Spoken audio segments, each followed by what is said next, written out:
苏晨穿越平行世界，参加了一档真人秀节目，抽取到职业出租车司机。只是他的直播画风好像有一点点奇怪。苏晨，这阿姨抱着个孩子，鬼鬼祟祟的，像不像个人贩子？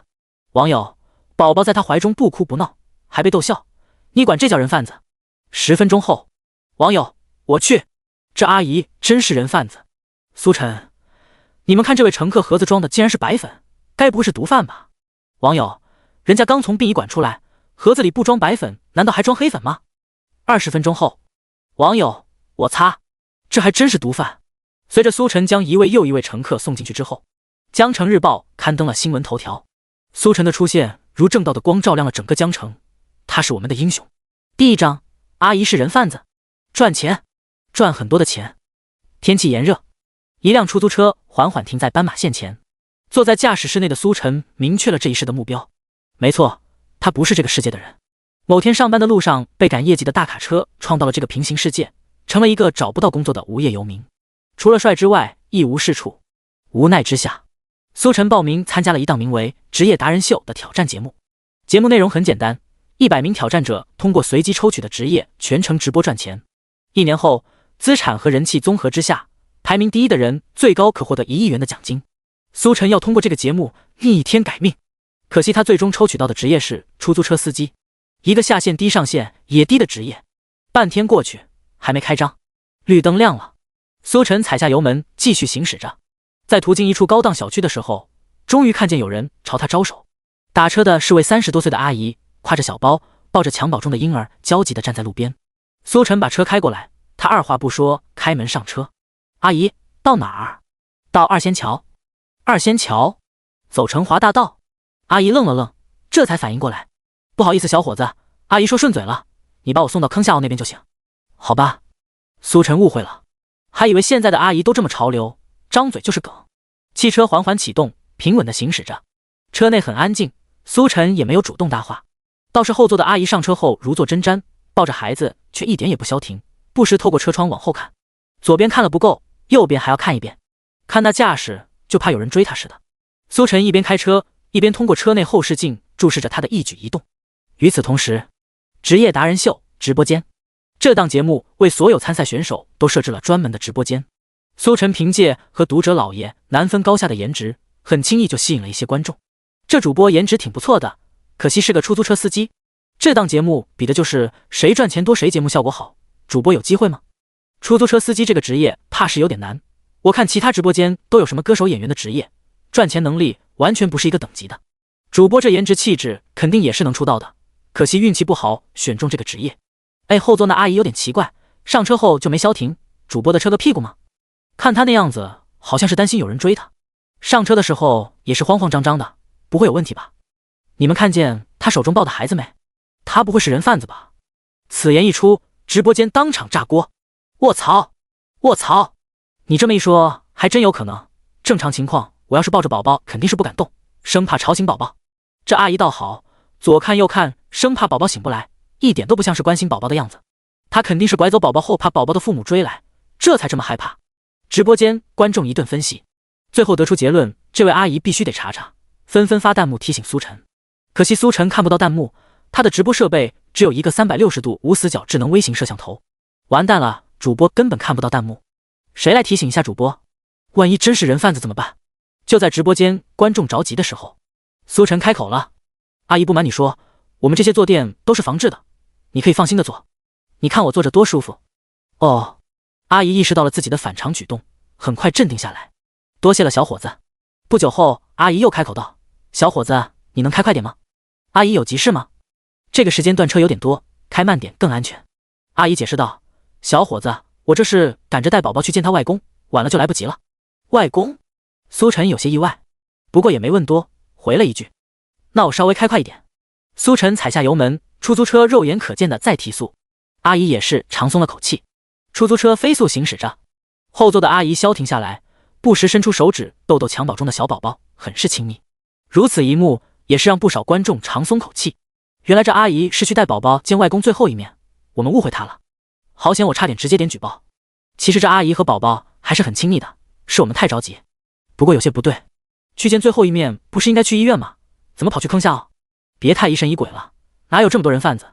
说不定坑下傲视他们老家，外公弥留之际选择回家，有什么问题吗？说的也是，两边都有道理。我觉得还是得敲侧击，多要点信息最好。不知道主播能想点办法确认一下。就在这时，杀！突然，出租车一个急停，出租车尾部猛地一翘，重重落下，差点没翻个四脚朝天。后座的阿姨前倾撞到前面的座椅，哎呦一声，紧接着就传来小宝宝哇哇的哭声。小宝宝哭了，苏晨连忙转过身，连连道歉：“阿姨不好意思，开太快了，差点出事。”阿姨额头磕了一下，有点红，脸上怒意一闪而逝。小伙子，那你还是慢点吧，安全要紧。苏晨看向怀中哭泣的宝宝，宝宝他没事，我很快就哄好了。果然，随着出租车再次启动，后座的阿姨也是轻轻摇晃怀中的宝宝，一边摇一边还喃喃说着什么。不一会儿，宝宝就不哭了。好了，这下实锤了，人贩子不可能这么快就哄好宝宝的。这个信息很重要，直接就打消了阿姨的嫌疑，这下可以放心了。这个刹车有点灵性，不知道主播是故意的还是歪打正着。不管怎么说，这阿姨不是人贩子就好，再也不想看见网上那些天南地北寻找孩子的可怜父母。是啊，不管怎么样，不是人贩子就好。然而话音刚刚落下，却见直播间画面陡然一变，出租车拐了个弯，停在一处大铁门前，大铁门旁挂着行政牌，城阳派出所。第二章，真是人贩子。出租车突然停在派出所门口，阿姨定睛一看，当场就慌了。小伙子，你这是干什么？我赶着带宝宝去看他外公，我要下车。苏晨果断反锁后座车门，下车后朝派出所内大喊：警察同志，抓人贩子！此话一出，犹如在平静的湖中投下巨石，顿时炸开。派出所的保安率先冲了出来，紧接着警察一个个冲下楼。人贩子，这可是大事！一位国字脸的中年警察跑出来询问：小伙子，你说谁是人贩子？警察同志，我严重怀疑这位阿姨是人贩子。苏晨一本正经指向后座的阿姨，紧接着将事情来龙去脉解释了一番。中年警察听后神色顿时严肃起来，其他警察也是一个个都如临大敌。出租车司机遇到人贩子这种事情也不是第一次，当即做好逮人的准备。中年警察敲了敲车窗：这位同志，请你下车。阿姨整个人都吓傻了，从来没见过这么大阵仗。她抱着宝宝颤颤巍巍下车：警察同志，我不是人贩子，我是赶着带宝宝去见他快要去世的外公，着急了点，可能让小伙子误会了。中年警察看向苏晨，随后又看向阿姨：这位同志，请你理解，对于人贩子，我们向来是能可错抓，也不能漏放一个。你说这是你的孩子，怎么能证明？阿姨连忙点头：能证明，能证明，我带了宝宝的出生证明。她从小包里取出出生证明，递给警察。中年警察看了看后，又给其他人检查，其他人对视一眼，点了点头：没问题，出生证明是真的。中年警察也是松了口气，原来是一场误会。正想道歉的时候，苏晨站了出来：出生证明不算什么，我建议警察同志查查这位阿姨的真实身份，到底有没有宝宝。中年警察目光锐利，审视着苏晨：小伙子，你能警惕人贩子是好事，但是为了立功强行污蔑他人却是不可取。这位阿姨提供了孩子的出生证明，人贩子可弄不到这种证明。其他警察也是纷纷点头，看向苏晨的目光中带着审视。出生证明还不能证实身份，难道想立功想疯了？苏晨丝毫不慌，缓缓开口解释：单单是人贩子确实不好弄到出生证明，倘若这位人贩子还有个保姆的身份呢？保姆住在宝宝家里，熟悉之后弄到出生证明不是难事吧？此言一出，阿姨肉眼可见变得慌乱起来。与此同时，直播间内的观众同样议论纷纷。之前他们都判断出来阿姨不可能是人贩子，当看到苏晨停在派出所的时候，还暗骂了几句自作聪明。可现在一听，好像有那么点道理。卧槽，怎么感觉主播说的好有道理？如果是保姆和宝宝家里熟悉的话，确实可以想办法弄到出生证明。之前我们都认为人贩子不可能这么快哄好宝宝，但如果人贩子是保姆，天天和宝宝相处就不一样了。中年警察注意到了阿姨的神情，紧锁眉头。苏晨说的有道理，如果是保姆的话，情况确实不一样。而且他猜测苏晨肯定是注意到了什么常人没注意的细节，才会如此确定。正常人不可能随随便便把人往派出所带，本着宁可错杀不可放过的原则。抱歉，这位同志，请你跟我们进去一趟，我们需要核实你的身份。阿姨连忙摇头：警察同志，我赶着带宝宝去见他外公最后一面，晚了就来不及了。警察同志，行好吧，等我带宝宝见了一面后，保证回来配合工作。中年警察沉思片刻，既然你这么着急，那就让我们的人陪你走一趟吧。小陈，身后一位年轻警官当即出列。阿姨慌了，不用这么麻烦警官，我们很快就会回来的。中年警察严肃道：同志，我们配合你，也希望你能配合我们。阿姨这下没话说了，她悄咪咪看了看四周，选定方向后，把怀中的宝宝高高一抛，撒腿就跑。中年警察反应迅速，连忙将孩子接住。抓住他！警察一窝蜂追了上去，当即就将阿姨追了下来，制服在地上。现在情况已经明了，这人就是个人贩子，带回去。中年警察很是生气，幸好他反应迅速接住了宝宝，否则这么高摔下来肯定要出事。该死的人贩子，一点良心都没有。人贩子被带回派出所，很快事情真相大白。人贩子是一户人家的保姆，因为最近迷恋上了赌博，赔得血本无归，还欠上一大笔外债，走投无路之下，把主意打到了孩子身上。正好今天趁着孩子父母都出去，当即就想把孩子带走卖了。同时打听到卖孩子如果带出生证明的话能赚更多，所以将出生证明一并偷了出来。可惜因为事发突然，根本没有预案，加上第一次作案太过紧张，这才被苏晨看出端倪，带到派出所。事情真相大白后，警察同志已经联系了宝宝的父母，现在正在往派出所赶。苏晨也被请进了派出所。那些之前还认为他是立功心切的警察殷切地上来打招呼，配合做笔录的时候，苏晨将过程一五一十说出来。中年警察姓刘，其他人都称呼他一声刘队。听完之后也是竖起了大拇指。小伙子，你的警惕性很不错，换做别的同志见到人贩子这么快哄好孩子，说不定就相信了。你是怎么知道他是保姆而不是孩子的亲生母亲？苏晨解释道，警察同志，这其实不难，在我知道他是人贩子的前提下，从结果推断原因，除了保姆这个身份没有其他可能，所以我才说他是保姆。做笔录的警察们都听得云里雾里。从结果推断原因，正常逻辑下不是应该先确定他不是孩子的亲生母亲，所以才怀疑他是人贩子吗？怎么到了这是先确定他是人贩子，再怀疑他不是亲生母亲？刘队一脸疑惑问道，小伙子，请问你是通过什么得出他是人贩子的前提？第3章，主播是真的戏。很简单，上车后他太紧张了，这不是一个带孩子的母亲该有的状态。其次他说是急着带着孩子去见要去世的外公，那他应该往前看才对，而不是往后看。最后一点，老人弥留之际要么是在医院，要么是在家里。坑下坳那边没有医院，那就只能是在家里。可那位阿姨说话却带着外地口音，外公的家在坑下坳，他又怎么会是外地口音？要知道坑下坳全是本地人，所以他在说谎。知道他在说谎之后，再结合他之前的异常举动以及怀中孩子，自然就知道了他是人贩子。再往前推，除了保姆这个身份之外，没有其他可能。苏晨的分析头头是道，条理清晰。直播间当场炸锅。卧槽，原来是这样，我怎么没想到呢？对啊，他要是着急的话，肯定是往前看，怎么会往后看？当时我们都没想到。主要的是他的口音这么明显，我们竟然没发现。当时的注意力都在孩子身上，根本没考虑口音的问题。主播竟然注意到了，佩服佩服。主播心思缜密，真是太细了啊！之前还以为主播是花瓶，没想到人家真有2把刷子，也是算开眼了。这么细的主播，不分享给别人看看怎么行？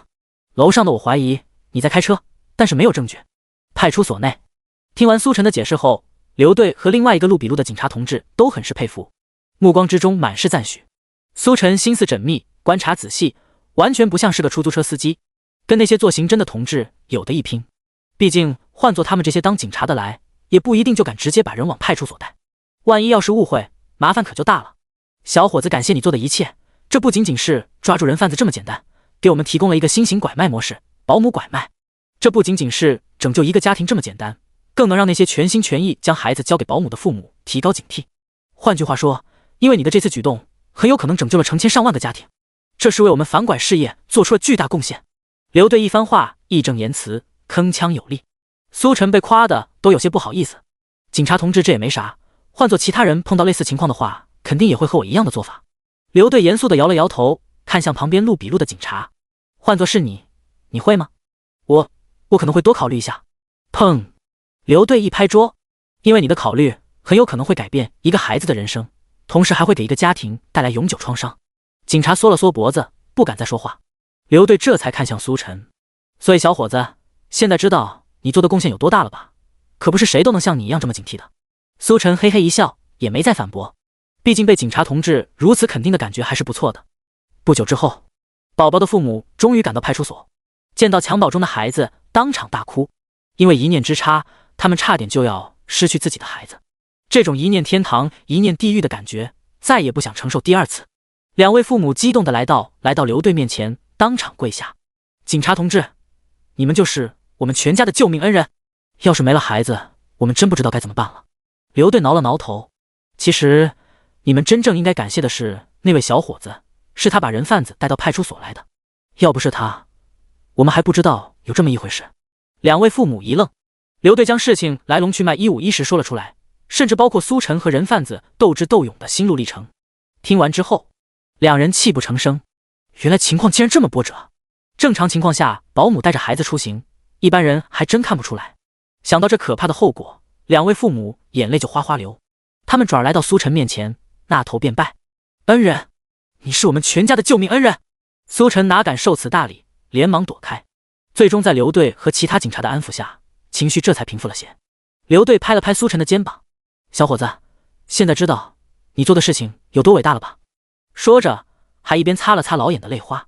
刚刚两位父母的撕心痛哭的情绪也是感染了他们，毕竟谁都有同理心。试想自己的孩子要是也差点被拐走的话，怕是比他们也好不到哪去。苏晨重重点头：“放心，警察同志，以后我还会提高警惕，杜绝这类事情发生。”刘队很是欣慰：“好样的，这撕心裂肺的哭声好难受，我也跟着哭了。谁说不是呢？可怜天下父母心，刚出生的孩子被人带走，该有多难受啊！还好有主播在，否则这次怕是凶多吉少了。”直播间不少人都是冲着苏晨的颜值来的，这次事情之后也是产生了改观。主播原来不仅颜值高，脑子也很好使。时间来到中午，苏晨肚子有点饿了，可惜这一上午不好容易干了一单还是人贩子，没赚到钱。原本还以为终于能开张，真是晦气。警察同志，如果没其他事情的话，我就先走了。刘队点了点头：“小伙子，以后有时间过来一趟，我们给你申请了奖金。”奖金？苏晨愣了愣，随后两眼一亮，颇有种柳暗花明的感觉。还有奖金吗？那当然有，不过需要申请，要走流程，所以要麻烦你多跑一趟。苏晨忙不迭点头：“多跑一趟没问题啊，出租车司机不就是到处跑吗？”警察同志，能有多少奖金啊？5000，这么多？那我以后要是多抓几个人贩子，岂不是？刘队呵呵笑道：“当然，你抓多少我们就奖励多少，前提是你能抓到。”这时，刚才大哭的那对父母已经缓过神来，找到苏晨，递上来一个红包：“小伙子，不好意思，刚刚太激动，吓到你了。这是我们的一点小心意，十分感谢你救了我们的孩子，要不是你……”苏晨看了看递过来的红包，又看了看刘队。刘队笑道：“收下吧，这也是家属的一片心意，不会影响我的奖金吧？”“当然不会。”第4章，给他点厉害瞧瞧。5000，原本以为这单没有收获，可没想到竟然直接赚了5000。苏晨此时走路都有点飘，这在前世抵得上他1个月工资了，而这不过才过去1上午而已。回想刚才刘队的话，能抓多少就奖励多少。苏晨有了个大胆的想法，算了，这种事情可不是经常能碰到的，也算是运气好。苏晨摇了摇头，没有多想。他坐回驾驶室，拆开孩子父母给的红包，里面静静躺着厚厚一叠的红票子。苏晨数了一下，足足有20张。直播间内，主播这一单赚大了，这比抢钱来的还快啊！别人拼死拼活1个月也不知道能不能赚2000，主播直接1上午就拿下了。刚刚我在别人直播间看人家流水线打包装，1个上午就赚了50块，人比人气死人，这差距也太大了。别忘了主播还有5000奖金，这要是一下来的话，马上就和其他人拉开差距。这出租车跑得太舒服，真是羡慕。不过这也算是偶然事件，有时候跑10几年也不一定能碰到。真要比起来，还是比不过演员歌手这些稳定赚大钱的职业。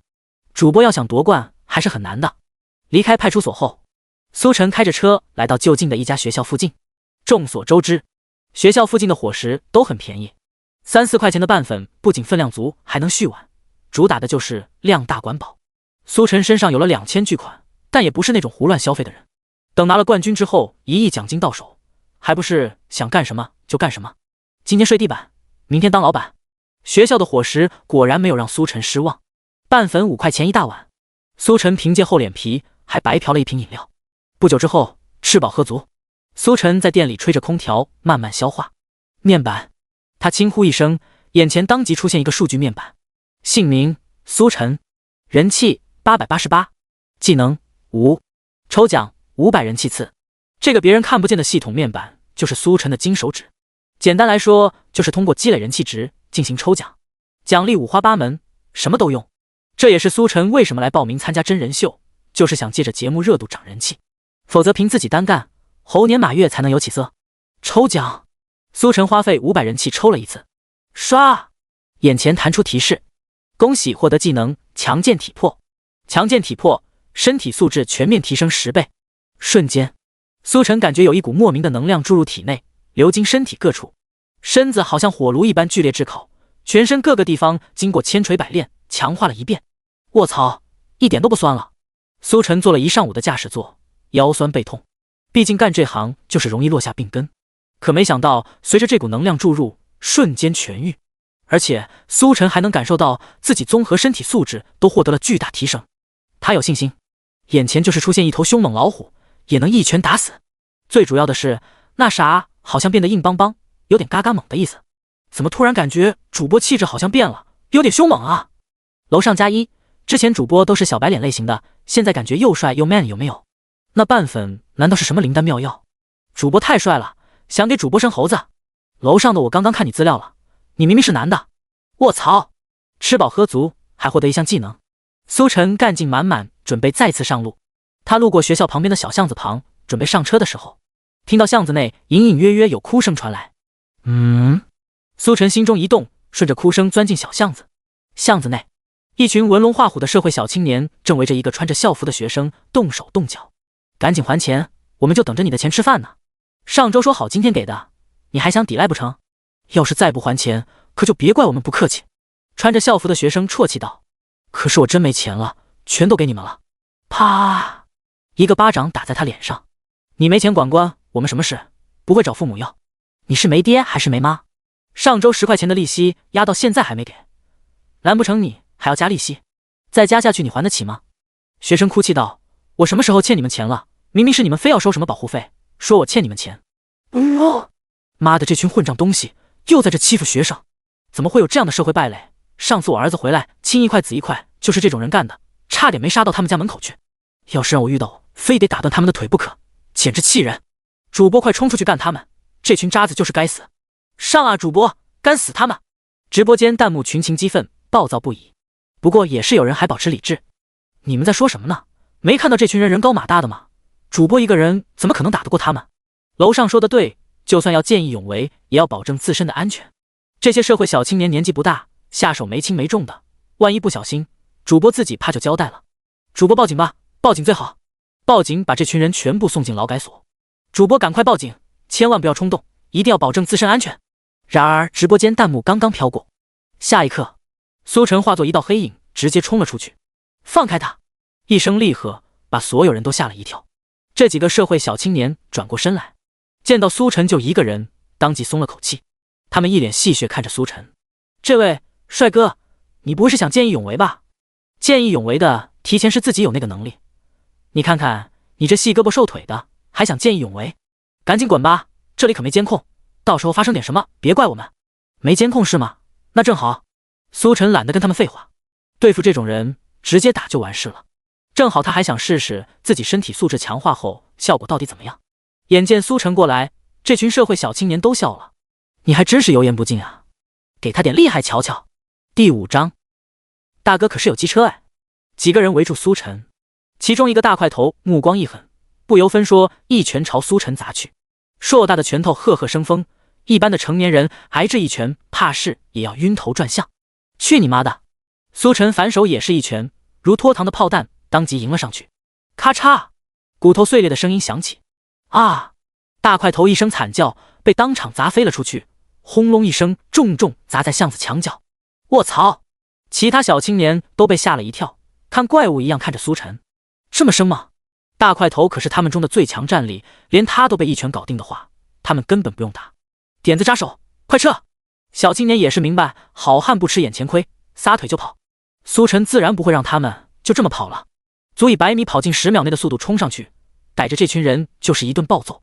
3分钟后，这群小青年鼻青脸肿的抱着头逃出巷子，到了光天化日之下，终于解脱了。刚才那人太可怕了，简直就是人形猛兽。他们要是多在里面待一会儿，命就没了。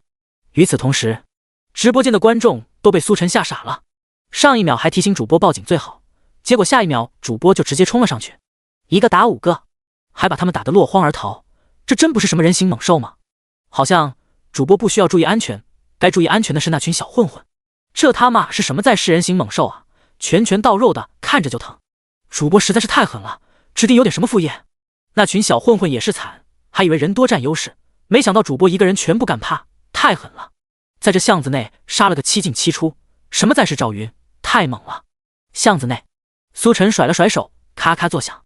这群小混混对现在的他来说太弱了，他还没怎么发力，就全都落荒而逃。来到目瞪口呆的学生面前，没事吧？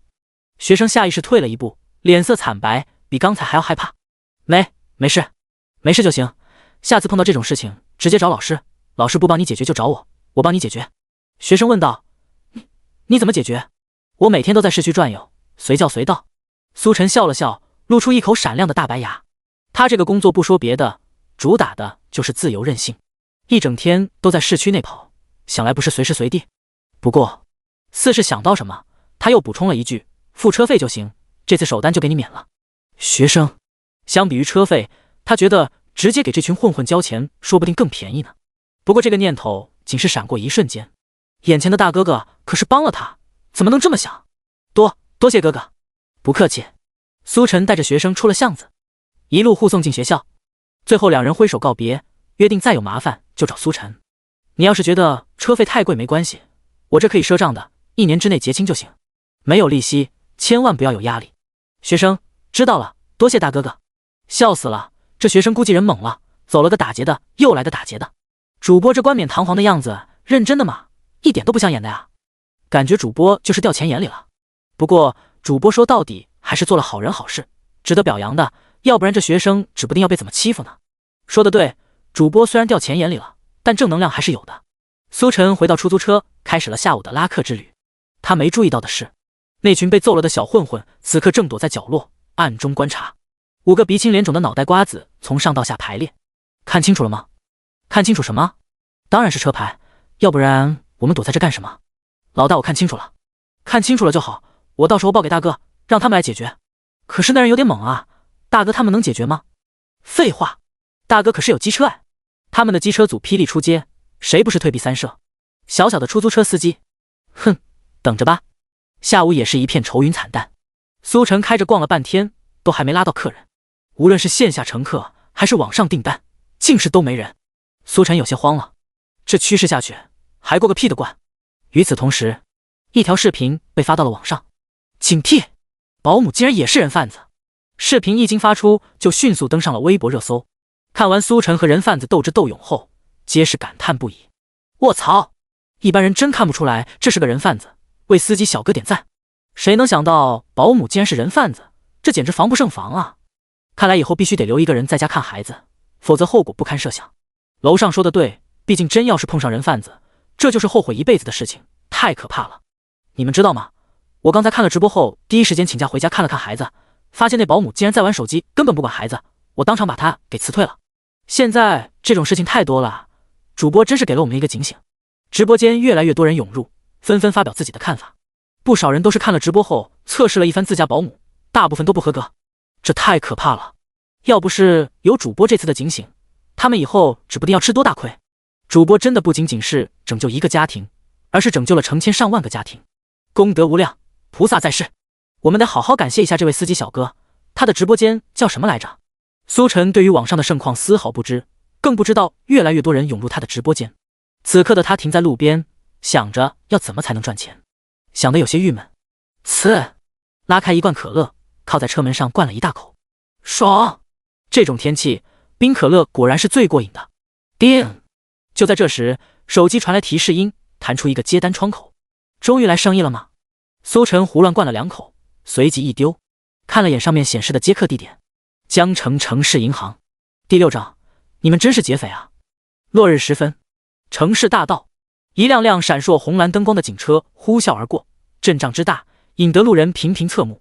这么大阵仗，发生什么了？这是还是头一次见这么大阵仗，不会是出什么事了吧？听说是江城城市银行遭遇了抢劫。不是吧？竟然还有人敢抢银行！警车一路疾驰，最终停在江城城市之外。一位戴着眼镜的中年男子从车上下来，脚步匆匆，一眼看去给人雷厉风行的感觉。情况怎么样了？旁边立马有警察上前道：顾局，劫匪目前控制了包括工作人员在内的20名人质，没有沟通意愿。狙击手就位了吗？已经就位，但是劫匪很狡猾，将一切可以观察室内情况的线路都挡住了。看来是有经验的老劫匪。顾局神色凝重，眼镜镜片在余晖映射下闪闪发亮。喇叭给我，我来和他们交涉。与此同时，江城城市银行内，所有人质都被反手绑在柜台前面，坐成一排。2名套着黑色头套的劫匪各自拿着一把黑色小手枪来回巡视。这时，外面传来一阵喇叭声音，再劝他们放下武器投降。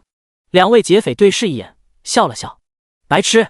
轻蔑的语气让底下的人质都缩了缩脚脖子。这群劫匪不是善类啊，竟然连警察都不放在眼中。时间一点点过去，警察还在外面喊话，而2位劫匪却是接到同伴呼唤，匆匆来到了银行保险库。大哥，搞定了吗？差不多，可以撤了。好。一行4个劫匪抱着几个大袋子从保险库墙壁上的大洞离开。不久之后，一行劫匪在城市银行后面巷子的下水道口冒出头。这是一个空旷的巷子，没有人活动，也没有摄像头，是他们早就踩好的点。哈哈，大哥，我们出来了。这群条子估计还在傻头傻脑和我们对峙呢。大哥这个办法太聪明了，用一辆车迷惑他们，以为我们一定会用那辆车离开。其实我们坐出租车。被称作大哥的劫匪笑了笑，很是得意。什么叫天衣无缝？这就叫天衣无缝。这世上估计没有人想到劫匪竟然会坐出租车离开吧。对了，车来了吗？已经在路上了。搞什么？看着前方拥挤的车辆，苏晨很是不爽。他接到订单后便是按照上面的导航一路开过来，没成想直接堵在了这里。整条街的交通都已经瘫痪，到处都是鸣笛声和喊叫声，可是堵死的路依旧流动缓慢。好不容易接到订单，给我来这么一手！该死的劫匪，别让我遇到你们，否则非让你们尝尝什么叫强健体魄。苏晨自然也是听说了交通瘫痪的原因，几个戴着头套的傻缺把银行给抢了，这不脑子有病吗？这什么时代啊，还敢抢银行？分分钟击毙你！这时，中控台上的手机响了，是乘客打来的电话。你他妈到哪了？刚一接通，电话那头便是传来一声暴怒的质问。苏晨本就烦躁，被这么一吼，火气也上来了。你吼什么吼？你以为我不想赶紧过来吗？一帮傻缺抢银行，把他马路给堵了，我有什么办法？空气沉默了2秒，对话那头传来小声的低喝：大哥，他骂我们！你再说一句！苏晨没有听清，还以为是什么骂人的话，当即怒道：行，我不伺候了，你们自己走路去吧。说完伸手要取消订单。此言一出，电话那头顿时变得慌乱起来。别，我们不催了你，赶紧过来吧，我们就在这边的巷子里。不催了。苏晨语气也变弱了一些。行，那你们等等吧。他自然也是不想取消订单，毕竟可是第一单来着。看了看前后的车辆，苏晨一点点往前蠕动。另一边，操，欺人太甚！劫匪挂断电话后暴怒不已。妈的，一个小小的出租车司机敢这么跟我们说话，待会儿非得打爆他的狗头不可。我们可是在抢银行呢，分秒必争，这家伙还堵上车了。早知道就不打出租车了，打辆专车说不定早在这等着我们了。劫匪头看向说话的那人，那你为什么不打专车，要打出租车？出租车便宜。空气沉默了几秒，劫匪头当即就是一顿暴扣落在他头上。便宜你妈的头！我们是在抢银行，你还想着省钱？人都被抓了，钱省下来给谁花？那人弱道：可是大哥，你当时也同意了，还说什么出租车更不引人注意。你！劫匪头气坏了。算了，我不跟你一般见识。5分钟后，他们终于接到苏晨的电话。我到这边了，你们在哪呢？我们就在这边巷子里。行，我这就过来。你们有没有什么明显的特征？明显的特征？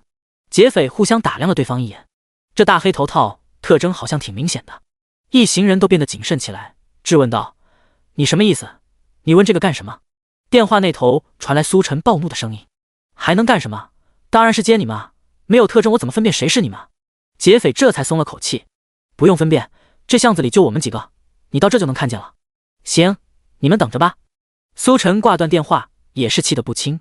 本来堵车就让人很烦，没想到这乘客还跟个弱智样的，说个特征都不愿意，搞得生怕别人认出你们样的。咋的？你还能是那抢银行的劫匪啊？真是倒霉了。苏晨按照上面的导航定位，很快便是拐进了巷子。眼前巷子内空无一人，凉风萧瑟。就在苏晨又要暴怒骂人的时候，耳边突然传来一声厉喝：“别动！”苏晨身子一僵，缓缓转过头去，出现在他眼前的是一个漆黑的枪口，而持枪之人正是戴着头套的劫匪。苏晨听出来这个声音就是电话中的声音，确定打车的就是这帮人。你们真是劫匪啊！第7章，当机车族遇上银行劫匪，城市银行被抢，对于整个江城来说就是天大的事。各路群众纷纷都跑过来这边，有的担心自己的存款，有的则是担心自己的金条，剩下的更多的是抱着看戏的心态。平时工作生活压抑的不行，没想到电影情节照进现实，这肯定不能错过。几辆喷满涂鸦的机车停在街边，上面坐着几个纹龙画虎的小青年，看着远处焦急奔走的警察，目光中带着一点憧憬。大哥，我们什么时候也能闹出这动静，那可真是长脸了。带头大哥摇头道，可惜我们现在还没这能力，等我们队伍再壮大一些，说不定就能跟他们一样，抢了银行，然后骑着机车飞奔而去，那场面太酷了。大哥，记得那帮兔崽子好像说过，只要我们帮他们报复一个出租车司机，就愿意跟着我们。如果我们能把他们吸收进来，队伍是不是就壮大一点了？带头大哥道，你说的轻巧，这兔崽子就给我们一个车牌号，让我们满大街上哪找人去？这要是能找到，真是有鬼了。那帮兔崽子脑瓜子实在不行，感觉还是不能吸收进来，否则拉低我们整个队伍的智商。有道理。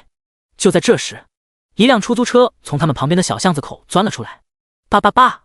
出租车疯狂鸣笛，钻出巷子后很快驱散人群，油门轰响，扬长而去。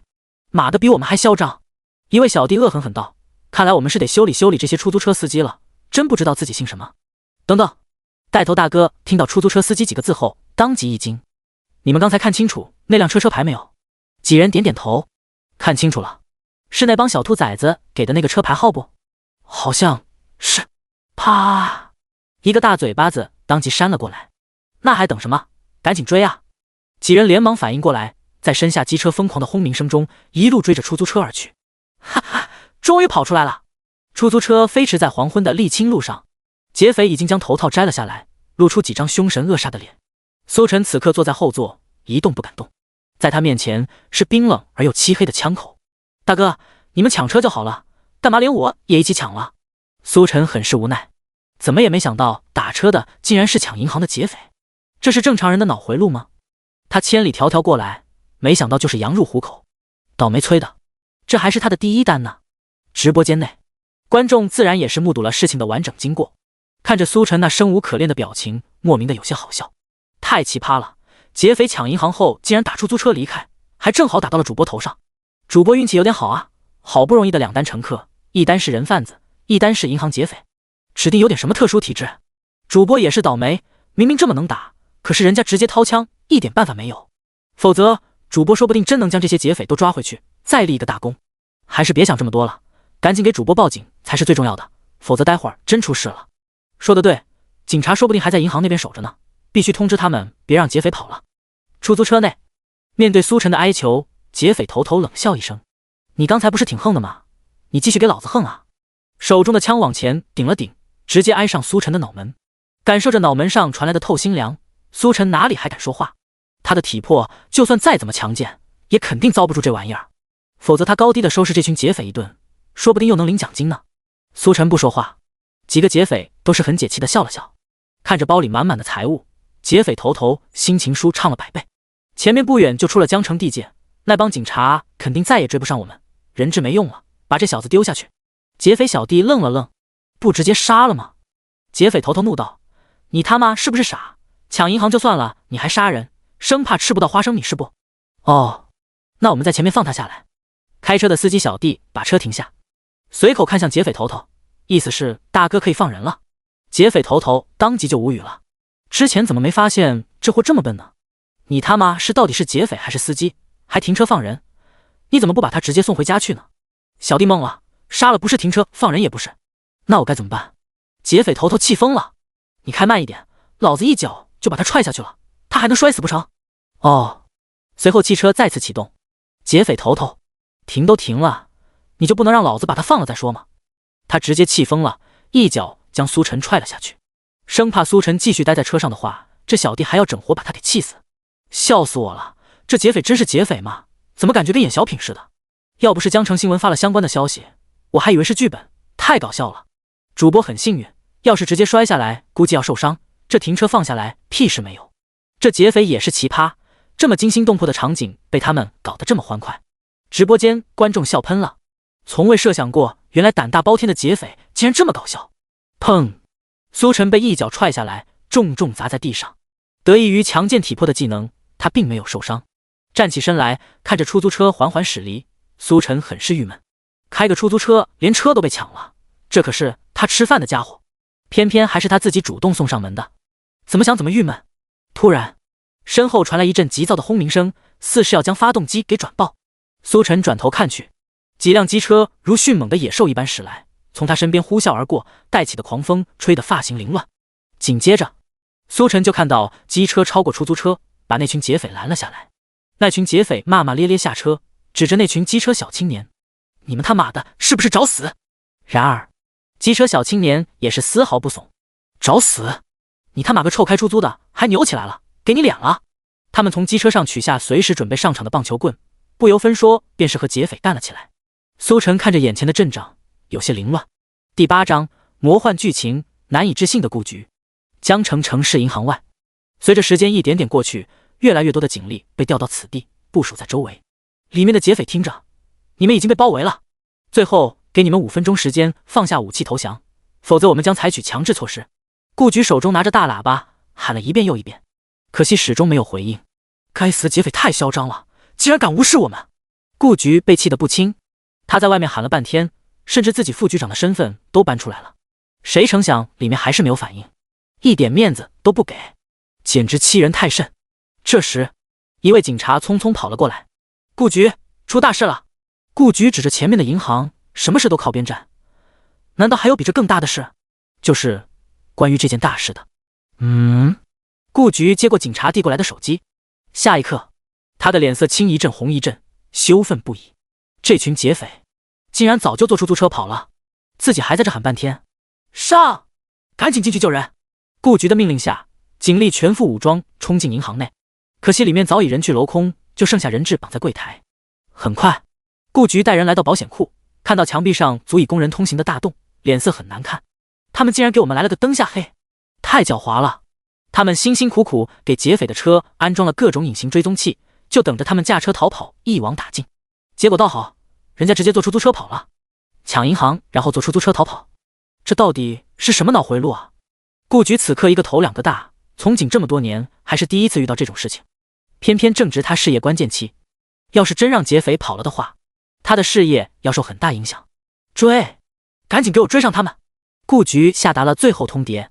可是顾局，我们接到群众反映的时候，这帮人已经快出了江城，怕是已经追不上了。空气变得沉默，现场所有人大气都不敢喘。他们都知道这个结果，劫匪提前离开太久，怎么追都追不上了。这次行动失败，被劫匪摆了一道。顾局看着众人，满脸颓丧，整个人仿佛一下子苍老了10岁。就在这时，手下的警察突然接到电话：“什么？消息属实？好，太好了！”挂断电话后，这位警察兴奋地看向在场所有人：“劫匪抓到了！”什么？顾局一下子又活了过来：“真的假的？”消息属实，刚刚派出所接到报案，说是出租车司机已经将劫匪制服。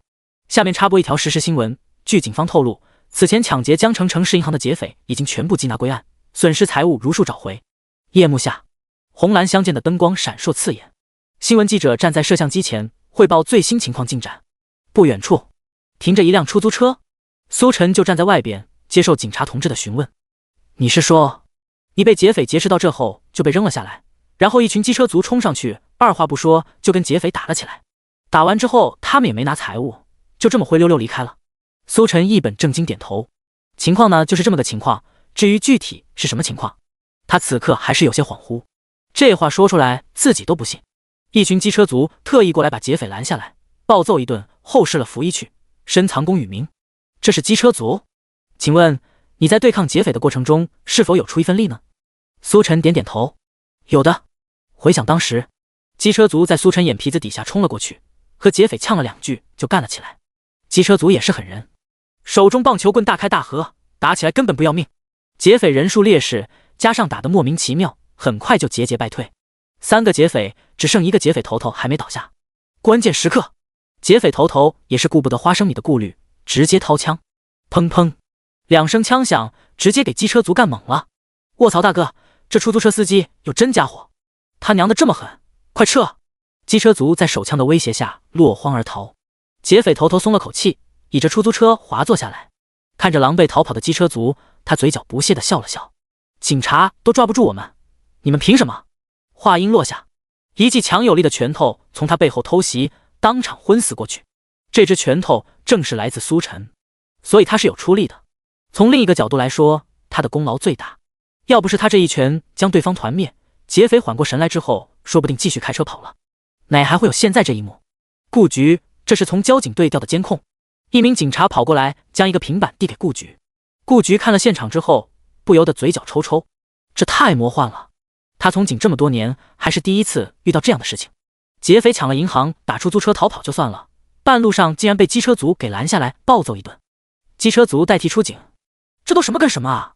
顾局摇了摇头，将平板还回去。他看向苏晨道：“同志，感谢你为我们警局做出的贡献，要不是你最后奋力一拳，这群劫匪怕是能继续逍遥法外。”顾局看过监控后，心中明白，虽然制服劫匪过程中主要出力的是不知道哪里冒出来的机车族，但是最关键的却是苏晨的一拳。别看这偷袭的一拳好像无关轻重，可打出这一拳需要的勇气不小。毕竟劫匪当时拿着枪，在枪口的威胁下，一般人都选择明哲保身。而且面对掉落在脚下的手枪以及出租车上的巨额财富，苏晨还能毅然决然选择报警，可见是有多高的思想觉悟。那可是代表治原罪中最原始的暴力和贪婪。如果人人都能像他一样抵制住这样的诱惑，这世上哪还有什么劫匪，哪还有什么罪犯？要是世上能多一些苏晨这样的人，该多好啊！苏晨看着顾局欣慰的目光，感觉这一幕似曾相识。这是我应该做的。顾局的目光愈发明亮。好样的，小伙子！这样，你先跟我们回去一趟，做个笔录。苏晨点了点头。这事儿也不是头一次，不奇怪。第9章，美女乘客。苏晨和警察走了，而外界却已经闹翻天。苏晨直播的片段被人截取下来，制作成视频被发到网上。哈哈，这主播也太倒霉了吧！打车的竟然是抢银行的劫匪，开了10几公里，生动诠释了什么叫羊入虎口。我爸说他开了20年出租车，也是头一次听说这种事情。那群劫匪也是把人笑死了，他们的智商怎么敢抢银行的？那群机车族也是差不多，呆头呆脑的。看他们的样子，好像完全不知道劫匪抢了银行，还以为真是出租车司机，结果掏出真家伙，直接绷不住了。最后那劫匪也是笑死人，赶走机车族就以为万事大吉了，殊不知背后还有个老六主播。一部警匪大片硬生生整成了犯罪喜剧。这主播好像是某档综艺的参赛者吧，我得看看去，太有意思了，节目效果太好，演都演不出来。另一边，职业达人秀总演播室，看着画面中苏晨完好无损地跟着警察离开，总导演瘫倒在椅子上，长长松了口气，终于过去了。在这之前，他们还在为苏晨识破人贩子给节目带来热度而欣喜不已，而下一秒，他们就看到苏晨开着车送上门给劫匪，那黑漆漆的枪口差点没把他们魂给吓飞。要知道苏晨可是他们的参赛者，要是在拍摄节目的过程中出事的话，他们的节目也要遭受牵连。而且从另一个角度来说，劫匪逃跑用的车是他们节目组的，也算是变相帮助了劫匪，说不定要被追责。太凶险了，第一次拍综艺差点拍进牢里去。副导演换了条裤子走出来，满头大汗，满脸后怕。作为一名电影艺术家，他有着标志性的波浪卷发，这被他视为一生挚爱，见证他这位伟大艺术家的成长。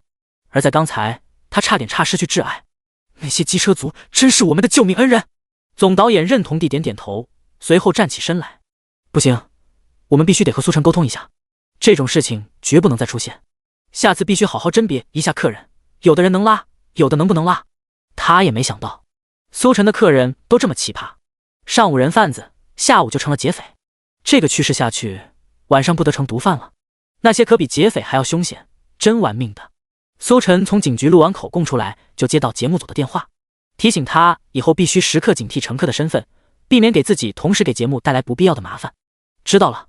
苏晨挂断电话，他也很郁闷。上午为了人贩子忙活了一上午，下午又碰上劫匪，一天下来大部分时间都忙着抓罪犯去了，根本没干几单。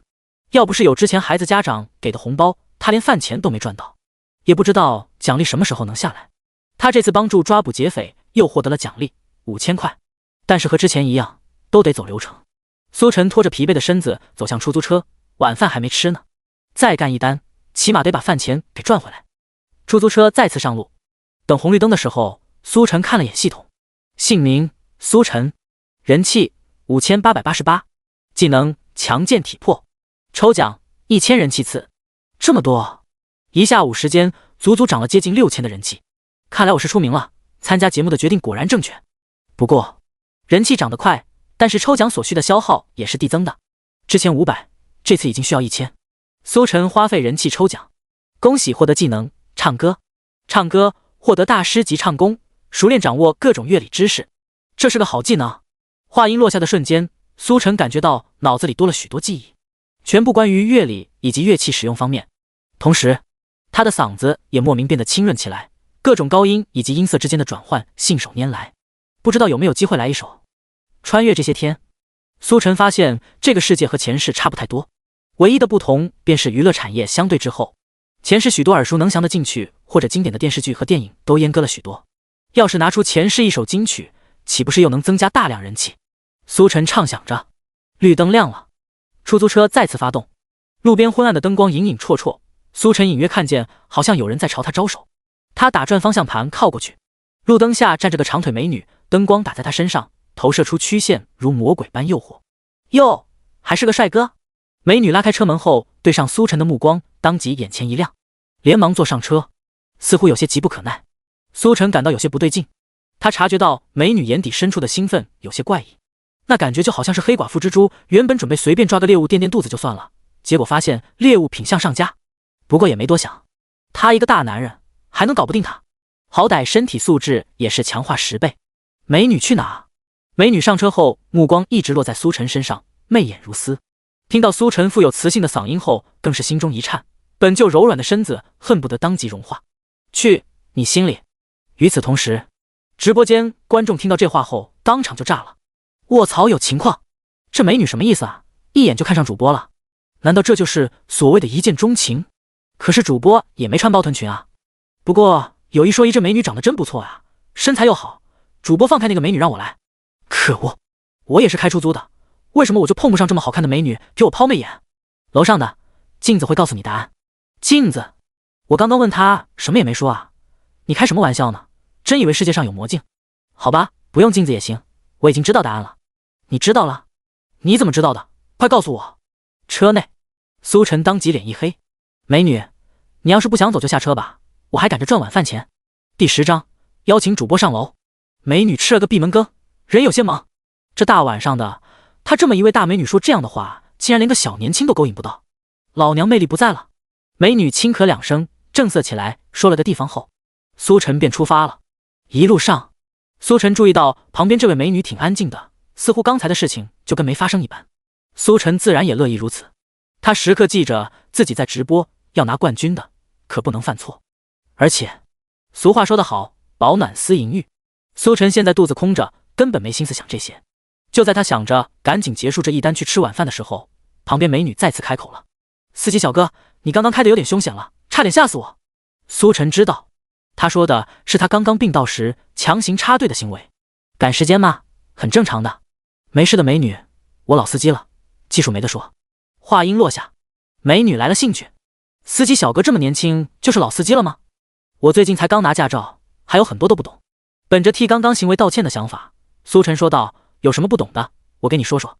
美女笑盈盈道：就说这并道，好像很多老司机都有自己的独门见解，我挺想学习一下的。是吗？这还有什么独门见解吗？打转向灯瞅准时机插进去不就完了？只要速度快，别人都反应不过来，你就已经进来了。美女当即脸红，有些不好意思道：司机小哥，你真粗鲁。闻言，苏晨愣了愣，随即脸色再黑，他好像又被这女的套路了。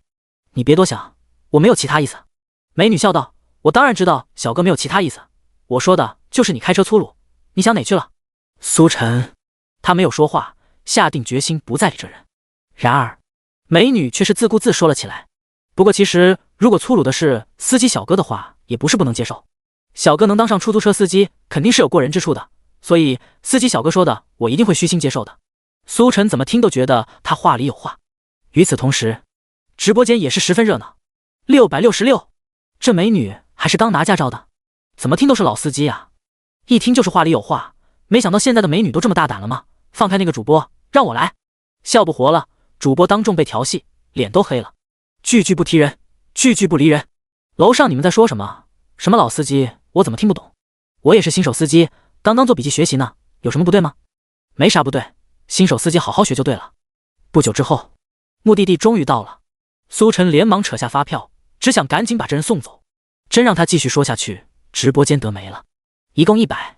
美女接过发票，看着苏晨，一脸无奈道：“司机小哥，刚才我说的话，你是一点没听啊？难道没有其他意思吗？”苏晨假装道：“你说什么了？我刚刚在专心开车。”美女叹了口气，也不多说。她假模假样翻找一番后，惊呼道：“哎呀，我的包怎么不见了？包不见了！”苏晨一愣，似乎明白了什么。好家伙，原来在这等着呢。他真不希望情况如他想的那样，能不能来点正常乘客？你再找找看，或者手机支付也行，很方便。美女哭丧着脸：“不行啊，司机小哥，我的现金跟手机都在包里，肯定之前吃饭的时候忘记拿了，我现在该怎么办？”苏晨道：“这好办，我送你回去一趟就行了。可是我走的时候，那家店已经关门了，回去也没用。这么说，你是付不了钱了？”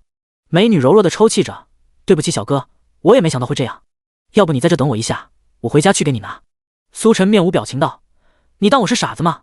你要是回去了还能下来，最起码得留点什么抵押在这。”美女都快急哭了：“对不起，我也不想这样，可是我也没什么东西能抵押在这。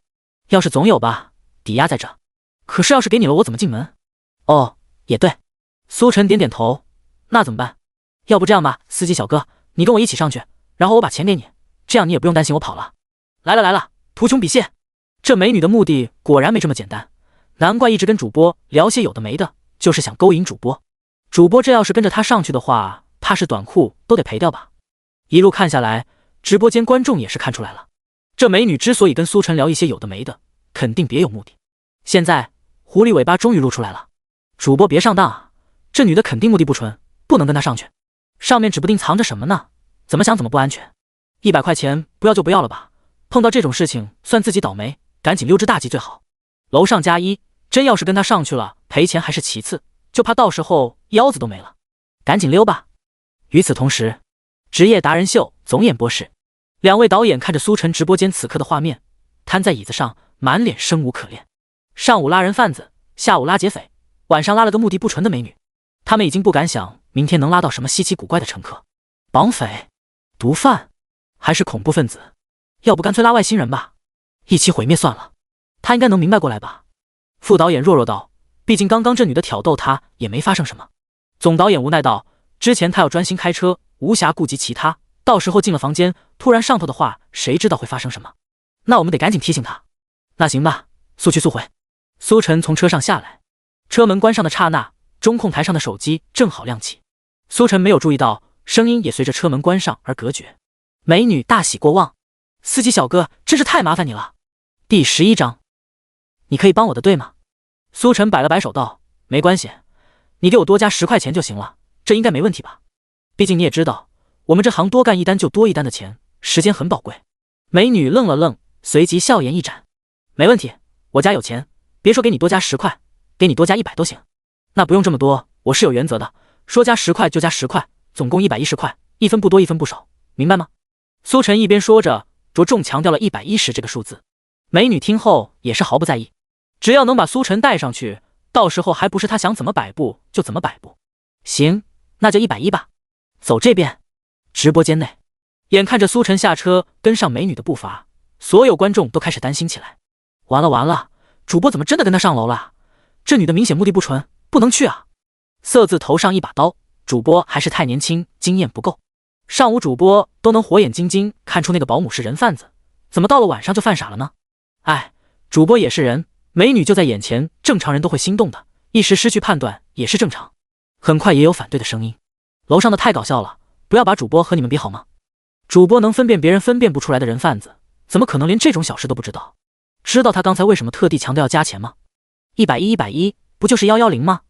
他是在提醒我们报警。卧槽！卧槽！卧槽！看了这位观众的分析之后，之前那些认为苏晨已经被迷惑的观众也是反应过来。听你这么一说，还真是。那人给他加100不要，偏偏要10块，说明肯定别有用意。主播知道我们能看到他的一举一动，所以特意提醒我们报警。这么说来，主播之所以答应跟这人上去，就是想确定这人住哪里，有没有同伙，到时候直接报警一网打尽。细，主播真是太细了，心思不是一般的缜密。我们还在担心他会不会上去的时候，人家已经想到怎么捣毁这个罪犯点了。难道这就是格局吗？那我们得赶紧报警。小心！狭窄的楼道内堆放着各种杂物，灯光暗黄，忽明忽暗，颇有些阴森恐怖。美女知道这地方有些诡异，生怕苏晨就这么跑了，细声软语的提醒苏晨小心脚下台阶。苏晨一脸愣头青的走着，好像浑然不知道自己将要面对的是什么龙潭虎穴。见他这样子，美女也是松了口气。这小哥看起来不太聪明的样子，正好可以随便拿捏。两人在一扇生锈的铁门前停下，美女在旁边的小窗户摸出钥匙，打开铁门。房间内漆黑一片，什么都看不到。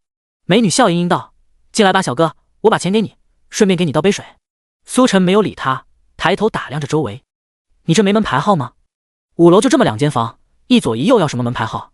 司机小哥你赶紧进来吧。”苏晨摇了摇头：“我就在外面等你，我没有随便进别人家里的习惯。”“没事的，司机小哥，家里就我一个，没别人。”“那更不行，我是有原则的人。”美女心中无语，更加确定苏晨就是个愣头青。“你要是不进来，我就不把钱给你。”苏晨话都说到这份上，苏晨也没办法，只好进屋。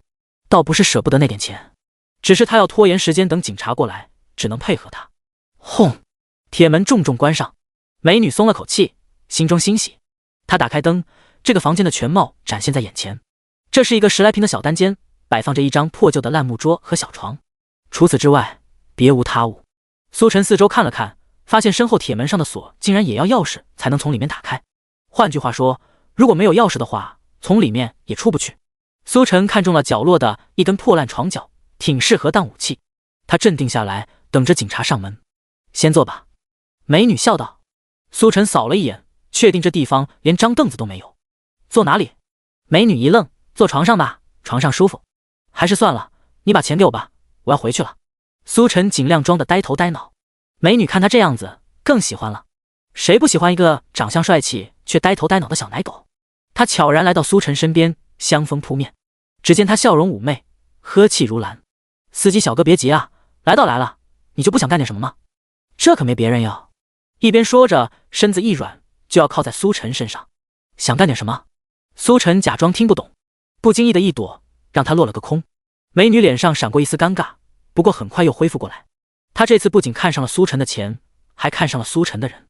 平时他们仙人跳的时候都不会有实质性发生什么，但是这次他却准备发生点什么。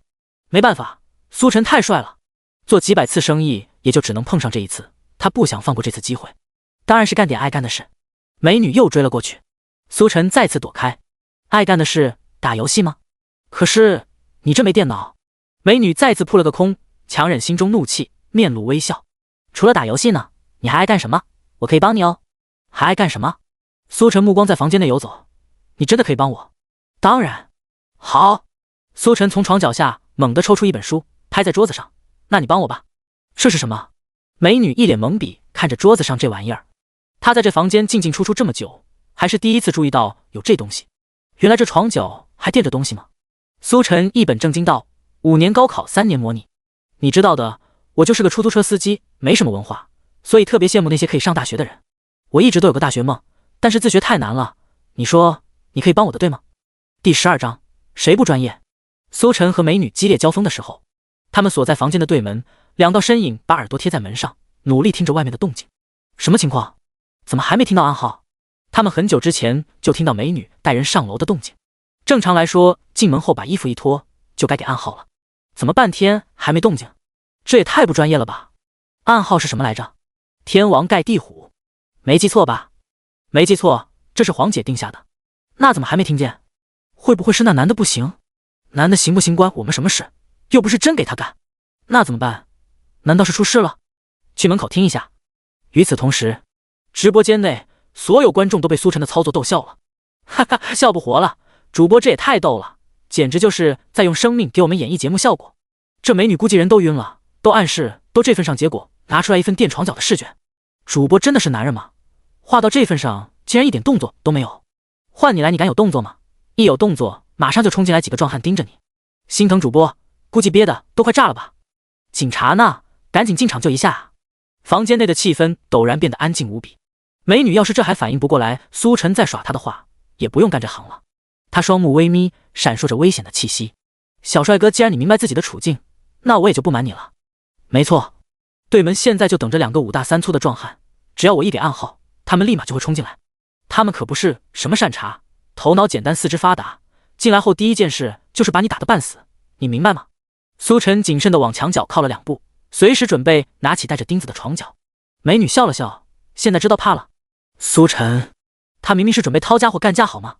不过见这人没有打算喊人的样子，也没有冲动，已经知道对方同伙就在对门，他要做的就是不起冲突，等待警察上门。你想我怎么做？很简单。见苏晨服软，美女嘴角挂着迷人的笑容，扭动腰肢来到苏晨前面。衣服脱了。脱衣服？这不好吧？苏晨心中草泥马狂奔，这女的今天非得把事给成了。美女冷笑，不好，那就让他们来说说到底好不好。眼看美女就要叫人，苏晨连忙打断，好，我脱。为了拖延时间，拼了。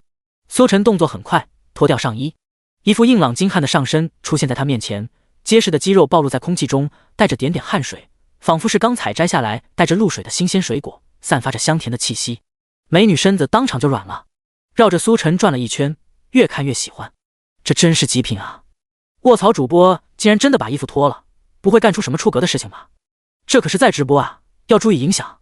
楼上的你说反了，这可是在直播啊，速度要快，晚点就没得看了。搞快点，搞快点，我已经等不及要脱裤子了。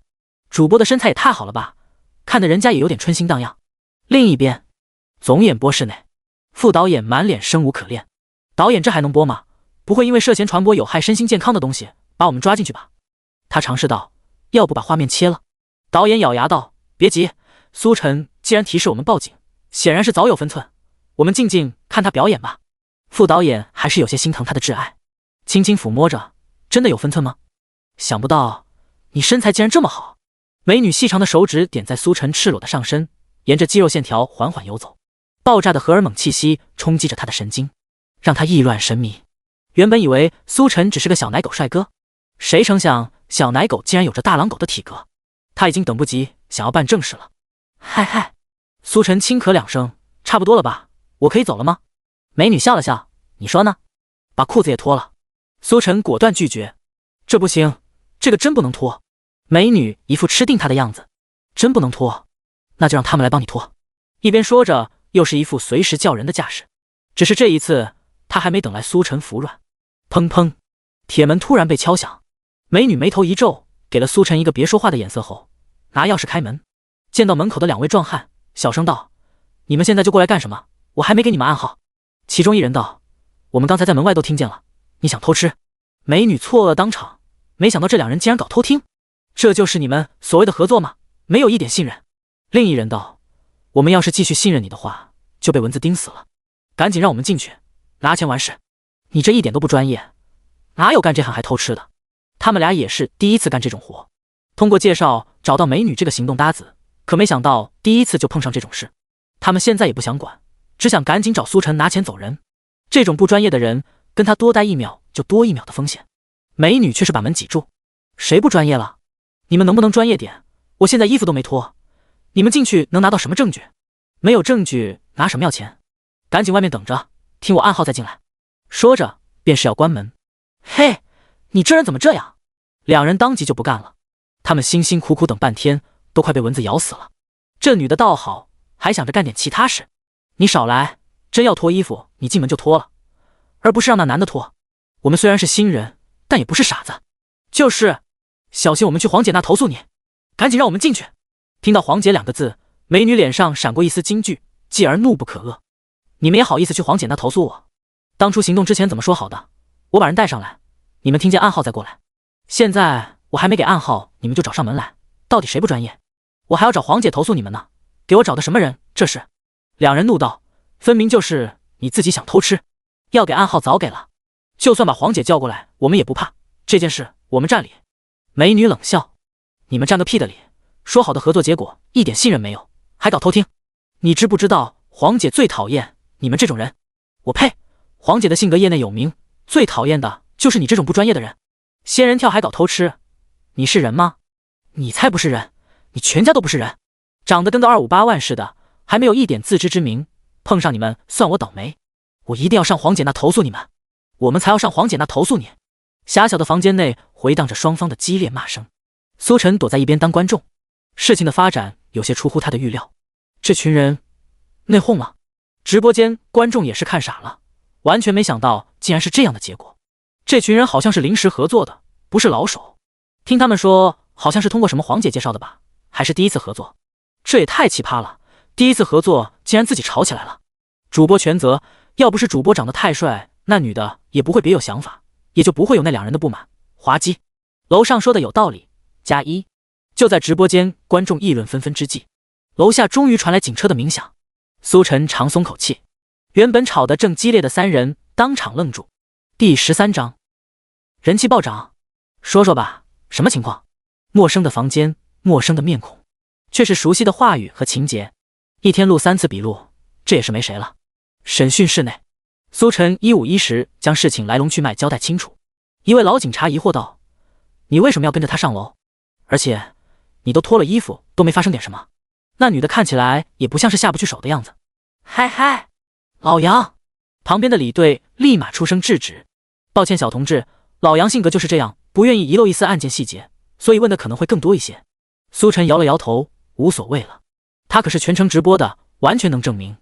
不久之后，一位年轻警察将苏晨直播的片段找了过来，递给两人。看完之后，两人对视一眼，点了点头。他们看向苏晨，目光中带着赞许：“没事了，小同志，这段视频已经证明了你的清白，是你主动提出要报警，并非是出于其他目的才跟着他上楼。而且，你从始至终都在和犯罪分子周旋，这种勇气和心态让人敬佩。要是江城能多一些你这样的年轻人就好了。”苏晨脸色苍白，无力的摆摆手：“我现在还没吃晚饭，能给点吃的不？”“没问题，当然没问题。小刘，给这位小同志来份猪排饭。”笑不活了，主播果然又进攻了，一天进攻3次也是没谁了。或许这也算是一种本事，一般人做不到。主播可能体质有问题，自带罪犯磁场，那些罪犯不由自主地朝主播靠近。上午人贩子，下午银行劫匪，晚上仙人跳，全被主播送进去了，真厉害。主播这效率有点跟警察抢活的意思。苏晨在审讯室内狼吞虎咽，吃饱喝足之后，李队走进来：“小同志，事情已经真相大白，你可以走了。”此刻苏晨也是吃饱喝足，恢复了干劲。他抬头看向李队，试探道：“警察同志，你看我也算是抓了罪犯，有奖励吧？”“自然有的。”李队懂他的意思，取出一个信封递给他：“感谢你这次的付出，这是我们所里的一点小心意，收下吧。”苏晨接过一看，500块，不是应该走流程吗？这么点我们还是能拿出来的。如果是人贩子或者银行劫匪之类的，那就要走流程了。李队一边说着，嘴角挂着似笑非笑的笑容。苏晨一眼看出来，李队肯定也是知晓了他的事迹，所以才会提到人贩子和银行劫匪。警察同志，其实我也不想。李队抬手打断：“小同志你别多想，我没有其他意思，就是很佩服。要是人人都能像你一样，我们江城的治安肯定能再上一个台阶。”苏晨，对了，刚才审讯他们的时候，他们都有提到黄姐这么1号人物。小同志，你知不知道这黄姐是谁？黄姐？苏晨想起来，当时吵架的时候，两方都有提到黄姐这个名字，好像还是黄姐将他们介绍在一起，才组成了这个临时犯罪团伙。可惜苏晨并不知道黄姐是谁。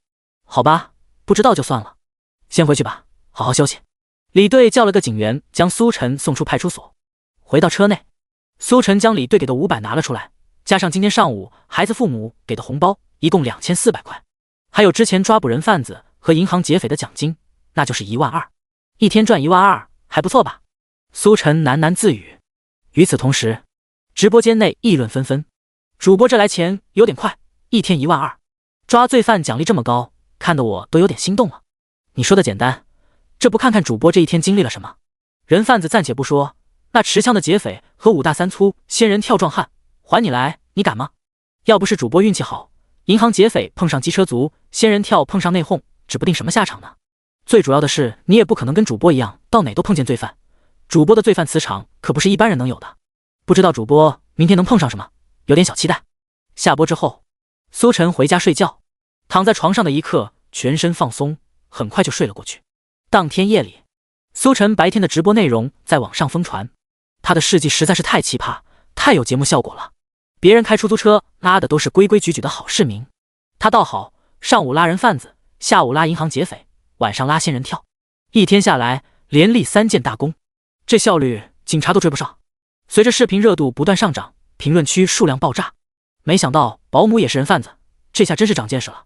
刚好我老婆马上就要生了，以后找保姆可得放亮眼睛。妈的，笑死了！这银行劫匪真是劫匪吗？怎么这么搞笑？不知道的还以为在演小品呢。抢完银行后打出租车逃跑，这脑回路也是没谁。这机车族是哪里跑出来的？欺软怕硬体现的淋漓尽致啊！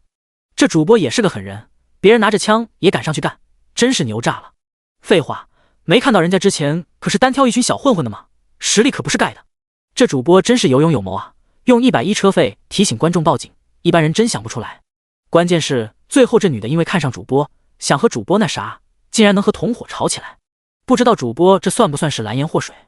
第二天，苏晨起床后正常开播，随着昨夜视频的发酵，不少人都听说了苏晨的直播，还没开播就已经有不少观众等着。开播的瞬间，直播间涌入大量观众，1万、3万、5万。看着直播间狂飙的热度，导演也是满头大汗，这涨得太快了吧！直播间人气涨得快是好事，能给节目带来热度。可偏偏是苏晨的直播间，要知道苏晨出租车上的乘客都不是一般人，万一出点什么事情，这么多人看着的话，瞬间就能传开，影响巨大，因此不能出一点差错。导演眼底闪过一丝亮光，神情严肃，危险与机遇并存，今天我们必须好好盯着，不能出一点差错。副导演也明白事情的严重性，瞪大眼睛，誓死守护自己的挚爱。第14章，乘客要跳楼。一大清早，路上人就已经很多了，不过大都是匆匆赶地铁或者公交的上班族，很少打出租车。苏晨开着车游荡，中控台上的手机显示听单状态。半个小时后，终于接上了第一单。年轻人面黄肌瘦，眼眶深陷，脸上写着大大的颓废2个字，一头乱糟糟的头发，几天没洗，活像个鸡窝。去哪啊？年轻人浑浑噩噩的，没有回答，直到苏晨又问了一遍，这才回答说去科技大厦。行，苏晨点火给油，出租车向科技大厦驶去。这好像是个正常人啊，这年轻人总不能还是罪犯吧？说不定呢，没看见他的状态就不像是正常人吗？这你就不懂了吧？现在年轻人都这样，加班加的。原来是加班加的，吓死了，我还以为是奖励太多了呢。奖励太多完全是另一副面孔，虽然差不多，但是气质完全不一样。别问我怎么知道，老夫一张字拍过来你就懂了。原来就是疲惫的上班族啊，真让人失望，还以为主播的乘客真的都是罪犯呢。楼上想太多了，真要是这么玄学的话，主播车后面肯定得跟几辆警车才行。直播间弹幕疯狂滚动，议论纷纷。在得知乘客就是普通的上班族后，不由得兴致缺缺。很快，出租车平稳地停在科技大厦楼下，年轻人付了车费，拖着疲惫的身子进去。苏晨心中松了口气，昨天的经历之后，他其实也对自己的乘客有些阴影。好在这次终于是位正常乘客。看了眼所谓的科技大厦，其实就是一幢6层高的办公楼，看上去有些年代。苏晨准备离开，就在这时，楼下急匆匆跑出来一位上班族。师傅等等，去哪啊？去长乐街，不过得麻烦师傅多等一会儿，我同事还在准备资料。要多久？5分钟。苏晨眉头一皱，前后看了看，没注意到哪有摄像头。行吧，我就在这等你5分钟，就5分钟，赶快。多谢师傅，我现在上楼帮他很快救下来。这位上班族稳住苏晨后，火急火燎又上楼去了。5分钟时间很快过去，这群上班族果然没有时间观念。见大楼内还是没人出来，苏晨吐槽一句，正准备离开。哎，你们看这楼上是不是有人？他在干嘛？这是要跳楼吗？好像还真是要跳楼啊。周遭的人群似乎是注意到了什么，纷纷抬头往上看。吃瓜是人类的本质。正准备离开的苏晨听到有人要跳楼，连忙从车上下来，抬头往上看，还真有人跳楼。越来越多人聚集在楼下，看着高楼上那道身影。那好像是一家游戏公司的老板吧，挺年轻的一个小伙子，怎么想不开呢？我在电梯里也碰到过，当时可是很有朝气的，怎么成了现在这副样子？听说是公司经营出了点问题，就算出问题也不至于跳楼吧？这么年轻，有啥想不开的？大不了从头再来嘛，活着比什么都重要。赶紧劝劝这个小伙子吧，还有得赶紧报警。苏晨就在人群中听着他们议论跳楼之人的身份，突然他注意到好像有些不对。此刻站在楼上那道身影，怎么看起来有点面熟？看来看去，苏晨最终确定，这不就是刚刚上车的那年轻人吗？卧槽！苏晨当即吓了一跳，这年轻人可是他拉过来这边的，不会出什么问题吧？与此同时，直播间的观众也是注意到了这点，这人好像就是刚才坐主播的车的年轻人，怎么突然要跳楼？来了来了，主播果然是有点东西的，又摊上事了。有没有吊大的说下，主播把人送来这边自杀，会不会被追责？应该不会吧，主播当时也不知道他是要去自杀，如果知道他要去自杀，还把他送来这边的话，那肯定是要追责的。懂了，不知者无罪。不过为什么主播每次都能碰上这种事？难道他真的有什么特殊体质？苏晨看不到直播间弹幕，此刻的他已经赶紧冲上楼了。不管这件事情他到底会不会被追责，他都不可能坐视不理。人是他拉过来的，要是真的在他面前跳下来，苏晨一辈子良心难安。很快，苏晨坐电梯来到顶楼，此刻天台已经围满了人，皆是在劝年轻人快回来。老板，你赶紧下来吧，公司垮了，我们可以重新创业，你这是何苦呢？我们公司还有老员工陪着你，肯定能东山再起的。是啊，老板，你要是走了，我们这些员工怎么办？老板赶紧下来吧，留得青山在，不怕没柴烧。这些人都是年轻人公司的员工，苦口婆心的劝着。然而年轻人还是不为所动，坐在天台边缘，双目无神看着楼下川流不息的人群和车辆。这世界好像和他已经没什么关系了。有位员工见他注意力不在这边，冒着身子偷偷靠近，想要把他拽下来。不料年轻人转过头就发现了他，当即激动无比。你干什么？众人吓得亡魂大冒，生怕这年轻人一激动直接就跳下去了。他们给了那位员工一个眼色，让他赶紧滚回来。见到年轻人不再激动，这才松了口气。苏晨在人群中看着他们的一举一动，看到那人想要偷偷上前的时候，暗骂了一句蠢蛋。这么大个人，要是偷偷溜过去，那就有鬼了。而且这种事情还需要对症下药。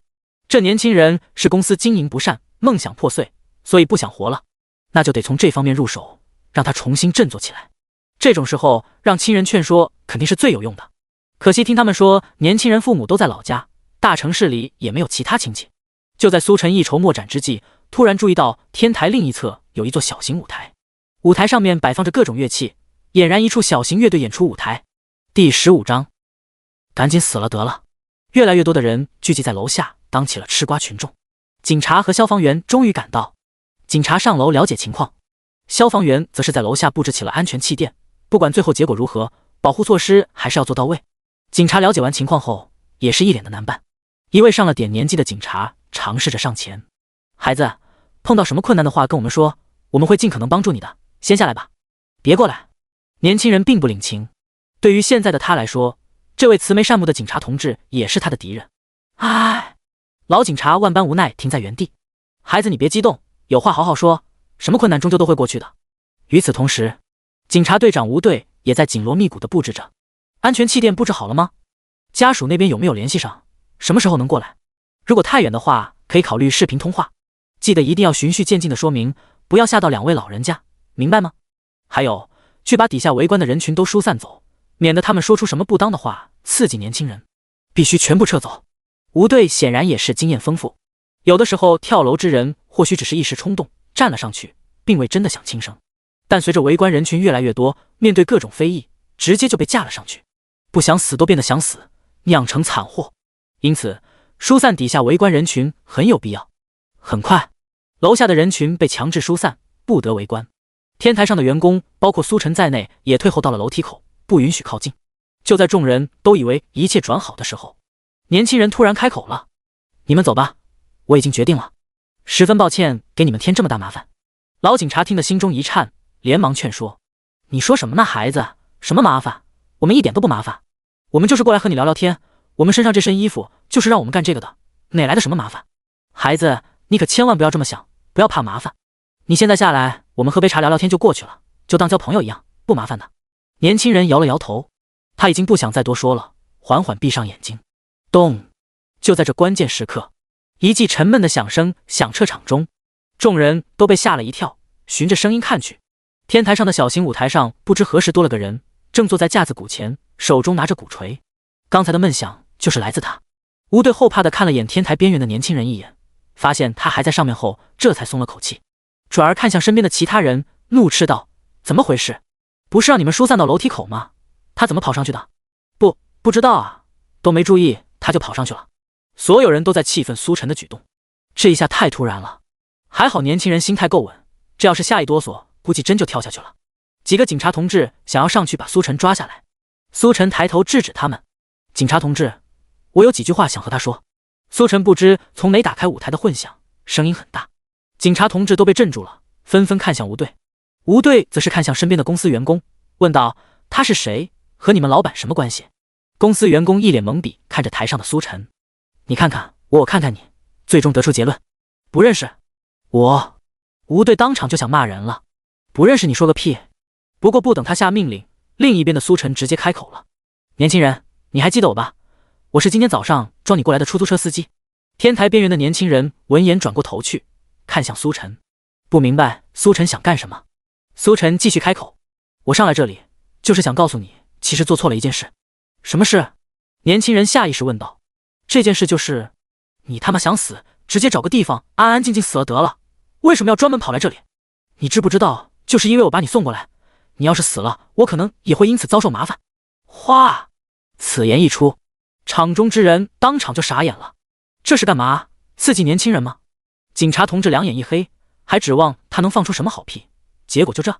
着急忙慌上去想要把苏晨拽下来，但是被吴队一声呵斥：“住手，让他说。”队长不愧是队长，经验丰富无比。他也是想到，既然软的不行的话，干脆就来硬的。反正不管结果如何，这年轻人都准备往下跳了，给他上点硬货，说不定会有转机呢。队长，警察同志和旁边的员工都急疯了，不明白吴队为什么会突然下这样的命令。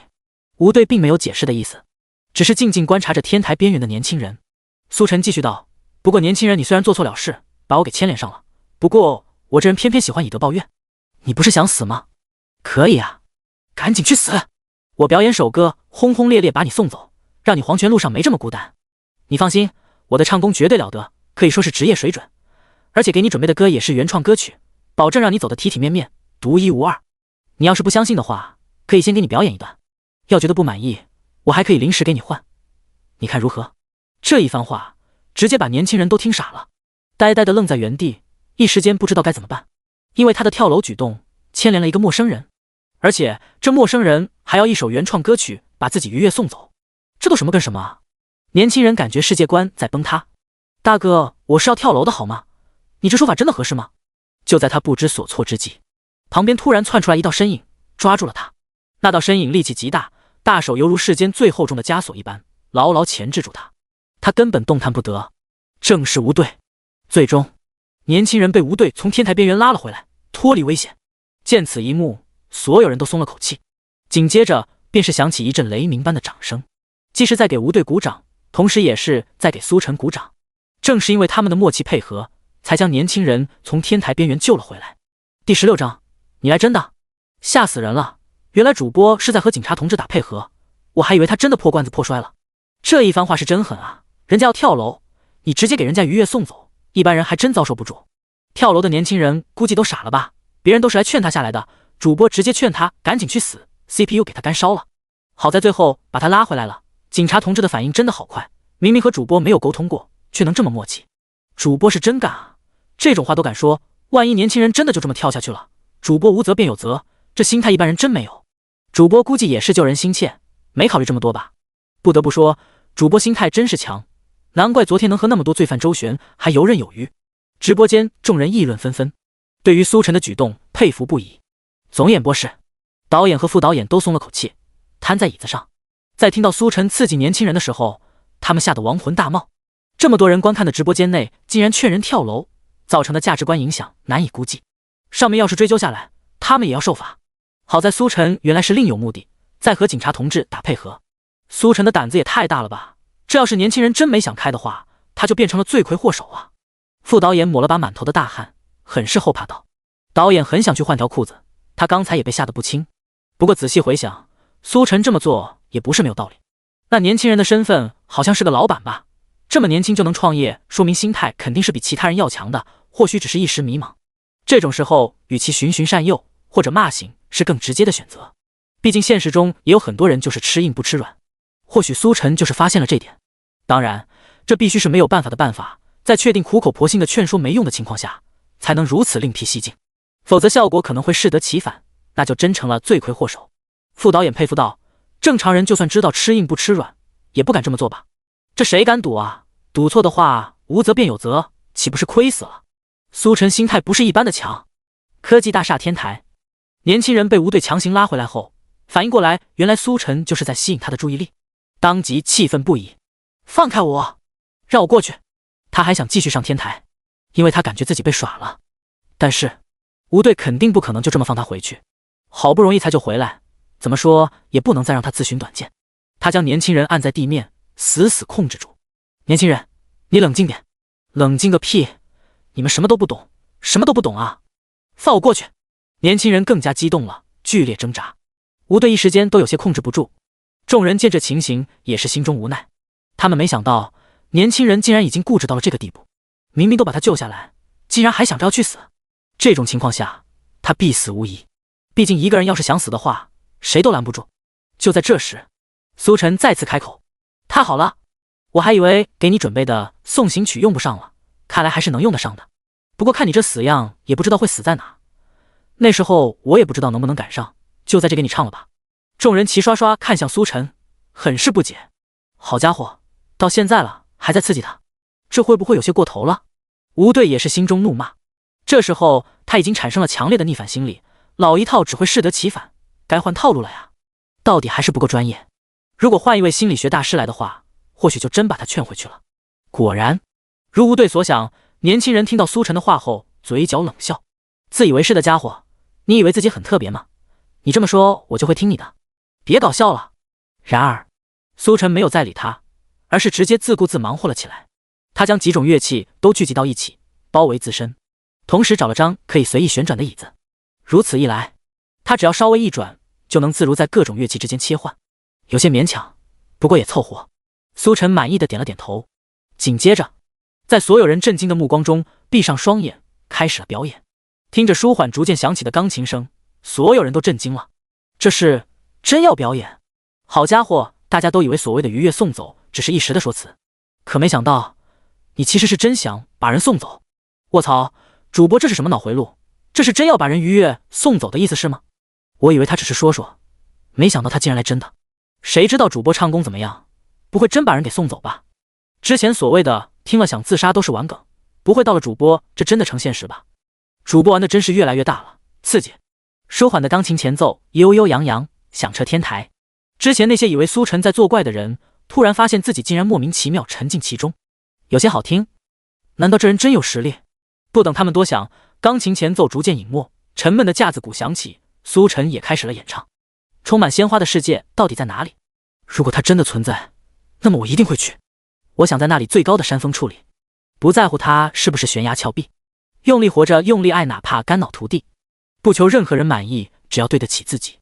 关于理想，我从来没选择放弃，即使在灰头土脸的日子里，也许我没有天分，但我有梦的天真。我将会去证明，用我的一生。也许我手比较笨，但我愿不停探寻，付出所有的青春，不留遗憾。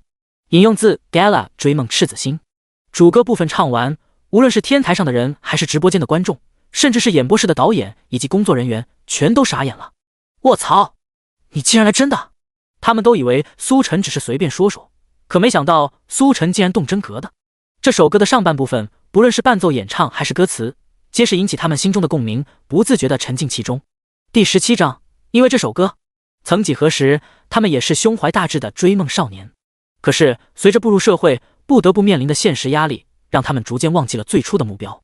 此时，苏晨的演唱以及那贴切的歌词，竟是又让他们回想起了青春时最炙热的梦想。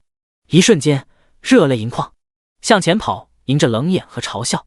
生命的广阔，不历经磨难，怎能感到？命运它无法让我们跪地求饶，就算鲜血洒满了怀抱，继续跑，带着赤子的骄傲。生命的闪耀，不坚持到底怎能看到？与其苟延残喘，不如纵情燃烧吧。有一天会再发芽。为了心中的美好，不妥协直到变老。副歌部分，苏晨的声音铿锵有力，直冲云霄，犹如一根利剑，直直刺入人们内心深处，刺破阴霾。那声嘶力竭的呐喊，就像是他们奋斗路上每一次的咬牙坚持时内心的呐喊，深深的引发共鸣。而当一曲唱完，所有人皆是震撼当场。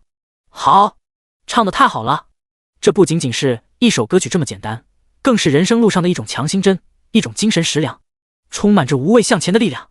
他们此刻终于明白，苏晨所谓的愉悦送走，并不是真的想愉悦送走，而是想以一种反差心理，让年轻人听到这首歌。他是想拯救年轻人。直播间内，观众听完苏晨表演后，也是明白过来，原来我们都误会主播了，主播这是想救人啊！不敢相信，主播不是出租车司机吗？怎么能唱得这么好？满满的正能量，就连我这把老骨头都想奋斗一把。之前都没听过这首歌，这么说这首歌真是主播原创，这也太牛了！主播不仅能开出租抓罪犯，原来唱歌也是一把好手。从现在开始，我就是主播的铁粉。好，吴队也很是意外，苏晨的歌唱得太好了，比他想象中好几百倍，甚至连他这个早已冷却的内心也不自觉的热血沸腾，恨不得现在就将全市的罪犯都给抓了。同时，吴队发现从苏晨开始演唱后，身下的年轻人突然就变得不再挣扎，一动不动地望向舞台方向。吴队有些好奇，侧过头看了眼年轻人的表情，这才发现那年轻人此时面目扭曲，十分难看，眼眶之中两行滚烫的热泪流下，滴落地面。他哭了，哭得很难看。年轻人公司出问题的时候没哭，找不到办法解救的时候没哭，甚至上天台的时候也没哭，但是这时候他哭了，因为这首歌触碰到了他心底最柔软的地方。他是农村出来的孩子，大学毕业后就留在城市开始工作，因为家庭条件不好，他比其他人努力100倍1000倍。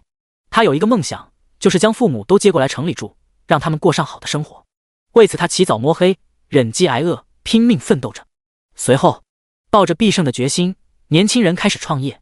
他想着只要创业成功，有了一定的根基，就能带父母过上更好的生活。他也一直为此奋斗着。可惜创业并非想象中那么简单，他努力的奋斗着，可公司还是每况日下，越来越艰难。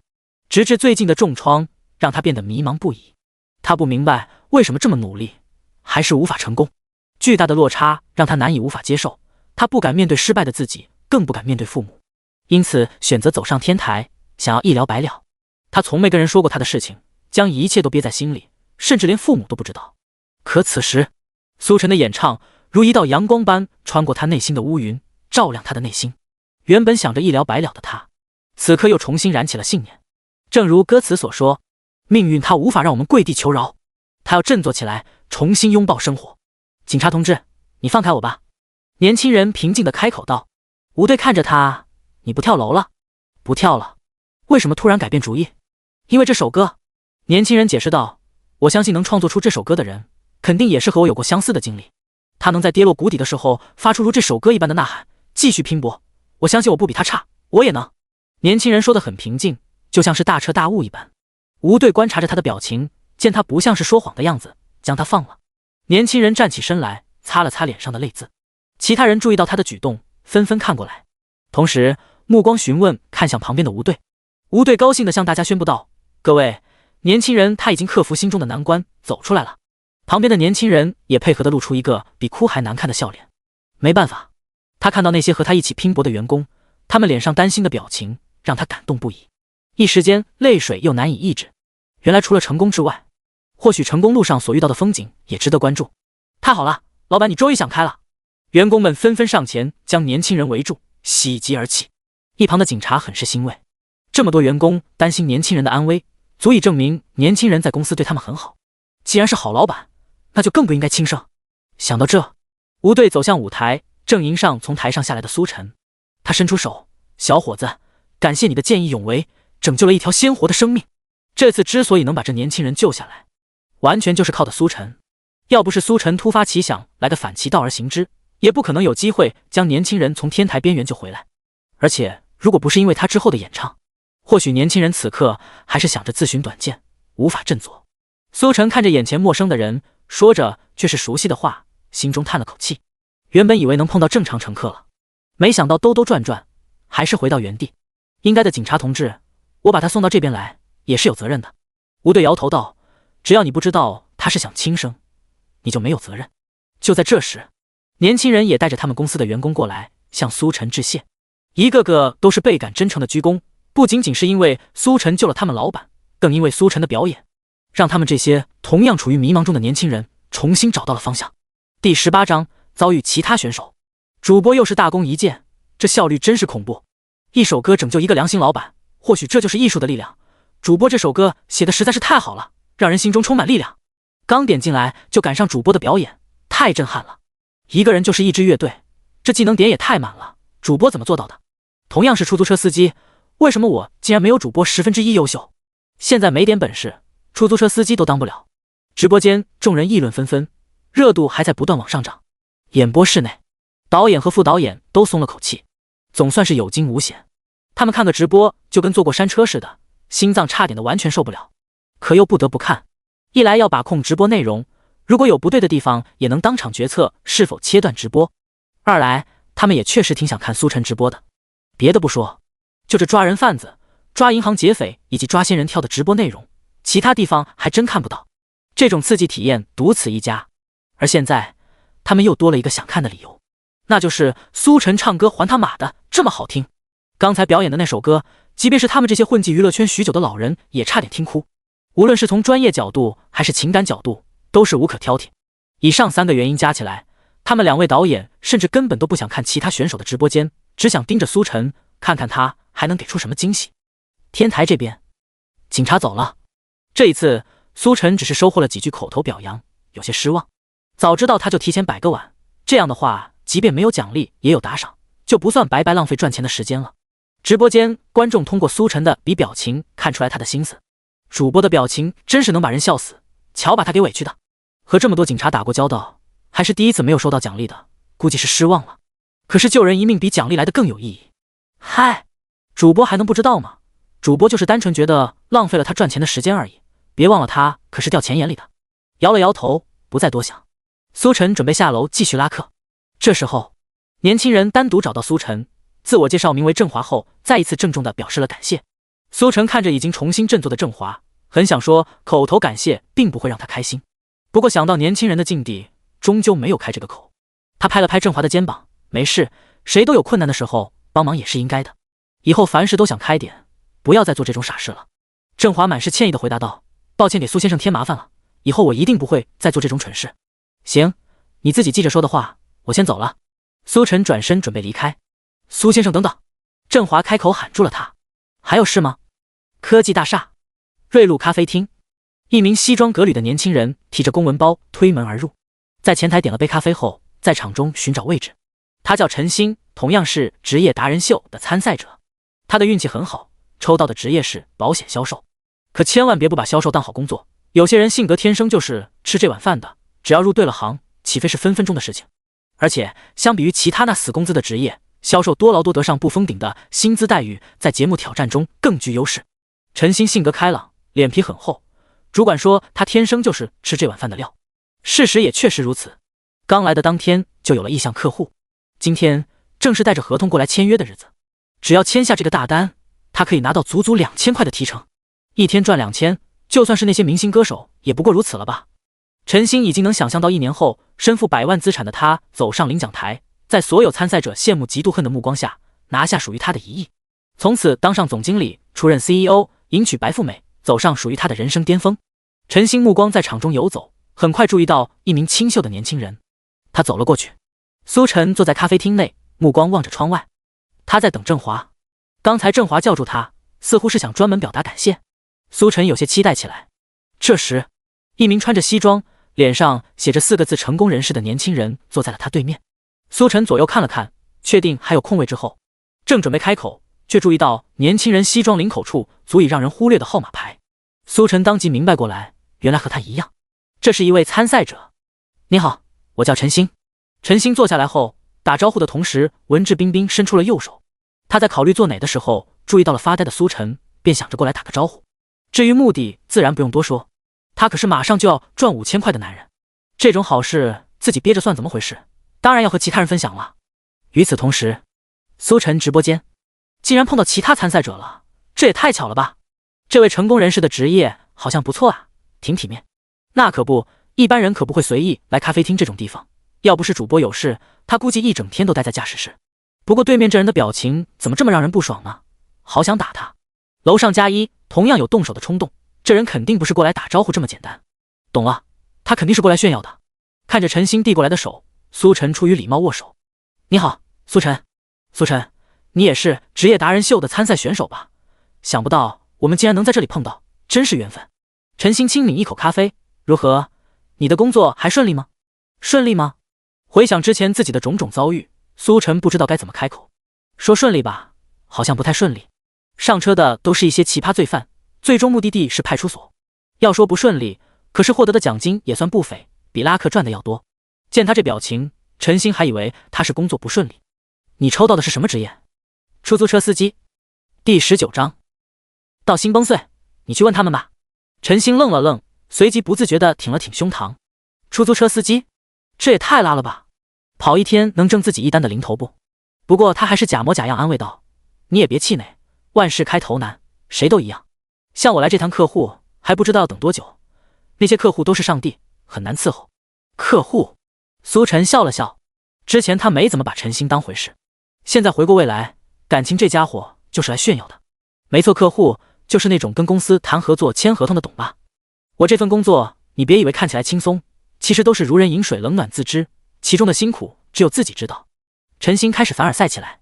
虽然我第2天就准备开单了，但是你不知道我昨晚为了准备资料合同，直接熬了个通宵。你看看我黑眼圈都变重了。等这1年时间过去，虽然钱挣到了，但是人可能要老个10几岁，都是在用寿命换工资。说到这，陈星又看向苏晨，叹了口气。说实话，苏晨，虽然我干1单就能挣5000，但是我还是羡慕你的工作。想上班就上班，想下班就下班，累了就休息，多自由啊！这番凡尔赛言论让苏晨直播间内的粉丝很不爽。妈的，什么货色也敢来主播面前碰瓷，1单5000了不起？主播也是1单5000好吗？就是主播昨天直接干了2单呢，你1个月能开1单就不错了。小人得志，这嘴脸真是可恨。他直播间试试多少？必须把他直播间给冲了。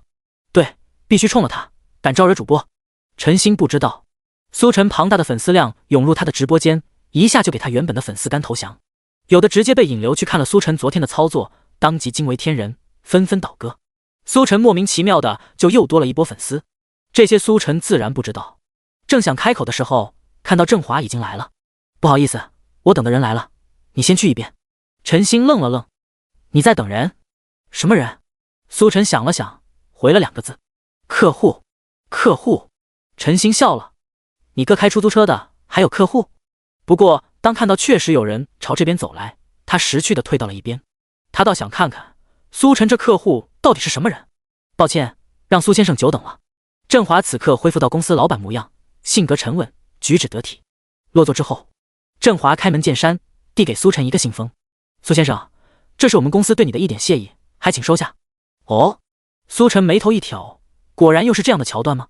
这信封他太熟悉了。不过他没有第一时间收下。你公司目前的情况不会影响吗？瘦死的骆驼比马大，我们公司确实遇到了一点困难，但这点钱还是能拿出来的。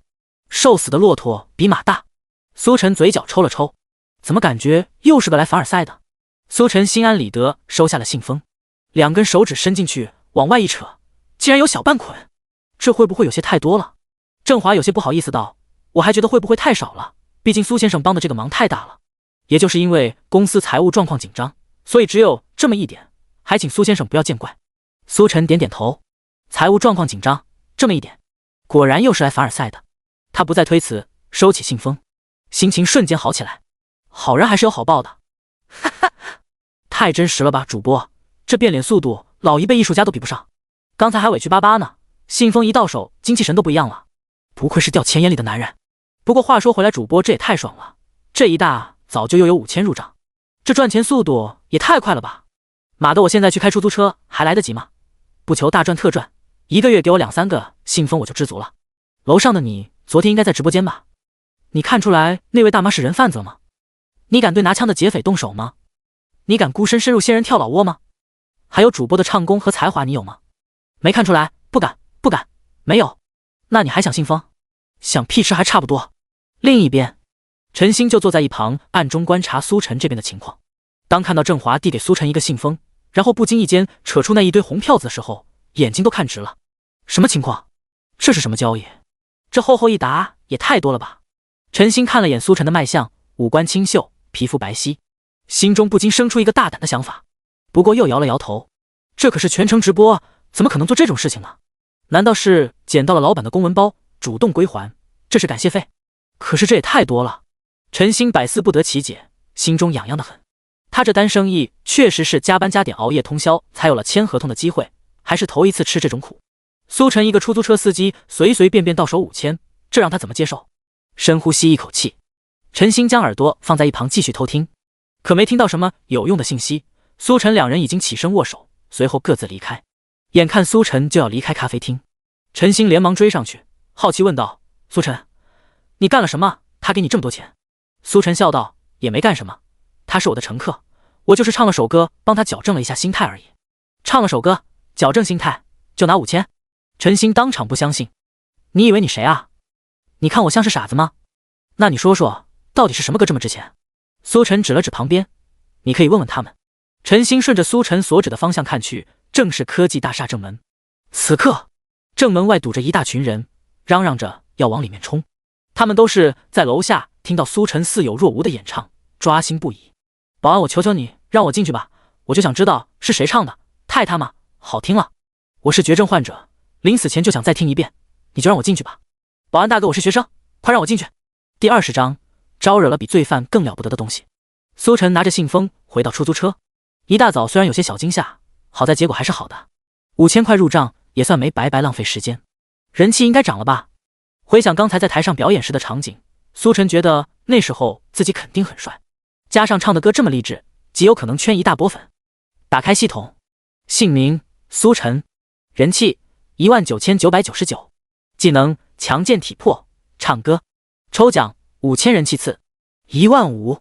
苏晨被这个数字吓了一跳，没想到竟然涨了这么多，毫不犹豫抽奖。恭喜获得技能悟性十足。悟性十足，你拥有异于常人的悟性，任何事情一学就会一点就通。悟性，这是想让我回去学习吗？苏晨有些纳闷，看了眼剩下的人气还能抽奖，当即花费10000人气又抽了一次。恭喜获得技能神级车技。神级车技，你拥有神级车技，秋名山在你眼中就是救街管道。一瞬间，大量的车技知识涌入苏晨脑海，同时他的眼前莫名出现了一幅画面。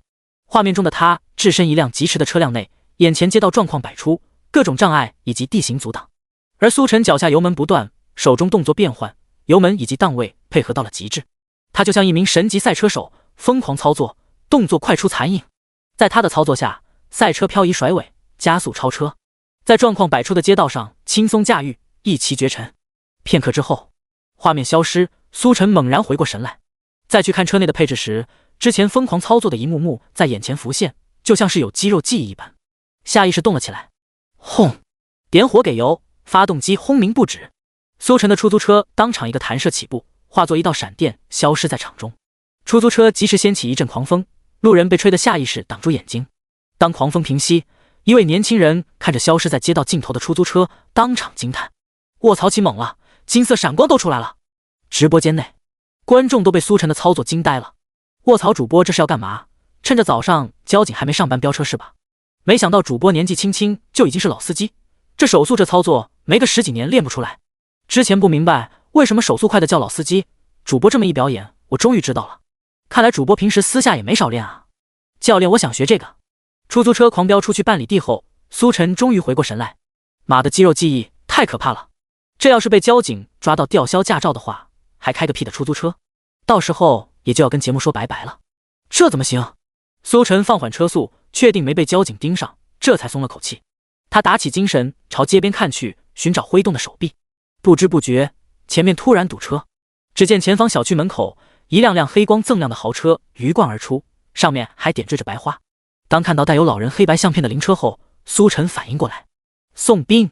想不到灵车阵容这么豪华，看来是个大户人家。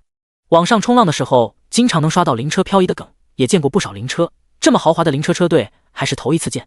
随着宋斌队伍全都出来，堵车也逐渐缓缓疏通。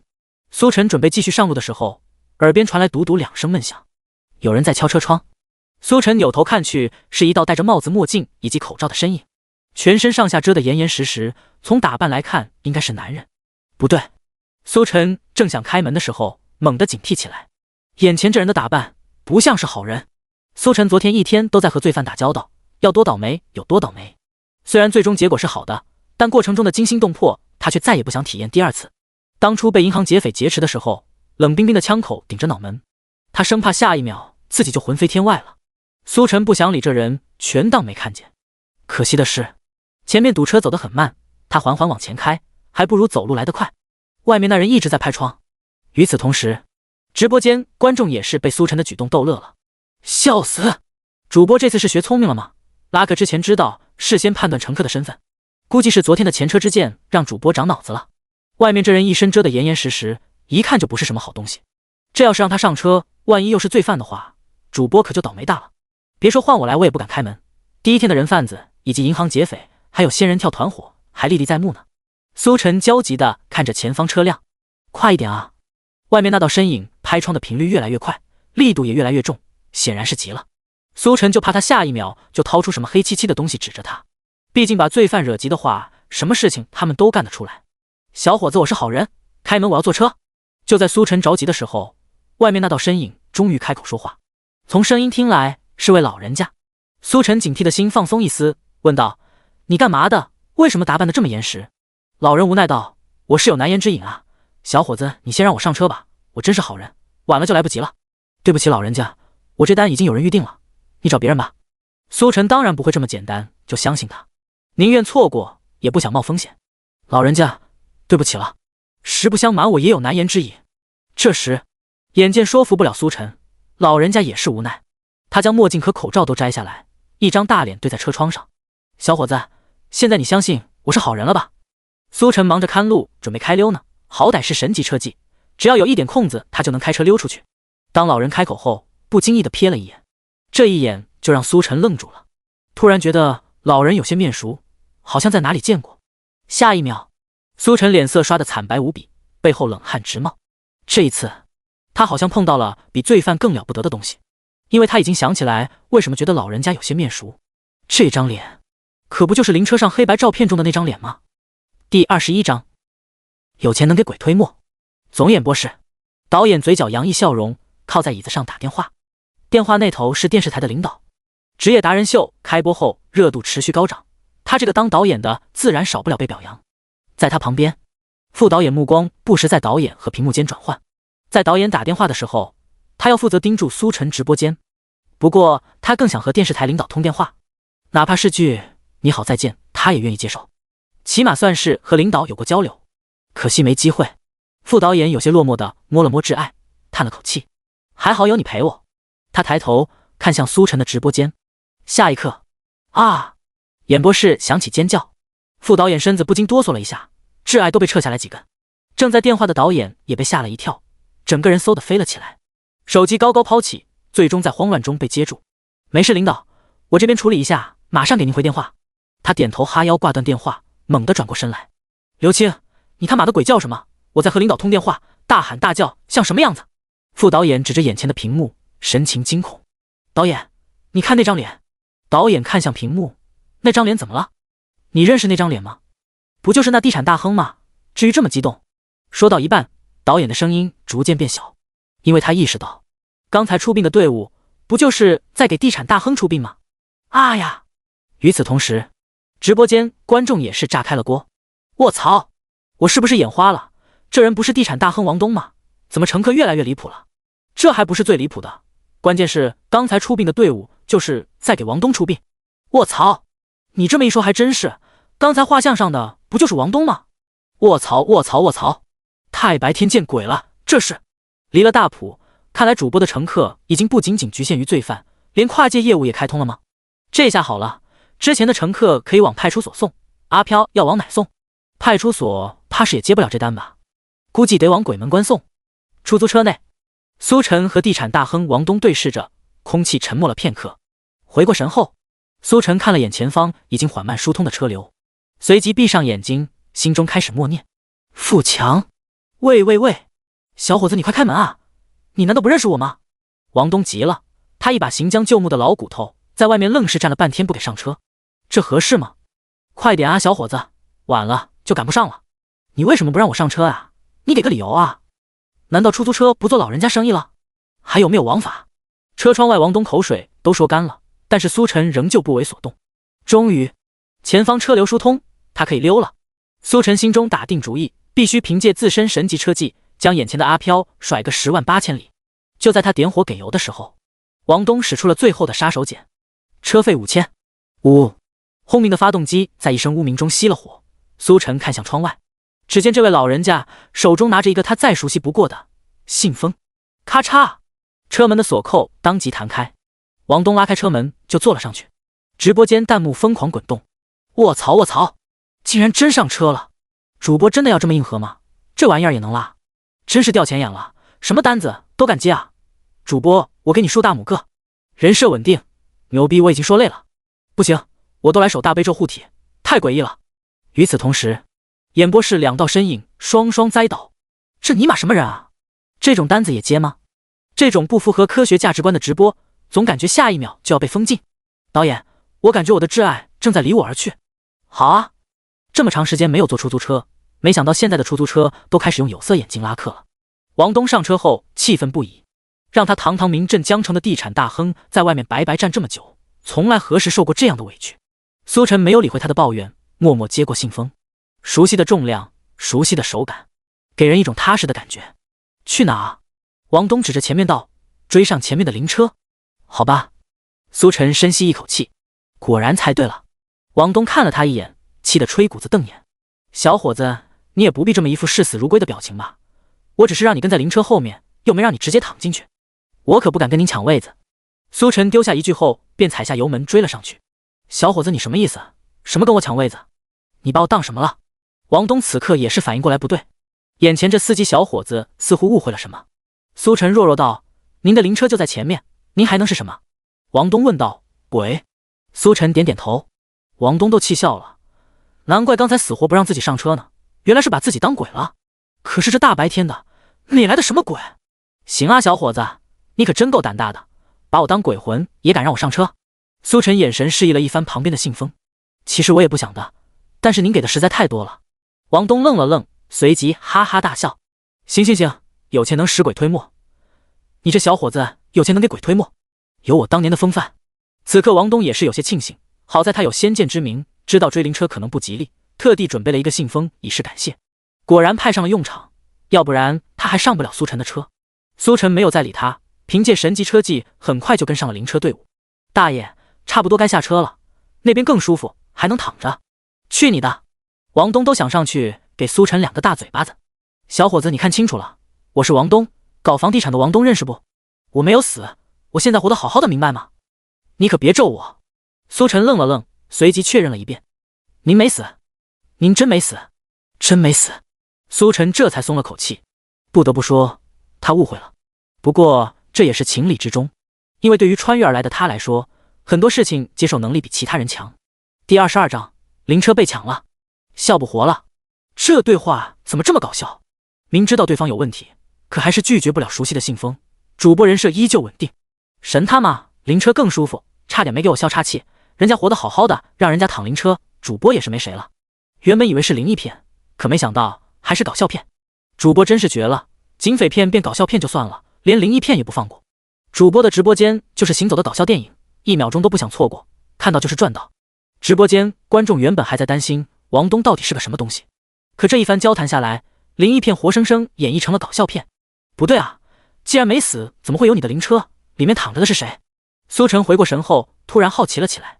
王东轻咳2声，里面没躺着谁，就是一个空盒子。空盒子？苏晨满头问号。好家伙，现在有钱人都玩这么花了吗？人还没死，葬礼先给办上了。小伙子，你可别多想，我这么做是有难言之隐的。王东叹了口气，开始解释。作为江城有名的地产大亨，王东一手创办的王氏集团从地产发家之后，涉及许多行业，在江城称的上市顶级龙头企业，妥妥的超级商业帝国。但他也是有烦恼的，和其他各个大家族一样，随着王东身体越来越差，王氏集团内部已经开始出现了不同的声音，甚至明目张胆的对立起来。王东知道，这些人是在为他的死做准备，只要他一死，王氏集团或者说王氏家族内部肯定要爆发巨大的矛盾，甚至有可能因此分崩离析。王东自然不可能眼睁睁看着自己建立的王氏集团覆灭，因此就想出了这招假死。王东就想看看，在他死后王氏家族中到底有谁会出来作妖。那么只要提前将那人解决，等他真正死的时候，王氏集团就能安然无恙。下葬之时就是公布遗嘱的时候，所有的矛盾都会在那时候爆发。王东着急坐车追赶灵车队伍，就是不想错过第一现场，他必须看到事情的整个来龙去脉。大爷你可真够阴的。听完王东的解释后，苏晨默默给他点了个赞。他已经能想象到王氏家族一群人因为遗嘱争得不可开交的时候，老爷子从天而降，惊呆所有人，那表情肯定很精彩。王东无奈摇了摇头，这也是没有办法的办法，如果家族内部能和睦一些，又何必折腾我这把老骨头。说着，他看向苏晨，褶皱的眼皮下目光满是欣赏。小伙子，要是我们王家出个像你这样的人，为了钱甚至敢和鬼做交易的话，我也就不用操这份心了。王氏集团之所以会出现这样的局面，还是因为后继无人，年轻一辈中没人能服众，否则又怎么可能是这样的结果。面对王东那毫不掩饰的欣赏目光，苏晨看了他一眼。大爷，实不相瞒，我也是有难言之隐的。听到这话，直播间当场笑翻了。难言之隐个屁，就是掉钱眼里了，只要给钱什么都好说。鬼门关去不？不去。5000。鬼大爷您上座。666。楼上总结太精辟。作为江城首屈一指的大佬人物，王东的葬礼自然是牌面拉满，送殡的豪车大排长龙，哭丧的吊唁的吹唢呐的应有尽有，绝对的庄严肃穆，绝对的气势如虹。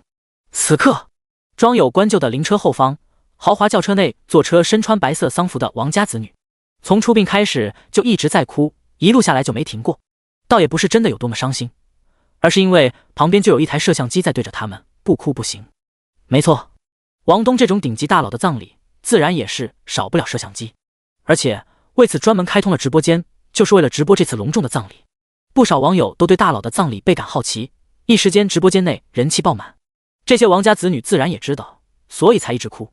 只要演技好，能获得网友认可，风评上去之后，路自然也就更好走。王氏集团虽然家大业大，但还是离不开江城群众支持。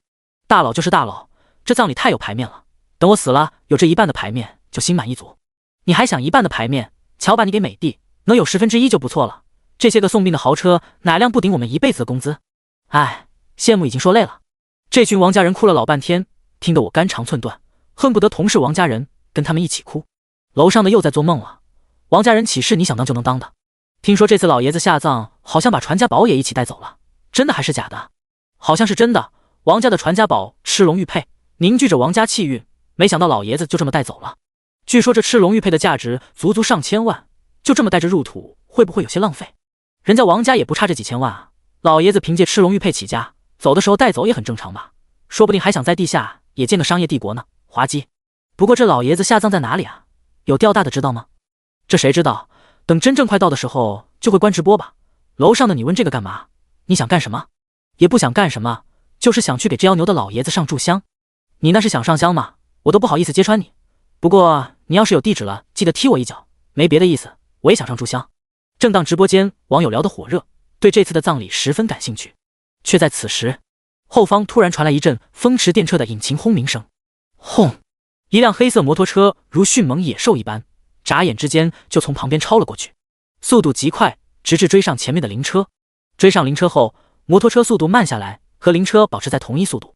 正当众人好奇这摩托车要干什么的时候，摩托车手缓缓起身，蹲在摩托车上，紧接着自信一跃，小巧的身躯轻松钻进灵车的副驾驶。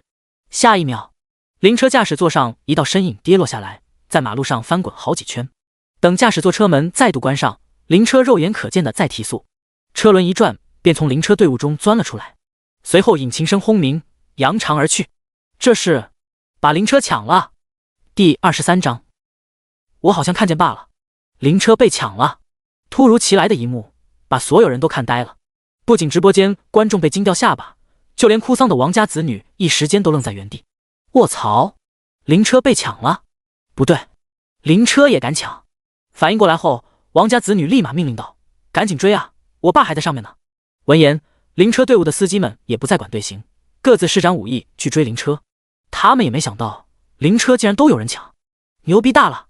竟然还有人抢灵车，这下是真长见识了。灵车也敢抢，这胆子是真大啊！关舅就在灵车上面，抢灵车肯定是为了里面的赤龙玉佩吧？你说的不是废话，不是为了赤龙玉佩，还能是为了老爷子的遗体？不会真有人有那样的变态癖好吧？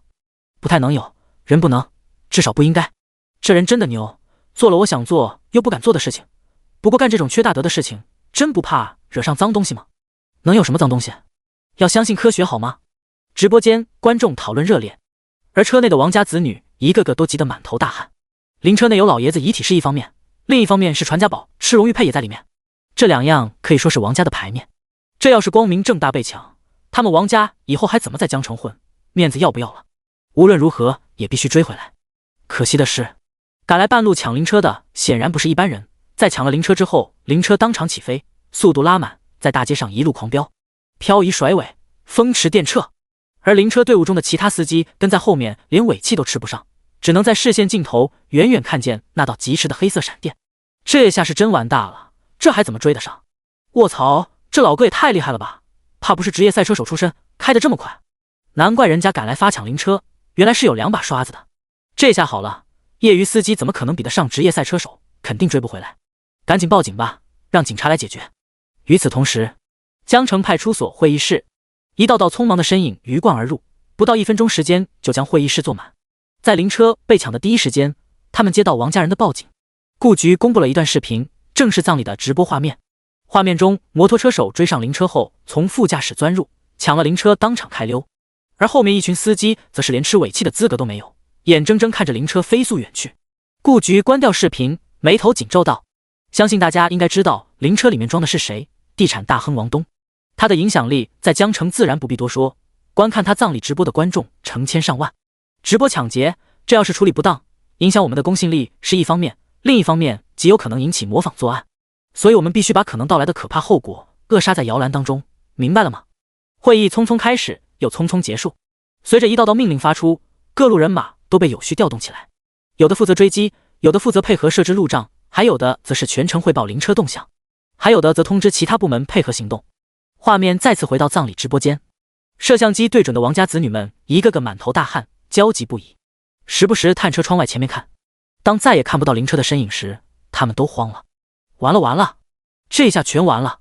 他们相信警察同志肯定能追上那辆车，但他们怕的是摩托车手在他们看不见的地方拿上棺柩里的东西后弃车而去。相比于汽车这种庞大且明显的目标，摩托车手一旦钻入人群，那简直比大海捞针还难。万一这背后要是有惯犯团伙支持的话，或许就再也找不回来了。这下怎么办？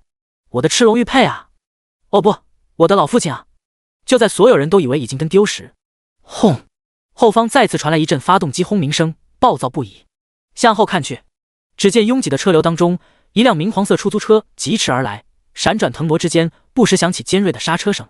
很快，这道黄色闪电就从车流当中杀出，飞快冲了过来，眨眼之间已经从他们旁边擦身而过。卧槽！车内的王家子女下意识大叫了一声：“我好像看见爸了！我也看见了！我好像也看见了！”他们眼睁睁盯着那辆黄色出租车疾驰而来，在经过的瞬间，看到了副驾驶上那张熟悉的面孔。虽然那张脸色涨红，舌头吐出，扭曲的不成人样，但他们还是一眼就认了出来。毕竟那可是他们的亲爹。原来人死后是这副模样。爸是知道自己灵车被抢，特意回来了吗？有爸出手的话，应该就不用担心了吧。葬礼直播间内，不少人也是看到了刚才的画面，议论纷纷。刚刚飞过去的那张脸是不是王东？看起来有点像。真的是王东？没听到他们已经确认了吗？卧槽，真是王东！脏东西这就追上来了，前脚被抢，后脚就追上来了，这效率也太高了吧！看来死人的东西真的不能抢，会被盯上的。刚才那张脸也太可怕了，这要是遇到不得活儿都吓飞。咱们还是老老实实做守法公民吧。就在这时，一条弹幕吸引了所有人的注意。什么脏东西？那是真人王东！真人王东？真的假的？他不是已经死了吗？他那是假死，就是想看看自己死后王氏集团会变成什么样。电视剧上应该看过类似剧情吗？原来是这样吗？那王东那扭曲的表情怎么解释？正常人怎么可能会有这种表情？明显不对劲。那是因为出租车司机开太快，安全带把他给勒得喘不过气来了。真的假的？你不会是官方来洗地的吧？可别把我们当傻子。你们要是不信，自己去那出租车司机直播间看，职业达人秀66号房间，出租车司机也有直播。不少观众带着半信半疑的态度搜索了这个直播间，当看到直播间的画面时，顿时惊呼：卧槽！第24章震撼登场。轰！一辆黄色出租车在街上疾驰，发动机轰鸣声震响大街，动静之大，引得路人频频侧目。这是在飙车吗？刚刚过去一辆，现在又来一辆。大马路上飙车，还是人这么多的地方，这胆子也太大了吧！这好像是出租车吧？出租车飙车是要闹哪样？刚才跑过去的那辆还是灵车呢，我都看见上面的白花了。知道的知道这是在飙车，不知道的还以为他赶着去投胎呢。灵车飙车，真赶着去投胎。出租车上，苏晨目光专注看着前方，双手双脚配合默契，油门刹车档位手刹疯狂操作，动作快出了残影。这一刻，神级车技中的技巧被他发挥得淋漓尽致。如果从天上看，就能发现拥挤的车流中，这辆出租车犹如一道黄色闪电，快速窜行，速度之快令人啧舌。旁边的副驾驶座，须发皆白王东扣着安全带，死死抓着扶手。此刻他满脸通红，舌头吐出，口水乱飞，处于一种人在前面飞，魂在后面追的状态。时间回到2分钟前，王东还在和苏晨感叹王家的情况，突然杀出的摩托车打断他的思路。正当他好奇的摩托车要干什么的时候，摩托车手钻进灵车，把车开走。没错，在他这个正主面前，眼睁睁把他的灵车抢走了。王东人傻了，怎么也没想到竟然会发生这种事情。如果单单是空棺材倒也没什么，可是那里面可是有传家宝赤龙玉佩。王东当场炸毛，小伙子赶紧追上前面的灵车，那辆车开得有点快啊，恐怕有点难度。5000，这句话落下，出租车肉眼可见提速，然后就成了现在这副样子。苏晨直播间气氛一片欢乐，笑不活了，竟然有人敢当着正主的面抢灵车，这是活腻了呀！看王东大佬那炸毛的样子，肯定没想到竟然还有这种事，估计 CPU 都给干烧了。换我来我也傻，假死就已经够奇葩了，没想到还有抢灵车的。要不是知道上面有赤龙玉佩，估计还真以为对大佬尸体有兴趣呢。主播慢点，王东大佬要不行了，本来没死，这会儿要给你整死了。哈哈，原本王东大佬只是想坐个车看看灵车，可没想到主播真想把他送进里头去。主播不亏是主播，有点本事在身上的，一辆出租车愣是跑出赛车的感觉，这操作行云流水，看起来很专业啊。我发现只要钱到位，主播应该没有什么不会的，不愧是掉钱眼的男人。与此同时，不少葬礼直播间的观众也纷纷涌入。刚来的就他妈你叫出租车司机啊！卧槽！卧槽！这真是王东大佬，大白天见鬼了！这尼玛怎么回事？王东大佬不应该在灵车里吗？怎么跑这来了？不会是知道自己灵车被抢了，特地叫了辆车吧？这出租车司机有2把刷子，行云流水的，一看就是老司机了。这动作都快出残影了，这尼玛是出租车司机，确定不是赛车手。这操作频率，一般的赛车手也做不到吧？厉害厉害！现在真是没点本事，出租车司机都干不了。苏晨注意到一旁王东脸色有些不对，车速稍微降了下来。大爷，要不咱慢点？王东得空喘息，终于顺了口气。不过，只见他目光中闪烁着凶光。不行，你还得再快点，必须追上他。来吧，我还顶得住。苏晨点点头。也罢，收人钱财替人消灾。那你可坐稳了。江城派出所会议之后，部署已经到位。顾局坐在技术人员旁边，面前是一块块超大屏幕，反映着各个路口的情况。快了快了，他来了。眼看黑色灵车距离设置的路障已经不远，顾局下了命令，各单位注意，嫌疑人正在接近，务必把他拦下。收到命令后，负责拦截的警察一个个神色肃穆，如临大敌，死死盯着前方。很快，一阵发动机轰鸣声由远及近，那辆黑色灵车果然出现了。你现在已经被包围了，赶紧停下！负责的小队长拿着话筒交涉。然而，黑色灵车却是丝毫没有减速的意思，并且轰鸣声逐渐高涨，竟是在加速。危险！众人看出来这车没有停下的意思，纷纷退让。他们没想到这人竟然这么刚，明明去路已经被他们用警车堵死，竟然还不减速，这是想自杀吗？他们退让开来，黑色灵车也已经冲到眼前，眼看就要一头撞上警车时，却见黑色灵车猛地一个急刹，唰！只见一个帅气甩尾，原本直冲而来的黑色灵车顿时横了过来，利用高速冲来的惯性继续往前冲，硬生生用侧面车身撞开警车，出现一个口子。轰！随即发动机轰鸣再次响起，轮胎急速抓地，发出刺耳的声响，一阵白烟飘了出来。下一秒，灵车化作一道黑色利剑，径直冲出去。一旁的警察同志靠了过来，看着消失在尽头的灵车，纷纷上车，赶紧追。派出所内，砰！顾局看着灵车扬长而去，重重捶桌。可恶，竟然敢冲卡！赶紧追上他，务必要把他拦下来。联络员将顾局的命令传达给现场人员。不一会儿，现场人员传来反馈：不行啊，顾局，他开得太快了，我们有点跟不上。不好，顾局，我们跟丢了。顾局傻眼了，这才过去多久就跟丢了？不是刚从你们眼皮子底下走的吗？他看了眼大屏幕，上面的监控画面显示，灵车在车流中间左右移动，速度极快，主打的就是一个不要命。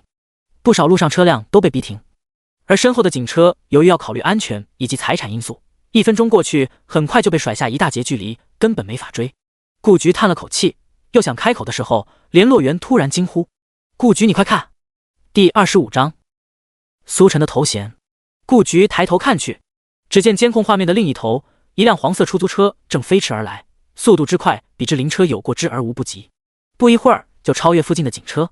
看这架势，目标好像也是不远处的灵车。出租车？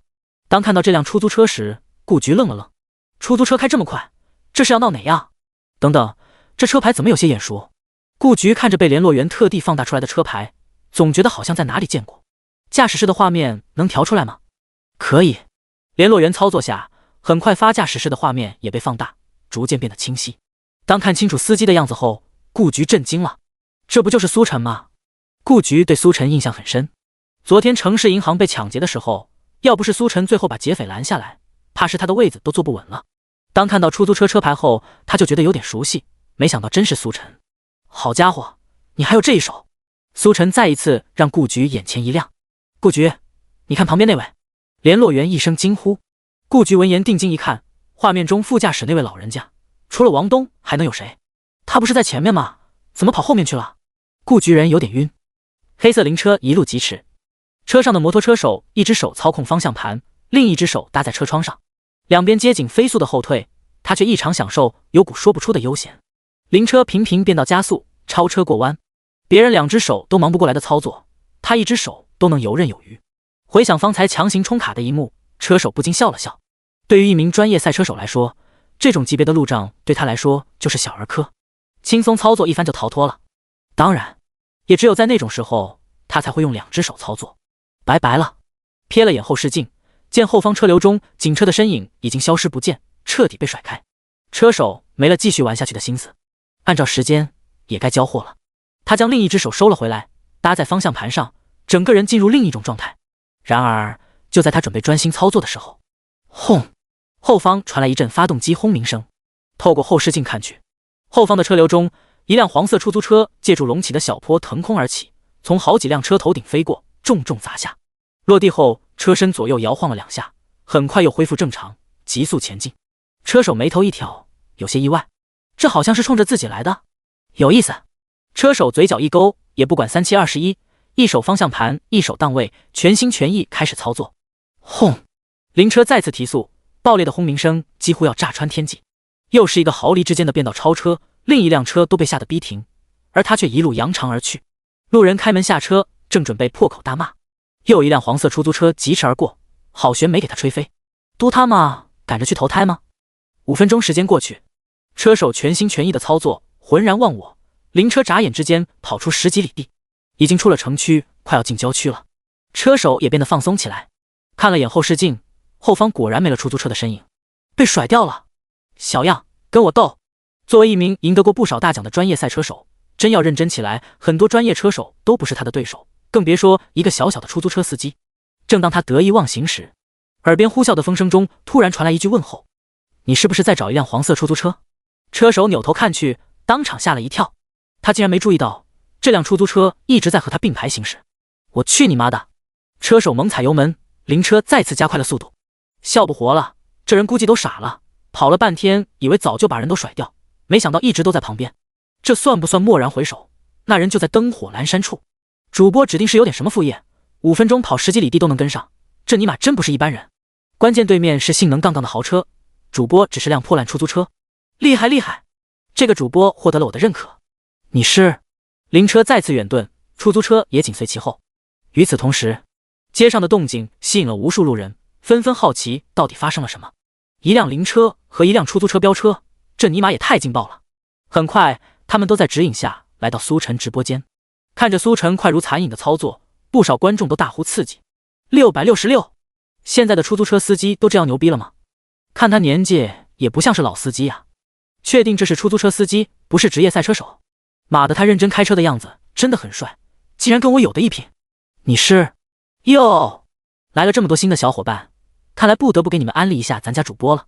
现在坐在你们眼前的是直播反拐第一人，银行劫匪的天生克星，仙人跳团伙内讧的罪魁祸首，跳楼老板的再造之人，开的是出租车，干的都是警察的活，职业达人秀。66号苏晨，好家伙，头衔这么多，这算什么？按照你们所说，这不又要多一个了？就叫灵车追逐者吧。城西大道距离郊区不远处，一黄一黑两辆车前后追逐着。灵车上，眼看着始终拜托不了苏晨，车手咒骂了一句：“该死！”按照当初的安排，抢了灵车后，他一路开到郊区，就能直接找买家交货了。可惜偏偏跑出来一个出租车司机，他也不知道这出租车司机到底哪来的，跟个牛皮糖一样，甩都甩不掉。堂堂职业赛车手，竟然连出租车司机都跑不过，到底是职业赛车手提不动刀了，还是你出租车司机飘了？眼看不远处就是交易地点，车手也顾不得其他，只见他眼底闪过一丝狠色，这是你逼我的。刹，脚下刹车一点，车速骤然慢了下来，回到和出租车同一水平线。这时，出租车上的苏晨有些疑惑，这是没油了。然而下一秒，灵车猛地甩头撞了过来。第26章，小苏，还得是你啊！轰！车内巨震，还好系紧了安全带，否则这一下怕是要被当场甩飞。他奶奶的！苏晨被气得不轻，玩不过就开始人身攻击。眼看灵车还要撞过来，苏晨猛地踩下刹车，让灵车撞了个空。既然你要玩，那就陪你玩玩。苏晨很快开始反击，一脚油门下去，原本降低的车速很快又拉上来，对着旁边的灵车狠狠一撞。轰隆！灵车上点缀的白花全都掉落下来，后视镜也掉了一个。你妈的！车手当场震怒，厉害了！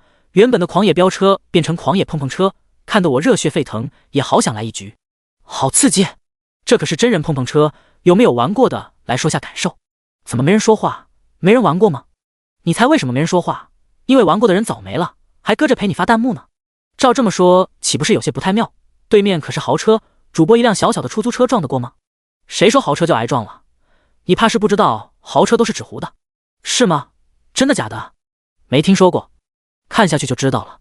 果然，似是为了印证弹幕说的话一般。只见灵车在一次次碰撞之下，车大灯当场掉了一个。这种情况一般也就意味着土崩瓦解的开始。来，继续。苏晨嘴角冷笑，脚下配合手上的操作，出租车猛地一个甩尾，一屁股将灵车撞到了墙上。轰！剧烈碰撞下，灵车左右摇晃，已经开始有些不稳。妈的！车手被苏晨压着打，整个人都气炸了。如果这车是他自己的车，他有信心直接将苏晨干死在护栏边。可问题，这辆豪车就是用来看的，而不是用来撞的。轰！又是一次甩尾攻击，苏晨直接将灵车后面的保险杠给对了下来。保险杠脱落，意味着他离死也不远了。苏晨油门轰轰，猛地一甩方向盘，轰隆！灵车被撞在护栏上，当场腾飞，一个翻转过后，重重地砸在地面，四脚朝天。车手被压在下面，动弹不得。杀！苏晨直接把车停在他脸上，差点没给他气死。大爷，任务完成。苏晨下车后，王东也颤颤巍巍跟着下车，全身都在发抖。太刺激了！没想到他都一把老骨头了，竟然还能享受年轻时的快感。好在他是见过大风大浪的人，否则小心脏肯定受不了。与此同时，直播间观众普天同庆，这一场追逐战最终落下帷幕，己方获胜，突出的就是一个爽。牛逼牛逼！主播这一手确实厉害，又是凭一己之力干翻劫匪。不过这过程确实有点刺激，又是飙车又是碰撞的，一般人真顶不住。王东大佬估计人都麻了，本来假出病差点给弄假成真，真不是开玩笑的。谁能想到主播又一次抓住了劫匪，这是第几次跟警察抢活了？这确实没想到，主播竟然还是一个职业赛车手，真的帅。主播确实有点罪犯克星的体质在身上的。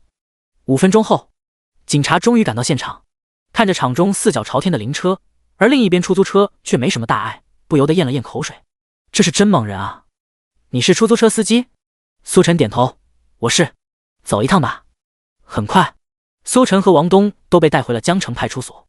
王家的人早都听到消息，等候在派出所。见到王东的时候，一个个都瞪大了眼睛，满是不可思议。爸，你怎么活了？王东顿时气急不已。你们这群小兔崽子，果然盼着老子死是吧？没用的东西，要不是有苏小哥在，老子的棺材和传家宝都要被抢走了。你们就是这么安排工作的，老子以后怎么敢死？王家这群人被骂得狗血淋头，不敢还嘴。他们也没想到竟然会发生这样的事，连灵车都抢，真是缺大德。当听到王东竟然不敢死的时候，差点没哭出来。王东要是不死，他们还怎么继承王氏集团啊？别不敢啊，爸，别怕。王东当场气炸，我他妈！王东追着这群不孝子女打了一顿，最终和苏晨一同被带到里面做笔录。看到苏晨的时候，顾局很是激动。小苏，还得是你啊！我果然没有看错你。王东在一旁听着，有些纳闷，感情你们还是熟人。在顾局解释下，王东这才知道，原来昨天那个搞定银行劫匪的出租车司机就是苏晨，不由得更震惊了。2天之内立下2件大功，这效率有点高。苏小哥，你前途无量啊！苏晨委婉地笑了笑，前途凉不凉的不重要，信封才是最重要的。进入正题后，苏晨和王东将事情的来龙去脉说了一遍后，顾局也是深感缘分，这种事都能碰上。苏晨果然是天生的罪犯克星，干得好小苏，这次你又立了1件大功。苏晨问道，有奖励吗？顾局直接说了个数字，5000，到时候跟昨天的一起发给你。多谢警察同志。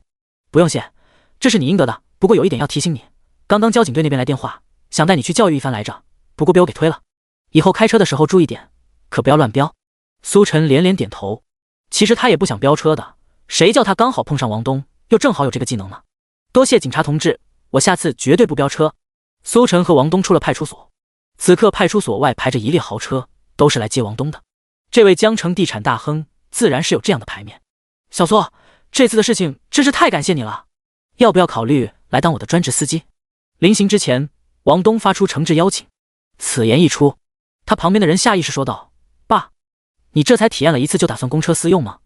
王东老脸一红，当即一个巴掌过去，闭上你的狗嘴。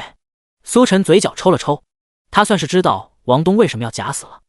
第27章，各方震动，灵车被抢的消息在江城迅速传开，比起昨天银行被抢的热度丝毫不低。毕竟这可是王东老爷子的灵车，作为江城有名的地产大亨，自带流量，所有江城市民大为震惊。抢王东老爷子的灵车，这是真敢啊！也在这时，一段视频在网上流传开来，热度一路飙升，迅速冲上了热搜。点进去就能发现，这是一段航拍视频，画面从航拍镜头锁定灵车被抢开始，一路跟随。紧接着镜头拉远，黄色出租车出现在画面里，一黄一黑2辆车前后追逐，在密集的车流之中穿行，形象地上演着什么叫做速度与激情。除此之外，视频中不乏穿插苏晨的直播录像，生动的第一视角让人身临其境，大呼过瘾。厉害厉害，高手在民间，这个出租车小哥真是太厉害了。本来人就长得这么帅了，这一飙车帅气程度直接爆表。老公，这尼玛真是出租车司机，就算是职业赛车手也不过如此吧。都说没点技能外卖都送不了，现在好了，连出租车也不能开，这咋比嘛？各位可以看看这位主播之前的直播视频，你们会回来谢我的。职业达人秀66号苏晨，卧槽，抓人贩子，这是怎么看出来这是人贩子的？太强了吧！我去，原来昨天抓银行劫匪的那个出租车司机就是他，仙人跳也没逃过，这是真罪犯克星啊！奇了怪了，他明明是出租车司机，怎么干的都是警察的活，这是在跟警察抢业绩。你们看今天上午这段视频，你妈原创演唱会都来了，会不会有点太夸张了？关键是跳楼开导这种事情也归警察管吧？这主播真就能文能武，只要是警察的活就都能干呗，太离谱了。江城赛车俱乐部车库内停着一辆造型酷炫的红色赛车，2个打扮时髦的小青年坐在引擎盖上刷着手机。卧槽，竟然有人敢在市区内飙车！其中一人看到了灵车被抢后狂飙的视频，当场震惊。身为赛车爱好者，他的注意力不在灵车被抢，而是有人竟然敢在市区内飙车，而且飙得这么快，还毫发无损，这技术也太屌了！这人脑子真不知道怎么想的，有这技术还去抢灵车，直接来跑赛车不香吗？人就是这样，不把天赋用在该用的地方上，净整一些歪门邪道，再好的天赋也都浪费了。哎，不对，怎么这人看起来有些眼熟？其中一人看着最后嫌疑人的照片，不禁有些疑惑。死，你这么一说还真是，有点像那谁来着？好像是。说到这，两人猛然对视一眼。江南车王，还真是他。听说他之前因为什么事情隐退了，没想到再见时竟然是以这样一种方式。原来是这位大佬，难怪在市区还能飙这么快。车王不愧是车王，难怪这妖牛。等等，新闻上说江南车王怎么被抓的来着？两人凑在一起，继续把手机往下滑。当看到明黄色的出租车时，差点没把下巴给惊掉。出租车司机，江城公交出租车分公司经理办公室。砰！大门猛地被推开，戴眼镜的男子手中拿着平板电脑匆匆进来。经理，你快看！经理对于手下如此粗鲁的行为很不满。如果不是天大的事，明天你最好注意你是哪只脚先进的公司。他看着手下递过来的平板，里面的内容让他眉头一皱。随着视频播放，他皱起的眉头逐渐舒缓，直至最后变得狂喜。好！当视频最后一刻出租车将灵车掀翻后，经理当场大叫，激动的不行。身为出租车分公司的经理，看到自家出租车立这么大功，说不激动那是假的。手下这时开口道：经理注意到我们的出租车了吗？经理白了他一眼：废话，这点老子都看不出来，还当个屁的经理。你现在就去运营那边宣传我们出租车有多安全，干死这些网约车。经理，这还有呢。手下紧接着又将苏晨之前的视频给经理看。抓人犯，抓银行劫匪，抓仙人跳团伙，天台救人。经理看完后当场就震惊了。真的假的？这都是他干的？手下点头道：我已经确认过了，都是他干的。好啊，我们公司什么时候竟然出了这么能干的人物，我竟然都不知道。你赶紧通知一下他来公司，这种见义勇为的行为必须好好表彰一下。经理再次下达了命令。表不表彰的无所谓，这个热度必须蹭。小江是一名普通公司的员工，上了个普普通通的大学，毕业数年，仍然是公司最底层的那一批员工。此刻，他坐在公司高楼的天台边缘，冷风呼啸，吹乱了他的头发。就在刚才，他被告知再一次从公务员考试中被刷了下来。这已经是他第3次参加考试，年年参加，可惜年年落选。没人知道他背负了怎样的压力，一边工作的同时还要一边备考，精力完全不够用。而且还要遭受来自家人的冷嘲，考了这么多次都考不上就别考了，你不是那块料，踏踏实实做好现在的工作，攒点钱回家娶媳妇。隔壁老王儿子都出生了，你再这么下去真要成光棍了。小江放弃了，人生太难，他看不到尽头，生活家庭事业事事不顺，他已经没了活下去的动力。他想着或许从这跳下去，一切就一了百了。这栋高楼处于繁忙的商业中心，楼下穿着光鲜亮丽的商务精英们步履匆匆，赶路的同时还在关注着手机的信息。没有人花费时间抬头看，自然也没人注意到小江。就在小江准备跳下去的时候，手机突然弹出一个通知：灵车被抢。到底是人性的扭曲还是道德的沦丧？第28章首日排名公布。奇葩的标题吸引了小江的注意力。灵车也要抢，这对一个即将寻死的人来说无疑是巨大的震撼。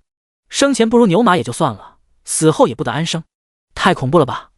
小江点开看了看，竟然真是灵车被抢，还附上一段飙车的视频。目光往下，小江再一次被评论所吸引。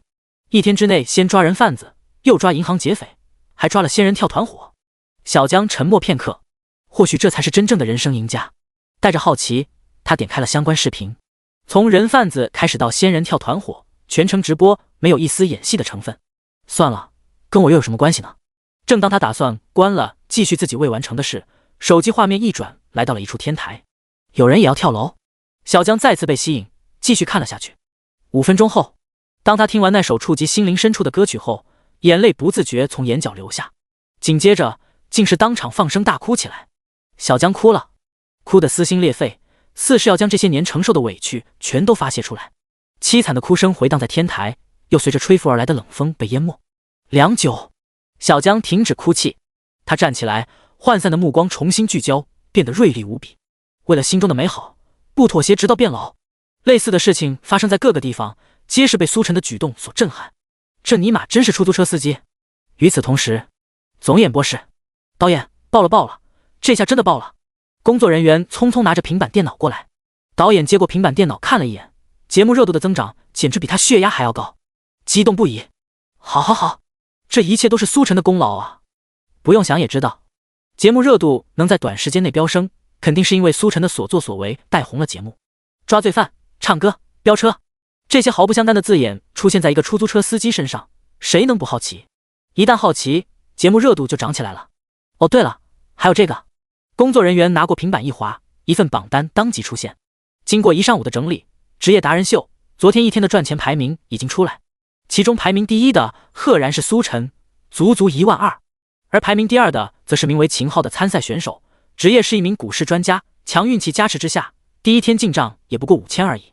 导演看了眼这个榜单后，递给副导演，两人看完后都没觉得有什么问题。发布吧。很快，这个资产排名出现在直播间左侧，用户轻轻一点就能查看。职业达人秀12号直播间，秦昊坐在舒服的办公椅上，眼前放着2台电脑，红色曲线以及绿色曲线交织起伏，每次跳动，他的心脏也跟着抽动一下。他的职业是股市专家，每天的工作就是坐在电脑前研究这些曲线。现实生活中，喜欢看这些曲线的人不在少数，因此秦昊直播间有着不少观众。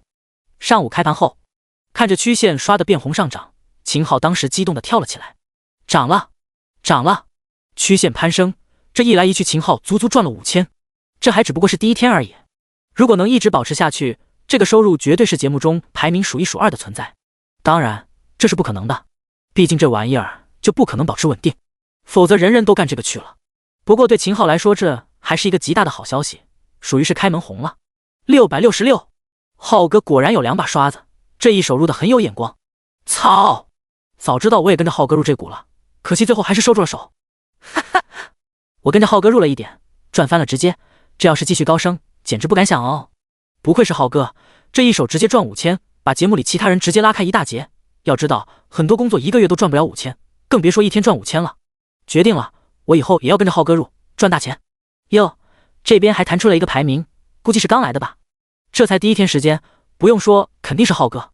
秦昊直播间观众点开一看，排名第一的竟然是66号苏晨。卧槽，这苏晨是什么鬼？竟然把浩哥的第一给抢了！一天赚12000，什么职业这么恐怖？不是吧，这人就是个出租车司机，这是怎么赚到12000的？卖屁股也买不到这么多吧？随着排名公布，不少人都纷纷涌入苏晨直播间，想要一探究竟。与此同时，得意了许久的秦昊也收到排名通知。当看到他竟然只是排名第2时，不由得震惊了。一天赚5000，竟然排名第2，这苏晨到底是什么人？一天12000，真不是在卖屁股吗？可惜的是，秦昊虽然心中疑惑，但是却无法查看直播间。另一边，职业达人秀99号直播间，一名脸上涂着小丑妆容的男子站在街边，手中拿着一朵玫瑰花。当看到路边有美女路过时，男子便会将玫瑰花叼在嘴里，然后以一个帅气的姿势出现在美女面前。美女，交个朋友可以吗？不少美女都被突然出现的他吓一跳，纷纷尖叫着跑开。那场面可谓是欢乐不已。凭借搞怪的直播内容，男子收获了不少观众。主播看到那个妹子没有，赶紧上去吓她。那个妹子真的可以，主播你帮我问一下她的联系方式。哇哇哇，都是我的菜，主播放开，那个女孩让我来。冯潇看不到直播间弹幕，不过他很快又选定下一个目标美女，准备过去的时候，兜里的手机突然响了。打开一看，是个榜单。第一名66号苏晨，资产 1.2W， 人气指数 0.9。 第二名12号秦昊，资产 0.5W， 人气指数 0.6。 第99名99号冯潇，资产 0.001W， 人气指数 1.5。 冯潇的职业是马戏团演员，他知道凭借这个职业要想赚钱赢得其他人太难了，所以便想着通过人气指数的方式获胜。毕竟最后排名是综合评定，人气指数也是重要一环。可当他看到这个排名的时候，还是没绷住，当场崩溃。一天12000，这是人能做到的吗？他就算再怎么搞效果也追不上啊！一时间蹲在地上大哭起来。还有没有天理啊？怎么你们赚钱怎么容易？呜呼！然而他不知道的，这一举动却是引得直播间观众连连发笑，人气指数飙升。第29章，还得努力。随着各路视频冲上热搜以及节目排名的公布，越来越多人涌入苏晨直播间。秦家军来也，就他妈你叫苏晨啊？热搜来的市区飙车的出租车司机是哪位？小丑军团来袭，什么秦家军都给我们往后稍稍。天台演唱会慕名而来，什么时候再来一场天台演唱会？各路人马齐聚，一时间弹幕爆炸。然后他们就看到刚和王东吃完饭的苏晨被王家人从酒店内一路相送出来，信封不断往苏晨怀里塞，信封鼓鼓的程度显然是一笔巨款。观众更震惊了，这信封是个什么玩意儿？这是在公然作弊吗？我说这出租车司机也能当第一，原来是公然作弊，可耻！楼上的可省省吧，多去了解了解新闻。这是主播帮助王东大佬追回灵车后的感谢费，不服气的也可以去试试。好心提醒一句，有人爆料抢灵车的嫌疑人是之前大名鼎鼎的江南车王，想去试试的可以多研究江南车王的录像。卧槽！我就说那嫌疑人怎么这么熟悉？原来是江南车王嘛！这么说，主播竟然用一辆出租车追上了江南车王的豪车，这尼玛也太恐怖了吧！这是什么车技？纯路人，这嫌疑人还真是江南车王，被誉为车王的男人，车技自然不用说，这主播是有点东西的。纯路人加一，足以超越江南车王的车技，赚这点也太少了。有不少人质疑苏晨的钱来得这么轻松，不过反驳的人更多。随着不断的科普以及对苏晨之前事迹的介绍，之前那些不了解情况的小黑子也闭嘴了。人贩子、银行劫匪、仙人跳团伙、赛车大盗，这些尼玛都是警察的活，被他一个出租车司机全干完了，难怪能赚钱。除此之外，竟然还能开演唱会，将本想跳楼的人给劝回来，这真是被窝里放屁。能文，能武，不服不行。从现在开始，我就是主播10年老粉了，巅峰诞生真正的拥护，黄昏见证虚伪的信徒。滑稽，关注了，不为别的，就想看看主播真实身份是什么，肯定不可能是出租车司机这么简单。楼上加一，不为别的，同为出租车司机，就想跟主播学习怎么赚钱。苏晨对于直播间的盛况丝毫不知，在王东盛情相邀下赴宴，然后又匆匆离席。不为别的，赚钱要紧，至于吃饭啥的，饱了就行。收下信封后，回到出租车，打开一看，足足1捆。正常来说，1捆就1万块，也就是说，王东给的感谢费直接来到5位数。大佬不愧是大佬，苏晨心中感慨，同时也十分满意。这一趟下来，加上之前的车费，足足1万5，比昨天一天赚的还要多。更别说还有顾局那边的奖励，赚翻了。还有1下午时间，应该还能接到好单子吧？苏晨突然有些期待起来。这次事件之后，他对于乘客的看法有了一些改变。之前还有些担心会卷入什么麻烦当中，现在他则是完全躺平，因为他知道担心没用，该来的还是会来。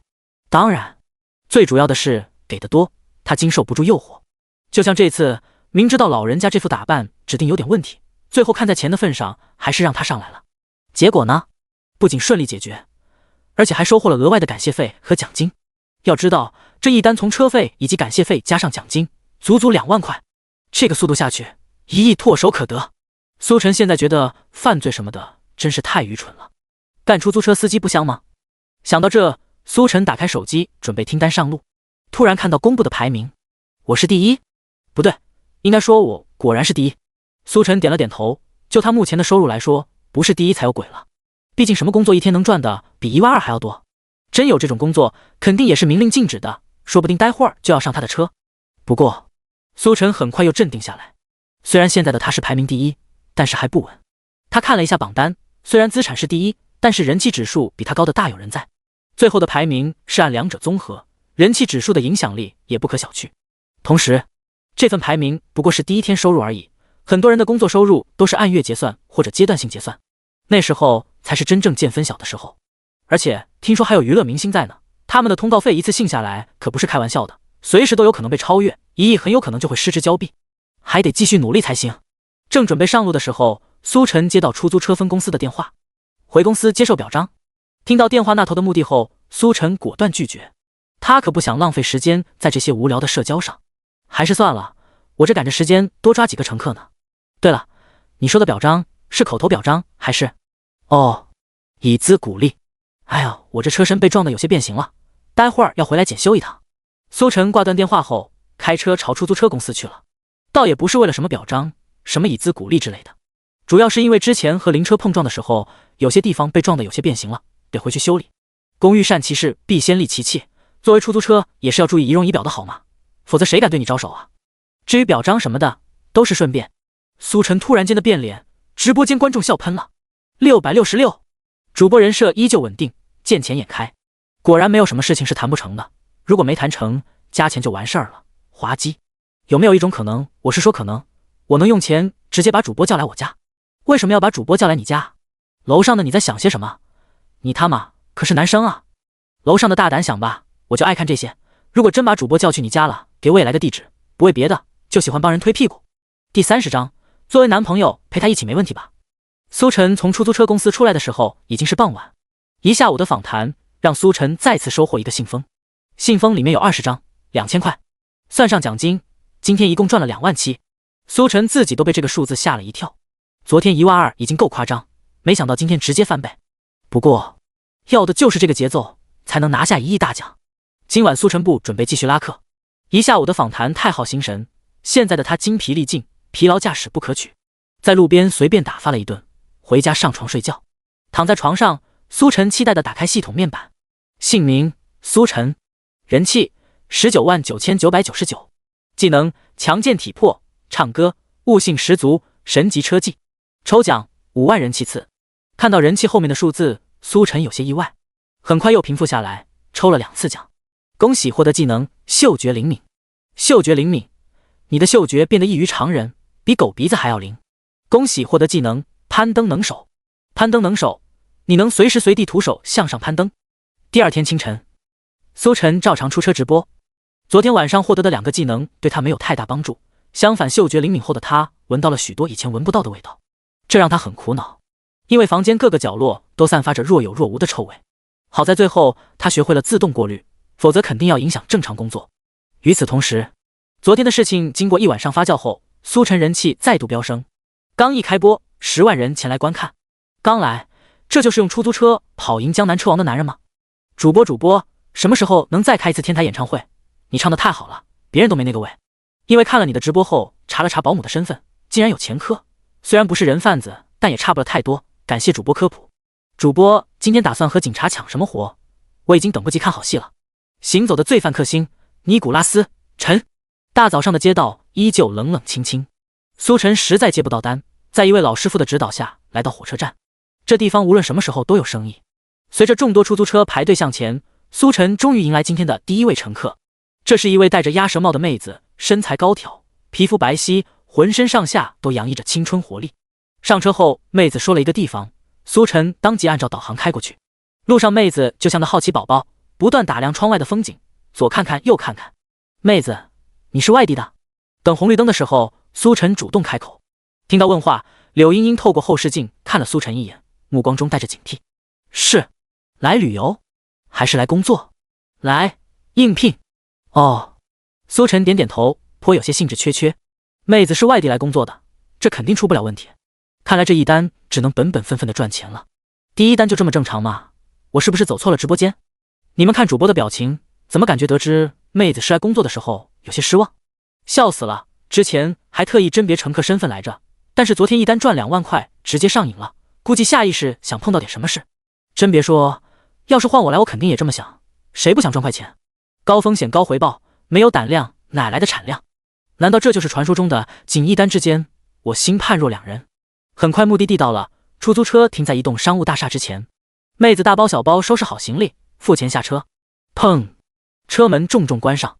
就在苏晨以为终于迎来平常无奇的一单时，眼角一瞥，从后视镜注意到后座上好像有张身份证，拿过来一看，柳茵茵，丢三落四。苏晨吐槽了一句，想着妹子现在肯定也没走远，下车追上去。追进大厦时，柳茵茵也刚好进电梯，晚了一步。无奈之下，苏晨只好等到电梯结束，确定楼层后用另一部电梯追上去，要不然怎么办？等他面试完再下来时，不知道是猴年马月。苏晨没这个耐心，也没这个时间。叮！电梯来到19楼，这是柳茵茵去的楼层。电梯门一开，苏晨就发现柳茵茵等在外面，同时旁边还站着个男人，四目相对。柳茵茵愣了愣，苏晨也愣住了。哦，你的身份证。柳茵茵接过来一看，当即大惊，这还真是她的身份证。此刻的她万分庆幸，毕竟出门在外，没了身份证简直没法活。旁边的男人笑着开口道：你男朋友送身份证来了？那正好，让男朋友陪着你，你就不用担心了。说着，两人一同进了电梯。不，你误会了，我不是她男朋友。苏晨连忙辩解，他不过是上来送个身份证而已，怎么还成男朋友了？男子却只是笑了笑，按下负一层。你这说的，谁没个年轻的时候，情侣就情侣嘛，有什么不好意思承认的？要不然他的身份证能在你手上，你还这么担心特地送过来？苏晨，我他妈只是个出租车司机好吗？666，这次罪犯没有抓到，但是抓到个女朋友，主播看来黑白通吃啊，滑稽。学到了，下次遇到帅气的出租小哥就把身份证丢下，就能收获爱情。楼上的小心点，收获的可能不只是爱情，还有贷款短信。苏晨还想解释的时候，突然对上旁边妹子求助的目光。怎么了？苏晨有些疑惑，身份证不是已经还给你了吗？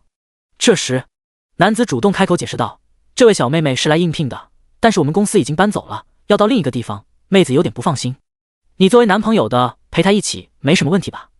对了，自我介绍一下，我叫谢迪，是公司的人事。”听到这，苏晨明白了事情来龙去脉，难怪这妹子才刚上去就又要下楼，原来是要换地方面试。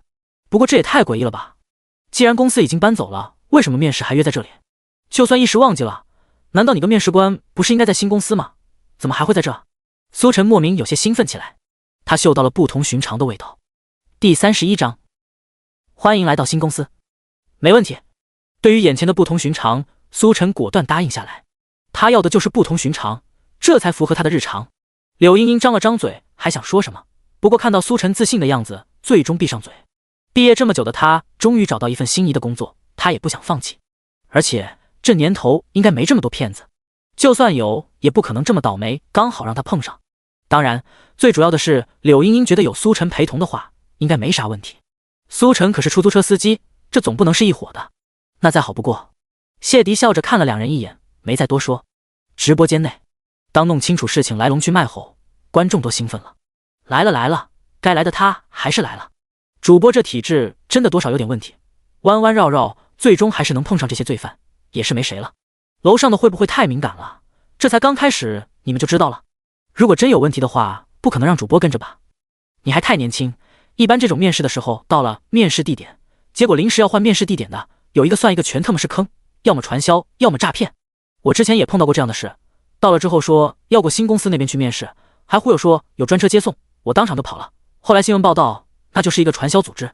没错，他们租这地方就是临时挂靠而已，为了让别人相信他们是正规公司，实际上犯罪地点不知道在哪个山脚旮旯。这么说，主播真的勇，这也敢上啊？主播可是连鬼都敢放上车的男人，还怕这个？滑稽。很快，电梯来到负一层，出了电梯便是停车场。谢迪热情地邀请苏晨两人上一辆面包车。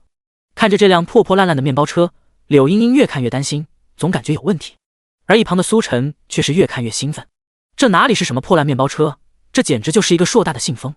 那闪烁的车灯，不正是向他招手的信号吗？这是我们公司用来拉货的，你俩将就一下吧，新公司不远的，很快就到。谢迪注意到柳茵茵表情不对，开口解释道。柳茵茵还想说什么，不过看到一旁苏晨的表情，还是答应下来。好吧，两人上车。随后谢迪发动面包车，在嘎吱嘎吱的破烂声中，面包车摇摇晃晃出发了。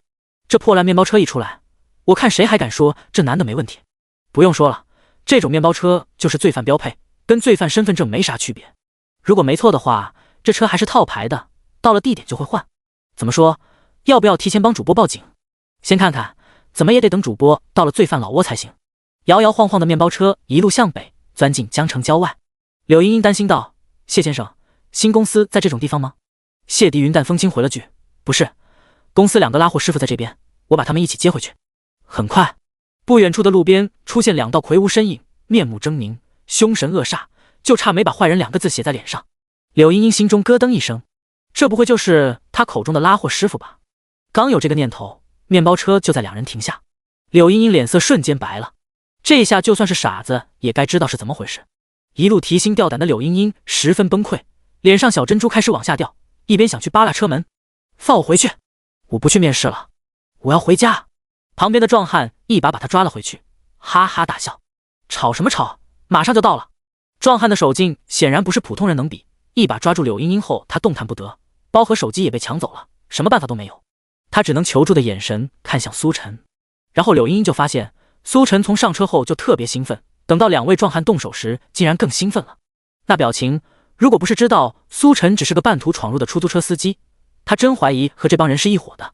醒醒啊！难道看不出来这群人有问题吗？两位壮汉也发现了苏晨问题。正常来说，那些被骗过来的人见到他们后，都跟老鼠见到猫似的。柳茵茵的反应才是普通人的正常反应。这小子这么兴奋，算是怎么回事？缺心眼！壮汉将柳茵茵放开，同时警告道：“给老子老实点，别逼我们扇你！柳茵茵哪里还敢说话，泪眼婆娑的憋着。她只觉得自己太倒霉了，好不容易找到个心仪的工作，结果竟然遇上这种事情。本来还以为旁边有个出租车司机能够互相帮衬，可没想到就是个缺心眼。好想回家。很快，一路颠簸的面包车终于停下来。下车，两位壮汉将苏晨和柳茵茵赶下车。此刻他们身处深山老林之中，四周都是黄泥和大树。面包车停在一处小院前，院内有一栋临时堆砌的红砖平房，院子的围墙布满铁丝网，像是一处监狱。谢迪也下车了，笑着来到两人面前：“欢迎两位来到我们的新公司，从现在开始，你们就是我们大家庭的一员，希望我们能愉快相处。”话音落下，自娱自乐地鼓起了掌。吱呀，院子的铁门打开，谢迪率先进去，身后的壮汉瓮声瓮气，示意苏晨两人跟上。我的行李。柳茵茵还想回车上拿行李，但是被壮汉一把推进去。到这了哪还有什么行李，给你们什么就用什么。两人被强迫带进小院，眼睁睁看着身后铁门轰然关上。柳茵茵知道这下是真完了，或者说当上了那辆破面包车的时候就已经完了。她很后悔，为什么鬼迷心窍觉得天上会有掉馅饼这种事。她看向苏晨，想让苏晨想想办法。这时苏晨表情收敛了很多，见他望过来，给了他一个你放心的眼神。他现在开着直播呢，观众看了后肯定有人帮忙报警，现在要做的就是等待警察到来，在此之前老老实实听他们安排就行了。警察一到就是他们完蛋的时候。第32章就是没钱才要泡妞。与此同时，苏晨不知道的是，直播画面在驶入深山老林的刹那变得异常卡顿，直至没有声音没有画面，直接断开了。观众们当场就炸了，卧槽，什么情况？怎么突然画面没了？主播不是嘎了吧？别乱说，就算被嘎的话也是有画面的，嘎主播又不是嘎拍摄设备，这种情况属于没信号了，所以画面传不出来。看他们的样子就是要去深山老林，没信号很正常啊。干林娘画面传不出来，我们看什么？我特么还等着看主播秀操作呢。秀个屁操作，这窝点看起来有点狠的，腿都给你打断，你还怎么秀啊？那我们现在应该帮主播报警了吧？这群人真不是好惹的，别把主播给玩进去了。哪位屌大的知道这窝点在哪个位置？深山老林这谁知道，还是直接报警吧，警察应该有办法。进去。苏晨两人进了院子，随后被推着进入平房内。这里面就好像是另一处世界，一进来嘈杂的声音如海浪般瞬间袭来淹没。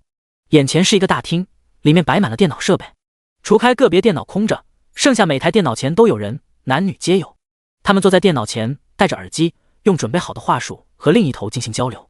两个男人在他们之中来回穿插巡逻，一旦有人动作怠慢，直接一脚踹过去。见到苏晨两人进来，所有人都目光好奇地看了过来。又有新人了。两个男人也发现了他们，笑着走过来。我最喜欢的就是调教新人了，更别说这还有个妹子。后面两个壮汉阴险地笑了笑，忙你们的去吧，还没轮到你们呢。男人也不再多说。见他们回过神来，其他人缩了缩脖子，战战兢兢继续干自己的事情。男人冷声道：都给老子小心点，别以为老子不知道你们刚才在偷看，再有发现老子踹死你们。如此一幕，柳茵茵害怕极了，腿脚发软，差点有些站不稳。一旁苏晨更多的是气愤，该说不说，这里竟然是个大窝点，竟然有这么多人，这得骗了多少人，害了多少家庭。很快，苏晨两人被带着穿过大厅，来到后面的小房间。小房间内亮堂堂的，两张办公桌上摆着两台电脑，竟是也有人在这工作。不过相比外面大厅那些人，在这工作的两人精气神要好很多。他们不需要打电话，手中鼠标飞速点击，似乎在操作着什么。谢迪坐在一张黑色电脑椅上，看着苏晨两人。想必你们也明白现在是什么个情况。你们同为大家庭的一员，我也不想伤了和气，自觉把值钱的东西都交出来吧。作为家人，我们替你们保管一阵。话音落下，身后两位壮汉从门边抄起铁棍，虎视眈眈看着苏晨两人，意思再明显不过。柳茵茵不过是个刚毕业的小女生，哪里见过这样的场面，当场吓得腿软，蹲在地上。我的东西都在行李里面，值钱的东西也在里面。谢迪对于柳茵茵配合的态度很满意，他了解柳茵茵的情况，是从外地过来的，真要有什么值钱的东西都在行李中，这些待会儿他们自然会去搜。你呢？目光来到苏晨身上，苏晨配合道：我身上没啥值钱的东西，烟都抽不起了。谢迪眉头一皱，没什么值钱的东西，给我搜。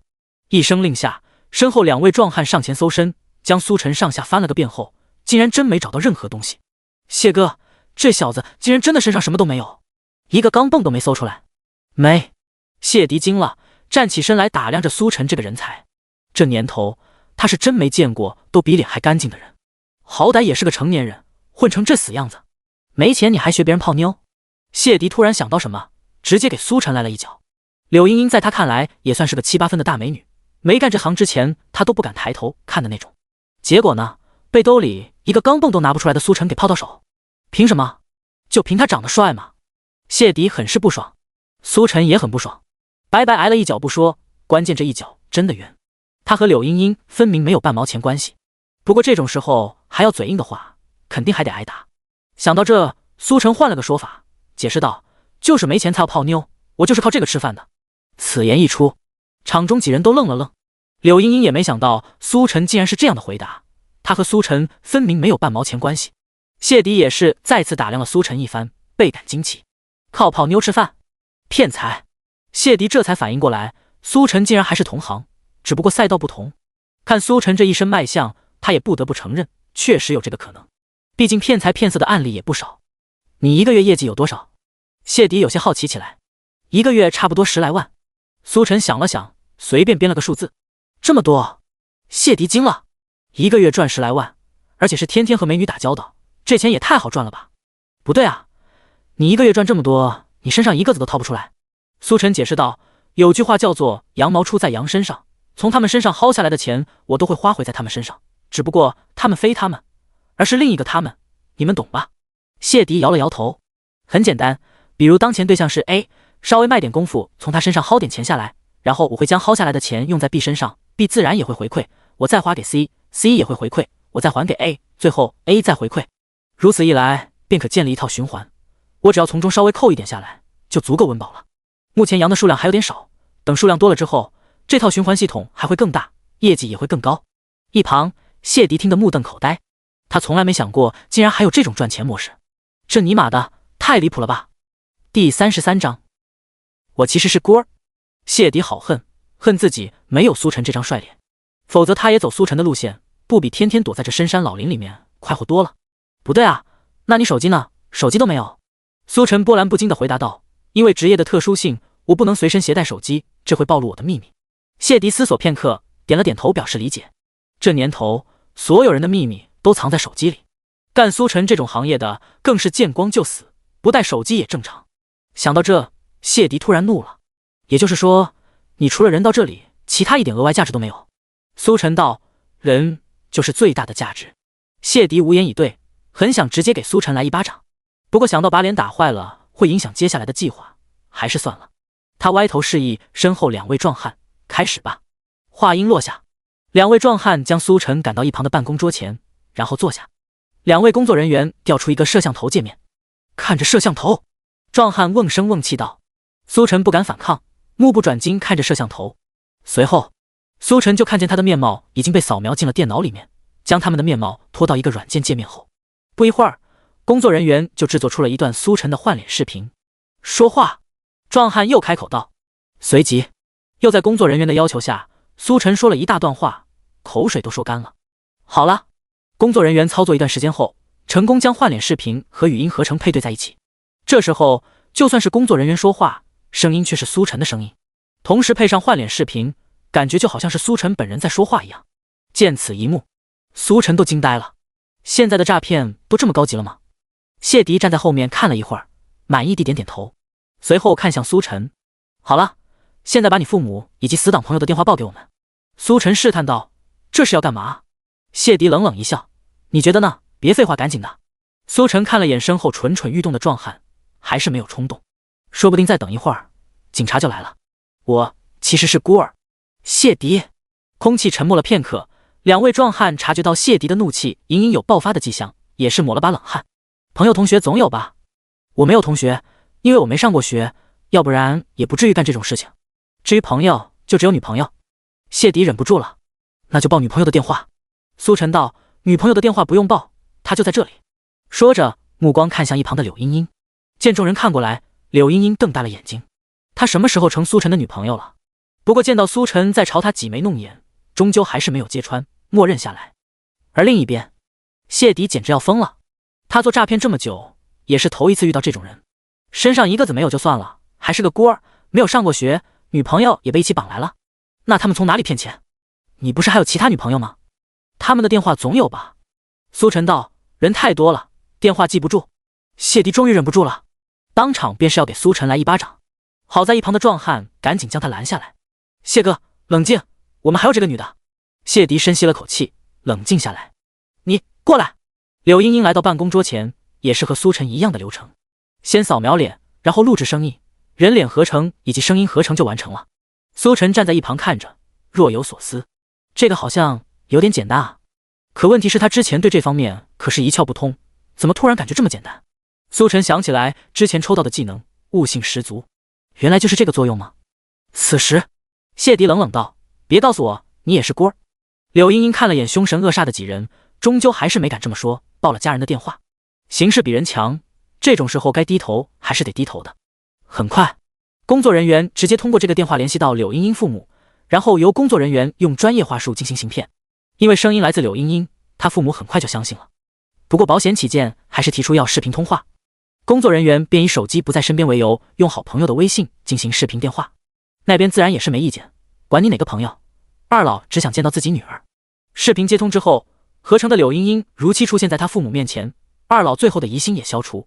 工作人员报了一串卡号之后，电话便挂断了。接下来要做的就是静静等着钱到账。如此一幕，苏晨和柳茵茵都看傻了。现在的诈骗都这么高级了吗？谢迪看苏晨两人震惊的样子，很是得意。看到了吗？现代科技带来的便利是你们无法想象的。如果是之前让你们直接出现在镜头前，或许还会有各种小动作，很容易被识破。现在完全没有这个顾虑，只需要有你们的脸和声音，父母亲人就乖乖把钱送上门。柳茵茵死死咬着嘴唇道：无耻！无不无耻不重要，能赚钱就行。谢迪和两位壮汉哈哈大笑。接下来谢迪还想柳茵茵继续报电话号码，能多骗一个就多骗一个。可是柳茵茵说什么也不说了。谢迪微微一笑，没关系。他叫两位壮汉将柳茵茵的行李拖进来，找到手机。工作人员将手机密码破译后，一个电话一个电话打过去，不该骗的该骗的都骗了个遍。柳茵茵都急哭了，可惜无济于事，他挣脱不了壮汉的束缚。一旁的苏晨也是看得着急，这么长时间过去，警察竟然还没来，搞什么呢？之前他想的是，只要警察及时到来，就算柳茵茵父母真打钱也没事，可以及时追回来。可万一时间一长，被转移走的话，很难追回来。苏晨悄咪咪看了眼录像设备，然后便错愕当场。正常来说，录像设备正常工作会有指示灯闪烁，而现在指示灯根本不亮，这岂不是意味着直播画面早就断了？这什么时候断的？难道是进入深山老林时没信号，所以断了？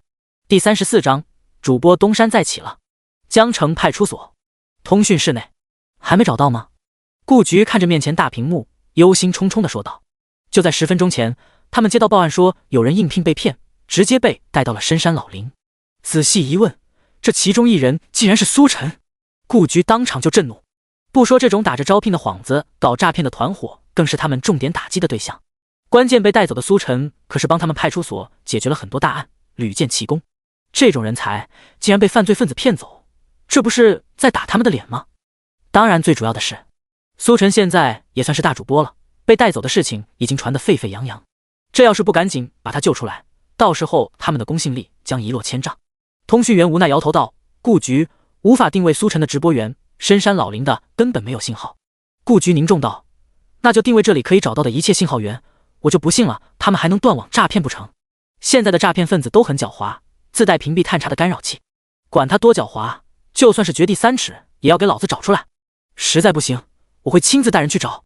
深山老林内，苏晨看着毫无信号的录像设备，人都傻了。他现在所做的一切都基于网友会帮忙报警，警察会到来搞定一切这个前提之下，所以他只需要静静等待就好。可现在才发现，原来这里面根本没信号，难怪警察到现在都还没来。因为没信号的话，这深山老林怎么能确定位置？这时，谢迪也恰巧看了过来，一脸坏笑地看着苏晨。既然你不能展现你的其他价值，那就只能直接上岗了。不过上岗之前，为了让你老实点，我们都会先进行培训。苏晨问道：培训是培训什么？谢迪道：你觉得呢？他一个眼色过去，两位壮汉拿着铁棍上前来。这架势，不用说，肯定是物理培训。苏晨连忙道：我其实还有其他价值，我有张银行卡，里面有点小钱。两位壮汉停下动作，开看向谢迪。谢迪起身来到苏晨面前：“你还真是不见棺材不落泪，非得现在才说。银行卡在哪？”苏晨道：“在家里。”眼看谢迪又要发飙，苏晨连忙解释道：“你也知道我工作的特殊性，这张银行卡是我的私人小金库，万万不能被他们发现，所以我都是藏着。”谢迪强忍怒气：“卡里有多少？”50万。听到这个数字，谢迪和两位壮汉对视一眼，这对他们来说是笔不小的金额，不想放过。如果让苏晨干诈骗骗到这个金额的话，指不定要猴年马月。你没骗人，你哪来这么多？谢迪再次确认：“没骗人，因为我的目标都是一些有钱的富家女，所以一来二去就攒了一点。不过那张卡我藏得很隐蔽，只有我才能找到。”苏晨脸不红心不跳的胡诌，他当然没有什么50万的银行卡，如果真有的话，也不用参加职业达人秀，也不会落到现在的地步。他要做的就是找到逃出去的机会，然后报警。既然警察找不到这里，那就只好自己带路了。谢哥，听起来不是很可靠。壮汉第一时间发表意见：“没关系，你们跟着去就行了。”谢迪抬手打断，目光狠厉看着苏晨：“如果他有什么异动，不用手下留情，直接嘎了，然后我们再转移。50万金额不算小，正常人来说，谢迪肯定不信。不过苏晨之前那套理论打开了谢迪的新世界大门，让他知道还能这么赚钱。按照这种赚钱模式，赚50万确实不难。因为苏晨这张脸没得说，他看了都嫉妒，女人见了给他花钱再正常不过。两位壮汉对视一眼，都听谢哥的。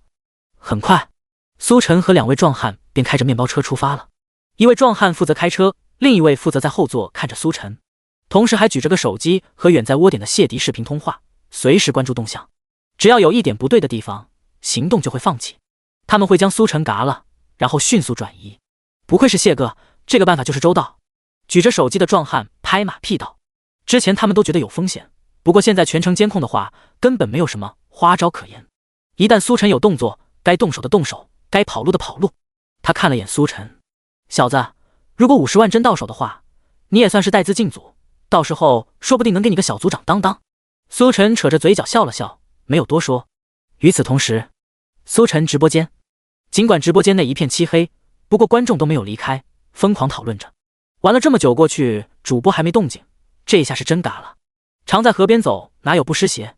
终日打鹰，终究是被鹰啄了眼睛。主播安息吧，你对江城的贡献，我们不会忘记。楼上的说什么屁话呢？只不过是深山老林没信号了，主播好着呢。别忘了，主播可不是一般人，银行劫匪、飞车大盗都不在话下，这群搞诈骗的还能更牛不成？这话说的，搞诈骗的一般都有老窝，一大堆人搞得跟军事重镇一样，主播再牛也跑不掉吧？看来只能寄希望于警察同志了，也不知道警察同志那边进度如何，怎么还没动静？深山老林的，估计位置很难找吧？就在众人议论纷纷之际，直播间画面突然闪烁一下，紧接着就出现“家在中”的字样，观众们顿时激动了。卧槽，来了来了，主播东山再起，又复活了！我就说了，主播不可能这么容易被嘎，毕竟他可是罪犯克星，说不定现在已经把诈骗犯都拿下了吧？弹幕疯狂滚动，直播间也终于有了画面。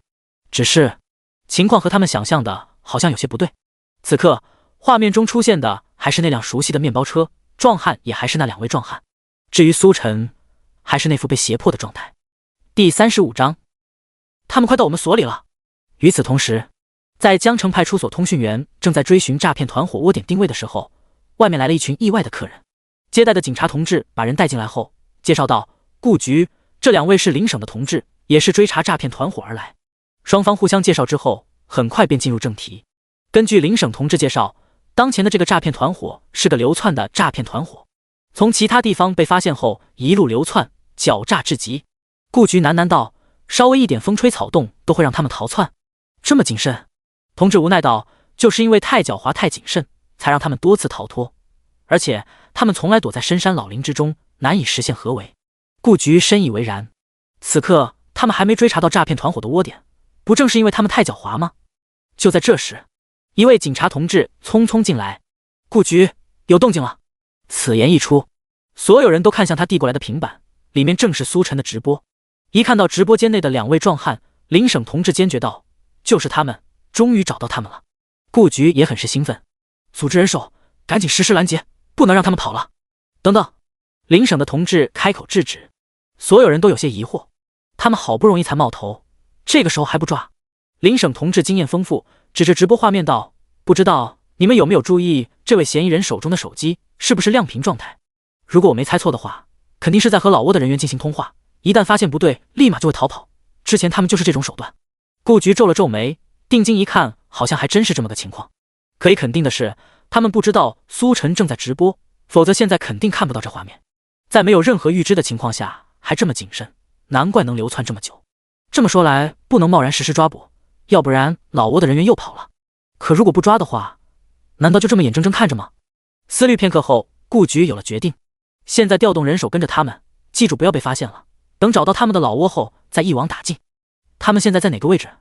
拿着平板的同志分析了片刻，震惊道：“他们快到我们所里了。”面包车摇摇晃晃行驶着，壮汉一边和手机那边的谢迪汇报情况，一边询问苏晨：“到了没？你家住这边？”苏晨看着周边的街景，按照记忆，江城派出所应该就在下个街角。到了。壮汉看了眼四周，确认没什么问题后，压着苏晨下车。小子，你最好别耍什么花样。苏晨被其中一个壮汉钳制着，不过他能感受到力气并不大，很轻松就能挣脱。毕竟他的身体素质远强于普通人，甚至于只要他想解决这两人也是分分钟的事情，但肯定不能直接这么做。现在还在视频电话，当面动手，估计老挝那群人就转移了。苏晨带着两人往街角走去，路过小卖部的时候，他开口道：“两位大哥，买瓶水吧。”两位壮汉对视一眼，也感觉嘴巴有点干，来来回回2趟车，滴水未沾，确实有点渴了。不过他们可是有职业素养的。不行，虽然他们不知道苏晨真渴还是假渴，反正只要不顺着他的意思就不会出问题。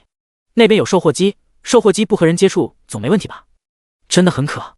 苏晨再次开口道。两位壮汉咽了咽口水，显然有些异动。相比于小卖部，无人售货机风险显然小了很多。等着。其中一位壮汉走了走去，然后他就发现售货机是移动支付，而且因为他正在视频，无法扫码。谢哥，我买瓶水，要扫码。赶紧。壮汉点点头，关掉视频准备扫码的刹那，售货机的镜面上有一道黑影靠了过来，转头一看，正是苏晨。啪！苏晨一脚直接将壮汉踹飞了出去，手机也掉在地上，壮汉砸在地上，人都懵了，转头看向另一位壮汉，这才发现同伴早就安详的躺好了。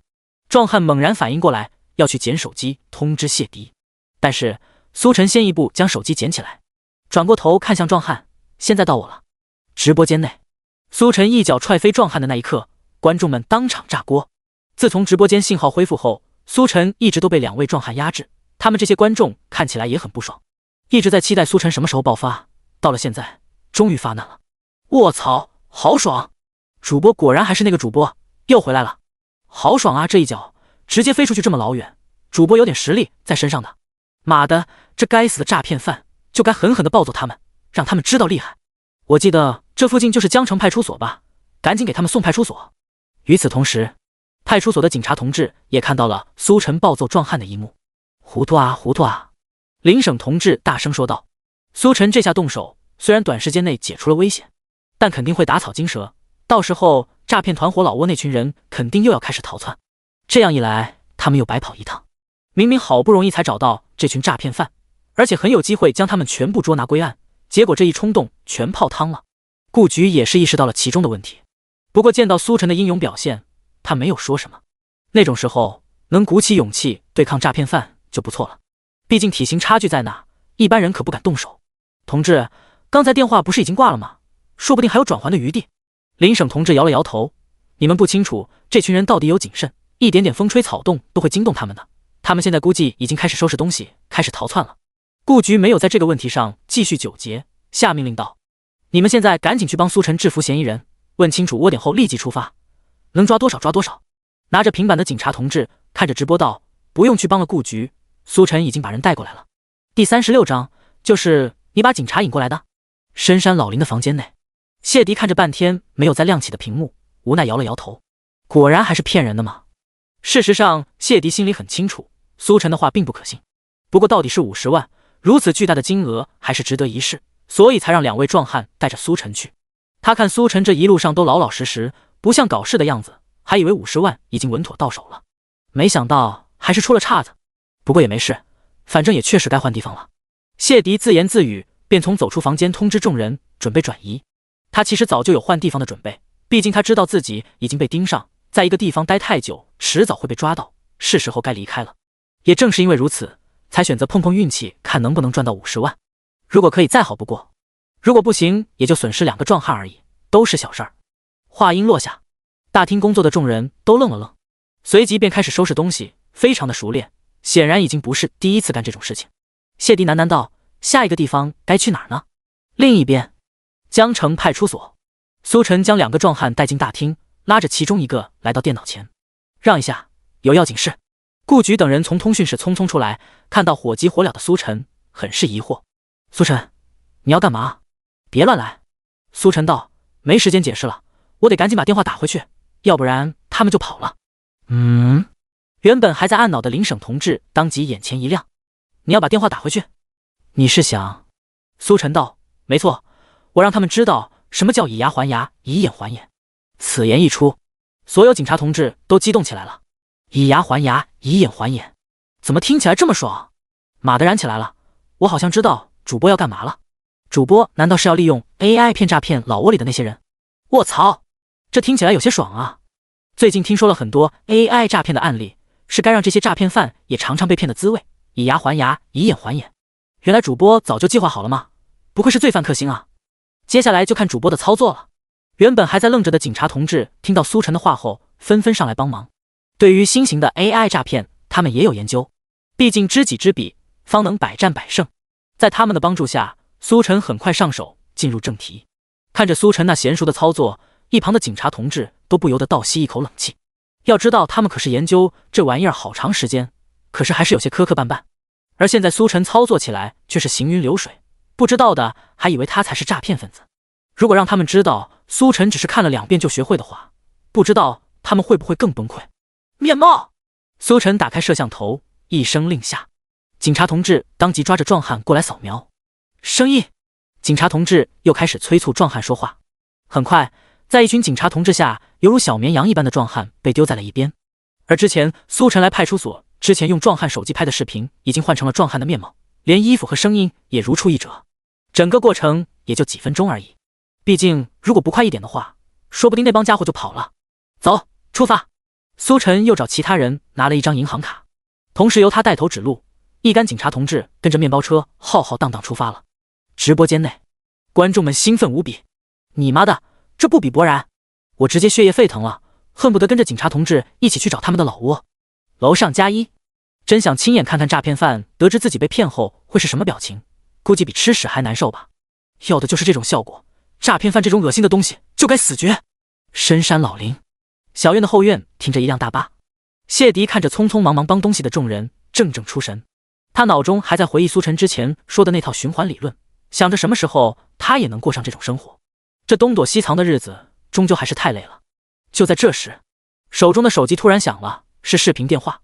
看着弹出的头像，谢迪愣了愣，还以为自己看错了，摘下墨镜又看了一眼，这才确定真是手下的电话。他连忙接通电话，手机那头显示的画面正是壮汉坐在面包车上，拿着张银行卡。谢哥，到手了。谢迪看着那张银行卡，心中一惊，到手了？真到手了？是啊，谢哥，我们现在正在回来的路上，这卡里竟然真的有50万。谢迪被突如其来的惊喜冲昏了头。不是，怎么突然到手了？刚才怎么这么久没动静？发生了什么？我们就是买了瓶水，然后就上楼拿银行卡，那栋楼有点偏，没信号，所以电话一直打不过来。谢迪这才放心，原来是这样，虚惊一场。谢哥，什么虚惊一场？谢迪笑了笑，没事，就是以为你们出事了，准备转移来着。你们赶紧回来，一起跟着转移，这次你们立了大功，转移后好好奖励你们。壮汉点头，多谢谢哥。谢迪挂了电话，兴奋地吼了一声：50万！这真是喜从天降。原本以为已经泡汤了，可没想到结果失而复得。这感觉谁体验谁知道。此刻他又想到了苏晨的那套循环理论，骗财骗色。妈的，原来真的可以赚这么多。他虽然没有苏晨帅，但是可以整容。要不干脆整个容，然后一劳永逸，这不比现在东躲西藏的日子快活多了？而且最主要的是，改头换面的话，可以直接洗刷嫌疑，一举两得。谢迪越想越是异动，他来到小院门口，等待苏晨归来，到时候就让医生按照苏晨这模样整。很快，一辆面包车晃晃悠悠出现在黄泥路尽头，朝这边驶来。来了！谢迪心中一喜，连忙上前迎接。不过走着走着，脚步慢了下来，因为他看到了跟在面包车后的警车，那闪烁的红蓝灯光多少有些显眼。谢迪人傻了。第37章，被嗅晕了。别动！面包车和警车停在小院外，乌泱泱的警察从车上下来，将小院围住。谢迪看着从车上下来的警察同志以及苏晨，当场愣住了。他还以为是壮汉背叛了他，结果发现壮汉的影子都没见到。那刚才和我打电话的？苏晨扬了扬手中壮汉的手机，刚才和你打电话的就是我。这怎么可能？有什么不可能？你用这招骗别人，难道别人就不能用这招骗你了？话都说到这份上，谢迪也是明白过来。AI 合成，只是此刻还是有些震惊。他怎么也没想到中日打雁竟是被雁啄了眼睛。如果他能识别出来是 AI 合成的视频，或许早就已经跑了。顾局冷哼一声，目光肃穆。带走！一声令下，警察同志纷纷上前，将这团伙里所有人都带走。与此同时，小房间里的柳茵茵也被警察同志带了出来。柳茵茵看到笑意盈盈看着他的苏晨，是你报警了？原本他都绝望了，以为下半辈子就要跟着这群诈骗犯东躲西藏，可没想到转眼就被救了出来。顾局知道柳茵茵这个受害者，笑着上前解释了一番。听完事情的来龙去脉，柳茵茵震惊不已。原来报警的过程竟然这么凶险，还有那 AI 合成技术，这么短时间内就做到了。这还是他印象中的那个出租车司机吗？那个在车上缺心眼傻笑，然后又骗财骗色，朝他挤眉弄眼的出租车司机。见他这表情，顾局笑盈盈解释：柳小姐，看样子你应该是对苏晨小兄弟有什么误解。话说回来，你能坐上他的车真是蛮幸运，不信的话你可以搜搜他的事迹。柳茵茵半信半疑看着苏晨，苏晨也没多说，眼看着这群人都抓的差不多了，轻车熟路道：顾局，该回去了。顾局摇头失笑：你这小子还挺猴急。好，收队。此次行动圆满成功，这群流窜许久的诈骗分子成功抓捕。直播间内弹幕疯狂滚动，牛逼2个字我已经说累了，只能说主播不愧是主播，天生就是吃这碗饭的。这一手 AI 反诈骗操作真是够秀的，那诈骗团伙的老大人都被嗅晕了。中日打雁，结果被雁啄了眼睛，肯定不好受吧？就是要这种效果，以牙还牙，以眼还眼，让这人余生都在悔恨中度过。不过话说回来，这 AI 诈骗真是有点防不胜防的感觉，可惜当时直播间画面黑了，不知道具体情况，要不然也能更好的预防。这个估计得靠警察同志后续科普了。至于主播的责任，就是把这群人抓了。一队警车回到江城派出所，诈骗团伙的人都被押下车，苏晨和柳茵茵则是被带走做笔录。当时进入窝点之后，直播间画面断开，没有记录，所以有必要了解一下发生了什么。这么说，你是看了他们操作之后临时学会的？说到 AI 诈骗时，顾局有些不可思议，因为苏晨竟然是看了2遍就学会了，这尼玛也太天才了吧！苏晨点了点头，之前我都是开出租车，也没机会接触到这行。顾局和邻省的同志皆是倒吸一口凉气，很是佩服。或许这就叫天赋，不服不行。而且更让他们佩服的是，苏晨在学会 AI 后，立马就制定了一套报警计划，否则这深山老林的，单纯靠他们搜索，不知道要到猴年马月。这时，有警察同志进来报告，顾局在诈骗窝点发现了监控摄像头，里面还有没来及删除的监控。哦，那再好不过。笔录描述终究有限，有监控录像的话最好，也能让警察同志了解诈骗团伙的日常之类，更好的警醒人们在日常生活中防范诈骗。做完笔录，顾局起身握手，感谢你苏晨，这次你又立了一件大功。苏晨道：这都是我应该做的，不过除了口头感谢外，应该还有其他感谢吧？顾局笑了笑：少不了你的，到时候一起给你。还是5000？还是5000？得到肯定回复后，苏晨满意的点了点头。虽然耗费了点时间，但总算是有入账，也不算白干。一旁柳茵茵看着交谈甚欢的2人，一头雾水，明明是录笔录，怎么搞得跟老熟人谈生意似的？事情到这也算告一段落，接下来的事情交给警察同志就行了。苏晨出了派出所，至于柳茵茵，她父母得知她被骗后，差点急哭了，要她在警察局等着，二老亲自过来接她，差点忘了车还停在那边楼下。苏晨这一路奔波，坐的都是面包车和警车，他的出租车还停在当时柳茵茵应聘的楼下。不过好在距离不远，几步路就能到。他刚迈步，突然听到身后有人喊他名字：苏晨同志，等等！转头一看，一位便衣警察同志追了出来。苏晨认得他，当时做笔录的时候，这位警察同志就在旁边，是来自邻省的同志。警察同志，还有事吗？苏晨疑惑道。这位邻省的同志笑了笑，递出一个信封。苏晨同志，不瞒你说，这些诈骗分子都是由我们省逃窜出来的，犯下大案，整个省都对他们意见很大。这次行动多亏了你，否则我们怕是又要跑空。这是一点小小的心意，你收下吧。苏晨看着递过来的信封，竟然还有意外之喜。这真的能收吗？不用走程序。邻省同志笑道，当然能收。这个不是我们所里的意思，而是代表广大被骗之人对你表达感谢，是我们自费的，不用走程序。自费？这也太破费了吧。也不多，就1000，你收下吧。话都说到这份上，苏晨也不再推脱。收下信封后，邻省同志又道，苏晨同志，接下来我们要说的就是我们所里的意思。苏晨点点头，认真听着。我们所里的意思呢，对你的能力很是看重，希望你能到我们所里一起工作。话音落下，派出所内传出顾局的大喊，苏晨，别答应他。第38章，苏晨的美色骗局理论。苏晨一路撒丫子跑，终于回到出租车，这才觉得终于安全了。他也没想到邻省同志竟然看上了他。按照顾局所说，邻省同志是因为笔录之后看了苏晨之前的所作所为，当场惊为天人，随即动了爱才之心。当然，爱才之心人皆有之，顾局当然不可能答应。如果苏晨真有这个意思，那也是去他们江城派出所才对。苏晨本就是他们江城的人，跑到邻省去算是怎么回事？因此邻省同志和顾局爆发了争执，苏晨就趁机会赶紧跑了。他还没考虑过这方面，现在的他只想赶紧搞钱，然后拿下1亿。出租车缓缓发动，苏晨再次上路。与此同时，直播间观众也是乐翻了，笑不活了。没想到主播已经优秀到被警察同志抢着要了吗？这真的很搞笑，从来没见过警察同志争得面红耳赤的样子，有些可爱。可惜主播跑太快了，还想继续看看呢。整个江城也就主播独一份这待遇了，明明是出租车司机，干的全是警察的活，一点都不含糊。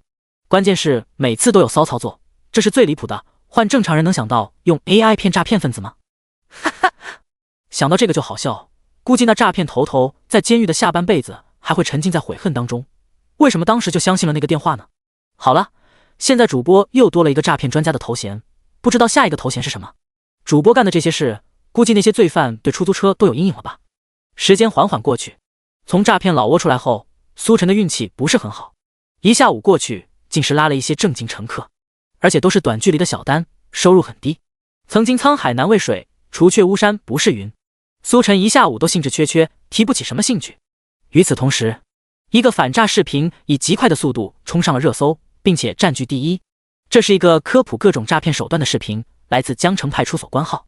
这些诈骗手段科普包括 AI 诈骗，通过收集当事人面貌资料和声音资料进行合成，进而降低被骗人防范，实施诈骗；支付宝诈骗，伪装成支付宝工作人员联系被骗人，诱导下载相关软件，进而诈骗；股票交流群诈骗，通过电话吸引对股票感兴趣的受害人，邀请加入微信群，然后以各种借口实施诈骗。这种情况下，群里很多都是托，甚至出现过35人的群，34人都是托，这种极端情况很是可怕。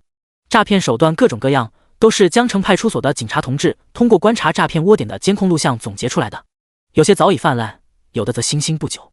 这个科普视频一出来，直接推动了反诈的一大步。不少苏晨直播间的观众也看到了这个视频，起初还以为只是简简单单的科普视频，直到看到一个叫做美色诈骗的科普。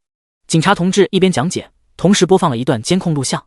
录像画面显示，在一个小房间内，一名打了马赛克的男子正对着房间里的其他人侃侃而谈。有句话叫做羊毛出在羊身上，这是一套循环理论，等羊多了，业绩自然就上去了。观众看完之后大感惊奇，同时也觉得有些离谱。谁能想到竟然还有这样的诈骗模式，而且听起来似乎还挺可行的，前提是足够帅的话。看着看着，他们突然发现这个侃侃而谈的马赛克男子好像有点眼熟，这衣服怎么总感觉在哪里见过，看起来很熟悉。卧槽，这不就是苏晨吗？卧槽，好像还真是他。按照警察同志所说，这是来源诈骗窝点监控录像，之前苏晨可不就是被骗进诈骗窝点里去了吗？真是牛大了，主播不愧是主播，在哪都能发光发热。这操作也太骚了吧，应该是想获得诈骗分子的认同，所以故意这么说。可是看他说的这么真的样子，怎么总感觉他真的这么干过？毕竟以他的颜值来说，这么干好像也正常。听楼上这么一说，小有姿色的我突然有了个大胆的想法。楼上的别骗自己了，你可以有这个想法，但是你没这个条件。与此同时，江城派出所内务局等人也在看这个科普视频，毕竟出自他们派出所，看看视频反响再正常不过。结果很不错，视频直接冲上热搜第一，也算是没白费他们的努力。毕竟为了赶这个视频，可是饭都没吃。顾局满意点点头，大家都辛苦了，晚上加鸡腿。警察同志苦笑道，说到底还是要感谢苏晨，如果不是他捣毁这个诈骗窝点，我们也不可能获得这些监控录像，更不可能知道这些骗局。说真的，这些诈骗模式有些连他们这些警察同志都没见过，更别说其他普通人了。就比如所谓的美色诈骗，一般人脑回路真转不到那份上。毕竟一般骗财骗色也只针对单人，而且是只进不出的那种，时间一长的被骗人或多或少会有察觉。只要报警，一切都水落石出。苏晨倒好，直接进行模式升级，开发出了一套全新打法。这套打法广撒网，利用后来者补先来者的空缺，让被骗人有进有出，一般人难以分辨出来。唯一要担心的就是时间管理，能不能管理过来。而且最主要的，就算被发现了，也不用担心被抓。那些女生怕是也只会当做渣男而已，考虑不到诈骗份上。毕竟他们出了钱，同时也收了钱。如此一来，他们不报警就能继续逍遥法外，换一批人又重新开始，这简直天衣无缝。听到警察同志的话，顾局也是摇头失笑。确实，苏晨提出的美色骗局也算是给他这位派出所领导上了一课。从业这么久，还是头一次听到这么缜密又天衣无缝的诈骗模式。庆幸的是，苏晨有一颗正义之心，如果他走上歪路，对于我们江城会造成多大的打击，简直不敢想。第39章，赶紧打吧，我好举报。反诈视频发布之后，苏晨临时编的一套理论直接爆火。毕竟美色诈骗太奇葩了，众人也是对提出这个理论的人倍感好奇。然后，热心网友开始指路：美色诈骗创始人直播间，职业达人秀，66号。紧接着又是一波观众涌入苏晨直播间，再次爆火，人气指数疯狂上升。演播室内，相信要不了多久，我们就能破纪录了。这才2天时间，真是让人意外。导演看着节目不断攀升的热度，很是满意。经历之前的事情之后，此刻2位导演的心态已经稳如老狗。他们知道，无论苏晨遇到什么，总是能化险为夷。因此，他们要做的就是看着节目热度飙升就行了。副导演感慨道：“这苏晨真是个不可多得的人才。”导演点点头，很是认同。不瞒你说，不少综艺节目的导演已经打电话找我要人了，效果太好。你这么一说，好像也可以。如果能联动一下互相引流的话，对大家都有好处。这时，副导演又继续道：“对了，今天的排名又出来了，苏晨的资产直接来到了3.7万，不少参赛选手都投诉有黑幕。不管他们，苏晨作为出租车司机，帮助乘客不是应该的吗？那些都是他应得的奖励，完全可以算作资产。”不知不觉，夜幕降临。苏晨送完一位乘客后，长叹口气。自从诈骗窝点出来之后，遇上的竟然全是正经乘客。难道自己吸引罪犯的体质失灵了？最后一单，实在不行就回去睡觉，把体质重启一下。苏晨开着车游荡，叮！中控台上的手机突然响了，有一个网单，汽修店。一看这个地址就知道肯定是正经乘客，苏晨不由得兴致缺缺。不过本着职业素养，打电话确认位置后，还是按照导航找了过去。汽修店开在街边，距离马路之间有大块空地。苏晨按照导航过来，发现汽修店外的空地停着一辆白色轿车，2帮人站在旁边对峙，一边是几个穿着工装裤的汽修员工，一边则是2个精悍的汉子。出租车车灯照了过去，2帮人都注意到了苏晨的到来。其中那2个精悍的汉子神色一喜，指着汽修员工嚣张道：“我的人来了，你们有种的继续嚣张！”几个汽修店员工看着出租车缓缓停下，目光露出一丝忌惮。他们也是深感无奈，本分分修个车而已，没成想碰上2个无赖。明明说了要明天才能来提车，非要今天晚上就修好，这不是强人所难吗？关键是不修还不让，直接逼着人修，一副要动手的架势。不过开个汽修店而已，招谁惹谁了？原本2个无赖他们几个汽修员工甩横，说不定还能赶走，可要是叫人的话，他们顶不住啊！老老实实的打工人，怎么可能玩得过这些流里流气的二流子？这时，出租车缓缓停下，苏晨看了看汽修店招牌，确定位置没错，开口问道：“你们谁叫的车？”叫车？此言一出，汽修员工们都愣住。对面的精悍汉子却开口了：“我叫的。老哥，快下来帮忙搭把手，这群修车的想以多欺少对付我们。”苏晨看着这满脸横肉的汉子，嘴角扯了扯，他好像明白了什么，试探道：“老哥，你叫我过来是想坐车，还是要我帮你打架？金汉汉子指了指旁边的白色轿车，当然是打架，我自己有车，干嘛要坐你的车？苏晨，果然不正经乘客还是来了。虽然苏晨要的就是不正经的乘客，但是这也太不正经了吧，还想着帮忙打架。他是来挣钱的，不是来赔钱的。现在可是文明社会，谁不知道打输住院打赢坐牢的道理，而且还要赔钱？打架，吃饱了撑的才打架。就在这时，又有一辆黑色轿车也靠了过来，看着场中的情况有些懵逼，不过还是开口道：谁叫的车？另一位汉子也开口了：我叫的，师傅下来搭把手吧，这群修车的太欺负人。黑色轿车车主愣了愣，神经病！他丢下3个字后便摇上车窗开走了，没有丝毫留恋。显然他经验丰富，或许已经不是第一次遇到这种情况，所以这么干脆就反应过来，不像苏晨还宕机了一会儿。与此同时，苏晨直播间观众也是乐翻了。666，这年头还真是什么奇葩都有啊！叫司机过来帮忙打架，真把别人当傻子。打不过就别打了呗，非要叫人，还他妈叫的是网约车司机和出租车司机，怎么不干脆把美团小哥一起叫过来呢？楼上的你这个想法不错，我建议再加个货拉拉司机，再多下几单的话，说不定能组成一支浩浩荡荡的大军，所过之处无人敢惹。滑稽！原本还以为主播今天已经没活了，没想到快结束的时候，天上掉了个这么好的节目效果，真是老天爷赏饭吃啊！可能还是得归结于主播罪犯克星的体质，这两汉子一看就是禁欲系人才，吸引主播也是再正常不过。对了，举报当街斗殴有奖励没有？这辆明显是网约车的黑色轿车来也匆匆去也匆匆，非常干脆，只留下场中汽修员工和那俩汉子一脸懵逼，场中气氛一时有些尴尬。几个汽修员工还以为之前两人打电话这么大声是真的在叫人，没想到是在叫车，让司机帮忙打架，这正是正常人的脑回路吗？他们甚至都开始怀疑这俩汉子是不是真的神经病。金汉汉子也是反应过来，咒骂道：你他妈才是神经病，你全家都是神经病，有钱不赚的傻子。好在还有一个聪明的。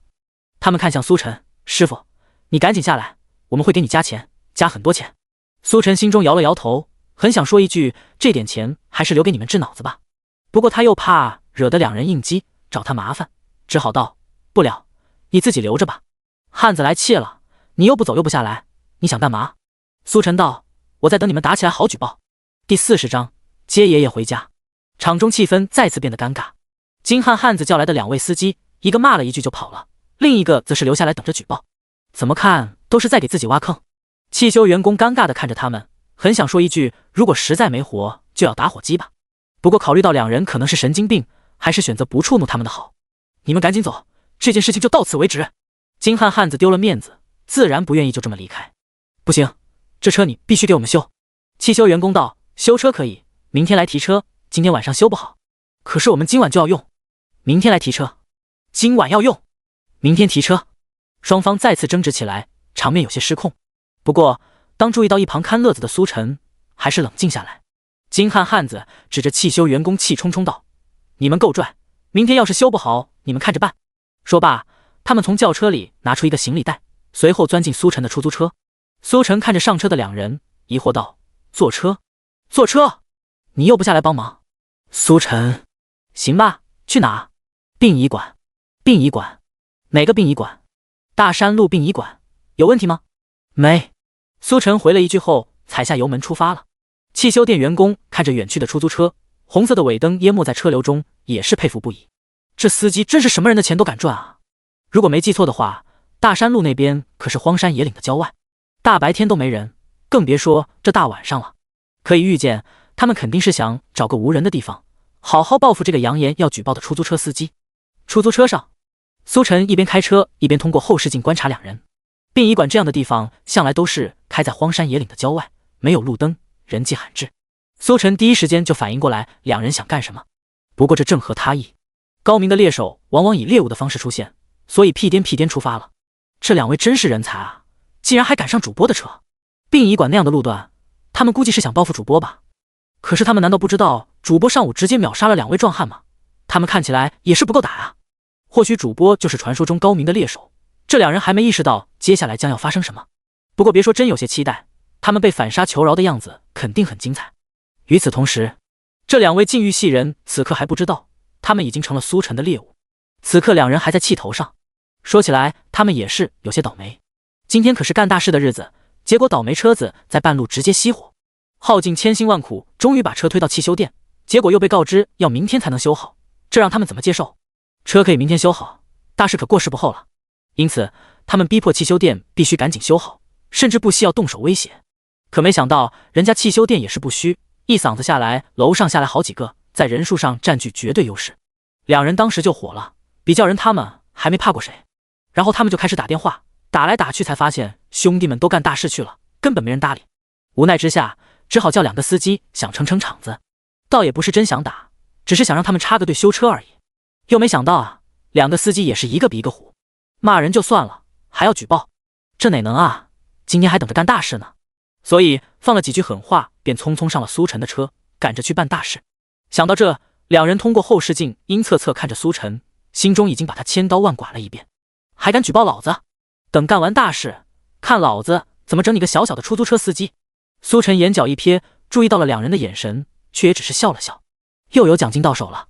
很快，出租车晃晃悠悠转弯，准备驶进一段漆黑的小路。苏晨还想继续往下开，身后的汉子却开口了：“行了，就在这停吧，剩下的路我们自己走进去。”苏晨有些意外，这就准备办事了。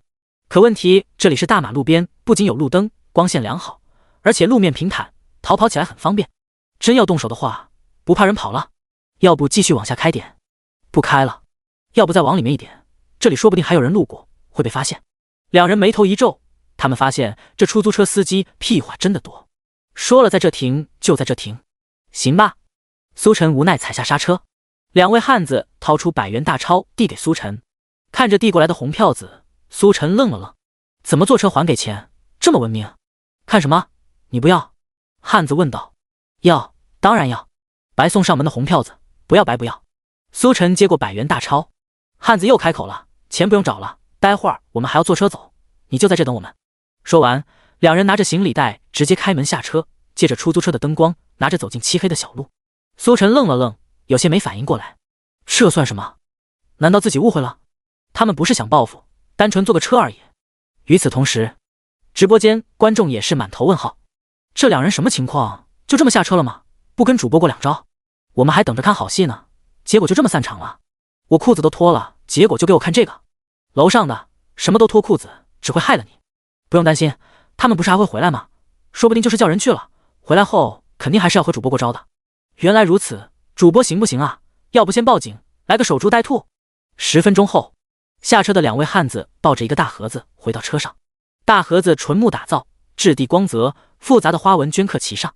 这是？苏晨试探着开口问道。两位汉子对视一眼，其中一人回道：“这我爷爷今晚过来接他回家。”哦，苏晨点了点头，变得有些怀疑起来。难道自己真的误会了？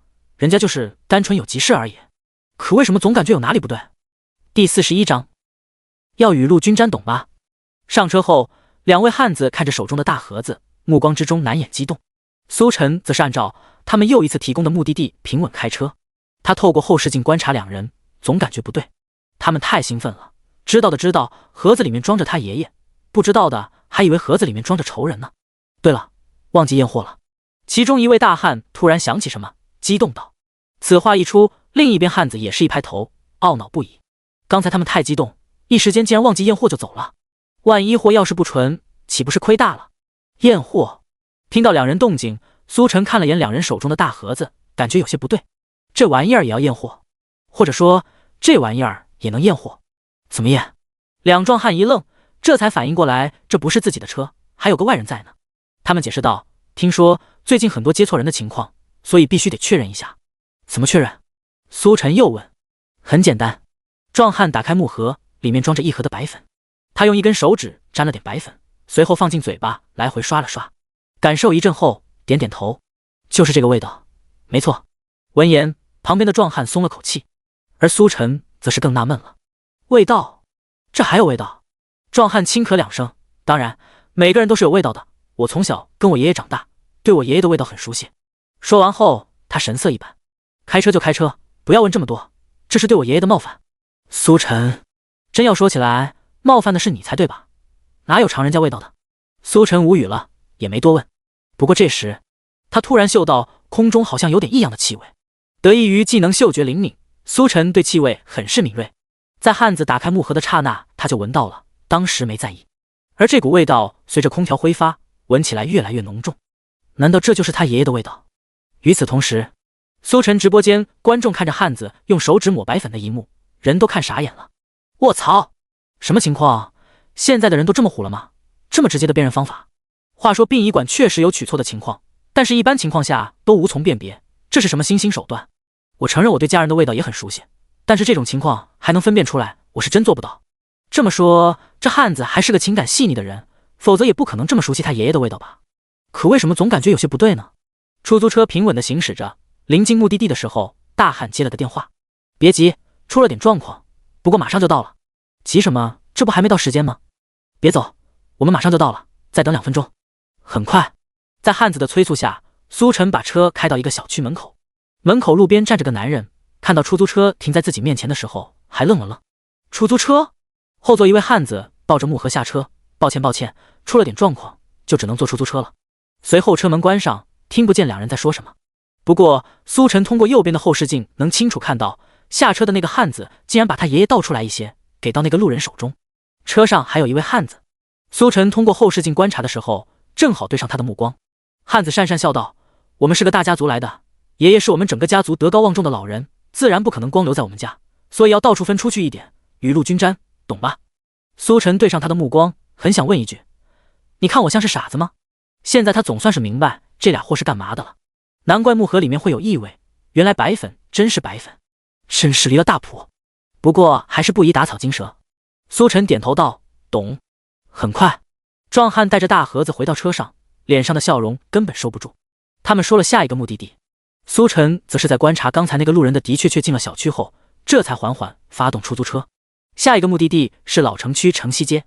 按照他们的指引，苏晨最终把车停在一家棋牌室前。苏晨抬头看了眼，棋牌室招牌闪烁着霓虹灯光，显然也是有些年头。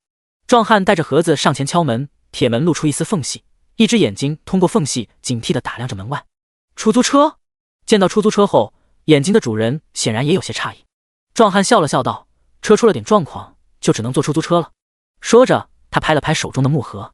不过没关系，我是从殡仪馆出来的，这种带货方式，这出租车司机一辈子都想不到。闻言，铁门这才打开一些，壮汉趁机溜进去后，铁门又再次关上。苏晨看向后座的汉子，汉子也在看着他，讪讪笑道：不论贫穷贵贱，都是家人，都应该得到爷爷的庇护。苏晨没有多说，他现在再尽可能回忆派出所都在哪个位置，到时候直接给他们直接送到派出所，反正也不是第一次了。唯一可惜的是，这两人的目的地附近都没有派出所，或者不顺路。这两人干这行当，一旦察觉到不对劲，肯定会跑路，到那时候可就难抓了。因此，苏晨现在要做的就是等待，同时记下这些停留的地方，到时候直接将他们一网打尽。几分钟后，汉子再次带着木盒子出来，脸上兴奋的不行，走路的轻飘飘的。从他的体态也能看出来，木盒子已经轻了不少，否则走路肯定不会这么轻松。这么看来，他们的爷爷已经被分得差不多。上车后，壮汉兴高采烈道：最后一个目的地城阳路12号，出发吧。城阳路？听到这个地点，苏晨脸上闪过一丝错愕，紧接着激动不已。城阳路？如果没记错的话，当时把人贩子送进去的那个派出所就在城阳路。终于能把他们送进去了吗？苏晨很是兴奋，发动出租车后，一脚油门踩下，绝尘而去。第42章抓毒贩。抓毒贩。出租车上，两位汉子很是兴奋，今天晚上赚大了。原本瘪下去的行李袋又变得鼓鼓的，而且最重要的是，这些货还没卖完，全部卖完后估计又有一笔增长。现在他们是深刻体会到了什么叫功夫不负有心人，只要想干，就没有干不成的事。车坏了没关系，出租车照样干。真想来还有点小得意，毕竟出租车带货的他们也算是行业第一人了。出租车飞速疾驰，两人的注意力来到苏晨身上，越看越顺眼。毕竟心情好了，看啥都顺眼。至于之前苏晨想要举报他们的事情，早就忘到九霄云外。这么辛辛苦苦帮他们带货的出租车司机，没有功劳也有苦劳。其中一人开口道：司机小子，你挺敬业的吗？敬业？苏晨透过后视镜看了他们一眼。是啊，正常司机碰到我们这么多事的，估计早走了，也就你会送我们。你说这个啊，还不都是为了生活？苏晨皮笑肉不笑回了一句。两位汉子对视一眼，笑道：知道我们是干什么的吗？苏晨摇摇头，不知道。不过我知道你们肯定是干大生意的大家族，有眼光。两人哈哈大笑，他们干的确实是大生意。至于家族也是大家族，要不然他们怎么能拿到货？既然知道我们是干大生意的，想不想跟我们干？保证你赚的比现在多。跟你们干，赚大钱？是啊，保准你赚大钱。苏晨目光变得有些古怪，心中暗骂这两人真缺德，干的都是吃花生米的活，也拉人入伙。还是算了，你们的大生意我肯定干不来，我很笨的。其实不用你干什么，你就来给我们开车，当司机就可以，每个月给你开工资。两位壮汉语气很嚣张，要知道他们现在也算是小有成就了，找个司机很合理吧？如果有专属司机的话，今晚汽修店的事情也不会发生，一切交给司机全权搞定。因此，两人觉得还是有必要的。苏晨沉默了一阵，内心很无语。之前王东想要公车私用也就算了，没想到这俩毒贩也想公车私用，也不看看自己什么货色。还是算了，我现在干的挺好的。挺好。两位汉子笑了笑，你现在一个月赚多少钱？一个月？不知道，现在还是第一个月，我才干了3天。切！两位汉子更不屑了，那你说，你这3天赚了多少钱？这3天，苏晨目光在街边游走，很快就看到远处闪烁的红蓝灯光。他笑了笑，这3天我一共赚了4万2，加上这单的话，估计还能更多。多少？两位汉子原本还想狠狠贬低一下苏晨，可听到他这3天的工资后，当场愣住了。4万2，出租车司机3天赚4万2，开玩笑的吧？4万2，苏晨又重复了一遍。而出租车也在此刻加速冲向红蓝灯光。两位汉子没注意苏晨的举动，他们此刻都被4万2这个数字给震惊了。3天赚4万2，这尼玛也太多了吧？现在的出租车司机都这么赚钱吗？你怎么赚的？就算是把人拉到火星一个来回，也赚不到这么多吧？怎么赚的？苏晨想着该怎么回答这个问题，突然心中一动。他打开车内的小电视，里面正播放着一段小视频。看这个，两位汉子注意力被小电视吸引。此刻，小电视画面中播放的是一段采访，出租车分公司对于出租车司机的采访。采访中，这位出租车司机生动地描述着他是如何将人贩子带到派出所，同时如何拿下银行劫匪，又如何智斗仙人跳团伙等等。随着出租车司机不断回忆，一旁的子画面中也随即出现一张张照片，都是出租车司机成功将乘客送到派出所后和警察的合影留念。两位汉子看着电视中那位出租车司机的面孔，随后又透过后视镜看向苏晨。两人面貌在眼前不断交叠，直至最后完全重合。这尼玛不就是同一人吗？卧槽！快撤！两位汉子当即反应过来，想要下车逃跑。这哪里是出租车，这分明是警车。可惜苏晨早已将车门锁死，紧接着一个拐弯，车头甩进派出所大门外的空地。他驾轻就熟的下车，朝里面大喊：抓毒贩！抓毒贩！此情此景，两位汉子人都傻了。派出所静悄悄的，可随着苏晨大喊，如同在平静的湖面丢下一颗巨石，当场掀起滔天波澜，整个派出所都沸腾了。毒贩，这可是最凶险的罪犯。所有警察匆匆出来，将出租车给包围。中年警官刘队见到苏晨后，眼前一亮：是你！刘队对于苏晨印象很深，不仅仅是因为当初直接送上门一个人贩子，更因为苏晨后续一系列的举动让他佩服不已。抓银行劫匪，抓仙人跳，就跳楼的人，还有拦下飞车大盗，一件件壮举刷新了他的世界观，让他知道原来出租车司机也能干警察的活。苏晨焦急道：刘队，先抓毒贩。哦对。刘队当即反应过来，黑洞洞枪口对着出租车后座两位汉子。下车！两位汉子被锁在车内，急得跳脚，四处踹门，可惜都出不去。想藏东西的时候，却发现这么大一个盒子根本无处可藏。很快，两位汉子人赃并获，当场看押起来。刘队找到苏晨道：苏晨同志，没想到短短时间内，你竟然又立了一件大功，这可是毒贩啊，真正的毒贩。苏晨摇了摇头，说明事情的经过。毒贩在被送到派出所之前，已经去过2个地方贩毒。此言一出，刘队当即目光变得严肃无比。这可是大事，如果不及时将这2个地方的人抓起来，白粉一旦传播出去，将会带来巨大的危害。苏晨同志，这个消息十分重要，我现在就汇报上去，联系相关部门，必须把他们全部抓起来。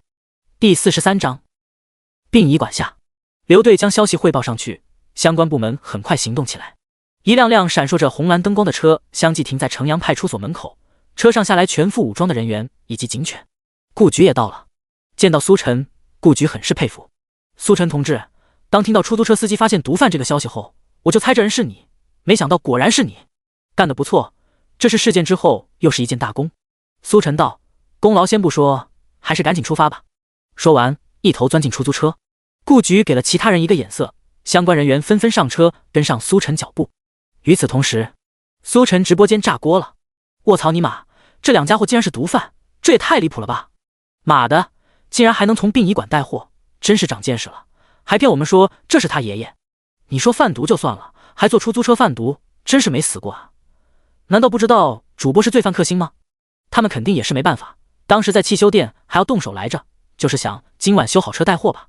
可惜啊，叫人竟然叫到主播头上，那一刻他们的命运已经注定了。这毒贩当时还叫主播帮忙打架来着，还好主播没有冲动，否则这两条大鱼说不定就成了简简单单的打架斗殴，关2天就放了。真离谱啊！希望那些贩出去的毒能赶紧找回来吧，否则到时候传播开来就麻烦了，不知道多少人要为此家破人亡。妈的，想想都可怕，这群毒贩真该死。在苏晨的带领下，一辆辆警车在路上疾驰，很快就到了之前的棋牌室。缉毒警察下车后，动作干净利索，破门而入，直接将所有人都抓了起来。被抓的时候，那群人都懵了，完全不知道他们怎么暴露的。要知道他们这个窝点可是隐藏了许久都没被发现，结果今晚没有一点预兆，直接找上门了。之前负责和汉子交易的人被押着走出来，看到一旁的苏晨时愣了愣，然后又看到一旁停着的出租车，他瞬间明白了。噗！他一口老血涌了上来。尼玛的，那两个蠢货！可惜后悔已经来不及，所有人都被带走，相关的毒品也被尽数缴获。下一个地点是小区，这个相对棘手一些，毕竟小区住户太多，一时间很难找出具体人员。最终通过调取监控录像，还是找到那人。一位位缉毒警察在楼梯间列队上，随后破门而入，将人抓获。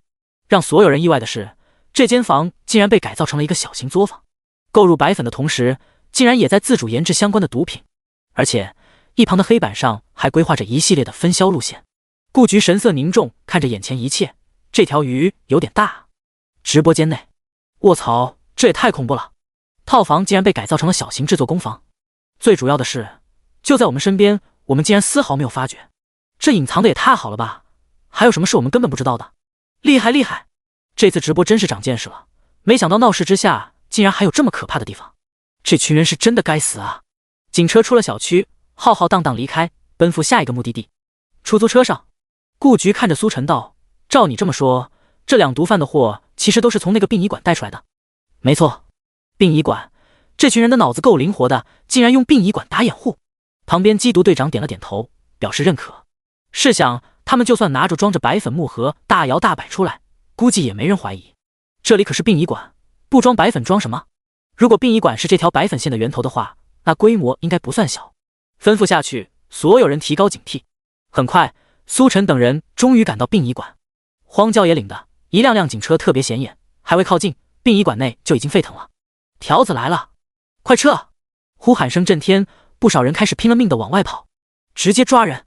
一声令下后，所有缉毒警察下车，牵着警犬追了上去。虽然这一片地区乌漆嘛黑，能见度很低，但是毒贩再怎么躲也躲不过狗鼻子。不到10几分钟，这群逃跑的毒贩就被追上，尽数逮捕。直到被逮捕的时，他们也没明白，为什么好端端的会突然被找上门？难道有内鬼？他们没见过苏晨，也没见过出租车，所以不明白原因。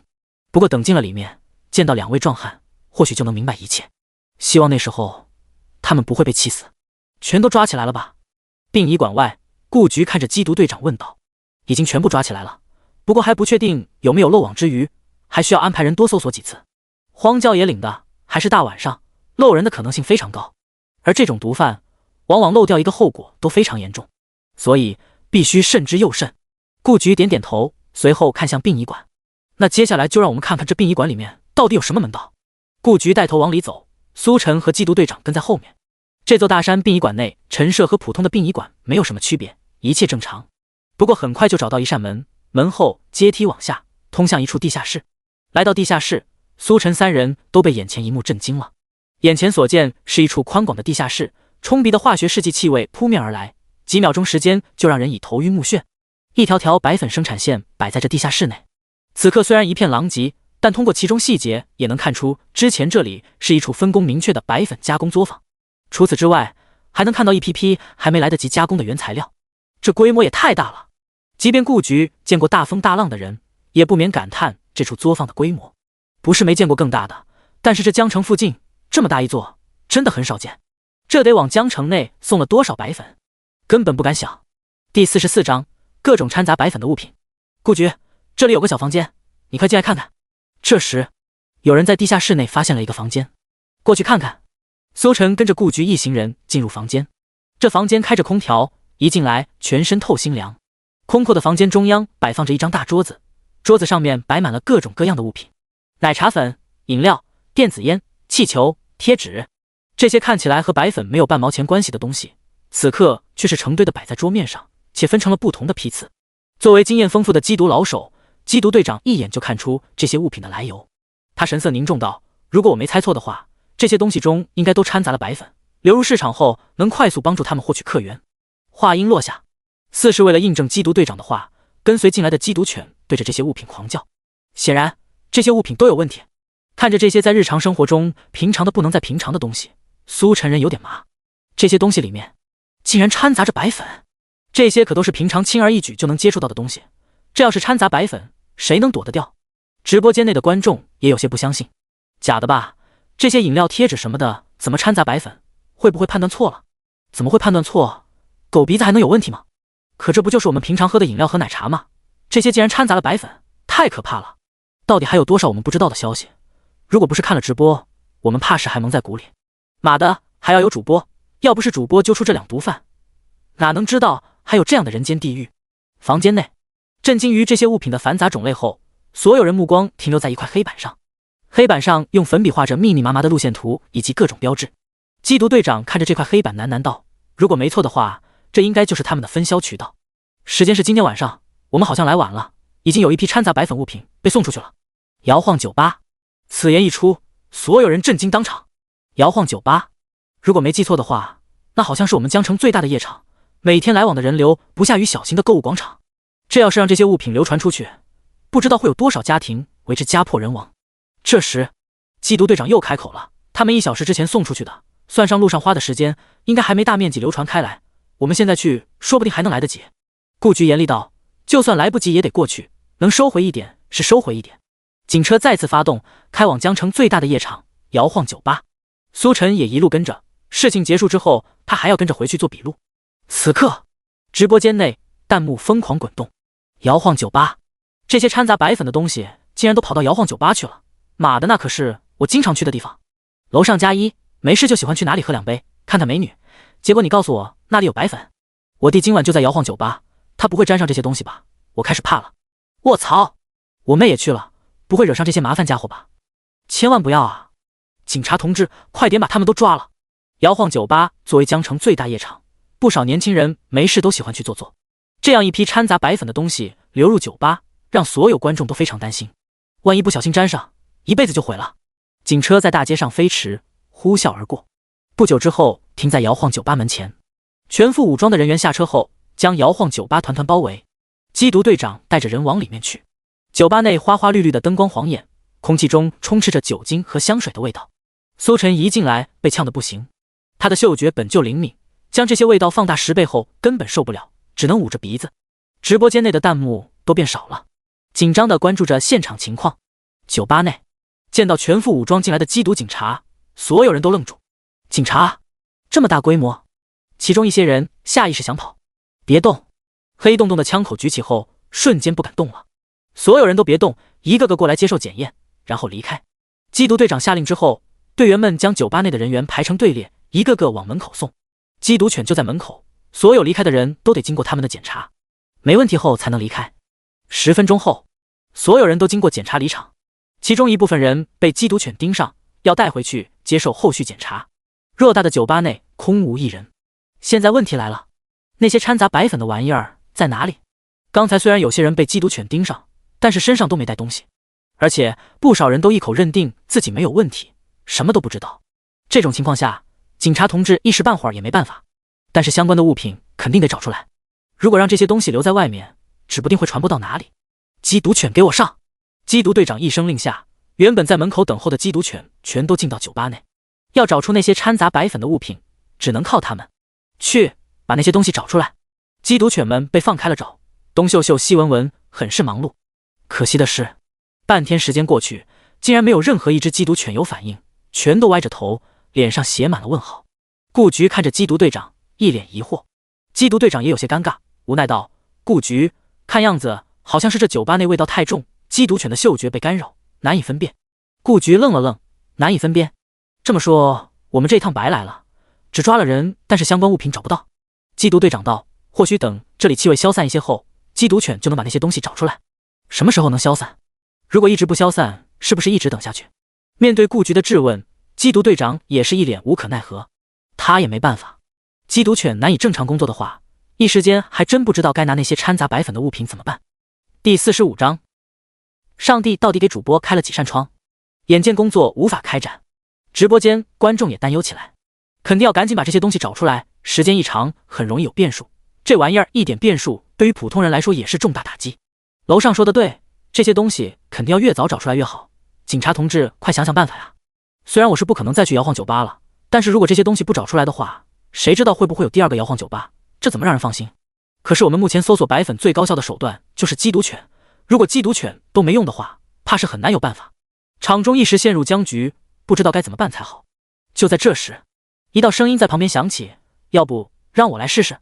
众人看向苏晨，皆是一愣：“让你试试？怎么试？”顾局这时也终于想起旁边还有个苏晨，眼前一亮。对于苏晨，他无条件相信，毕竟苏晨之前的事迹实在惊人，连 AI 骗局都能看一眼就搞定，说不定真有办法呢。他激动地看向苏晨：“你有什么办法？”苏晨尴尬地指了指鼻子：“或许我可以用这个把那些玩意儿找出来。”看着苏晨指着自己的鼻子，所有人都傻了。用鼻子找出来？顾局也傻了，原本还以为苏晨有什么好办法，结果竟然是靠鼻子。咋地，你的鼻子还能比狗鼻子还灵？缉毒队长看着苏晨，严肃道：“苏晨，我知道你之前立下过许多功劳，但是现在可不是开玩笑的时候。连缉毒犬都闻不出来的东西，你能闻出来？”苏晨摊手道：“不试试怎么能知道呢？”事实上，苏晨的鼻子真的要比狗鼻子灵，因为系统面板上就是这么描述的。如果缉毒犬实在没办法，而又必须找出那些物品的话，他或许可以试一试。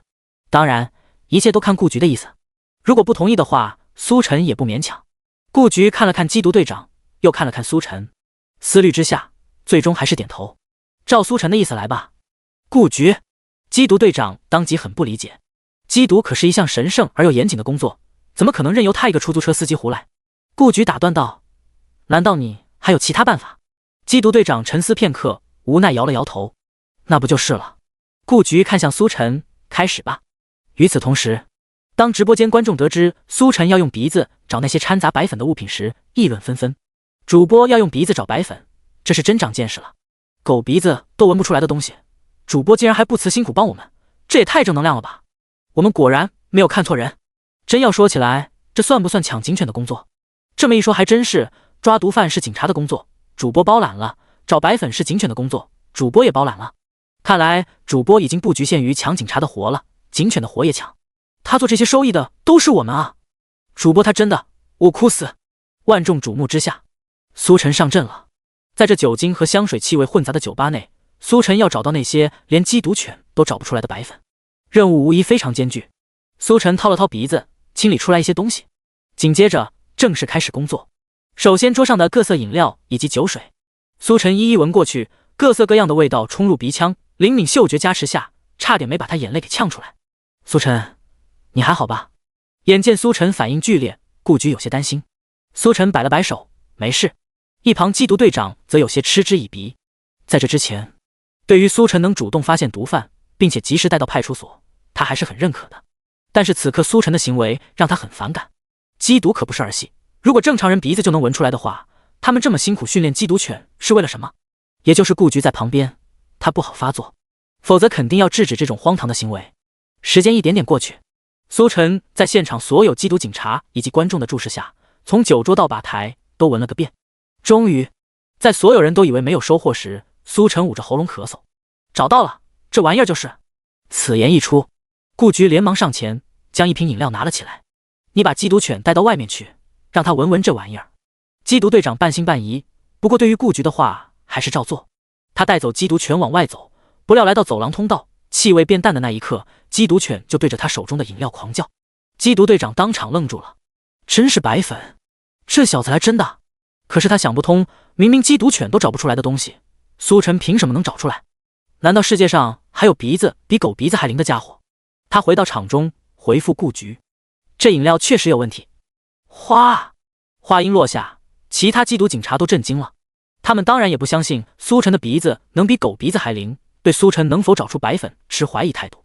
可现在竟然真被找出来了。听到结果后，顾局心情大好，他才不管苏晨到底是怎么做到的，反正能找出来就是好事，就算是碰运气也能找一点是一点。苏晨，继续。直播间内，当缉毒队长进来复命后，观众们都沸腾了。卧槽，主播竟然真的找出来了，不是在开玩笑吧？尼玛，主播这是真的要把警犬的活儿也给抢了，这到底是怎么做到的？主播的鼻子竟然比狗鼻子还灵，妈的，还有什么是主播做不到的？唱歌、飙车、AI， 现在又来个空鼻纹白粉，主播还记得自己是出租车司机吗？俗话说，上帝为你关上一扇门，就会打开一扇窗。现在看下来，上帝怕是不止给主播开了一扇窗，得有个10几扇吧。最主要的是，门应该也没关上，到现在为止还没发现有什么是主播做不到的。我们江城有主播这样的人，真是一大幸事，难怪邻省的同志都要抢。第46章，再立大功。很快，随着第一件掺杂白粉的物品被找出后，后续第二件也很快就被发现。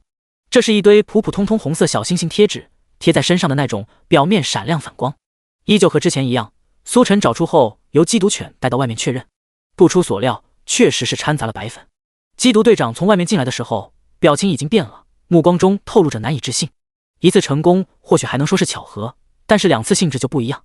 而且这其中苏晨没有给出其他出错的物品，也就是说，苏晨确实就是奔着这些掺杂白粉的物品去的，而不是碰运气。顾局更兴奋了，好，还得是苏晨同志啊，赶紧继续。苏晨不疑有他，继续开始搜索。有了2次经验后，他已经适应这些呛人的气味，驾轻就熟，很快又找到第3件、第4件，一件件物品都被带出去，由缉毒犬确认，狗叫声此起彼伏。无一例外，这些被找出的物品都是掺杂了白粉。缉毒队长人已经妈了，这尼玛效率也太高了吧！他们家的缉毒犬或许要失业了。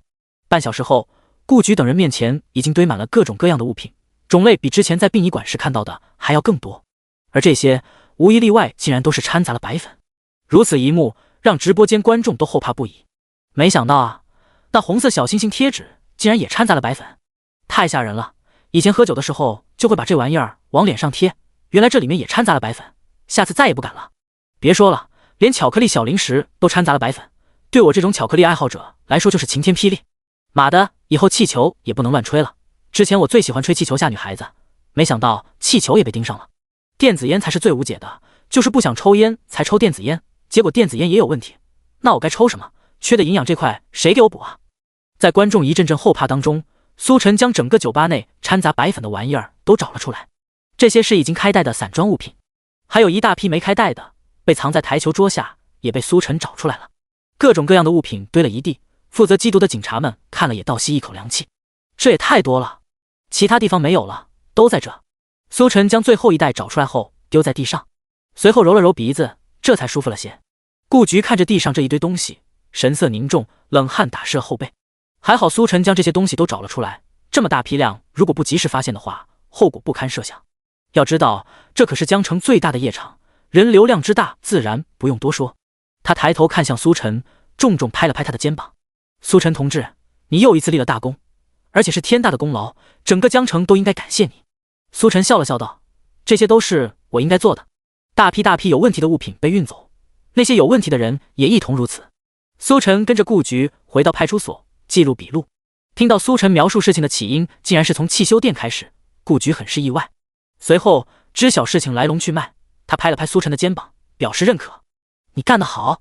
对于这种打架斗殴事件，大家都应该积极举报，影响社会风气。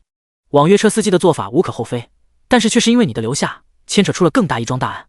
你放心，今天的事情我们会想办法帮你掩盖，说成是一场演习，不让你被某些心怀鬼胎的人盯上。”苏晨点点头，多谢领导。虽然他现在很想抓更多的罪犯，但是对于被毒贩盯上这件事情，他还是拒绝的。人家玩的可都是真家伙，在系统没有给出有效应对手段之前，能避免就避免。人生这才刚刚起步，苏晨可不想再次穿越。随后到了最为激动的奖励时间，苏晨同志，鉴于你在此次行动中做出的卓越贡献，经上议决定奖励5万。死！5万！苏晨倒吸一口凉气，这也太多了。不用惊讶，这些都是你应得的。单单这些奖励其实体现不了你对江城的贡献，但鉴于特殊性，就不公开表彰了，希望你理解。苏晨连忙点头，理解，当然理解。表彰什么的都不重要，有奖励就行。这时顾局又道，明天你再过来一趟，到时候奖励一并发放给你。苏晨求之不得，约定时间后就准备离开。刚走到大门，身后传来一阵急促的脚步声，转头看去，宋队长小跑过来，停在苏晨面前。宋队长也就是之前出警的缉毒队队长。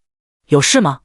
宋队长顺了口气，感慨道，有事，其实也没什么事，特地找你就是想为之前的事情道歉，之前不应该质疑你的，如果不是你，这件案子也不可能这么成功告破。你不仅节省了我们缉毒队的工作，更是让广大江城民众安心。宋队长语气诚恳，显然是对苏晨心服口服了。比起苏晨，他们队里的缉毒犬怕是还要差一点。就这事，苏晨笑着摆了摆手，我根本都没放在心上，不用在意。事实上，宋队长，你保持怀疑的态度是对的，这正是代表了你对这份工作高度认真和敬畏，只不过是因为我的情况有些特殊，才让你判断失误。我为江城有你这样一位缉毒队长感到高兴。这一番话下来很有水平，宋队长听了心里很舒服，对于苏晨更加佩服了，不仅高度警惕，执行力强，而且情商也很高。想到这，不得不为之前自己的质疑感到羞愧。苏晨能有这么多英勇事迹，足以证明他不论是勇气和判断都非同常人，不可能贸然行事。就这样一位英雄，自己竟然质疑。他摇了摇头，不再去想，面露激动道，我也为江城有你这样一位出租车司机感到高兴。第47章新的排名。事情告一段落，苏晨回家睡觉去了。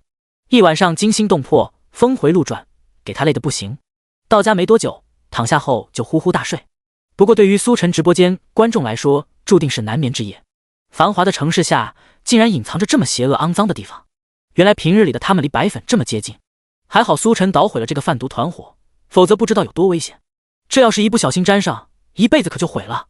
与此同时，江城派出所也是连夜制作相关科普视频，向广大市民科普那些隐藏在平日生活中可能存在的白粉。跟上次一样，视频一经发出，立马就冲上了热搜榜1。这种事关所有人安危的科普视频，热度向来非常高。看到视频中出现的那些掺杂白粉的物品，所有人都震惊了。虽然是在酒吧发现这些物品，但是这些物品可不是酒吧独有的，贴纸、巧克力、气球等等，可能出现在生活中任意地方，甚至幼儿园都有可能。这些可都是祖国的花朵，家庭的希望和未来，这要是被污染的话，后果不堪设想。妈呀，这也太可怕了，从来没想过这些东西还能有问题。之前天真的认为不喝开盖饮料以及离开视线的水就能安全，可没想到这些物品已经迭代到这个程度，这群毒贩是真该死啊！不敢想象我们要是真的沾染上了这玩意儿，生活会变成什么样。还好有警察同志科普，警察同志辛苦了，警察同志辛苦了。视频下方的评论队形走起，都是在感谢警察同志，要不是有他们的艰苦付出，日常生活的变得多危险。这时有一条评论道，说出来你们可能不信，感谢警察同志是一方面，更加感谢的是一位主播，要不是他揪出毒贩，找出白粉，我们现在估计还处在恐慌中。主播？有人回复评论表示不相信，小小的主播怎么可能干出这么伟大的事情？要知道干这行的人可都不是好惹的。骗你们干嘛？不信可以看直播回放，直播间全程见证。待会儿我上传个视频，你们就知道了。哎，视频怎么发不出去？你还是别发了，如果事情真的按你说的那样，肯定不能把英雄曝光，这会引起报复。难怪发不出去，看来只要我们自己知道就行了。原来是这样吗？原来我们现在的岁月静好，真的是有人在替我们负重前行。感恩。这一次因为行动的特殊性，苏晨的行为并没有在网上传开，被警察同志压了下来。不过那些全程观看直播的忠实观众却知道，苏晨干了一件特别伟大的事。他们现在的岁月静好，是因为有主播在负重前行。第二天，苏晨如往常般开播，观众也纷纷涌入。只是昨晚的事情像是没有发生一般，根本没有人提及，即便偶尔有人提及，也会被弹幕快速淹没过去。这何尝不是一种保护？很快，昨天的排名情况出来了。第一名66号苏晨，资产 9.4W， 人气指数 8.9。 第二名1号夏可儿，资产0，人气指数 5.9。 排名瞬息万变，因为资产和人气指数都会影响排名，之前排名第2的秦昊，随着时间推移，不知道跑到多少名去了。只有苏晨排名依然稳定，断层是领先的第1，不论是资产还是人气指数，都和第2名拉开了极大的差距。与此同时，不少观众在看到苏晨的资产后，当场惊呆了。这尼玛坐火箭也没涨这么快吧？第1天的时候还是 1.2W， 到了第3天直接要突破2位数了。卧槽，这苏晨是赚钱还是抢钱？这资产涨得也太快了吧？真这么能赚钱吗？这是逼我放下我的可儿女神去看他。这不算什么，可儿女神现在已经有起来的势头了，迟早能超越他的。没错，可儿女神的新综艺已经开拍了，而且还有其他明星也在，人气迟早会跟上来的。这还只是开拍而已，等节目播出的时候，人气肯定要再次暴涨，就不信这出租车司机还能压过可儿女神不成？还有一点，等可儿女神拍完综艺，通告费一次性发下来，肯定比10万多了。不少观众震惊于苏晨变态的同时，也对他们家的女神充满信心。毕竟夏可儿可是网红主播来的，自带热度。甚至于有不少观众跑来苏晨直播间刷黑幕，以及各种贬低之类的。他们没有看苏晨往期直播，即便有看到相关视频，也是自动屏蔽，脑子里只有他们的可儿女神。对此，苏晨直播间观众都懒得和他们争，苏晨的境界根本和其他主播不在一个层次上。单单苏晨这2天为江城做的贡献，直接把冠军给他都不为过。那可是真正意义上的既有节目效果，而且意义非凡。苏晨并不知道直播间的情况，在看到排名推送后，资产后面的数字让他有种满满的充实感。只要这么下去，或许真的能拿下冠军。苏晨看了看外面，太阳毒辣，时间差不多了，该去领奖励了。苏晨来到江城派出所，顾局亲自接待，可谓是逼格满满。寒暄几句过后，一个厚重的信封给到苏晨手中，沉甸甸的感觉让人很是满足。苏晨紧接着又去到了之前办过事的派出所，将奖励一并都收入囊中。此刻，排名上显示的所有资产才终于全部来到苏晨手中。苏晨将所有资产都存了之后，回到出租车，打开系统面板，姓名苏晨，人气183349，技能强健体魄，唱歌，悟性十足，神级车技，嗅觉灵敏，攀登能手。抽奖15万人气次，抽奖要的人气越高越多了，不知道这一次能收到什么。看着越来越高的人气，苏晨对接下来的技能有些期待起来。第48章撒泼的大妈，恭喜获得技能游泳健将。游泳健将获得超越游泳运动员的游泳技能。游泳，苏晨愣了愣，虽然系统之前的技能也很怪，但起码都是陆地上的技能，没想到这次直接变成水里的了。他摇了摇头，没有多想。行走江湖，技多不压身，说不定什么时候就用上了。出租车缓缓发动，苏晨开始了今天的拉客之旅。很快，苏晨接到今天的第1位乘客，这是一位烫着大波浪的大妈，带着一个小男孩。上车后，大妈一直在看手机，小男孩则是一直在玩玩具飞机。不久后，大妈收起手机，透过后视镜瞟了苏晨一眼，然后就坐不住了。小伙子，你是不是就是网上很火的那个出租车主播？经过前几天的事情，苏晨的名号在江城已经传开，网上有许多关于苏晨的视频，不少人都刷到了。这位大妈显然就是其中之一。面对大妈的询问，苏晨尴尬笑了笑，如果你说的是我的话，那应该就是我。此言一出，当场兴奋无比，尖叫了一声。哇塞，我竟然遇到网上的主播了，我运气也太好了吧。拍视频，必须拍个视频。大妈拿出手机就开始往驾驶座凑前去，打算和苏晨来个合照。苏晨略显无奈地配合了一下，然后道，大妈，拍完了就坐回去，你这样太危险了。不危险，有什么危险的？你之前开这么快都没出事，这速度还能出事不成？大妈显然对苏晨很熟悉，连之前和飞车大盗飙车的事迹都知道。苏晨。与此同时，直播间观众沸腾了。卧槽，这位大妈运气太好了吧，有点羡慕。大妈竟然直接上了主播的车，我什么时候也能上主播的车？我现在下单还来得及吗？能不能被主播接到？眼前刚刚飞过去一辆出租车，我直接把他拦了下来，发现不是主播后，我让他走，结果他不愿意走，这怎么办？大妈不听苏晨的劝阻，还在拿着手机拍苏晨，甚至于直接打起了视频电话。姐妹们，猜猜我遇到了谁？出租车司机。哎呀，不是你们想的那个出租车司机，是网上很火的那个主播，你们晓得吧？当然是真的，我骗你们干嘛？你们自己看是不是？我就说了是吧，要签名的赶紧转账，我可以帮你们要签名哦。这边挂完电话后，另一边电话又接通。家人们，看看这位是谁，鼎鼎大名的出租车主播。小丽，你不是开赛车的吗？要不要大姨帮你签个名？记得先转账。小妹，我记得你家保姆就是因为这主播提醒后才被发现有问题的吧？要不要我帮你感谢一下？丽丽，你不是他的歌迷吗？要不要大姑帮你签名？记得转账。机不可失，失不再来哦。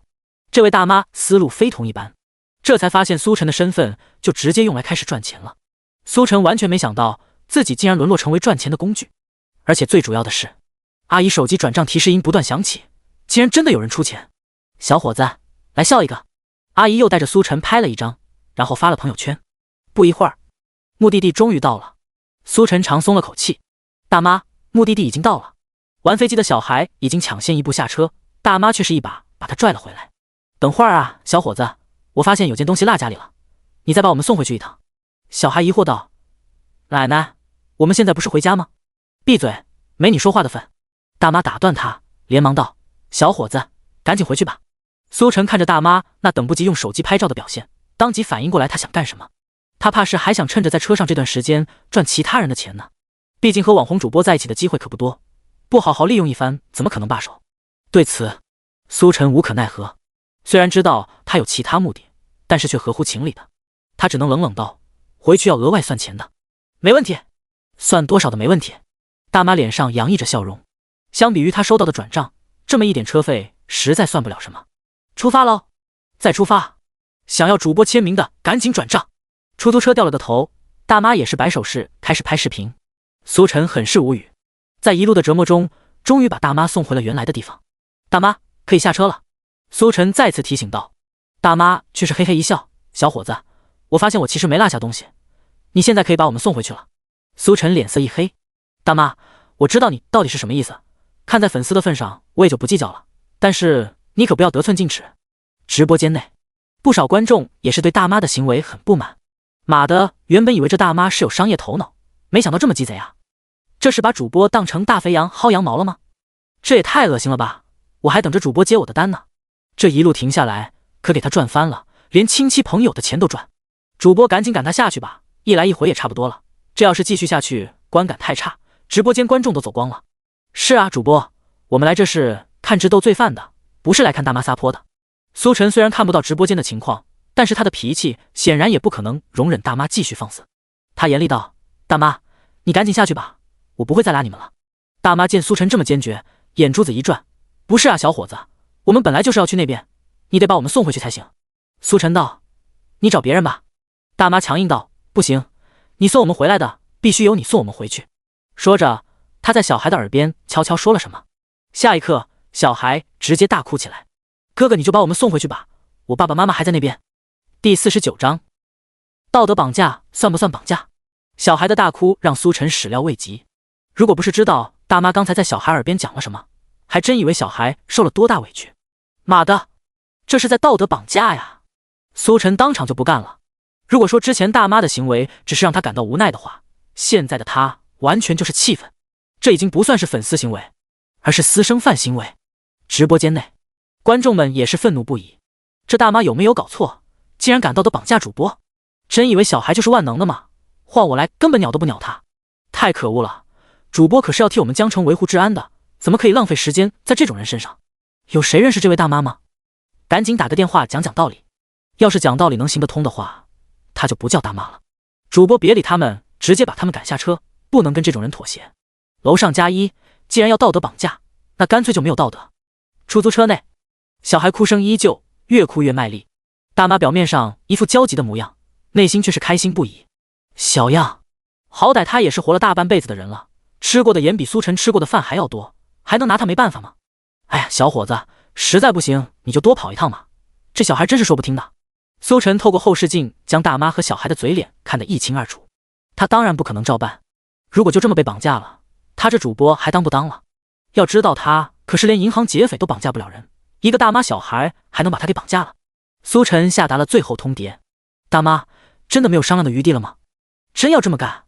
大妈揣着明白装糊涂，小伙子大妈其实也不想的，只是小孩子他只是想见爸爸妈妈而已。行。苏晨见大妈死不悔改，索性也不劝了。轰！苏晨点火给油，发动机疯狂轰鸣，沙沙沙，出租车后轮高速旋转，车尾微微摆动，和地面摩擦产生的声音刺耳无比。在一阵白烟中，出租车直接一个弹射起步，唰，化作一道剑影冲了出去，速度极快。啊！大妈和小孩吓得亡魂大冒，死死抓着座椅。慢一点！大妈大声求饶，好歹也是上了年纪的人，真受不了这个惊吓。然而苏晨却是不管他，喜欢道德绑架，没有道德就不会被绑架。苏晨车神附体，手脚并用，快速操作，仿佛又回到当初追飞车大盗的状态。出租车在车流中左扭右扭，快速窜行。原本大妈还打算趁着这个机会继续拍视频，可现在这个车速，她所有的注意力都得放在魂儿身上，否则一不小心她的魂儿就飞了。与此同时，直播间内的观众大声叫好，大快人心。好，主播干得漂亮！主播不愧是主播，就应该这么干，不能给他惯着。不是喜欢拍视频吗？这个车速看你还怎么拍，到底是要钱还是要命？说实话，如果换我来的话，可能会有点爽。这种风驰电掣的感觉，一般出租车根本体验不到。你去坐汉城的出租车，你就知道什么叫风驰电掣了，分分钟让你感受风的速度。大妈和小孩都被吓傻了，这辈子还没坐过这么快的车。关键是，要是一直快也就算了，偏偏在有监控探头的地方，出租车的速度总是能以出奇的方式慢下来，不至于被判超速。这一快一慢的，两人肚子里早已翻江倒海。大妈还想说什么，可惜根本不敢开口。一旦开口的话，那玩意儿怕是要喷射出来。就这样，10分钟后，出租车终于停了下来。大妈缓了好一会儿，指着苏晨的鼻子骂道：“你这小兔崽子是不是有病？开这么快，赶着去投胎啊？你信不信我投诉你？”苏晨淡淡一笑：“大妈，你先别急着投诉我，你看看这里是什么地方？”闻言，大妈这才转头看向车外。原本以为是之前自己说的目的地，可惜根本不是，这里是派出所。苏晨直接把人给拉到派出所来了。大妈一脸懵逼，直播间观众也同样如此。怎么回事？主播怎么直接把人给拉到派出所来了？难道道德绑架也算绑架？这么说我也能开始领奖励了，我他妈天天被绑架。楼上加1已经在搜索派出所的位置了。不少观众都对苏晨的行为表示好奇，虽然他们也不喜欢被道德绑架，但是玩梗终归是玩梗，道德绑架仅限于道德层面上，并不会违反什么。所以苏晨把人带到派出所是想干嘛？众人好奇之中，苏晨坦然下车，然后将车门反锁，朝着派出所里面大喊道：“抓人贩子！”大妈！随着苏晨一声大喊，平静的派出所当场沸腾，一窝蜂的警察从里面冲了出来，气势十足。见到苏晨，领头的吴队愣了愣。苏晨？吴队正是之前在科技大厦天台上和苏晨打配合救下年轻老板的警察队长，此刻见到苏晨也是有些意外。原来是吴队。苏晨淡淡一笑，熟人的话就更好办事了。他朝车内指了指：“吴队，我怀疑这大妈是人贩子。”听到人贩子3个字，吴队瞬间变得警觉，也没了叙旧的心思。苏晨现在在他们派出所系统中可是十足的大红人，立下了汗马功劳，可以说几天时间把人家一辈子地功都给立了。这种效率，谁看了不说一声羡慕？此刻苏晨既然又出手了，那肯定得重视起来。下车，吴队敲了敲车窗，示意大妈下车。车门被解开，大妈哭喊着下车道：“冤枉啊冤枉！警察同志，我真是太冤枉了，我不是人贩子，这是我的亲孙子。怎么能证明？不用证明，这就是我孙子，快过来！”小孩还在一边呕吐，听到呼喊立即过来，躲在大妈大腿后面。奶奶，警察叔叔找我们干嘛？第50章柳暗花明。看吧，这真是我亲孙子，警察同志，你们搞错了。大妈搂着孩子证明自己身份。吴队等人对视一眼，有些疑惑，看大妈和小孩亲昵的样子，也不像是说谎。他们只得再次看向苏晨。苏晨将出租车内的行车记录仪拆下来，回放了其中一段视频，交给吴队。那一段视频正是孩子在车上又哭又喊的回放。吴队，我是看他嚷嚷着要找爸爸妈妈，所以怀疑他可能是被手中的玩具飞机拐走的。吴队看着视频中的内容，眉头紧皱。视频中孩子在车上大喊大叫，大妈怎么劝都没用，乍一看还真会怀疑是人贩子。不过吴队觉察出了有些不对，往前回放了一段。片刻后，吴队分析出了事情的来龙去脉，也明白了苏晨的目的。苏晨无非就是被这大妈纠缠的没办法，直接找了个由头就送派出所来了。说实话，苏晨这举动还真没问题，因为小孩在车上的表现太反常，被怀疑也说得通。否则你为什么要在车上大喊大叫？退1万步来说，苏晨作为出租车司机，小孩的哭喊导致他无法正常营业，没法解决的话，扭送派出所也是情理之中。行了，我已经知道了事情的来龙去脉。吴队看完视频，看向大妈，跟我们进去做个笔录。大妈当场就不干了，凭什么？我没有问题，我凭什么要进去做笔录？吴队解释道，尽管你没有问题，但是有人报案，我们就得受理，就得按流程来记录笔录。你放心，耽误不了多长时间。说着，示意手下警察把大妈带进去。我才不要做什么笔录，我不是人贩子。大妈往地上一坐，不管不顾。见状，吴队也是毫无办法。如果大妈真的有嫌疑的话，他肯定会让人把大妈强制带进去做笔录。但大妈其实没问题，笔录只是流程，所以还真不能强制动手。既然如此，那就我们出来，你就在这说清楚事情来龙去脉，总没问题吧？很快，有警察同志进去派出所拿纸和笔。苏晨一看这架势，大妈就算没事，也暂时跑不了，总算出了口恶气。吴队，我可以先走了吗？吴队摇了摇头，你算是报案人，也要配合笔录。啊，我也要笔录？苏晨很是意外。当然，是你举报他是人贩子，你就是报案人，当然要做笔录，都是流程。苏晨看吴队认真的表情，知道自己肯定逃不掉了。倒霉，希望快点吧。2分钟后，警察同志拿着纸笔出来，可以开始了。吴队照例开始询问，第一件事情自然就是查身份。身份证看一下。苏晨将身份证交上去，警察同志看过之后没什么问题。轮到大妈的时候，大妈确认了一遍，是不是我做完笔录就能走了？吴队点头，做完笔录你就能走。大妈这才将身份证交上去，同时还恶狠狠瞪了苏晨一眼。如果不是苏晨，哪还有这麻烦事？警察同志接过大妈身份证扫描之后，愣愣看着屏幕上显示的内容，还以为自己看错了，又扫了一遍，最后将内容递给吴队。吴队看了一眼后，也皱起眉头看着大妈。大妈预感有一丝不对，警察同志，你们这是什么意思？难道我还有什么问题不成？警察同志，你们可千万不要被这兔崽子骗了。这个，吴队和手下对视一眼，最终开口道，大妈，这几年你有没有把身份证交给别人？大妈思来想去，之前我儿子要我身份证用过一次来着，有什么问题吗？吴队又问，你儿子现在在哪里？在外地。外地什么地方？大妈被问得不耐烦，警察同志，你们为什么这么问我？难道我犯什么事了？自己看吧。吴队将查到的内容递给大妈自己看，一旁的苏晨也略感好奇，难道这大妈真有问题？定睛一瞧，好家伙，竟然是悬赏令，上面写着涉嫌网络诈骗。警察同志，这肯定是有什么误会啊！大妈腿都吓软了。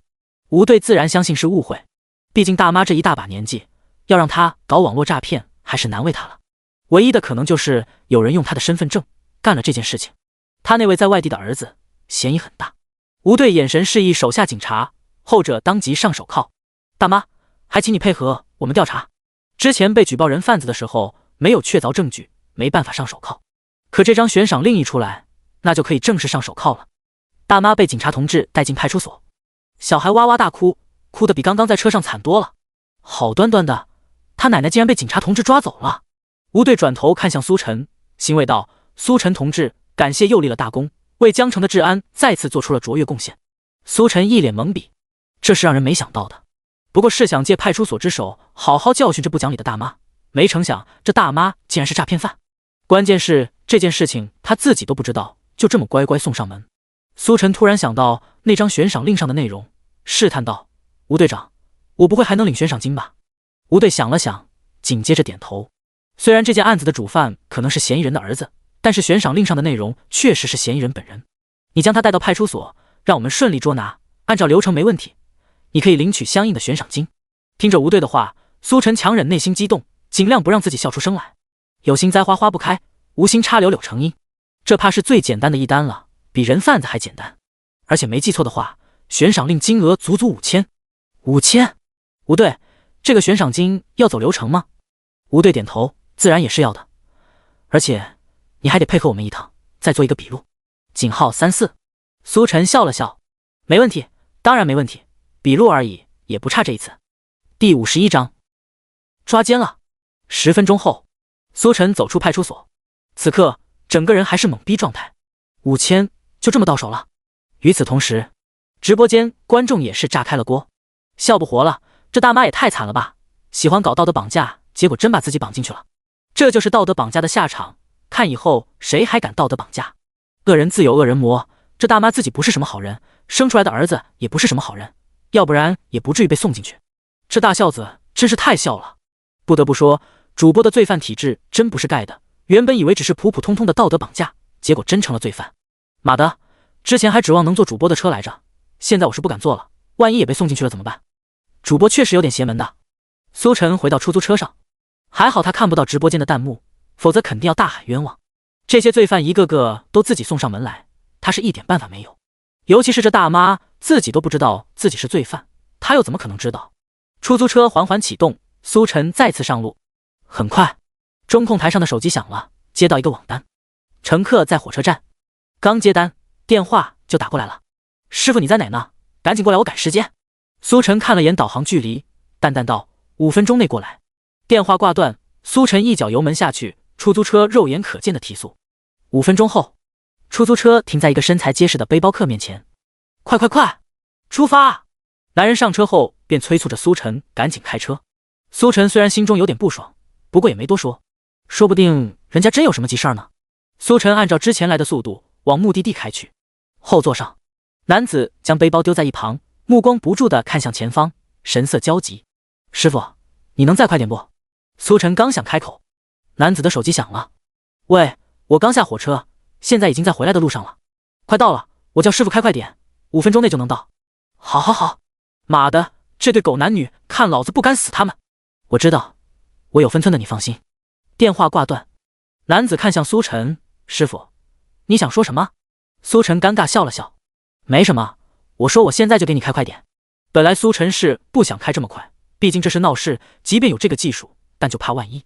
在听到男子对话后，他默默提升了速度。这种事情要是不快点赶回去，男子估计得急死。直播间内，弹幕疯狂滚动。什么情况这是？这个电话的信息量有点大，是我想的那个狗男女吗？除了这个狗男女，还有什么狗男女？哎，有没有兄弟陪一根？楼上老哥，请大声说出你的故事，我是你最忠实的听众。在苏晨的神级车技下，出租车很快就赶到目的地。这是一处高档小区。男子结账下车的同时还在打电话。放心，我有分寸，你不用激动，我已经是个成年人了，做事会考虑后果的。没事，我是有素质的人，喜欢讲理的。苏晨看着男子背影远去，默默叹了口气。老哥，要坚强。就在这时，男子突然转过头来，直勾勾盯着苏晨。他朝苏晨走来。师傅，你能不能跟我上去一趟？可能要你帮忙。要我帮忙？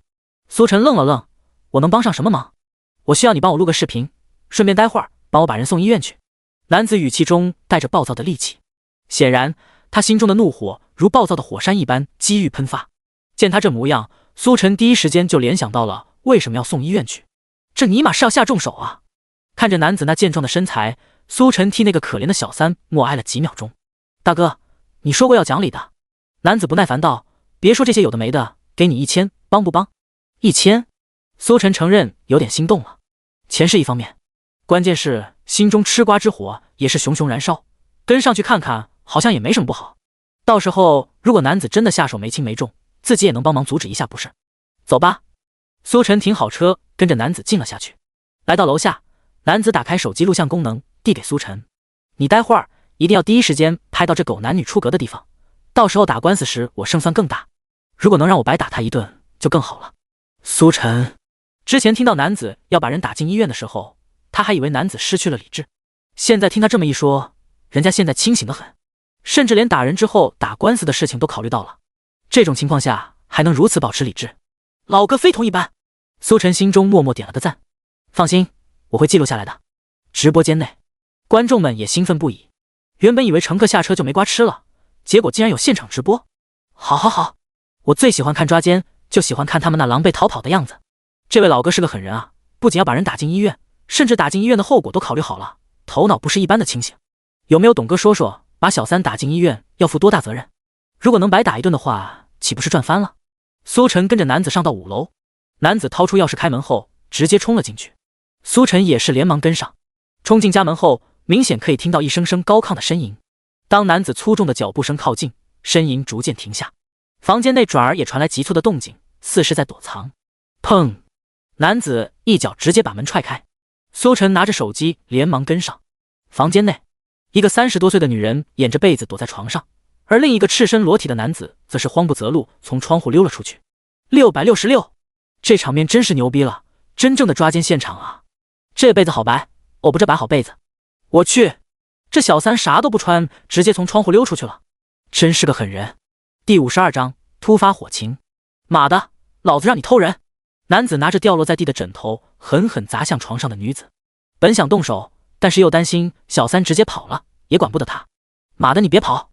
男子探出头往窗外看，苏晨也是连忙跟上，摄像头对着停留在窗台边缘的男人。此刻他全身裸体，只有一件衬衫遮挡，空中狂风烈烈，衬衫下春光若隐若现。小三疯狂往远处蠕动，目的地是隔壁人家的阳台。直播间内，观众沸腾了。666，这小三也真是拼啊，这么高也敢爬，这要是一个不小心人肯定没了。不过别说，他就算不怕，按照那位大哥的暴脾气和体格，也好不到哪里去。他是想通过对面人家的阳台，然后跑路吧？这也太戏剧性了。这情节只存在于特工电影当中，电影中的特工一般就是从阳台潜入别人家中寻找秘密资料，看把人给急的都逼成特工了。这个故事告诉我们，千万不要出轨，特工可是高危职业。与此同时，男人眼看小三就要通过窗台跑进别人家，如何能忍？妈的，你给我等着！男人大喊一句，竟也是主动爬上窗台，想要去追小三。别！苏晨连忙制止住他，别管我！男子想要甩开苏晨的手，这才发现竟然甩不动。你是不是男的？你难道要我眼睁睁看着这人跑掉吗？男子没办法，只好跟苏晨晓之以情动之以理。其实他也纳闷，苏晨看起来细胳膊瘦腿的，为什么力气竟然这么大？苏晨淡淡道，我当然是男的，只是我想提醒你的是，其实你不用上去，他也会回来的。啊？男子面露疑惑，你难道没闻到什么味道吗？男子仔细嗅了嗅，当即脸色大变，空气中飘荡着烧焦的气味。他顺着苏晨的目光看去，果然发现小三此刻面若惊恐，正着急忙慌地打道回府往这边过来。之所以他又跑回来，是因为他即将要去的那户人家的阳台已经飘出缕缕黑烟，着火了。男子此刻还是猛的，一时间 CPU 都干烧了。看着小三一点点爬过来，他还真不知道该干什么，打他一顿。可是已经着火了，哎，还在看什么？赶紧跑啊！在他发懵的这段时间，小三已经爬回来了，不管不顾，嚷嚷着就往房间外冲。妈的，老子弄死你！男子也终于回过神来，一边拖着小三锤，一边往外跑。小三到底还是没跑了，究其原因，就是这场突如其来的火灾。怎么回事？好像有东西烧焦了一样。你们看，那里有黑烟冒出来了，不会是着火了吧？妈呀，真是着火了，快报警！楼下有不少人注意到高空中小三的奇葩举动，原本准备看好戏的，结果突然发现着火了，一时间慌了神，乱作一团。毕竟他们当中有些人也是住这栋楼的，好端端起火，肯定要波及他们家。吃瓜吃到自己头上了，属于是。快跑啊！着火了，着火了！与此同时，楼上也有不少人注意到火情，开始往楼下跑。不断有居民从楼下大门跑出来，一场突如其来的火情打断了所有人的计划。感受着不断涌入的浓烟，男子也顾不得打小三了，拖着他往楼下跑。小三整个人无力反抗，身子就跟个拖把一样被男人拖着带下楼。苏晨就跟在后面记录着一切。很快，他们都来到楼下，大口大口喘气，呼吸新鲜空气。造孽啊！到底是哪家干的好事？怎么突然着火了？我的房子啊！哎呦，我这才没住2天。到底是哪家杀千刀的干的？楼下空地聚集着不少住户，看着空中不断腾起的浓烟，呼天喊地。这时，小区物业的人也匆匆赶来，急切道：“大家都没事吧？楼上还有人吗？”居民们哭喊道：“人是还在，但是房子没了呀！”物业的人安慰道：“大家伙别着急，我们已经报警了，相信要不了多久，消防车就到了，消防员同志肯定能及时挽救我们的财产的。退1万步来说，就说财产没了，但是只要人还在，留得青山在，不怕没柴烧，大家一定要看开点。”一番话说得很有道理，但是没有人附和。这种事情不发生在自己身上，永远是没有办法感同身受的。他们呆呆望着自己的房子被浓烟淹没，心痛不已。就在这时，有人突然开口道：“你们看，那里是不是还有个人？”此言一出，众人全都顺着目光看去，果然，在浓烟覆盖的某户阳台中探出一颗小小的脑袋，大口呼吸新鲜空气，同时2只小手不断挥舞，似是在求救。那是6012的小孩。有人认出来浓烟中的那颗小脑袋，惊呼道：“6012，那户经常把孩子一个人单独留在家的那户人家吗？”就是那户，肯定是因为没有大人在家，所以小孩才没来得及跑，他估计都不知道发生了什么。天哪，现在怎么办？楼下之人议论纷纷。可以看见浓烟已经几乎要将孩子覆盖，身后更是隐约可见猩红的火光。如此下去，小孩怕是要葬身火海了。救人啊！有人朝物业的人喊道。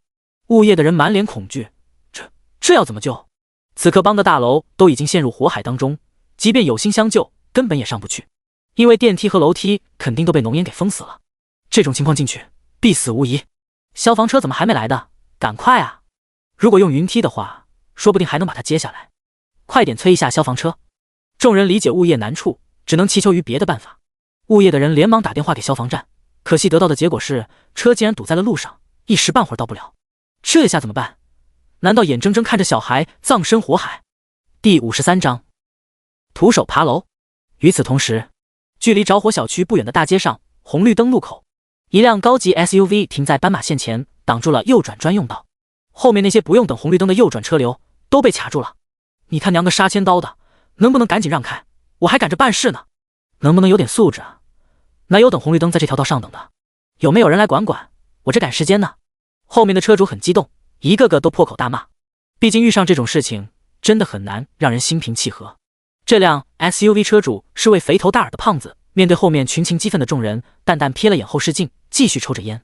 他朝旁边浓妆艳抹的女人说道：一群土狗只敢按喇叭，有种的直接撞过来，要是有人敢堵我的话，我他妈肯定直接撞过去。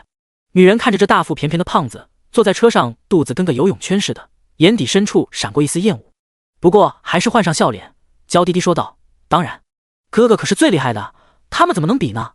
两人有说有笑的聊着，全然不顾身后车主的大骂。妈的，这人真是说不听啊，要不直接撞吧。可是这台车有点小贵，真能撞吗？要不等等，红绿灯也就1分钟而已。不对，后面来了辆消防车，消防车被堵了。此刻不知谁喊了一声。此言一出，不少人都往后看去，果然见到一辆堵在路上的消防车。我靠，这下不行啊，消防车可不能挡，这忍不了，消防车道肯定不能挡。妈的，让开，我直接给这孙子撞了，赔就赔吧，不能把消防车给堵了。让开，让我来，我没有房贷。让我来，我当老板的。都让开，老子姓马。当看到身后有消防车赶来时，不少车主都激动了。原本他们或许会纵容这辆 SUV 熬过这1分钟，可看到消防车一来，当即点火给油。轰！离得最近的车一头扎了上去。哎呦！车内的胖子有说有笑的聊着，突然吃痛大叫一声。刚刚那么一撞，他嘴里的烟头直接掉裤裆上，烫了个洞。烟头长驱直入，如入无人之境，给他来了个炙热打击。妈的，还敢撞老子！胖子怒不可遏，本想下车理论，可是又是狠狠一撞，砰！车又被推前了一点。找死！砰！又一撞，他砰！一连好几次，这辆 SUV 终于被撞开了右转道。右转道车流快速疏通。与此同时，胖子下车一看，好家伙，他的车屁股都被撞开花了。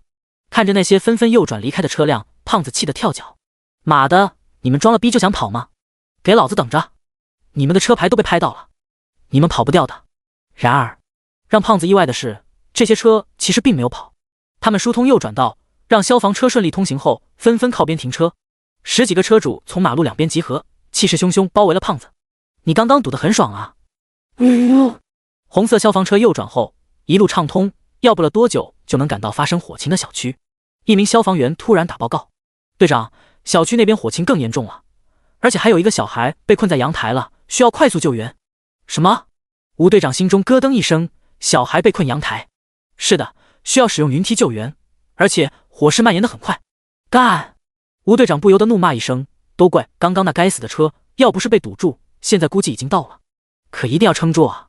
小区这边，所有人都在看着头上的滚滚黑烟，阳台小孩在朝他们挥手求救，却无可奈何。就在所有人都以为要眼睁睁看着小孩被火海淹没的时候，苏晨找到男子，手机还给你。男子接过手机，看着苏晨舒展身子的动作，有些疑惑：你要干嘛？救人。苏晨淡淡丢下2个字后，身体也快速伸展完毕。他直接将小三身上的衬衫扯了下来，利用袖子做成绳子绑在身上，紧接着抹了抹手后就出发了。得益于小区挨家挨户都安装了防盗网，这些都成为苏晨向上的主要垫脚石。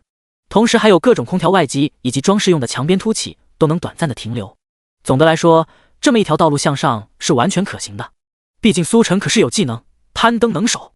看到苏晨脚踩楼下大门往1楼住户的窗台方向爬去时，不少人都愣住了。这小伙子是在干嘛？好端端爬上去干什么？他是1楼的住户，难道家里还有什么重要东西没带出来？不要冒险啊，钱财都是身外之物。除了男子和小三外，没人听到苏晨刚刚的话，还以为苏晨是这里的住户，只是想回家拿东西。不过当他们看到苏晨踩着1楼阳台防盗窗谨慎往上的时候，突然意识到了什么，猛地捂住了嘴巴。天哪，他不会是想直接爬上去救孩子吧？好像真是。他不是我们这的住户，他真是要去救孩子，这会不会太危险了？那里可是6楼啊，爬1、2层或许可以，6层也太高了吧？这太吓人，光是想想我的手心都已经出汗了。徒手爬6楼，而且还是着火的6楼，这到底要多强的心理素质？这人难道是小孩的父母，还是亲戚？都不是，他好像不是这里的住户，纯路人。此言一出，场中众人又是倒吸一口凉气。纯路人，一个纯路人为了孩子竟然做到这份上，这也太伟大了吧！一时间不少人都在苏晨的勇敢鼓掌，加油！楼下打车的男子看着苏晨一往无前的背影，心中突然猛地悸动了一下。他回头看了眼小三，又看了眼旁边的妻子，突然一切都释然了。和苏晨所作所为相比，他实在是太小家子气了。人家一个出租车司机都能做到这份上，他的男女情感算什么？啪啪！男子给了狗男女一人1巴掌，转身朝众人道：“大家别看了，快去找床单过来。消防车没来，他们自己也得行动起来。”第54章，咱们是不是在哪里见过？耳边风声烈烈，带着烧焦的味道。苏晨稳扎稳打，一路向上，很快已经来到4楼，再有2层就能到小男孩在的阳台。事实上，苏晨心里还是有些打鼓，这可是没有任何安全措施，物理意义上的一失足成千古恨。可他必须这么做，为了不让自己害怕，尽量不往下看。与此同时，苏晨直播间内弹幕疯狂滚动。妈呀，主播太伟大了吧！6楼说爬就爬，没有任何安全措施，徒手爬6楼，主播的胆儿不是一般的肥啊！主播那么拼干嘛？就算有钱，可也得有命拿啊！为什么有种感觉，主播这次真不是为了钱？如果直接告诉主播这么做没钱，我感觉主播还是会选择这么做的。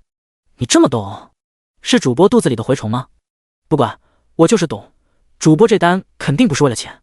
很快，凭借高超的攀登技巧，苏晨终于来到阳台外。或许不光是需要攀登技巧，更需要的是体力。苏晨有技能强健体魄，刚好也算是弥补了这点。别怕，哥哥来救你了。苏晨朝阳台的小孩轻声道。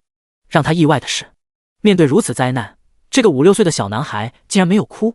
小男孩此刻拿着打湿的破布，捂着鼻子，浓烟熏的焦黑的脸上，目光异常坚韧。牛逼！苏晨心中暗暗说了句。小男孩来到逃生窗的小口，从里面钻了出来。苏晨让他爬上背后，然后用带上来的衬衫牢牢绑住。还是有些不放心，苏晨告诫道：“小朋友，你得抓紧了，知道不？”小男孩紧紧抓着苏晨。好的，哥哥。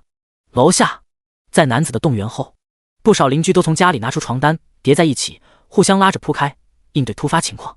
眼看着苏晨将小孩从阳台接出来，不少人眼眶中莫名泛起泪光。眼下这种情况，即便是想他们都不敢想，而苏晨此刻却真实的做到了。除了佩服和伟大之外，没什么好说的。不过他们发现一个问题，相比于简单的爬上去，下来的难度好像更高一点，而且背上还多了个人。阳台处，苏晨背着小男孩，脚下是缩小了好多倍的人群，不由得咽了咽口水。很多时候上来容易，下去难，此刻就是这么个状态。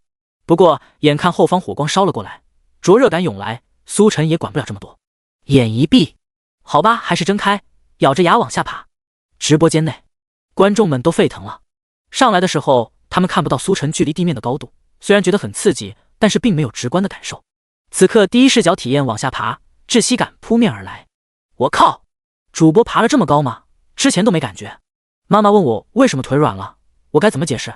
我是女孩子，这也太恐怖了，没有任何防护措施就这么往下爬，还带着个孩子。主播你是超人啊！此时此刻，不管主播到底是什么目的，我只能说一句佩服，主播太牛了。火越烧越大，从楼上烧到楼下，黑烟在空中吹拂，打在苏晨脸上，有点辣眼睛。不过苏晨还是强忍着眼泪，一步步往下。5分钟后，终于回到地面，瘫坐下来，重重喘气。小男孩从苏晨背上下来，感激道：“谢谢哥哥。”苏晨摆了摆手：“没事就好。楼下的邻居们也围了上来，惊讶地看着这个徒手爬楼救人的小伙子。物业递给苏晨一瓶水，感激道：“小伙子，感谢你为我们做的一切。”邻居纷纷附和：“小伙子，真是太感谢你了，感谢你的见义勇为，你真是好人啊，天大的好人。先把脸擦擦吧，我们必须好好记住这张脸。”苏晨接过毛巾，擦了擦脸。这时，有人突然咦了一声：“哎，小伙子，咱们是不是在哪里见过？这么看着这么熟悉呢？”你这么一说还真是，我也感觉在哪里见过。哎呀，我想起来了，这不是网上很红的那个出租车主播吗？你别说，好像还真是他。难怪了，是他的话就一点都不奇怪了。听说更离谱的都有。记得网上不是说他跟警察抢活来着，怎么现在连消防员的活都抢了？不奇怪，消防员也属于警察的。苏晨的名声显然已经在江城传开，不少人都认识。认出来苏晨后，一个个都兴奋不已，议论纷纷的同时，有的还打算要合照。这时，消防车终于赶到了。吴队长从车上下来，看了眼大楼的情况，表情十分凝重。他来到人前，焦急问道：“小孩呢？小孩在哪里？”众人纷纷看向苏晨，吴队长也看向苏晨。物业的人解释道：“消防员同志，小孩已经救下来了，楼内所有人都安全出来了，现在只需要灭火就行。”就出来了。吴队长看了眼燃烧的大楼，好奇道：“这里面这么大的火，怎么救出来的？不是说要云梯吗？”物业的人道：“本来是要云梯的，但是这位热心小伙直接爬上去，把人救下来了。”啊！吴队长愣了愣，爬上去救人？怎么爬？物业比划了一阵，也不知道怎么描述，索性把拍下来的视频交给吴队长。吴队长看了过后，当场惊为天人：“尼玛的，这是什么蜘蛛侠在世？在毫无防护措施以及辅助设备的情况下，徒手爬6楼，这是人能做到的？不说胆量的问题，光是这身体素质，很多人都做不到吧？就算他们这些天天训练的消防员，也不敢说保准能完成任务。”吴队长来到苏晨面前，看着这个怪人，想知道他到底是个什么。突然，他目光中多了一丝疑惑：“我们是不是在哪里见过？”苏晨，这一天时间，这句话他已经是第3遍听到了，以后不知道还要听多少遍。第55章，他改抢消防员同志了。原来是你啊！吴队长从其他人口中得知苏晨的身份，恍然大悟，难怪小伙子这么虎，原来不是一般人。之前网上流传有关苏晨的种种事迹，吴队长也看到过，无比佩服。而现在又多了一项，徒手爬6楼救人。佩服之余，吴队长拍了拍苏晨的肩膀：“小伙子，感谢你的所作所为，这无疑是拯救了我们消防中队。如果孩子真的就此葬身火海，我不敢相信这件事会对我们消防中队造成多大打击。如果小男孩真的葬身火海的话，这不单单会造成消防队员内疚以及自责，同时还将面临来自外界社会的舆论压力。毕竟小孩葬身火海，他们消防队肯定是要负主要责任的，是被声讨的对象。所幸因为苏晨的所作所为，这一切都不会发生。”苏晨笑了笑：“不用谢，相信其他人如果同样碰到这种情况的话，肯定也会和我做一样的选择。”直播间内弹幕滚动：“主播别乱说，换我来我真不敢，我是真怕死啊！”没错，这事还得主播来才行，毕竟能力越大，责任越大，我们混日子就行了。滑稽，这种事还真得主播来才行，我们只会跟在后面喊666。两人没有多说，看向大楼。消防车到场后，楼内火势被迅速扑灭。虽然大火造成了巨额财产损失，但好在没有人员伤亡，算是不幸中的万幸。而这一切都得感谢苏晨。0到1的突破虽然是小小一步，意义却非常重大。正是因为苏晨，才阻止了这个突破。一对夫妻火急火燎地赶到火灾现场，看到自家孩子没事后瘫倒在地，当场抱着孩子大哭起来。他们从群里得知房子着火的消息，同时也看到自家孩子被困阳台，那一瞬间整个心都撕裂了，生怕从此就要和孩子天人永隔。所幸一切都没有发生，感谢你，好人一生平安，一生平安。父母从邻居手机里看到苏晨救孩子的视频，当场要给苏晨下跪。如果不是苏晨，他们不知道该怎么面对这个可怕的结果。别！苏晨连忙躲开，告诫道：“只是希望你们以后能长记性，不要再把这么小一个小孩留在家里，太危险了。”此话一出，不管是孩子父母，还是围观的邻居以及消防队员，深以为然。这场大火总体来说，火势蔓延比较慢，也正因为如此，所有人都能及时跑出来。但是孩子不一样，孩子很多时候遇到紧急事件，根本不知道该怎么处理，所以才会造成之前被困阳台的场面。这种时候，如果家长在场的话，这种事情根本不会发生。我们明白了，以后再也不敢把孩子一个人丢在家了。我们以为只要门窗锁紧就不会有事。孩子父母深深自责。苏晨扯了扯嘴角，很是震惊。好家伙，你们还把门给反锁了？之前还以为孩子被困阳台是不会处理紧急事件，现在才知道，尼玛，原来是把人家给反锁在家里了。这种情况，别说小孩，换谁来都得被活活烧死。孩子父母羞愧地低下头。我们再也不敢了。与此同时，直播间弹幕也沸腾了。奶奶的，原本以为是孩子太小不知道跑，没成想原来人家父母根本就不让跑。这尼玛，我要是那孩子不得被气吐血。本来发现火灾还能跑的，结果被反锁在家里，神仙来到出不去。摊上这样的父母也是造了孽。你们别说，其实这样的父母还真不少，为了所谓的事业，直接把孩子往家里一锁，以为只要不出去就不会有什么事，实际上隐患很多。让我想起之前的新闻，父母出去谈事情，把孩子留在车上，回来的时候人已经没了，太可怕了。可千万不要为了省事忽略了孩子，这对父母的行为无疑是给很多家长都敲了个警钟。下次碰到这种情况，他们自然知道该怎么做。不久后，警察也到了，一来是调查火灾的起火原因是否是人为造成，二来是预估损失以及给相应的人员定责。发生这种重大安全事故，肯定是要被追责的。此次领头的是之前配合抓捕仙人跳团伙的李队。李队从车上下来，看了眼大楼烧焦后的惨状，目光肃穆，随即带人过来了解情况。恍惚间，他看到人群中有一道熟悉的身影。苏晨，你怎么在这？李队认出了苏晨。苏晨当时只身入仙人跳团伙时，就已经给他留下了深刻印象，而随后发生的一系列事情更是不断的加深印象，因此一眼就认出了苏晨。不等苏晨回答，李队似是又想到什么，面露凝重道：竟然是人为纵火吗？嫌疑人在哪？人为纵火？苏晨迟疑片刻，李队，你是怎么得出这个结论的？李队理所当然道：有你在的地方肯定就会有犯罪分子，既然又发生了火灾，很容易就推断出来了。不说了，嫌疑人呢？苏晨无语道：李队，这次没有什么嫌疑人，我纯粹就是拉客来这里。李队道：你哪次不是在拉客？不对，你那是拉客吗？你那是拉匪。苏晨道：李队，我真没骗你，这次我没找到嫌疑人，至于有没有，那就得你们来确定了。真的？真的？李队还是有些不相信。按照之前苏晨的种种事迹来说，只要苏晨在场，总会有罪犯出现，不管何种形式，不管何种时间，总归会出现。这是他们派出所得出的结论，甚至一度想要跟着苏晨的出租车抓罪犯立功。而现在，苏晨告诉他就是路过，没有什么罪犯，李队怎么可能相信？见李队还是不相信，苏晨直接道：不信你可以问其他人。李队看向围观的人群，人群皆是点点头：是啦，警察同志，小伙子今天不抢你们的活，他改抢消防员同志了。第56章 iCast 的钓鱼佬。10分钟后，苏晨从小区出来，坐上出租车，最终他还是拿到了属于他的500块，并不是来自孩子父母，而是来自李队。在看完苏晨徒手爬楼救人的举动后，李队当场来了句：我就知道你没这么简单。然后便临时掏了500块出来表彰苏晨的见义勇为举动。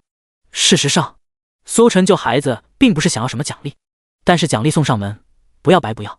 而且奖励只是一方面，更重要的是这笔奖励同时也代表了来自警察同志的认可，这才是最可贵的。轰！苏晨将500收好后，发动出租车再次上路。与此同时，苏晨爬6楼救人的视频在网上传开，以极快的速度冲上热搜第一。网友在看完视频后，第一反应是不相信，这尼玛敢不敢再假一点？徒手爬6楼救人，还是着火的大楼？你当我是3岁小孩吗？虽然现在网上冲浪大部分都不带脑子，但是这样把人智商按在地上摩擦，是不是太过分了？其实也并不是一无是处，起码特效做得十分逼真，看不出来是假的滑稽。不过随着消防中队官号亲自下场转发点赞后，直接炸开了锅。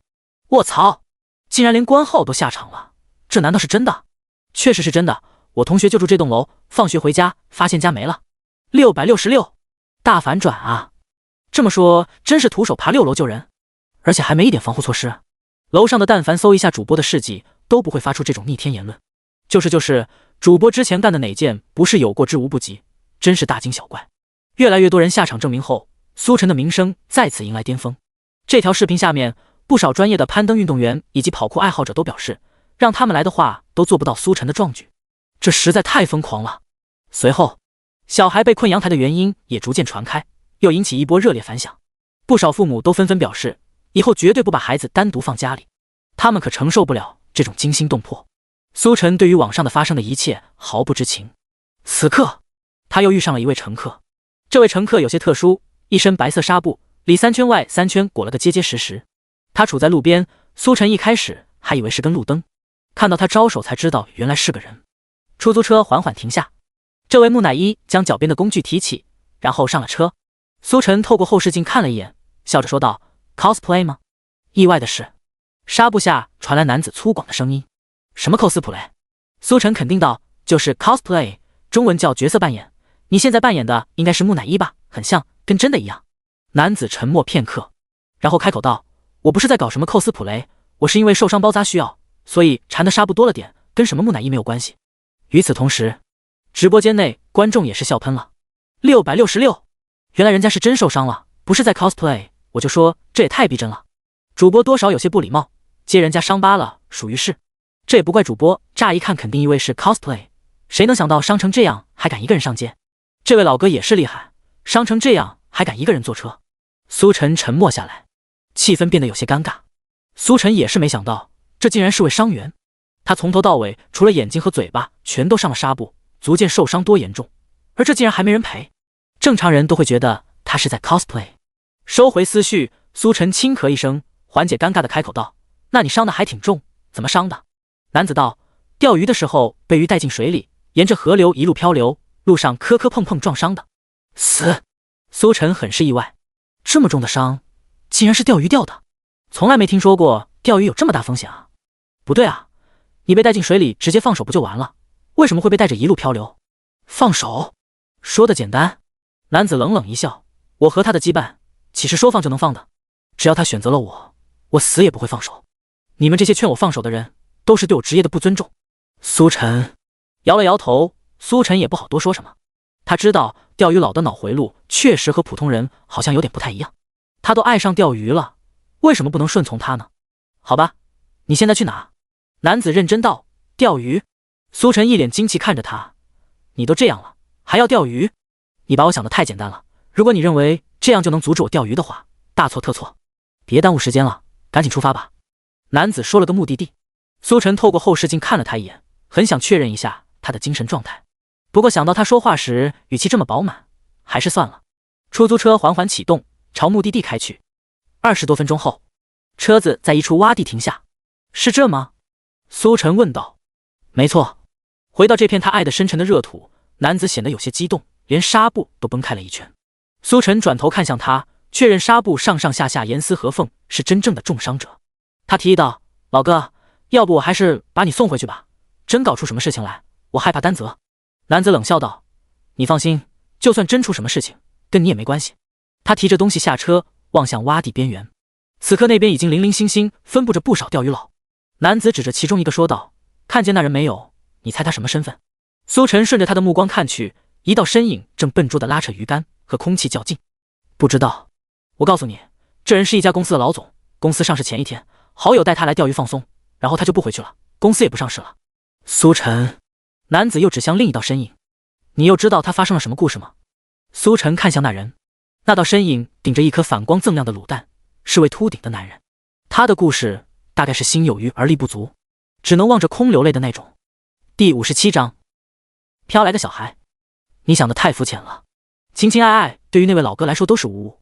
要知道他老婆出轨离婚的时候，他头发依旧乌黑茂盛，可是有一次他钓上来的鱼又跑了，老哥当晚就白了头，然后就全剃了，变成光头。男子语重心长地说着。听到这，苏晨摇了摇头，难以理解。男子却是板着脸道：“小伙子，你还年轻，等你长大了，你就会知道，能有一个目标为之奋斗一生，何尝不是一种幸福？”苏晨问道：“钓鱼能奋斗一生？”“当然，鱼是钓不完的。”“那照你这么说，我其实也有为之奋斗一生的目标。”男子眉头一挑，有些意外：“你这么年轻，就有为之奋斗一生的事情？说来听听。”苏晨回答道：“钱就是我为之奋斗一生的目标，毕竟钱也是赚不完的。”直播间内，弹幕疯狂滚动，这群钓鱼佬的脑回路真是让人难以理解啊！风雨无阻，病痛不惧，真是佩服。这就是钓鱼佬，你叫他5点起来吃药，他问你算什么鸟；你叫他5点起来核钓，他二话不说马上就到。钓鱼钓的老婆都不要了，真是专一的男人。之前网上不是说过吗？跟着钓鱼佬过一辈子的不是他的妻子，而是鱼竿。哈哈，果然又是钱。我就猜到主播肯定要说这个，我就是主播肚子里的蛔虫。主播这话还用猜吗？主播就差没把钱字写脑门上了。男子，小伙子，你还是太肤浅了，不过你扯。男子提着装备准备过去钓鱼，苏晨喊着他，大哥，你还没给钱呢。男子一愣，我忘带钱了。手机呢？也忘了。苏晨无语了，感情除了钓竿其他都忘了呗。男子也不想白嫖，踢道，小伙子，要不你在旁边等会儿，等我钓了鱼上来当场卖了，给你付车费，你看如何？苏晨半信半疑，要多久？男子自信道，能要多久？2条鱼也就5分钟的事情。行。苏晨把车停在这边的洼地，跟上男子的步伐，来到江边。微风吹拂，江水平淡，这是个钓鱼的好地方。男子一身木乃伊打扮，从这群人身边路过，他们丝毫不觉得吃惊，似乎习以为常，甚至还打了个招呼：“是老黄吧？”男子笑着应了一句。苏晨在一旁看着，吃惊道：“这也能认出来？”名为老黄的男子道：“不用认出来，我受伤那天他们全都看着，一猜就猜到了。”苏晨听着他略显骄傲的语气：“你好像还挺骄傲。”老黄点头：“当然，虽然我付出了沉重的代价，但最终还是拿下了那条鱼。”“你怎么拿下的？”“我把他累死了。”苏晨，他有些好奇问道：“一条鱼也就10来块钱，你这药费得成千上万了吧？真的值吗？”“你不懂，好的就是一口征服的快感。”苏晨跟着老黄定了位置，摆出设备。苏晨看着老黄这身残志坚的模样，突然有一个问题：“大哥，如果有鱼上钩的话，你拉得住吗？”老黄点头道：“当然可以，你看不起谁呢？”就在这时，旁边一位钓友哈哈大笑：“小伙子，你其实完全不用担心这个问题。老黄的战绩很比那啥都稳定，1个月一条。等他下次有鱼咬钩的时候，估计人都痊愈了。”卧槽！苏晨顿时感觉自己被骗了。老哥，你不是说5分钟2条吗？老黄道：“正常情况下都是5分钟，但是正常情况吗？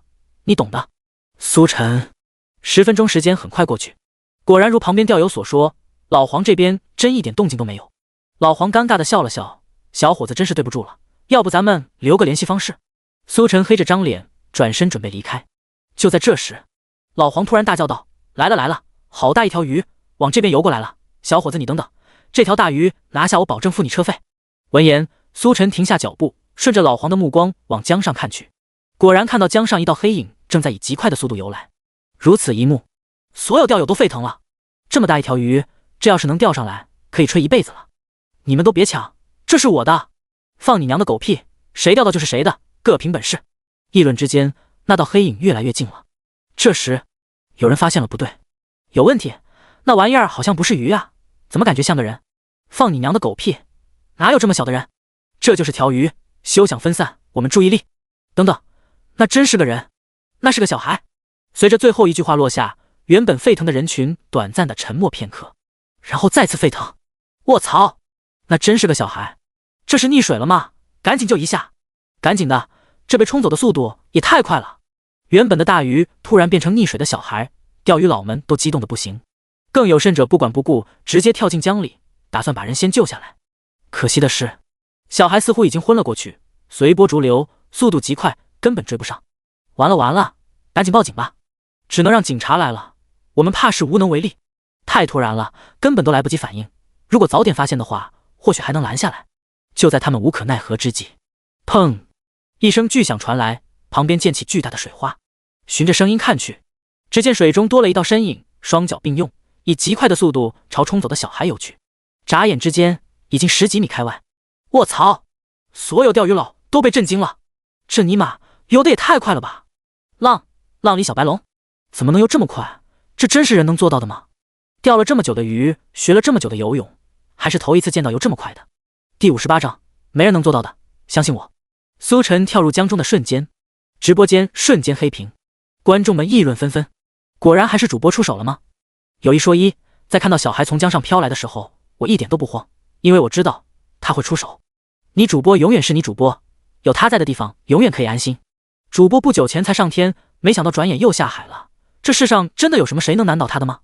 看不了直播真不习惯，还是有点好奇主播到底能不能追上，毕竟那小孩被冲走的速度太快。应该能吧，主播出手还没有失手的时候，江边在得知所谓的大鱼原来是小孩时，苏晨就已经有了救人的准备。毕竟他可是还有个游泳技能，不能浪费了。他一头扎进江里，快速朝小孩游去。得益于强悍的身体素质以及卓越的游泳技巧，苏晨速度极快，眨眼之间就冲了出去。江水冰冷，还带着水波冲击。苏晨视若无物，眼中只有眼前那道黑影。可意外的是，尽管苏晨的速度已经超出正常人的范畴，却还是追不上眼前的小孩。尼玛，怎么回事？苏晨很郁闷。他游得很快，小孩竟然比他更快，似乎被什么东西带着跑一般，根本追不上。原本好好的救人，突然就变成一场追逐战。小孩在前面跑，苏晨在后面追。随着时间推移，两人从支流一路汇进了主流。与此同时，江城近海某处海域，海面上漂浮着许多的摩托艇，上面插着一面面颜色各异的三角旗。不远处的岸边，人山人海，锣鼓喧天。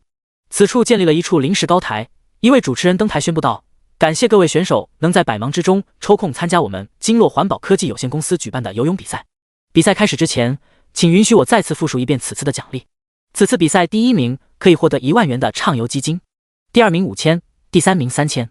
除此之外，如果有人能跑进公司设定的规定时间，公司将会额外奖励5000元，并且进行为期1个月的免费海上环保作业。此次比赛旨在让广大参与者体验我们经络环保科技有限公司进行环保作业后的水域，比之游泳池也差不了多少。话音落下，现场顿时爆发一阵雷鸣般的呼声。游泳作为一项深受人们喜爱的运动，受众范围十分广泛，因此这次参加比赛的选手上到年轻人，小到学生，尽在此列。有的是为了奖金，更多的则是想着来体验一番。这次比赛全程3000米，从上游岸边直接到下游岸边，水域经过清理，极为干净澄澈，可以放肆畅游。而且全程有摩托艇跟随，倘若发生意外，也能第一时间抢救。很快，随着主持人宣布比赛开始，选手蓄势待发，在裁判一声令下后，如下饺子一般纷纷跃入水中，场中气氛顿时空前高涨。高台上坐着几位西装革履的领导，看着活动空前盛况，满意地点点头。这次活动策划的真不错，竟然能吸引来这么多人参加。这不仅仅能提升我们在公众心目中的形象，还能提升招标成功的概率。旁边一位领导点头附和道：最主要的是这次活动成本并不高，实在是太划算了。这时突然有人开口道：经理，正常来说成本的确不高，但是万一有人真的游进规定时间内的话，那可就亏大了。经理哈哈大笑：你这个担心可就是多余了。作为曾经的游泳运动员，我难道会不知道人类的极限速度在哪里？放心吧，我定的那个时间根本不是人能做到的，就是为了加大奖励吸引人罢了。那人还是有些担忧，莫名有种不祥的预感。真是这样吗？经理被问得有些烦了，大手一挥：当然是真的，你直接宣布出去，不管什么时候，不管是什么人，只要能在规定时间内游完这段水域，就能让我们公司兑现承诺。为期1个月的免费环保作业，绝不含糊。此言一出，其他领导也有些被吓到了。经理，这会不会玩得太大了？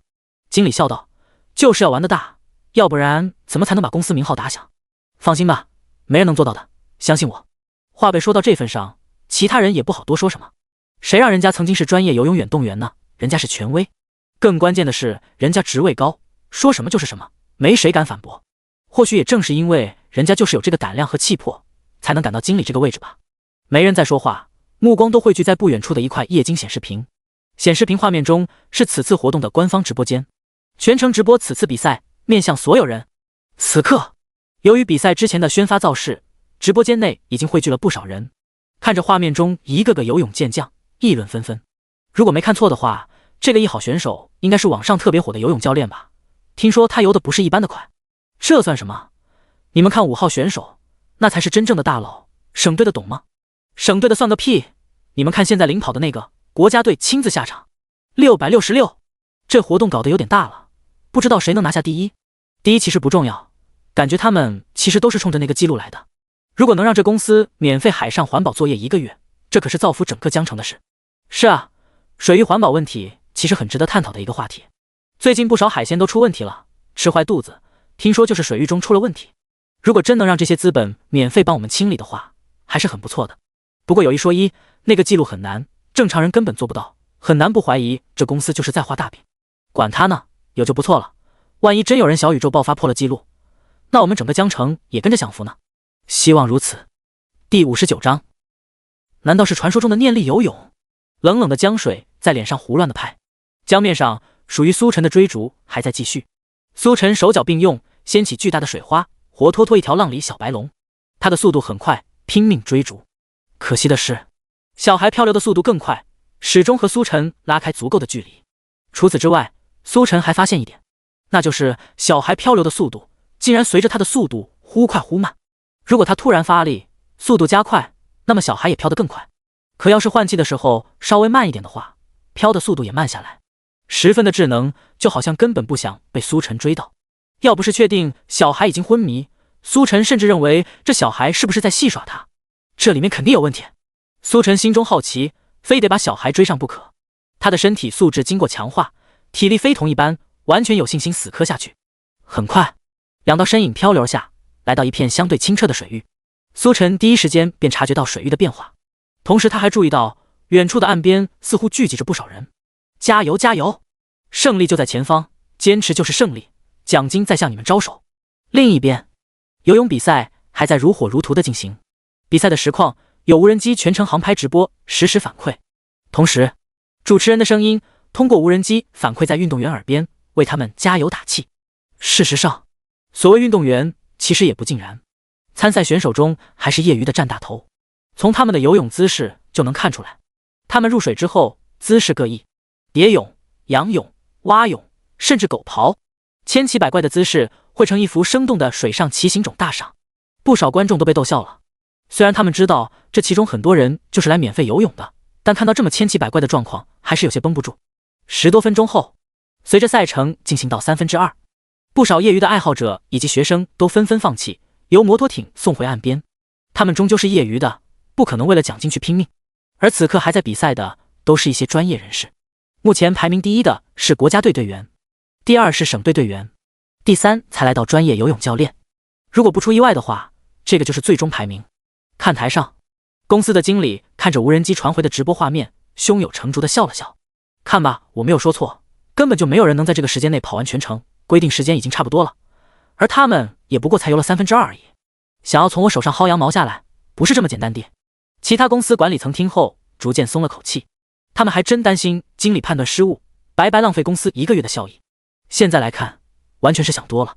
比赛官方直播间内，观众们显然也是意识到了这个问题。妈的，规定时间都已经到了，现在才不过游了2/3，这相差的也太远了。看来这什么规定时间完全就是画大饼，连国家队大手子都还差这么多，其他人就更不可能了。之前他们追加宣布这条规则不限时间不限身份的时候，我还以为是他们公司有魄力，这么看来完全就是画大饼，不愧是开公司的。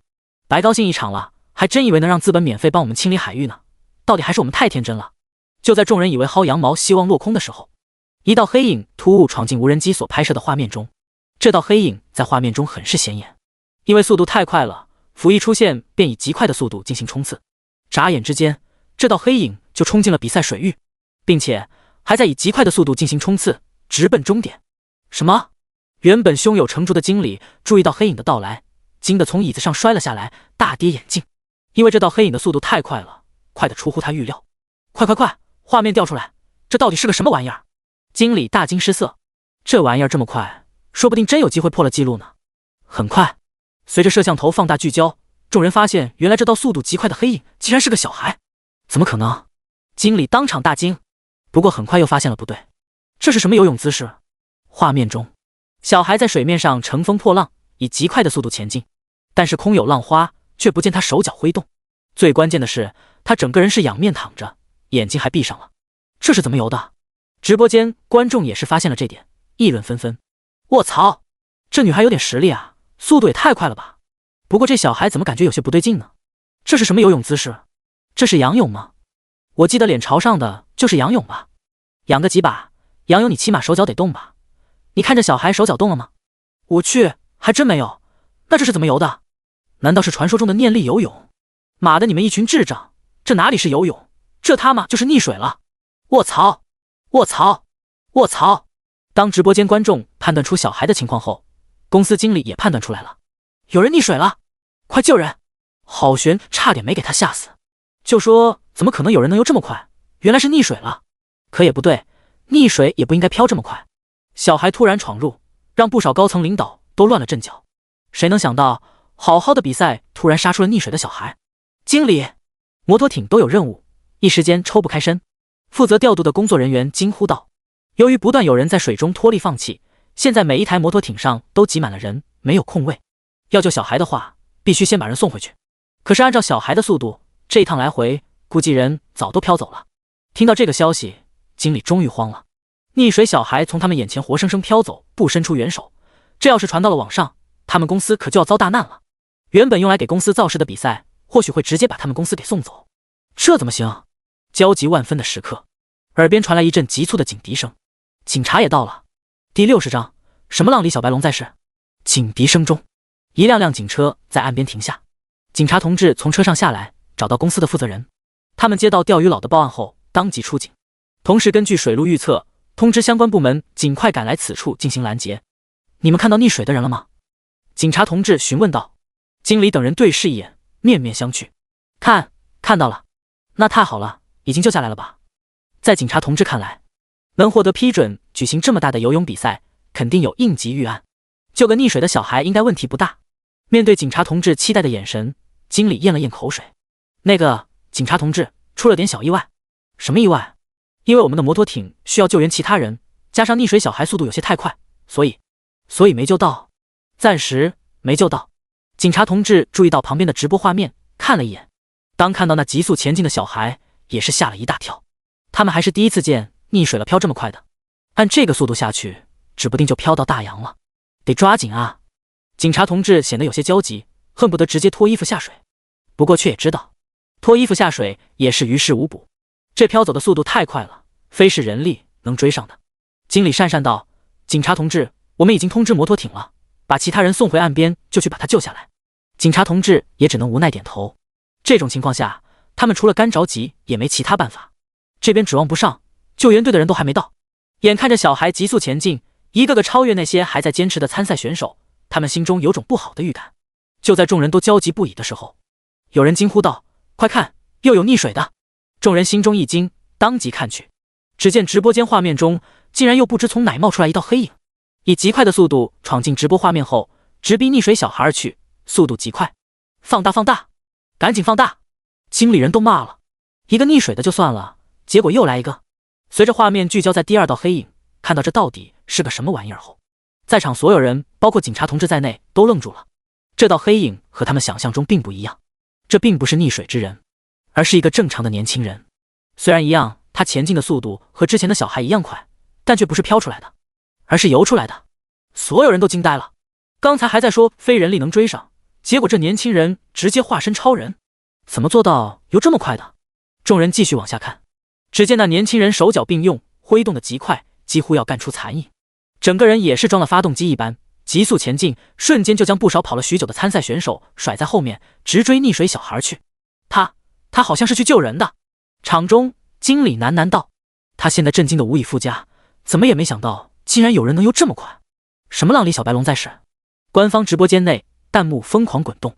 卧槽，这人是谁？怎么游得这么快？原本还以为是第二位溺水的，没想到竟然是真人。这尼玛游的速度也太快了吧，人家游了10分钟的路段，他几分钟就游完了。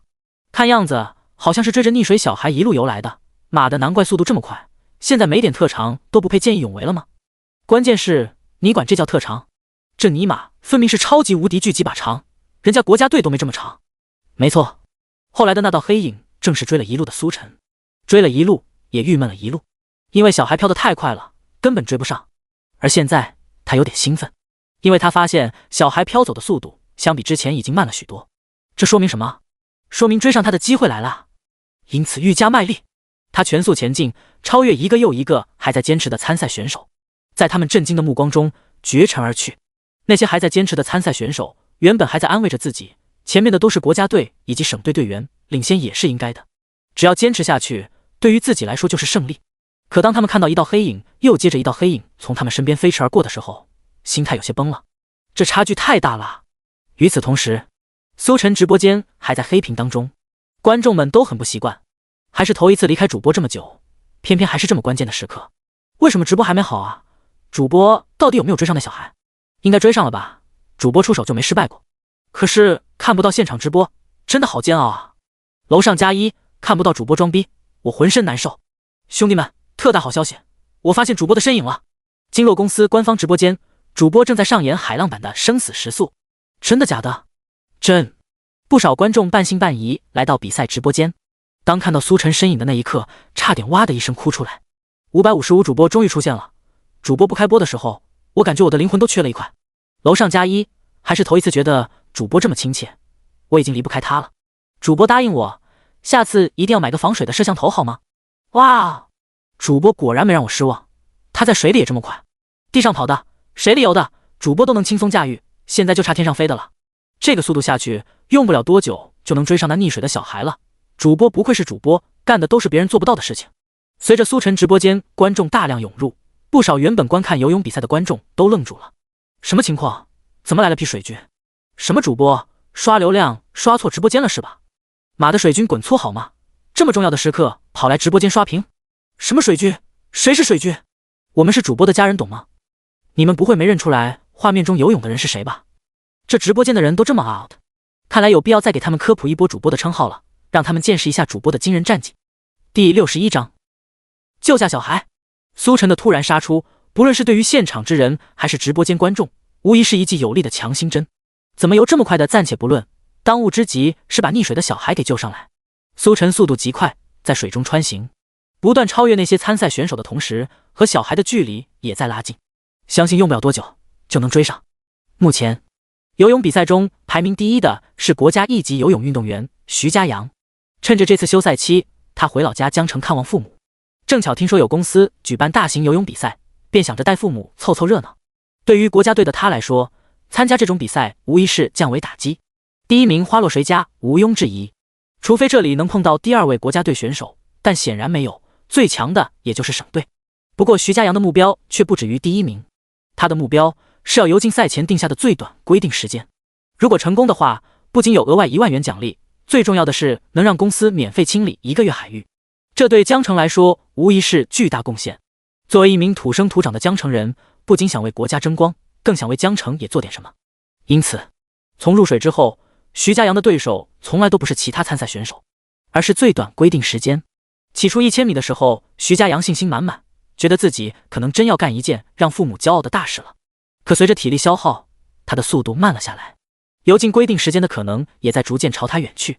到了此时此刻，他已经完全放弃，太难了，这根本是不可能做到，即便是让国家队最强的大手子，肯定也做不到。徐嘉阳在心里如此想着，资本的大饼果然不是这么好啃的，害他白激动一场。徐嘉阳摇了摇头，放弃了这个想法。他调整节奏，准备合理分配剩余体力，完成比赛。就在这时，哗啦啦，身后突然传来巨大的浪花声，江面上波纹剧烈荡开，影响了他的节奏。徐嘉阳心下一惊，转头看去，竟是有人以极快的速度朝他游来。这个速度快到超出了他的认知，眨眼之间就从他身边经过，紧接着疾驰而去，身影淹没在巨大的浪花中。看着身影逐渐远去，徐嘉阳人傻了，完全没想到竟然有人能游这么快，这速度真是人能做到的。他游泳20年，还是头一次见到这个速度，太快了。如果按照这个速度游进规定时间内，不是分分钟的事。不对，刚才那好像是个小孩，溺水了。徐嘉阳猛然反应过来，刚刚从眼前过去的人根本就不是游过去的，而是飘过去。有人溺水了。徐嘉阳心中想着该怎么救人的同时，也莫名松了口气。就说嘛，怎么可能有人游这么快？这种情况他肯定是追不上的，也不可能有人能追上，必须通知主办方。徐嘉阳四下看了看，想看看主办方的摩托艇在哪。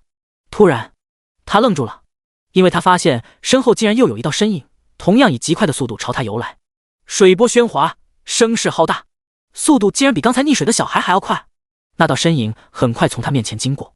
这一次徐嘉阳看清楚了，这不再是什么溺水的小孩，而是一个年轻人，一个身材健壮容貌秀气的年轻人，手脚并用，以极快的速度从他身边游过，目标似乎是刚才飘走的小孩。徐嘉阳刚刚松一口气的心又提了起来，尼玛，这次是真的，真有人能游这么快。徐嘉阳感觉自己的世界观已经崩塌。作为国家队选手，他自认游的速度已经算快，可还是不可能追上溺水的小女孩。而刚才那位年轻人游的竟然比飘的还快。他看着年轻人远去的身影，只觉备受打击。官方直播间，看着苏晨不断接近，观众们都松了口气。来了来了，主播终于要追上了，再这么下去，真要飘进大洋里去。主播也是牛逼，从钓鱼佬所在的位置一路游下来，这距离不是一般的远啊，一般人谁做得到？关键是速度还快，你们没发现吗？那位原本第一的参赛选手人都傻了。刚刚看了一下资料，他好像还是国家队的，没想到竟然这么轻松就被主播碾压。哈哈，国家队来鱼塘局炸鱼，没想到碰到通天带，直接怀疑人生。要怪就怪运气不好，偏偏碰上了主播，要不然拿下第一肯定轻轻松松。江面上，苏晨还在不断前进，而前面小孩的飘走的速度已经肉眼可见的慢了下来，足以证明这场追逐战还是他苏晨赢了。等救下小女孩的那一刻，他倒要看看这里面到底有什么问题，为什么能飘得这么快？与此同时，苏晨两人前方不远处是这次比赛的终点，在比赛终点的工作人员也是注意到了苏晨两人的到来，他们从一开始就在关注着直播间，同时也知道半路杀出的苏晨是为了救溺水的小孩。眼看着他们两人距离终点越来越近，一颗心也逐渐悬了起来。如果过了终点还没有救下来的话，那可就真要奔着大洋去了，那难度可不是一般的高。终于，在所有人紧张的目光中，在冲刺过终点的那一刻，苏晨猛地一发力，将小孩牢牢揽住，漂流的小孩停了下来，这场紧张刺激的江面追逐战落下帷幕。岸边工作人员欢呼不已，纷纷上前准备将苏晨捞上来。好好好，终于把人给救下来了，不容易啊，还真是少见，一个溺水的小孩竟然能飘得这么快。要我说，还是那个年轻人才是真的少见，真不知道他是怎么有这么快的，后面第2名国家队队员都被他甩出半条街，这也太猛了。关键是他还是半道加入的，这人很有可能从娘胎里就开始练游泳了，不然不可能游这么快。从娘胎就开始练游泳，莫非你说的是在羊水里畅游？第62章画的大饼直接啃上了。议论中，工作人员们上前想要将苏晨捞上来，走到一半，脚步突然放慢，目光不解地看着苏晨。他们发现苏晨救下来小孩后，并没有立即朝岸边游来，反而停在原地扑腾着浪花。乍一看还以为是溺水了，但这显然不可能。另一边，原本正在欢呼雀跃的主持人以及警察同志也是发现了这点，不由得有些疑惑。给特写！主持人一声令下，工作人员将无人机拍摄画面再次放大，聚焦在苏晨身上。当看到苏晨此刻所作所为之后，大跌眼镜。苏晨救下小女孩后，并没有第一时间游向岸边，并不是他不想，而是不能，因为他发现小孩脚上竟然绑上了一圈水草，这堆水草弯弯绕绕凝结在一起，几乎成了一根2指粗的水草绳。水草绳一头绑着小孩的脚，另一头则是被牢牢卡在鱼嘴中。没错，鱼嘴，那是一条足足近米长的巨大鱼类，表面有着大大小小的猩红伤口，体无完肤，其中鱼嘴处就有一个大大的豁口，极有可能是被鱼钩划伤，而水草的另一头就结结实实卡在他嘴巴的豁口中。原来是这么回事，苏晨终于明白，难怪小孩飘得这么快，感情就是这条鱼在前面带着，他游得越快，这鱼要逃跑自然也游得越快，直到最后实在没力气，才终于被追上。之前竟然没发现这家伙，苏晨也是有些意外，这么大个家伙就在面前，之前竟然没发现。不过就算发现也无济于事，该追不上还是追不上，还是得能游过他才行。而苏晨做到了，不仅速度上没落下，耐力也比他久。此刻，大鱼在苏晨的追逐下已经精疲力尽，只剩鱼尾无力的抽动，扑腾着浪花。其实也理解，毕竟他不是一个人在游，还带着个小孩呢，被累趴也是正常。苏晨揽着小孩，看了眼水草，已经牢牢套在他脚上，根本解不开，索性一拳将大鱼打晕，揽着小孩的同时拖上这条大鱼，一同往岸边去。岸边的工作人员见苏晨终于上岸，松了口气，他们看着那条足足将近1米的大鱼，神色复杂。原来就是这么个玩意儿，还得大家担心一场。如果不是这条大鱼捣鬼，或许小孩早就被截下，根本不会有现在的事情。这时，警察同志和主办方领导也赶到现场，同时还有救护车。医生第一时间给溺水小孩进行人工呼吸以及挤压胸腔积水。万幸的是，小孩保留有生命体征，被送上救护车。救护车走后，场中就只剩下了苏晨以及那条大鱼，当然还有那一截被割开的水草。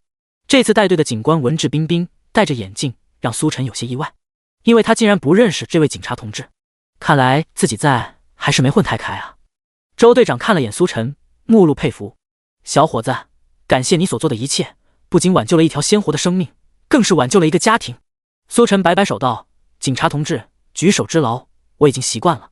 周队长看了眼旁边的大鱼以及那截水草，摇头道：“这可不是什么举手之劳，要不是你将人救下来，小孩指不定要被这条鱼带到哪里去。”苏晨笑了笑，给旁边的大鱼来了一脚：“都是这家伙惹事。”周队长拿起一旁的那截水草，神色复杂道：“也不尽然，如果不是有这一截水草作为纽带，这条大鱼就算想带着小孩也没机会。而为什么会有这么结实凝结的水草，想必大家也知道原因。”此言一出，不论是现场之人还是直播间观众，皆是认可的点头。如果没有这节水草绑着，这条大鱼肯定没机会带走小孩，也不会有这一系列的事情。毕竟人家大鱼本来也是正常游着，不可能会有主观意愿带走小孩。这一切都是水草引起的巧合。而说到水草结实凝结的原因，只有一个，那就是水域污染，水质恶化，滋生了大量的水草。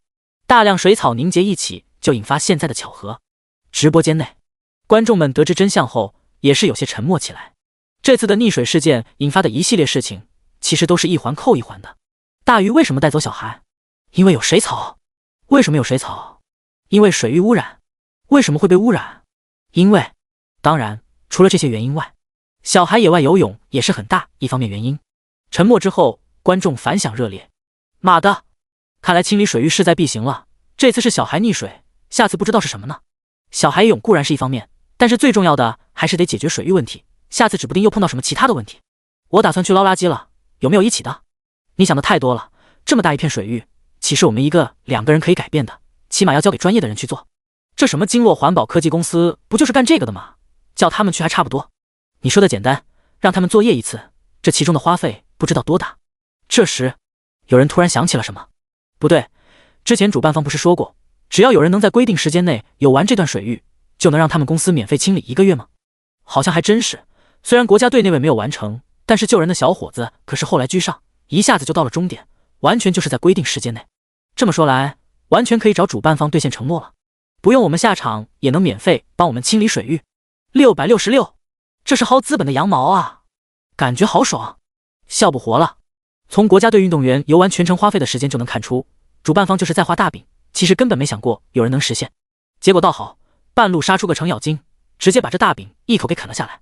还得是主播啊，不仅仅救了溺水的小孩，更是为我们江城水域环保做出了巨大贡献。第63章，笑不活了，昧着良心干好事。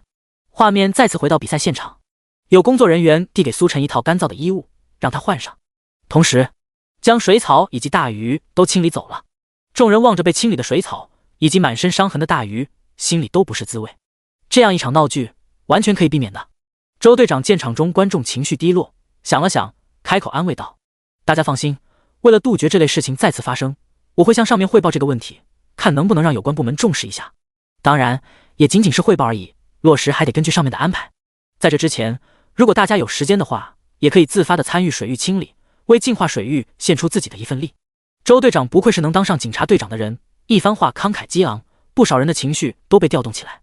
不过这时，有人开口道：“警官，其实不用上面安排，也不用自发清理，有人会免费帮我们清理的。”话音落下，不少人都想到了什么，眼前一亮，开口附和道：“对对对，差点忘了，有人会帮我们清理的，不用我们自己动手。”看着突然兴奋起来的众人，周队有些疑惑不解：“谁会帮我们清理？”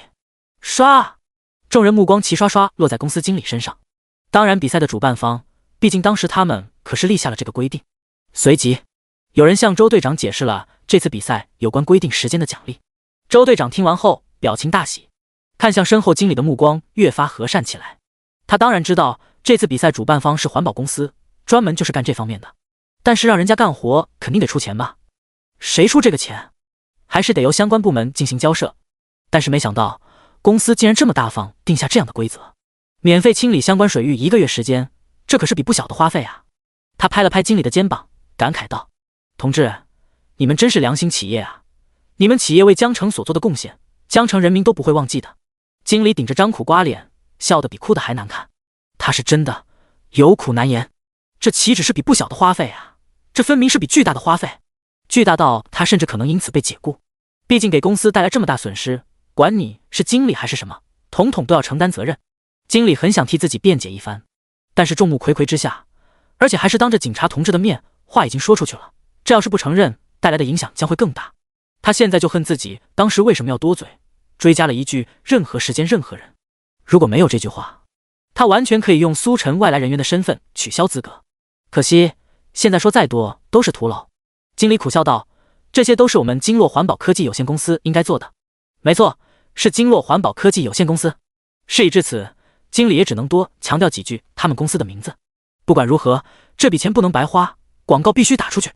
直播间内，看着经理那笑着比哭还难看的表情，不少观众都绷不住了，笑不活了。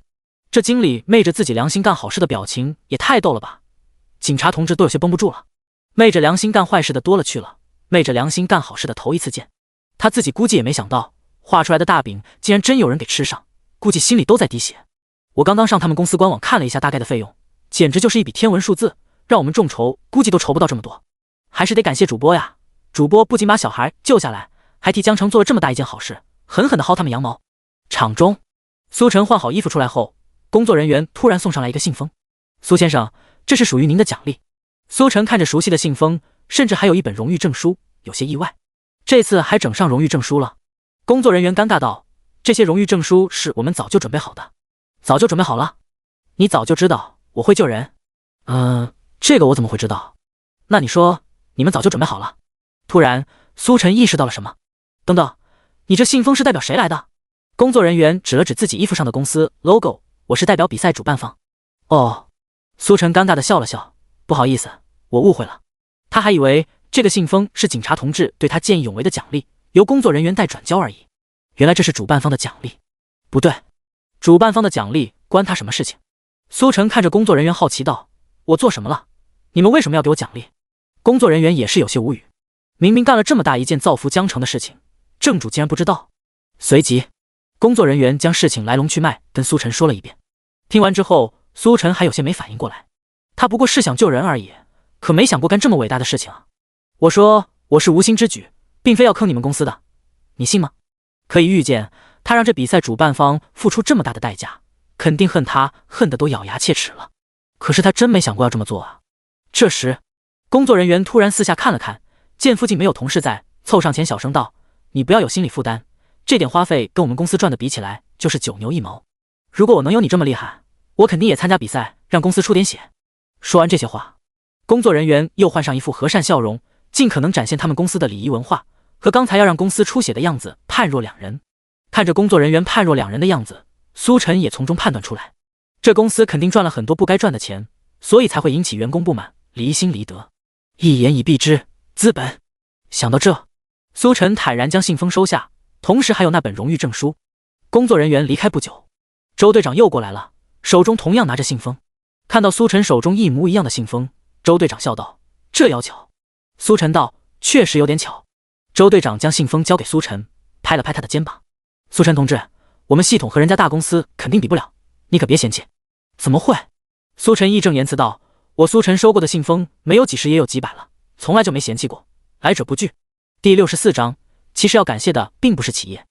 警察同志走了，临走的时候还给苏晨点了个大大的赞，希望下次还能给你送信封。苏晨笑着送走周队长，打开信封一看，一边是2万，一边是500，2份收入也算不错，起码今天一天不算白干。而随着时间推移，那些参赛选手也都陆陆续续抵达终点，一个个都是累得上气不接下气。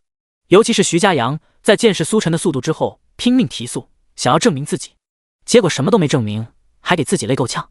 徐家阳看到不远处的苏晨，竟然跟个没事人一样，简直惊掉下巴。他可是眼睁睁看着苏晨游得多快，也知道游了多久。正常来说，一般人都累虚脱了，他竟然还跟个没事人一样。很快，主办方举办颁奖仪式，经理含泪发表讲话。他表示，这次比赛虽然有些小意外，但还是圆满成功。没错，圆满成功。他们公司打了波广告，收获名声，而江城的水域也将得到清理，造福市民。唯一受伤的就只有他这个夸下海口的经理。苏晨已经领过奖了，但还是被请上了领奖台，站在最高位。在他旁边分别是国家队以及省队选手，不少人都拍照留念。与此同时，直播间观众议论纷纷，主播不愧是主播，依旧发挥稳定，力压国家队省队拿下第一。主播才是真正的六边形选手，上天入地，目前为止还没发现主播有啥不会的。不知道主播接下来该干什么，地上跑的、水里游的都展示过了，接下来大概率是天上飞的。楼上加一，既然是天上飞的，主播的对手估计是超人。主播这些天下来干的事情，超人过来都得甘拜下风。小小超人也敢在主播面前班门弄斧，滑稽。颁奖典礼结束后，这次比赛活动也算是告一段落，直播关闭。苏晨的车还在上面钓鱼佬所在的地方，他打算找个摩托艇把自己送上去。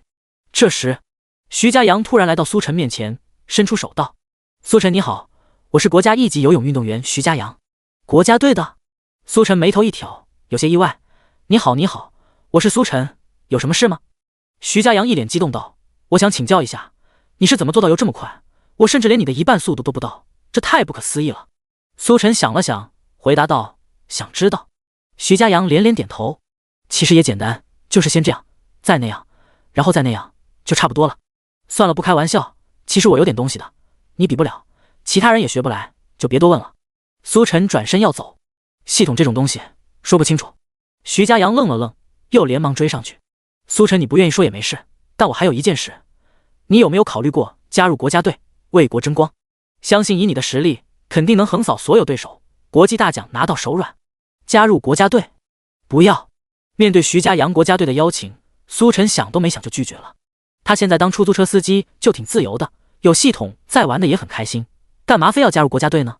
为国争光固然让人向往，但是苏晨觉得江城市民也离不开他，在这里同样能发光发热。而且最主要的是，加入国家队1年也挣不到1个亿啊！苏晨，你要不再考虑考虑？以你的实力，真的能碾压我们所有人的。徐家阳仍然不死心，不过苏晨却是坚决的摇头，在徐家阳震惊的目光中，搭上主办方的一辆摩托艇，回去找自己的爱车。与此同时，一则消息在网上传开，金洛科技有限公司在微博宣布，接下来他们将进行为期1个月的免费水域清理作业，诚邀广大江城市民监督。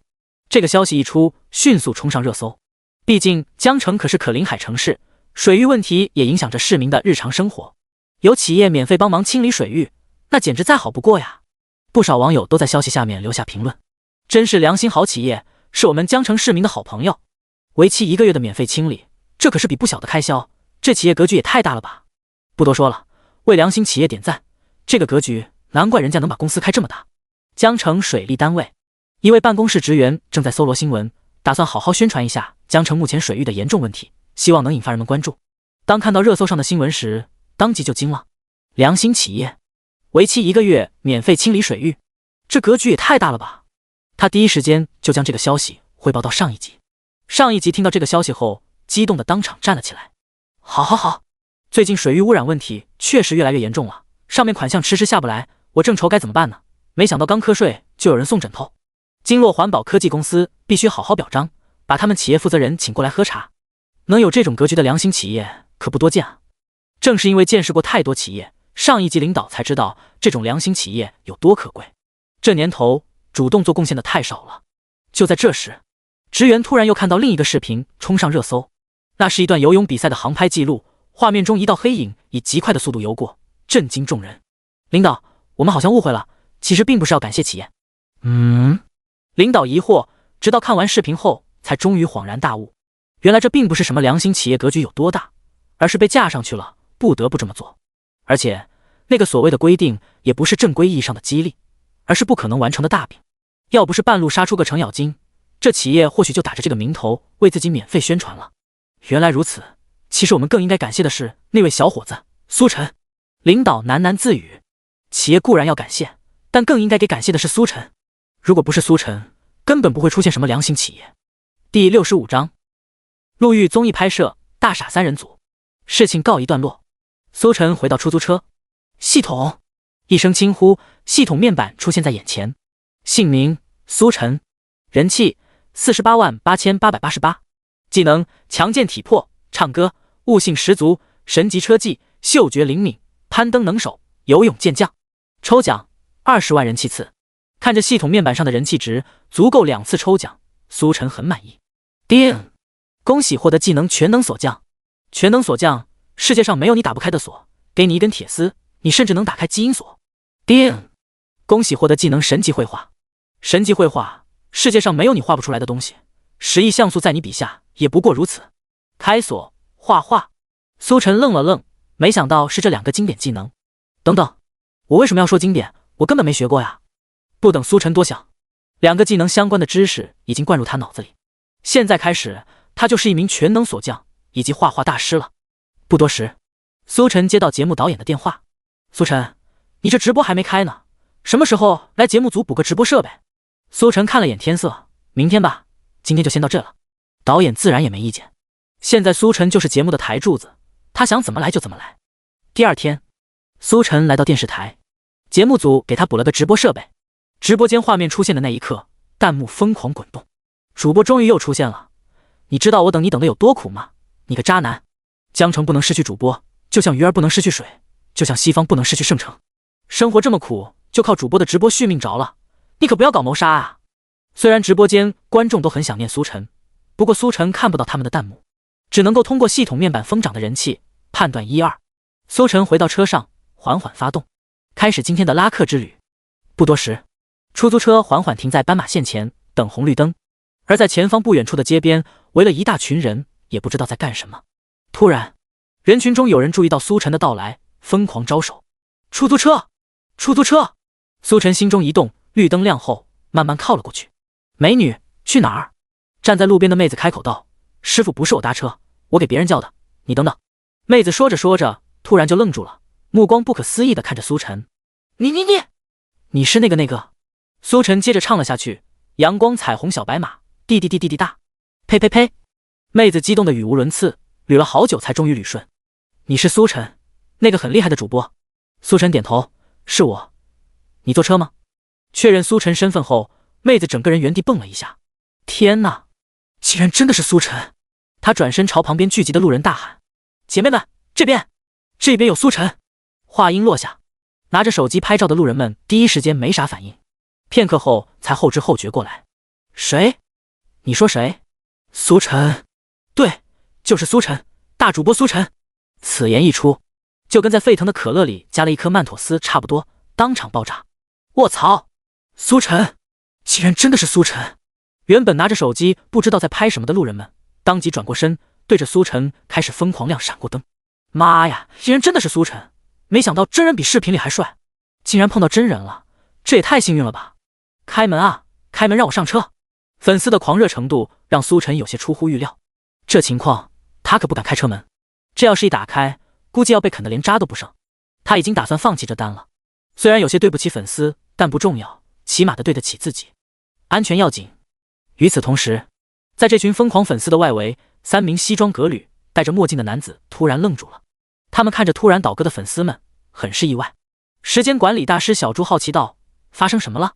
谁来了？这是突然把我们都丢下来了。”圆头圆脑的小月月也是暗自啧舌，还是头一次见这样的阵仗，连我们3人的魅力加起来都打不过吗？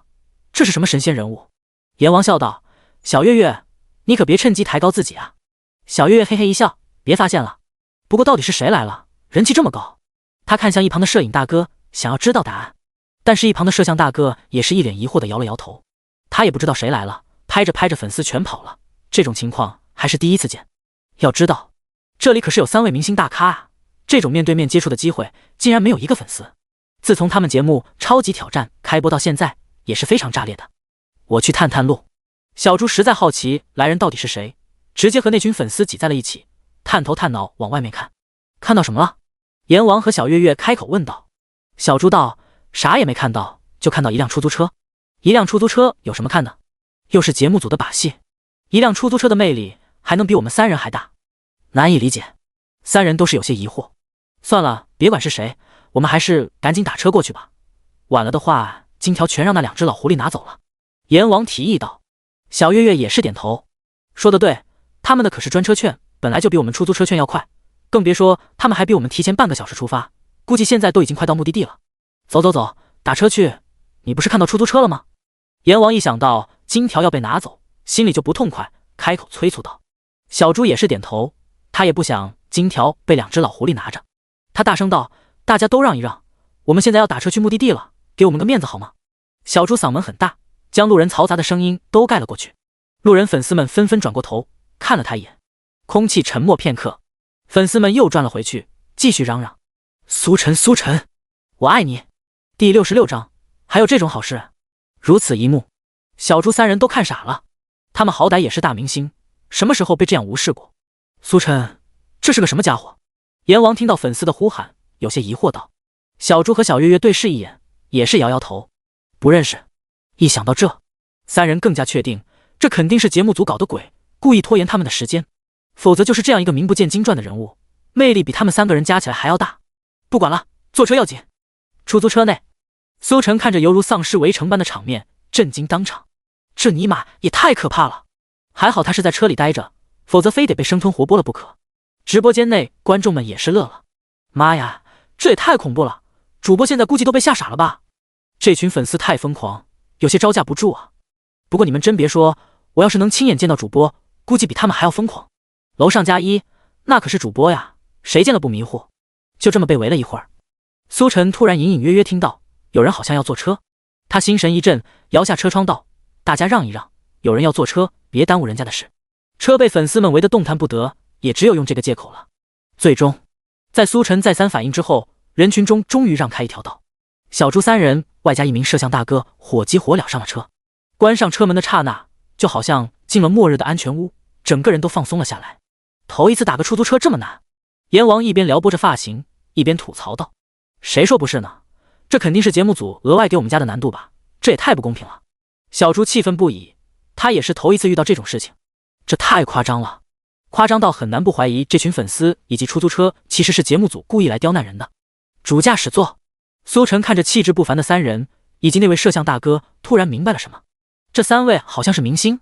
随着记忆一阵搜索，苏晨明白过来这3人的身份，心中了然。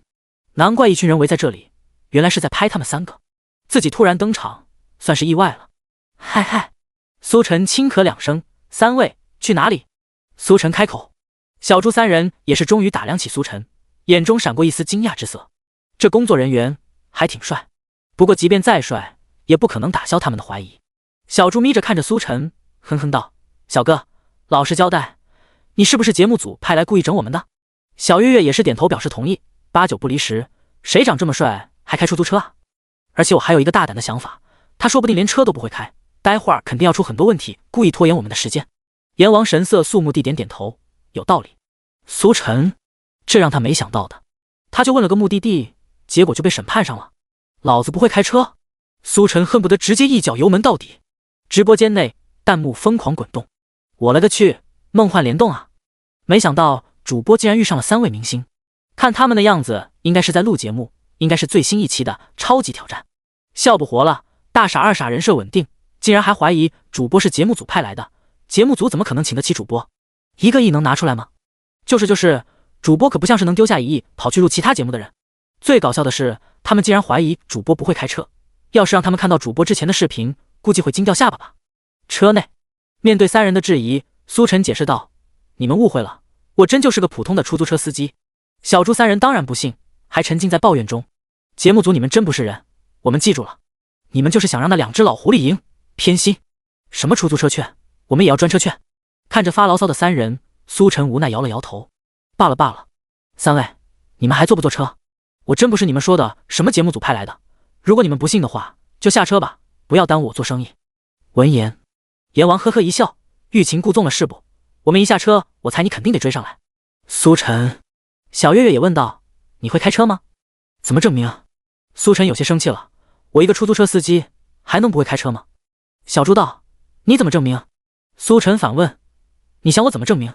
小猪眼珠子一转，笑着说道：“很简单，如果你能在10分钟内赶到我们的目的地，就算你会开车，否则你就是节目组派来的卧底。”苏晨问道：“10分钟？目的地多远？”小猪拿出手机搜了搜，大概20多公里。苏晨若有所思，20多公里10分钟，这不是小意思吗？一脚油门踩到底就完事了。不过苏晨也不傻，虽然能做到，却不会这么简单答应。你说证明就证明，我图啥呢？虽然10分钟20多公里对我来说是小意思，但是我不会证明。如果你们不相信，那就直接下车吧。小猪冷笑：“又欲擒故纵了是不？”他将手中的银色箱子打开来，露出里面金灿灿几根金条，取出其中一根，在苏晨眼前晃了晃：“这玩意儿认识吧？如果你能证明，这金条就归你了。如果不能证明，那你就是节目组故意派来刁难我们的。你要对着摄像机谴责节目组，如何？还有这种好事？苏晨差点笑出声来。这横竖对他来说都没什么损失的好吧？而且有金条主动上门，他要是拒绝的话，多少有些不礼貌了。行，记着你们说的，待会儿可得坐稳。小猪也是无所谓的笑了笑，他自认为已经看透节目组的把戏，所以想狠狠羞辱一番节目组。放心，我们坐得很稳。比话还没说完，突然传来一阵猛地的轰鸣声，震颤的发动机带动了整个车身。第67章，熟悉的场面，魂飞天外三人组。轰！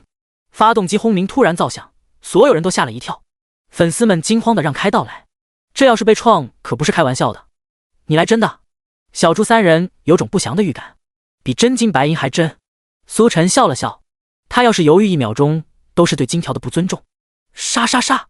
出租车后轮疯狂抓地，发出刺耳的摩擦声，同时带起阵阵白烟。紧接着，在粉丝惊骇的目光中，弹射起步，一路绝尘而去。啊！小猪三人当场吓得魂飞魄散。出租车冲出去的刹那，他们感觉心脏也跟着冲出去了，强劲的推背感如坐火箭一般，整个人往后倒。慢一点！看着街边飞速后退的景色，小月月吓得语无伦次，他的小心脏可受不了啊。苏晨看了眼时间，咧嘴一笑，慢一点，慢不了一点，这要是慢了金条还要飙了，必须快，10分钟跑完。发动机一路轰鸣，响彻街区。苏晨再度车神附体，手脚并用，疯狂操作。出租车在他的操作下，翩若惊鸿，宛若游龙，在车流内迅速穿行。小猪三人简直要疯了，眼睁睁看着出租车要撞上，结果却又能在边缘极限擦过，这种刀尖上跳舞的感觉，小心脏受不了啊！直播间内，看着魂飞天外的小猪三人组，莫名有种似曾相识的感觉，笑不活了。这场面怎么感觉在哪里见过？上一个坐车的是谁来着？上一个做主播的车是王东大佬，人在前面飞，魂在后面追的场景还历历在目，没想到又来一次。哈哈，难不成这就叫常看常新？小猪现在知道主播厉害了吧？还敢不敢质疑主播？还没有到极限，主播还在提速。画面再度回到出租车，此刻尽管小猪三人都已经是面容扭曲、口水乱飞的状态，但苏晨依然没有停下来的意思。都是年轻人，受点小刺激很合理吧？开了大概有10公里，出租车已经冲出市区。苏晨凭借对市区路况的熟悉，该减速的时候减速，成功避开了超速检测以及交警。上了国道，苏晨车速更快了，这地方不用担心交警，只要合理避开测速就可以。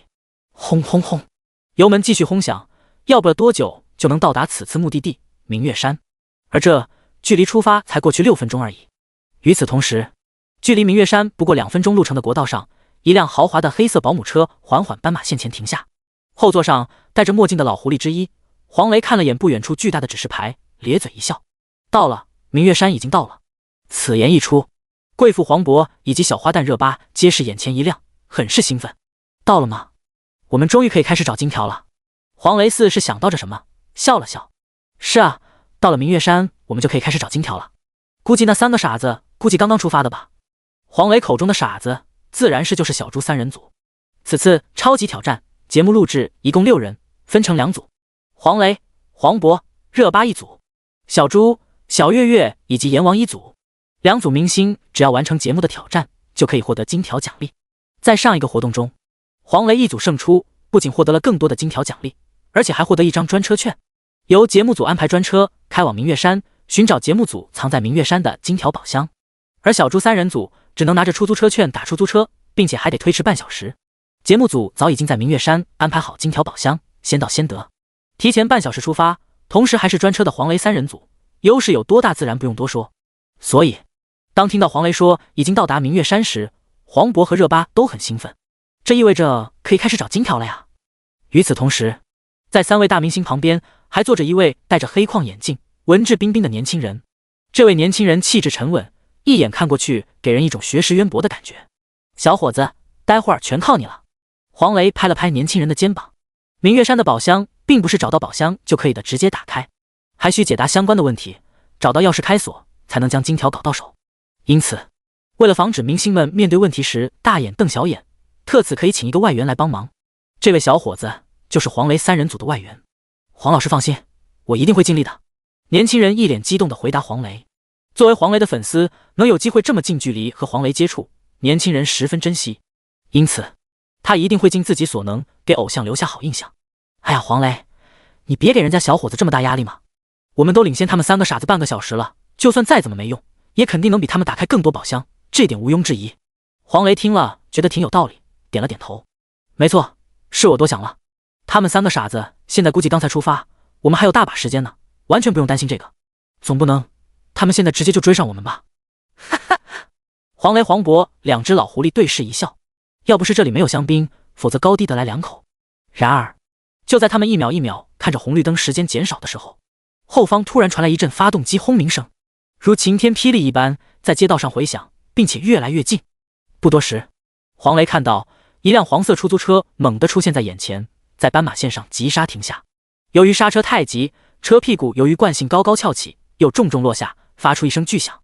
车内的乘客也是猛地撞上车座，痛得龇牙咧嘴。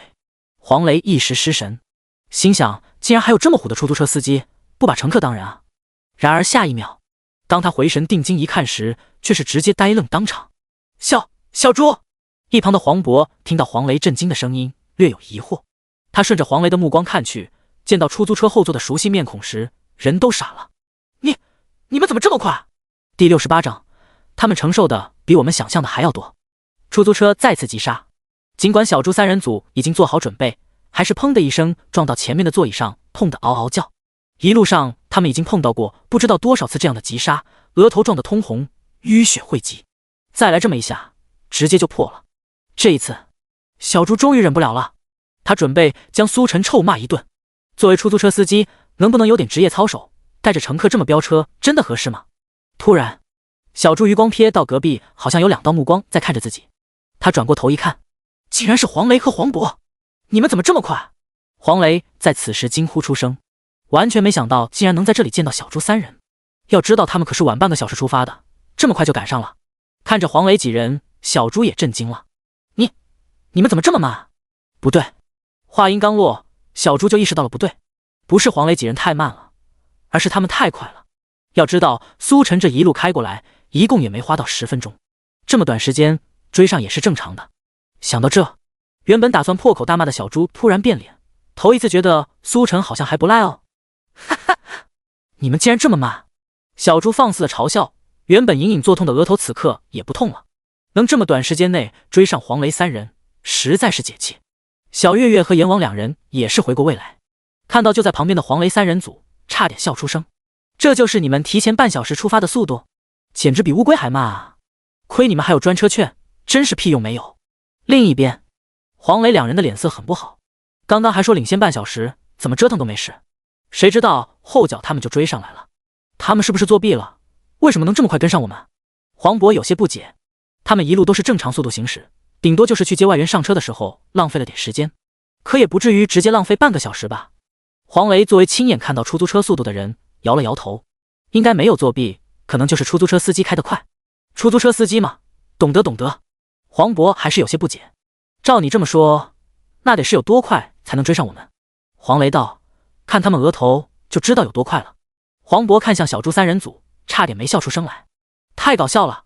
只见小猪3人组个个头额发红，甚至有些微微凸起，乍一看还以为是寿星公呢，这得撞多少下才能有这个程度啊？黄渤突然就理解了为什么他们这会儿这么开心，苦中作乐是吧？开心的小猪3人组放声大笑，毕竟拖后半个小时还能追上，这件事情太解气了。突然注意到黄渤那忍俊不禁的表情，顿时不爽，笑什么？有什么好笑的？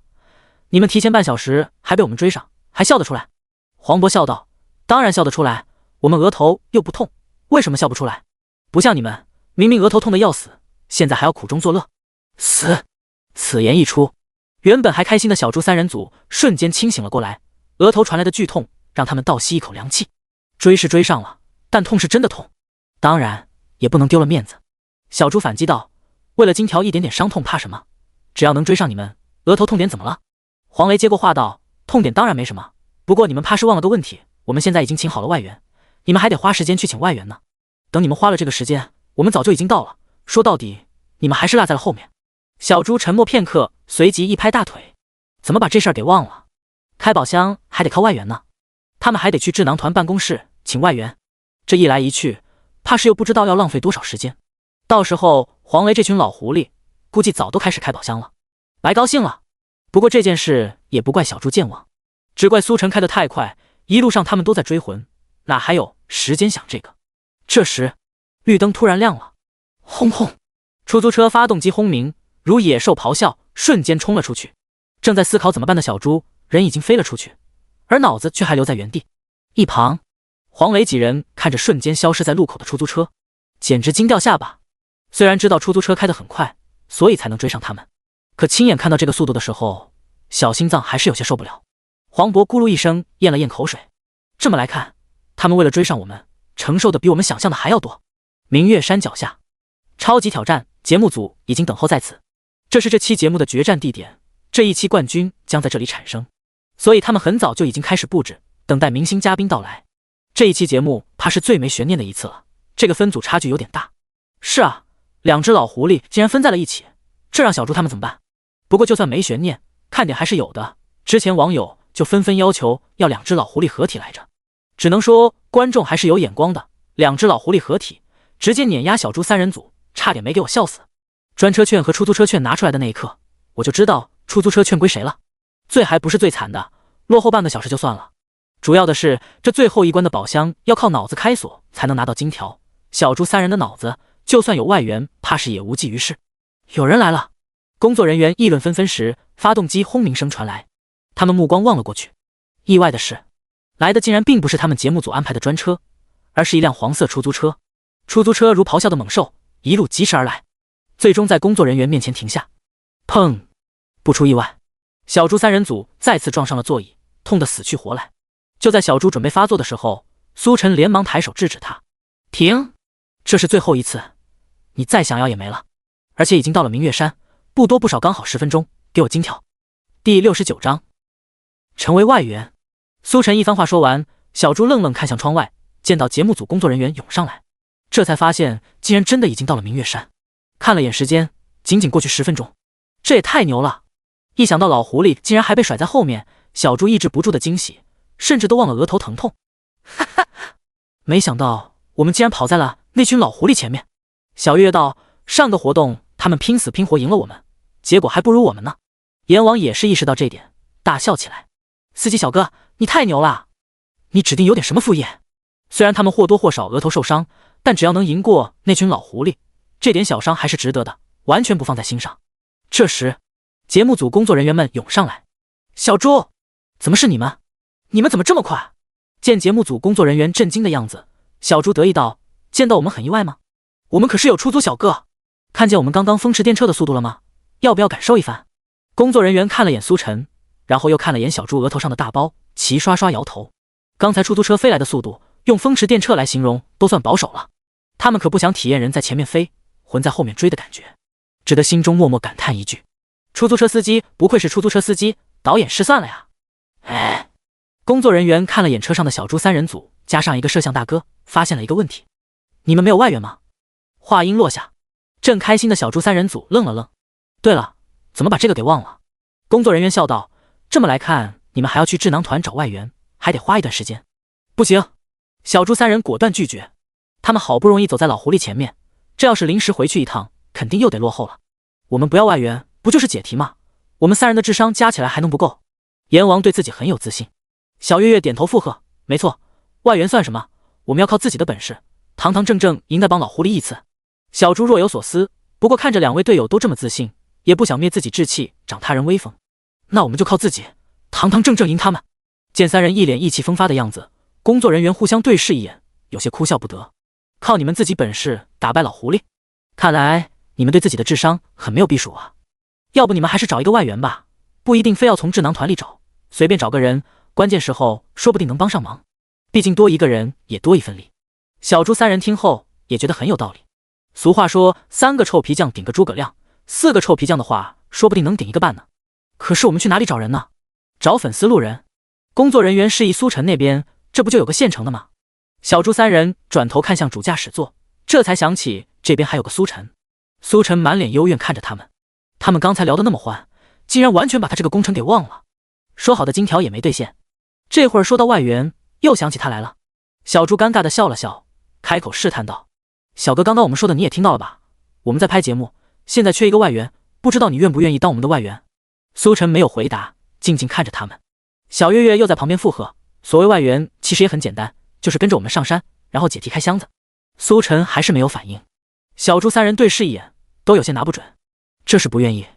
就在他们准备放弃下车的时候，苏晨悠悠开口道：“外援可以，得加钱。”小猪，场中沉默片刻，紧接着全都笑了。当然了，司机小哥，我们肯定不可能白嫖你的，我们可不是这样的人。这金条你先拿着，等节目录完之后还有一根。小猪将箱子里的金条递给苏晨，倒是一点都不肉痛。这金条虽然是真的，但也就10克，对他这样体量的明星来说还不够塞牙缝的，送了就送了。只要能在节目中找回场子，摆脱三傻之名。与此同时，直播间内观众也是乐了。哈哈，我就知道主播肯定要说这一句，猜到的来这里集合。楼上+1，主播人设依旧稳定。没想到竟然碰到活着的加钱哥了，主播是懂节目效果的。不过主播这10克金条还是太好赚了，也就10分钟而已。这10分钟可不是普通的10分钟，换做你的话，估计开始后第1分钟就没下文了。滑稽。苏晨接过金条，放在嘴里咬了咬，随后点头。应该是真的。小猪道：“当然是真的，只要你能当我们外援，还有金条。这些箱子里的金条都是真的，是嘉宾的通告费，是私人财产。不同于其他综艺节目明星按集拿通告费，超级挑战的通告费都被换成了金条。如果想要更高的通告费，那就得配合节目完成任务。如此一来，就能有效防止嘉宾上来划水。而且最主要一点，这样能调动嘉宾的积极性，增强节目效果。虽然有时也有反目成仇的个例，但大体还是很顺利。毕竟都是明星，荧幕上形象还是得维持住的。因此，小猪自己拿金条请苏晨当外援，完全符合规定。就这样，苏晨加入小猪三人组，成为他们的一员。苏晨把出租车停好的功夫，一辆保姆车也开了过来。黄雷三人组加上那位文质彬彬的外援从车上下来。小猪一脸得意地来到他们面前，笑嘻嘻道：“老狐狸，你们丢不丢人？提前半小时还落在后面。”黄雷左右看了看，笑道：“还是那句话，你们虽然先到，但是外援呢？你们找外援的功夫，我们怕是已经上山开箱子拿金条了。”小猪就等这句话呢，胸有成竹道：“我们当然已经找好了外援，就是这位。”话音落下，他将旁边的苏晨推了出来。第70章，历史上第一位留学生是谁？苏晨被推了出来。黄雷三人组一脸好奇地盯着他看了一阵，疑惑道：“没记错的话，这位应该是出租小哥吧？”小猪道：“咋的？出租小哥有问题吗？你可别看不起人。”黄雷摊了摊手：“我可没这么说，我看你的眼神就像……”黄雷几人的怀疑的目光已经充分说明问题，小猪看得很不爽。他悄咪咪把苏晨拉到一边，小声说道：“对了，小哥，我们还不知道你叫什么名字呢，除了开车你还懂其他方面不？”苏晨自我介绍了一遍，随后再提及到除了开车之外还懂什么时，犹豫了片刻：“我其实懂得有点多。”哦，小猪三人组都来了兴趣，懂得多那才好，毕竟宝箱问题就囊括了各种知识，懂得越多，宝箱开得越顺利。那你说说，你懂哪些？苏晨想了想：打架、唱歌、飙车。打架、唱歌。小猪看了苏晨一眼，还有吗？ AI、嗅觉、攀登，还会这个？小猪有些不可思议，见苏晨没打算停下的样子。还有？苏晨点点头，又说了3个。还有游泳、画画、开锁。苏晨一连串说了这么多，小猪三人组都惊呆了，这懂得也太多了吧？打架唱歌什么的很正常，是个人都会一点。飙车他们也不意外，刚刚就带他们飙了一段。但是后续的什么攀登、画画、游泳，还有开锁，这跟你一个出租车司机有什么关系？真的假的？小猪三人组有些不相信。苏晨晃了晃手中的金条，要不再来赌一根？看着苏晨手中的金条，小猪紧了紧手中的金条箱子，果断摇头。之前打赌苏晨不会开车，结果人家10分钟直接飙车过来，震惊100年。金条就是这么输没的。此刻还想故技重施，他才不上当。还是算了，你懂得多对我们也是好处。直播间内，观众听到苏晨报菜名，一般往外报技能的时候，也是有些意外。原来苏晨涉及的领域这么广了吗？卧槽，一个不注意，主播已经懂得这么多了吗？好像还真是，前面几个都是主播展现过的，还有画画和开锁没有展现过。妈的，专业领域这么广，你管这叫出租车司机？楼上说错了，主播一个出租车司机，会的多点应该很合理吧？很快，黄雷三人组和小猪三人组都准备好了，一同进山。一行8人分为2组，各自保持警惕。老狐狸，这次我们肯定会赢你们。阎王一脸挑衅地看着他们。黄雷毫不在意，他没有说话，而是拍了拍旁边外援的肩膀，那意思再明显不过。我们有学识渊博的智囊团，你们拿什么跟我们斗？等着！阎王一脸不服气。黄雷笑了笑，没有多说。他们几人目前心情还不错，虽然半路杀出个苏晨，让小猪三人组磨平了时间差距，但是外援的差距却是无法抹平的。人家为什么叫智囊团，就是学识渊博，懂得多，天生就是做题开宝箱的。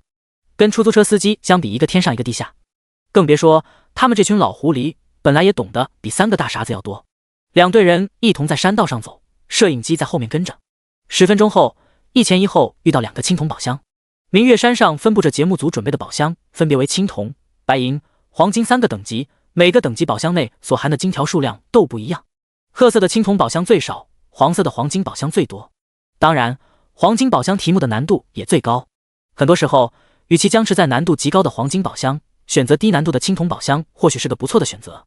而此刻，这里正好有2个，一人一个，应该没意见吧？黄雷提议道。小猪不疑有他，连忙道：“赶紧看题目，一定要领先他们。”他们来到青铜宝箱前，拿起题目卡，上面写着：“历史上第一位留学生是谁？”看到这个题目，小猪3人组两眼一抹黑，啥都不懂。第一位留学生，这谁知道？3人齐刷刷看向苏晨，寻求帮助。苏晨看了眼题目后，也是两手一摊：“不好意思，这个我也不知道。”小猪3人组这下呆住了。原本以为3个臭皮匠顶个诸葛亮，没想到4个臭皮匠都顶不了1个。这才是青铜宝箱，题目就这么难？黄雷这时走了过来：“怎么样，小猪，题目容易吗？”小猪下意识想把题目卡拿开，不过想到自己也不知道，索性拿了出来。黄雷老师，你看看这个题目。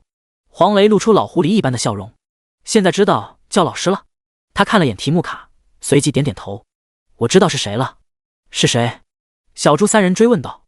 黄雷笑眯眯道：“朱祁镇。”啊！此言一出，阎王挠了挠头：“你说的是历史上的那位皇帝？”黄雷点点头：“对，他算留学生？当然，人家可不就是留学生吗？”小猪听不懂什么朱祁镇和祁镇，他听到黄雷的答案后，当即身后的工作人员：“这题的答案是朱祁镇。”话音落下，空气沉默片刻，紧接着黄雷发出一阵如雷般的笑声。小猪一脸懵，看向工作人员。面对他的目光，工作人员都被整无语了。历史上第一位留学生是朱祁镇，你是真敢答啊？工作人员摇摇头：“不对。”小猪当即一脸怒气地看向黄雷：“黄雷老师，你骗我！”黄雷笑得直不起腰，摆了摆手道：“小猪，我可没骗你，朱祁镇确实是留过学的。那为什么不对？可能题目想问的不是这个意思吧？”说到这，小猪叹了口气，哪还会不知道自己被耍了？可是又无可奈何。这个问题确实答不上来，差距好像有点大啊。而另一边，文质彬彬的外援已经答出题目，收到了工作人员的钥匙，打开宝箱，里面静静躺着10根金条，被黄雷3人组尽数收入囊中。随后目光落到小猪这边，第71章，谁是锁匠？司机懂吗？小猪，你们要是答不出来的话，就让给我们吧。黄雷几人笑嘻嘻看着小猪。小猪道：“你刚刚的答案不是错的吗？”我的答案虽然是错的，但是我们有外援啊，他知道正确答案。黄雷拍了拍外援的肩膀，文质彬彬的外援适时推了推鼻梁的眼镜，右边镜片反光映射出一片雪白，逼格十足。小猪看了看对方外援，又看了看自家外援，一瞬间突然感觉差距有点大，到底还是想得太天真了。智囊团毕竟是智囊团，碾压出租车司机是分分钟的事情。苏晨在一旁看着，注意到小猪略带失落的眼神，他上前一步：“既然我也是外援，要不然我试试。”苏晨觉得身为外援，而且还收了人家金条，怎么也得帮忙办事才对。收钱不办事可不是他的风格。此言一出，所有人都看向苏晨，目光中带着丝丝怀疑。小猪好奇道：“你刚刚不是说不知道吗？”苏晨两手一摊：“这个问题我确实不知道答案，不过有句话说得好，既然解决不了问题，那就解决提出问题的人。解决提出问题的人。”众人突然明白了什么，齐刷刷看向身后的工作人员。显然这就是提出问题的人，因为钥匙在他手上。面对众人望来的目光，工作人员额头冷汗滴落，悄然后退2步：“你们不要乱来啊！虽然节目唯一的规则就是没有规则，但是导演已经明令禁止袭击工作人员，直接取消资格。导演对于这些嘉宾的风格也是再清楚不过，都是不遵守规则的类型。所提前就打好招呼，防止节目内容跑偏。这次主题是知识体力大挑战，可不是什么暴力格斗。听到直接取消资格时，小猪三人组脸上都闪过一丝失望。刚才苏晨说完的时候，他们还真的想过，既然解决不了问题，那就解决提出问题的人，暴力抢钥匙不就完了？毕竟这也不是第一次了。可没想到人家导演早就预料到了，打好了预防针。这种已经明令禁止的，坚决不能干，否则就是挑战节目底线。小猪无奈地看向苏晨，虽然你好像很懂我们的风格，但这次人家导演学精了。另一边，黄雷三人组也是松了口气。郝璇这要是直接使用暴力手段，那他们的优势岂不就没了？用脑子他们这些老狐狸可以，但是比起动手能力，还是要三傻更强。黄雷偷偷瞄了眼苏晨，心中确定这外援或许是第4个傻子。苏晨看着众人表情变幻的样子，笑着说道：你们是不是误会了？我说的解决提出问题的人可不是工作人员，我可从来不提倡暴力解决问题。小猪好奇道：那你是指什么？苏晨神秘一笑，把你的嘉宾号码牌给我一下。要这个干什么？众人都有些好奇。苏晨将嘉宾号码牌拿过之后，直接将上面的别针拆了下来，然后还给小猪。我其实要的是这个。随后他蹲到箱子前，用将别针一头掰弯，开始鼓捣宝箱上的锁。看着苏晨的举动，众人突然意识到了什么。小猪惊奇地看向小月月两人，问道：我记得他刚刚说他懂得有点多，其中是不是有个开锁来着？好像有，确实有，画画开锁啥的。听到小猪三人的对话，黄磊几人也懵了。什么情况？不答题直接开锁，这不就是作弊吗？一旁的工作人员大脑也宕机了片刻，完全没想到苏晨竟然来这么一手。感情他说的提出问题的人不是他这个工作人员，而是箱子上的这把锁。啪嗒，众人懵逼之际，一声清脆的响声突兀的响起。下一刻，苏晨将宝箱打开，露出里面10根金灿灿的金条。信不如命，如此一幕，所有人都看傻了。锁开了，这么快？黄磊几人呆呆看着苏晨，似是想将苏晨看透。不是说好的出租车司机吗？开锁这么快算怎么回事？你作弊了吧？小猪三人组最先反应过来，喜笑颜开上前道：好，真是太好了，不愧是我们的外援，这金条没白花。原本以为4个臭皮匠顶不上一个诸葛亮，不成想新来的臭皮匠不跟你诸葛亮比脑子，直接上手艺，这效率太高了。黄磊几人回过神来，看向工作人员：这你不管的，这真的合适吗？工作人员点点头，也是意识到了这个问题。原本以为只要制止暴力节目内容就不会跑偏，谁知道半路杀出个程咬金，节目内容还是跑偏了。这么下去，知识体力比拼变成手艺竞赛了。哎，不带这么玩的，这有违规则。小猪将宝箱里的金条都拿了出来，一脸神气地看着工作人员：我们哪里违背规则？节目规则就是要我们找宝箱开锁，获得金条。我们现在正在按照流程走啊。导演也没有明令禁止不能直接开锁吧？工作人员愣愣点头。导演确实没有明令禁止不能开锁，毕竟事先通知这次上明月山就是依靠知识答题打开宝箱来获得金条，所以大家都是找智囊团这种知识分子。谁能想到会直接请个锁匠过来？这让导演怎么放？小猪笑道：既然没有，众所周知节目没有明令禁止的，那就可以干。工作人员被说得哑口无言。道理好像是这么个道理，但为什么总感觉哪里不对？小猪没再跟他多废话，他们才不管哪里有什么不对。金条到手就是对的。他们笑着朝黄雷三人组说道：黄雷老师，看来我们的外援都一样很给力啊。黄雷几人气愤道：你们那是给力吗？分明是作弊，哪有请个锁匠当外援的？小猪笑道：谁跟你说是锁匠了？出租车司机懂吗？可他明明开锁了，这就是作弊。那我说我们把外援交换一下，你换不换？第72章，为什么不能换？黄雷二话没说，当场答应下来，当然换。智囊团厉害是厉害，但是也比不上人家直接开锁呀。带个锁匠不是方便多了，干嘛要去费那个脑子呢？小猪三人组都被黄雷的果断逗笑了。看看嘴上说着是作弊，身体还是很诚实的嘛。其实你们也想要这样的外援对不？不过可惜现在小哥是我们的外援，这一次你们输定了。与此同时，苏晨直播间内弹幕疯狂滚动。666，主播竟然真的会开锁，这速度也太快了吧！妈的，主播到底还有什么不会的？我人都傻了，看起来年纪也不大，这是从娘胎就开始学手艺了吗？娘胎里也学不了开锁呀。你说学游泳还能理解，开锁怎么开？哪来的锁给他练手？基因锁练手是吧？想问一句，主播备案了吗？之前都是把乘客罪犯送进去，现在终于要把自己送进去了吗？抓不到罪犯，索性自己进去给警察同志添业绩。他真的，我哭死，笑不活了。估计黄磊老师几人都傻了吧，以为请的外援只是个出租车司机，没想到竟然是锁匠。实不相瞒，不只是锁匠，还有一大堆技能，说出来估计他们都得绝望了。小猪三人组虽然人傻了点，但是运气好啊，一般人可请不到主播当外援。黄磊几人黑着张脸，无可奈何，他们只能求助地看向工作人员。如果真这么让苏晨继续开锁，他们必输无疑啊。面对几人的目光，工作人员也不知道怎么办，只能打电话询问山脚下的导演。什么？请的外援是个锁匠，直接跳过答题环节把锁给开了，这么奇葩？导演严敏听完事情来龙去脉后，眉头一挑，谁能想到小猪三人组运气竟然这么好，找个出租车司机当外援，结果竟然是锁匠，还能开锁的那种，这严重影响了节目画风啊。不过严敏神秘笑道，没事，继续吧，他们要开就让他们开，看他们能开多少。工作人员有些不解道，为什么呀导演，如果照这么下去，节目根本没有悬念，小猪他们赢定了。严敏露出老狐狸一般的笑容，你还是太天真，这点我早就想到了，他们能开最多只能开青铜宝箱而已，这种弹子锁没什么技术含量。接下来的白银宝箱可是叶片锁以及黄金宝箱的密码锁，这些才是有难度的，看他们怎么开。闻言，工作人员恍然大悟，姜还是老的辣，看来导演是早就想到这一出了，有所准备啊。导演牛逼！严敏自信道，放心吧，我相信他们这么一搞，节目播出的时候收视率肯定能往上涨一番。话说到这份上，工作人员自然也就放心了。挂断电话后，给了黄磊几人一个放心的眼神。黄磊几人一脸莫名其妙，不过终究没有多说，继续出发。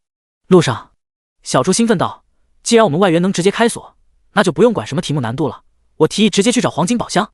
小月月点头附和，同意直接去找黄金宝箱，这些青铜宝箱的金条还不够塞牙缝的。随后三人看向黄磊几人，调笑道，黄磊老师你们呢，是跟我们一起冲击黄金宝箱，还是继续开青铜宝箱？不过要提醒你的是，黄金宝箱的题目难度太高，你们答不出来的话，可就白跑一趟喽。看着小猪三人贱兮兮的表情，黄磊几人很是郁闷，他们的目光不约而同落在苏晨身上。如果不是因为苏晨的存在，小猪三人的笑容此刻应该出现在他们脸上才对。明明是个出租车司机，开车已经这样牛了，凭什么开锁也这么溜？不多时，两组人员正准备分头行动的时候，远远看见一个在阳光下发亮晃眼的玩意儿，是白银宝箱。热巴惊呼道，所有人都看了过去，果然是白银宝箱。不过这次白银宝箱只有一个。不等黄磊等人开口，小猪就已经摆了摆手，预判了他们开口要说的话。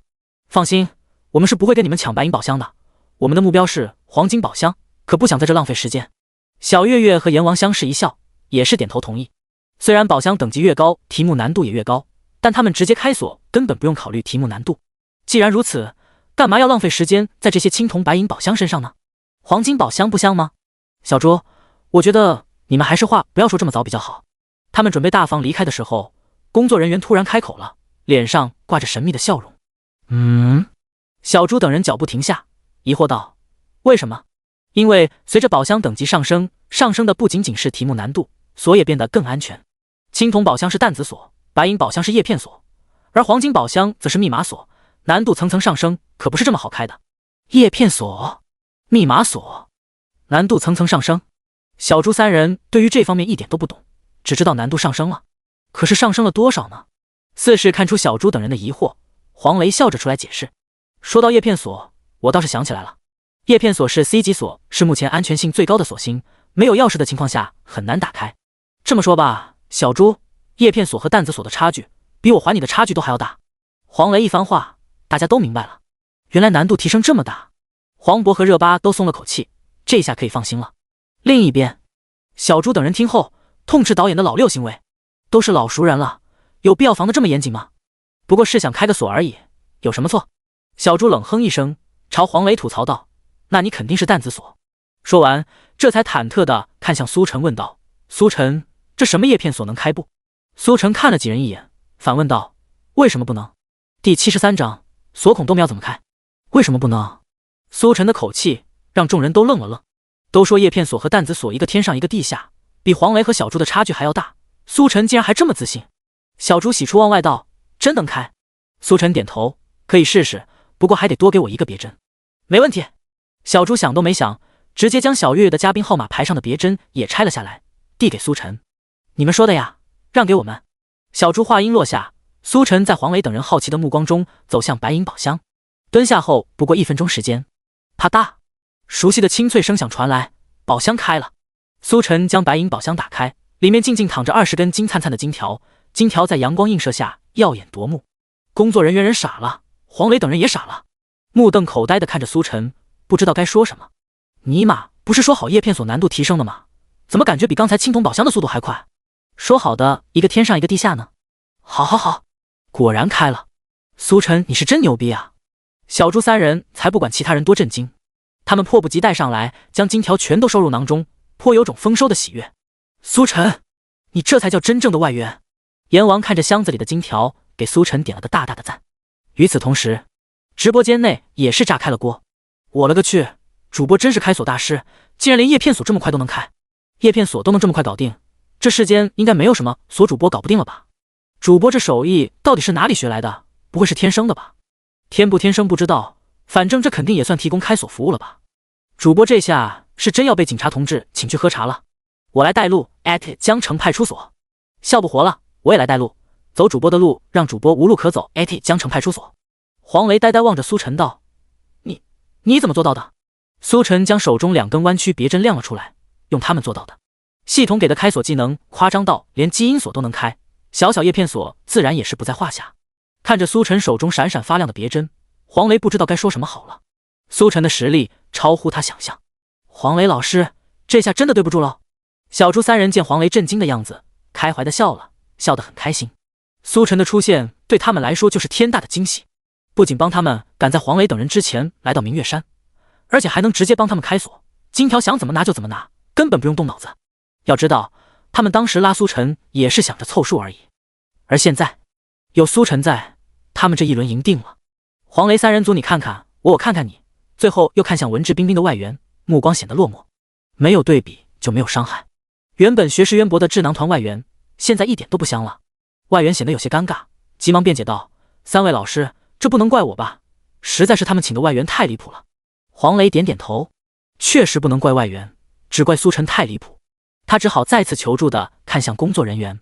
此刻工作人员也很无奈，他也没想到苏晨这么猛，1分钟时间都不到，叶片锁都给捅开了。这从哪找来的外援？不会是派出所里找来的吧？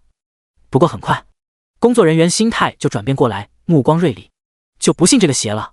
白银宝箱之上还有黄金宝箱，那可是密码锁，必须答题获得密码才能打开，比这个还要难。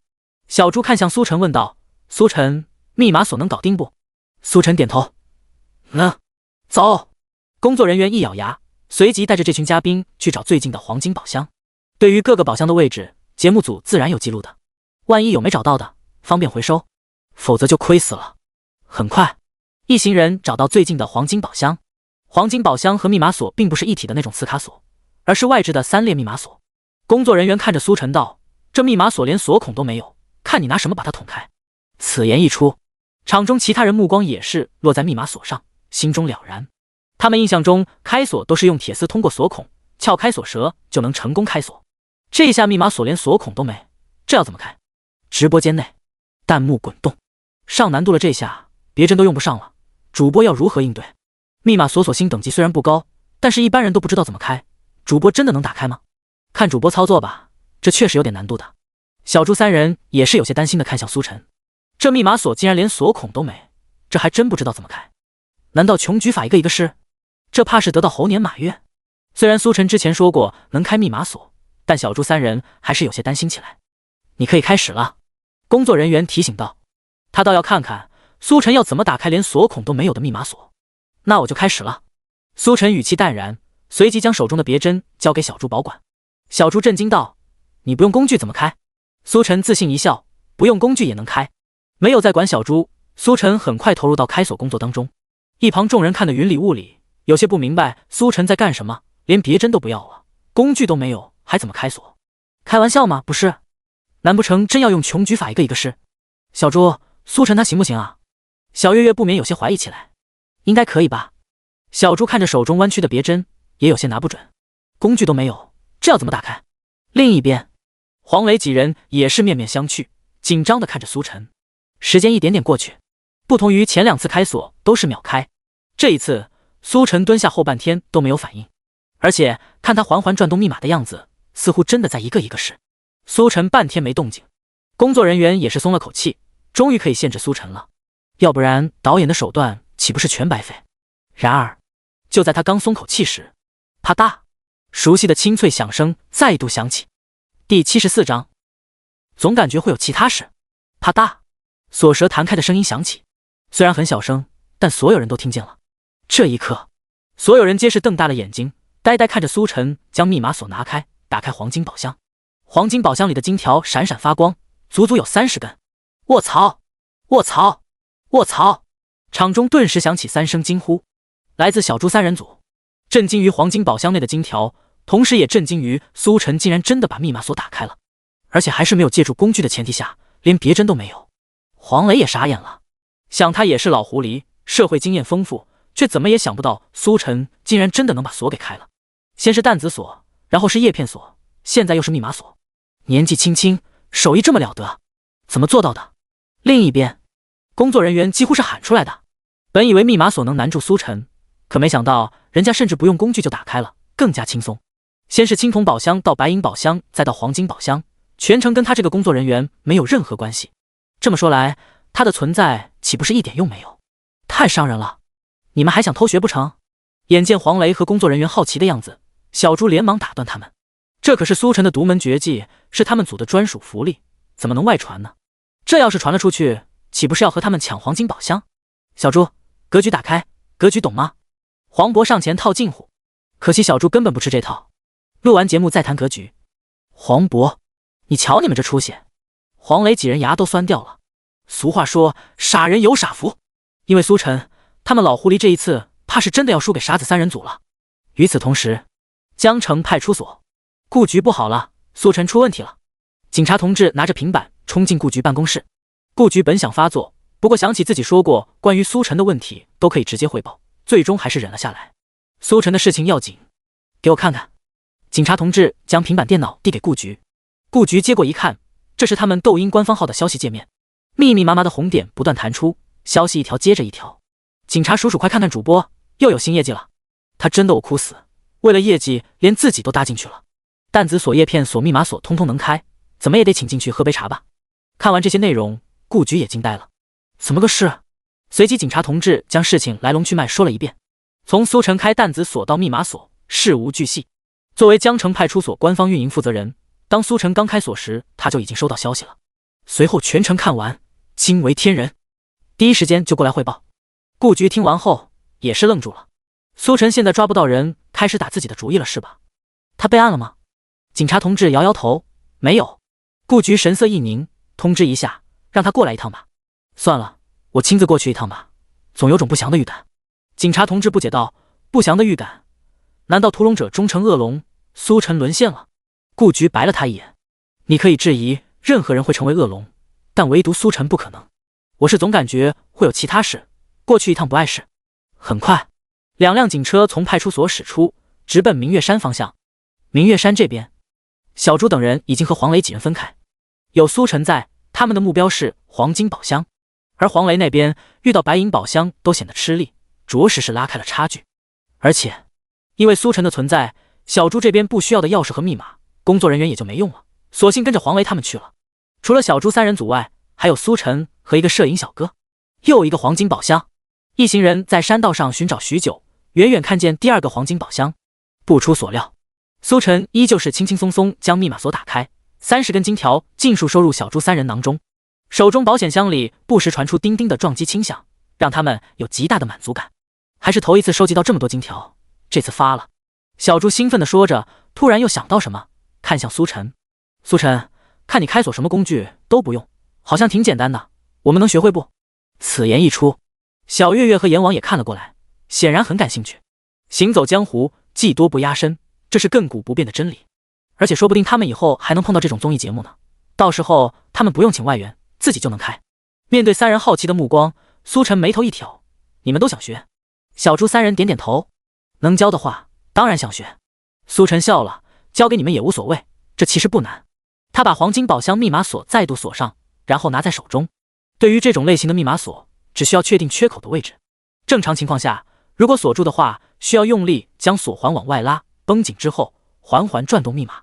苏晨一边说一边做，小猪三人聚精会神地看着，直播间的人同样如此，一列一列开始试过去，当碰到转不动的那个数字，基本上就是密码之一，随后按照同样的方法找出剩下的2个，密码自然就出来了。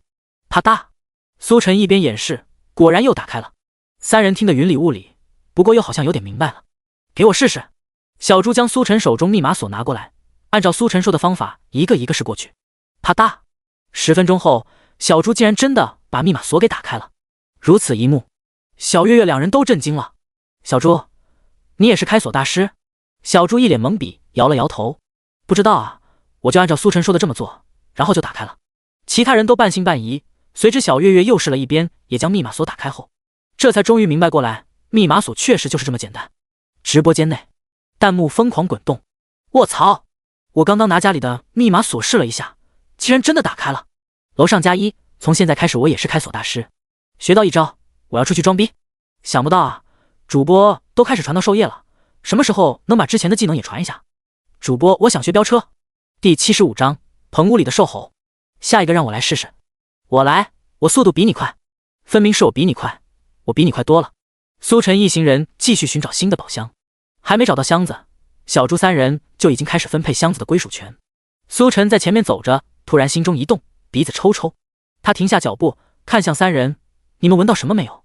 小猪三人组略带疑惑，嗅了嗅：“没有啊，什么都没闻到。”“没有吗？”“明明有。”小猪几人对视一眼，又嗅了嗅：“真没有。苏晨，你是不是出现幻觉了？”见几人不像是说谎的样子，苏晨恍然想起来，他的鼻子可是系统加强过的，比狗鼻子还灵。他能闻到的，别人闻不到很正常。那没事了。苏晨转过身去继续走。小猪三人觉得莫名其妙，不甘心地闻了闻，有什么味道吗？真没有啊。等等，我好像闻到了。哎呀，放了个屁！我井号人民币。苏晨可以确定，他闻到了不同寻常的味道，血腥味，还有各种骚臭味，从前方远远飘来，淡淡的，但确实有。几人继续往前，气味越来越浓。不多时，前方传来一阵脚步声，有人。小猪三人组也听到脚步声，略带疑惑看向声音传来的方向。一位穿着军绿色雨衣、踩着雨靴的男人出现在视野中，整个人笼罩在雨衣下。见到苏晨几人也是愣了愣：“你们干嘛的？”男人出声质问道。小猪几人都有点懵，不过小猪反应最快，看到男子的雨衣，突然明白了什么。他上前解释道：“你应该是明月山的护林员吧？我们来这拍节目，和明月山官方商量好的。”男人略带怀疑地看着他们：“你们就是那群明星？”显然他也是接到了通知。对对对，就是我们。小猪拿出嘉宾号码牌证明身份。男人看了一眼，没有多问，踩着雨靴继续巡山。等到护林员走远，小猪吐槽道：“没想到竟然碰到了护林员，还以为这里就我们几个呢。”小月月看着护林员裹着雨衣的背影消失在远处。其实护林员这工作挺孤独的，一个人管这么大一片地方，都没人说话。小猪笑了笑：“不是还有小动物吗？这些山里的小动物也是很好的朋友。”苏晨看着护林员走远，总感觉有些奇怪。空气中那股血腥味和骚臭味就是从他身上飘来的，这点苏晨可以确定。一个护林员身上怎么会有这种味道？而且他过来的方向，空气中还残留着浓郁的气味。远处，穿着雨衣的护林员越走越远，突然想到什么，停下脚步。他回头往后看，喃喃自语：“应该让他们别往那边去的。算了，都走远了，那地方那么隐蔽，这群没用的明星肯定也找不到，估计走2步就累得打道回府了。而且还有门禁，他们根本进不去，我真是自己吓自己。”护林员摇了摇头，正打算继续巡山，电话突然响了。“喂，有货可以交易。”“哎呦，怎么是个白银宝箱？不能是黄金的吗？”小猪几人继续出发，又遇到一个白银宝箱，颇为懊恼。他们还打算试试新学的手艺呢，结果来个白银宝箱，这玩意儿他们可开不了。毕竟叶片锁可不是单靠技巧就能开的，讲究的是手法，得老师傅才行。不出所料，本着蚊子再小也是肉的精神，小猪三人组请出苏晨。苏晨打开宝箱后，小猪三人将20根金条收下。蚊子再小也是肉，这点也是不错的。三人心情挺不错。苏晨鼻子抽抽，只感觉空气中的气味越来越重。他们继续往山里走去，这一次由苏晨带路，往深山里走。大约走了几10分钟，一个宝箱都没发现。小猪三人组有些走不动了。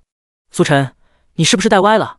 这边估计已经没有宝箱了。节目组放置宝箱肯定是在一定的范围内，不可能整座明月山都放置，这工程量太大了。小月月和阎王也是点头表示同意。当初就不应该丢下工作人员，起码他能帮我们划定个位置。还是草率了呀，工作人员还是有用的。这时，苏晨突然开口道：“快到了。”啊！小猪三人都有些懵。快到了，苏晨，你是看见黄金宝箱了吗？苏晨没有回答他，而是径自继续往前走。小猪三人对视一眼，虽然脸色苍白，累得不行了，但是为了宝箱，为了能赢过老狐狸，再累点又算什么？跟上。5分钟后，苏晨一路带领下，几人最终停在一处铁门栅栏前。透过铁门栅栏，可以看见几个铁皮做成的棚屋，大大小小，坐落其中，白色围墙围成一个山中小院。这应该是护林员住的地方吧？这地方难道有宝箱？看着眼前的小院，小猪三人好奇道：“要不进去看看？”可是护林员出去了吧？我们这么进去会不会不太好？如果有宝箱的话，就代表是节目组的地方，应该没问题吧？还是算了吧，毕竟这里是人家护林员住的地方，不要侵犯别人隐私。也对，小猪三人商量一阵，打算打道回府。然而，或许是三人交流的声音惊动了院子里的东西，突然传来一声兽吼，声如闷雷。小猪三人都被吓了一跳。我去，什么玩意儿？刚才那好像是老虎的叫声，好像是从院子里传来的吧？卧槽，难道这护林员用老虎看家护院？这也太猛了！看来不进去是对的，待会儿怎么死的都不知道。苏晨，我们还是赶紧走吧。三人提醒苏晨赶紧走，毕竟看家护院的老虎也太危险了，万一待会儿冲出来咋办？苏晨没有反应，看着眼前的棚屋，眉头微皱。空气中溢散出来的味道让他感觉很不对，血腥味和各种骚臭味就是从这里面传出来的，很浓郁。如果这真是护林员住的地方，这味道也太臭了，怎么住得下去？第76章，果然来对了。苏晨，你不走吗？待会儿老虎真的冲出来了。小猪三人见苏晨半天没反应，吓唬了一句：“先等等。”苏晨弯腰捡起脚边一块石头，看准棚屋的方向。你要干嘛？小猪三人有种不祥的预感。这院子里面有老虎，你却捡石头，这是想跟人家过2招的意思。小猪三人组对视一眼，各自摆好姿势，只要有一点不对劲的地方，撒腿就跑。甚至于小月月已经开始往后退了，笨鸟先飞，她的体型注定跑不快，提前移动很合理吧。与此同时，直播间内观众也不明白苏晨是想干什么。主播这是干嘛？难道想 cos 当代武松，来个直播打虎？这可不是开玩笑的，一口下去人就没了，主播能顶住不？话说院子里有老虎真的正常吗？还能私人饲养？外面或许不行，但这深山老林内不是很正常，说不定护林员跟这头老虎关系非同一般呢。激烈的议论中，苏晨丢出石头，砰！石头在空中划出一道弧线，砸中棚屋，发出巨大的声响。短暂的沉默后，现场顿时响起一阵嘈杂的动物叫声，回荡山谷。有兽吼，有鸟鸣，还有某种动物嘶喊声音，此起彼伏，十分混乱。我去！正准备逃跑的三人组都懵了，原来不只是老虎吗？竟然还有其他看家护院，这是大户人家啊！另一边，苏晨却是印证了自己想法一般，果然有问题，有问题！小猪三人组听后也是逐渐反应过来，那些动物叫声肯定不是看家护院这么简单，哪有人把一大群飞禽走兽全找来看家护院的？家里开动物园呢？该不会是这些动物全都被圈养起来了吧？有没有可能是想走私？听说这明月山的动物都挺珍贵的，越想越觉得有这个可能。小猪三人目光看向苏晨，想看看该怎么办。苏晨既然敢能往里面丢石头，肯定是发现了什么端倪。进去看看，苏晨提议道。小猪三人面面相觑，这不太好吧？里面可是有老虎，万一没拴绳怎么办？是啊，而且这是人护林员的私人住所，会不会有些不太好？我觉得可以再考虑考虑，要不还是报警吧，直接通知节目组，看看他们怎么说。与此同时，明月山脚下节目组驻扎地，导演严敏坐在椅子上，还在懊恼刚才工作人员传回的消息，那个锁匠竟然把3种锁都给开了，这就离了个大谱。他特意防着小猪三人可能动什么歪脑筋，所以特地将锁一层一层升级，可没想到竟然还是被突破了。那外援年纪轻轻，竟然还是个开锁能手，严敏有些想不通。就在这时，工作人员突然喊道：“导演，警察来了！”严敏一愣，匆匆起身迎接。警察同志，你们怎么来了？顾局神色肃穆，一脸的威严。听说你们节目里出了个锁匠，什么锁都能开，他没有在所里备案，我们特地过来带他去备案。严敏震惊了，没想到警察竟然这么快就得到消息，而且还主动上门，看来这事儿不小啊。警察同志，这跟我们节目组应该没什么关系吧？没关系，我们只要苏晨。苏晨就是那个开锁的。严敏有些疑惑，没想到警察竟然认识那个外援，看来他们功课还是做太少了，竟然没有调查外援的身份。严敏将顾局几人招呼下来，然后叫助理去查查这个苏晨。什么？当听到工作人员查完之后的汇报，严敏再次震惊，又是抓罪犯，又是救人，名动整个江城。感情这苏晨还是个这么厉害的人物，早知道这样，就该好好利用整个身份打造节目热度啊。这时，工作人员又补充道：“导演，我还发现了一个规律。”什么规律？就是苏晨出现的地方，总会发生点什么事情，无一例外。此言一出，严敏刷的脸色惨白。不能吧？现在警察同志已经来了，要说出事，肯定也就是开锁的事，不会影响我们的节目，难不成还能有其他？工作人员摇摇头，难说。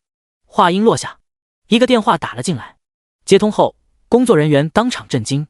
什么？真的吗？见工作人员震惊的样子，严敏一颗心瞬间悬了起来。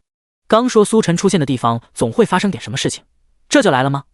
工作人员挂断电话，严敏好奇道：“发生了什么？”是小猪那边，他们好像发现好像有人在走私动物。什么？严敏震惊当场。走私动物，那不就成走私罪了？他们就来明月山录个节目而已，竟然还能碰到罪犯。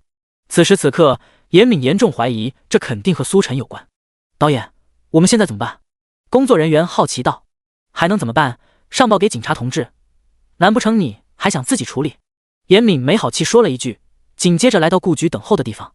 他试探着说道：“警察同志，可能要麻烦你们进山一趟了。”顾局正在喝茶，茶水味道不错，不过心中不祥的感觉始终没有消失。听严敏这么一说，心中一动，发生什么了？严敏看了看几位警察，喉结鼓动，咽了咽口水。是这样的，我们的节目嘉宾好像发现有人在走私珍贵动物。走私动物？此言一出，警察同志都震惊了，倒是顾局一副如释重负的样子。果然来对了吗？发现走私珍贵动物的人是不是苏晨？严敏想了想，电话是小猪打来的，苏晨又正好是小猪三人组的外援，差不多。顾局喃喃道：“我就知道没来错。你们知道他们在哪里吗？”严敏点头道：“为了防止走丢，嘉宾身上都有定位器，跟着定位器就能找到他们。”顾局点点头：“好，我们现在就进山。”第77章，主播还是那么细。怎么样？节目组怎么说？山谷这边，见小猪挂断电话，小月月好奇问道。小猪看了几人一眼道：“节目组让我们在此地不要走动，他们马上就进山，随行的还有警察。”听到后面那句，苏晨眉头一挑，警察这么快就来了？小猪摇了摇头，不知道，反正警察就是来了。我们还是在这等着吧，宝箱什么的就算了，这可是大事。小月月和阎王也是无奈点头。虽然很想拿下这次胜利，但是碰上这种事情，孰轻孰重还是能分清的。几人在原地等待，没人说话。院子里的动物也恢复平静，动静不大，他们似乎也懒得叫唤。等了半天还没有人来，小猪突然问道：“苏晨，你刚刚好像就是奔着这里来的，难道你早就发现了什么？”闲来无事，小猪回忆了一下找到这地方的历程，并不是巧合，而是苏晨直接带来这里，目的明确，因此不得不怀疑苏晨是不是早就知道了什么。小月月和阎王也看过来，这深山老林的还能知道有人在这里走私动物？苏晨笑道：“我不确定是不是走私动物，只是不知道你们还记不记得我在过来的时候说的，闻到不同寻常味道之类的。”当然记得。小猪点点头，就是因为苏晨说有什么味道，他用力一吸，差点没被小月月给臭死。苏晨继续道：“我当时闻到了血腥味以及各种动物混杂在一起的骚臭味，来自那位护林员，我觉得有点不对劲。随后凭借一路过来味道都有残留，加上雨靴脚印，就找到了这里。”听完苏晨的解释，小猪三人组目瞪口呆。味道？脚印？他们竟然一个都没发现。苏晨，你怎么这么细？与此同时，苏晨直播间内，观众也是被苏晨的解释折服。666，主播还是那么细，就因为味道不对就发现了端倪，这是要搞刑侦的节奏啊！这么一说，我倒是想起来了，之前主播可是抢过警犬的活来着，鼻子不是一般的灵。楼上展开说说，主播抢警察的活就算了，什么时候还抢过警犬的活？太不当人了吧！看来你是新粉吧？不知道就算了，反正主播狗鼻子有一手的。原本以为主播只是来客串综艺，没想到还是没忘了老本行，他真的我哭死。主播可能是知道自己要去喝茶，为了不这么孤单，特地找个朋友。小猪三人感慨苏晨鼻子灵，心还细的功夫，严明已经带着顾局等人找了过来。苏晨一眼就看到顾局，顾局也一眼看到苏晨。顾局，好久不见。苏晨主动打招呼，顾局笑着摇了摇头，好久不见。对于苏晨，顾局真是又爱又恨，又想见到他，又不想见到他，心情很复杂。不过事情已经发生，也只能接受了。苏晨将事情来龙去脉说了一遍后，顾局等人也听明白了。这么来说，这护林员确实有点问题，正常情况下怎么可能关这么多动物？他看了盐铁栅栏上的锁，没有冲动。你们应该没有惊动他吧？顾局又问道。苏晨摇了摇头，他现在估计什么都不知道。那我们等等，等他回来。半小时后，穿着雨衣的护林员巡山回来，他的心情不错，一边走还一边吹着口哨。就在刚才，又有新的订单，这笔订单金额很大，大到他有些难以想象。干这行这么久，还是头一次遇到这种大订单，心里的开心根本止不住。俗话说得好，人得意就会忘形，但他并没有，心中虽然开心，但习惯使然，还是警惕地观察着四周。这是工作习惯，毕竟这深山老林的，说不定就会碰到动物袭击。要是不小心点，可干不了多久。很快，护林员往回走，已经接近住的地方，注意到地面有些混乱的脚印。那帮人怎么往这边走了？他们不会发现什么吧？此人心中疑惑，不过还是抱着侥幸心理继续往前走。在他看来，这或许就是那群拍节目的明星路过而已，没什么大不了。即将到来的大订单，不可能因为一点点风吹草动就放弃。如果只是心态这么差的话，也干不了这行。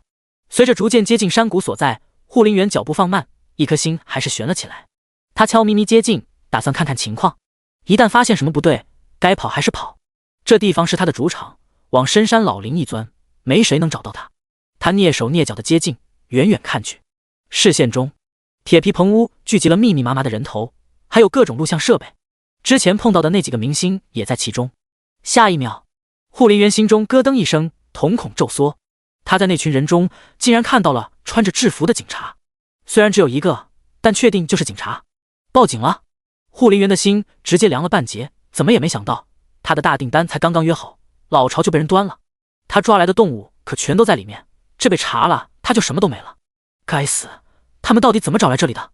他选的这地方十分隐蔽，一般人根本发现不了，更别说外围还竖着野兽出没、禁止向前的牌子。可没想到，还是被发现。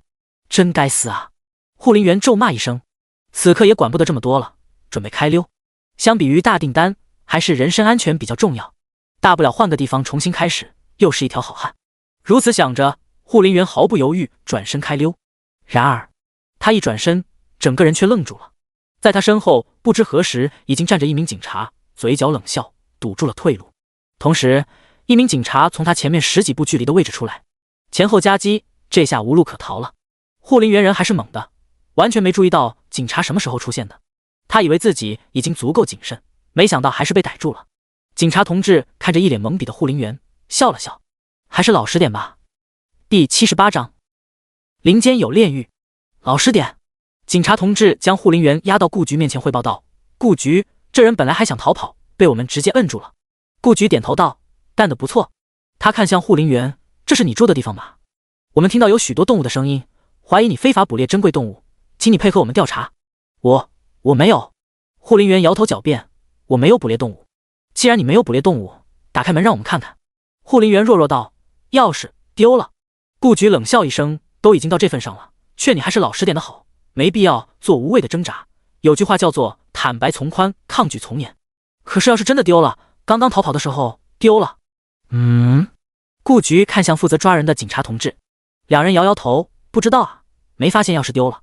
这时，一旁的小猪兴奋道：没事，警察同志，我们有苏晨在，什么门禁门锁对他来说就是小菜一碟。他之前不用工具就能开密码锁，太厉害了。刷刷刷！所有人都看向苏晨。确实，苏晨之前的战绩已经证明，不管什么锁，在他面前都不叫锁。苏晨讪讪笑了笑：如果需要的话，我可以试试。顾局却是摇了摇头。苏晨一个没备案的在他眼皮子底下开锁，不符合程序。最主要的是，他不相信这护林员真把钥匙丢了。给我搜！很快，警察同志果然在护林员的雨衣内饰口袋里找到了蓝色门禁小卡，除此之外还有一部手机。看来你不是很老实啊。顾局冷笑，把门禁卡给人去开锁。滴，只听清脆声响，门禁开了。与此同时，这里面的动物也是听到声响，激烈的吼叫起来。听着这些此起彼伏的嘶吼和哀鸣，所有人脸色都不是很好。还说没有捕猎，小猪悄咪咪吐槽了一句。顾局瞪了这护林员一眼，带头走向第一个铁皮棚屋。打开门，巨大的血腥味夹杂着骚臭味扑面而来，机遇作呕。光线照进，棚屋内的景象一览无余。不到10平方的棚屋内摆着好几个定制的铁笼子，每个笼子里面都关着小动物，狐狸、隼以及各种珍贵野生动物。猎！这些动物见到有人靠近，激动不已，嘶吼中不断拍打着笼子。顾局神色阴沉，吩咐道：联系相关人员过来给他们做检查，然后再把他们放了。还有这些记得全都拍下来，保留证据。是。警察同志全都照做。接下来是第2间铁皮棚屋，这里面关着一只老虎，状态萎靡，一双爪子或许是因为拍打笼子已经磨破，血污狼藉。可恶！警察同志们都十分生气，这些可都是珍稀动物，本该自由地享受大自然，却被关在这样暗无天日的地方，奄奄一息。所有人都恨不得给这护林员来2脚。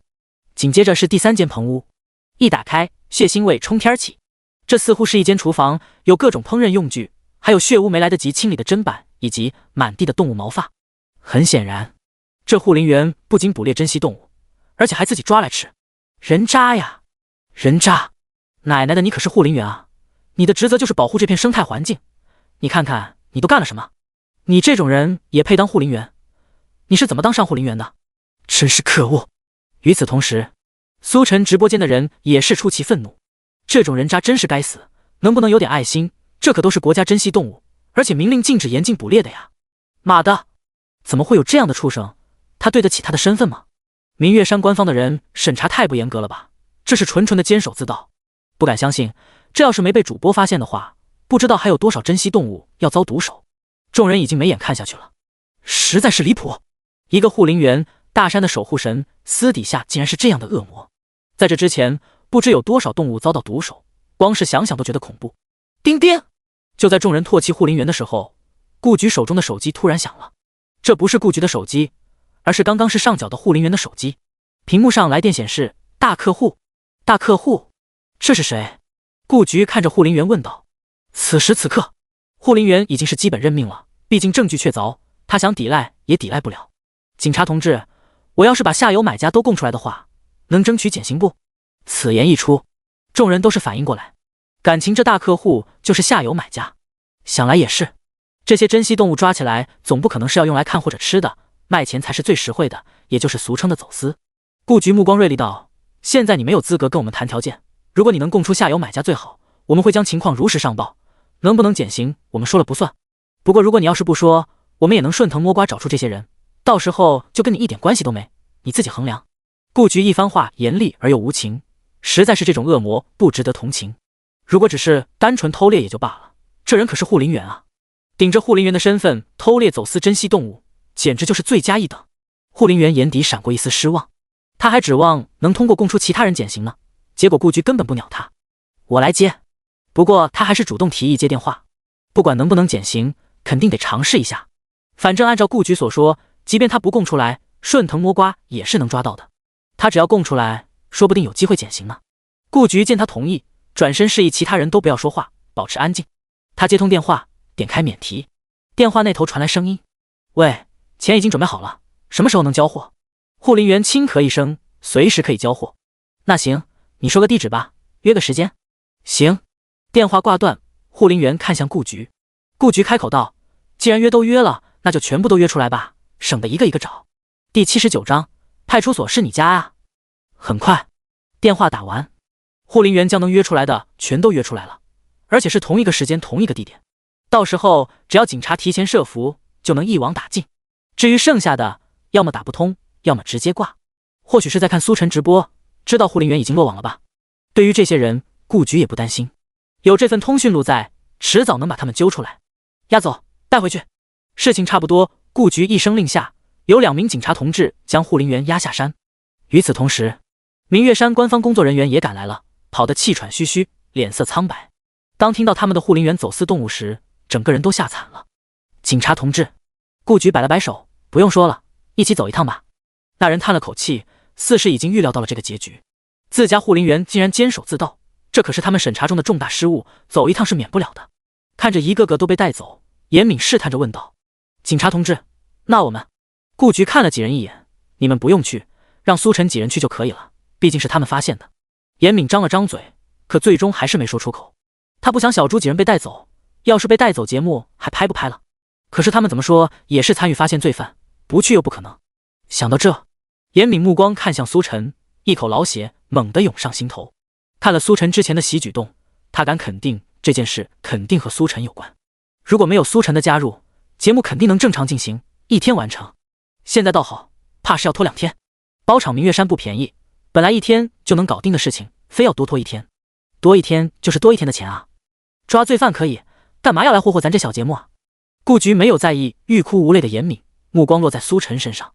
走吧，语气温和，就像是在招呼老朋友去家里坐坐。苏晨嘴角抽抽，那就走吧。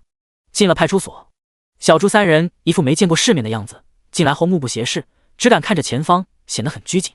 不经意间，小猪余光一瞥，注意到神情淡然的苏晨，好奇问道：“苏晨，你怎么一点都不怕的？”一般人对派出所这样的地方会有天然的敬畏，就算他们这些大明星也不例外。而苏晨这边却是跟回家一样自在，还时不时朝忙碌中的警察同志点头示意。咋的？派出所真是你家啊？苏晨看了眼拘谨的3人，笑了笑：“我对这里挺熟的，没必要怕。”你对这里挺熟？为什么？小猪眼睛一眯，有些狐疑起来。一般人哪有对派出所挺熟的？除了警官就是罪犯，而苏晨显然不可能是警官，哪有警官开出租车的？所以就只剩下罪犯了。加上苏晨可行可考的开锁小技能，不由得浮想联翩。可惜小猪不等多问，他们4人被带进一间小房间内，警察同志递上一杯水。顾局等人还没过来，要安排对应的抓捕任务。4人就这么空坐着，眼前除了冰冷的桌子外，还有一台黑色壁挂电视。刚刚带他们过来的警察同志帮他们打开电视，现在还在缓冲中。苏晨看着电视缓冲，小猪3人则在看他。苏晨，你为什么和派出所这么熟？之前都干了什么？小猪继续起了刚才的话题，心中好奇。一旁的小月月和阎王也凑了个耳朵过来。见3人好奇的样子，苏晨有些哭笑不得。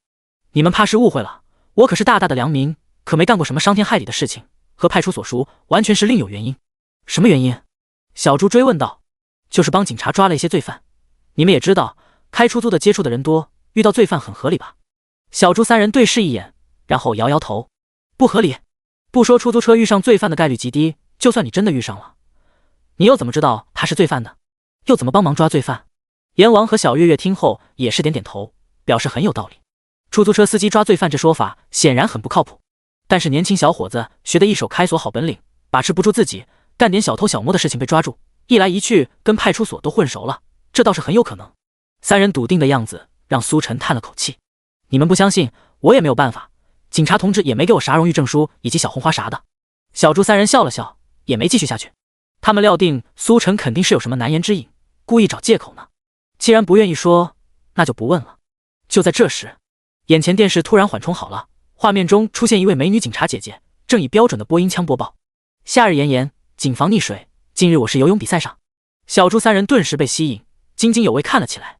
伴随着岛屿结束，电视中画面转换，美女警察姐姐消失不见，变成一幅从上至下俯瞰江面的画面。这个视角似乎是出自无人机拍摄。江面中，一道道身影拍打着浪花往前游，岸边人山人海，摇旗助威。紧接着，画面中突然冲进来一道黑影，以极快速度冲向前方，一路超越许多选手，冲击着第一。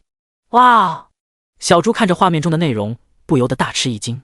那道新冲进来的身影游得太快了，比游鱼还快。正常人能游这么快？不等他们过多惊讶，另一道身影又冲了进来，速度比之前的身影还快，直接追了上来。与此同时，播报的警察姐姐开始讲解事情的来龙去脉。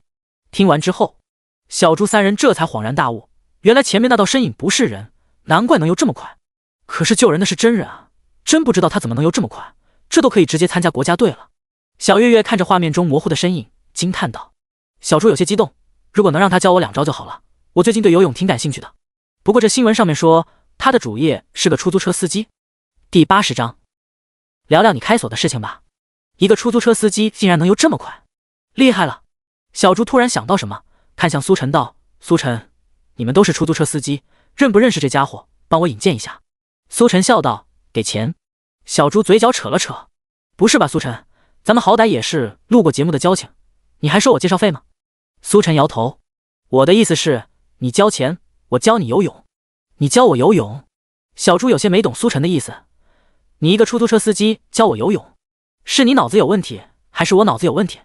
就在这时，阎王注意到电视上播放的内容，惊呼道：“不对啊，这人怎么看着有些眼熟呢？”小猪循声看去，此刻电视中画面切换到了领奖台颁奖的一幕，其中奖台站在最高处，站着一位帅气清秀的青年，不是苏晨还能是谁？什么情况？小猪有些难以置信，揉了揉眼睛，看看电视，又看看苏晨，来回确认之下，这才确定这救人的出租车司机就是苏晨。卧槽，那出租车司机是你？苏晨摊了摊手：“我早都说了，是你们不信。你怎么能游这么快啊？”“防患于未然，毕竟我是出租车司机，指不定哪天开河里去了，游得快点也好能救乘客，这很合理吧？”小猪果然摇头：“这当然不合理。你个开出租的，想着开河里干嘛？记得你当时说你擅长的领域有唱歌、飙车、AI、嗅觉、攀登、游泳、画画、开锁，你没开玩笑？”目前为止，苏晨已经展现了飙车以及强悍的开锁技能，现在又是游泳，这么说来，其他的技能也极有可能是真的。似是为了印证小猪的想法，电视里的内容在播报完这条新闻后，又开始了下一条。江城派出所提醒您，出行时请勿将孩子单独留在家，全民反诈，警惕工作骗局，警惕保姆人贩子。一条条新闻播报出来，小猪三人都看傻了。不出所料，每一条新闻内容中，苏晨都是主角，攀登、AI、飙车，所有技能一一印证。你是什么怪物？小猪不可思议地看着苏晨，没想到几天没上网，网上竟然出现这么好人物。这时，小月月灵光一现，难怪当初那群粉丝见到苏晨之后就丢下我们了。小猪和阎王也是恍然，苏晨这些所作所为可都是利好利民的行为，拉拢人心很有一手。而且最主要的是，苏晨长得帅，可以说比他们这些偶像也不差，难怪会有这么多粉丝。知晓事情来龙去脉后，小猪三人看苏晨的眼神已经完全变了，变得很佩服。其实也没那么夸张，尽我所能罢了。苏晨谦虚了两句。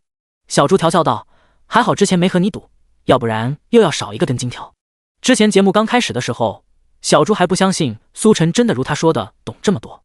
此时此刻，除了佩服之外，无话可说。你们聊得挺火热。顾局带着一名警察同志走了进来，小猪三人当即表情肃穆，正襟危坐。放松，录个笔录而已，不是什么大事。你看看人家苏晨。顾局看着小猪三人，调侃道。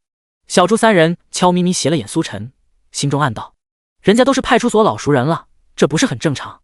他们可都是守法明星，要不是因为跟着苏晨录节目，这辈子和橘子不可能有什么交集。不过，虽然心中这么想，小猪三人也是看出来顾局身为领导，但并不是那种古板的人，气氛融洽了很多。说说吧，事情的来龙去脉。进入正题，苏晨和小猪三人你一句我一句，顾局听得认真，一旁的警察同志也记得认真。很快，事情来龙去脉已经了然，顾局满意地点点头。说来说去一点都不意外，还是因为苏晨。苏晨的本领顾局自然清楚，所以并不意外。感谢你们的配合，你们可以离开了。警察同志最后一个字写完，顾局站起身来，伸出手。小猪三人受宠若惊点点头。应该的，应该的。顾局又朝旁边的警察同志道：小刘，带他们去领取奖励。此言一出，小猪三人都愣了愣。还有奖励？现金奖励？顾局笑道：没错，虽然不多，但也算是我们派出所的嘉奖吧，鼓励广大群众勇于举报，将所有隐藏在阳光下的罪恶都揪出来。小猪恍然，突然想到之前苏晨做的那些事情，怕不是已经被奖励骂了。不用了，警察同志，帮我的那份奖励捐给动物保护协会吧，希望那些受罪的动物能得到更好的对待。小月月两人也是点头附和，提出要把奖励捐了，同时他们还打算自己掏腰包补一点。什么叫格局？这就叫格局。顾局对于三人的举动很是欣慰，又再次重重握手。这时一直没说话的苏晨似是经历了莫大的挣扎，也开口道：顾局，我那份也捐了吧，腰包我就不掏了。苏晨刚才在考虑到底要不要跟上小猪三人的脚步，在回想那些动物的惨状后，还是毅然决然迈出这一步。不过要让他主动掏腰包是不可能的。进了他腰包的钱不可能出来。而且最主要的是，以小猪3位大明星的体量，他们自掏腰包肯定非同小可，足够那些动物了吧？干嘛非要跟人家比呢？谁知话音落下，顾局脸色一板，没好气的说道：“你还想奖励？没罚你就不错了。”苏晨、小猪3人也是一脸懵，不明白苏晨干什么了。苏晨不是功臣吗？怎么还要被罚？顾局换上一副笑脸，跟小猪3人道：“3位可以离开了，苏晨还要留下来做另一份笔录。”还有一份笔录？小猪3人虽然好奇，却没有多问，毕竟人家顾局已经开口赶人了，待下去也是自讨没趣。随着小猪3人走后，顾局看向苏晨道：“现在我们来聊聊你开锁的事情吧。”第81章，你也懂话。不久之后，苏晨两手空空走出派出所，心情不是很好。小猪3人走后，他被留下来询问了开锁技能的由来，随便搪塞了一番，紧接着就被顾局严厉批评。在没有备案的前提下直播开锁，这像话吗？苏晨哪里敢回答，他当时根本就没考虑这些，当时脑子里想的就是拿了人家金条，帮人家办事，这很正常好吗？当然，苏晨虽然是这样想的，但还是虚心接受了顾局这番话。没备案不能开锁，那我备案就是了。开锁可是好技能，指不定啥时候又能用上呢。最终，苏晨备案后被放了出来，倒是抓捕护林员的奖励功过相抵之下，鸡毛都没捞着，所以心情不是很好。终日打雁终究是被雁啄了眼，看来我以后得小心点了。游走于刀尖之上，吃下去的到时候可别全吐了回去。苏晨默默警醒自己，同时昂首挺胸，再一次振作起来。不远处停着一辆保姆车，见到苏晨出来后，缓缓开到他面前，后座车门拉开，小猪3人坐在车内。没事吧？小猪探头问道。之前离开的时候，他们可是听到顾局好像对苏晨态度不是很好。苏晨摆摆手，没事，就是开锁备案的事情。小猪啧舌道：“不是吧？开锁之前你没备案啊？”“没啊。”小猪3人面面相觑。好家伙，这么厉害的开锁技术，竟然不备案！你到底想干嘛？要不是见识了苏晨之前的事迹，小猪3人肯定得离苏晨远远的。小猪拿出一根金条递给苏晨：“苏晨，这是之前答应你的金条。”苏晨看了一眼，也没矫情收下了。这是他的酬劳，而且人家小猪3人都是大明星，根本不差这点的。多谢了，希望下次还能和你们一起录节目。小猪3人，他们刚刚可是接到严敏导演的电话，告诉他们出来后要立马离苏晨远远的。正是因为如此，他们才选择给苏晨结账，要不然还打算带着苏晨回去继续录节目的呢。会有机会的。保姆车扬长而去，苏晨也转身上了出租车。看着手中2根金条，苏晨对于此行还是比较满意，不仅为保护动物出了一份力，而且还有金条收获。这2根10克的金条换成人民币也算是不小的数额。系统姓名苏晨，人气493349，技能强健体魄，唱歌，悟性十足，神级车技，嗅觉灵敏，攀登能手，游泳健将，开锁大师，画画。抽奖20万人气次，面板出现在眼前。苏晨看了一眼，又能抽2次。抽奖，叮！恭喜获得技能鉴宝大师。鉴宝大师，你拥有世间最犀利的眼光与见识，跨越古今，所有文物在你面前没有秘密可言。叮！恭喜获得技能风水大师。风水大师，寻龙点穴，阴阳五行，你就是世间最强摸金校尉。鉴宝，风水。看着系统有关技能的描述，苏晨头上多了个问号。这俩技能可以帮忙抓罪犯吗？摇了摇头，苏晨不再多想，毕竟连开锁这样几乎是隶属于罪犯的技能都能帮忙抓罪犯，这俩又有什么不可以呢？苏晨振作精神，点火给油，出租车缓缓启动，朝最近的银行开去。他打算将这2根金条都换成现金。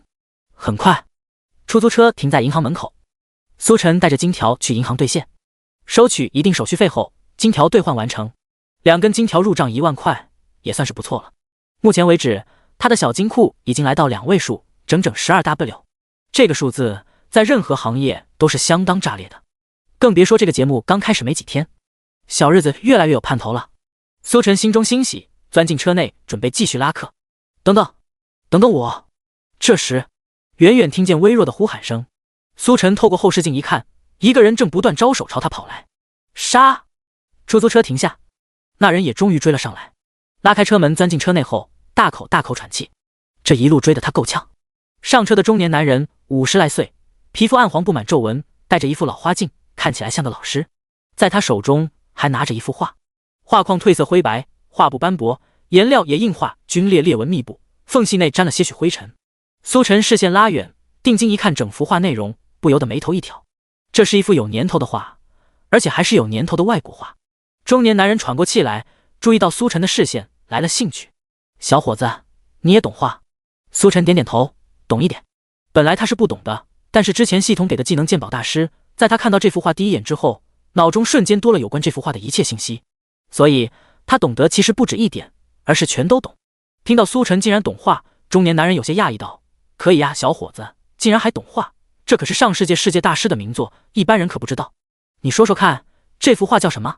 苏晨想到没想，脱口而出：“最后的晚餐。”话音落下，苏晨直播间观众都沸腾了。不是吧，主播，你在说什么胡话呢？这是最后的晚餐？主播不是会画画吗？不可能连这点都不懂吧？最后的晚餐这么有名，没吃过猪总见过猪跑吧？这幅画这么有名，我这种天天工地搬砖的都认识，这明显不是啊！主播这次肯定翻车了，装逼不成，肯定还要被乘客鄙视。最后的晚餐作为世界名画，即便是不了解绘画的人，也或多或少听说过以及见过。眼前这男人手中的画作，显然不是那幅世界名画，甚至连赝品都算不上，因为根本就不是同一幅画，内容都不一样。然而，就在观众都以为苏晨这次终于要装逼翻车的时候，中年男人却惊喜道：“可以啊，你竟然真的了解！看来你虽然是出租车司机，但是和我一样，有着很高的艺术追求。”第82章，你的画是假的。如果不是对艺术有着极高的追求和了解，是不可能知道这幅画的。中年男人很是欣赏地夸赞苏晨，直播间的人都一脸懵逼。苏晨一个开出租车的，不认识这幅画就算了，身为这幅画的主人也不认识，有没有搞错？这哪里是最后的晚餐？都说卧龙和凤雏是同时出现的，这么一看，确实是这么回事。这一对卧龙凤雏，真不知道他们的频率是怎么同步上的。出租车内，中年男人感叹一番后，又继续提问：“既然你知道这幅画是最后的晚餐，那你说说这幅画出自哪位艺术家之手？”苏晨道：“这幅最后的晚餐出自米格伦大师之手。”不错不错，像你这样的年轻人不多了，竟然连米格伦大师都认识。中年男人喜笑颜开，再次满意的点头。世间最幸运的事情，莫过是遇上知己。尤其是中年男子刚刚倾家荡产买下这幅画，坐个出租车竟然就被认出来了，这种感觉就相当于你花费所有生活费买了某款人气角色绝版手办，结果坐车回家的时候，司机惊喜的跟你说：“啊，你竟然有这款手办！”这种被认可的同时又带着点装逼的感觉，懂得都懂。与此同时，直播间的观众更加满头问号了。米格伦大师是什么鬼？最后的晚餐不是应该出自那位画鸡蛋的大师之手吗？这是基本常识吧？就在弹幕吐槽这是一对卧龙凤雏的时候，一条弹幕突然飘过：“兄弟们，我刚刚去搜了一下，好像真有米格伦这么一位上世纪艺术大师，而且确实画过一幅《最后的晚餐》。”此言一出，弹幕都沉默了，直到他们也纷纷去搜索真相，才终于明白事情的来龙去脉。好家伙，真有米格伦大师，而且名气还不小，在那个年代造成了一定的轰动。最主要的是，人家真的画过《最后的晚餐》，此晚餐非彼晚餐，虽然比不上，但也是价值连城。就是中年男人手中这幅。破案了，小丑竟是我自己。马戏团里我最忙，歌坛室里我最狂，麦当劳前我站岗，扑克牌里大小王。再也不敢看不起主播了，人家的事情哪轮得到我们指手画脚？苏晨看着欣赏中又带着点骄傲的中年男人，思虑片刻，尝试着开口道：“这幅画是收购来的吗？”“是啊，从一个不识货的画廊里捡漏捡来的，虽然有点贵，不过也就倾家荡产而已，可以接受。到时候反手拍卖出去，价格肯定更高。”“虽然我挺佩服米格伦大师，但他终究不是正统，我打算用这笔钱收藏一幅正统古典大师的画。”中年男人侃侃而谈，说着说着，嘴角的笑容根本收不住。苏晨试探道：“能给我看一眼不？”“没问题。”中年男人欣然答应，把画递给苏晨。苏晨拿着画看了看，随后又俯下身子闻了闻。见他这样子，中年男人笑道：“放心吧，年轻人，这可是真迹，有鉴定证书的。”苏晨没有听他的，自顾自鉴定着。片刻后，他把画还回去，神色凝重道：“尽管如此，但我还是想提醒你一句，这画是假的。”中年男人笑容停滞了一瞬，紧接着又继续道：“别说笑了，年轻人，我说了，这幅画是有鉴定证书的，而且我可是懂行的，这就是真画。你故意这么说，不会是想说这幅画是假的，然后你直接收购吧？”苏晨摇头道：“我还没无聊到这份上，实在是听说倾家荡产才买下来，觉得有些不值。如果你信我，能退货就尽快退货吧。中年男人脸上的笑容消失，似是有些扫兴。年轻人，你开你的车吧，把我送到长林小区。苏晨无奈摊了摊手，也没多说。既然人家不愿意相信，他也无法强求。等他倒卖的时候，或许就知道后悔了。出租车缓缓启动，开向长林小区。路上，原本高兴的中年男人在苏晨的一番话后，突然变得沉默起来，一路上都在盯着手中的画看来看去，不时还从包里拿出鉴定证书看几眼，似是想让自己心安。临近长林小区的时候，中年男人实在忍不了。年轻人，你乱我道心，等会儿你要是说不出个所以然来，看我怎么收拾你。这玩意儿就跟谈恋爱一样，即便是一个毫不相干的人告诉你对象出轨了，就算你再怎么相信对方的人品，还是会起疑心。一旦起了疑心，就会不断放大，一发不可收拾，坐立难安。中年男人现在就是这样的状态，这可是他倾家荡产买的名作，竟然告诉他是假的，这叫他如何能接受？与此同时，直播间内的观众状态比中年男人好不了多少，一个个都是记得抓耳挠腮。他们也想知道为什么这幅画是假的。身为乐子人，他们很想看看中年男人倾家荡产买一幅假画会是这样的表情。吃瓜之心蠢蠢欲动，真是没想到啊，这幅画竟然是假的，主播是怎么看出来的？主播刚刚还说这画就是米格伦大师的名作，结果竟然是假的，这转变也太快了吧。这位大叔道心已经乱了，主播要是不说出个所以然，估计他整个人都会疯的。我能理解这位大叔此刻的心情，前几天鞋到货了，拍给我朋友，结果他告诉我是假的，然后一晚上没回消息，我直接当场失眠。希望主播能说出个所以然，要不然我也会睡不着的。众人激烈的议论中，出租车缓缓停在长林小区门口。中年男人没有下车，气冲冲堵着苏晨：快说，你为什么说这幅画是假的？我可是有画廊提供的鉴定证书，白纸黑字，你凭什么说我的画是假的？苏晨放下手刹，转头看向中年男人：你不是不信的吗？第83章，信他还是信我是祖龙？你说了之后，我再决定信不信。苏晨煞有介事的样子让中年男人有些底气不足，说话都变得小声。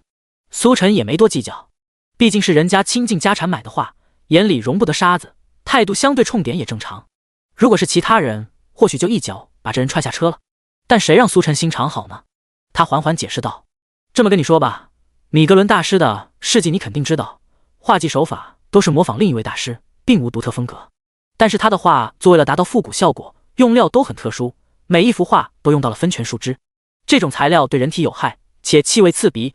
米格伦大师本人也是因为长期接触，最终英年早逝。你闻闻这幅画有没有什么不对？闻言，中年男人低头嗅了片刻，摇了摇头，没闻到。你用力吸气，闻仔细点。中年男人照苏晨说的做，用力吸气，恨不得所有空气都吸进去。片刻后，顿时震惊当场。闻到了，真的有刺鼻气味。苏晨笑道：那你觉得有没有什么不对？这可是上世纪的作品，流传这么久，甚至连颜料皲裂，画框腐朽，竟然还残留着树枝的气味。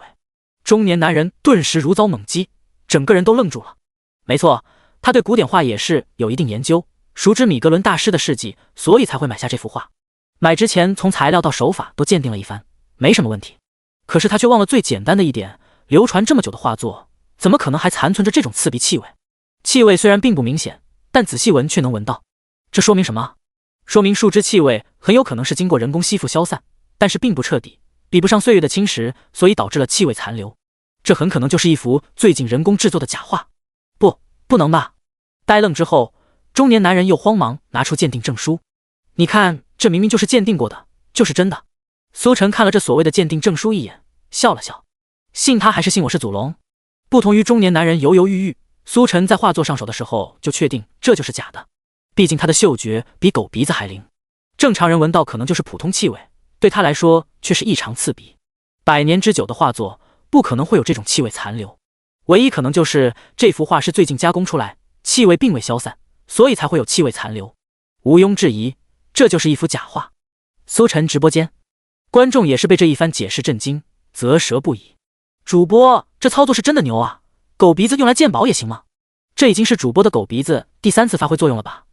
我觉得狗鼻子还是其次，主要还是主播懂得这么方面的知识，要不然就算闻出来又说明不了什么。主播为什么懂得这么多？连国外古典画都懂吗？有没有一种可能，主播真的是祖龙？谁知道主播银行卡号？我给他 V50，让他给我封个将军。见中年男人还是不相信的样子，苏晨继续道：这鉴定证书肯定是卖家打包给你的吧？这种大多不靠谱，人家说鉴定了就鉴定了，你又没亲眼看见。你如果真的不相信，自己拿去鉴定一下 ，X 光一照，一切就能真相大白。苏晨一番话有理有据，中年男人已经不知道该说什么好了。自己倾尽家产买的画，竟然是假的，这对他来说无疑是晴天霹雳。不过，中年男人心中还抱着最后一丝残存的侥幸。你送我去最近的艺术鉴定中心吧，我去鉴定一下。苏晨也没意见。出租车再次出发，15分钟后来到最近的艺术鉴定中心。中年男人叮嘱苏晨道：你在这等我一会 ，X 光鉴定的话用不了多久就能出结果，也就1-2个小时的事情。苏晨点头道：等你可以，得加钱。中年男人自然没意见。相比这点车费，他倾尽家产买的画作才是最珍贵的。如果这画真是假的，他必须第一时间回去找画廊算账。苏晨目送中年男人火急火燎进了鉴定中心，张开双手伸了个懒腰。事实上，苏晨在这等着并不是为了所谓的车费，他从这其中嗅到了不同寻常的味道，搞不好又是一桩功劳。毕竟没记错的话，卖假画属于诈骗的一种。1个多小时后，中年男人气冲冲拿着画从鉴定中心出来。上车后，他气愤道：这老家伙竟然真给我卖假货，什么鉴定证书，狗屁鉴定证书！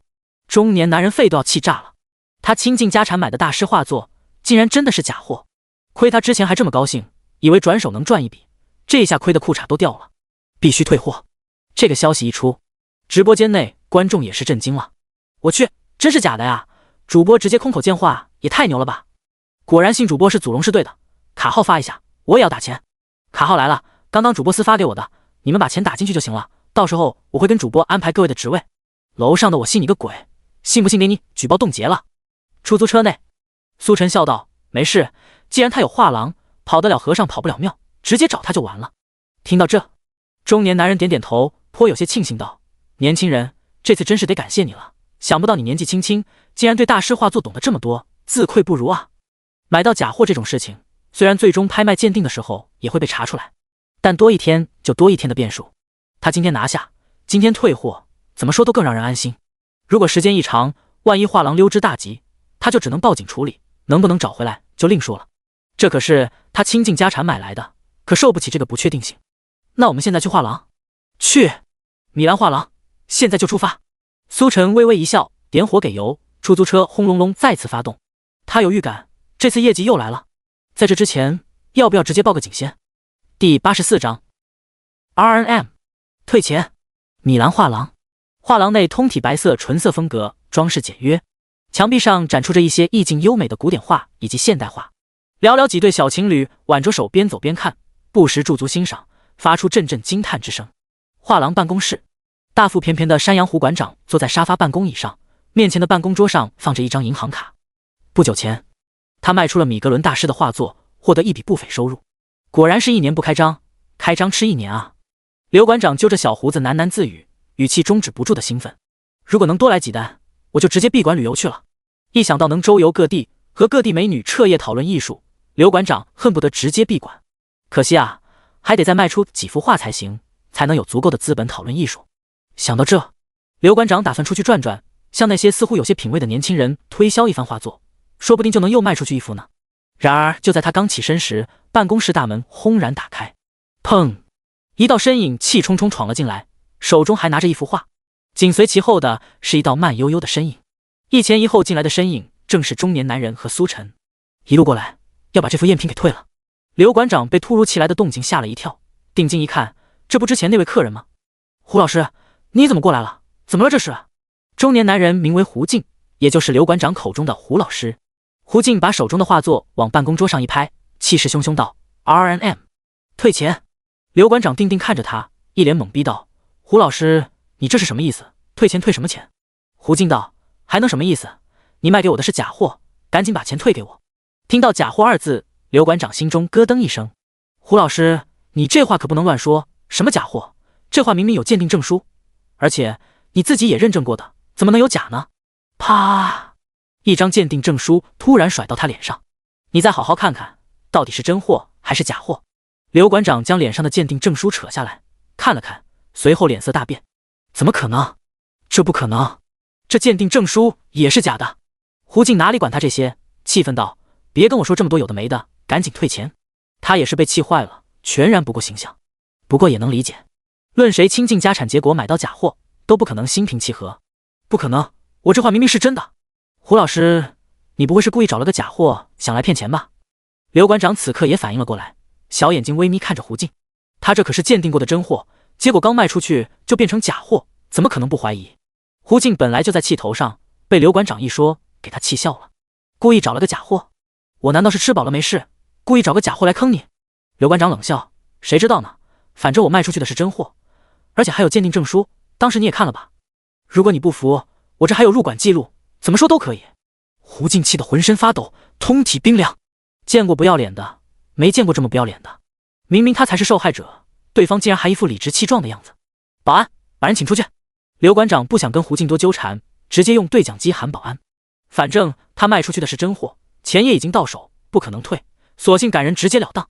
胡静人都要气炸了，无耻啊，太无耻了！苏晨在一旁沙发坐下，静静看着，没有插手。倒是直播间观众议论纷纷：妈的，这骗子还狡辩，这明明就是假货，被发现了还不退钱，真是无耻啊！这脸皮也是够厚的，鉴定证书都甩脸上了，竟然还脸不红心不跳的，这撕到脸皮后是真能当饭吃啊！就在双方争执不下时，办公室门被推开，3位警察同志走了进来。见到警察同志，苏晨心中一喜，连忙站了起来。胡静也是长松口气，仿佛找到主心骨一般。唯一意外的就是刘馆长，一脸懵逼看着3位警察同志。这3位保安什么时候加入画廊的？他怎么没见过呢？3位警察同志进来后，看了眼场中情况，随后开口道：“谁是苏晨？”我。苏晨笑着举手示意。这又是一位没见过的警察队长，可以搞好关系哦。秦队看着苏晨，眼皮一跳：“真是你！”对于苏晨，他们也是再熟悉不过。当时听到报案的时候，就觉得名字很熟悉，没想到真是苏晨本人。你们遇到了诈骗？一瞬间的惊讶后，秦队又恢复了严肃的表情。苏晨点头道：“不是我，是我旁边这位。”一旁胡静连忙道：“警察同志，是我遇到了诈骗，买到一幅假画。”刘馆长这才反应过来，原来是警察同志，当即反驳胡静：“你说话注意点，什么假画？我可没卖假画。”秦队看了看两人，目光落在苏晨身上：“还是你来说吧。”苏晨自然是义不容辞，将事情来龙去脉全都说了出来。听完之后，秦队以及另外2位警察同志还在皱眉思考，一旁的刘馆长却不干了，愤怒抗议：“好家伙，一眼就看出来这画是假的，说谎能不能打草稿？你这么厉害，你咋不去当专家呢？”随后他看向警察同志：“警察同志，这画漏洞百出了吧？一眼就看出这画是假的，换你来你信吗？当时明明就有鉴定证书，他们非要多跑一趟，太可疑了。”胡静根本不理他，直接向秦队解释：“警察同志，这件事还得感谢这位苏小哥，要不是他的火眼金睛，我还真被骗了。”胡静将苏晨如何鉴别画的真假的过程都说了出来。其他人听后震惊当场，还能空口见画的，这要牛逼！秦队有些不相信，接过画作后闻了闻，随后眉头微皱。见状，胡静连忙解释道：“警察同志，这下明白了吧？一幅上个世纪的真画，怎么可能留存到现在还有这种气味？这分明就是不久前才人工制造出来的假画，用来当做真画出售，赤裸裸的诈骗。”第85章刑侦大师。秦队认可地点了点头，确实有味道。如果这真是上个世纪的真品，肯定不可能有这种气味，只能说明这是假的。胡静趁热打铁，将鉴定证书也拿了出来，递给秦队：“警察同志，我们就是怀疑是假画，所以再次鉴定了一番，这就是鉴定结果。”秦队又看了看鉴定证书，来自艺术鉴定中心，确认这幅画假货无疑。看到这，所有人转头看向刘馆长：“竟然敢卖假货！”面对众人的目光，刘馆长当场就慌了：“别这么看着我，我也有证明。”刘馆长慌张地回到办公桌前，将电脑里的画作入馆记录打印出来。这上面不仅记录了画作入馆时间，而且还有鉴定证书，上面记录这画就是真的。秦队拿到刘馆长提供的证明后也是懵了，这俩好像都没啥问题。胡静连忙道：“警察同志，他的鉴定证书是假的，是他造假的。”刘馆长反驳：“你的才是假的，我的明明是真的。”两人唾沫乱飞，口舌交锋起来。看着场中情景，秦队也是无奈：“别说了，全都跟我回去吧。至于这幅画，重新鉴定就知道了。”就这样，苏晨几人都被带回了派出所。化作在警察同志的监督下送往艺术鉴定中心鉴定。等结果出来，自然一切真相大白。派出所内，苏晨三人排排坐在长椅上，等待鉴定中心结果出炉。胡静和刘馆长和还在眼神交锋，至于苏晨，则是在看着来来往往忙碌的警察同志。卫队，嫌疑人又出现了，不过这次还是没拍到正脸，又一幅假画。市面上艺术造假的案子越来越多了，上面已经下了死命令，必须尽快破案。艺术造假。听着警察同志忙碌的话语，苏晨目光落在刘馆长身上。这不巧了吗？他们这也属于艺术造假，只不过这刘馆长还是硬气的不行，等结果出来他估计就怂了。这时又有几位出外勤的警察同志满头大汗走进来，一边走一边交流。终于抓住那帮走私动物的嫌疑人了，这次我们参与其中也算小功一件。真是想不到走私的源头竟然是护林员，太可怕了。听说是一个主播发现的，说起来还真要好好感谢那主播，网上都已经传开了，就是之前那个很火的主播。苏晨目送几位警察同志走进各自办公室，心中一动，那帮下游的买家抓住了，那感情好啊。单单抓一个护林员不算什么，如果能将整条产业链都连根拔起，那才是最有意义的。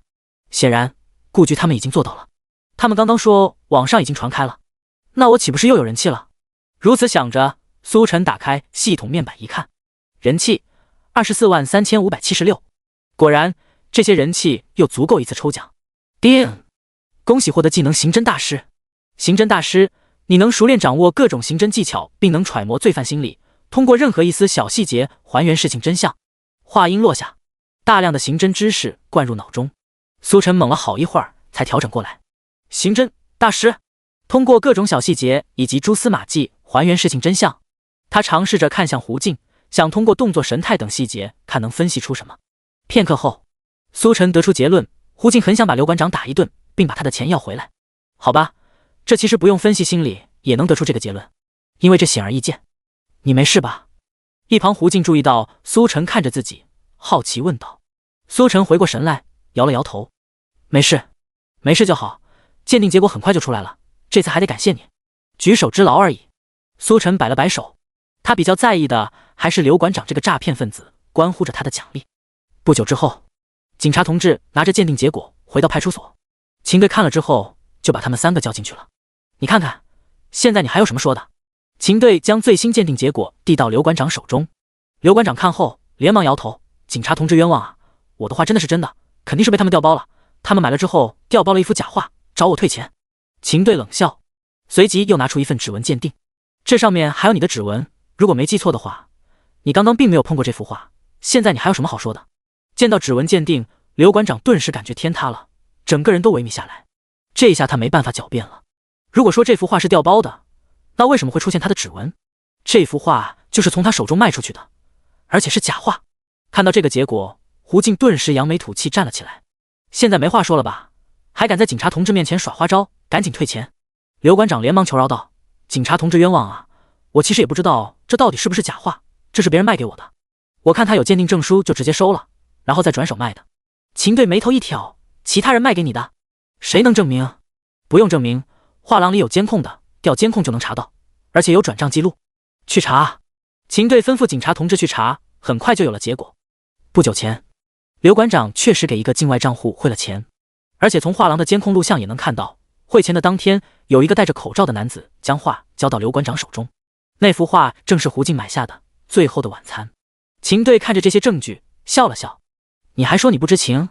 你收进来的价格才10万，卖出去卖了100来万，这么巨大的利润差距，你会不知道是假的？刘馆长收这幅画的价格远低于市场价，是个人都会怀疑到底是不是正品，而他却是直接拿来当正品卖，没有其他用心是不可能的。听到这，苏晨也是有些意外，他还以为这刘馆长就是假画贩子，没想到也只是个二道而已。这刘馆长肯定知道这画是假的，但是看在鉴定证书的份上，睁一只眼闭一只眼当真画卖，赚取巨大利润。而现在东窗事发，又想把自己撇干净，哪有这么简单？第86章，可以让我试试吗？警察同志，我真的什么都不知道啊，我也是被骗了。眼见已经瞒不住了，刘馆长直接求饶，说出准备好的说辞。可是秦队身经百战，根本不吃这一套。这个跟你交易的人是什么身份？住在哪里？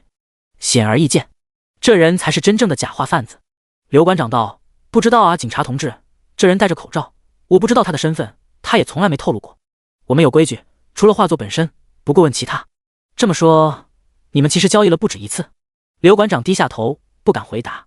秦队冷哼一声，吩咐道：“带走，重新做笔录。”很快，刘馆长在求饶声中被带走。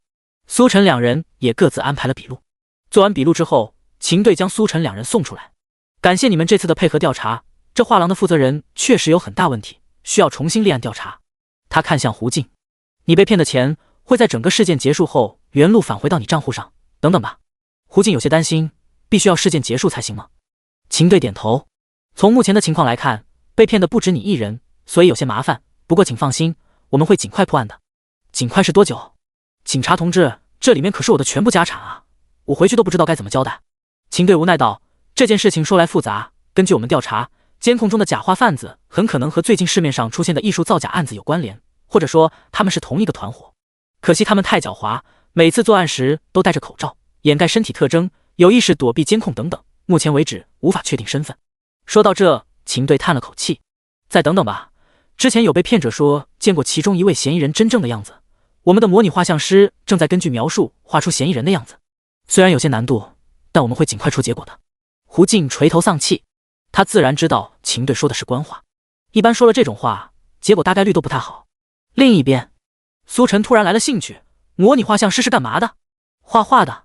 秦队看看他一眼，解释道，你这说的太简单了，模拟画像工作和画画有关，但却远不是画画这么简单。模拟画像师不仅要有过硬的绘画基础，还要懂得专业刑侦知识，结合嫌疑人的体态特征以及犯罪心理活动，绘画出嫌疑人模拟画像。听着秦队的话，苏晨表情有些古怪。过硬的绘画基础，专业的刑侦知识，你直接报我名字得了。他之前就有画画技能，加上刚才获得的刑侦大师，这不就是一位现成的模拟画像师吗？苏晨心中一动，尝试着开口道，警察同志，你说我要是把那犯罪嫌疑人画出来了，有没有奖励？秦队看着苏晨认真的样子，下意识想反驳两句。模拟画像师要是这么简单的话，他们也不会这么久都没破案。不过当想到苏晨之前的英雄事迹，秦队鬼使神差地回答道，这件案子的嫌疑人已经发布了悬赏，要是你能画出嫌疑人，让我们找到他的话，自然也能获得相应的悬赏金。果然，苏晨心中一喜，可以让我试试吗？此言一出，苏晨直播间瞬间沸腾。卧槽，主播又要开始装逼了吗？这次挑战的是模拟画像师。主播之前提过会画画来着，所以模拟画像也很合理吧。按照主播之前干一行行一行的情况来看，这次大概率是要把模拟画像师工作也给抢了。秦队审视着苏晨，询问道，你之前对这方面有过研究吗？希望你不要浪费我们时间。苏晨笑了笑，不试试怎么知道？秦队点点头，找人拿了张白纸以及铅笔过来，交到苏晨手上。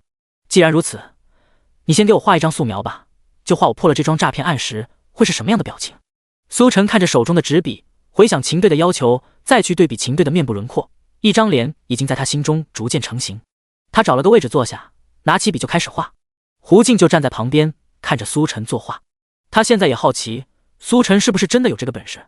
如果苏晨真能帮助警察同志把嫌疑人找出来，那他的钱说不定就能快点拿回来了。想到这，还有点小激动，希望苏晨真的有这个本事。铅笔在纸上沙沙作响，苏晨专心致志画着，秦队的脸部轮廓已经跃然纸上。胡静心中欣喜，这苏晨画画技法确实可以，而且速度挺快，当真是天才。他继续看，只是越看眉头微皱，发现了不对。正常来说，秦队如果破了这桩大案，肯定是很开心最多，就算是顾及自己队长身份，保持威严，但起码得有笑容吧。然而苏晨笔下的秦队却是眉头紧锁，不苟言笑。是不是画错了？胡静心中疑惑，却也没开口。他知道这种时候不能打断创作者的思路。与此同时，直播间观众也是一脸懵，看得出来主播确实是会画画的，但是不是画偏了。主播你缺心眼啊，哪位警察同志破案后还会一张臭脸，就算自己不开心也不可能扫了大家的心吧。主播难道想象不出来警察同志开心的样子，所以按照他现在不苟言笑的样子画？观众都有些疑惑。很快，苏晨将秦队完完整整画了下来，放下铅笔，拿起纸张将上面的飞屑都吹开。好了，苏晨将画好的内容递给秦队。秦队不苟言笑的表情放松一些，接过纸张，看着纸张上不苟言笑、神情肃穆的自己，陷入沉默。一旁的胡静不由得紧张起来。他也不懂苏晨为什么偏要把秦队画成不苟言笑的样子，老老实实画张笑脸不好吗？谁破案了还不高兴啊？时间一点点过去，秦队仍旧没有答复。许久，这才终于开口道：“我想知道你这么画的理由。”第87章，上巴是什么部位？理由很简单。苏晨缓缓道来。和秦队接触下来，我知道秦队是位对自己要求十分严格的人，对待工作十分严谨。这一点从秦队干练的作风以及干燥的嘴唇就能看出来。见到秦队之后就没见你喝过水，显然是迫切想要找到线索破案，来不及喝水导致的。其次，刚才我听路过的警察同志说道，艺术造假案出现有一段时间了，久久未破，甚至都超出了规定时间。对于秦队这样严苛的人来说，对于一件超出规定时间才告破的案子，更多的是自责，而不是高兴。所以我画下了这幅画。此言一出，胡静和直播间观众都懵了，竟然还有这些细节。他们全程跟着苏晨，完全没注意到这些，还以为就是一桩普通的艺术造假案，破案之后皆大欢喜。可没想到还有这样的细节。听完苏晨一番解释，秦队罕见的舒展眉头，笑了笑。你说对了，如果这件案子告破后，我确实会是这副表情。因为这件案子早该告破，然而久久未能找出嫌疑人，导致被骗者还在增加，是我们的失职。只是希望破案之后，那些被骗者能接受这份迟来的正义。说着，秦队也自责地看向胡静。如果他们早点破案的话，或许胡静就不会被骗了。胡静被看得有些懵，手足无措。警察同志没事，我们理解的是那些人太狡猾了，我相信你们可以破案的。直播间观众也有些心疼。原来如此，看来秦队不仅工作认真，责任感也很强啊，难怪破案也不开心。不过这下秦队可以放心了，主播出马肯定没问题。楼上加一，主播天生就是干这活的，有他在没意外。苏晨证明了自己的本事，秦队也乐意带他去模拟画像，毕竟他也想赶紧破案。至于请外援这件事情，派出所其实也挺常见，只要把苏晨当作是这方面的专家就行。案子遭遇瓶颈，请个专家破冰很合理吧？苏晨跟着秦队穿过派出所办公室，所有忙碌中的警察同志都望了过来。那人怎么这么眼熟？在哪里见过？不就是电视上那苏晨吗？跑我们所里来了。看这样子，这是专家工作扶贫来了。嘟嘟，来到模拟画像师办公室，秦队敲了敲手边的门。正在忙碌的模拟画像师抬起头来，见到秦队，随后又看到旁边的苏晨，脸上闪过一丝疑惑，却没有多问。秦队点头道：“程师，进度如何了？”程师穿着蓝色衬衫，30来岁，略显老成。他无奈摇了摇头，将桌面的纸张拿起来。现在只有这个进度。纸张上画着一张素描脸部轮廓，有发型有眼睛，但剩下的一片空白，等待填补。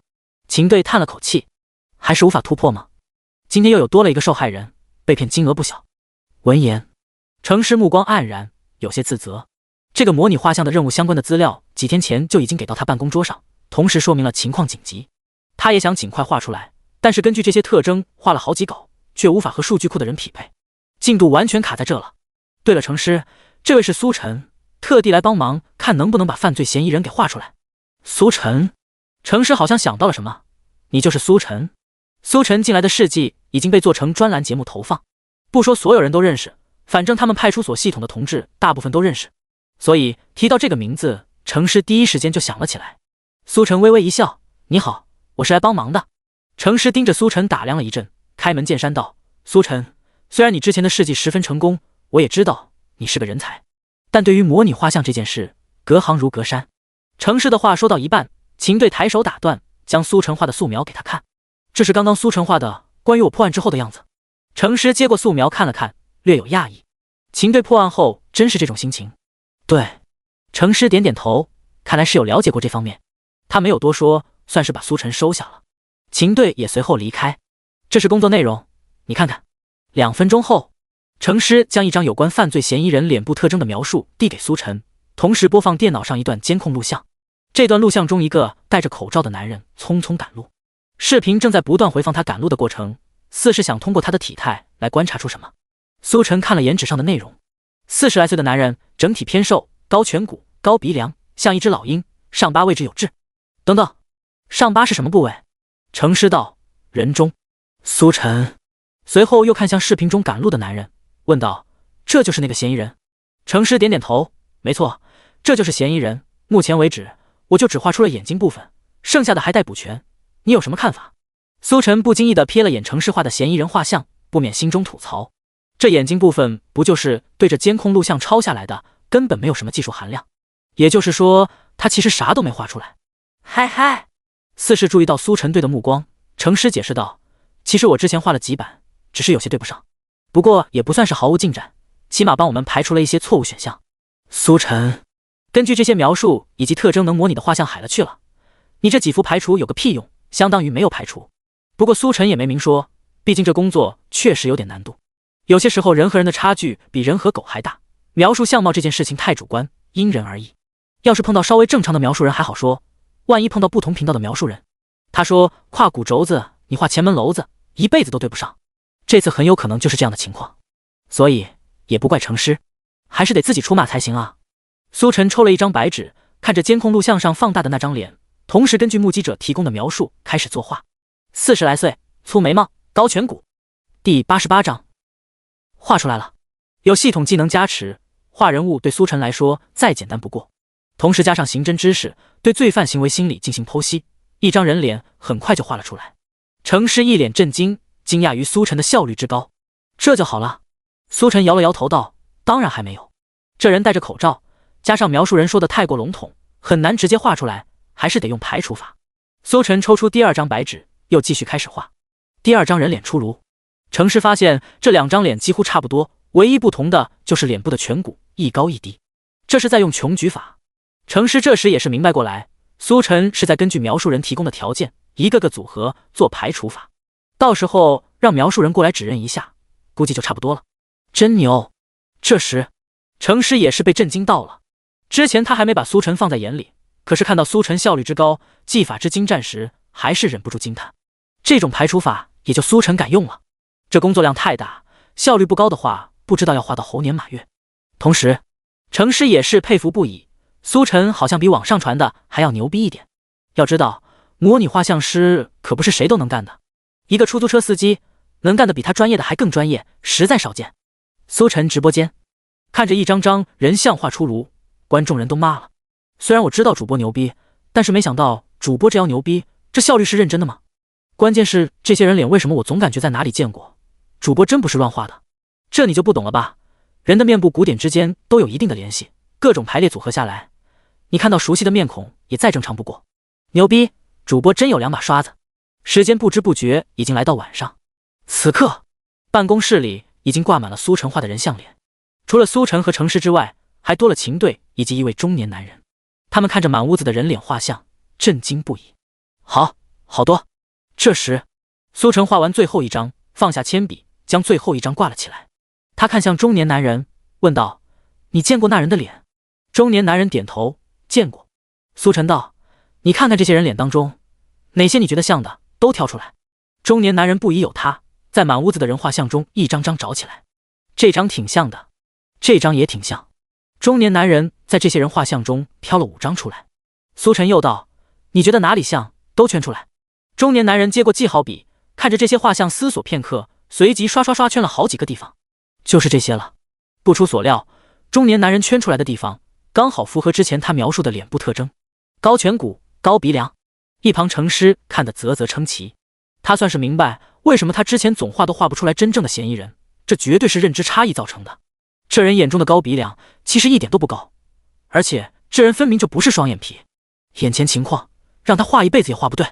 苏晨并没有在意程师的惊讶，他将5张画像接过来之后，根据圈出的部位特征重新整合，绘制出了一张新的人脸。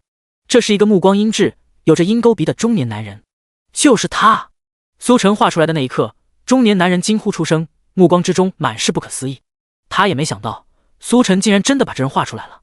见到中年男人这么激动，秦队也激动了，一把拿过那张画像，看着上面那张脸，喃喃自语：“终于抓到你了。”秦队一声令下，警察同志走进办公室，看着纸上的那张脸，激动道：“秦队，我这就去数据库里配对。”警察同志拿着画像匆匆离去，整个派出所都沸腾了。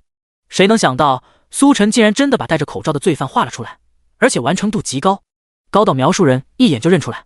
这在他们整个警察生涯当中也是相当炸裂。不仅是警察同志，直播间此刻也是炸开了锅。卧槽，竟然真的画出来了，这也太牛了吧！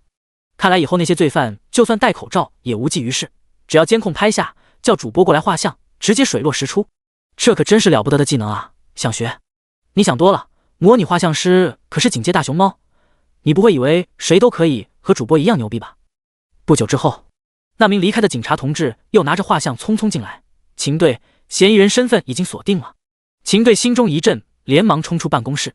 苏晨和程师对视一眼，也跟着秦队来到技术员办公室。此刻，技术员电脑中出现配对的人员身份信息。秦队，嫌疑人名字叫做李牛牛，李村人，现在就住在李村。秦队恍然明悟过来，原来是在城郊，难怪每次监控都无法定位他们的位置，城郊摄像头太少了。我们现在就出发，必须把他抓住。秦队一声令下，手下的队员开始着手准备出外勤。他们一个个全都兴奋不已，熬夜加班这么久的案子终于有进展，说不激动那是假的。此刻，他们看向苏晨的目光中满是佩服与感激。还得是专家扶贫啊，要不然我们得到猴年马月才能有突破。要是专家早点来就好了，我们就不用熬这么多天了。果然和网上传的一模一样，无所不能啊！警察同志一边准备一边激动交流，突然注意到程师审视的目光。不是程师，没有说你不好的意思，但是人家专家就是专家，你承不承认嘛？程师冷哼一声，这件事情我知道，不用你来提醒我。警察同志讪讪一笑，也没再多说。毕竟任程师虽然比不上苏晨，但好歹也是警界大熊猫，每一个都是宝贝，要好好珍惜。众人准备完毕，随时出发。苏晨道：“秦队，我能跟着去不？”秦队看了苏晨一眼，为什么？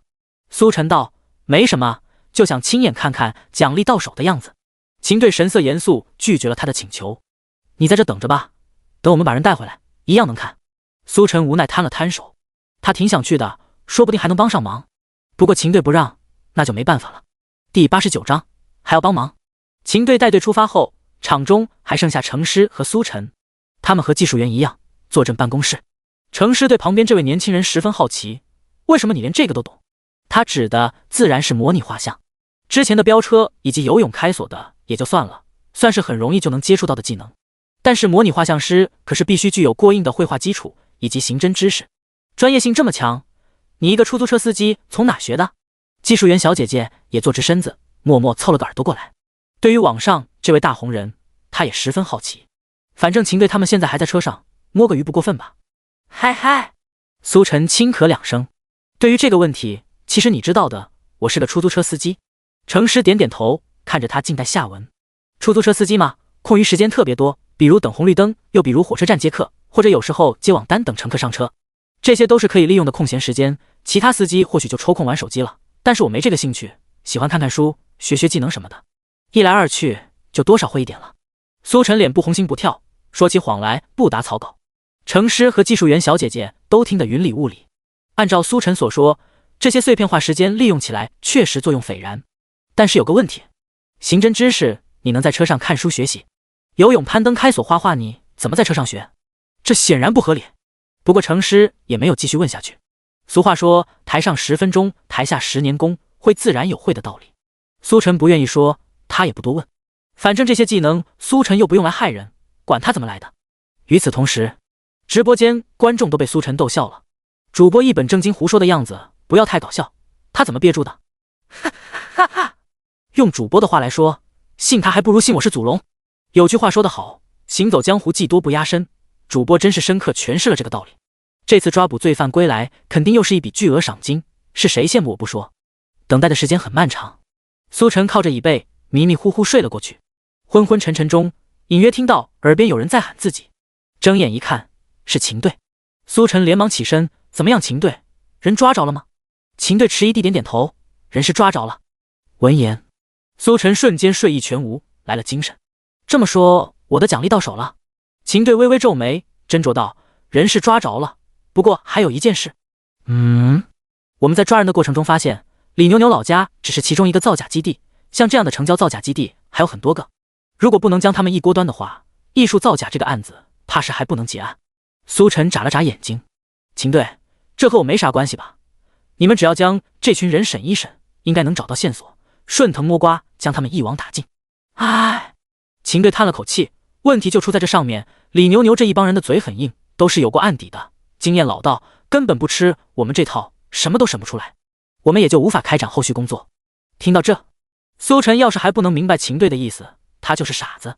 深吸一口气，苏晨道：“秦队，你有什么话直说吧。”秦队道：“那我就直说了，我们想请你帮个忙，帮我们撬开他的嘴。”说着，似是知道苏晨的脾气，又补充了一句：“放心，有额外奖励的。”秦队此时的心情也很无奈，身为警察同志，他打心底里不想求助苏晨，但是没办法，这帮人嘴太硬了，什么都不肯说。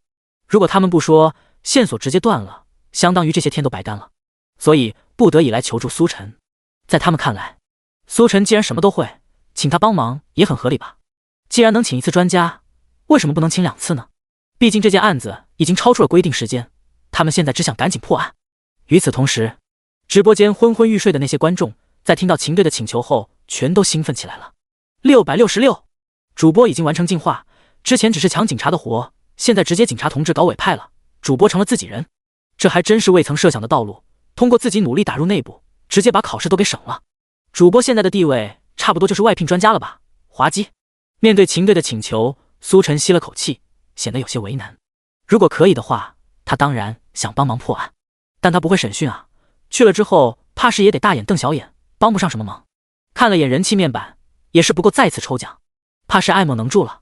不过思来想去，苏晨还是决定去看看，反正就算审讯不出来也没什么损失，不是？去看看吧。见苏晨答应下来，秦队大喜过望，带着苏晨一路来到审讯室。空荡荡的小房间内，一位头发凌乱的男子颓丧地坐在椅子上，看着被铐在椅子上的双手，怔怔发呆。他穿着一件黑色衬衣，上面还沾满了各种颜料，显然此人参与了假画制作过程。男子对面坐着一位面容刚毅的年轻警察，正不断朝他说着什么，可惜他始终看着双手，半点听不进去。秦队带着苏晨过来后，通过单向透视玻璃观察审讯室内的情况。情况怎么样了？审讯室外负责记录的2位警察同志无奈摇了摇头，他还是什么都不肯说，只是说他画画是为了找孩子，其他什么都不知道。秦队叹了口气，果然还是这样吗？另一边，苏晨看着审讯室的男人，心中一动，好奇道：“画画找孩子，什么意思？”秦队无奈摇了摇头，说来也心酸，这人是李牛牛团伙中的画师，负责内容的制作。按照他所说，他的孩子在3岁的被人贩子拐走了，从此一家人都走上了寻找孩子的道路。20几年来，倾家荡产，想尽办法找孩子，结果一无所获。第90章，3岁画老。随着时间过去，找孩子找得家破人亡，就剩他一个，而且想凭借3岁时的照片找到已经长大成人的孩子，显然是天方夜谭。然后他开始学画画，想把他儿子长大后的模样给画出来，继续找儿子。不成想是个画画天才，一学就会，并且画得特别好。被李牛牛发现后，带着他开启了造假画的犯罪活动，一直到现在。苏晨问道：“然后呢？”秦队摇摇头，然后就没有然后了。说完这些就不说了，因为李牛牛说过，如果到时候被抓赶出卖他，李牛牛就会让他一辈子找不到儿子，所以不敢说。听到这，苏晨有些气愤，他是傻子吗？李牛牛算是个什么东西？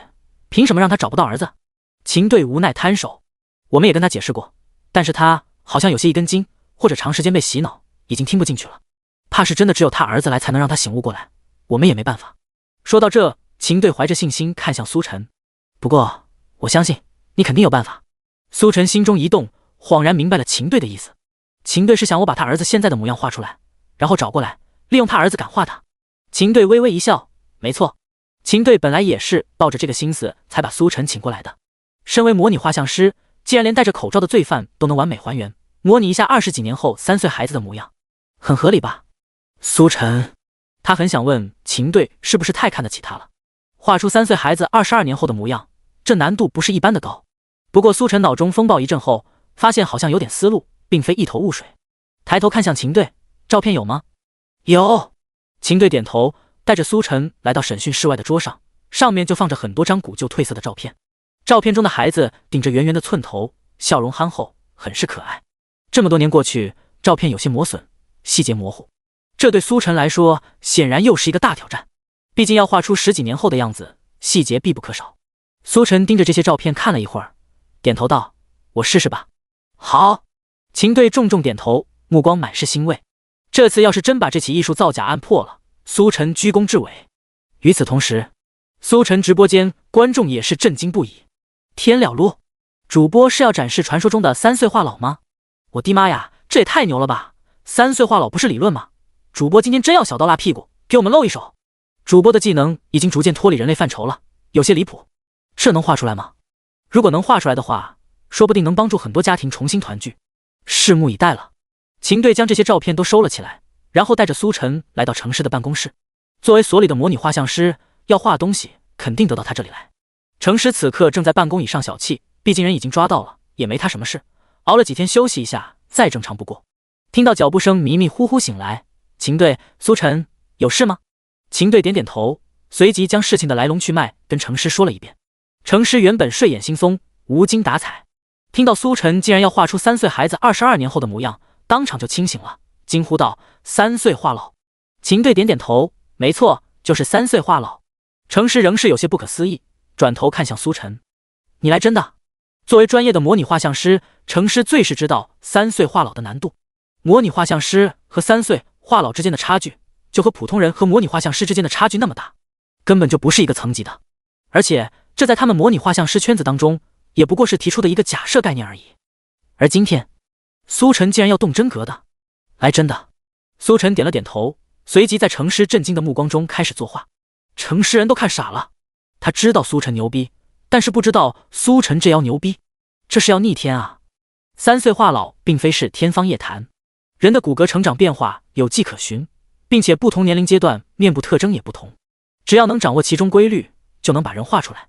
对于普通画像师来说，要想掌握这其中的规律，必然少不了大量的观摩、推断以及练习。这是一项漫长而又艰巨的工作，甚至终其一生可能也无法掌握其中的规律。但苏晨不一样，他刚才脑中风暴的时候，这方面相关的知识竟然直接浮现脑海中。正是如此，苏晨决定试试。沙沙沙，铅笔和纸张摩擦作响，苏晨看着照片，首先将孩子3岁时的模样画了出来，紧接着在程师和秦队震惊的目光中，将孩子脸部重要骨点都标识出来。现在的他应该是25岁。苏晨看着画板思索片刻，随后又换了张白纸，将标识的骨点一笔一幅刻画出来，再完成面部轮廓。紧接着照着孩子的脸部特征，一点点往里面填充细节。看着苏晨不断丰富脸部轮廓的细节，程师整个人都傻了。苏晨画的有模有样，他有种感觉，或许苏晨真的能画出来，这简直就是神迹。这要是让他们那些模拟画像师同行知道了，怕是全都要疯狂。与此同时，苏晨画画期间，派出所那些还在加班的警察同志听到消息，纷纷来到办公室外，扒着门框探头探脑往里看，议论纷纷。听说苏晨要表演3岁画老，真的假的？当然是真的，这还用说吗？人家都已经画上了，这也太牛了。之前听到3岁画老的时候，以为也就随口说说，毕竟这种事情太过匪夷所思。可没想到苏晨竟然来真的，苏晨不愧是苏晨啊，难怪人家能立下这么多功，和我们根本就不是一路人。希望苏晨真的能画出来，把这件案子给结了，太久没准点下班了。希望如此。第91章，是熟人。众人在门边小声讨论着，秦队也没管他们，紧张看着苏晨作画，这关系着他们到底能不能破案，即便他这个队长也不由得捏把汗。而另一边，苏晨专心的作画，完全没有受影响，在不断比对以及修改调整之下，半张脸已经逐渐画了出来。程师看了看苏晨画出来的这半张脸，又看看那张孩子的照片，心中莫名产生一种感觉，这张脸似乎真是孩子长大的样子，因为太像了。这种感觉就像父亲和儿子那种像，几乎就是一个模子里刻出来的。而且程师总感觉这张脸好像在哪里见过，很是熟悉。时间一点点过去，门边拥挤的那些警察同志也不讨论了，紧张看着苏晨，因为他们知道差不多该有结果了，这关系着能不能破案。现场安静无比，只剩苏晨手中铅笔在纸上游走的沙沙声。终于又过了一会，好了，苏晨放下手中铅笔，长吐一口气。根据技能提供的画画知识，他到底还是将这张脸画了出来。虽然不知道对不对，但也算是完成了一次挑战。苏晨转头看向秦队，发现后者此刻一脸愕然，看着纸上那张脸，久久未能回神。再看程师，表情和秦队也是差不多了多少。怎么了？苏晨有些好奇。他确实是把人画出来了，也不用这么惊讶吧？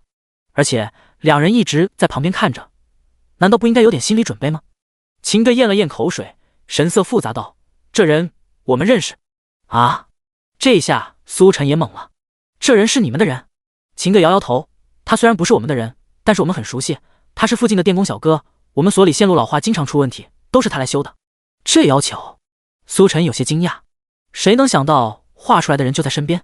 与此同时，门边的警察同志见秦队和程师这么惊讶的样子，十分好奇。秦队注意到他们的动静，没好气道：“进来吧，像什么样子？”警察同志们讪讪笑了笑，一窝蜂冲进来。他们也想看看苏晨画出来的到底是谁。这不是小李吗？当见到画像中的那张脸，有人惊呼一声，紧接着其他人也是点头附和。没错，这就是小李，一模一样啊！那人被拐走的儿子其实是小李，这也太巧了吧？真的假的？别说那张小孩的照片，看起来真有点像小李。众人都有些不可思议，谁能想到平时和他们熟络的那个电工小哥，竟然是嫌疑人走散22年的孩子。此刻，秦队已经从震惊回过神来，吩咐道：“到底真的假的？把他叫过来问一下就知道了。”警察同志当即照做，画出来的人竟然是他们的熟人，直接都省了匹配数据库的一步。他们办公室有小李的电话，平时不管什么时候线路坏了，一个电话随叫随到，今天也不例外，一个电话过去，小李屁颠屁颠就上门了。小李穿着有些脏旧的工装，挎着一个褪色的工具包，上门后亲切地打招呼：“警察同志，又哪里出问题了？”负责接待的警察同志一个劲盯着小李看了一会儿，看得他有些心里发毛，还以为自己犯了什么事呢。“没什么事，你跟我来一趟。”小李被带到办公室，见到办公室内的阵仗，甚至连秦队都在，一道道目光望过来，不由得有些紧张。紧接着他就注意到那张白纸上的人脸，定睛一看，那不就是自己吗？“小李别紧张，这次叫你过来不是线路坏了，是有件事想问问你。”秦队拍了拍小李的肩膀说道。小李弱弱道：“秦队，你说，你老家是哪里的？”“老家？”听到这个问题，小李回答道：“我老家在杭城，爸妈都在杭城。”“杭城？”秦队有些疑惑：“那你怎么来江城这边工作？”小李道：“是我爸妈叫我过来跟我师傅学手艺，我就一直在这边工作。”“原来如此。”秦队点点头，随后问出了最关键的问题：“你是父母亲生的吗？”说着又觉得有些不妥，补充了一句：“没有别的意思，就像确认一些事情。”小李摆了摆手表示理解，对于这件事情并不看重。“不瞒秦队，其实我父母并不是我的亲生父母，我是他们捡来的。那个时候生活艰难，很多人家生下来后根本养不起，直接遗弃了，我就是被遗弃的，被现在的父母捡到养育成人。有什么问题吗？”小李的语气很是乐观，似乎这段被抛弃的过往并未对他造成什么心理阴影。不过小李虽然乐观，可这段话落在在场之人耳中却并不好受。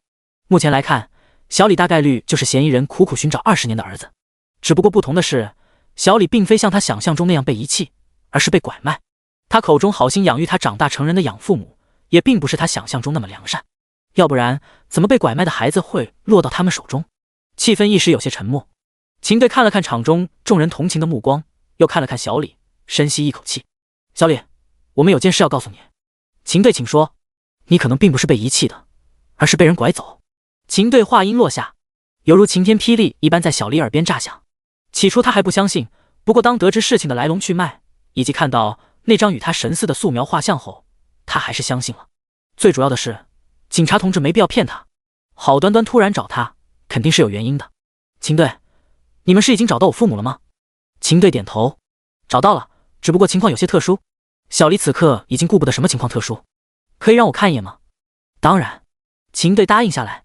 毕竟他们之所以要找小李，就是想通过小李来撬开嫌疑人的嘴，自然是要见的。“你跟我们来吧，不过在这之前还是要把来龙去脉给你说一下，以及待会儿我们有事要拜托你。”第92章，你们这是作弊。派出所另一间审讯室内，李牛牛被铐在椅子上，脸庞瘦削，神色阴鸷，一脸英式狼顾之相，看起来就不是什么好人。在他对面，正义的警察同志劝解道：“李牛牛，我劝你还是老实交代的好，嘴硬对你没有任何好处。如果你能配合的话，说不定在量刑的时候还能算你立功，对你进行从轻处罚。”这次李村行动把人带回来之后，审讯是分开进行的。警察副队长负责李牛牛等主犯，秦队则是负责找孩子的李聪这个突破口。秦队找苏晨帮忙的时候，副队长这边也没有放弃审讯。可惜的是，一晚上审讯下来，纯粹是浪费口舌。李牛牛油盐不进，什么都不说。尽管这样，还是要审。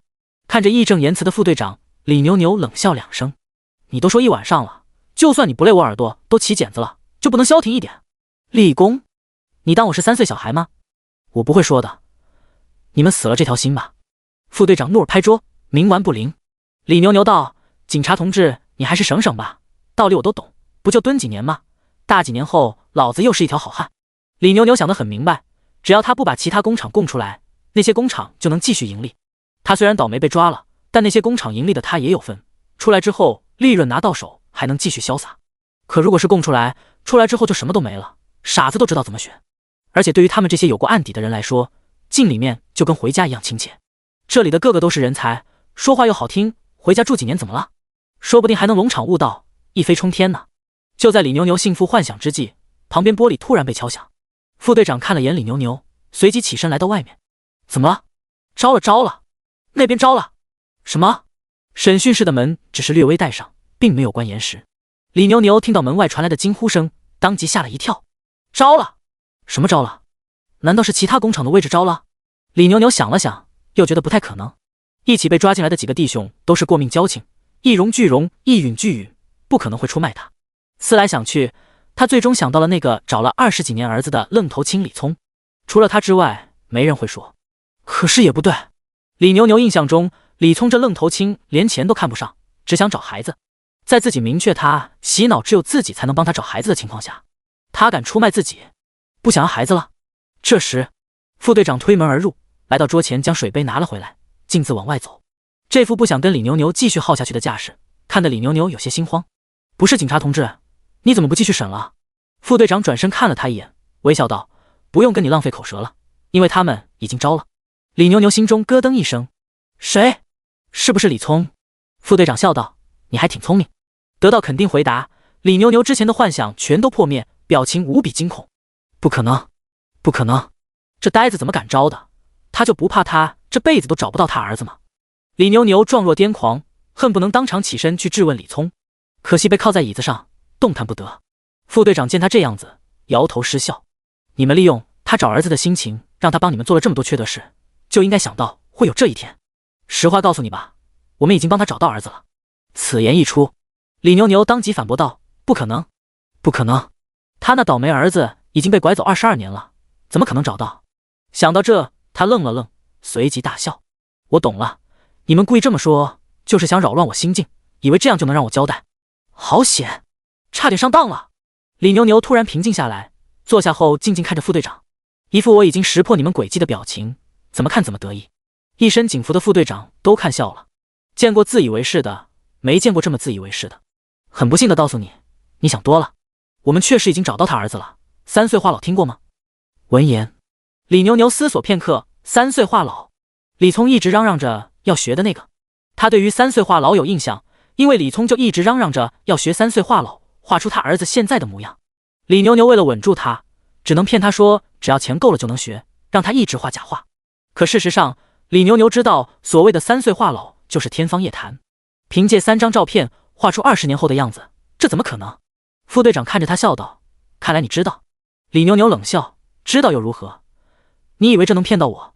根本不可能有人做到。副队长摇了摇头：如果我告诉你画出来的人叫苏晨呢？苏晨。听到这个名字，李牛牛当即一愣：哪个苏晨？副队长反问道：这里是派出所，你觉得会是哪个苏晨？李牛牛沉默了。他当然知道苏晨就是网上特别有名的出租车司机，不仅救人，还抓罪犯，手段比那些警察还要厉害。即便是在他们这些犯罪分子小圈子里，苏晨的大名也是如雷贯耳。甚至于，李牛牛曾告诫过手下众人，千万别坐出租车，就怕碰到苏晨被他抓进去。如果是苏晨出手的话，或许还真有可能做到。想到这，李牛牛已经开始慌了，手脚止不住的颤抖。不可能，他怎么会在这里？副队长道：他为什么不会在这里？对了，忘记告诉你了，知道我们是怎么找到你们的吗？听到这，李牛牛看向副队长，也有些好奇。他也想知道为什么会突然被找上门，毕竟他们出货的时候可是小心又小心，按理来说不可能被发现。副队长道：有苏晨根据监控录像把你画出来的，我们在数据库里一搜就找到了你。这次也是一样，苏晨直接用李聪3岁孩子的照片画出他现在的样子，然后我们就找到了他。李牛牛，你们这是作弊！李牛牛很是愤怒：两军对垒，你请外援是吧？副队长笑了笑：什么作弊，这是警民一家亲，不说了，出任务去了。他走出审讯室，只留下一脸呆滞的李牛牛。第93章，还有个忙。与此同时，李聪所在的审讯室，座椅上2个大男人正抱在一起痛哭，哭声回荡在这个小房间内。审讯室外，秦队和苏晨等人都有些鼻头发酸。骨肉分离22年，此刻终于团聚，这种场面谁看谁落泪。即便是见多了这种场面的警察同志，也是忍不住眼眶湿润。22年，人生有多少个22年？如此漫长的时间跨度，对于任何一件事情，在他达成的那一刻，也是感人至深的。秦队叹息一声，看了看手中的江城地图，轻声道：“准备一下出发吧，将他们全部抓回来后，赶紧结案。”感动归感动，工作还得继续。他手中的这张江城地图上面，用红色记号笔圈出了好几个地方。这些地方就是刚才李聪交代的其他造假工厂的位置，只有分批将这些造假工厂捣毁，才算真正圆满。10分钟前，当时秦队和苏晨等人带着小李进来的时候，李聪还不相信小李就是他儿子，认为是警察故意用来套话的手段。直到看到小李身上的独特胎记，才终于确认这就是他失散22年的儿子。随后秦队来了一句：“李聪，你也不想你失散22年的儿子又要苦等10年才能和你团聚吧？”此话一出，李聪当场破防，好不容易找到儿子，他可不想又要分别10几年。因此他将自己知道的一切都老老实实交代出来，其中就包括其他造假工厂的位置。他要戴罪立功，早点出来和儿子团聚。秦队带着一干人出发了，苏晨依旧是留守派出所。随着天光放亮，苏晨在派出所的沙发上对付了一夜后，秦队也终于把人全都抓回来了。这次行动一共抓捕艺术造假团伙56人，假画上百幅，不仅有古字画，还有西方古典油画。此时虽然艺术造假案已经告破，但是秦队的心情仍旧不是很好。这副样子就和当初苏晨画出来的样子一模一样，神情肃穆，不苟言笑。直到他找到苏晨时，紧皱的眉头才稍微舒展了一些。苏晨，这次真是要感谢你了，如果不是你的帮助，这次艺术造假案还不知道要多久才能破。你或许不知道，那些造假团伙中还有许多待出售的假画，时间一旦拉长的话，肯定有更多人上当受骗。好在终于结束了。苏晨轻咳2声，一本正经道：“这都是我应该做的。”秦队道：“还有这次李牛牛的悬赏金加上破案奖励，一共1万元现金，但是要走程序。”苏晨倒是见怪不怪：“没问题，走程序好啊，金额大的才走程序，多走程序。”秦队嘴角扯了扯，无奈摇头。苏晨这样的人才，如果能留在他们派出所系统内，整个江城的治安肯定能上升一个台阶。可惜人家志不在此。秦队想起什么，又交代了一句：“对了，苏晨，待会儿吃了早餐之后，你别着急走，有领导要见你。”领导要见我？苏晨挠了挠头：“谁？到时候你就知道了。”秦队丢下一句后，又继续去处理工作。苏晨也没多想，看到朝他招手示意吃早餐的警察同志，走了过去。来了。5分钟后，一辆警车开进大院，一道身影从车上下来，步履矫健，进了派出所。那道身影甫一进来，所有警察同志纷纷站定肃立，目送他一路进入办公室。苏晨还在吃早餐，看到突然变得拘谨的警察同志，有些好奇：“怎么了这是？”这时，一只手搭在苏晨肩上。顾局。苏晨转头一看，除了老熟人顾局，还能有谁？顾局笑眯眯道：“苏晨，又见面了。”苏晨道：“原来是顾局要见我，我当是谁呢？”他也反应过来，秦队口中的领导其实就是顾局。这算什么领导？分明是他的老朋友好吗？吃过早餐，顾局和苏晨两人来到一间单独的办公室。顾局拍了拍苏晨的肩膀，目光之中很是满意。“可以啊，苏晨，这次你可是立了大功。按照秦队长所说，这次如果没有你，这起造假案根本不可能这么快破获。模拟画像，3岁画老，啧，即便是我们江城派出所的画像师也做不到，不愧是你。”顾局一顿夸奖，苏晨都有些不好意思了。不过顾局也是老熟人了，没那么拘束。既然顾局这么看好，有没有额外奖励表示一下？呵呵，你小子。顾局指了指苏晨，一脸看透你小子的表情，然后说了一个字：“有。”啊？苏晨愣了愣，真有。他只是开玩笑，缓和一下气氛而已，没想到顾局竟然来真的。这就是来自大佬的宠溺吗？真有，但是在这之前，还有件事需要你帮忙。苏晨，果然，钱不是这么好赚的。什么忙？顾局道：“其实也不是什么很大的事情，就是当前各个派出所都积累了一些案子，有点线索，但是无法找出嫌疑人，需要一位像你这样的模拟画像师来帮忙清一清。”苏晨表情露出一丝警惕：“一些是多少？”顾局：“一些就是一些，到时候你就知道了。”苏晨：“我可以拒绝吗？”顾局点点头：“你当然可以拒绝，这是你的自由，不过我相信你不会拒绝，因为这其中最多的案子是拐卖案，那些父母只是想找回自己的孩子。听到这，苏晨沉默片刻，随即起身道：“我们现在就出发。”顾局很是欣慰，笑了笑，他果然没有看错人。对于这种事情，苏晨肯定不会坐视不理。他朝站起来的苏晨招招手：“先坐下，我来之前已经叫他们整理卷宗过来了，你就在这里画就行，不需要到处跑。”苏晨无奈道：“看来顾局早就把我拿捏住了，来之前就已经通知，说明顾局料定他会答应。刚才所谓的谈话不过是客套拉扯罢了。顾局不愧是顾局，老狐狸呀！”第94章开门送早餐。顾局搞定苏晨，随即又出了办公室，通知派出所其他人务必要配合苏晨工作，同时征用城市的办公室作为临时办公地点。看着顾局一套套的安排工作，派出所内警察同志都大感佩服。顾局这个主意好啊，反正苏晨有这个能力，让他帮我们清一清堆积的旧案，还那些受害人一个公道。说得对，虽然是迟来的正义，但是总比缺席好。还等什么？近水楼台先得月，我们得赶紧整理案宗啊！派出所的警察同志都动员了起来，将那些悬而未决的疑案纷纷上报给苏晨。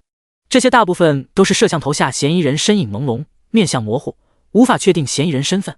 只要苏晨能把嫌疑人画出来，他们立马就能找到那人，捉拿归案。很快，苏晨所在办公室门口便热火朝天，大排长龙。苏晨同志，你看看这个案子，也是只有一张模糊的镜头画面，通过走访确定了一些特征，你看看能不能画出来？苏晨，这个案子就拜托你了。苏晨看了看这些案宗，深吸一口气，投入到工作当中。不到片刻，一张张嫌疑人画像出炉。这些嫌疑人画像在数据库里匹配之后，竟然真的有这么1号人物，而且和案情有着莫大干系。神了，真是神了啊！这都能画出来，太厉害了！这下非得把你们揪出来不可。随着时间推移，苏晨画了一张又一张嫌疑人画像，派出所也是彻底忙碌起来。一辆辆警车红蓝灯光闪烁，开出大院。群贤路地铁口，地铁口外是一条长长沿街路，路边树木高大，初升的阳光照射进来，树影重重。打工人骑着电动车沿路边的缺口上来，把车停在树影下，匆匆拔了钥匙，冲进地铁站。不远处，一双隐藏在帽檐下的眼睛观察着一切，看着那位打工人飘逸的秀发、窈窕的背影，不自觉咽了咽口水。老板，来个这个！一声呼喊把他思绪拉了回来。戴着鸭舌帽的男子压下心中欲望，换上一副笑容。他将这位顾客点包子打包好递了过去，1块5。顾客扫码付钱，接过包子匆匆离去。又是一位极品啊！男子看着离去的顾客，舔了舔嘴角。他是地铁口一名卖包子的小贩，平时最喜欢的事情就是看着这些青春靓丽、刚从学校出来的女学生从他眼前经过，闻着空气中残留的淡淡香水味，听他们如黄鹂般的动听声音，甚至在把包子递给他们的时候，不经意间碰那么一下下。这些真实存在的交互，对他来说就是一种莫大的满足。当然，有时候如果实在动心，也不仅仅满足于这些普通交互，更希望有深入交流。为此，他愿意采取一些举动，深入交流。对于这种事情，他已经不是第一次做了，之前有过好几次。往包子里加那么一点佐料，然后一路尾随，事情就成了。他做得很隐蔽，有几次受害者报案后都不了了之，甚至于男子还主动接触女孩，了解案情情况，结果就是只拍到模糊的脸，根本不知道是他。这也使得男子愈发大胆。2个包子3块。男子又做了一单生意，目送客人离去，喃喃道：“今天晚上再来一个。”然而话音落下，一辆警车直接停在了他面前。男子脸上闪过一丝慌乱，不过想到之前他主动了解的案情，他又恢复了镇定。就拍了一张模糊不清的脸而已，这你们能发现是我？如果能发现，早就来了，不会现在才来。或许就是来买包子的。男子心中想着，换上笑脸：“警察同志，是要买包子吗？”警察同志看了眼手机上的内容，抬头对比了一下眼前男子的面貌。“你是涂山？”男子心中咯噔一声：“是。”“带走！”警察同志一声令下，当即将男子给制服。男子人都傻了，挣扎辩解道：“不是警察同志，你们抓错人了，我没干坏事啊，我就是个卖包子的。”路过的上班族也都驻足观看，好奇为什么警察同志要抓这个包子大叔。平时他们都挺喜欢吃大叔家的包子。面对辩解，警察同志冷笑道：“涂山，你别狡辩了，之前走访的时候，你一脸无辜的样子，还真把我们给骗了。不过在那位面前，你逃不了，今天就要替那些女孩找回公道。”男子被押上车带走，只留下一脸懵逼的打工人。刚才警察同志提到了替那些女孩找回公道，不会是最近传得沸沸扬扬的那件事吧？肯定是了，只是没想到这幕后凶手竟然会是这位大叔。听说当时拍到嫌疑人的样子，但是模糊不清，一直没法确认是谁。现在这是确认了。刚才警察同志提到的那位是谁？是他破的案。与此同时，某栋国际酒店高层，大床上的男人被电话吵醒，脸上闪过一丝怒气。他接通电话，暴怒道：大早上给老子打电话，你是不是想死？电话那头传来惊恐的声音：不是老大，我们弟兄被警察给带走了。带走？因为那件事？是啊，警察同志好像知道那件事是我们干的了，直接冲我们来的。好在那天我没有去，才暂时逃过一劫。男人大怒：放你娘的狗屁！那天我们全都戴了口罩，根本不可能知道是我们干的，怎么会被盯上？你们是不是又背着我干什么事被发现了？电话那头道：不是啊，老大，我们真没干，就是因为那件事情被找上门的。男人道：既然是因为那件事情，为什么老子现在还过得好好的？就在他话音刚刚落下之际，嘟嘟嘟，房门突然被敲响。你好，开一下门，早餐给您送上来了。第95章，直接办了他。类似的场景发生在江城许多地方，那些隐藏在人群当中的罪犯自以为已经逃脱法网，可万万没想到，最终这一天还是到来。另一边，在外勤不断抓捕犯人归案的同时，派出所内也是热火朝天，一辆辆警车开出大院，又有一辆辆警车开进大院。不过，这些警车上下来的并不是身穿警服的警察同志，而是着装各异的各路家长，有的穿着朴素衬衣，有的穿金戴银，尽显富贵，但他们无一例外手中都拿着几张照片，紧张地看着眼前的派出所。警察同志，真的能把我儿子现在的模样画出来吗？一位家长忍不住开口问警察同志。他和他儿子走散已经10几年时间，中间从未间断寻找，可却始终找不到。随着时间推移，他都快要放弃了，毕竟要想凭10年前的照片找人太难。可没想到，警察同志一个电话过来，让他又重新看到了希望。此言一出，其他家长也是紧张地看了过来，他们情况和他差不多，他们有的甚至都不抱希望了，可此刻还是免不了的紧张。如果能找到的话，谁不希望和骨肉团聚？负责把他们带过来的警察同志道：放心吧，不说保证能找到，不过起码能让你们看到自家孩子现在的样子。众人还想说什么，不过警察同志抬手打断，示意他们准备好照片就行了。很快，那些积压多年的悬案都在苏晨的帮助下确定了嫌疑人，接下来就轮到拐卖案了。苏晨抬头看了眼已经排起长龙般的队伍，心中有些不是滋味。目前来看，拐卖案可比刚才那些积压的悬案多了去了。警察同志，拜托了。眼前的家长递上来一张古旧的照片，照片上是个可爱的小女孩，手中还拿着小熊玩具。苏晨看了眼，随后问道：年龄？家长回想起来，不禁潸然泪下。他走丢的时候才5岁，15年过去，现在估计已经上大学了。20岁。苏晨点头表示了解，按照之前的步骤，首先确定骨点，然后再填充血肉。很快，在家长紧张的注视中，苏晨长松一口气，画出孩子现在的样子。这是一位五官姣好的少女，精致的鹅蛋脸，笑容明媚，散发着青春活力。仔细一看，还和眼前的家长有几分相似。那位家长看到照片的那一刻，心中颤动，他觉得眼前这少女就是他的女儿，不禁又悲痛起来。女儿啊，你到底在哪里？在哪里啊？请对事实上前，这位家长请你冷静，既然已经画出来，我们会帮您寻找的，请相信我们。家长缩了缩鼻子，紧紧抓着秦队的手。警察同志，你们一定要找到我女儿啊！放心，我们会尽力的。第一位家长被带下去，接下来轮到第二位。当苏晨画出他儿子此刻的样貌时，潸然泪下，思念止不住上涌。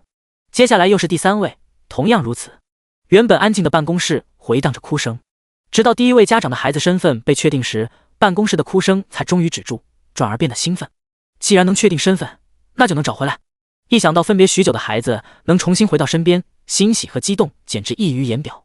与此同时，苏晨直播间弹幕滚动，太厉害了吧，主播，这次是真的积大德了。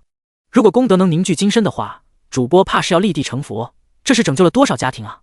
这件事之后，主播的名声在江城要如日中天了，警察同志的风头全给抢走。就在苏晨帮助家长作画的时候，江城某处破旧厂房，厂房四周杂草丛生，灰尘漫天，整个场地都散发着腐朽生锈的气息，显然废弃已久。不过，这废弃的厂房却还住着人。大仓库内，一伙人围坐在一起，面前的桌子上放着啤酒零食。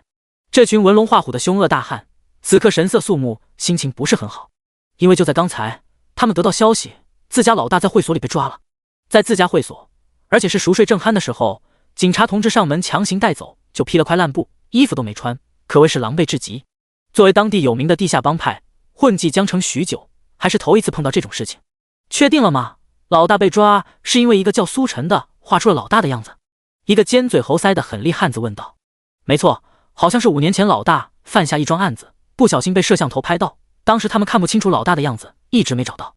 结果那叫苏晨的家伙直接把老大的样子画出来了。消息可靠吗？当然可靠，现在上网还能看到视频呢。汉子神色沉凝，如果真照你这么说，那么以后我们岂不是戴头套作案也会被抓出来？这还玩个屁！当前江城摄像头就跟天罗地网一般，很少有死角。他们这些地下帮派真有点什么事情，都是戴头套来实施行动，以防被警察同志盯上。现在倒好，出了个能直接越过头套揪出他们的人物，这让他们还怎么行动？怕是前脚事情刚干完，后脚警察同志就找上门来了。这怎么行？蛇哥，要不我们一不做二不休，直接把他办了吧？人群中有人开口道。我同意，直接把他办了，省得夜长梦多。其他人也纷纷表示同意。毕竟如果不能把苏晨干掉，以后他们根本就没办法展开工作，那他们吃什么喝什么？名为蛇哥的汉子想了想，最终缓缓点头。一不做二不休，他既然把我们逼上绝路，也别怪我们不客气了。他从屁股下的沙发凳里取出一把小巧手枪。干他娘的！其他人见到蛇哥手中的手枪，不自觉地缩了缩头，同时又有些兴奋。这次可是动真格的啊！要对付派出所的大红人，不是一般的刺激。平时他们打架斗狠都是靠肉身力量，这次却直接掏家伙，足见他们的决心。第96章4大帮派。派出所内，苏晨还在给那些寻找孩子的家长作画，每画出一张都能得到一位家长的诚挚感谢。同时那些家长喜大普奔，将这个消息发到亲戚群里。消息传开后，苏晨的名字也逐渐传开，热搜榜第一的位置赫然是关于苏晨的话题。警号3岁话痨，属于我们江城的正道之光苏晨。越来越多人涌入苏晨直播间，看着他现场作画，佩服不已。没想到我们江城竟然出了这样的人才，这是我们江城的福气。之前我对那些网上主播都抱有偏见，认为就是流量时代的产物，但是看到苏晨后，我为我之前的武断道歉。苏晨的出现如正道的光，照亮了整个江城，他是我们的英雄。很快，当一位位家长拿着画像离去，苏晨的工作也终于来到是尾声。送走最后一位家长，苏晨长吐一口气，揉了揉发胀的太阳穴。在短时间内完成如此巨额的工作量，即便对于身体素质异于常人的他来说也不好受。好在都解决了。苏晨，这次真的辛苦你了。顾局端着一杯水过来，递给苏晨。苏晨接过水喝了一口，如释重负。不辛苦，顾局不要忘了当初说好的就行。顾局摇头失笑，很是无奈。你小子就惦记着这个，放心吧，少不了你的，具体金额就不跟你说了，过2天你来派出所领就行了，好好期待一下吧。苏晨点了点头，也没啥意见。事实上，这次事情对于苏晨来说，奖励都是其次。那些家长看到自家孩子现在的模样时激动的表情，以及握着他的手时真挚感谢时眼里的泪花，这些让苏晨更加满足，成就感满满。苏晨并没有第一时间离开，而是留下来蹭了顿外卖。为了这次的事情，派出所上上下下废寝忘食，现在终于解决，可不得好好犒劳一下。与此同时，派出所门口的马路牙子上蹲着2个壮汉。天气炎热，这2人却穿得十分厚实，神神秘秘，捂得自己满头大汗。妈的，苏晨还不出来吃，怎么不吃死你？没错，2个壮汉正是地下帮派派来盯梢苏晨的手下。因为这里是派出所，他们不敢明目张胆搞绑架，只能通过盯梢的方式，等苏晨出来后，坐上他的出租车变相带回老巢。为了不引起怀疑，他们只能穿厚一点，遮挡身上的纹身，这才有了现在一幕。他们来到派出所门口盯梢已经老半天了，可是迟迟不见苏晨出来。一看直播竟然还在吃外卖，不由得气愤不已。等等吧，吃完估计就出来了。另一位壮汉虽然心中气愤，却也只能出言安慰。没办法，总不能直接冲进派出所把苏晨给揪出来吧。就在这时，他们看到有2个同样把自己裹得严实的小青年默默从一辆面包车上下来，蹲在对面的马路牙子上。小青年假装若无其事地四下观察，然后就看到正在盯着他们的2位壮汉。四目对四目，双方都愣了一下，紧接着又当作什么都没发生，左看看右看看。大哥，我有种感觉他们的目的和我们应该是一样的。其中一个壮汉开口道。我也有这种感觉，上去问问。2人起身来到对面，蹲在他们旁边。兄弟，你们的大哥也被抓了。此言一出，小青年当即惊呼道，你们怎么知道？难道你们也？壮汉叹了口气，略带惆怅。是啊，我们老大也被苏晨给弄进去了。你们这次过来应该是要了结苏晨的吧？毕竟他的存在对我们来说威胁很大。没错，为了帮派以后的发展，苏晨必须死。一听两人也是要弄死苏晨，壮汉对视一眼，会心一笑。果然，他们的目的都是一样的，弄死苏晨，因为这关系着他们这群人后续的发展。不过，很快他又想到一个问题，双方目标都是苏晨的话，有些冲突啊。他要把苏晨带回自家老巢，对面的想法肯定也是这样。这种情况下，苏晨该去哪里？他们都希望能亲眼看到苏晨了结，去对面老巢肯定不放心。兄弟，苏晨交给我们了，你们回去吧，我们会好好招待他的。此言一出，小青年两人果断摇头。凭什么？你们先回去，苏晨交给我们就行了。我们帮派可是很有实力，保准苏晨死无葬身之地。壮汉道：你们哪个帮派的？青龙帮。切，我们是地虎帮，比你们强，还是让给我们吧。你们垃圾地虎帮比我们强？开什么玩笑！两个小青年当场就不干了。他们青龙帮在江城地下也是赫赫有名的存在，被说的一无是处了。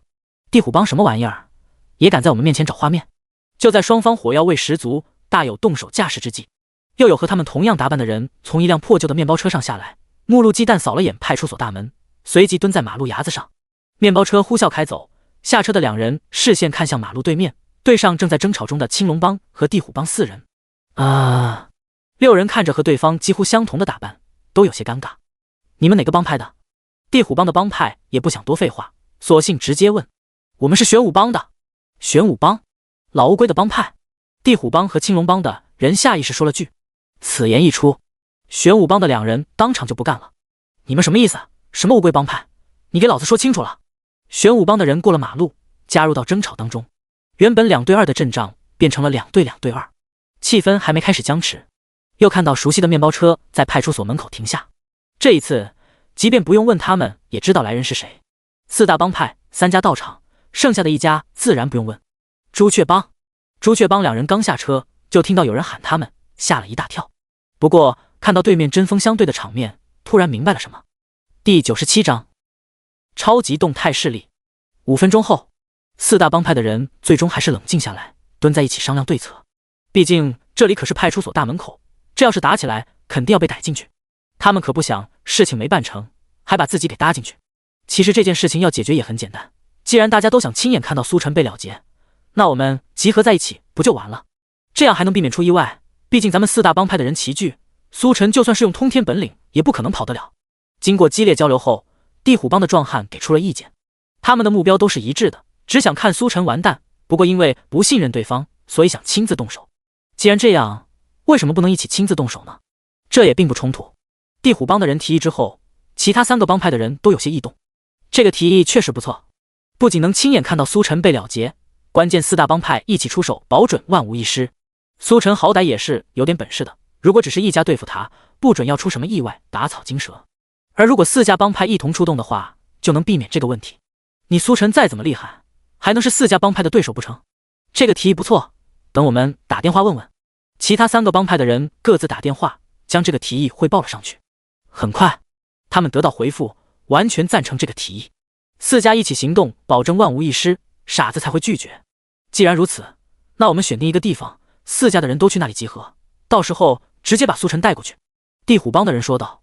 没问题，地方你们定，然后把口令统一一下，起码知道是自己人。口令就用天王盖地虎。派出所内，苏晨对于即将到来的危险全然不知，忙碌了一上午，刚吃饱的他正坐在沙发上休息。期间还有记者登门提出要采访他，为他做一个专栏。不过被苏晨拒绝了，因为没有酬劳。没有酬劳的事情谁干？而且还浪费精力。最主要的是，苏晨怕这些记者添油加醋，搞些什么其他内容。万一要是出了意外，倒霉的可是他。不过这件事也让苏晨知道了，他现在人气又上升了一个台阶。否则不可能会有记者直接跑到派出所提出采访。系统，一声轻呼，系统面板出现在眼前。姓名：苏晨，人气483349，技能：强健体魄，唱歌，悟性十足，神级车技，嗅觉灵敏，攀登能手，游泳健将，开锁大师，画画，鉴宝大师，风水大师，刑侦大师。抽奖20万人气次，又能抽2次了。看着面板上的人气，苏晨有些期待起来。叮，恭喜获得技能完美格斗术。一瞬间，苏晨脑中涌入许多格斗方面的技巧，那些看起来生疏的动作，此刻却跟练了数千遍一样，行云流水。此时此刻，苏晨俨然是一名格斗大师。叮！恭喜获得技能超级动态视力。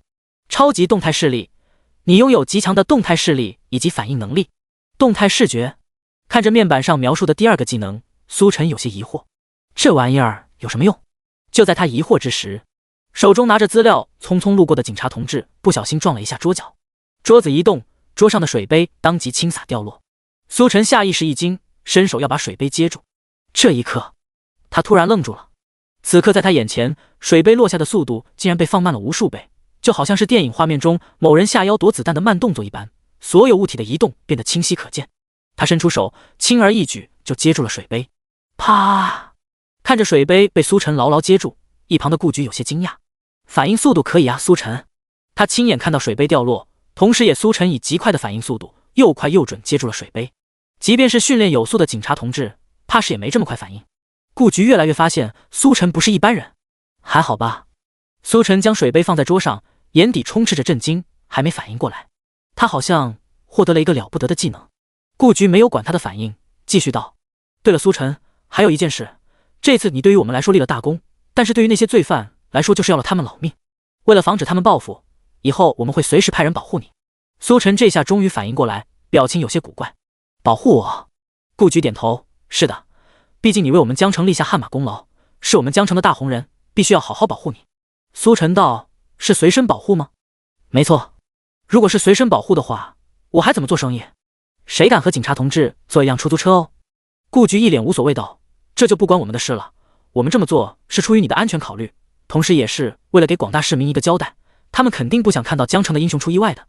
实在不行的话，出租车就别开了吧。听到这，苏晨突然明白了什么，嘴角嘿嘿一笑。顾局呀顾局，你这算盘珠子都奔我脸上了。顾局的意思无非就是想通过这种办法让他不开出租车，转而给他们效力，相当于变相的拉拢。可苏晨没这个打算，他现在也干得挺好的，能打击罪犯，还能大把赚钱，关键前面还有1亿的大萝卜吊着，他可不会停下来。苏晨，你怎么想是你的事，但我们确实得这么做，这是上面的命令，也是广大市民的请愿，你要理解啊。对于被苏晨戳穿，顾局也不在意，这次苏晨体现的作用实在太大，在不违背苏晨自身意愿的情况下，他们只能通过这种办法留住他了。当然，留住人才是真的，想保护也是真的。毕竟这么一位打击罪犯的英雄，开着出租车在大街上晃荡，指不定遇到什么事情。苏晨看着老狐狸一般的顾局，心中已经有了对策。顾局，你说要派人保护我，可要怎么才能证明他们确实能保护我，而不是累赘？第98章，什么档次保护人家？累赘？顾局愣了愣，苏晨这是看不起他们警察的能力啊，好歹也是层层考核出来的警察同志，怎么可能是累赘？他反问道：你想怎么证明？苏晨嘴角一勾：很简单，就比简单的近身格斗吧。如果我能赢，那就证明我自己就能保护自己，这样就不用派人跟着我了，也不会耽误我做生意。近身格斗？顾局没想到苏晨竟然会要求比这个这么有自信。好歹他们也是警察，搏击格斗是最基本的技能，跟普通人完全不在一个档次。你确定？顾局又确认了一遍。苏晨点头，确定。见苏晨这么自信，顾局也不再犹豫。既然要比格斗，那就比吧，让苏晨输得心服口服，到时候更有理由把他拉进队伍了。很快，他们来到院外的空地，顾局将当前派出所的格斗第一好手请了出来。这是一位身材高大、五官端正的年轻警察，似乎刚毕业没多久。秦队看着苏晨，劝解道：苏晨，这位可是警校综合成绩排名第1的学霸，尤其是格斗更是一把好手，现在反悔还来得及。苏晨看了眼前的大块头，笑着摇头。在系统面前，一把好手算什么？他有强健体魄、完美格斗术，加上超级动态视力，这样的组合如果还能输，可以直接重开了。不用了，开始吧。话音落下，秦队看向顾局，见顾局暗暗点头，也不再多说。事先说好，点到为止。年轻警察笑着说：放心，秦队，我有分寸的。苏晨也点头，我也有分寸。秦队看了两人一眼，随即宣布正式开始。年轻警察谨慎地看着苏晨，脚下步伐不断变换调整，寻找最佳的出手时机。苏晨则是站在原地，神色淡然，静静看着他表演。这场对决吸引了大量的警察同志，都对这场格斗很感兴趣，议论纷纷。怎么感觉苏晨有些呆呆的，他能是刘洋的对手吗？不太像，毕竟刘洋可是他们那届格斗第一，实战更是猛得不行。上个星期一人直接把一个赌博窝点给端了，5、6个人都不是他的对手。不过苏晨之前的表现来看，如果没有把握的事情，他是不会答应的。我感觉悬。说的也是，苏晨说不定真有什么绝招呢。与此同时，在派出所外看直播的地虎帮的壮汉也惊呼一声：“快看，苏晨跟条子打起来了！”他们已经遣走了其他3大帮派的人去集合点汇合，只等他们把苏晨带过去，就能了结他。可没想到，苏晨耗了半天还没出来，竟是跟警察同志打起来了。另外一位壮汉凑过头一看，很是意外，那家伙不是刘猛兽吗？看到苏晨对面的警察同志，壮汉下意识缩了缩脖子。他们可是见识过这位刘洋的厉害，一人单挑他们帮派好几人不落下风，十分恐怖，甚至给他取了个外号刘猛兽。卧槽，还真是敢和他打，苏晨这是在找死。空地上，刘洋谨慎观察了一番后，试探性一记军体拳破空而去。这一记军体拳劲风阵阵，一般人都反应不过来。不过苏晨显然不是一般人，在刘洋出拳的刹那，苏晨脑海中有关格斗的知识瞬间浮现。面对袭来的拳头，全身肌肉瞬间调动，下意识抬手一挡，砰！小臂对上拳头，发出闷响。苏晨一发力，直接将拳头弹了回去，紧接着向前一步，笔直出拳。拳头是大力沉，犹如脱膛的炮弹。刘洋吓了一大跳，没想到苏晨反应这么快，挡下进攻的同时还能及时反击。他双臂交叉一挡，可这一拳的蕴含的力量非同一般，直接将他轰得连连后退，趔趄跌倒在地。如此一幕，场中所有警察同志都看呆了。这才一个回合，刘洋就落入了下风。这还是他们所里的王牌打手，这么不堪一击。刚才那一拳力量有这么大？刘洋站起身来，注意到旁边同僚惊骇的目光，整张脸瞬间红透。堂堂所里第一把好手，一个回合就被打得趔趄坐地，多少有些丢人。他目光一凝，也顾不得什么标准技术动作了。既然是格斗，打倒对方才是真的。只见刘洋3步并作2步，长腿横扫而出，竟是一记气势十足的回旋踢。这一腿携带的力量足以把苏晨震退，找回一点面子。可预想中苏晨被震退的场景并没有发生。面对袭来的扫腿，苏晨后退一躲，紧接着整个人扑上去就是一记抱腿摔。砰！刘洋毫无反抗之力，被直接抱摔在了地上，狼狈不堪。看着如此一幕，场中所有人都张大了嘴巴，一句话说不出来。刚才一招或许说明不了什么，但是2个回合下来，他们已经看出来刘洋根本不是苏晨的对手。虽然刘洋还没有输，但继续打下去结果也不会改变。没想到啊，苏晨竟然格斗也这么厉害。秦队，我还能打。刘洋意识到自己有些狼狈，连忙道。秦队却是摆了摆手，直接宣判结果：不用打了，你不是苏晨的对手。明眼人都能看出来，苏晨游刃有余，而刘洋却是狼狈不堪，谁强谁弱一目了然。承让了。苏晨收了架势，看向顾局，怎么样顾局？这下可以证明我其实可以自己保护自己了吧？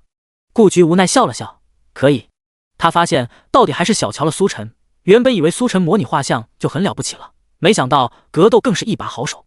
这不仅仅完美符合警察的特质，而且真要说起来，应该是加强版警察 Pro Max。唯一可惜的就是人家志不在此。那没其他事，我就先走了。苏晨笑了笑，朝其他人礼貌地打了个招呼，然后就往派出所大门走去。所有警察同志呆呆看着苏晨离去。顾局，我们就这么让他走了？不保护一下？顾局无奈道，刚刚你又不是没看见，咱什么档次保护人家？明天开始全体加练。第99章，捅了老窝。卧槽，赢了！派出所外，地虎帮的壮汉看着直播，满是不可思议。他们简直不敢相信，苏晨竟然把刘洋给赢了。这岂不是意味着苏晨比刘猛兽还猛？怎么办，大哥？我们还要把他绑回去吗？其中一个大汉已经有些怂了，绑一个比刘猛兽还强的人回去，怎么听怎么不靠谱。另一个壮汉眼中闪过一瞬的忌惮，很快又恢复正常。怕什么？咱们现在可是4家，对他都有想法。他一个人还能打过我们4家不成？更别说我们还有真家伙，一颗花生米下去，他还能嚣张？闻言，另一位壮汉很是认同地点点头，也平静下来。差点忘了，他们现在可是4家联合行动，战力提高了不止一个档次，更别说还有真家伙坐镇，苏晨必死无疑。对了，待会儿他的直播设备我们要提醒他关了吗？要不然我们干的事岂不是会被条子发现？发现就发现，我们果这么严实，就算直播他们也不知道我们身份。如果提醒他的话，说不定还会引起怀疑，到时候他不愿意去，就计划泡汤了。什么都别管，直接把他带到那边，嘎了就直接开溜。等那帮条子反应过来，我们早跑远了。好。苏晨从派出所出来后，回到出租车，正当他准备点火给油的时候，听到身后传来呼喊声。等等！透过后视镜一看，是2位的裹得严实的汉子。追上来后，不由分说就入座后排。苏晨看着2人古怪的打扮，大热天裹这么严实，有些好奇。你们不热吗？2位壮汉有些尴尬的轻咳了一声。果然，他们的打扮到底还是有些奇怪，引起了苏晨的怀疑。不过也没办法，相比于直接把坏人2个字写脑门上的花臂，这打扮起码还有交流的空间，否则别人说不定直接下车就跑了。不热，你开车吧。哦，听着粗犷的声音，苏晨不禁多打量了他们一眼，觉得有些奇怪，不过却也不怎么在意。现在的他不仅有强健体魄，还有完美格斗术和动态视力，一般的人根本奈何不了他。之前银行劫匪时那种受迫于人的情况，不可能再发生在他身上。甚至于苏晨还巴不得眼前2人有点问题的才好，这样就又能立功了。去哪？去福山路。苏晨点点头，随即点火给油，出租车缓缓发动。此时直播间观众也早就发现了不对，这2人有些奇怪，大热天裹这么严实。不用想了，这2人肯定是有问题。主播这车很少坐正常人的，不会是主播干太多好事遭人惦记，特地冲着主播来的吧？有可能，要不然也不会这要巧，刚出来就上车了，说不定就是看着直播蹲着呢。那怎么办？要帮主播报警吗？报个屁！刚才主播的实力又不是没看见，他们想找主播麻烦，完全就是自讨苦吃。这是给主播送业绩来了呀！福山路距离派出所有一段距离，不过在苏晨强悍车技的加持下，也就一会儿的功夫。福山路已经到了，具体哪个位置？福山路这边是老工业区，成片的制造业工厂，有的仍在使用，但更多的已经废弃。再往前面一点。后座的大汉眼见竟然真的这么顺利就把苏晨带过来，心中欣喜难以抑制，心跳得很快，指挥苏晨的声音都有些颤抖。毕竟如果真能把苏晨铲除，他们称得上是居功至伟。很快，按照后排2人的指示，苏晨把出租车停在废弃的工厂门口，四周杂草丛生，黄土飞扬。是这儿了吧？2位壮汉笑得嘴都合不拢了。没错，就是这。苏晨不经意间扫了眼他们的表情，暗暗一笑，心中有数。给钱吧，100。2位壮汉对视一笑，我们身上没有现金，你跟我们进去拿一下。苏晨欣然答应，微笑道，没问题。随后就跟着2人一同下车。动作利索的2位壮汉都看呆了，他们原本还想着要费一番口舌，或者直接动粗才能把苏晨给逮进去，没想到这么配合，那再好不过了。跟我们来吧。2位壮汉兴奋地带着苏晨一前一后进了工厂，来到一间厂房门口，卷闸门紧闭，其中1人哐哐砸门。很快，卷闸门被拉开到腰间的高度，看不到里面的情况，但弯腰低头就能进去。进去吧。到了这份上，苏晨就算是3头6臂也别想跑了。2位壮汉嘿嘿笑了起来。苏晨同样朝2人咧嘴一笑，希望你们别让我失望。紧接着弯腰进了厂房。嚯，果然没让我失望。一进厂房，苏晨下意识一声惊呼，因为在他穿过卷闸门，起身抬头的瞬间，就看到一圈凶神恶煞的脸凑上前来，瞪大眼睛盯着他。那场面很像某些片子里强人所难的场景。短暂的意外之后，苏晨很快又镇定下来，甚至有些欣喜。这20几个人也不往他这么大老远跑一趟。与此同时，直播间观众也随着看到了眼前的场景，当场就傻眼了。本以为抓的小贼，没想到竟然是捅了老窝。而且这帮人凶神恶煞，一看就不是善茬。一想到苏晨要一人面对这么多人，观众即便是再相信苏晨再怎么厉害，也不免担心起来。卧槽，什么情况？怎么这么多人？娘的，这是要把人吓死啊！这里面怎么藏着这么多人？难道是预谋了很久吗？这下主播能应付过来吗？我怎么感觉有点悬？不是有点悬，是肯定悬。主播虽然厉害，但有句话叫做双拳难敌4手，这群人加起来40手都不止，主播就算再怎么牛，也不可能是对手，赶紧报警了。太恐怖了，没想到主播竟然真的被盯上了，可一定要平安啊。第100章会打有个屁用。哗啦，身后的2个壮汉也钻进来后，将卷闸门下拉锁死，光线顿时暗了下来，把他摄像头给扯了。卷闸门锁死，对面戴着头套的大哥开始发号施令。他们一路看着苏晨直播过来，自然知道他们的所作所为已经被许多人知道了，因此第一件事就是把摄像头给扯了，省得暴露更多。明白。身后2位壮汉狰狞一笑，当即就要上前将苏晨控制住。不过，苏晨退后一步，并没有给他们机会。不用麻烦了，我自己来吧。正好我也不想吓到其他人。话音落下，苏晨主动将摄像头扯下来，直播间画面当即一黑。场中众人都对苏晨的举动有些意外，这么配合的吗？这是怂了？呵，就算你们现在再怎么配合我们，你这次也必死无疑。地虎帮目前的老大冷笑着开口。苏晨的本事已经成了他们的眼中钉肉中刺，不管如何，他们都不可能放过苏晨。苏晨笑了笑，我也没打算配合你们，只是摄像头会影响我发挥，同时可能会给观众带来不好的体验。别废话了，直接开始吧。他摆出格斗架势，目光锐利，全身肌肉紧绷。眼见苏晨这副架势，地虎帮老大眉头一挑，你想跟我们动手？苏晨道，难不成你们是请我来喝啤酒的？地虎帮老大扫了身旁的弟兄一眼，哈哈大笑，随后目光落在苏晨身上。我知道你很能打，连刘猛兽都不是你的对手，不过你能打有个屁用啊！出来混要讲势力，要讲背景。你是很能打，但你打得过他吗？咔嚓！地虎帮老大掏出一把手枪，黑洞洞的枪口对准了苏晨。派出所这边刚送走苏晨不久，秦队等人还在做后续的善后工作。毕竟苏晨画出那么多罪犯，把人带回来之后自然要审，同时还有那些拐卖案，他们也要配合寻找孩子，可谓是忙得不可开交。就在这时，一声惊呼打破了派出所热火朝天的气氛：苏晨被绑架了！此言一出，原本忙碌的派出所瞬间变得安静无比，所有人都停下动作，看着说话那人。秦队一脸震惊：你说什么？再说一遍。负责盯着苏晨的警察同志道：秦队，苏晨被绑架了，被带到了福山路的某个工厂。随即他将苏晨直播间最后的画面给秦队看了眼。秦队当即吓了一大跳，好家伙，这么多人对付苏晨一个，就算是铁打的金刚也不是对手啊！更别说这群人既然这么有预谋的绑架苏晨，指不定还有什么后手准备。快，你去通知顾局，你们放下手头工作，现在就跟我走。秦队意识到事情的严重性，当即发号施令，全员调动起来。毕竟苏晨现在可是他们江城的英雄人物，他要是出了事情，整个江城都要轰动。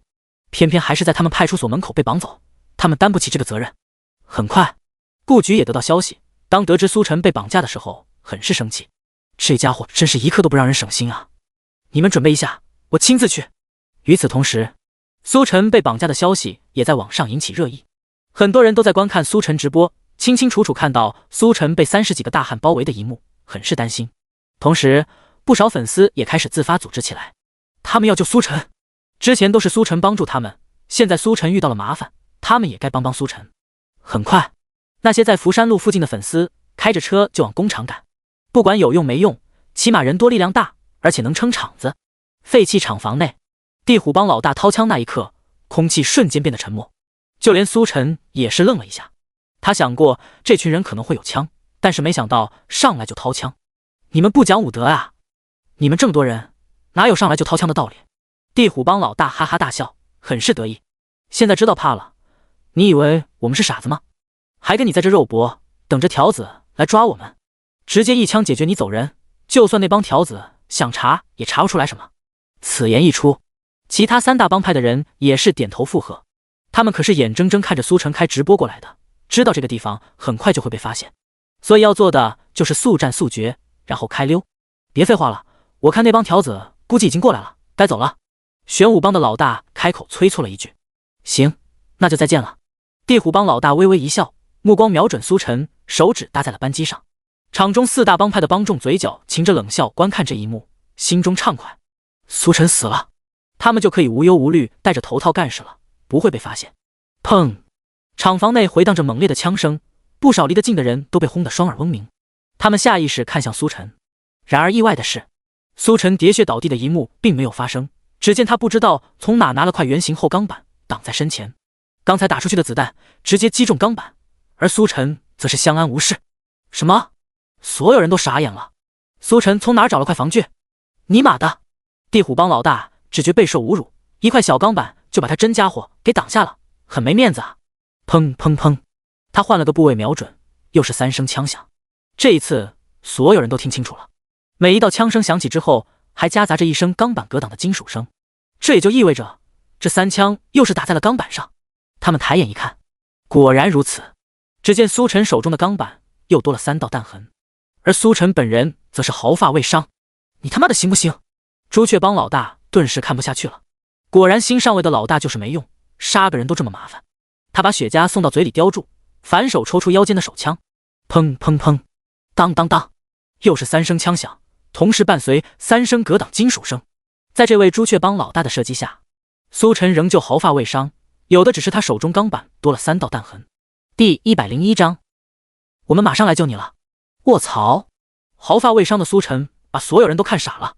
之前他们还不清楚到底发生了什么，为什么子弹全都打在了钢板上，是因为没打中？答案并不是。这次他们看得清清楚楚。在开枪之后，苏晨动作迅速，利用钢板将飞来的子弹都挡了下来。如果不是亲眼所见，他们根本不可能相信，这太离谱了。正常人能看到子弹飞来并且做出抵挡，你哥这拍电视剧呢？然而此刻却真实发生在他们眼前。玄武帮和青龙帮的老大不信邪，同样拔枪射击，砰砰砰，此起彼伏的枪声回荡在厂房内。不过结果依旧没有什么变化，袭来的弹雨在苏晨眼中变得异常缓慢，拿着钢板上上下下左左右右全都挡了下来。这已经不能用变态来形容，简直是神迹。你怎么做到的？咕噜！地虎帮老大瞪大了眼睛，喉结鼓动咽了咽口水，看苏晨的表情就像是在看怪物一般。行走江湖这么多年，他还是第一次碰到这种事情，竟然还有枪都解决不了的家伙。其他人也是满脸惊恐看着苏晨，想知道苏晨到底是人是鬼。对于众人惊恐的表情，苏晨淡淡笑了笑，没有打算解释的意思。接下来到我了吧？砰！苏晨脚下发力，荡起一阵粉尘，整个人如脱兔一般径直冲了出去，目标直奔地虎帮老大这几个有枪的家伙。拦住他！眼看苏晨冲上来，身为目标的地虎帮老大惊呼一声，下意识开枪射击。砰砰砰！不出意料，这几枪又打在了钢板上，而苏晨已经来到他们面前。砰！苏晨手中钢板重重砸下，当场爆头。地虎帮老大摔倒在地，不省人事，枪也脱手掉落一旁。砰砰砰！旁边3大帮派的老大魂都吓飞了，哪里知道苏晨竟然这么猛。他们拼了命射击，然而依旧被苏晨全数挡下。紧接着如猎豹一般又扑向他们3人。砰砰砰！3连击下又是3人倒地。至此，这4位有威胁的老大都被解决，那些掉落在地的手枪也被苏晨捡起来，通过窗口直接扔到外面。接下来该轮到你们了。苏晨转头，犀利的目光落在这群不知所措的帮众身上。开快点！宽广的沥青路面，一辆辆红蓝灯光闪烁的警车呼啸而过。后座的顾局看着苏晨直播间的黑屏，焦急地催促道：距离苏晨进入厂房已经过去10分钟时间，即便是苏晨身手了得，面对这么多人也该到极限了。接下来会发生什么，顾局简直不敢想。对于苏晨，顾局不仅仅是把他看作派出所的好朋友，江城的英雄。一次次接触下来，他对苏晨已经有种长辈的关切之情。他看着苏晨一步步到现在的位置，如果真的遭遇不测，于公于私，他都无法接受。顾局已经是最快速度了。副驾驶的秦队看着飙升的码表，无奈道：他也着急，但这已经是极限了，再快下去会不会违反交通规则另说。他们的司机可没苏晨的技术，万一开沟里去了可就麻烦了。还要多久？顾局无奈问道。估计还要5分钟。5分钟？黄花菜都凉了。顾局很是生气，可是又没有办法。就在这时，一辆白色轿车突然开到他们旁边，车窗拉下，一位中年男人看着他们问道：警察同志，你们是去救苏晨的不？秦队回答道：是的。你们是？我们也是去救苏晨的，他为我们做了那么多，我们也想帮帮他。闻言，顾局有些感动，果然还是好人有好报。这时中年男人又开口了：警察同志，我觉得我们应该再快一点。刚刚有粉丝说那群人手中有不止1把枪。什么？有枪还不止1把？秦队和顾局都震惊了。本来对方就人多势众，苏晨不可能是对手，结果还有枪，不止1把，这下是真的凶多吉少了。快，赶紧快，开沟里算我的。顾局也是管不了这么多了，这种事情还管什么开不开沟里，赶紧赶到把苏晨救下来才是真的。晚1分钟，苏晨就多1分钟的危险。在顾局催促下，开车的警察同志也是压力山大，顾不得这么多，一脚油门直接到底。轰！发动机疯狂轰鸣，犹如一头发狂的猛兽，一路疾驰而去。终于，3分钟后，他们赶到苏晨下车的废弃工厂。工厂外停着一辆黄色的出租车，不是苏晨的，又能是谁的？警车停下，警察同志着急忙慌从车上下来，拔出腰间的手枪，快速靠近。那些来帮忙的粉丝也已经赶到了，他们没有手枪，只能从后备箱里找武器，有的拿出小马扎，有的拿出鱼竿，还有的直接拿了个网。你们要不在外面等我们？秦队看着武器各异的粉丝提议道。粉丝们摇头，警察同志，我们不会添乱的，全凭你们指挥，我们只是想帮主播一把。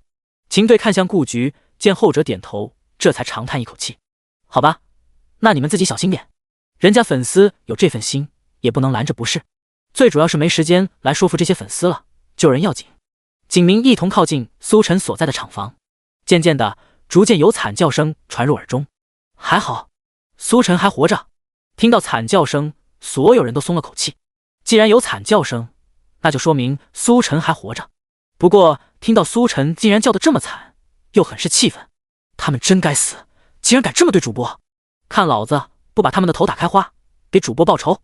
等等，怎么还有其他惨叫声？废话，主播像是那种等死的人吗？肯定是被折磨的受不了，拼死反抗。原来是这样，妈的这帮畜生！主播坚持住，我们马上就来救你了。他们迅速来到厂房外，挡在眼前的就只剩卷闸门。只要过了眼前的卷闸门，就能把苏晨救出来。顾局表情凝重，一声令下，上！第102章要被薅秃了。哗啦！随着顾局一声令下，警察同志一把拉起卷闸门。不过，当厂房内的场景出现在他们眼中时，无论是警察还是粉丝都傻眼了。预想中苏晨被众人折磨的死去活来的场景并没有出现。只见宽敞的厂房空地中，横七竖八躺着一个又一个汉子，足足30几人。他们捂着各自身体部位，哎呦哎呦的叫着，丧失行动力，显然伤得不轻。场中唯二站立的，除了那道熟悉的身影外，就还剩一个浑身腱子肉的汉子。此刻他表情惊恐，正在厂房内狂放逃窜，看样子似是想逃脱某人的魔爪。随着哗啦一声，卷闸门拉开，光线照射进来，追逐的两人停下动作。苏晨追逐汉子的脚步停了下来，转头看向他们，见到是顾局等人，咧嘴一笑：“你们来了。”而那些倒地的汉子见到警察同志到来，就跟见到亲爹一样，热泪盈眶，纷纷孤涌过来。终于来了，再不来他们就要被打死了。警察同志，救命！顾局等人看着他们此刻的样子，就像是某些壁画中张牙舞爪想要逃离地狱的恶鬼。什么情况这是？听到问话，苏晨淡笑道：“这群人想对我动手，被我反杀了。”反杀？顾局喉结鼓动，咽了咽口水。你一个人？苏晨点头：“是啊，你看这里还有其他人吗？”顾局扫了眼空荡荡的厂房，果断摇头：“这哪里还有什么人？就苏晨这一个魔鬼，一个人对30人，这是什么变态？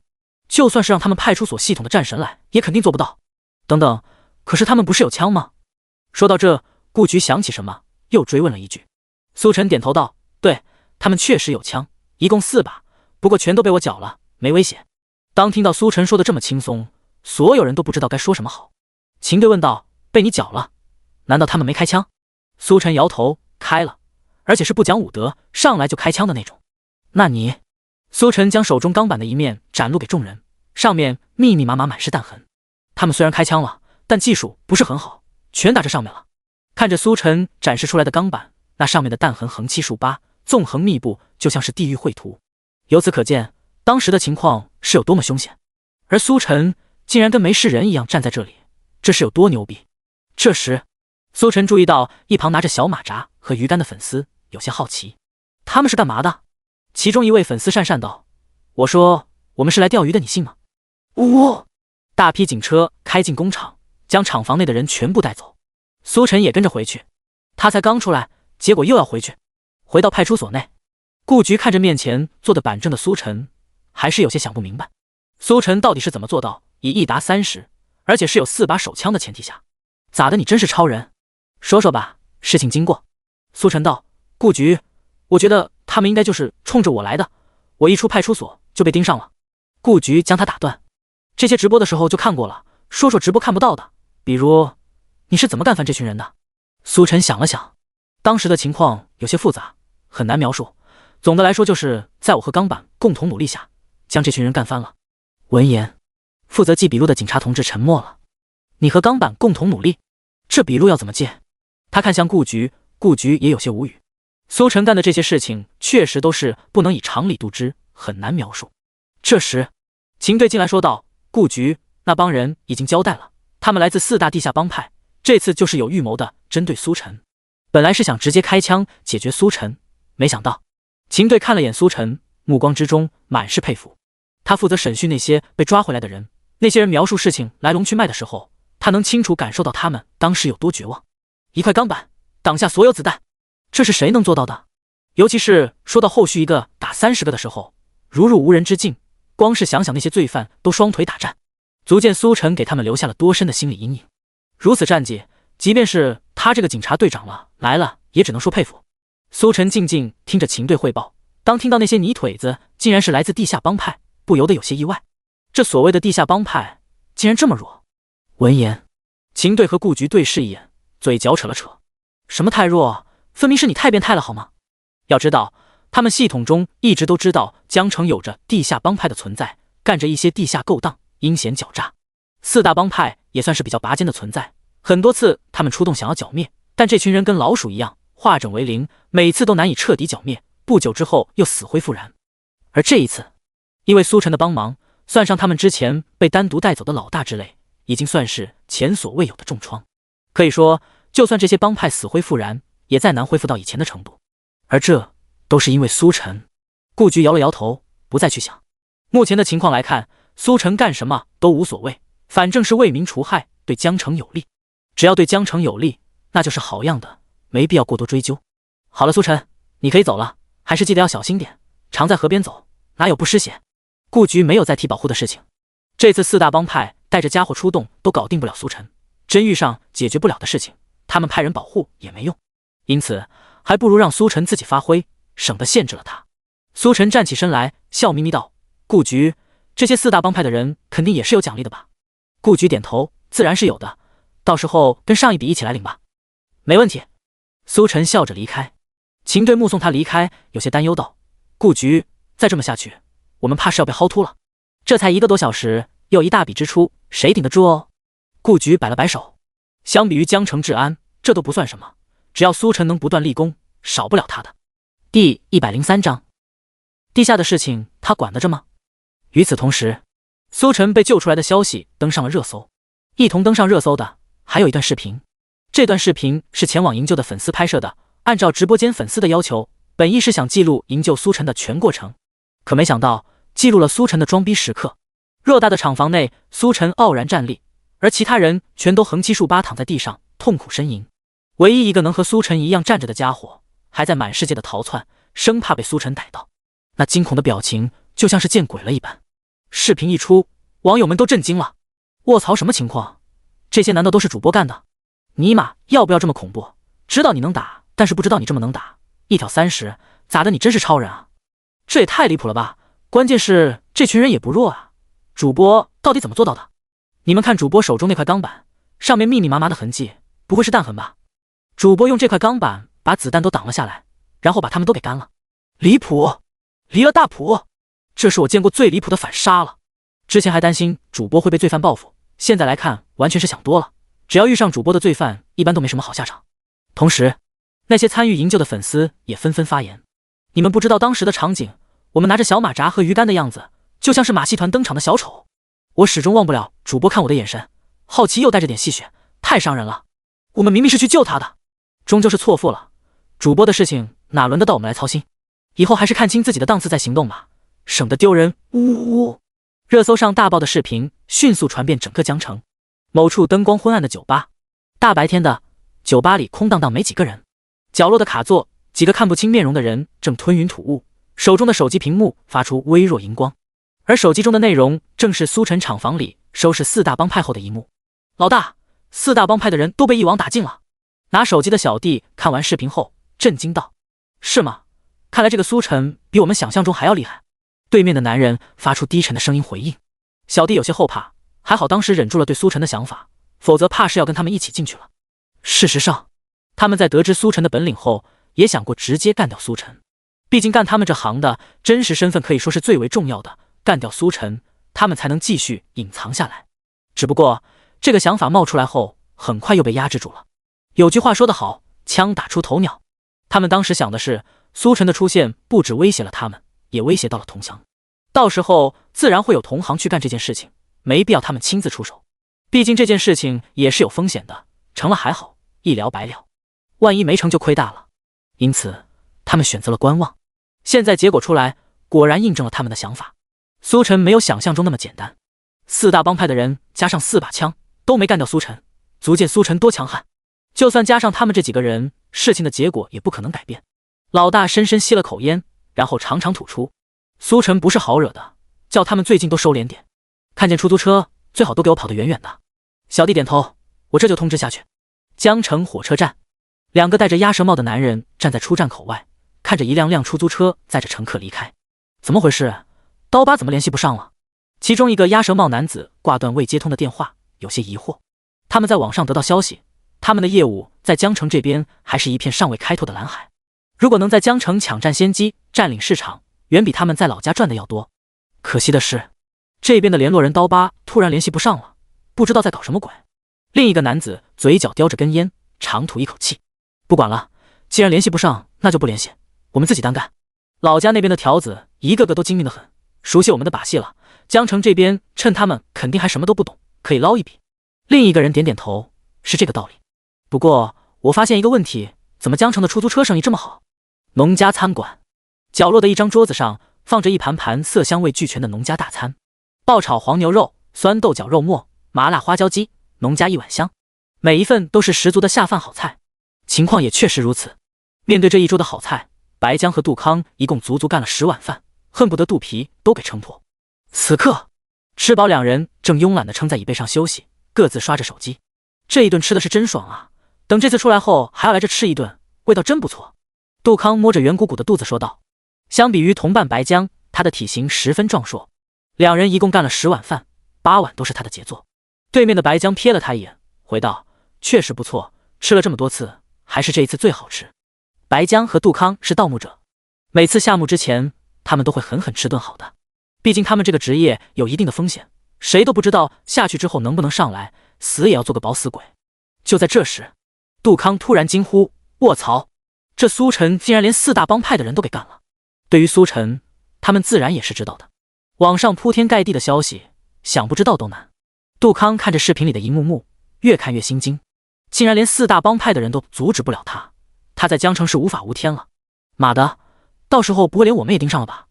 白江接过手机看了一眼，精明的小眼睛里闪过一丝忌惮，不过很快又恢复正常。他把手机还给杜康，笑着摇头。不管他，苏晨他再怎么厉害，管的也是地上的事情，我们干的活计可是地下的，他还能管到地下的不成？闻言，杜康觉得很有道理。苏晨再牛逼，关他们什么事？难不成他们在地下也能被苏晨揪出来不成？第104章古玩市场，不知道这次要阔别多久。苏晨回望身后的派出所，心中吐槽：之前才刚从派出所出来，结果就被盯上了，2个小时都没有就又跑了回来，不知道接下来又该多久。要不索性在派出所外面等着，反正迟早要回来的，省得跑一趟。苏晨摇了摇头，这种想法也就想想而已，要想有业绩还得自己出去找。守株待兔到底是寓言故事。回到出租车，苏晨轻喝一声：系统。姓名：苏晨，人气412332，技能：强健体魄，唱歌，悟性十足，神级车技，嗅觉灵敏，攀登能手，游泳健将，开锁大师，画画，鉴宝，风水大师，刑侦大师。抽奖20万人气次，又能抽2次。苏晨毫不犹豫花费人气抽取。叮！恭喜获得技能挖掘机大手指。挖掘机大手子对于挖掘机的操控如臂使指，出神入化，炉火纯青，甚至还能用挖掘机表演一段舞蹈，比如鸡你太美。叮！恭喜获得技能神级医术。神级医术获得中西医结合的神级艺术，进可手术台上缝缝补补，退可铁架床上扎扎巴巴。随着系统声音落下，大量的陌生记忆涌入脑海，其中就有关于挖掘机的技术，还有中西医术的相关记忆。瞬息之间，这些东西全都融会贯通，成为苏晨自己东西。挖掘机，神级医术，感受着脑海中的记忆，苏晨很是兴奋。这2个技能可比之前的鉴宝风水来的好多了，实用。收起面板，左右后视镜看了眼，确定没有仇家上门后，苏晨叹了口气，开着出租车悠悠上路。5分钟后，苏晨接到一个网单，从御景小区到江城古玩市场。按照地图导航找过去时，苏晨在路边看到一个打扮奇特的男人。出租车停在他面前，苏晨问道：“是你叫的车？”男人站在路边，戴着白色古典礼帽和墨镜，里衬一件丝绸衬衫，套着背带裤，打扮很是复古。见到眼前车窗玻璃摇下出现一张熟悉的面孔，当即欣喜不已。苏晨，真的是你！程礼贤激动的说不出话来，手忙脚乱的不知道该干什么。又是粉丝。苏晨看着激动的男人笑了笑，先上车吧。程礼贤连忙点头，对，先上车。他拉开车门钻进后座，激动道：“没想到啊，没想到，竟然真让我碰上了！你真是苏晨。”苏晨回头看了一眼，笑道：“如假包换，是去江城古玩市场对吧？”程礼贤点头道：“对对对，就是去古玩市场。”苏晨回头看了他一眼，笑道：“你这打扮确实像是玩古玩的。”程礼贤50来岁，一身打扮有种老外滩时期的气质，一眼过去非富即贵。随便玩玩而已，比不上你。你的直播我可都有看，实在是太厉害了。很难想象一个知天命年纪的男人竟然也是苏晨的粉丝，足见他在江城有多火爆。苏晨没有多说，缓缓开往目的地江城古玩市场。一路上，程礼贤先是将遭遇苏晨的事情在朋友圈炫耀了一番，然后就拉着苏晨开始唠嗑。说是唠嗑，其实更像是做采访。采访的主题就是苏晨这么年轻，为什么懂得技能这么多？他们这些年近半百的人，说起技能还比不过苏晨的一半。对此，苏晨还是那句话，平时出租车等客人的时间空闲多，多看书就可以了。很快，江城古玩市场到了。程礼贤付完钱后，还有些意犹未尽的意思，不想下车。见状，苏晨眉头一挑：“大哥，你不会也想像之前那位大妈一样吧？”说到之前那位大妈，程礼贤自然也是有印象。为了和苏晨多待一会儿赚取利益，用各种借口让苏晨来回跑，结果被苏晨直接送到派出所，一查竟然是个逃犯。想到这，程礼贤果断摇了摇头。他可不想被苏晨也送到派出所。看了苏晨这么久的直播，他知道只要苏晨把人往派出所一送，没事也保准给你查出事来。还是不要冒这个风险的好。不过程礼贤又不想就这么下车，思来想去，眼珠子一转道：“苏晨，你刚刚不是说你也会鉴宝吗？有没有兴趣一起去古玩市场玩玩？”去古玩市场？苏晨看了眼不远处火热的古玩市场，莫名有些异动。见苏晨这表情，程礼贤心中一喜，有戏。他继续道：“是啊，苏晨，你不是鉴宝有一手吗？古玩市场捡个漏不比你开出租车赚得多。”苏晨说出了他的担忧。可是这算不算违反节目规则？程礼贤这么一说，苏晨自然也是想到可以用鉴宝技能来捡漏古玩。但问题是，捡漏得来的钱符合规则吗？如果不符合，岂不是白干了？程礼贤道：“糊涂，你要是多捡几个，不用1年就能一个小目标了，还参加狗屁直播呢？”此言一出，正在看直播的观众也是纷纷反应过来。卧槽，这么一说还真是，主播如果可以捡漏赚钱的话，还开什么出租车？捡漏古玩不香吗？也不一定吧，捡漏这种事情又不是100%成功，以主播现在的势头，1年后肯定能拿下第1名。相比起来，这个小目标到手踏实很多。你也不想想主播是谁，主播出马还有搞不定的事情吗？一个小目标而已，在古玩界来说也就中规中矩，1年时间主播肯定能赚到这么多。楼上说的有道理，不过有一点，主播捡漏去了，我们看什么呀？还是更想看到主播把那些罪犯一个个送进去。弹幕议论纷纷，对于捡漏古玩的事情吵得不可开交。而与此同时，江城古玩市场外，面对程礼贤恶魔低语般的蛊惑，苏晨最终还是熄火下车。看着热闹的古玩市场，苏晨道：“我就随便看看。”见苏晨下车，程礼贤简直乐开了花。没错，就是随便看看。第105章，小试牛刀。带着随便看看的心态，苏晨和程礼贤进了古玩市场。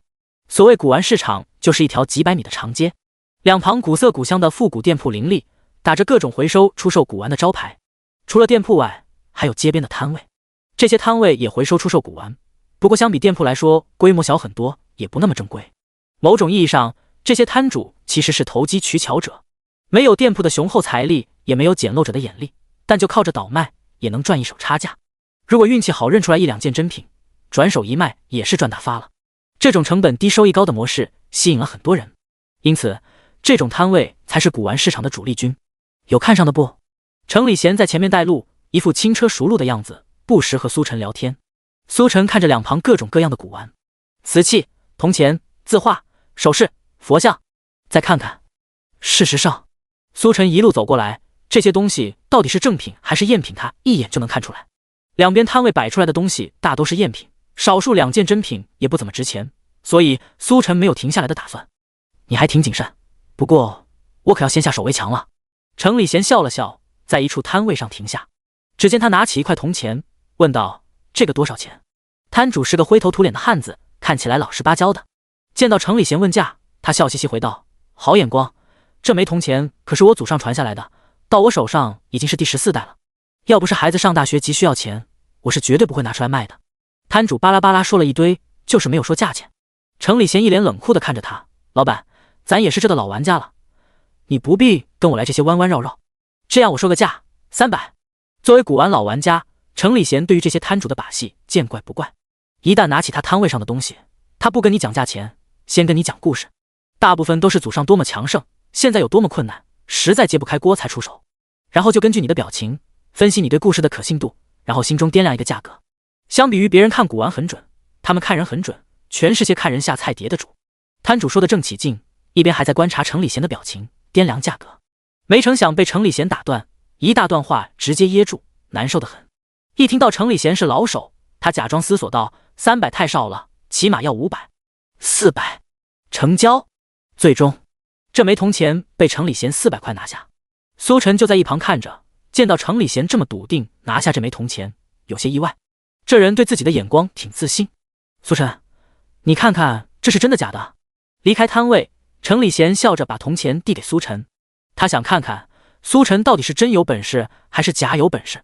苏晨接过看了看，笑道：“这是一枚正品开元通宝，由安国布哈拉所铸，正面是开元通宝面纹，背面方孔一侧有独属于布哈拉城的徽记，特制徽记呈凸起状，比钱币外扩稍高，版别比一般的开元通宝稍显复杂。”说着，苏晨又仔细看了眼这枚开元通宝，开口道：“价值5000来块钱。”闻言，程礼贤一脸惊喜地看着苏晨：“全说对了，你是真懂啊！”每一个玩古玩的都会有擅长的领域和不擅长的领域，程礼贤擅长的就是铜钱和字画。他拿到这枚铜钱看了一会儿，就确定这枚铜钱是正品，价值几何。没想到苏晨竟然也能看出来，果然，苏晨是有真本事的。与此同时，当听到程礼贤的肯定答复后，直播间网友坐不住了：“妈呀，主播这是真的懂鉴宝啊！他不会真的转行干这个去了吧？别说我都有点心动了，300入手转手卖5000。这利润谁来谁不迷糊？还要啥出租车啊？直接捡漏不香吗？现在有没有组团去古玩市场的？手痒了。”对于程礼贤的夸奖，苏晨呵呵一笑，没有放在心上。他把铜钱还给程礼贤，目光继续在两边的摊位游走。很快，他眉头一挑，在一处摊位前驻足停下。摊主是个戴着草帽的老农，见到一脸青涩的苏晨，当即来了兴趣。要知道，古玩这行讲究的是见识，是经验，需要时间的沉淀。一般年纪越大，眼光也越准。至于苏晨这种毛头小子，一看就是那种自负有点本事，想走捷径捡漏发一笔横财的心态。对于这种人，他们的钱最好赚。小伙子，看看要什么？老伯我也不跟你搞这些弯弯绕绕的，老伯这里大部分都是正品，就看你有没有这个眼光了。程礼贤见苏晨被吸引，也来到摊位前。他扫视了一眼摊位上的古玩，随后又慢慢的审视起来。看着看着，他眉头便皱了起来。这摊位上一水的赝品，而且都不带掩饰的那种流水线工艺品的味道很浓。想到这，程礼贤疑惑地看向苏晨，不明白这里有什么看的。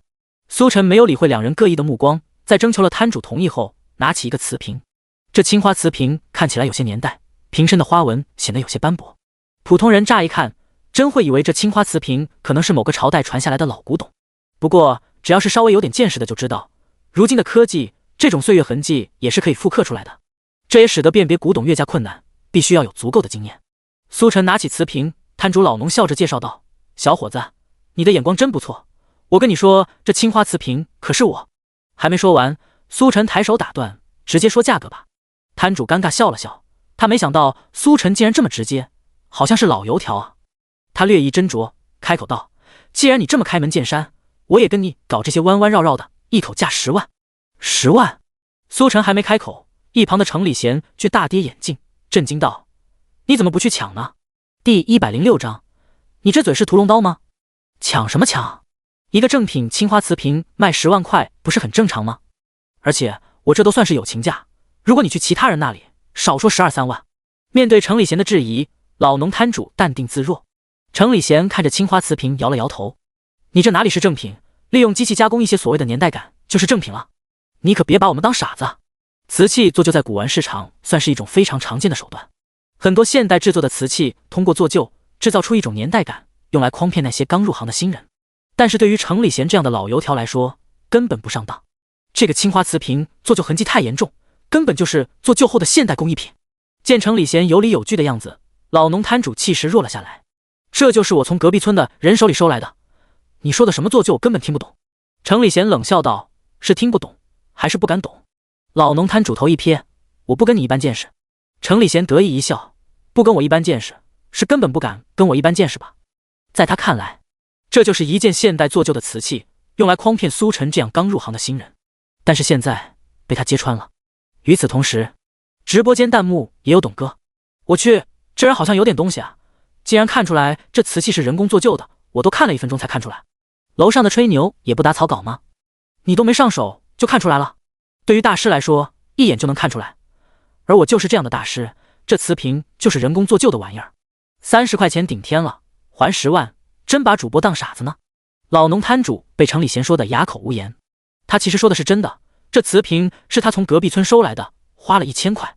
起初觉得好像有点门道，但越看和程礼贤的想法不谋而合，这是人工做旧的。不过为了赚钱，他也只能硬着头皮开口，希望能骗一骗苏晨这个毛头小子。没想到直接被人给点出来了，非常尴尬，以至于都不知道该怎么反驳。就在他以为这单就要泡汤的时候，一直盯着瓷瓶研究的苏晨突然抬起头来道：“10万没有，2000可以收。”2000！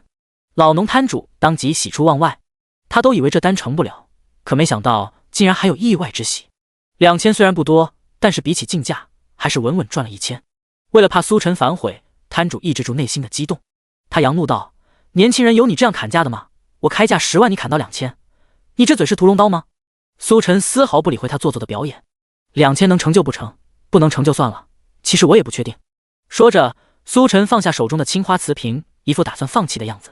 见状，老农摊主连忙变脸道：“哎，小伙子，我真是服了，你说2000就2000吧，谁让我看见你就想到了我的大孙子，这瓷瓶2000卖你了。”一旁见这摊主如此厚颜无耻，程礼贤有种想骂娘的冲动。他看向苏晨：“苏晨，你要不再考虑考虑？2000虽然不多，但是完全没必要花这个冤枉钱，这就是赝品。”同一时间，直播间弹幕疯狂滚动：“这青花瓷瓶都说是假的了，怎么不听呢？听人劝吃饱饭，主播我承认你抓罪犯有一手，但这方面你不如我，这真是假的，你就听劝吧。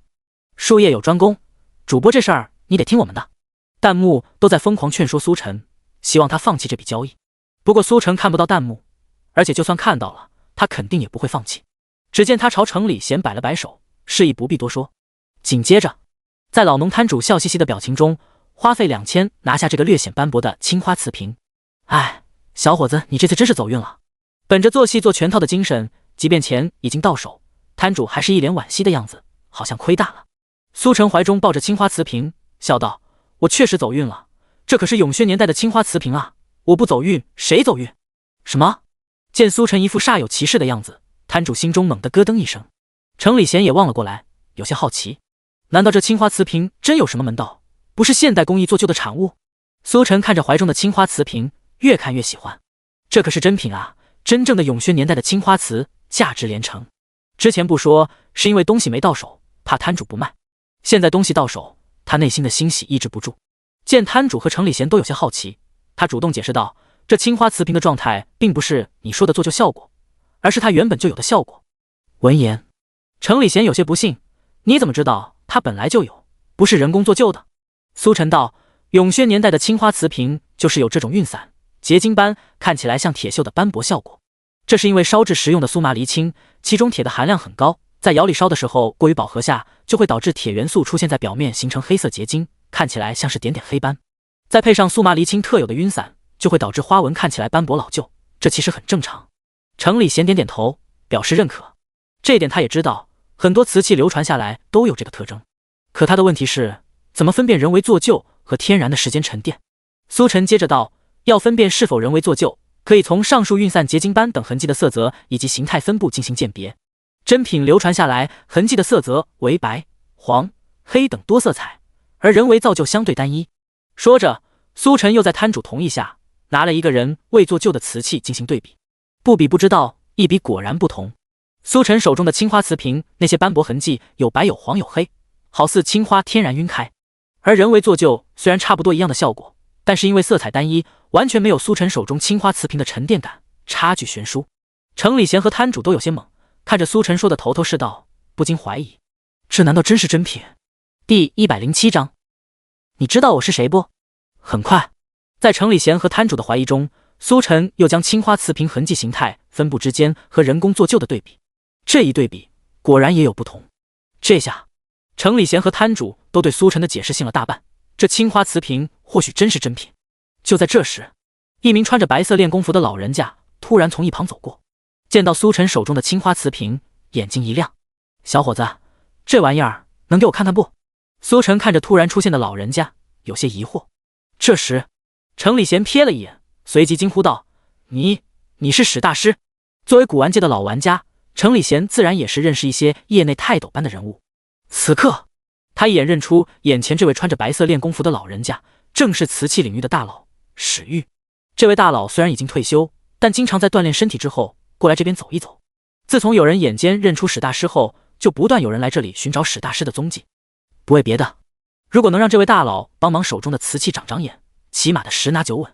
程礼贤也是希冀着遇上史大师的一员，只是之前天天来都没碰上，没想到今天竟然遇上了。说不兴奋那是假的。史大师见自己被认出来也不奇怪，只是抬了抬手，示意不要声张。他可不想被堵在这里。程礼贤当即闭嘴，不敢多说。小伙子，能给我看看不？史大师再次看向苏晨问道。苏晨不认识这位史大师，不过看程礼贤这激动的样子，也知道这人不简单，将手中的青花瓷瓶递了过去，道：看吧。史大师接过瓷瓶看了看，越看越惊叹，越看越喜欢。好，真是永轩年代的青花瓷瓶，真品啊！小伙子，你眼光不错，这个瓷瓶价格起码10万。史大师把青花瓷瓶还给苏晨，眼中满是惊叹之色。此言一出，程礼贤和摊主都震惊了。如果说之前他们还对苏晨所说的半信半疑，可此刻史大师一番话，却是直接坐定了青花瓷瓶是正品。毕竟这可是史大师大佬级别的人物，即便是摊主老农这样的人物，也或多或少听过。他的鉴定向来是10拿9稳，他说是真的，那就是真的。与此同时，苏晨直播间也是炸开了锅。卧槽，这位史大师我好像在鉴宝节目上见到过，正是他，这可是大佬级别的人物，他说是真的，那就是真的。没想到啊，主播竟然真的会鉴宝，2000变10万，这可比出租车来钱快多了。羡慕已经说累了，为什么别人赚钱这么轻松？厉害呀，苏晨！没想到你第一次出手就赚大了。程礼贤拍了拍苏晨的肩膀，很是激动，比他自己买中了还要开心。而另一边，摊主却是换上了一张苦瓜脸。10万，他刚刚亲手把10万块钱送了出去，换来2000块，这其中的落差，肠子都要悔青了。思来想去，他眼珠子滴溜一转，祈求道：哎呦，小伙子，我刚刚想起来，这青花瓷瓶其实是我家的传家宝，不能卖的，我双倍价钱买回来。你行行好，我家传家宝要是丢了，我爸要从坟里爬出来带走我的。苏晨，程礼贤怒道：妈的，见过不要脸的，没见过这么不要脸的，你敢再无耻一点不？他混迹古玩界这么多年，也没见过卖了还有买回去的道理。4000换10万，你这算盘打得拨我脸上了。然而摊主却是不管不顾，拦住苏晨：脸值几个钱啊？青花瓷瓶到手才是真的，我家的传家宝不能丢啊！你们行行好吧，我的身体本来就不是很好，要是还把传家宝给弄丢了，指不定会出什么事呢。苏晨看着拦在面前的摊主，心中好笑，这家伙竟然还想道德绑架自己。如果没记错的话，上一位道德绑架自己的，现在应该已经在踩缝纫机了。想到这，苏晨轻咳2声，郑重其事道：看在你一大把年纪的份上，我给你一个机会，你知道我是谁不？摊主一脸莫名其妙看着苏晨：你是谁？苏晨话音落下，摊主愣了愣，一时间还没反应过来。不过当看到一旁程礼贤幸灾乐祸的表情后，他猛然想起来了：苏晨，那个传说中的苏晨。打扰了。摊主丢下轻飘飘的一句，然后收拾东西麻溜的跑了。他这位上了年纪的老大爷，虽然不怎么往上冲浪，但是平时和朋友吹牛逼的时候，也听过苏晨的大名。回想老伙计唾沫横飞讲解苏晨光辉事迹的样子，摊主就打了个冷战。这要是继续道德绑架，说不定下一秒就进局子了。晚节不保要不得呀，跑得还挺快。看着摊主大包小包的远去，苏晨一脸轻松。程礼贤满是佩服道：“苏晨，现在你的名字怕是比警察同志还管用。”苏晨笑了笑，不置可否。这时，一旁的史大师一脸惊奇地看着苏晨道：“你真是苏晨？网上那个苏晨？”史大师开口，苏晨这才想起来旁边还有位大师，他点头道：“是我。”史大师上下打量了一眼，满意的点头：“不错不错，英雄出少年啊！没想到你连古玩方面也造诣不俗。”苏晨谦虚道：“离大师还是差远了。”史大师呵呵一笑：“这句话应该我来说，跟你比我差远了。”他史玉虽然是大佬级别的人物，但比起苏晨还是小巫见大巫。他只是古玩领域，而苏晨可是跨越各个领域，男女老少通吃，牛逼的不行。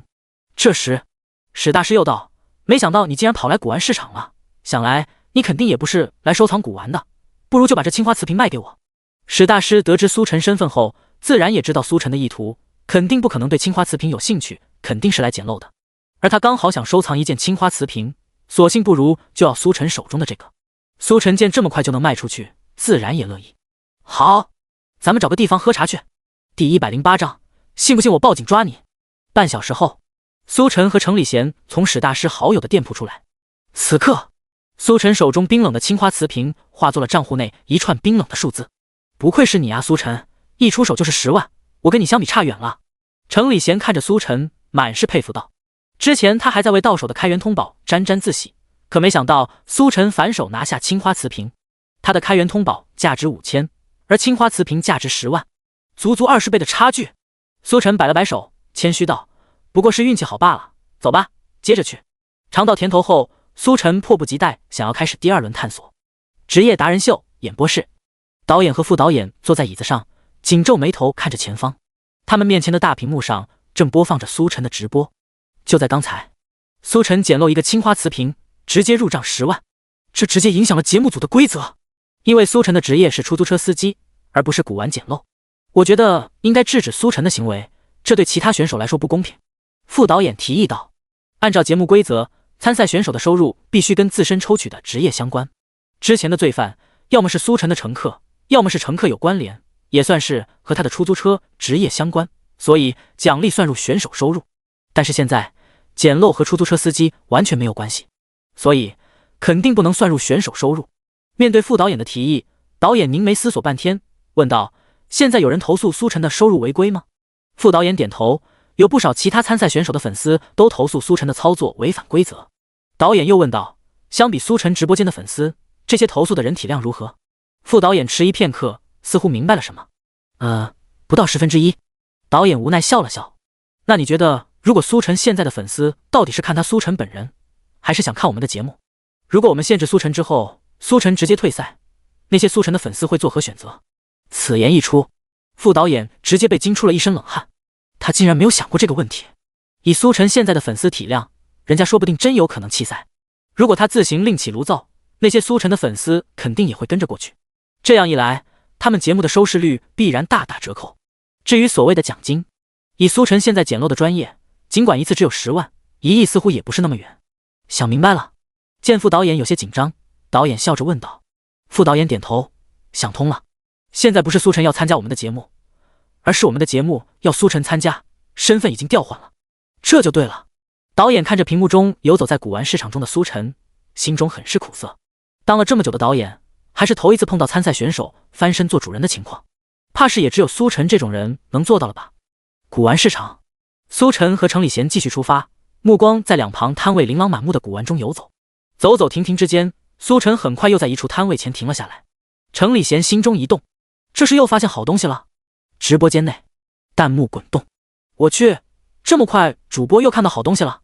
现在古玩市场好东西这么多吗？看主播这表情，应该是8、9不离10了。之前拿下青花瓷瓶的时候也是这么不动声色，谁知道直接给人家摊主来个大的。羡慕我已经说累了，不知道这次又能进账多少。老板，这个袁大头多少钱？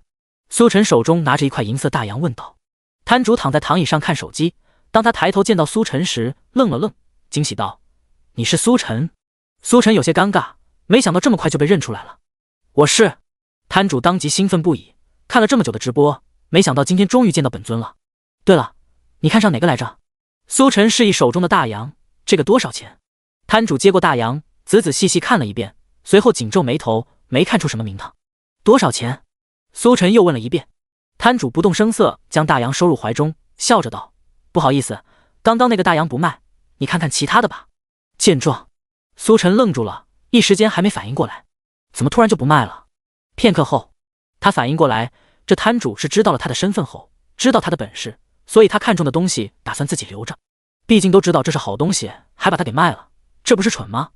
程礼贤也意识到这点，怒斥道：“你这什么意思？怎么还有不卖的道理？”摊主笑嘻嘻道：“不是，怎么没道理了？我又没收你们的钱，甚至价格都没谈，不卖不是很正常吗？”你！程礼贤气急败坏。与此同时，直播间观众也是气愤不已。妈的，这人也太鸡贼了吧！知道主播看中的一定是好东西，直接就不卖了。这么说，主播岂不是给人家做了嫁衣？从未设想的道路，这相当于主播免费给他做了一次鉴定。可恶啊！苏晨也是无奈。虽然摊主的操作令人不齿，但他这么做也没什么问题。既然还没确定交易，卖不卖是人家的自由。只是可惜了，免费帮他鉴定了一次，那块袁大头也能捞一笔来着。摇摇头，苏晨又看向其他收藏。很快，他拿起一个盘子：“老板，这个怎么卖？”老板接过盘子看了看，随即默默放到一边。“不好意思，这个也不卖。”苏晨笑了笑，又拿起一个佛像：“这个也不卖。”摊主果断把佛像接过来，和盘子放到一起：“这个也不卖。”随后，苏晨又挑了一大堆东西询问。不出所料，摊主还是一个都不愿意卖。他算是看出来了，苏晨肯定是有故意这么问的成分，其中很可能有赝品。不过不要紧，只要苏晨看上的全部拿去鉴定，只要能出一两个，鉴定费就赚回来了。所以摊主可以说是有恃无恐。就在这时，苏晨突然抬头看向摊主：“你信不信我报警抓你？”第109章，真有问题。面对摊主的无耻行为，不管是程礼贤还是弹幕都非常气愤。苏晨要捡的漏全被这家伙给捡了，说不定真让他给赚了。就在众人以为苏晨拿摊主没办法的时候，苏晨语出惊人：“信不信我报警抓你？”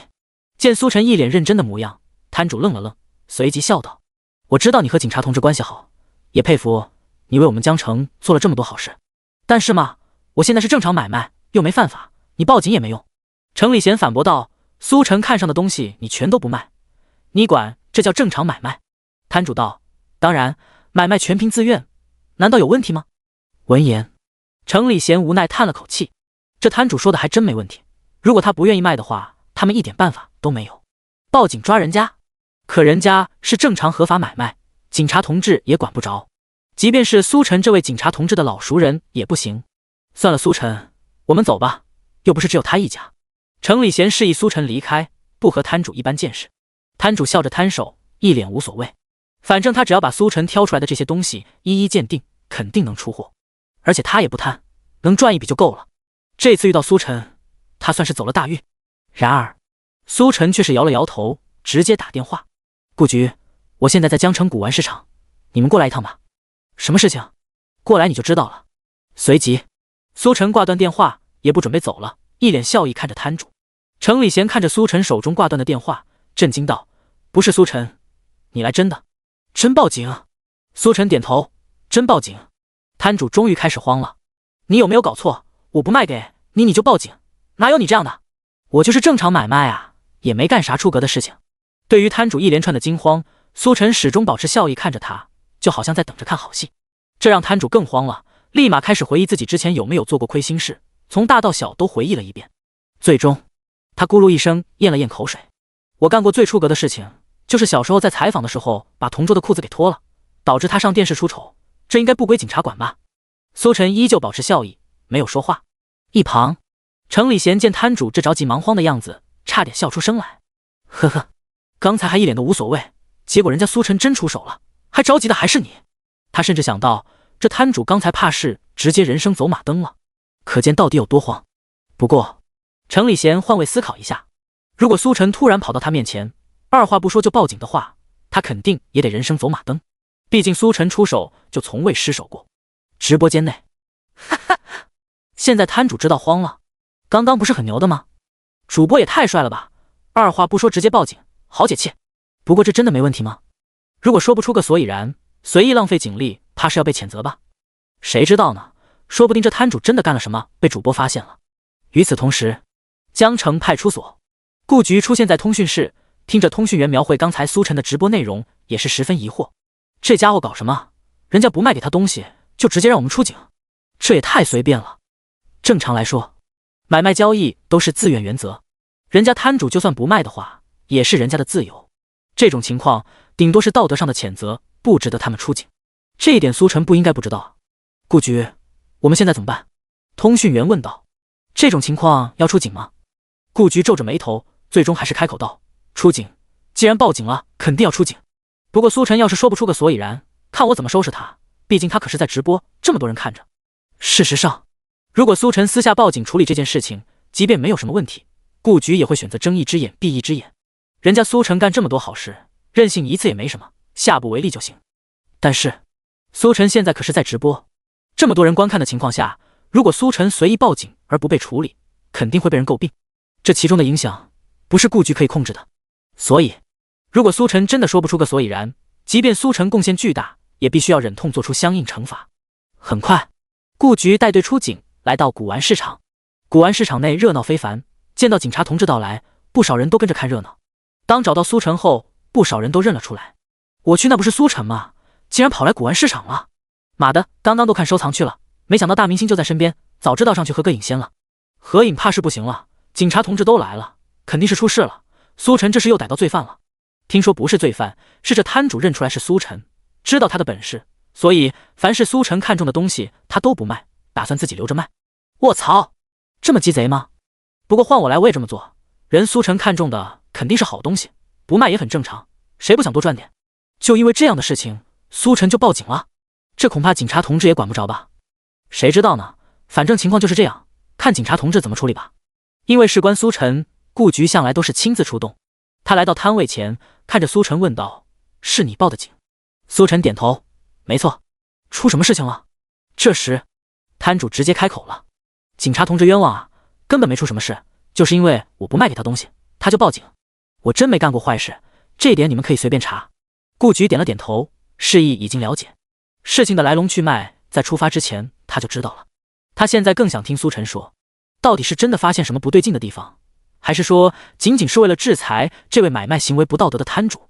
面对顾局的目光，苏晨笑道：顾局，我要举报这人倒卖文物。此言一出，众人哗然，这人竟然真有问题。第110章真进局子了。倒卖文物什么意思啊？顾局眉头一挑，也是认真起来。涉及倒卖文物的话可不是小事。旁观的其他人一听这罪名，也是来了兴趣。倒卖文物？真的假的？这摊位上难道还有什么珍贵文物？看样子也不太像啊。如果有珍贵文物的话，摊主自己应该能认出来吧？看看他怎么说。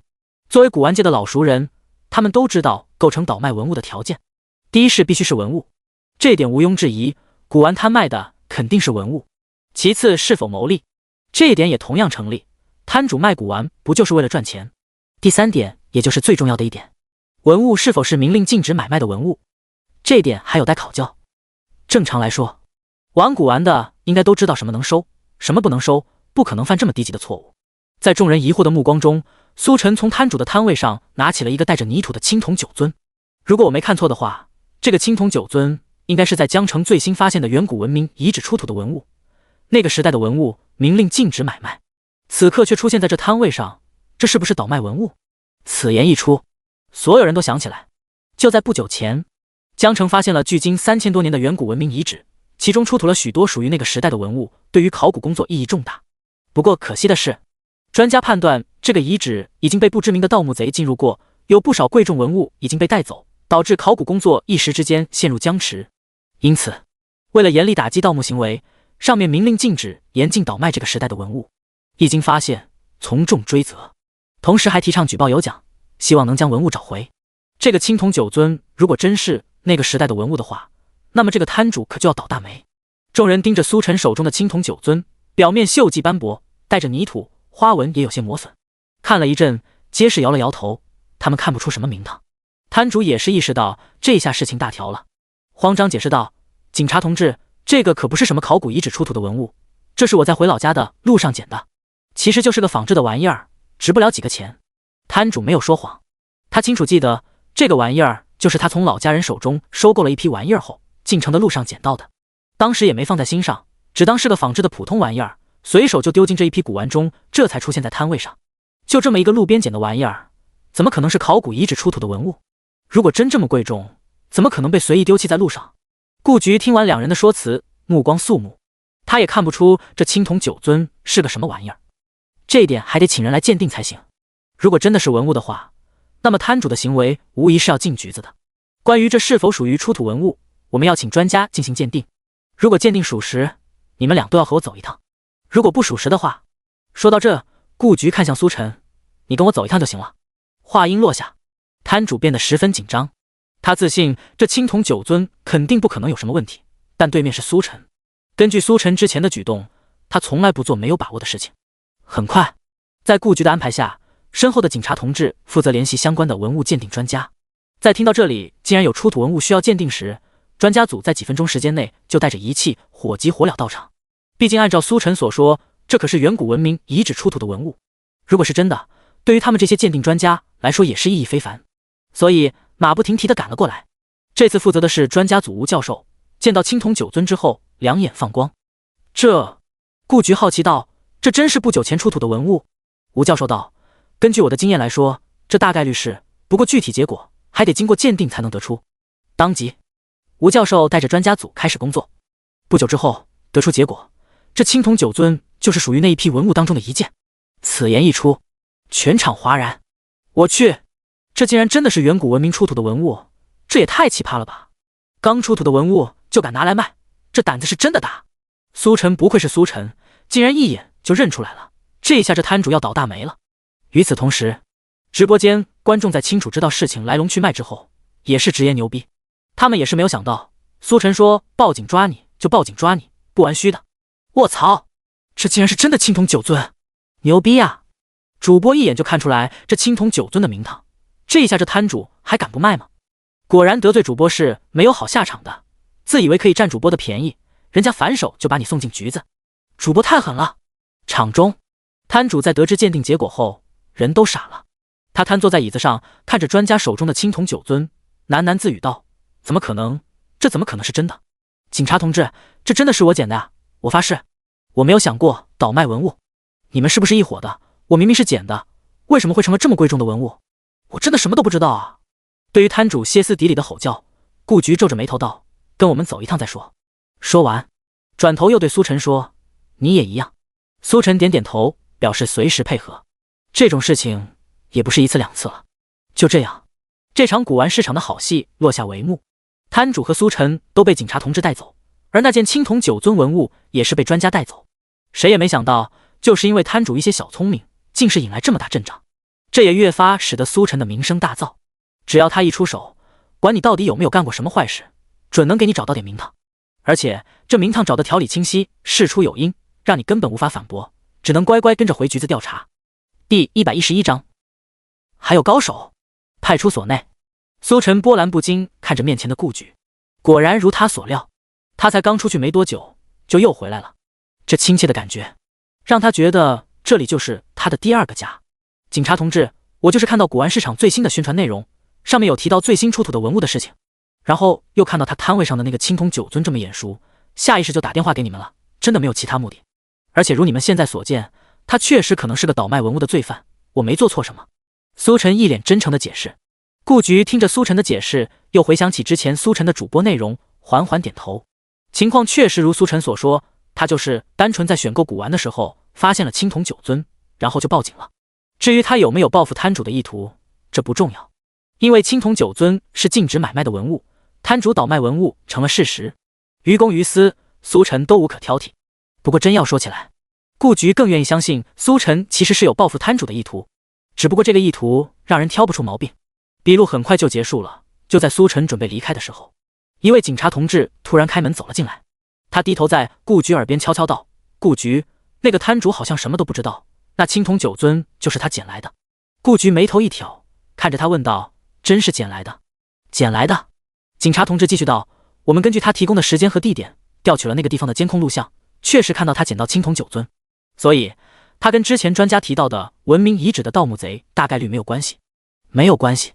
顾局微微皱眉，他还以为这个摊主可能和专家提到的那群先一步进入远古文明遗址的盗墓贼有关，没成想这青铜九尊竟然真是他捡来的，这也太奇葩了！捡个古怪玩意儿，竟然是明令禁止倒卖的文物，偏偏还不认识，愣头愣脑的上架摆摊上。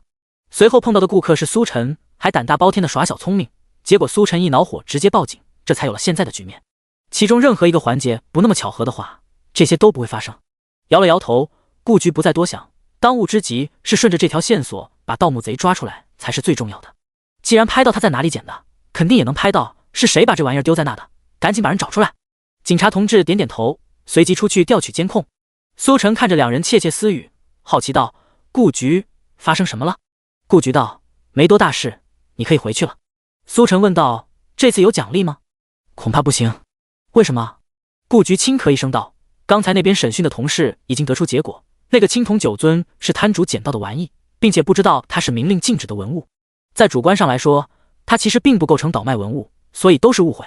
听完顾局的解释，苏晨很是意外，这既然是误会，那岂不是白忙活了？那玩意儿真是他捡的？顾局点头。他在哪里捡的？丢这玩意儿的人找到了吗？现在我们还在排查当中，因为的那段路有监控，所以应该用不了多久就能找到，不用担心。苏晨嘴角扯了扯，他当然担心，这一趟不能白忙活啊。顾局，有什么我能帮忙的不？顾局看着一脸跃跃欲试的苏晨，哪里不知道他的心思。如果他就这么回去的话，后续就算找到那几个盗墓贼，也跟他没什么关系。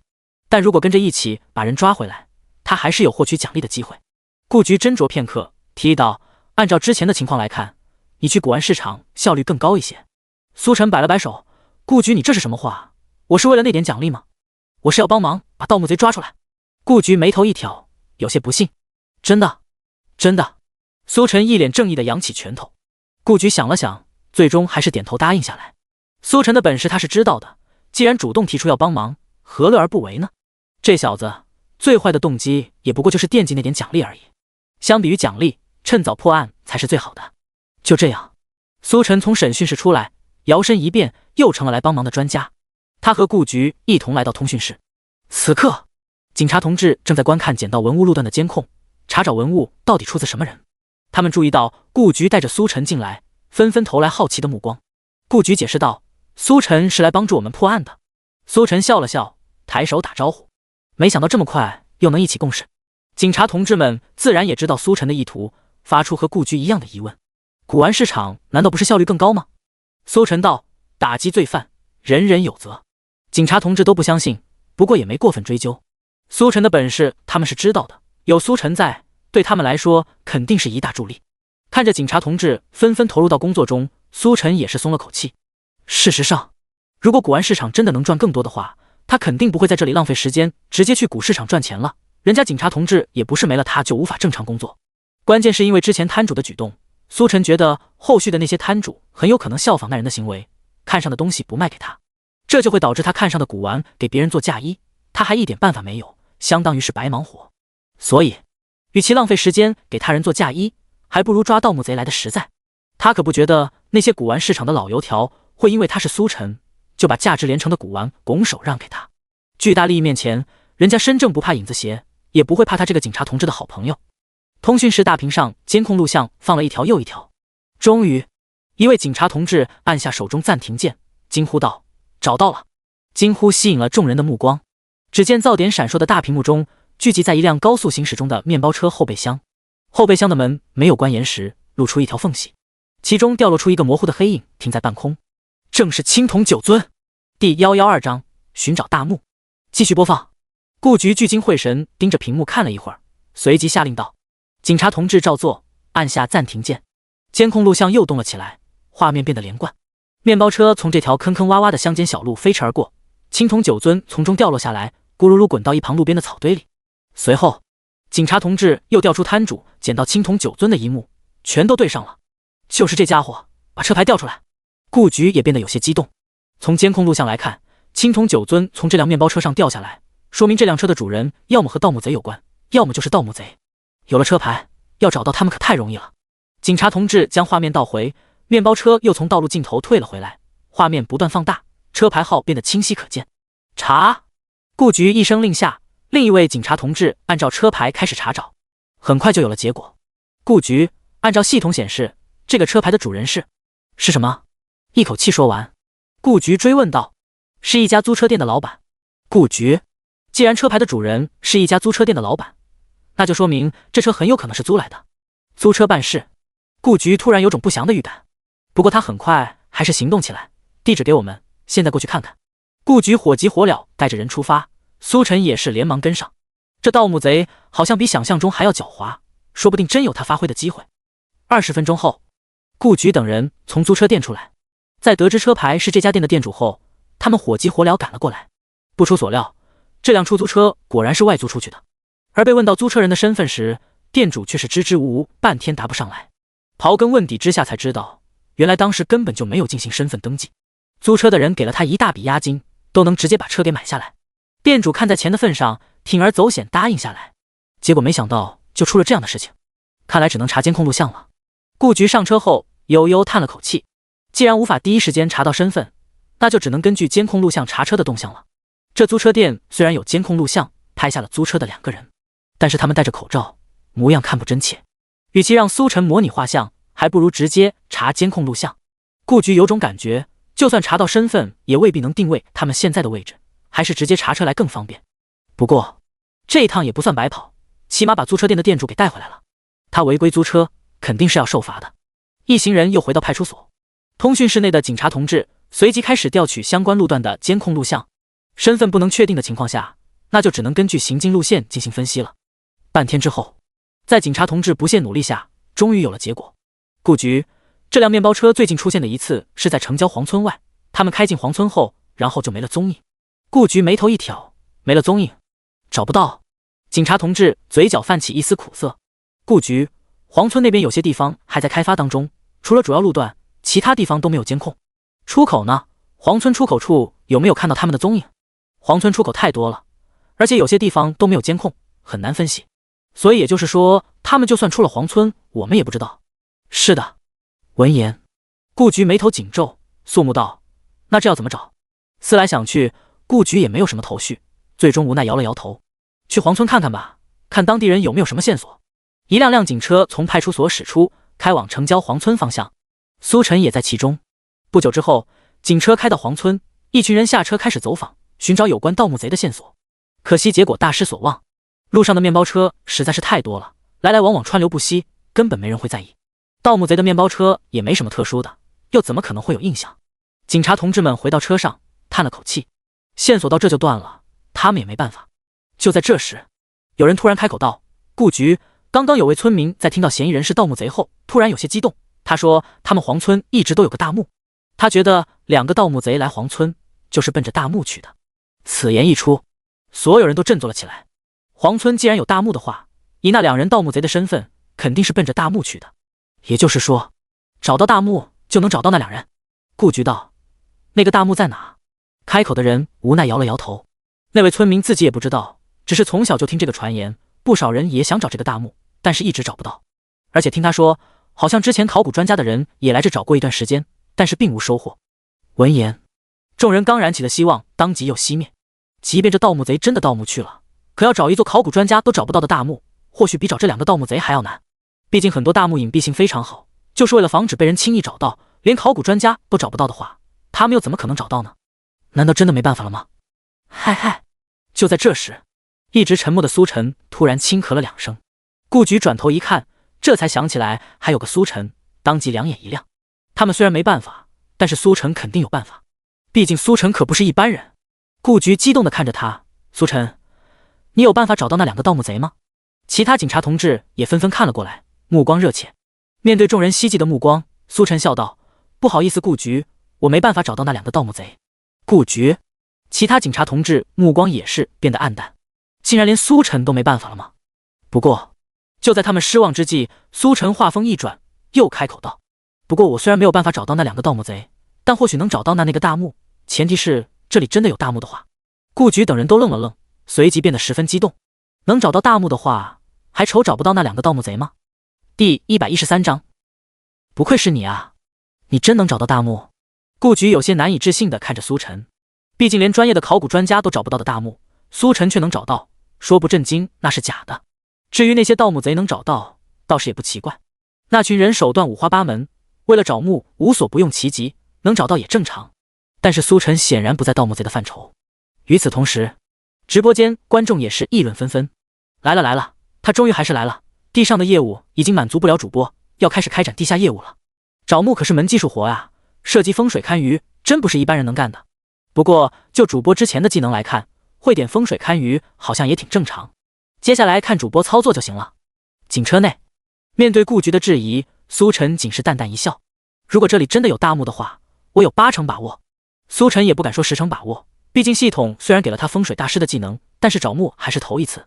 万一要是没找到，一世英名不就毁了？还是不插旗的好。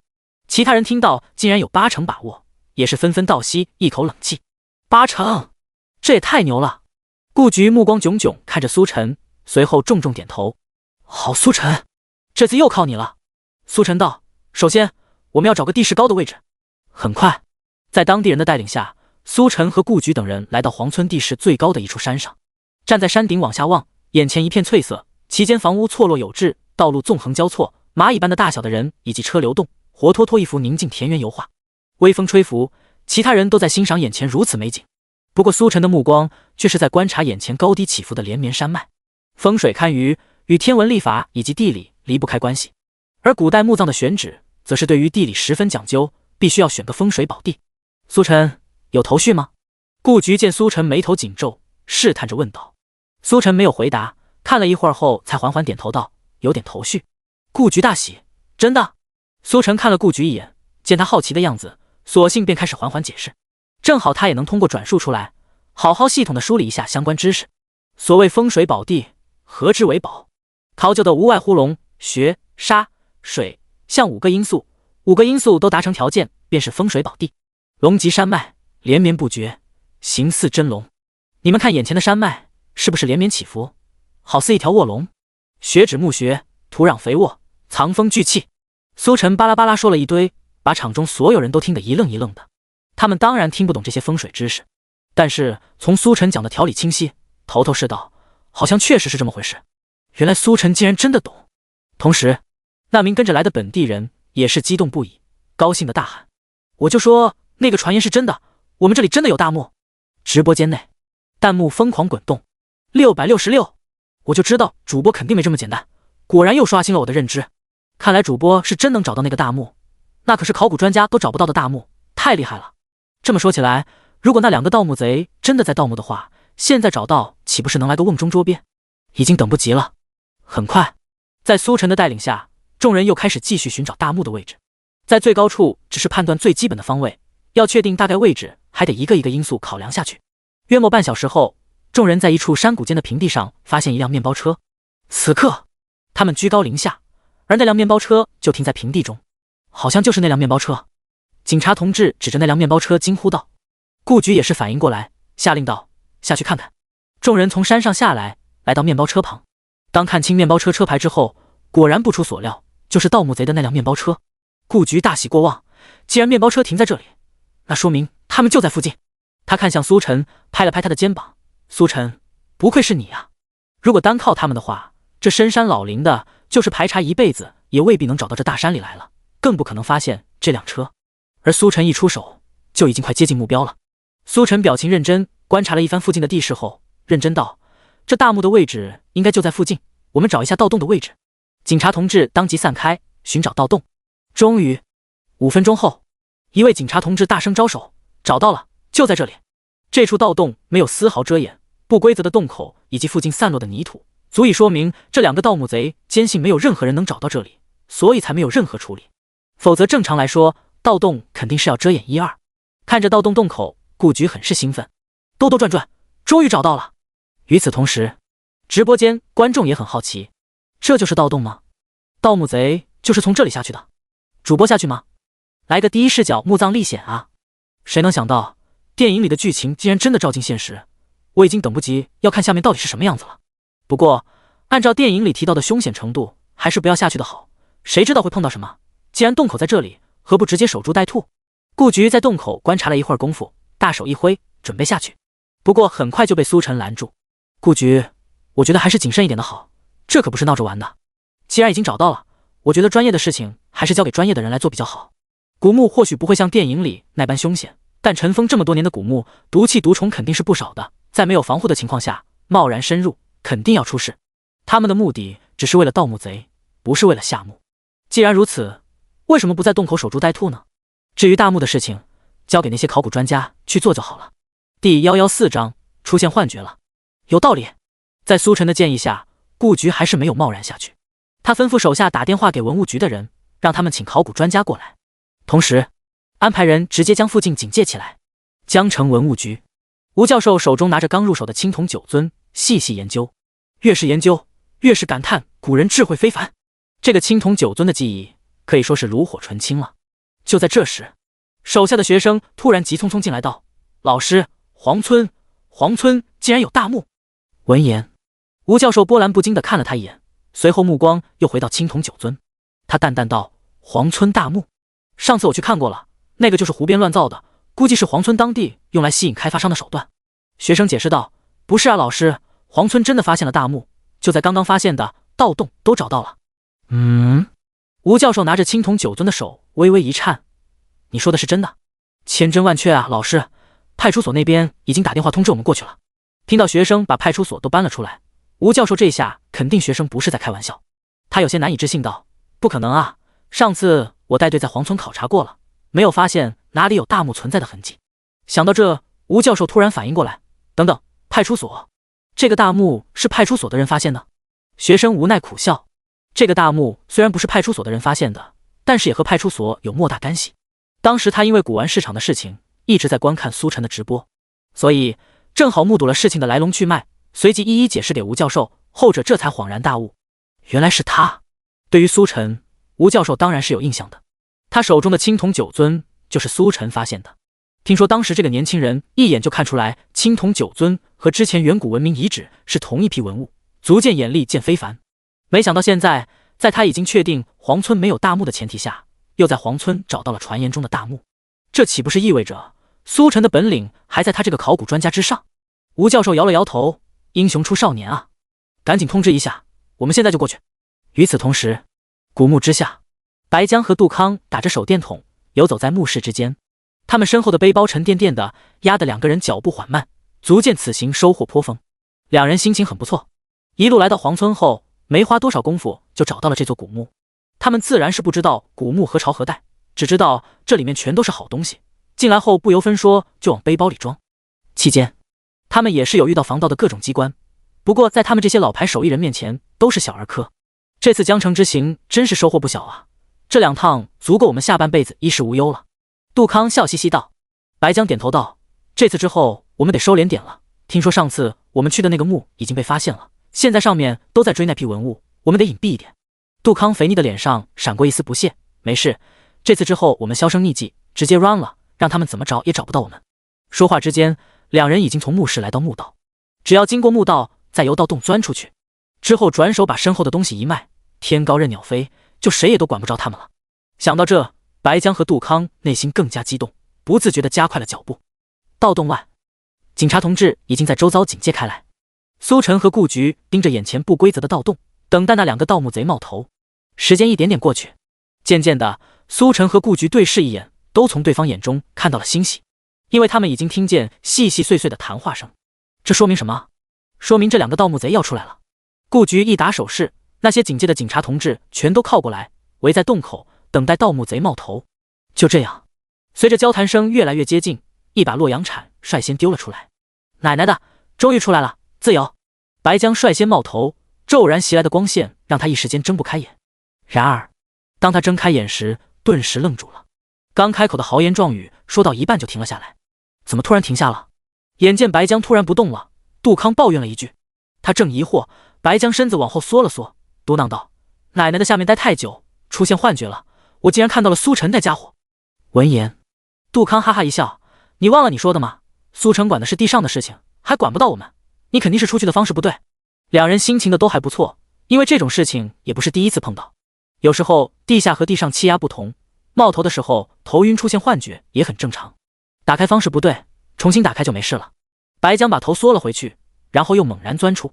他睁开眼睛，却发现幻觉竟然还没有消失，两张嘴角勾笑的脸庞对在他脸上，眼神中带着戏谑。妈的，还不对！白江又退了回去，然后再出来，结果依然没变。这下白江终于意识到了什么，瞬间满头大汗。杜康跟在白江在后面，根本不知道发生了什么，只知道白江一直不出去，他也堵在里面没法出去。你到底在干什么？他开口询问，却迟迟没有听到白江回话。他正要发火，突然听到一句亲切的问候：终于出来了吗？等你们好久了。这个声音陌生中却又有点熟悉，好像在哪里听过。不过杜康可以确定这不是白江的声音，也就是说外面有其他人。一想到这，杜康大脑瞬间宕机，他们竟然被发现了，还不出来？难道要我们请你们出来？顾局看着一脸懵逼的白江，冷冷笑道。白江的目光始终都在顾局旁边的苏晨身上。你真是苏晨？没错，是我。苏晨点头。此言一出，白江一脸的生无可恋，他怎么也没想到这次竟然真的碰到苏晨了。明明苏晨不是管地上的事情吗？怎么会把他们地下的人也给揪出来了？第115章拆弹专家。白江和杜康被从盗洞里揪了出来，喜提营手镯一对。此刻两人脸上都是一脸生无可恋看着苏晨。当初吃饭时立下的 flag， 没想到最终还是兑现了，果然人还是不能插起啊。苏晨好样的。顾局将白江和杜康两人的背包清点了一番，又是2大包古文物，如果要是让这两人给跑了，简直就是奇耻大辱。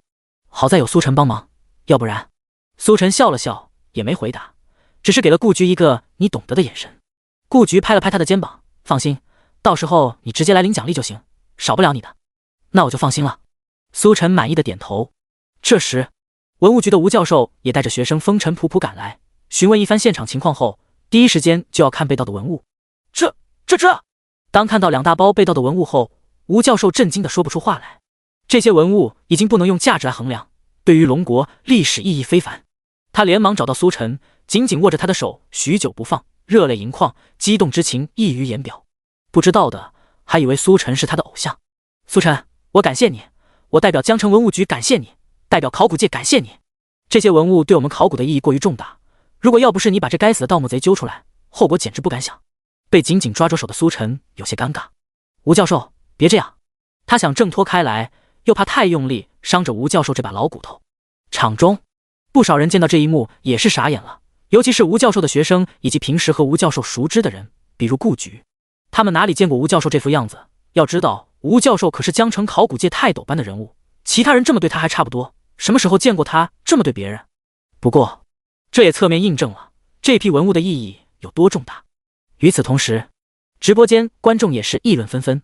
卧槽，这吴教授是要笑死我吧？怎么跟个小孩子一样？大佬人设崩了。之前吴教授来我们学校讲座的时候可不是这样的。吴教授这下是真的社死了，他怕是不知道主播在直播吧？看来主播这次是真的立下大功，要不然吴教授也不会这么激动。哈哈，真是活久见了，这可是教授啊。最终吴教授还是放开了苏晨。苏晨跟着顾局押着2个盗墓贼回去了，至于吴教授则是开始安排考古这座皇村大墓。半个小时后，苏晨从派出所出来。刚才他在派出所坐了一会儿，也是直到听说了这2个盗墓贼的事情。这2人并不是江城本地人，而是流窜的盗墓贼。不过他们也不是漫无目的的游荡，而是根据他们祖师爷留下的一本手札笔记，上面记载了祖师爷游走各地时觉得有可能出现大墓的地方，他们就一个个找过去，下墓盗宝。此前他们战绩斐然，所过之处能盗则盗，可谓是收获颇丰。尤其是上一次文明遗址，宝物更是多的后备箱都装不下。最终青铜9尊滚了出来，被摊主捡到，然后被苏晨发现，成了他们覆灭的导火索。可以预见，如果不是巧合之下发现，他们这次估计又要闷声发大财。与此同时，黄村发现大墓的消息已经在网上传开，因为之前江城就发现了文明遗址，出土了许多上古文物，一时轰动。这一次自然也是吸引了许多目光。这次的大墓好像是一手的，没有被盗墓贼抢先，好像是看现场传回的视频文物，好像都保存挺完整的。那可真是扬眉吐气了，考古专家终于走在盗墓贼前面了吗？不少网友都发表评论，很是解气。众所周知，很多情况下考古学家发现的大墓大都被盗墓贼抢先一步光顾过，这就导致很多文物流失，这似乎成了考古界的新病。而这一次，黄村大墓所有文物完整出土，无疑大大提升了考古界的士气。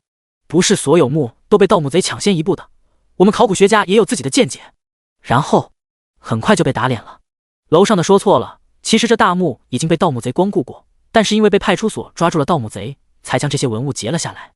之前考古学家还去这地方考察过，没发现大墓，没想到竟然被盗墓贼找到了。如果不是派出所，这次盗墓贼恐怕又要逃之夭夭。不对啊，派出所怎么会抓到盗墓贼？连考古学家都找不到的墓，派出所是怎么找到的？苏晨听过吗？苏晨，那个出租车主播苏晨，没错，就是他。当听完解释后，那些不知情的人俱是震惊不已。谁敢相信，连考古学家都找不到的大墓，竟然被苏晨找到了？与此同时，苏晨还不知道网上已经引起了轩然大波。他回到出租车，不假思索打开系统面板，姓名苏晨，人气213349，技能强健体魄，唱歌，悟性十足，神级车技，嗅觉灵敏，攀登能手，游泳健将，开锁大师，画画，鉴宝大师，风水大师，刑侦大师，完美格斗术，动态视觉，挖掘机大师，神级医术。抽奖20万人气次，抽奖叮！恭喜获得技能拆弹专家。拆弹专家精通世间一切炸弹，想怎么拆就怎么拆。轰！一瞬间，所有相关的拆弹技巧汇入苏晨脑中，转眼之间就成了一名资深拆弹专家。可以说，现在他只要看一眼炸弹，就知道要剪哪根线。拆弹专家，感觉又是一个了不得的技能。苏晨对于这个技能很满意。对比之前挖掘机之类的技能来说，这个技能显然专业性更强，而且帮助更大。试想，拆除一枚危害公共安全的炸弹，不比开挖掘机之类的要更有成就感。而且，奖励方面，拆除炸弹显然也是要比开挖掘机奖励更多。第116章，行业乱象。太阳当空照，一辆黄色出租车在柏油路上疾驰而过。驾驶座上的青年脸庞俊朗，碎发飘逸，正是苏晨。新的一天，他又开始了今天的工作。刚刚送了一单正常乘客，只有寥寥10几块钱进账，在他看来比蚊子肉还蚊子肉。此刻，他又在寻找新的乘客，那种能让他兴奋的乘客。至于古玩市场那边，则是不考虑了，因为昨晚生意不怎么好的时候，他又去古玩市场试了一试，结果果然跟他想的差不多。那些摊主见到竟然是苏晨看上的东西，纷纷选择不卖。苏晨拿他们也没办法，只能悻悻离去。折腾了一番，还是老本行来的实在。不久之后，苏晨来到江城商业广场。商业广场这样客流量大的地方，自然也是更有机会。就在苏晨打算沿着出租车专用车道进去的时候，注意到旁边竟然停着好几辆出租车，司机就站在车门处互相聊天。他们注意到又有出租车进场后，看了眼驾驶座上的苏晨，发现并不认识。他们随即招招手，示意苏晨过来。苏晨看到他们招手，有些疑惑，打着方向盘靠了过去。几人走上前来，拦住苏晨的车。小子，去别的地方吧，这不是你来的地方。为首的出租车司机对着苏晨说道。闻言，苏晨愣了愣，什么意思？我不能来这里？没错。为什么？苏晨看了看周遭的指示牌，也没发现有什么不让靠近的指示。面对苏晨的疑惑，为首的出租车司机笑了笑。没有为什么，商业广场这片区域是属于我们的，你要拉客，要么交钱，要么去别的地方。此言一出，苏晨当即一脸的问号。什么意思？这是包场了？出租车也能包场？他差点没给气笑。虽然他干出租车司机没有多久，但是从没听过还有这样的道理。本来平时就要给出租车公司上交管理费，现在还要给同行上交费用，否则就不让拉客，哪有这样的道理？苏晨看了他们一眼，冷笑一声，打着方向盘就开始往外拐。不让拉，他偏要拉。小子，你想干什么？懂不懂规矩？眼见苏晨还要往里面进，几个出租车司机拦在前面，把他拦下来。苏晨冷冷道：让开。几人对视一眼，笑了笑。如果我们要是不让呢？你敢撞我们吗？他们老神在抱手胸前，一副苏晨不敢拿他们怎么样的模样，很是欠揍。见状，苏晨恨不能一脚油门下去，直接给他们撞飞了。不过也只是想想而已。真要是一脚油门撞飞了，倒霉的还是他。与此同时，直播间观众见此一幕，也是十分气愤。妈的，这群人什么意思啊？这是搞起小团体来了？真是不懂，都是一个出租车公司的，为什么还要针锋相对？素质真是太差了。哎，你们有没有发现最近出租车司机越来越多了？而且好多都是这种没有素质的，明明是服务行业，还把自己当大爷。早就发现了，自从主播火了之后，出租车产业都被带动了，好多人都坐出租车，司机也就越来越多。还真别说，我之前一直家里躺的大舅都去干出租车了，他那臭脾气，我简直不敢想他的乘客会不会被气死。主播给了他们就业岗位，没想到他们竟然这样对主播。小子，不敢吧？不敢就赶紧回去吧，现在乘客这么多，我们也没时间跟你在这耗。见苏晨果然不敢往前撞，几个人都得意地笑了笑。苏晨沉着脸道：你们的行为已经是属于恶意竞争，就不怕我报警吗？为首的出租车司机哈哈大笑，脸上写着4个大字：有恃无恐。恶意竞争？我们怎么不知道我们这是恶意竞争？之前警察同志过来也没说什么啊。要不你再报个警试试，看看警察同志怎么说。哈哈哈哈。苏晨突然反应过来，眉头一挑。你们有人？从这人的话里可以听出，他们肯定也不是第一次干这种事情，并且之前有司机报警，也有警察来过，可他们现在却还是安然无恙在这里。这说明什么？说明警察同志没有处分他们，他们的行为明明就是涉嫌恶意竞争，完全可以带走，此刻却安然无恙，足以说明很多问题。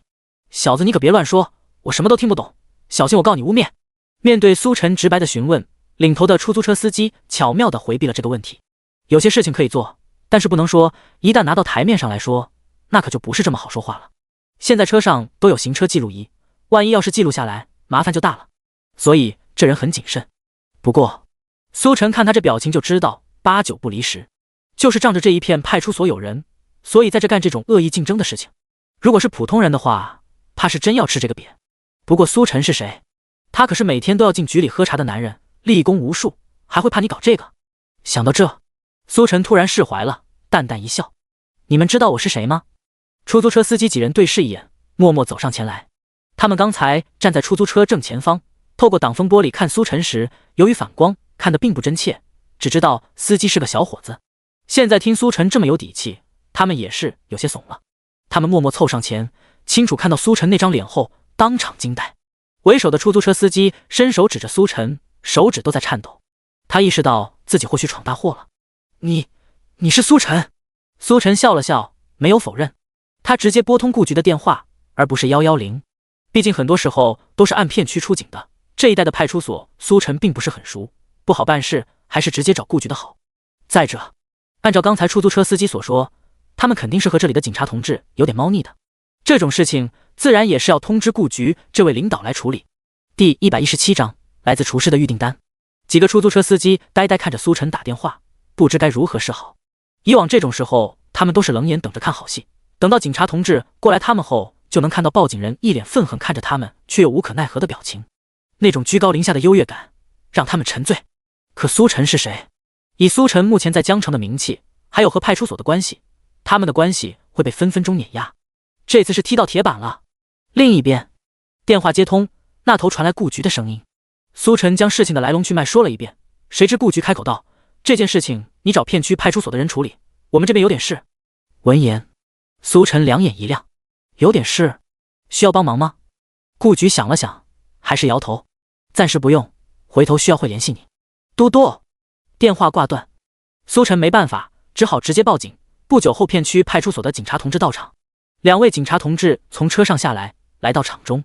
出租车司机看见来的竟然不是熟人，怔了一下，当即就知道坏事了。刚才苏晨那一通电话，怕是分量很重，不仅要把他们揪出来，甚至他们的熟人也要被救出来。什么情况？谁报的警？2位警察同志来到场中，例行询问。出租车司机支支吾吾道：警察同志，就是一些小误会，其实没什么。警察同志斜了他一眼，看到他们身后成群结队的出租车，一个字都不信。最近，随着一个叫苏晨的出租车司机主播在网上大火，出租车这个行业才迎来一波新的热潮。各路牛马的加入，引发了一系列乱象，不少乘客怨声载道，让他们这些警察也有些焦头烂额。都是小事，但是加在一起就很忙。可以说，经过一系列案子下来，他们现在对出租车司机的印象分很低，而且看着几人心虚的样子，就肯定有问题。就在这时，苏晨从车上下来：警察同志，是我报的警，这2人拦着路不让我进去拉客，并且还说以后都不能来这里拉客，我觉得他们涉嫌恶意竞争。警察同志看着从车上下来的苏晨，眉头一挑：你是苏晨？苏晨点点头，随后将事情来龙去脉说了一遍，并且还强调有行车记录仪或者直播视频作为证据。警察同志目光冷漠地看向那几个出租车司机，刚才就感觉他们不对，果然如此。圈地为王，不让同行进去拉客，咋的？你这么有势力，还敢搞垄断？这种人不带回所里，简直天理难容。而且最重要的一点，眼前这人可是苏晨，是他带动了出租车的热潮，否则出租车都要被网约车挤压得喘不过气来了。现在倒好，人家让你再次吃上饭，你竟然要把人家饭碗给砸了，有没有一点眼力劲儿？领头的出租车司机注意到警察同志的目光，似是明白其中的深意。他默默看了眼苏晨，很是委屈。他们当时也是没注意到来人是苏晨，否则就算给他们10个胆子，他们也不敢拦。很快，警察同志就把几个出租车司机带回所里去了。苏晨也是跟着去做笔录。做完笔录之后，苏晨道：“警察同志，他们几个人敢这么嚣张，背后肯定不简单。你也看到他们当时的样子，显然不是第一次拦人。”警察同志点头道：“你放心，这件事情我们已经上报去了，上面自然会有专人来调查的。感谢你的举报。”听到这么说，苏晨这下就放心了。与此同时，直播间观众也是扬眉吐气，毕竟刚才出租车司机那嚣张的嘴脸可给他们恶心坏了。干得漂亮，看他们还敢不敢嚣张，真以为自己是天王老子呢。好在是碰到了主播，主播是有实力的，如果碰到其他人的话，怕是又要不了了之。不用多想，这种事情能多处分总是好的，行业乱象也该整顿整顿了。简单的小插曲并没有影响苏晨的心情，他还是回到商业广场拉客。很快就看到路边有人在朝他招手，苏晨把车靠过去，发现招手的人是个戴着厨师帽的年轻人，身上穿着厨师服。去哪？苏晨问道。马东嘿嘿一笑，打招呼道：“师傅好，我现在哪儿都不去。”苏晨当即脸一黑：“那你招什么手？”“师傅，我只是现在不去，待会儿还有事，想问问师傅，你这车接受预定的吗？”预定？苏晨脸色古怪，还是头一次听到这种说法。既然要预定车，在网上下预订单不就行了？何苦招手出租车呢？似是看出苏晨的疑惑，戴着厨师帽的马东解释道：“师傅是这样的，因为我现在正在参加一个厨师比赛，待会儿可能会出点状况，但是又具体不知道什么时候，所以没办法准确预定车辆，就只好自己下来找人了。师傅你放心，待会儿你跟着我参加比赛，要用到车的时候，你直接开车就行，中间耗时的费用我会双倍结算给你。”听完他的解释，苏晨还是觉得有些古怪。你用车要干什么？非得现在就预定好？马东轻咳2声，似是有些难以启齿。因为待会儿可能要去医院，分秒必争，到时候打车可能来不及，所以必须提前准备一辆车。去医院？厨师比赛要事先准备车去医院？苏晨看着马东，表情变得愈加古怪。这是想下毒？不对啊，下毒干嘛要准备车去医院？这是想让人遭罪吧？马东见苏晨似乎明白了什么，嘿嘿一笑：“师傅你考虑一下，有这个时间吗？我们这次比赛差不多1个多小时就结束了，这1个小时的车费算你500，外加去医院的费用。”苏晨看了马东一眼，随即点头答应下来。行，按照你说的5001小时，超时另外算，去医院的车费另外算。苏晨也是想看看这厨师小伙子到底想干什么惊天动地的事情，竟然要事先准备好车去医院。第118章九转大肠。购物城1楼，人山人海聚集在一起，巨大的落地海报分立在2侧，海报上绘印着各式各样的美食，衬托出中间4个大字厨师大赛。还未靠近，远远的就有香味飘来，令人食指大动。这是上一轮比赛存留下的香气，不少人都被这股香气吸引而来。苏晨跟着马东来到场中，马东道：“师傅，劳烦你在这等着，用不了多久的。”苏晨点点头，倒是也不在意。按照约定，有500块，还有额外车费，反正不吃亏。马东作为参赛者，在裁判宣布之后匆匆上场。苏晨站着看了一会儿，通过旁边之人的议论，东拼西凑，逐渐明白事情的来龙去脉。这个厨师大赛已经举办了好几轮，接下来要进行的是决赛。3位大厨角各自发挥，逐最后的冠军，胜者可以获得奖金5万元。苏晨看着场上严阵以待的马东，有些好奇起来。这种规格的大赛，奖金足足5万，还有现场直播能收割人气，你竟然要搞事情？旁边的观众并不知道马东的安排，此刻议论纷纷。你们觉得谁会获得最后的冠军？我觉得应该是马东，前面几轮他的发挥都是无可挑剔，色香味俱全。那个叫马东的确实厉害，他的作品我看着就有食欲，不知道有没有机会能尝尝。我也想尝尝，不过如果这次他能拿下冠军的话，咱们就没这么简单能尝到了，毕竟人家好歹是冠军。你们怕是不知道吧，这个马东是不可能拿到冠军的。哦，怎么说？难道还有其他人比他更厉害？这倒不是，单论技术来说，马东数一数二无可挑剔，但是这次的决赛评委，其中一个跟他有过节，而且是不小的过节。试想你作为评委，你会让你的死对头拿下冠军吗？说到这里，众人都是为马东可惜。技术方面来说，马东确实是数一数二，但是你得罪了评委，那要想获得冠军可就难了。这次决赛一共3位评委，计分规则由3人打分后取平均值，其中1位评委打出低分的话，会极大程度的拉低平均分，这样一来，冠军就难了。苏晨在旁边静静听着他们交谈，突然心中一动，原来马东和评委还有过节。现在他知道马东为什么要叫车准备送医院了，这是知道自己拿不到冠军的前提下，要给死对头评委来个大的。与此同时，同为知晓事情来龙去脉的直播间观众同样有些期待。这么听下来，刚刚那位厨师小哥是要搞事情啊？他甚至都准备好把人送医院了，估计是知道自己夺冠无望，想给死对头来个大的。不知道他准备怎么做，不会是下毒吧？那也太大胆了，这可不行。估计不会，下毒这种事情都可以进局子了，得不偿失。从他知道提前叫车送医院的情况来看，肯定是有理智的。看他表演。很快，随着主持人宣布比赛开始，场中3位选手开始准备各自的比赛作品。3人根据自己准备好的食材洗菜切菜，随后热锅下油。不一会儿，场中飘荡的香味变得愈加浓烈。评委席上一共坐着3位评委，居中的那位是个戴着眼镜、身宽体胖的中年男人，他的目光落在忙碌中的马东身上，嘴角闪过一丝冷笑。这时，旁边的评委突然朝他开口道：“老胡，你觉得这次比赛谁会是第一？”名为老胡的中年男人笑了笑，毫不掩饰道：“我觉得马东应该是这次比赛的冠军，毕竟他的实力比起其他2人还是略强一些。”开口的评委看了马东一眼，也是点点头，显然他也同意老胡的观点。前几轮的表现来看，马东确实是这次比赛夺冠的大热门。不过，老胡突然又开口道：“这种比赛充满了偶然性，虽然马东实力相对强劲，但是万一发挥失常的话，另外2位也是有很大机会的。”话音最后，他意味莫名笑了笑。旁边的评委没有注意到老胡意味莫名的笑容，但是却对他的话深以为然。既然是比赛，那就有无数种可能，万一发挥失常，其他人也是很有可能拿走冠军的。就这样，在评委和观众激烈的议论中，场中香味已经逐渐飘开，不少观众都喉结鼓动，咽了咽口水，恨不能当场上去尝尝。规定时间来到尾声，3位厨师的作品也相继出炉。第1位参赛者的作品是龙虾扇贝粉丝，理念是想将龙虾和扇贝的鲜融入到粉丝当中，增强口感。评委尝了之后，模棱两可的点了点头。对于他们来说，这道菜显然还是差了点。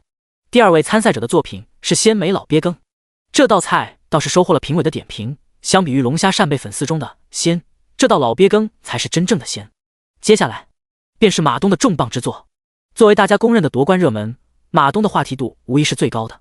从评委的点评来看，前2位的菜品好像都不怎么满意啊，果然还是得靠马东。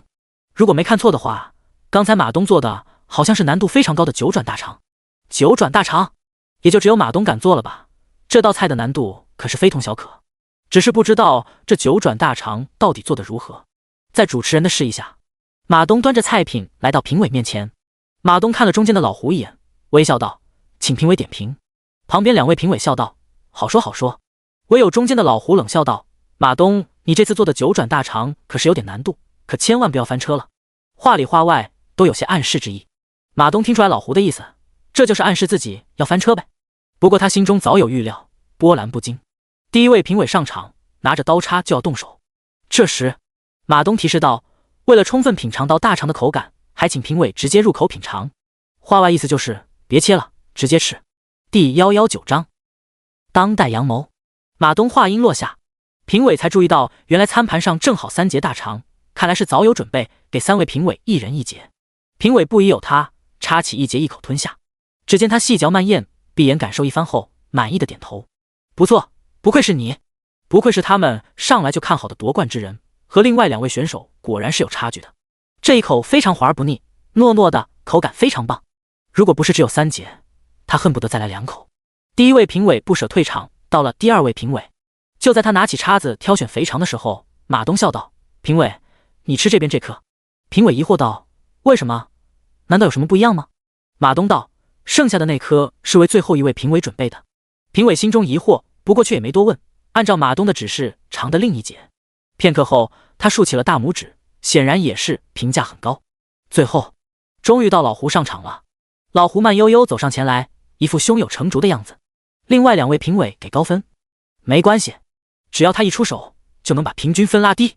冠军做梦去吧。马东也注意到了老胡的表情，心中冷笑。当他来到面前时，马东笑道：“评委老师，这个是专门为你准备的。”专门为我准备的？老胡看着马东的表情，心中咯噔一声，突然发现有点不对。他和马东的恩怨可以说是由来已久，不可能化解。这种情况，专门为他准备的菜品肯定居心叵测。尤其当联想到这盘菜是大肠后，老胡瞬间瞪大了眼睛。他想到一个极其恐怖的事情。只见老胡默默拿着刀叉，将最后一节精心准备的大肠插起来，放到面前闻了闻。哦！一瞬间，臭味如同奔涌的潮水一般闯进鼻腔，让他无意识的生理反胃。你！老胡怒不可遏，指着马东说道：“你这大肠清洗了吗？”马东笑道：“当然清洗了。如果没有清洗的话，我也不敢端给评委老师试吃。不过为了让评委老师知道这是大肠，我特意保留了它原本的风味，还请评委尝尝。”原本的风味。听到这5个字，老胡恨不得直接将手中的叉子拍到马东脸上。可惜他不能这么做，这是比赛，而且是现场直播，这么多人看着，要是这么干了，会被众人口水淹没的。看着看台上老胡骤变的脸色，以及两人之间的对话，以及过往恩怨，苏晨直播间的观众全都反应了过来，议论纷纷。笑不活了，这一手真的太绝了，明目张胆给你喂信号啊！关键还说的这么好听，原本的风味，大肠原本能有什么风味？光是想到我都反胃了。我明白了，这是赤裸裸的阴谋。这厨师知道自己肯定会被坑，所以直接摆烂喂星号给评委。如果他吃了，目的就达到了；如果没吃，他就不可能被淘汰。这也太溜了！难怪要事先准备好车去医院，估计是怕吃下去之后引起什么不好的反应，要赶紧洗胃。啧！之前2位评委可是直接一口闷，不敢想这么一节保留了原来的风味的大肠，如果一口下肚，该是怎样的酸爽。不得不说，这一招是真的绝。苏晨看着一脸为难的评委，差点没笑出声来。虽然不知道他们2人之前有什么过节，不过这一招是真的绝，让评委根本无法拒绝。评委不尝尝吗？眼看评委举棋不定，看着眼前的大肠迟迟没有下嘴，马东开口催促了一句。旁边主持人也是暗暗跺脚提示他该吃了。毕竟这可是直播，一直没有行动，不就等于晾着观众吗？官方直播间不少弹幕已经开始骂了。被催促的老胡目光决然，他看了看眼前的大肠，又看向马东。他以一种几乎只有马东能听到的声音咬牙道：“吃就吃，老子一口买你5万，老子不亏。”话音落下，老胡闭眼一口闷。哦，一入口，生理性反胃就让他难以抑制。不过他最终还是咬牙一口咽了下去。随后，老胡脸色铁青的回到评委席，旁边2位评委同事都有些好奇：“老胡你怎么回事？有这么难吃吗？”“是啊，我们刚刚吃了，味道很不错才对，怎么这副表情？”老胡有苦难言。他可以肯定，他和旁边2位吃的大肠肯定不同。为什么大肠做成了3节，就是为了让他精准吃到这节保留了原来的风味的大肠，而又不得罪另外2位评委。这里面肯定是用了2根大肠，一根清洗去腥正常发挥，另一根则是保留了风味。甚至于老胡都怀疑马东说的保留一部分到底是不是真的。这么大的味道，肯定是全保留了。一想到这，老胡更是气得七窍生烟。就在他要开口的时候，他突然从评委席上摔了下去，捂着肚子大叫：“肚子好痛！”2个评委见状人有点懵，好端端怎么突然肚子痛了？主持人也连忙上前来，见他五官扭曲成一团，满头大汗的样子，显然一时半会儿好不了。送医院，赶紧送医院！突如其来的变故让所有人都摸不着头脑，只有马东胸有成竹的给了苏晨一个眼神，意思是该你上场了。苏晨点点头，随即往台上去让一让。在马东的带领下，苏晨上台和他一同找到老胡。你们干什么？主持人疑惑道。马东淡淡一笑，当然是要赶紧送他去医院，他是吃了我做的东西才肚子痛，我肯定要为他负责。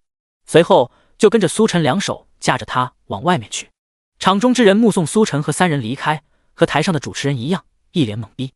然而就在这时，主持人回想刚才马东的表情，猛然明白了什么。这是他有预谋的行动啊，否则正常人在得知吃了自己的东西后出问题，表情肯定不可能这么淡定。第120章植物人。一辆黄色出租车从商业广场开出来，汇入主道车流，霎时油门轰响，车身左右横移，疯狂超车，朝着前方一路疾驰而去。车上，苏晨开车的同时，不时看一眼后座评委的状态，见他脸色铁青，口吐白沫的样子，不禁疑惑：不过是吃了带料的大肠，怎么会反应这么大？正常来说，就算吃坏肚子，也不可能这么急促而猛烈。马东坐在一旁，听到苏晨的问话后，目光闪烁。谁知道呢？可能他的体质不太行，肠胃受不了刺激吧。不过没关系，带去医院洗一下胃就没事了。苏晨透过后视镜看了马东的一眼，断然不相信事情就是马东说的这么简单。或许马东在这大厂里加了其他的什么，要整这评委也说不定。不过这跟他没啥关系，这是他们之间的恩怨，他只要能拿到钱就行了。在苏晨给力的车技下，很快就来到医院。苏晨帮马东拖着评委进了医院急诊，随后马东也将工资结清。将近2个多小时，收获1000。在苏晨名声大噪，越来越多罪犯有意避开出租车的今天，也算是小有收获，还不错。苏晨收了钱，刚走出急诊大楼，就看到一帮熟悉的身影往旁边的住院部走去。小李，苏晨朝其中一人招了招手。那人转头见到苏晨，愣了一下。苏晨，你怎么在这？这帮人一身警服，正是派出所的警察同志。苏晨这些天频繁出入派出所，已经和他们打成一片，都是熟人。苏晨也是没想到，竟然会在这里碰到他们。刚刚送了个乘客来医院，你们急匆匆干嘛去？小李示意手中的果篮，叹息道：小吴出任务的时候受了重伤，我们过去看看他。小吴？苏晨脑中浮现一道身影，他受伤了。小李点头道：是啊，刚刚跟着顾局出任务，被歹徒重伤。苏晨一听，那我也看看去，等我买点水果。苏晨跟着一帮警察同志一同看望，刚到病房外就听到一道熟悉的声音：帮个忙吧，老陈，帮我联系一下这方面有名的医生。那小伙子还这么年轻，真不能一辈子躺病床上啊！你就当我求你了行吗？我这辈子都没求过人。好好好，你赶紧帮我联系一下，有结果了赶紧通知我。病房外的顾局低头挂断电话，长叹一口气，一抬眼见到苏晨等人，苦笑道：你们来了。当他定睛一看，见到苏晨，很是意外。你怎么也来了？苏晨道：刚好送乘客到医院，在外面碰到他们，顺便来看看。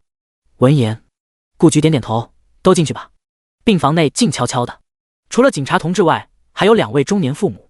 病床上的小吴闭着眼睛，表情平静，好像睡着了一般，可苍白的脸色却说明一切。他的母亲坐在床边，抓着儿子的手，眼泪止不住的流，没有声嘶力竭的哭喊，只有无声滑落的眼泪。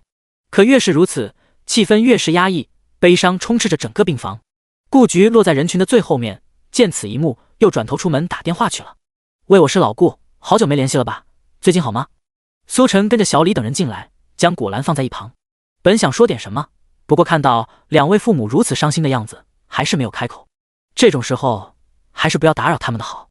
苏晨静悄悄出了病房，正巧顾局也打完电话。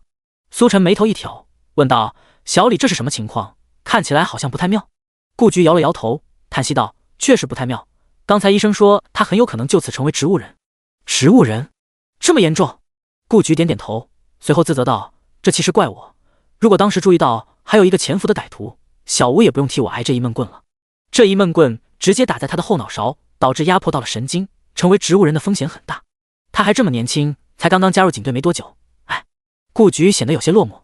作为已经临近快要退休的老干部，看到这么年轻的小伙子因为他而成了植物人，这其中的负罪感不言而喻。与此同时，苏晨直播间的观众得知事情的来龙去脉，也是略显悲伤。这段时间，他们观看苏晨直播，看着苏晨和各路警察同志打交道，带入其中，其实就是他们在和警察同志在打交道。几天的互动下来，多少有点感情在，更别说还是保护人们生活的警察同志，更显心痛。天哪，这位警察同志还这么年轻，这要是成了植物人，也太可惜了。我记得这位警察同志，每次主播跟着出任务的时候，都能看到他冲在前面，没想到竟然发生这样的事情。一定要好起来啊！我们生活中需要的这样的警察同志。可是压迫到神经的话，真的很严重，医生都这样说了，真的能治好吗？话说，主播会不会医学？如果主播对医学也有研究的话，那我觉得这位警察同志肯定稳了。打到后脑勺，压迫到了神经。病房外，苏晨回味着顾局说的病因，若有所思。这时，顾局电话响了，一看来电，顾局当场站了起来。怎么样，老陈，问到电话了吗？什么？已经直接往这边医院来了。好好好，这次真是要感谢你了，回头我一定好好登门拜谢。挂断电话，顾局表情十分激动。太好了，那位专家现在已经在路上了，他肯定有办法。苏晨疑惑道：那位专家有办法吗？有什么好办法？顾局白了他一眼，不要说丧气话，人家是专家，人家的办法我怎么会知道？不过人家可是这方面级别的人物，办法肯定是有的。说着，顾局眼中充满了希望。走走走，赶紧跟我下楼去接人家，要表现足够的尊重。第121章，让我试试。苏晨跟着顾局在楼下等了一会儿，一辆黑光锃亮的轿车停在眼前，后座下来一位满头华发、精神矍铄的老人家。是宋老吗？顾局试探着问道。老人家微微点头，你应该是顾局吧？我是。两边顺利接头，随后就往楼上去。上楼的同时，顾局也在介绍小吴的情况。宋老听完，眉头凝重道：大概情况我是了解了，不过还得跟这边的医生对接后才能得出具体结论。顾局点头表示明白。要是宋老就这么听两句就能给出解决办法的话，他还要怀疑呢。宋老跟着顾局来到病房，介绍了宋老的情况。当听到宋老是圣手级别的人物后，原本沉默无声的父母突然激动起来，就要跪在宋老面前。医生，你一定要救救我儿子，一定要救救他。宋老不是第一次见这样的场面，应付起来得心应手，扶起两位父母，并且承诺会尽自己所能。此言一出，两位父母眼中重新燃起了希望。另一边，派出所的警察同志各自对视，都从对方眼中看到了激动。宋老这种级别的人物出手，说不定真有机会呢。太好了！直播间内，观众议论纷纷。宋老出手了，这位宋老我认识，那可是约号都约不到的顶级圣手啊。这么说他一出手的话，警察同志肯定有救了。那必须的，毕竟人家可是圣手级别的人物。主治医师这时走进病房，拿着 CT 和宋老交流一阵后，默默退到一旁，静待宋老表演。宋老走到病床前，看了一眼小吴的状态，眉头紧锁。良久，他长叹一口气，转身看向众人。病人的情况不容乐观。闻言，原本燃起希望的众人瞬间目光黯淡。不容乐观？顾局有些不相信，上前问道：什么情况？宋老，难道还是没办法吗？宋老道：病人的情况很复杂，需要长时间的药物治疗才有希望，短时间内恐怕醒不过来。当然，他目前的状态虽然没有意识，但是听觉还是有的，家属可以多多交流，对此听觉产生刺激，有利于他恢复。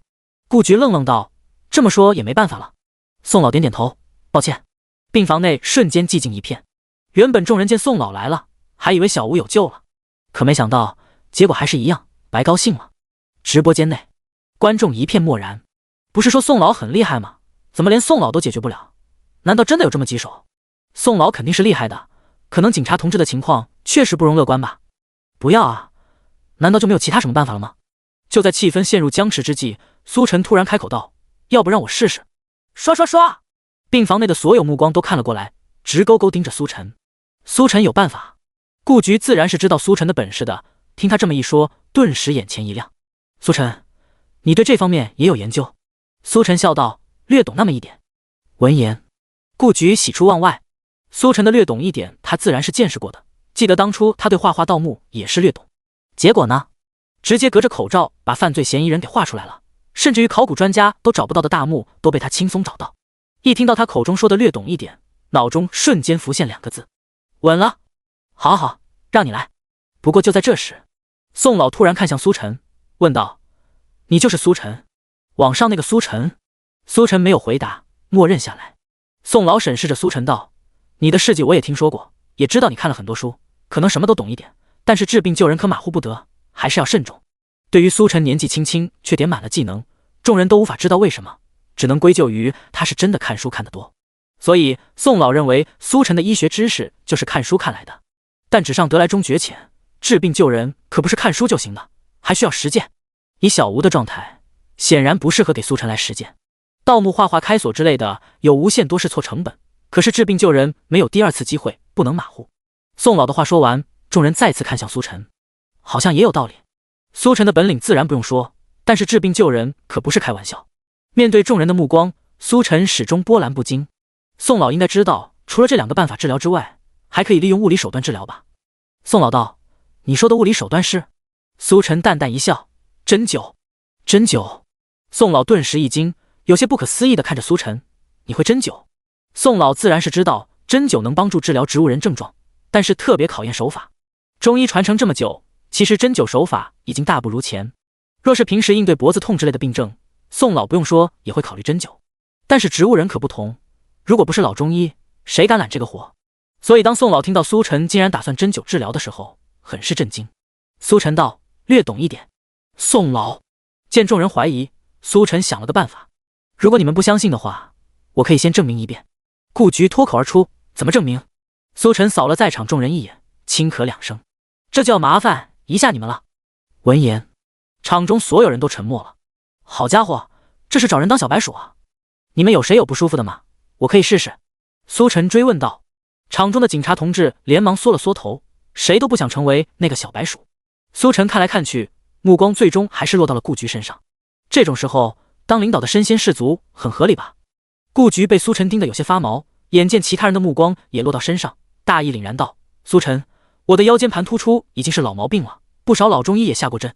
话说到一半，苏晨就开口打断：放心吧，顾局，我会让你的腰间盘没那么突出的。顾局，苏晨看向旁边的主治医师，麻烦来一套针灸针。第122章，这就是你说的略懂一点。一套完备的针灸针很快被送到苏晨手中，在众人好奇的目光中，顾局视死如归地躺上了旁边的病床。顾局的表情一脸决然，相比于让其他年轻警察同志来实验，还是让他这把老骨头来吧。只是不知道能不能评个功。顾局，你永远在我们心中。小李代表全体警察同志开口道。顾局有点绷不住，老泪纵横。要不还是先让我和女儿打个电话。苏晨一把按住他，没事的顾局，扎2下没什么大问题。你还不相信我吗？顾局道。相信你，但是小错也能酿成大祸呀。苏晨没再多说，而是直接开始扎针。顾局趴在病床上，背部裸露，苏晨摸索了一会儿，噗，一根银针扎入肾俞穴，随后又是一根银针扎入命门穴。死！顾局倒吸一口凉气，心脏随之一颤。旁观的警察同志也是为之一抽，看着就疼啊。与此同时，直播间观众看到苏晨竟然真的开始给顾局扎针后，也是哭笑不得，笑不活了。堂堂副局长竟然成了主播的小白鼠，这怕是头一位了。顾局，家人们谁懂啊？遇到个下头男用针扎我，楼上的你不对劲，你最好说的是针。我说的当然是针，要不然你以为我说的什么？现在在扎针不是很明显吗？病房内静悄悄的，警察同志和小吴父母认真地看着苏晨针灸，每看到银针绵密无声扎入皮肤，他们都会莫名跟着抽一下，就好像那银针扎在了他们身上，莫名跟着抽一下。旁边的宋老和主治医师也没有开口，任由苏晨施为。随着一根根银针扎进去，宋老原本淡漠的神情逐渐变得有些激动，因为他发现这苏晨好像真的有点本事。苏晨的手法和他平时观察中医老友施针时大同小异，而且苏晨看起来甚至还更流畅一些。这怎么可能？宋老简直不敢相信，他的那位老中医朋友可是从医60多年，一手针灸练就的可谓是炉火纯青。如果不是因为小吴情况特殊，他害怕老友晚节不保，否则肯定把老友叫过来看看。因为如果真要针灸治疗，非他老友施针莫属。而现在，苏晨大胆揽下这个活就算了，还有干的模有样。他不是略懂吗？时间一点点过去，治疗也已经接近尾声。苏晨目光专注施针的同时，额头悄然细汗密布。显然，针灸虽然看起来简单，但是操作起来却有一定的难度。不仅要足够专注找准穴位，而且还要精准控制力度，提针捏针都是技术活。否则要是血管扎破的话，那麻烦可就大了。尤其是顾局这样有点年纪的人，那就更得小心。终于，整个过程耗费将近50分钟，苏晨长松口气，好了。他拍了拍顾局的背，示意可以起来了。顾局也跟着长松一口气，可算结束了。别看银针这么细一根，扎下去好像一点事没有，但有的穴位还是很痛的，一进一出的，给他扎的不是一般的疼。来扶一下。顾局的腰也是老毛病了，一个人起床有点困难，伸出手想要苏晨拉他一把。不过他突然愣住了，因为他发现自己竟然完全直起了身子，坐在床上。整个过程行云流水，他甚至都没有反应过来，就已经坐起来了。怎么回事？顾局很是震惊地摸了摸腰，竟然一点都不疼。可是他记得这段时间腰间盘复发后隐隐作痛来着，更别说自己起床了。难道？顾局猛地抬头看向苏晨。苏晨微微一笑，顾局不用帮手就起来了，看来效果不错。此言一出，警察同志和宋老也是为了上来。小李道：顾局，你还好吧？他们之前都以为顾局要为了小吴贡献自己了，没想到现在看起来一点事没有，状态似乎不错。难道苏晨的针灸真的有用？宋老也是开口问道：顾局，你觉得这次治疗有效果吗？你的腰感觉如何？顾局看着围上来的众人，目光最终落在苏晨身上，很是复杂。他现在能清楚感觉到，困顿他许久的腰已经不痛了，前所未有的轻松。虽然不确定会不会复发，但是此时此刻比之前针灸治疗后要轻松许多。这也就说明苏晨这家伙是真有本事，太惊人了，看书也能看成圣手。实践出真知的道理，难道要被颠覆了吗？苏晨的手法真的很不错，我现在状态前所未有的舒服，而且你们也能看到，我刚才一顺溜就做起来了，而在之前我不可能做不到，这点我相信其他有腰痛的人应该深有感触。闻言，在场众人纷纷震惊不已，看苏晨的眼神就像是在看一个怪物，竟然真的治好了。所以刚才苏晨说他来试试没有开玩笑，他真的有自信能治好植物人。宋老这个年纪的人已经很少有什么事情能让他们动容了，不过苏晨此刻的所作所为让他古井无波的内心罕见的激动。这就是你说的略懂一点。苏晨笑了笑，没有回答。别看他大功告成一脸风光，但在这之前他心里也没底，毕竟是第一次施针，说不紧张那是假的。好在他顶住了压力，顺利完成。系统出品果然是精品。而直播间这边，在顾局开口的瞬间就炸锅了，腰间盘突出也称得上是难解的疑难杂症了，而且范围十分广泛，不少人都深受其害。此刻苏晨的针灸竟然真的有用，那些被困扰的人当场激动不已。卧槽，竟然真的治好了，主播真有点东西。这狗日的腰间盘突出已经困扰我好多年了，主播快来给我扎2针，我真的很需要你。楼上加1，腰痛的时候是真的要命，迫切需要主播来给我扎2针。主播人家虽然腰不痛，但是你要给人家扎针的话，人家也是不会拒绝的哦。Wink。 妈的，楼上的你明明是男生，你他妈又跑出来恶心人了。第123章，震惊老中医。病房内难得的热闹起来，苏晨的本事震惊了所有人，警察同志都在欢呼雀跃。不仅是因为顾局的毛病好了，更是因为苏晨既然有手段能治好顾局，说不定真的能有办法治好病床上的小吴呢。众人目光看向病床上的小吴，随即又看向小吴的父母。虽然苏晨已经证明自己的本事，但是到底能不能上手治疗小吴，还得看人家父母答不答应才行。中年父母愣愣看着众人，也不该如何是好。虽然苏晨的本事让他们很是心动，但是又怕酿成大祸，毕竟他们也就这么一个儿子而已。苏晨这么年轻，总感觉有点不靠谱。我的建议是我完全相信苏晨的本事，至于是否答应，全凭自己是否决定。见父母俩望了过来，宋老微微一笑道：苏晨刚才的表现已经彻底征服了这位医学界泰斗。之前苏晨的本领不用多说，而在医学界也有如此本领，还这么年轻，当真是前途无量。如果可以的话，他甚至可以自己变成植物人给苏晨练手。但眼下的情况还是得看他们两人。我们同意了。父母两人挣扎了许久，最终还是答应下来。这期间没有人劝他们，全凭他们自己决定。这种事情谁都不好劝，眼下的决定是他们对苏晨的万分相信。小伙子，靠你了。小吴的母亲终究是心软了一下，在苏晨换了一套针灸针上前的时候，弱弱哀求道。看着这位可怜的母亲，苏晨重重点头。放心吧，阿姨，我一定会尽力的。苏晨不再多说，专心开始探查小吴的情况，然后开始施针。期间叫了个警察同志打下手，很多穴位要在不同姿势下施针，一个人搞不定。噗！随着一根根针灸插入小吴身体，病房内再次变得安静下来。众人屏息观看，大气都不敢喘。苏晨也是感觉到莫大压力，不同于顾局的腰间盘突出，难度高出好几个等级，一个差错都不能有。才刚一开始，额头便有细汗渗出。与此同时，直播间内弹幕疯狂滚动。厉害了！直播针灸治疗植物人，这是我们免费能看的吗？如果这能成功的话，不敢相信会造成多大的影响。这可是许多医学大佬都无法攻克的领域，主播如果真能做到，怕是出租车都要被挤爆。真是期待啊，期待能看到这空前盛况。我总感觉主播真的能成功，在我心中他已经超越了人的范畴。这种盛况肯定不能只有我们看，赶紧分享一波，见证历史了，属于是。不少观众的情绪都被调动起来，苏晨手中针灸每插下一根，他们的呼吸也跟着抽一下。见证历史的关头，所有人的心都吊了起来。与此同时，随着苏晨之前直播治疗腰间盘突出的消息在网上传开，很快冲上热搜，越来越多人都得知了这个消息。当看完苏晨全程操作后，全都长松一口气，评论666。尤其是那些摸鱼的上班族，更是兴奋地叫出了声。毕竟现在很多年轻人因为社会压力，早早就有了腰间盘突出问题，甚至有些人的腰还不如中老年人，可谓是拿健康换财富了。而苏晨的举动无疑是给了他们希望。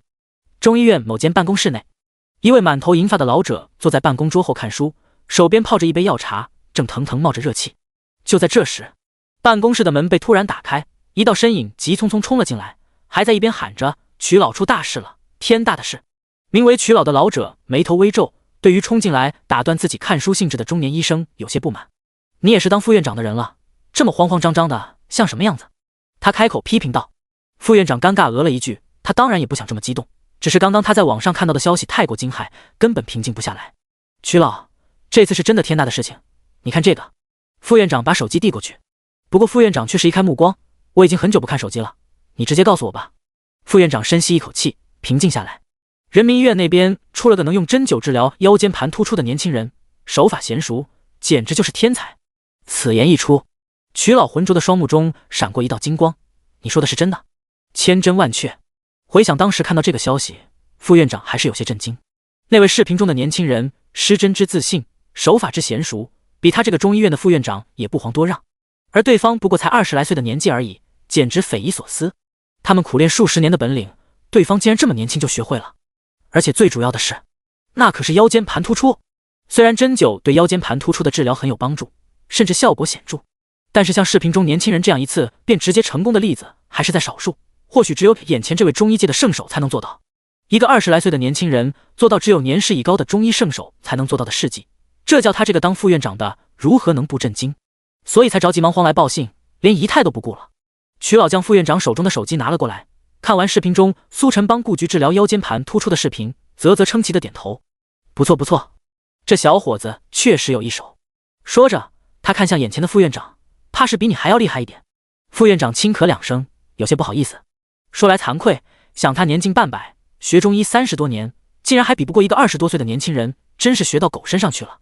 曲老，我们要把这位年轻人请过来吗？曲老问道。请过来干什么？交流学习。曲老轻哼一声，摇了摇头。没必要，这年轻人或许是某位民间圣手的弟子，说到底也不过是乡野之流，所谓的腰间盘突出我也能治。这时副院长眼神古怪道，曲老，我当然知道腰间盘突出你也能治，但是你知道这年轻人现在在干嘛吗？干嘛？他在治植物人。第124章救治成功，大佬的卑微。治植物人？你没开玩笑？曲老大跌眼镜，当场站了起来。副院长缓缓点头，您如果不相信的话，可以看他的直播，他现在就是在直播施针。我看看。副院长打开苏晨的直播，画面中苏晨正在尽力施针，直播间内弹幕滚动，不少都是在给苏晨加油打气。看了一会，曲老摇头笑道，这小伙子是想直接治好病人。副院长点点头，他好像是这么说的。不可能，小伙子还是想太多了，要是单凭针灸就能治好植物人的话，这世界上也不会有那么多病床上的植物人。曲老摇头，觉得这实在是异想天开。即便是他这样的中医圣手，面对植物人时也不过是针灸辅助治疗，很难说能治好。要想直接治好植物人，这怎么可能？然而就在曲老话音落下之际，落针可闻的病房里突然传来一声痛吟。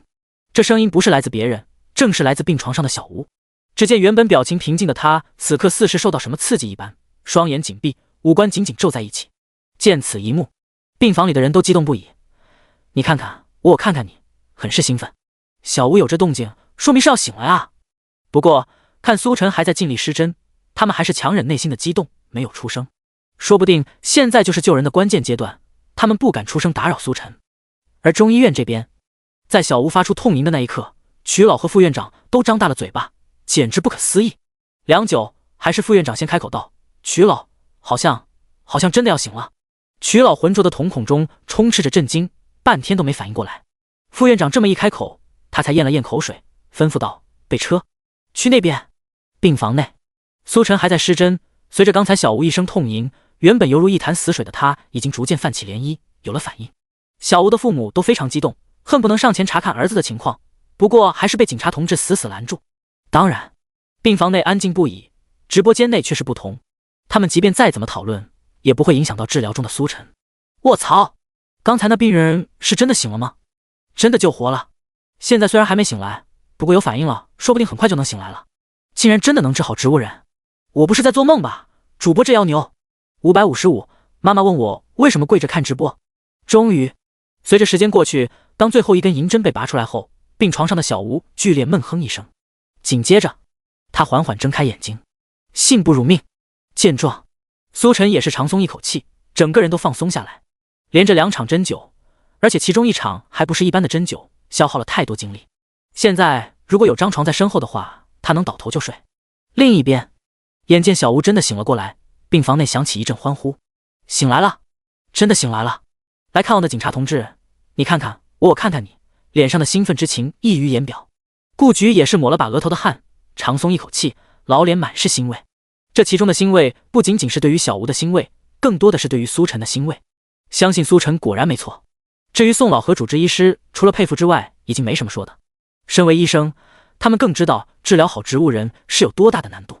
苏晨的行为无异于是神迹。儿子，你终于醒了。小吴的父母见儿子醒来，连忙上前抱着儿子，生怕他再次闭上眼睛。小吴对于当前的状况一脸懵逼，左右看了看，爸妈，我这是……父母那叫一个心疼，儿子到现在竟然连事情的来龙去脉都不知道。他可是刚刚在鬼门关走了一趟啊！要不是苏晨，能不能醒来还真难说。很快，父母将事情的来龙去脉告诉了小吴。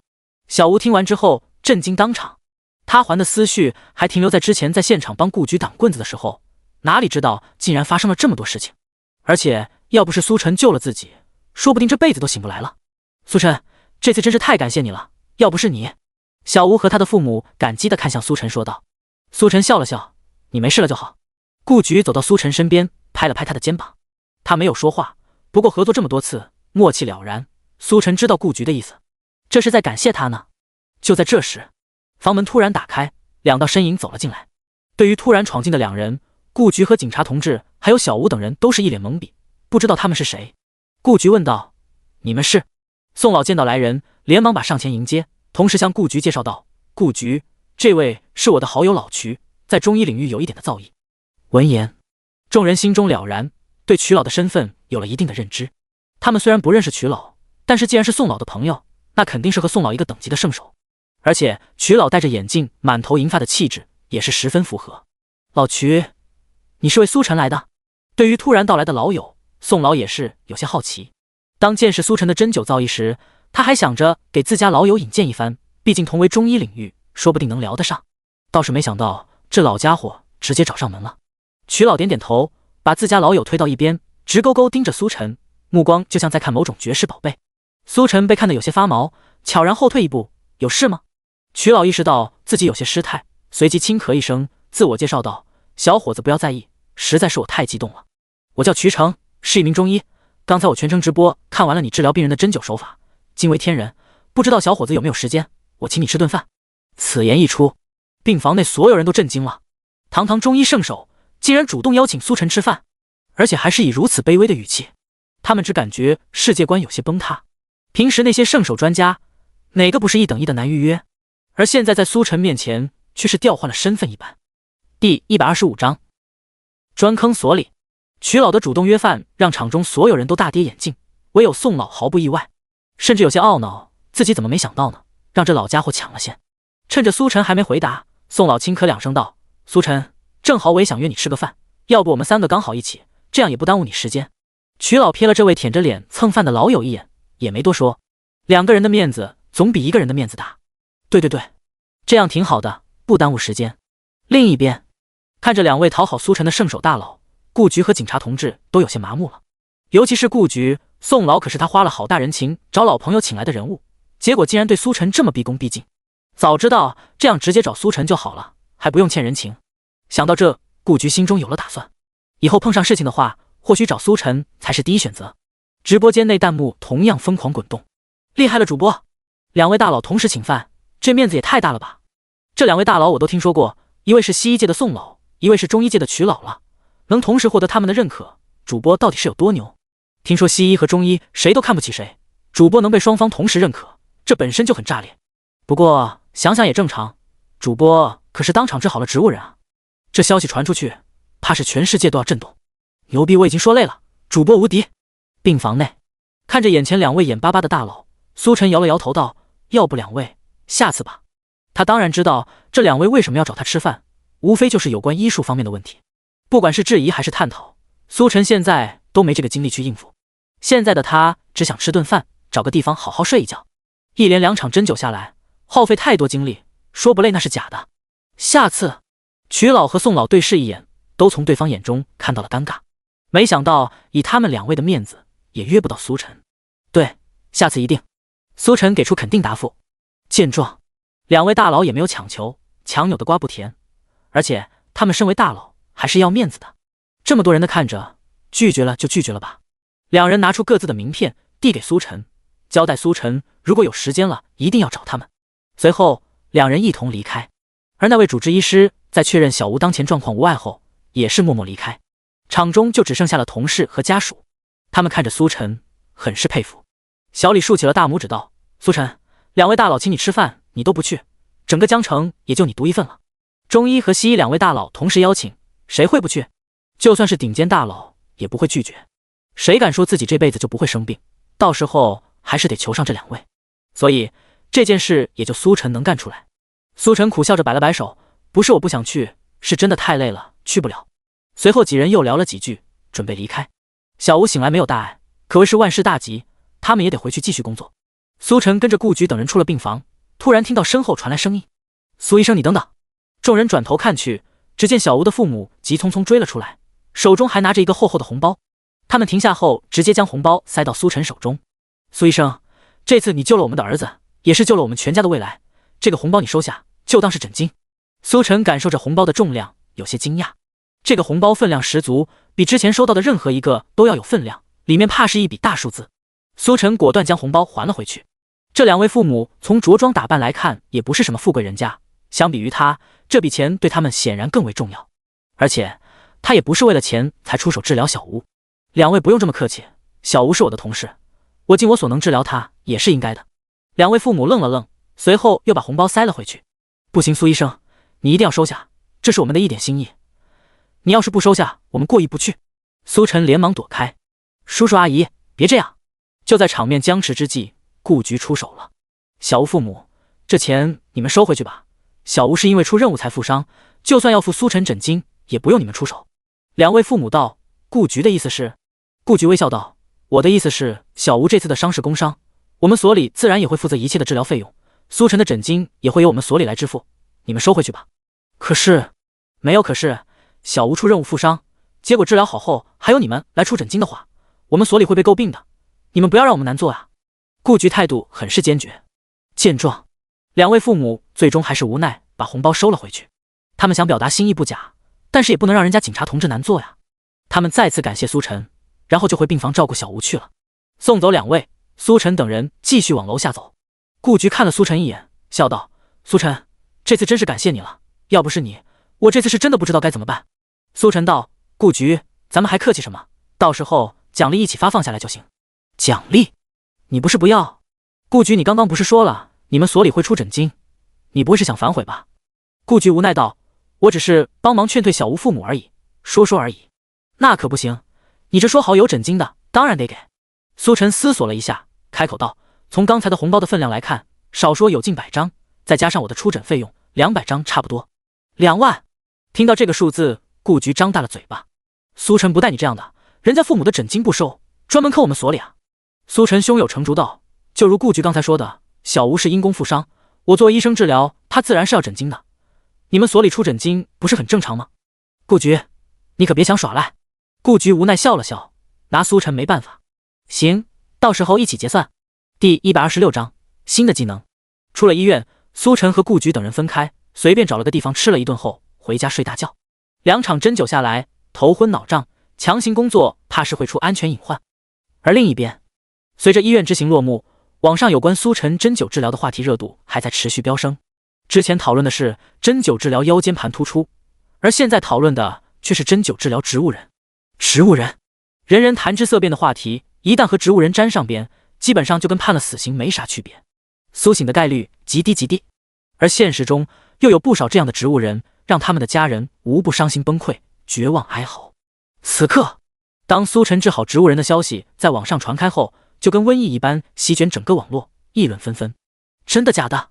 那个出租车司机竟然整出了这样的大活，治疗植物人会不会有些太夸张了？这可是国内外医学界都没攻克的难题。我知道那个主播很厉害，但这也传得太神了，连植物人都能治好，真有这妖牛？这件事情太过惊世骇俗，不少人都不相信。不过，当亲眼看到苏晨治疗小吴的视频，以及西医界和中医界2位大佬同时约饭的态度后，他们终于相信了，这是真的。苏晨竟然真的治好了植物人。消息不断传开，随之也越来越多人来到苏晨直播间，甚至于消息太过震惊，直接传到了国外，连不少这方面的国际友人专家纷纷进入苏晨直播间，想要一探究竟。只是苏晨此刻已经关播，正呼呼大睡。苏晨一觉睡到第二天才终于醒来，此刻的他精神饱满，昨天耗费的精力一觉全都补充回来。照常开播后，苏晨猛地发现人数竟然又翻了一番。卧槽，这么多人！直播间内，当苏晨出现在画面中的那一刻，弹幕沸腾了。苏晨，神医驾到！统统闪开！主播你终于来了，你知不知道我这一天是怎么过的？没有你的日子我该怎么活啊？主播你知不知道你直接火了，爆火的那种，都直接火到国外了，好多医学界的大佬都在找你。主播我弟弟出车祸后变成了植物人，你能帮忙救救他吗？只要你答应，你要我做什么我都愿意，即便是以身相许。主播看我肤白貌美3、6D，男朋友因为我争风吃醋被人打成了植物人，现在我只求你能治好他，为了他我愿意当你女朋友。妈的，楼上2位小姐姐的算盘珠子都蹦我脸上了，治疗就算了，还要以身相许，什么好事你都想呗。卧槽大意了，楼上的不是小姐姐，是男的。苏晨看不到这些沸腾的弹幕，不过随着直播间激增的人数，他知道又能抽奖了。系统姓名苏晨，人气643667，技能强健体魄，唱歌，悟性十足，神级车技，抽奖20万人气次，这么多都能抽3次了。看着面板上显示的人气值，苏晨知道这次是真出圈了，要不然不可能有这么多。不过想来也正常，针灸立马治好植物人这种事情太过惊世骇俗，颠覆世人认知，爆火是正常的。毕竟这可是系统出品，要是平平常常也就不叫系统了。抽奖，叮！恭喜获得技能唢呐专精。唢呐专精，唢呐一响，爹妈白养，你是真正的唢呐大师，甚至能让人共情的哭死过去。叮！恭喜获得技能神级演技。神级演技，你是天生的影帝，可以随意驾驭自己的情绪以及表情肢体动作。叮！恭喜获得技能神级射术。神级射术，精通任何枪械的使用，并且百发百中。随着系统提示声落下，有关唢呐以及演技和射术的相关知识瞬间汇入苏晨脑海。苏晨对此早已见怪不怪，有了心理准备，很快便消化吸收。唢呐、演技、射术，苏晨摸着下巴咂摸一阵，一时间想不到这些技能自己有多大提升。即便其中最令人期待的射术也有些乏味。巧妇难为无米之炊，虽然他有神级射术，但是他没枪啊，除非答应顾局加入派出所，不过这显然不可能。开车多爽啊，车上的乘客一个个说话又好听，还自己送上门，省得他费心去找，他可不能辜负这些贴心的乘客。认真工作，苏晨收起系统面板，开始了今天的工作。很快，出租车在路边停下，一位穿着休闲服的青年钻进出租车后座。青年提着个黑色的手提袋，入座后好奇地看了苏晨一眼，略微有些惊讶。小师傅这么年轻？苏晨起初见他的表情，还以为自己被认出来了，没想到只是惊叹自己年轻而已。他笑了笑，你也很年轻，去哪儿？罗文斌道，去江城城市银行。听到这个目的地，苏晨愣了愣。这个目的地他很熟悉啊，那是他故事开始的地方。去取钱吗？苏晨点火给油后，出租车缓缓行驶，鬼使神差地问了一句。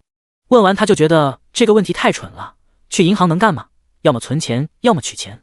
罗文斌手中的手提袋这么瘪，显然就是取钱去的。罗文斌听后神秘地笑了笑，说的没错，确实是取钱，不过不是你想象中的取钱，我取钱的方式不一样。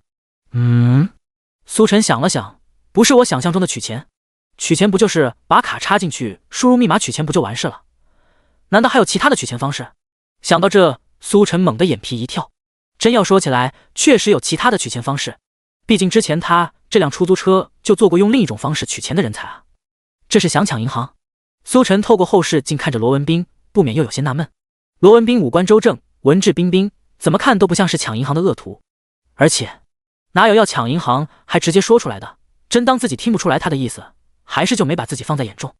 第127章，我赌你的枪里没有子弹。与此同时，直播间观众听完罗文斌的描述后，弹幕疯狂滚动。我去，这年轻人什么意思？是要抢银行吗？可这光明正大说出来又是几个意思？这胆子也太大了吧？真当我们听不出来吗？还是没把我们放在眼中？不把我们放在眼中就算了，竟然敢不把主播放在眼中？难道不知道主播是谁吗？不管他到底是什么目的，碰到主播算是他嚣张到头了。出租车内，苏晨思绪纷飞，还在好奇罗文斌的这么做的意图。突然，罗文斌也看向后视镜，两人视线交汇，空气陡然变得沉默。苏晨尴尬地笑了笑，随后移开目光。罗文斌也笑了，开口道：“你难道不好奇我说的不一样的取钱方式是什么吗？”苏晨不想惊动罗文斌，摇了摇头道：“不好奇，我只是个开车的。”罗文斌身子突然前倾，嘴角又往外扯了扯，笑容变得诡异，散发出危险的气息。我知道你已经猜到了，我说的另一种方式就是抢银行，而且心中还好奇我为什么会直接说出来，对吧？苏晨，我告诉你为什么。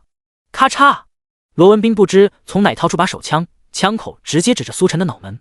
因为我就是要光明正大的抢银行，把你的钱都交出来。原本文质彬彬的罗文斌，此刻化身暴虐歹徒，笑容狰狞，浑身上下都散发着危险的气息。如此一幕，直播间当场就炸了。卧槽，这家伙也太嚣张了吧！光明正大抢银行就算了，竟然还敢威胁主播，他难道不知道主播的实力吗？敢威胁主播，简直就是活腻了。不过话又说回来，主播的实力自然不用多说，但是枪口直接顶脑门上，这下主播还有办法自救吗？这条弹幕一出，大伙儿都沉默了。苏晨的实力他们再清楚不过，一个人对付30几个混混都不是问题，尽管对方有枪，依旧完好无损。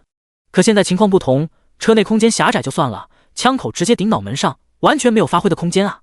除非苏晨的脑门能顶住子弹，不过这显然不可能。这下真完大了，谁来救救主播？这要是一颗花生米下去，我们还看什么？关键是主播一身的本领，不能就这么浪费啊！这年轻人的表情好可怕，跟之前那帮傻子劫匪完全就不是一个级别的。这一下主播真要遭重了，还是听他的吧，把钱给他，先留下小命。感受着脑门处传来的冰冷，苏晨的脑子前所未有的冷静。生死攸关的时刻，他之前的技能都没用，而且他也不认为强健体魄能顶住如此近距离的子弹，一旦开枪必死无疑。就在苏晨一边开车一边思考破局的办法时，一股莫名的气味飘进苏晨鼻子，然后就愣住了。塑料，这枪是塑料的。苏晨鼻子抽抽，又确认了一番，最后得出结论，这莫名飘来的塑料味就是来自顶住他脑门的手枪。这玩意儿是个塑料的。好家伙，你哥这狐假虎威呢？苏晨在新闻上见过用假枪抢劫的案例，当时还在想受害人太蠢，连真枪假枪都分不出来。此时此刻，事情真实发生在他身上时，竟然也差点被骗过去了。还好有狗鼻子。杀！苏晨靠边停车，随后大胆转头看向罗文斌。来，你开枪，我猜你枪里没有子弹。罗文斌愣住了，没想到苏晨竟然这么大胆。他把枪收回来，尴尬地笑了笑，我去竟然没唬住你，我其实是开玩笑的。苏晨，直播间观众都看懵了，什么情况？不是，场面转变的有些快，我怎么没看懂啊？这还不简单，估计是主播识破这青年的枪是假枪，青年不敢嚣张了呗。假枪？这么奇葩的吗？真有人用假枪抢劫，还抢到主播头上了。不过这假枪跟真枪看起来一模一样，而且就顶在脑门上，主播是怎么知道枪是假的？主播真的用，这要是判断错了，可就冤死了。苏晨看着一脸尴尬的罗文斌道：“你觉得我像是傻子吗？一句假枪就能当做什么事情都没发生？这种潜在的抢劫犯，不给他送去所里领奖励，都对不住他主动送上门。”罗文斌笑道：“师傅别激动，我给你看个东西，你就知道了。”罗文斌从口袋里掏出一个黑皮证件，打开给苏晨。苏晨一看，当场震惊：“你是巡查组的人？”“没错。”罗文斌的证件正是他的身份证明，隶属巡回组，有监管权力。“没错。”苏晨又道：“怎么证明这是真的？”他实在想不通，罗文斌身为巡回组的人，拿把假枪搞抢劫算什么回事？罗文斌嘴角抽了抽：“你看我的气质，像是那种坑蒙拐骗的人吗？”苏晨看着他，缓缓摇头：“谁知道呢？人不可貌相。”罗文斌很是无奈，只好将事情的来龙去脉原原本本说了一遍。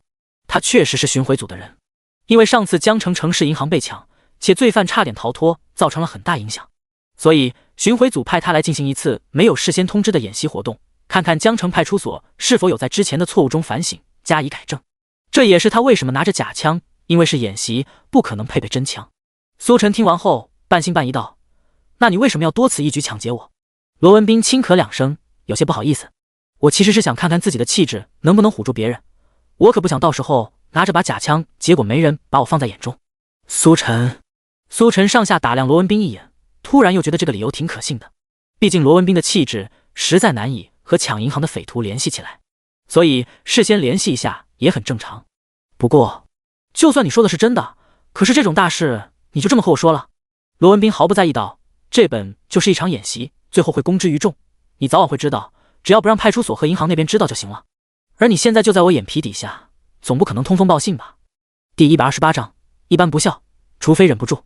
江城派出所通讯室内，由于苏晨情况特殊，特地安排了一个通讯员负责看苏晨直播，如果有什么不对的地方，可以第一时间汇报。此刻，电脑屏幕面前，好几双眼睛看着画面中一脸自信的罗文斌，有些错愕，其中就包括顾局。刚才他接到通讯员汇报，苏晨竟然被抢劫了，枪直接顶在了脑门上，这给他吓得立马过来查看情况。结果没成想，这歹徒的枪竟然是假的，而且歹徒身份不一般，是巡查组派来检查工作的。这180度大转弯，多少让人有些猝不及防。即便是见多识广的顾局，也一下没反应过来。顾局，这下我们该怎么办？其中一位警察同志开口问道。按照罗文斌所说，上面派他来是要在他们不知道的情况下，假装抢银行，看看派出所的表现。可是现在，他们已经通过苏晨的直播，提前知晓了罗文斌的行动，而且知道这是演习活动，性质瞬间就不一样了。心思活络一点的话，现在他们就能去江城银行附近等着，等报案后直接出警。那出警速度，罗文斌肯定服气，到时候汇报工作，他们江城派出所肯定也能倍有面子。嗨，顾局意识到这其中的可操作性，轻咳了2声。这位同志的保密工作做得确实有待商榷，不过我们当然不能趁虚而入，既然巡查组要检查工作，那我们配合就行了，该干嘛干嘛。说到这，顾局停顿了一会儿，又补充道，不过到时候出警的时候演得像一点就行，别让这位同志看出来我们已经提前知道了，人家也是要面子的。在场的警察同志面面相觑。是。出租车内，苏晨看着罗文斌毫不在意的样子，莫名有些想笑。我当然不可能通风报信，但是你有没有想过我现在在直播？你说出来的那一刻，派出所那边就已经知道了。不过苏晨肯定也不会点名这点，顾局他们怎么说也是自己人，可不能坑自己人。他一脸认真的郑重点头，我不会通风报信的，同志放心，我把手机都给你。说着把手机塞到罗文斌手中。罗文斌满意地点点头，果然咱们龙国的民众就是好啊，配合工作那叫一个主动。那就行，我们继续出发。与此同时，苏晨直播间内，这也太溜了，巡查组的人这么会整活，用假枪抢银行演习，活久见了，属于是。其实真要演习也没问题，但是这位同志心也太大了，主播这可是直播啊，现在大家都知道了，演习还怎么进行？有没有江城城市银行工作人员在？你们演技行不行？到时候不会直接笑出声来吧？可不能这样，这会让人家巡查组同志很没面子的。工作人员，我们银行工作人员都是经过专业训练的，无论多好笑，我们都不会笑，除非是忍不住。我猜派出所的警察同志现在肯定也在看，不知道他们现在会是怎样的表情，肯定憋不住了吧？哈哈，巡查组的同志，你可长点心吧，下次出任务之前多调查一下。人家也是倒霉，碰上哪个主播不好，偏偏碰上主播，现在整个江城怕是都要等着看笑话了。出租车继续启动，开往江城城市银行。罗文斌还没意识到发生了什么，经过之前的小插曲，他和苏晨之间也算是拉近了距离。罗文斌道，这次演习任务是要复刻上次江城城市银行歹徒的行动，所以少不了要一辆出租车，还需要你多多配合。到时候你就直接在江城城市银行后面的那个巷子等我就行。你看过这个新闻吗？知不知道是哪个巷子？此话一出，苏晨又回想起了那个让他惊心动魄的巷子，那黑洞洞的枪口顶着脑门的感觉，他终生难忘。没想到这也能故地重游。知道。罗文斌点点头，那就行，你知道就好，把我在城市银行放下后直接开过去就行。说实话，我都不知道那条巷子在哪，踩点工作是我另一位同事做的，我负责的是假枪。这时他又想起什么，问道，对了，你是怎么知道这枪是假的？我拿到枪的时候看半天都没看出来。苏晨道，闻出来的，你这把枪有很浓重的塑料味。闻出来的？对于这个回答，罗文斌很是惊讶，完全没想到他十分满意的假枪竟然是因为气味被识破了。他把假枪放在鼻前闻了闻，一脸纳闷，不对啊，这味道也不是很重啊，如果不凑钱仔细闻的话根本闻不出来，或许是我鼻子更灵一些吧。苏晨道。罗文斌点点头，也只有这个可能了，不过你这种情况肯定是少数，其他人闻不出来的。不过我还是有点担心，万一到时候我气质到位了，结果道具不到位，那我岂不是成了小丑？算了，想这么多干嘛？到时候就算尴尬也有同事陪着，只要不止我一个尴尬，尴尬的就不是我。就在苏晨的出租车开往江城城市银行的同时，江城城市银行对面的某个小巷子，一道身影隐藏在阴影中，只露出一双眼睛，直勾勾盯着对面的银行。这双布满血丝、狰狞恐怖的瞳孔里，倒映出城市银行人来人往的匆忙景象。要是仔细去看，却也不难看出隐藏在瞳孔深处的挣扎之色。那是一种游走于不甘与绝望，甚至又有些害怕的眼神。如此往复，眼球也随着情绪起伏剧烈抖动。这是你们逼我的。如此挣扎了许久，伴随着一道低沉的声音，眼神终于变得坚定。他从巷子里走了出来，暴露在阳光之下。这人穿着一件黑色夹克，头戴黑色头套，全身上下就只露出一双眼睛。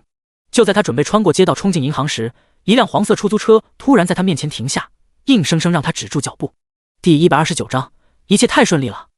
出租车停下，罗文斌从后门下来，看到戴着头套的男人，诧异道：“你怎么这么快连头套都戴上了？给我点准备时间啊！”男人一脸懵逼看着他，不明白他在说什么。罗文斌也没计较，转头朝苏晨道：“按照说好的，去巷子里等我们。”说完就拉着头套男人钻进了旁边的巷子。苏晨在车上看着两人钻进巷子，总感觉有什么地方不对，不过到底也没多想，开车走了。刚才车上的一举一动都在直播，派出所那边肯定已经知道了消息，现在说不定正在往这边赶呢，出不了什么问题。另一边，罗文斌拉着男人进了巷子，将干瘪的手提袋拉开后，里面装着一个黑色头套和一把手枪。罗文斌把枪塞到男人手中，自己则是戴上头套，和眼前男人统一装扮。做完这些，这才看向男人：“如何？”男人此刻仍是一脸懵逼，完全没反应过来发生了什么。他看着手中的手枪，瞳孔骤缩，一颗心扑通扑通狂跳。这是手枪，他做梦都想搞到手的东西，就这么给到自己手上了。罗文斌没注意到男人情绪的变化，见他半天没反应，伸手在男人眼前晃了晃，催促道：“你还愣着干嘛？得赶紧行动了！你刚刚这副打扮肯定已经被人看见，在这银行附近，傻子都知道你要干什么。说不定已经有人报警了，我们得赶快！”说完，拿着手提袋就往巷子外走。男人回过神，看了看罗文斌的背影，又看了看手中的手枪。咕噜，喉结鼓动，男人目光变得坚定，跟上罗文斌。打扮奇特的两人异常显眼，在众人惊异的目光中小跑过了马路。全部抱头蹲下，把钱给我交出来！一进银行，罗文斌开口大喊道。银行里人挺多的，听到声音都转过头看着他。工作人员第一时间就明白发生了什么，因为刚才主管已经来和他们交代过来。怎么来这要巧？业务就差最后2步了。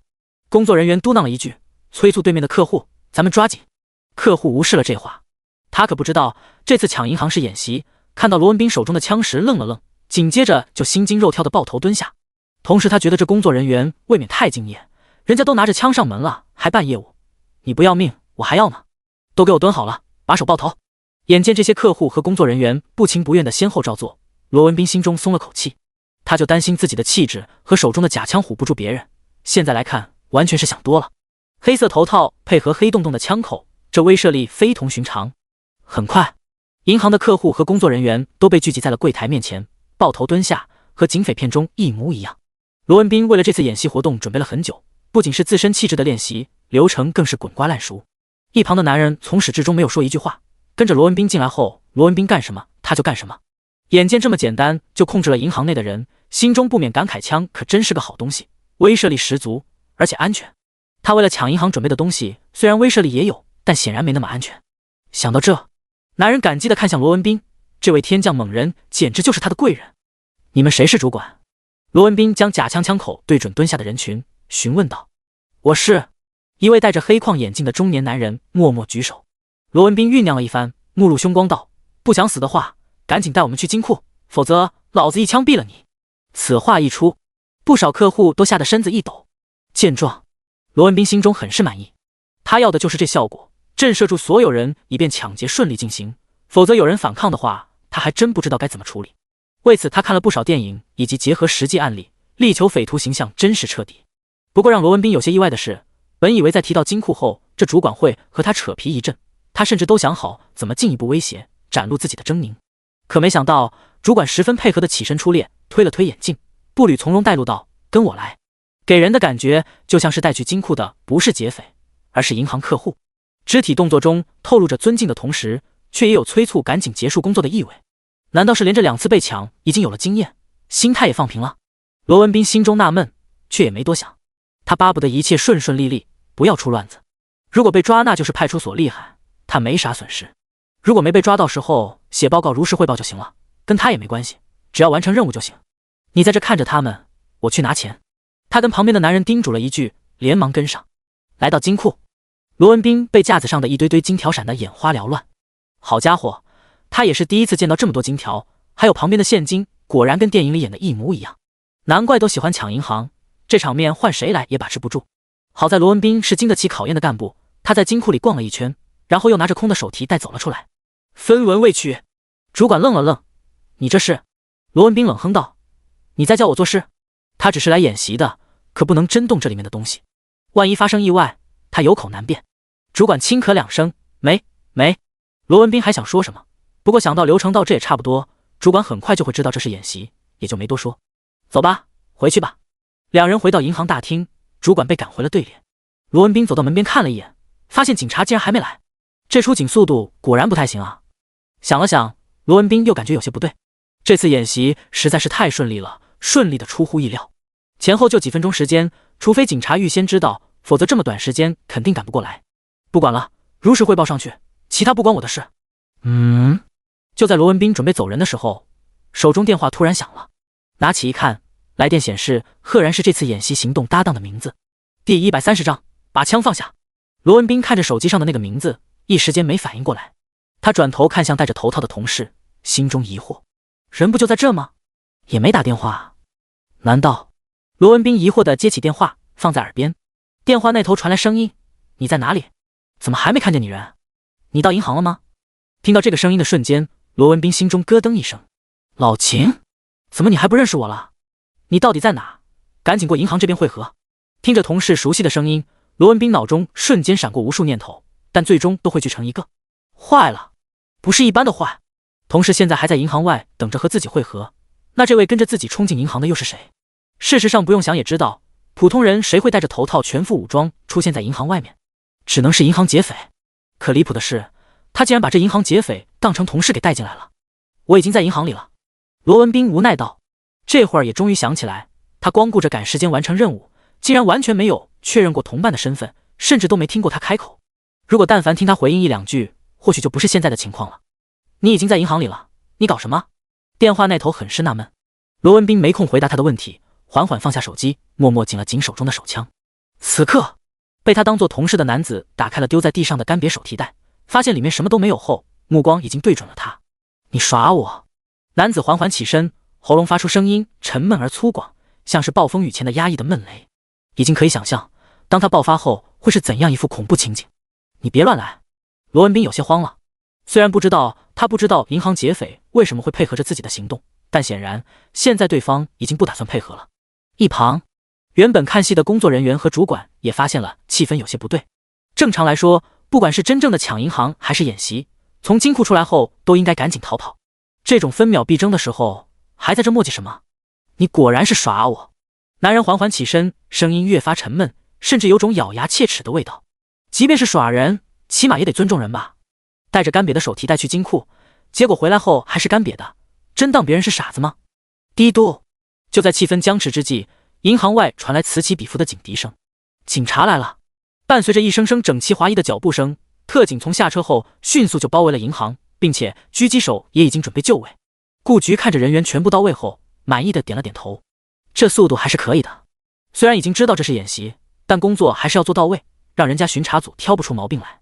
接下来，顾局举起了手中的喇叭，朝里面喊道：里面的劫匪听着，你们现在已经被包围了，你们最好赶紧放下武器，举手投降。与此同时，银行内的男人听到警察到来后，肉眼可见变得慌乱。该死！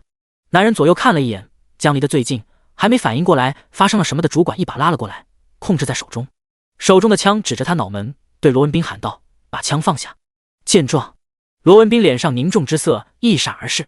人质，所有劫匪的惯用伎俩，一旦涉及到人质的话，事情就变得麻烦了。不过他看着男人手中的枪，突然意识到了什么，脸色变得古怪。如果没记错的话，他手中的枪好像是自己给他的，那玩意儿就是假货。既然是假货的话，好像就没那么危险了吧。银行外，顾局喊话之后，见里面半天没有动静，有些疑惑，里面的人在干嘛？可以肯定的是，他们这次来的速度比上次要快多了，而且之前劫匪逃跑的巷子也安排了人手过去，可以说就算是演习也插翅难飞。这种情况下，要么直接宣布演习结束，要么对峙谈话，不应该半天都没动静才对。顾局，里面的人好像在对峙。对讲机里突然传来的狙击手的声音。这一次银行并没有拉上窗帘，狙击手到了高位后，很快就清楚看到银行里面的情景。两个戴着头套的劫匪呈对峙之势，其中一个还拿枪架着人质，似是产生了分歧。什么情况？听完狙击手的描述后，顾局一脸懵逼。不就是一次普普通通的演习吗？怎么内部还产生了分歧？就在这时，狙击手又大声喊道：“顾局！”其中一个劫匪在背后给我们打手势，让我们进去。啊！顾局更懵了，你确定是打手势让我们进去？既然是这样，为什么不能光明正大的说？狙击手摇了摇头，表示不知道。他还在打手势。没错，罗文斌此刻确实在打手势。他按照劫匪的指示，把手中的枪放在劫匪能看到的地方，同时另一只手在背后打手势，示意警察赶紧进去。在不确定劫匪是否有其他伤人手段的情况下，罗文斌不敢轻举妄动。万一除了枪之外，劫匪还有匕首之类的，伤了人质，他可就吃不了兜着走。毕竟这人是他带进银行的，所以他只好照做，同时求助警察。至于为什么他会知道对着狙击手打手势，这是他在看电影的时候学来的。别乱来，有话好好说。罗文斌慢慢把手中的枪放在地上，一边安慰着劫匪的情绪。把枪踢远。劫匪又补充了一句。罗文斌只好照做，把枪远远踢开。眼见罗文斌真的把枪踢远，劫匪情绪松懈了一些。他咬牙切齿看着罗文斌：“你到底是谁？来银行干嘛的？”罗文斌轻咳一声，解释道：“我其实是巡查组的人，正在秘密进行一项银行抢劫的演习活动，为的是检查银行和派出所是否有吸取上次的教训，提高防范意识。”说到这，他无奈笑了笑，继续道：“只是没想到这妖巧合，咱们竟然阴差阳错的成了队友。”第131章，你需要这个？银行外，顾局听着狙击手的汇报，还在犹豫到底要不要直接冲进去。他现在还奇怪的一点就是，既然要他们直接进去，为什么不能直接开诚布公的说，偏偏还打手势？这难道也是演习中的一环？就在他犹豫之际，一位身姿笔挺警察同志上前汇报道：“顾局，外面有个自称巡查组的人要找您。”闻言，顾局眉头一挑：“巡查组的人？巡查组的人不是都在银行里面吗？确定是巡查组的人？我们已经看过他的证件，确实是巡查组的人，让他进来。”很快，一个穿着夹克的中年男人来到场中。他表明了自己巡查组的身份后，也表明了他是此次演习活动的参与者之一。听完后，顾局一脸诧异道：“你其实也是要参与到演习活动中的？那你怎么还在外面？”中年男人回答道：“我还在等着和同事会合，没想到他直接就进去了。现在情况如何？”顾局看他一脸不知情的样子，将当前的情况说了出来。听完后，巡查组的人当场震惊，里面有2个劫匪。顾局看向他：“没错，有什么问题吗？”巡查组的人道：“这次演习活动就只安排了我和同事2人，怎么会跑出第3个人？”此言一出，顾局也沉默了。一共就2人，可此刻银行里面明明就有2人。按照巡查组的人所说，这次抢银行的演习活动只有2人，那么身为其中一员的他出现在银行外，那么银行里面的第3人是谁？猛然间，顾局灵光一闪，突然明白了什么。为什么狙击手说里面的劫匪明明是同伙，却成对峙之势？因为双方本就不是一路人啊。其中一个是参加演习的巡查组的人，另一个或许就是真正的劫匪。这也是为什么其中一人会打手势让他们进去，因为巡查组的人没办法单独应对这个银行劫匪。想到这，顾局越来越觉得有这个可能，同时又觉得有些离谱。谁能想到所谓的银行抢劫演习竟然能跟真的银行抢劫撞在一起？眼下事情的来龙去脉变得明了，顾局也顾不得现实多么魔幻，下令道：“我先进去看看，你们看我手势，随时行动。”与此同时，银行内控制着人质的男人听完罗文斌的回答后，满脸涨得通红，显然气得不轻。原本以为遇到了天降贵人，没想到是半路杀出的程咬金。他们是来抢银行演习的，可他是真要抢银行的，他还等着抢银行的钱救命呢！你们都耍我，整个世界都在耍我！男人愤怒大喊，手中的枪硬生生挤压着主管的脑门，恨不得直接将枪口戳进去。这一幕吓得不少人都缩了缩脖子。别激动，有话好好说。罗文斌眉头一挑，连忙开口安慰，生怕失去理智干出出格的事情。这要是出现人员伤亡，他可就倒霉了。而另一边，被控制为人质的主管感受着枪口顶着脑门传来的剧痛，满脸欲哭无泪。他现在是看明白眼下的情况了。这所谓的银行抢劫演习活动中，竟然真的混进来一个银行劫匪，偏偏这银行劫匪还把他当成了人质。尽管他知道顶在脑门上的枪是假的，但他还是不敢轻举妄动。毕竟人家是真要抢银行的，指不定还有别的手段呢。就在这时，银行外走进一道人影，正是顾局。别过来！一看顾局身上的警服，男人当场就慌了。而另一边，罗文斌看到顾局进来后，长长松了一口气，终于来了。顾局双手高举示意自己没有威胁，缓慢走来。别激动，我是派出所副局长，你有什么要求可以跟我说。男人抓着人质后退了几步，慌张道：我要钱，你们给我准备钱。要钱可以，前提是不能伤害人质。只要你们给我钱，我可以不伤害任何人。见顾局没有上位者的盛气凌人，男人心中的慌乱也逐渐平息。顾局停下脚步，站在罗文斌身边和男人对峙。他开口问道：还有吗？除了钱，你还想要什么？男人一时有些懵，没想到顾局竟然这么好说话。一时间他还真不知道除了钱之外还有什么需要的。见男人注意力被分散，罗文斌靠近顾局，十分小声的话音说道：那把枪是假的，不过我不确定劫匪还有没有其他伤人手段。顾局在观察着男人的表情，通过他眼神中的神态，基本已经判断出眼前的劫匪是生手，并不是那种经验丰富、穷凶极恶的恶徒，心中默默松了口气。不是恶徒的话，就好对付多了。不过想来也是，如果是丰富经验的恶徒，怎么可能阴差阳错的跟着巡查组的人进行演习活动呢？罗文斌的话在耳边响起，顾局愣了一下，转头看向罗文斌，目光之中带着询问之意。枪是假的？罗文斌目光肯定的点了点头。顾局疑惑了一阵，不过当看到罗文斌掉落在一旁的假枪后，立马就反应了过来。当初在苏晨车上的时候，罗文斌就说过他的枪是假的。既然他现在这么肯定，很有可能就是因为劫匪手中的枪就是他给的。如此一来，顾局心中微微一笑，松了口气。经验并不丰富的劫匪，加上他手中的枪还是假的，这难度一下子降低了许多。凭他这些年的丰富经验，甚至不需要支援都能搞定。我暂时还没想到要什么，你们先把钱给我。这时，男人再次开口，想了半天，他没想到需要什么，只想赶紧把钱拿到手。看他这样子，顾局心中摇了摇头，到底是没有经验的劫匪，竟然连车的因素都不考虑。没有车的话，你就算钱到手了，你又能怎跑？不过，顾局也不再想这么多，只听他开口道：我知道你要什么。男人一愣，下意识问道：什么？顾局快速抽出别在背后的手枪，对准男人：你需要这个。第132章定时炸弹。顾局突然的举动把所有人都吓了一跳，对方手里还有人质，直接拔枪难道不会刺激他？不出所料，当对面的男人看到顾局掏枪的那一刻，瞬间吓得魂飞魄散。他连忙拉着人质又后退了几步，瞪大眼睛盯着顾局：把枪放下！你信不信我现在就杀了他？顾局目光锐利，逼视着男人：那我倒是要看看是你的假枪快，还是我的真枪快。此言一出，男人下意识看了眼手中的枪，假枪？不可能！你当我是吓大的吗？赶紧把枪放下，要不然我现在就杀了他。不可能！顾局眼神示意罗文斌这边：你的枪应该是他给你的吧？到底是真的还是假的？你问他就知道了。男人扭头看向罗文斌，面对男人的目光，罗文斌看了眼顾局。此刻他已经明白顾局的意图，这是要变被动为主动，否则一直被对方拿把假枪威胁也不是事。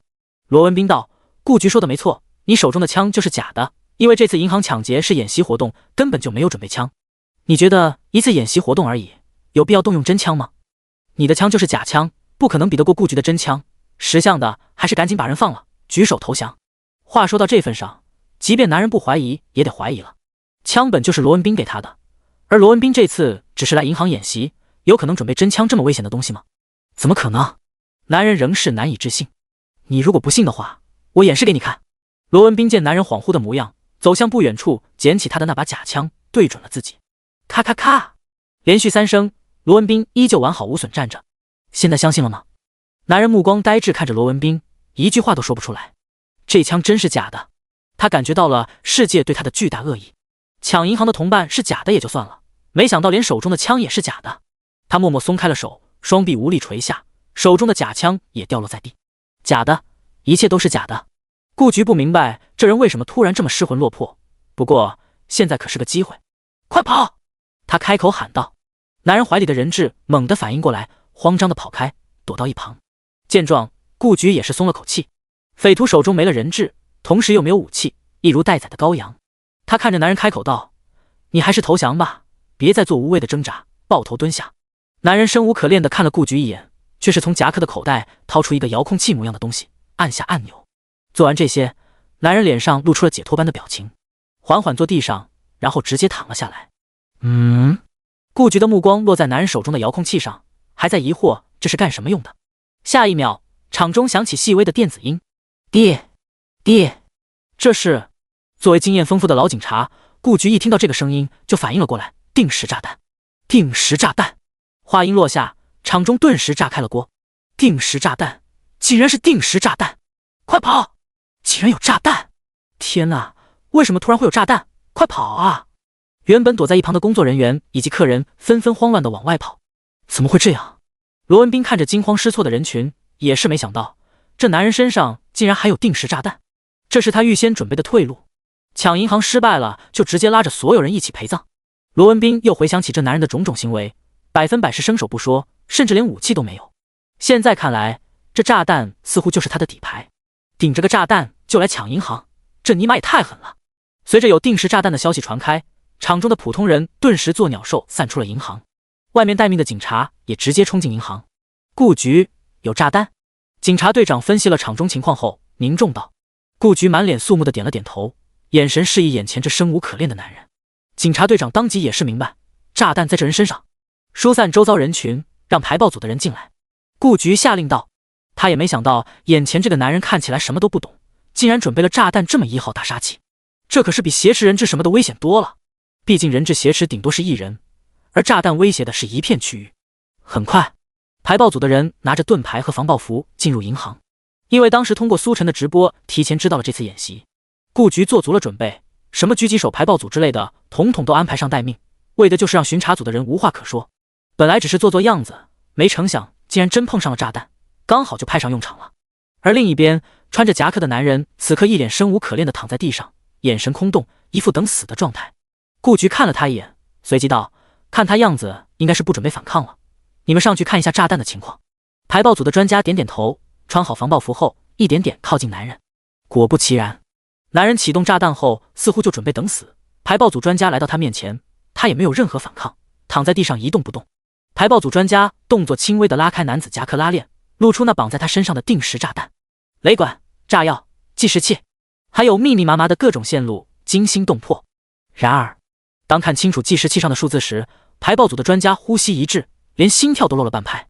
与此同时，银行外，当警察队长正式通知周遭人员远离炸弹区域时，那些看好戏的路人都坐不住了。他们中不少人都是看了苏晨的直播，特地过来看银行抢劫演习活动的。可没想到，看到一半竟然发现里面竟然有个真劫匪，这让他们惊掉下巴的同时，也是更加兴奋。银行演习结果碰上真劫匪，这显然很有看头。他们正等着看结果呢，可没想到竟然还有重磅消息：定时炸弹！这下他们不敢再继续看热闹了，当场作鸟兽散。第133章，不用找了，我来了，快跑！银行里有炸弹！妈呀，好端端的为什么会有炸弹？不是说好是演习吗？有真劫匪就算了，怎么还有炸弹啊？早知道有炸弹我就不来了，特地过来看戏，结果竟然有炸弹，吓死个人！快跑！溃散的人群在嘈杂的声音中疯狂往外跑，足足跑了好几条街。同时，银行周边的商户在听到有炸弹的消息后，一开始还不相信，可看到警察同志上门通知，当即店面也不管了，撒丫子跑。一时间，银行周遭的人群都在极短的时间内迅速疏散。距离银行不远的巷子里，苏晨正在出租车里等罗文斌。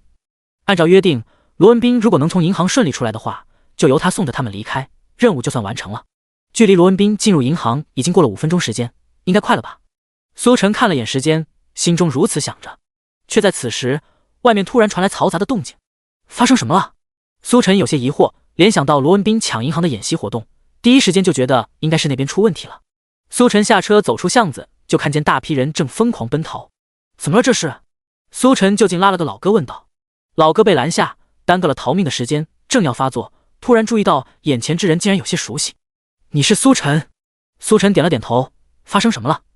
你们在跑什么？得到肯定答复后，老哥脸上顿时露出兴奋的表情，不过很快又萎靡了下去，换上一张苦瓜脸。什么时候遇到苏晨不好，偏偏是逃命的时候。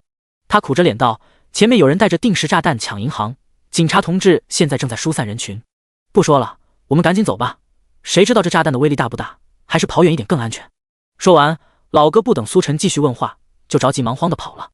如果是平时，他高低得拉着苏晨签个名合个照之类的，可现在实在没有这个心情，还是小命要紧。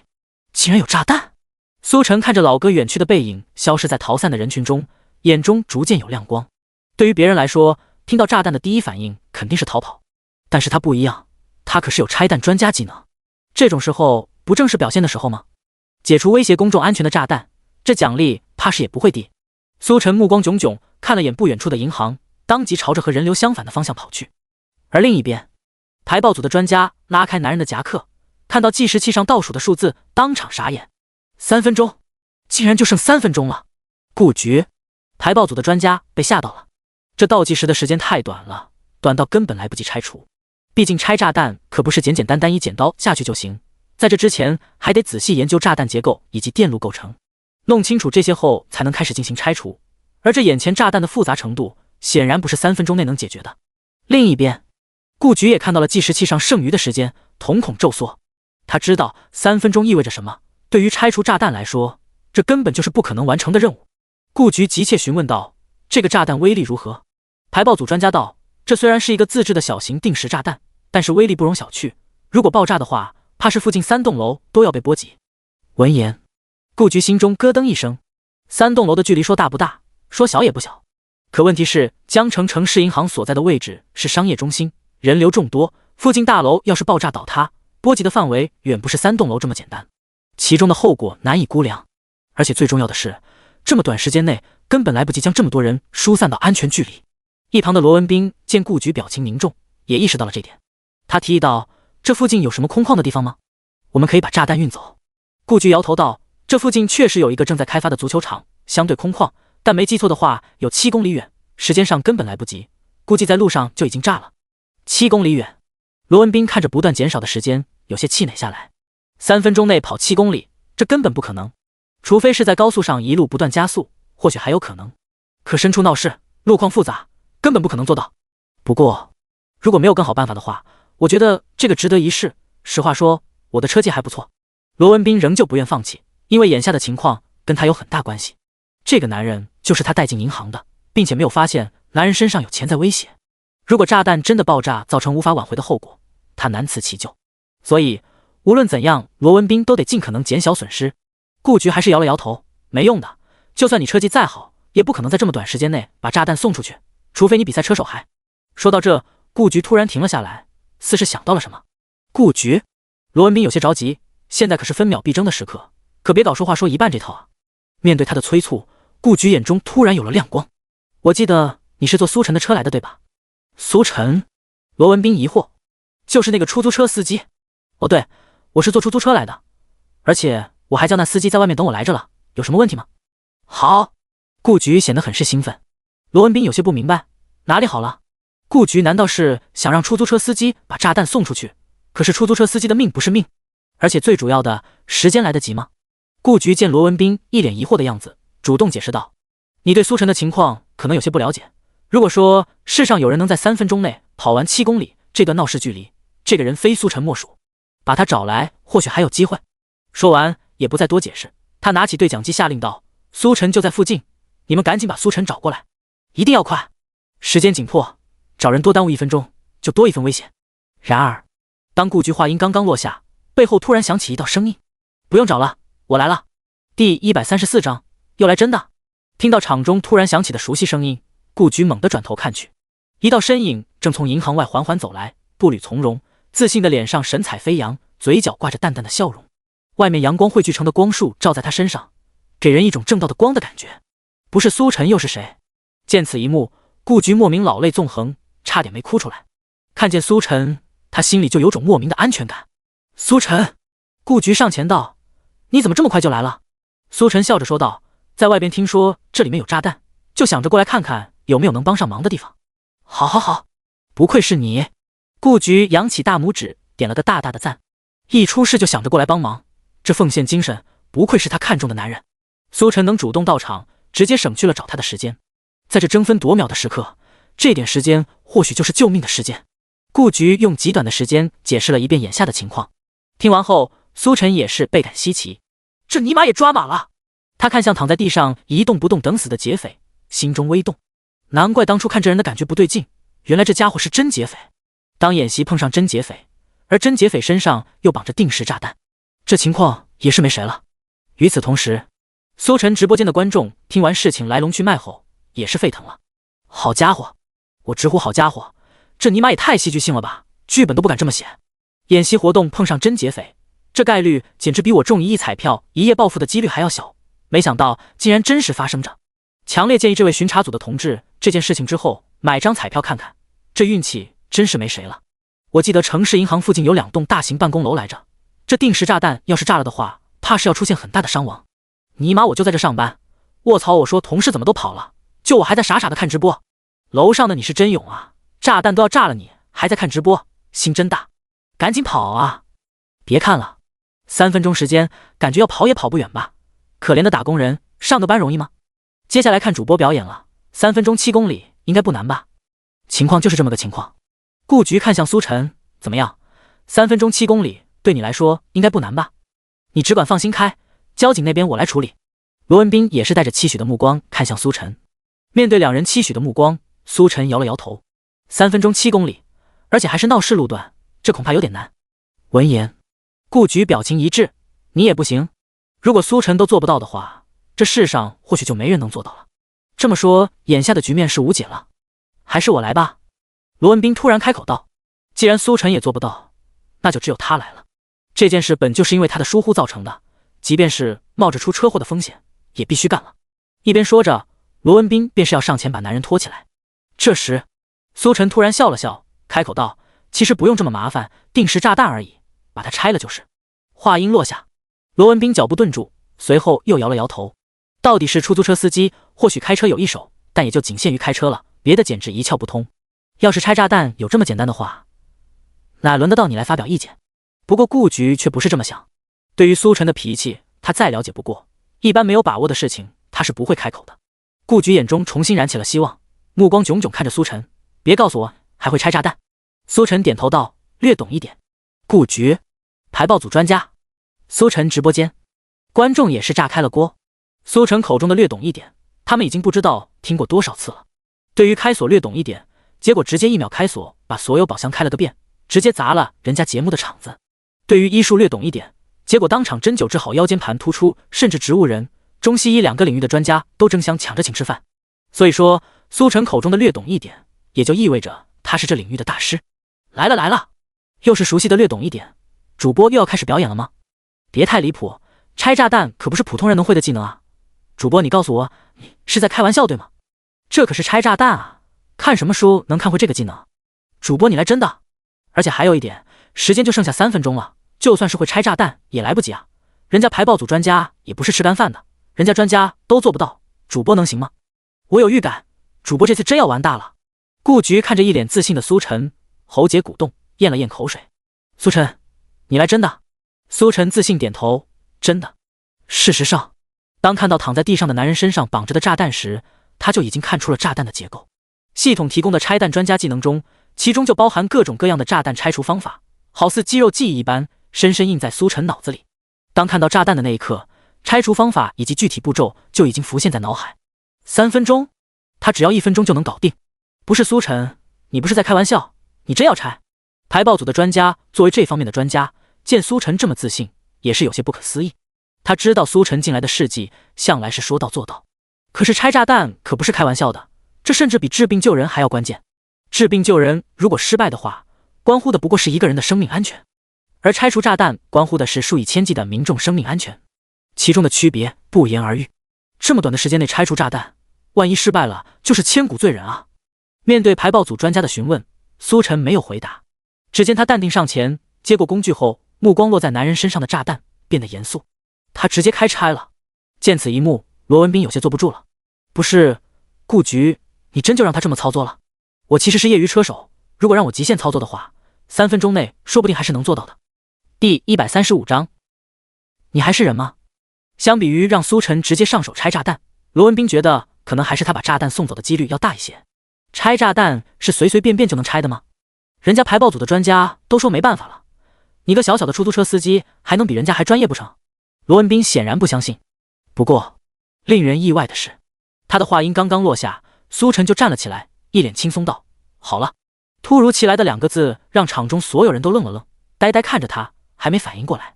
好了？什么好了？顾局正想开口，下意识看了眼炸弹计时器，赫然发现计时器上的数字竟然直接熄灭了。熄灭了，这也就意味着炸弹威胁已经被解除。顾局当场就傻了。苏晨才进来多久？有1分钟吗？刚才他们还在左思右想，前怕狼后怕虎的定时炸弹危机，竟然就这么解除了，这也太快了吧！另一边，同样傻眼的还有排爆组的专家。排爆组的专家身为专业人士，对于拆除炸弹的难度有着更清晰的认知。苏晨提出要拆除炸弹的时候，他甚至都觉得苏晨的神话可能就要在此终结。毕竟拆弹可不是看书就能看会的技能。可谁能想到苏晨竟然真的做到了。他全程观察苏晨操作，清楚的知道苏晨只是蹲下看了几眼，就清楚的找到了那根隐藏在众多线路中的电线。一剪刀下去，危机就这么解除了。饶是排爆组专家知晓苏晨的事迹，此刻也是不得不惊为天人。他敢肯定，就算是组织里给他们培训拆弹的大佬级教授，也肯定做不到苏晨这么迅速。太牛了！不是，你干了什么？你怎么把炸弹给拆了？众人震惊之际，场中突然响起惊呼声，声音尖锐，语气很是惊讶。定睛看去，竟是已经生无可恋的银行劫匪。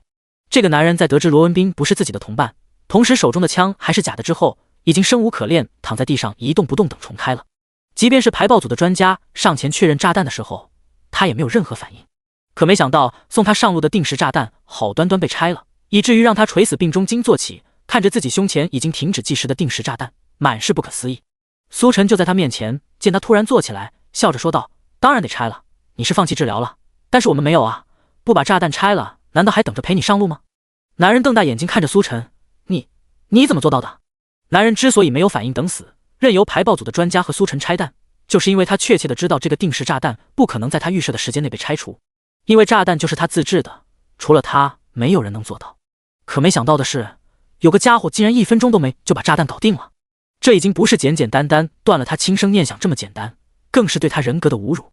他赖以自信的自制炸弹技术被人随手击溃了。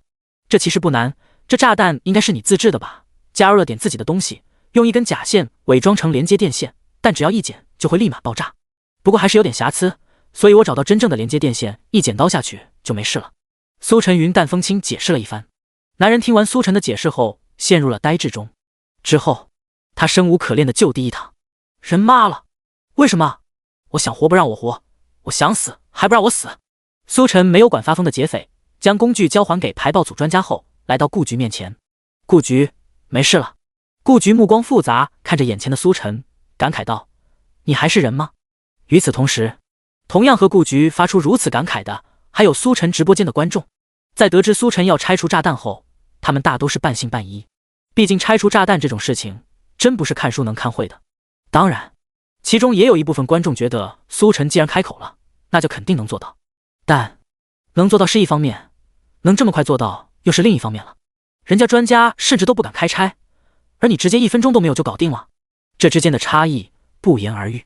因此，当苏晨解除炸弹危机后，不论是不相信苏晨的观众，还是相信苏晨的观众，都发出了同样的感慨：主播真是人吗？是神吧？牛逼牛逼！我真的直接看傻眼了，我以后再也不敢质疑主播了。主播这哪里是人啊，这简直就是神！该用户还沉浸在震惊当中，无法发言。有没有人去现场确认一下的？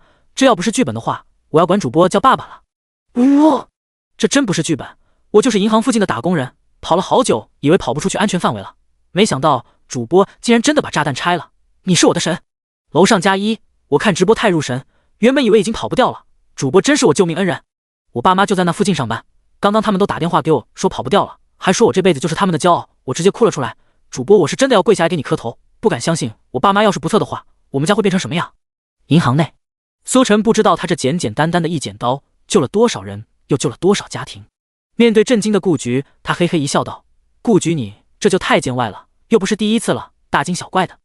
你先处理这里的情况，我去外面等你。你知道我要说什么？苏晨最后给了顾局一个你懂得的眼神，然后就出了银行。这时，顾局看着苏晨潇洒的背影，无奈摇头笑了笑。是了，干嘛这么见外？这种事也不是第一次。苏晨干的这种事还会少吗？只要记着一件事，只要资金到位，你就算是叫苏晨去把月亮摘下来，他也会真的摘下来给你。妥妥的人形外挂。想到这，顾局又恢复了平常的不苟言笑，拿起对讲机道：“炸弹危机已经解除，2队搜索附近，排除其他威胁。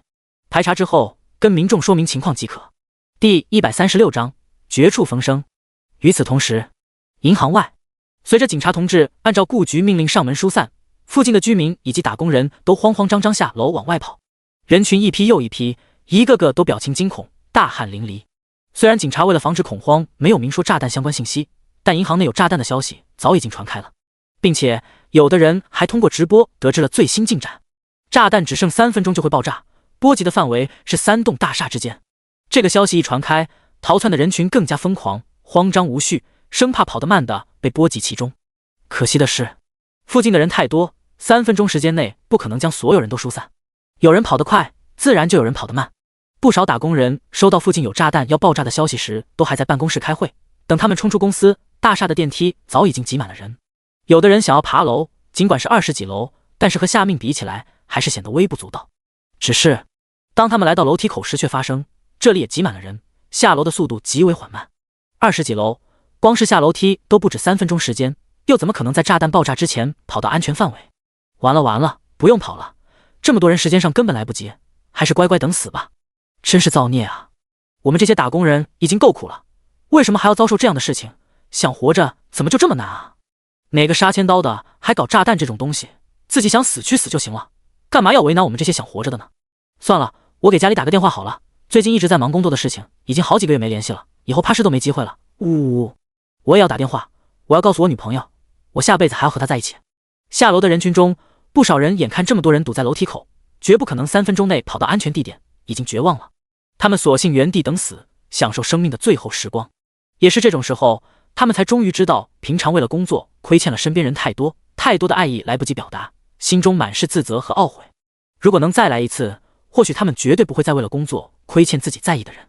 绝望的气氛如瘟疫一般在楼梯间蔓延开来，不少人眼看其他人都放弃，心中也跟着放弃，一大片人都坐下等死。然而就在这时，人群中突然有人喊了一句：“你们快看苏晨的直播，炸弹被拆除了！”此言一出，原本嘈杂不已、充斥着呜咽和绝望的楼梯间内瞬间变得安静无比。真的，炸弹被拆除了！又有人喊了一句，犹如在平静的湖面丢下巨石，瞬间就炸开了锅。真的假的？炸弹已经被拆了吗？你们在哪里看的？别骗人啊！我们知道现在不是绝望的时候，但是无谓的希望是最没用的东西。3分钟时间怎么可能把炸弹拆了？没骗人，你们自己去看苏晨直播间。在一些人的指导下，那些天天只知道工作从不看直播也不关心新闻的人都纷纷来到苏晨直播间。此时苏晨直播间的画面正是苏晨在外面等候，而警察同志队伍则是鱼贯而入，进入银行，将银行劫匪逮捕。男人被他们从银行大厅带出来，身上绑着的炸弹虽然被夹克遮挡，但是不经意间露出的五颜六色的电线还是能推断出此人就是身上绑着炸弹的银行劫匪。而警察同志能如此从容不迫将带着炸弹的劫匪从银行押出来，不正是说明炸弹危机已经解除？就在此时，楼下拥挤的人群中传来话筒的声音，正是警察宣布危机已经解除，可以正常生活的指示。这一刻，楼梯间内所有人都喜极而泣，竟然是真的，危机真的解除了！这也太惊险了！妈妈，我又活下来了！我干你娘！我要辞职！天天996太辛苦了，差点命都没了！我要陪家人孩子。对了，是谁在这么短的时间内拆除了炸弹？我必须亲自感谢他。还能有谁？就是我们现在看的直播间的主播。主播还会拆炸弹？那你们真是太孤陋寡闻了。主播会的岂止是拆炸弹？主播之前的事迹说出来，保证吓你们一大跳。卧槽，竟然有这样牛的主播！你管这叫出租车司机？这也太厉害了吧！我现在就下楼，必须好好感谢他。当炸弹被拆除的消息传开后，楼梯间的一幕发生在各个银行附近的大厦内，不少的居民乃至打工人都以为活不成了，没想到却是被苏晨救了下来。这种绝处逢生的喜悦让他们对苏晨倍为推崇。还得是你啊，苏晨，真是我们江城的大英雄，正道的光。苏晨，苏晨！人群中，警察队长看着激动大喊苏晨名字的民众，也是感慨不已。事实上，在他这位经验丰富的老警察看来，今天的情况怕是凶多吉少。可谁能想到，苏晨一出马便是将问题解决了。这个速度，只能说苏晨不愧是苏晨。他这位警察队长也是佩服的五体投地。银行这边，警察同志将嫌疑人带走，顺便排查了银行没有其他危险之外，这次的任务也就到了尾声。这次的事情真是凶多吉少，好在最后苏晨登场，这才绝处逢生。罗文斌对顾局表达了歉意，毕竟这次的事情因为他的疏忽才闹这么大。随后他开口问道：“顾局，这苏晨到底是什么人物？”罗文斌仍是震惊于苏晨光速拆除炸弹的举动，在他看来，苏晨不过是个普通的出租车司机，却能做到排爆组专家都做不到的事情，简直离谱。而旁边这位顾局似乎习以为常，因此对苏晨的身份越来越好奇起来。顾局看了罗文斌一眼，笑了笑：“那我就好好跟你说道，也希望你这次回去后，能在报告中好好汇报苏晨的事迹，他可是我们江城的大英雄。”第137章，车内禁止吸烟。不久之后，银行的事情告一段落，周边居民和商户也恢复到正常生活中。这次惊险没有造成什么损失，只是让他们对苏晨更加推崇了几分。罗文斌这边也和同事回去复命，所幸最终没有酿成大错，而他们此行也算是完成了任务。毕竟他们也看到了江城派出所的表现，在面对定时炸弹这种危险系数极高的突发状况时，顾局和警察同志的处理非常完美。顾局，我这次能获得多少奖励？处理完后续的事情，苏晨期待地问顾局。顾局斜了苏晨一眼，摇了摇头，只觉得好笑。这小子干了这么惊天动地的事情，结果竟然只想着他的奖励。他的所作所为传到上面去，带来的效益可比所谓的奖励要有用多了。放心吧，奖励当然少不了你的。而且我还跟巡查组的人说了，你这阵子的事迹，他听完之后惊为天人，会在报告里写明一切。这可比你的奖励有用多了。巡查组的人表现，苏晨脑中浮现罗文斌这个憨憨，用假枪搞抢劫就算了，竟然还带着真劫匪进行银行演习，实在是不靠谱。真不知道他会在报告里把自己写成什么样。不过也无所谓，苏晨对于在什么领导面前露脸什么的无所谓，只要好好赚取奖励就行了。他可不是那种忘记初心的人。苏晨继续上路，而他的事迹不出意外的在网上引起了轩然大波。之前治疗植物人的震惊还没缓过神来，竟然又出了这么大的事情。定时炸弹，而且是市区内的定时炸弹。这种只会出现在电影里的情节，此刻却真实发生着，不少人都表示后怕不已。如果要不是苏晨够给力，这会造成多大的轰动，简直不敢想。同样的震惊之余，当话题再次回到苏晨身上，网友除了佩服之外，还是佩服，都有些麻木了。苏晨的事迹没有人可以复制，也没有人可以解释。一系列的种种事迹看下来，只能说明苏晨就是江城的守护神。而这边，苏晨将乘客送到目的地，迅速在手机上点送到目的地结账，催促着乘客依依不舍地关上车门后，苏晨一脚油门绝驰而去，没有丝毫留恋。细看出租车尾灯，竟是能看出一丝劫后余生的意味。没错，苏晨此刻的心情确实是劫后余生。没办法，当他的事迹逐渐传开后，大部分人都成了他的粉丝。当看到出租车司机竟然是苏晨，乘客自然免不了各种疯狂举动，差点没给苏晨逼疯。这不，到了目的地后可不得赶紧开溜，生怕晚一秒乘客又搞出什么幺蛾子。工作开始有难度了。苏晨轻叹一声，随着知名度传开，以前那种轻轻松松赚取奖励的工作节奏已经一去不复返。一来各种疯狂乘客应付起来需要花费很大精力，二来也是最让苏晨头疼的点，那就是那些罪犯都有意识地避免出租车，他最近接的单子都是一些普通乘客单、良民单，已经好久没有见到那些赶着送上门的单纯罪犯了。唉，又叹了口气，苏晨调整心情，继续出发。吐槽归吐槽，工作还是要干的，跟谁过不去都不会跟钱过不去。不知不觉间，夜幕降临。苏晨准备下班时，中控台上的手机突然响了，接到订单去往花园酒店，全程6.9千米，最后一单。苏晨看了一眼，随即按照上面的导航往乘客所在地开去。很快，乘客上车。这位乘客一身打扮都是黑色，戴着眼镜和帽子，站在路边的时候，完美的隐藏在夜色当中。上车后，苏晨确认了手机尾号，随即往目的地开去。车内静悄悄的，苏晨专心致志开着车，没有搭话。忙了一天，好不容易碰到一位不疯狂的乘客，苏晨也懒得管乘客的打扮，只想着干完这单就直接下班。突然，他鼻子抽了抽，闻到淡淡的烟味。通过后视镜看去，只见后座的乘客不知何时摘了口罩，取了支烟点上。车上开着空调，车窗紧闭，丝丝缕缕的白色烟雾在车内飘开。可嗨嗨！苏晨本就嗅觉灵敏，突如其来的烟味把他呛得不行。乘客你好，车内禁止吸烟，麻烦你把烟灭一下。乘客愣了愣，没有理他，继续抽着烟。见状，苏晨脸一黑，这位乘客，请你把烟灭了，我们有规定，车内禁止吸烟。乘客看了眼手中的烟，开口道：很快的，你忍一下。苏晨满头黑线，很是无语。忍个屁，以他的嗅觉1秒都忍不了。车内封闭，你要考虑有些人是不抽烟的，请你把烟灭了。闻言，乘客也是不满意了。你不抽烟关我什么事？让你忍一会儿怎么了？我好不容易出来抽支烟，你都要管？你是老子什么人啊？你就是个出租车司机，好好开你的车行吗？苏晨当即刹车，索性直接不开了。你要老子开车，老子偏不开。苏晨指着车内禁止吸烟的标志说道：看清楚了吗？车内禁止吸烟，你要是不把烟灭了，就下车吧。你……乘客被气得不轻，刚吸的一口烟呛了个半死。你就是个破出租车司机，你横什么横？你知道老子是谁吗？信不信老子投诉你？苏晨冷笑，这件事情说破了天也是他占理，随便你投诉，请你下车。眼见苏晨语气强硬，态度坚决，后座的乘客最终还是狠狠吸了一口，然后开窗把烟丢了。现在总降了吧？赶紧给我开车，真几把晦气！还不开？老子都把烟丢了，你还想怎样？你最好别得寸进尺。最终，苏晨还是妥协了，缓缓开车。距离目的地也就几分钟时间，赶紧送这傻逼过去完事下班。都准备下班了，还碰到这种事，真是晦气。想到这，苏晨又是气不打一处来，一脚油门踩到底，车子直接狂飙出去，速度极快。第138章，手机落下了。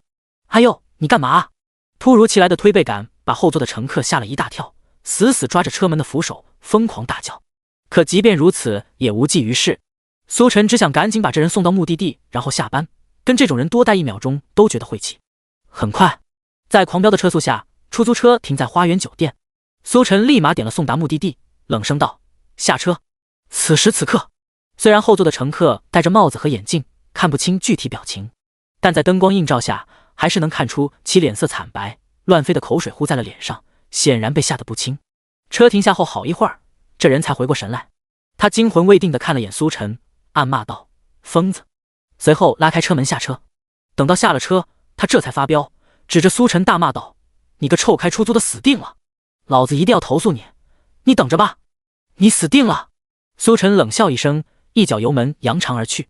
什么玩意儿，还投诉？就算真投诉，占理的也是自己。咱干的虽然是服务业，但也不是给人当出气筒的，这种没有素质的人就应该好好治治。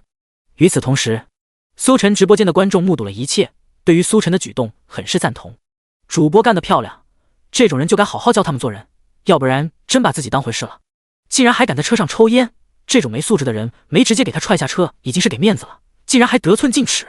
妈的，老子就是开出租的，经常遇到这种无理取闹的乘客，为了几个钱还得惯着他们，憋屈的不行。主播干的真是解气。看他那怂样，典型的欺软怕硬的家伙，坐个车被吓成这样，得亏是不认识主播，要是知道主播一人单挑帮派的实力，不得当场尿裤子啊。说来也奇怪，这年头竟然还有不认识主播的人，在主播面前耀武扬威，真把自己当回事了。也就他打扮严实，否则不用主播出手。要是让我知道他的身份，定要给他点好果子吃。不过别说，这人的声音和主播倒是挺像。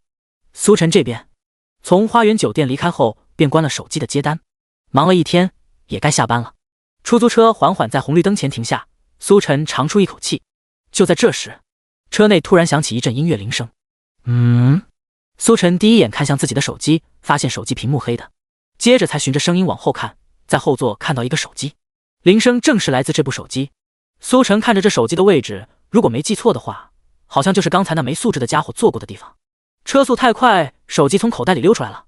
算了，苏晨犹豫片刻，还是接过电话。喂，刚一接通，电话那头就传来急切声音：在哪？赶紧把老子手机送回来！苏晨本来也没打算吞这家伙的手机，不过一听这家伙态度，当场就不乐意了。你什么态度？你这是在求人办事的样子吗？对方冷哼一声，笑了。你什么身份求你办事？你敢不把手机还回来吗？给你10分钟时间，你要是不把手机还回来，等着警察上门吧。我可告诉你，为了投诉你，特意记了你的车牌，你跑不了。哦。话音落下，对方当即挂断电话，似是吃准了苏晨会把手机送回去。这给苏晨气的，干了这么久出租车也是第一次遇到这种奇葩乘客。之前乘客虽然疯狂，顶多是有些烦，但是这种能把人脑血栓给气出来的乘客还是头一回。送回去，看你是在做梦。苏晨心中打定主意，把手机往派出所送。遗失的物品直接送派出所，这下没话说吧？就算绕远路又怎么样？反正不可能给你惯着。与此同时，直播间观众也是被气得不轻。奶奶的，怎么会有这种人？隔着屏幕血压都上来了。这种人到底是怎么活到现在的？真就一点素质都没有呗？全世界都是围绕他转的。真不知道这种人脑子到底怎么长的。要我是主播，高低跟他骂两句。车内抽烟也就算了，要人把手机送回去还是这样的态度，简直不可理喻。直接送派出所吧，跟这种人多说一句话都犯恶心。苏晨把手机往副驾驶一丢，绿灯一亮，随即往附近的派出所开去。然而很快手机又响了，苏晨抽空瞥了一眼，这次来电和之前的来电号码不一样，大概率不是本人。苏晨没有理会，继续开车。谁料对方又打了过来，而且是没有丝毫间断的那种，看样子似乎是不接通不罢休。苏晨靠路边停下后接通电话，不是本人，你待会儿再打过来吧。说完这句，正当他想挂了电话的时候，电话那头却似乎没听到这话一般，自顾自说着：我懂，老板不好意思，你之前预定的那位今天亲戚来了，今晚怕是来不了了，你要不再换一个？当然如果不介意的话，我今晚可以过来，人家可是憋了好久的，保准能让你舒服。电话那头是个女的，声音性感，还夹杂着丝丝妩媚。结合她说的内容，苏晨第一时间就听出来了不对。亲戚今晚来不了，换一个让你舒服。这些话听下来，怎么这么像是老鸨的话术呢？苏晨思索片刻，试探道：你能怎么让我舒服？电话那头轻笑一声，有些害羞：你想要的人家都可以，随你摆弄。是我想的那种摆弄吗？讨厌，就知道调戏人家。既然没问题的话，那我现在过来。听到这，苏晨已经彻底明白，之前那家伙果然是在干下三流勾当，难怪把自己裹这么严实，原来是不敢见人。苏晨轻咳一声，继续道：过来吧，你应该知道我在哪。知道，老地方呗。老地方？苏晨嘴角扯了扯，感情还是惯犯了。真知道？你说说看，我可不想你走错地方，浪费我的时间。讨厌，不就是花园酒店8012第139章，暗号也能对上。苏晨挂了电话，嘴角勾起一丝笑容。花园酒店8012，本来都打算下班了，没想到还能有意外之喜送上门来。而且最主要的是，这家伙之前给苏晨气得不轻，让他体验灵魂飞车的感觉都不太解气，没想到现在把柄送上门来了。哼，那就不要怪他不仁不义了。也不能这么说，这种事情就算之前没有过节，也不可能无视。毕竟苏晨可是江城正道的光，和黄赌毒不共戴天。不过真要说起来，这也算是苏晨自己的本事，如果不是他车技牛逼，开得快，或许对方这个手机也不会掉下来，也就不会有现在的事。直播间内，苏晨接电话的时候声音不小，观众也清楚事情的来龙去脉，议论纷纷。好啊，本来就觉得不够解气，没想到对方自己送上门来，这种事情不好好举报一波，都对不起刚刚他那嚣张的态度。这下专业对口了。主播对付奇葩乘客没什么办法，但是处理这种事情还是得心应手的，毕竟也不是一次两次了。哈哈，已经迫不及待想要看看这家伙被抓时候的表情了。苏晨掉了个头，往花园酒店的方向开。把手机还给你。没问题，这就还给你，顺便带几个警察叔叔给你。就在这时，电话又响了。喂，你到哪了？老子急着用手机呢，你能不能快点？非得老子报警抓你是吧？又是对方打来的电话，看样子是联系不到老鸨，有些着急了。苏晨冷冷一笑，很想说有种的就直接报警，看警察是抓你还是抓我。不过最终还是忍住了，眼下还是让对方放松警惕的好，人赃并获，警察同志那边也方便处理。有句话说得好，要让其灭亡，必先让其疯狂。让你狂一会儿怎么了？想到这，苏晨语气渐弱。那个对不起，刚才是我的不对，我已经快到了，你先别报警。闻言，对方愣了愣，似乎没想到苏晨竟然服软的这么快。不过也没多想，小小的出租车司机估计听到报警2个字直接就吓尿了。没见识的玩意儿，赶紧的！我告诉你，要不是你开这么快，老子的手机也不会落你车上，所以这一趟你可别想有什么报酬，要怪就怪你自己。而且要是我举报你超速的话，你这一天就白干了，所以你还是老实点，懂吗？对方趾高气扬的一番话，苏晨恨不得给他2耳光，心中撇了撇嘴，心口不一道：好的，懂了，我马上到。挂了电话，苏晨继续专心开车。直播间观众气愤不已，妈的，这人是真的嚣张，不知死活。管他了，也嚣张不了多久，欲让其灭亡，必让其疯狂，到时候该哭的还是他。直接报警吧，已经等不及了，赶紧把这人给老子抓进去。10分钟后，出租车在花园酒店门口停下。与此同时，派出所那边的人也来了。之前苏晨挂了电话之后，就直接找上了顾局。顾局一道命令下去，派出所这边同志雷厉风行，甚至比苏晨到的还早。为了不打草惊蛇，他们没有开警车，同时穿的也是便装。碰面之后，双方打了个招呼，李队便直入正题：苏晨，你提供的消息可靠吗？苏晨嘿嘿一笑，将事情的来龙去脉和警察同志说了一遍。听完之后，警察同志面面相觑，心中感慨，这也太喜剧性了吧。乘客手机落车上，结果好巧不巧接到了老鸨的电话。不过虽然有些戏剧，可他们明白，对于苏晨来说，这些都是常规操作。很快，按照苏晨提供的信息，一群人进了酒店，来到8楼。就是这了。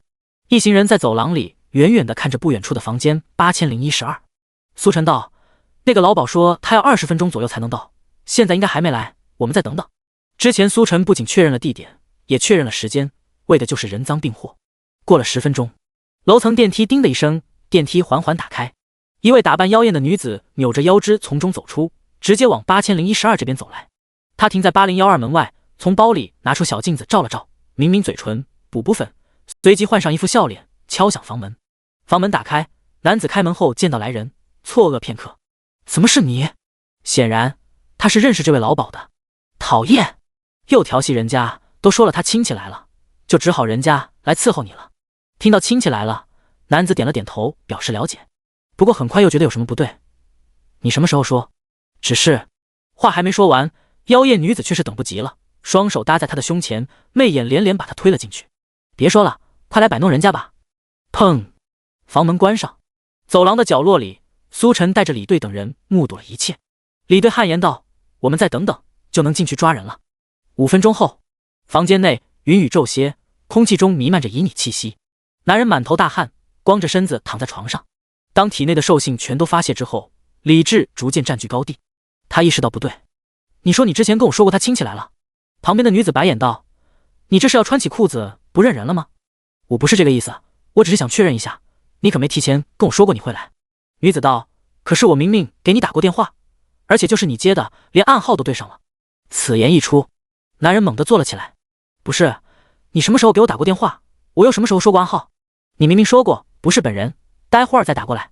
我知道你身份特殊，所以我都是确认暗号之后才敢说这些事，难道有什么不对吗？男人表情惊恐，冷汗直流。我跟你联系的那个手机丢在出租车上了，我根本没接过你的电话。啊！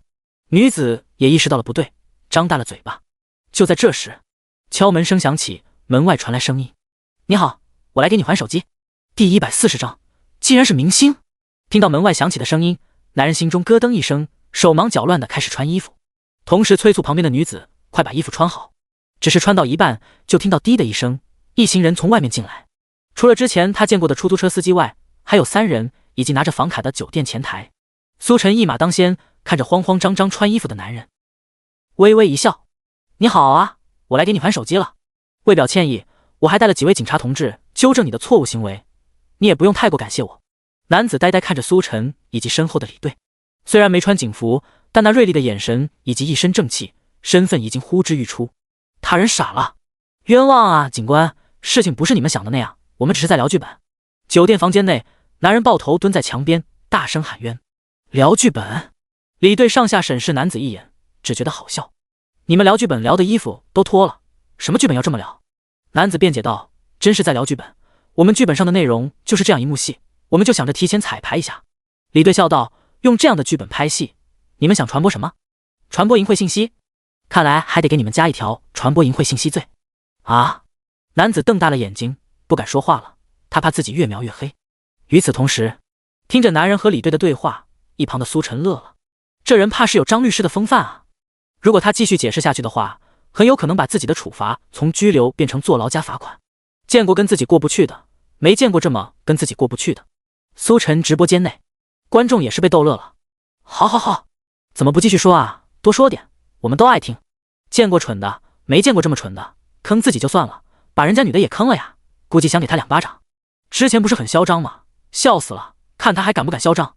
没接受过社会毒打的玩意儿，如果不是他非要抽烟，或许都不会有现在的事。楼上说的对，如果他不抽烟或者直接灭烟，主播也不会开这么快，他的手机也应该不会掉出来，也就不关我们的事。自作孽不可活呀！不过你们有没有发现，这男的看起来有些眼熟？很快，警察同志收集证据后，把人带回了派出所。苏晨也跟着过来录口供。录完后，坐在大厅的空位上安静等待。几分钟后，李队拿着信封过来。苏晨，感谢你的举报，这是你的奖励。这多不好意思啊！苏晨不动声色收了信封，随口问道：“那人什么处罚？”轻不了。李队摇了摇头。我们从他手机的聊天记录里发现，他之前竟然有过情节更加严重的情况，还要接着跟进。还有更加情节更加严重的情况。苏晨一下子就明白了过来，比嫖娼还严重的情况的话，问题只能是出在被嫖的人身上了。真该死啊！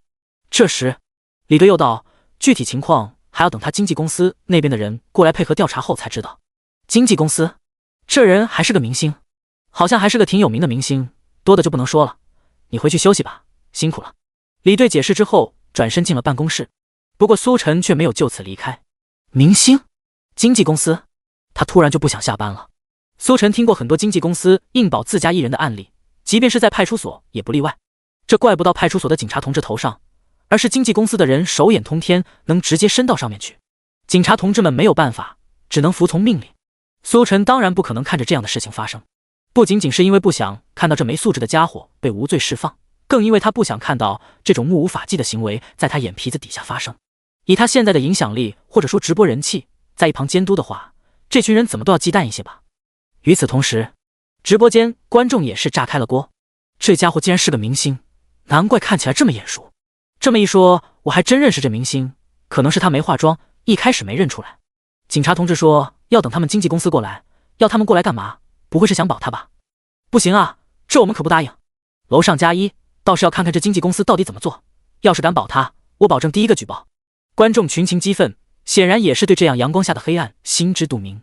倘若在看不见的地方还能睁一只眼闭一只眼，不想管也管不着。但是现在是在眼皮子底下，不可能眼睁睁看着这样的事情发生。终于，万众期待之下，明星的经纪公司终于来人了。一行人火急火燎的到场，然后就被叫进了里面。苏晨也不着急，继续等着。现在是警察同志办案的时候，不能进去影响。他要的是结果，要是结果满意，就当做什么都没发生；要是不满意，他自然也不会就这么离开。只是随着时间推移，让苏晨意外的事情发生了。在苏晨原本的设想中，经纪公司到场后肯定是要和警察同志扯皮一阵，为自家艺人开脱的。但没想到这家经纪公司的格局非同一般。到场之后，十分的配合调查，把警察想知道的全都说了，没有丝毫隐瞒，全程顺利的不行。甚至于李队把他们送出来，说着感谢配合调查的时候，他们也在感谢李队帮他们公司揪出了这个祸害玩意儿。因为最近就有很多代言找上门，要是等签了合同之后再爆雷，他们经纪公司也要跟着遭殃，那才是真的惨。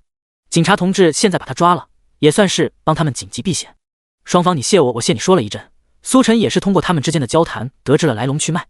就在这时，李队目光一转，注意到苏晨，很是意外。苏晨，你怎么还在？苏晨有些尴尬地看着他们。我说我其实有点累了，想坐会儿再走，你信吗？第141章，找对人了。与此同时，苏晨直播间观众也是绷不住了。哈哈，太尴尬了，没想到误会人家了。人家经纪公司不是一般的配合啊！太好了，看来是我们想太多，人家是正规公司来的。苏晨，我真的只是累了，没有其他意思。李队，你看我像傻子吗？有点累了，要不要我们送你回去？李队没听出苏晨话外的意思，关切问道。苏晨摇了摇头，不用，我现在休息的差不多，就先走了。有句话叫做以小人之心夺君子之腹，还有句话叫做心是黑的，看什么都黑。苏晨现在感觉这两句话就像是在说自己。那经纪公司的人这么配合调查，显然也是和他一样与黄赌毒不共戴天的良民，而他之前竟然还怀疑人家，真是太不应该了。苏晨只想赶紧开溜，生怕被他们知道他留下来其实有其他意味。目送苏晨离开，经纪公司的人愣了愣。警察同志，这人好像是苏晨。李队点头，你们也认识？当然认识，谁不认识啊？经纪公司的人常年混迹娱乐圈，见过不少娱乐圈的明星，但是此刻得知那人竟是苏晨，居然也是有些粉丝见到偶像的激动。突然他想到了什么，警察同志，苏晨为什么会在这？难道……没错，你家艺人的行为就是苏晨举报的，真要说起来，也应该是他帮你们公司紧急避险，你们要感谢的是他。苏晨一路小跑出了派出所，正准备上车的时候，听到后面有人在喊自己，转头一看，是经纪公司的人急匆匆追了出来。其中领头的是一位身形微胖的中年阿姨，戴着眼镜，一身打扮看似普通不起眼，可其实都是些知名大牌。有什么事吗？苏晨看着他们疑惑问道。阿姨解释道：苏晨你好，我们是天娱传媒的人，同时我也是刚才那人的经纪人。苏晨点点头，示意他继续说。经纪人从包里拿出一张银行卡，继续道：其实也不是什么大事，就是想感谢你这次帮我们抓住了这个瓢虫，如果不是因为你，我们公司恐怕要面临更大的损失，这是一点小小心意，请你一定要收下。眼见一张银行卡直接递上来，苏晨不由得眉头一挑，卧槽，娱乐圈大佬果然就是不一样啊。苏晨开出租车这段时间来，干过的好事不少，期间也不有不少人亲自掏腰包表示感谢，但人家都是一个信封一个信封的给，钱多钱少从信封厚度就能看出来，这种上来直接给银行卡的还是头一次。银行卡虽然比信封要小，但毫无疑问比信封更能装。不过你们的感谢我接受了，不过银行卡还是收回去吧。为什么？经纪人有些意外。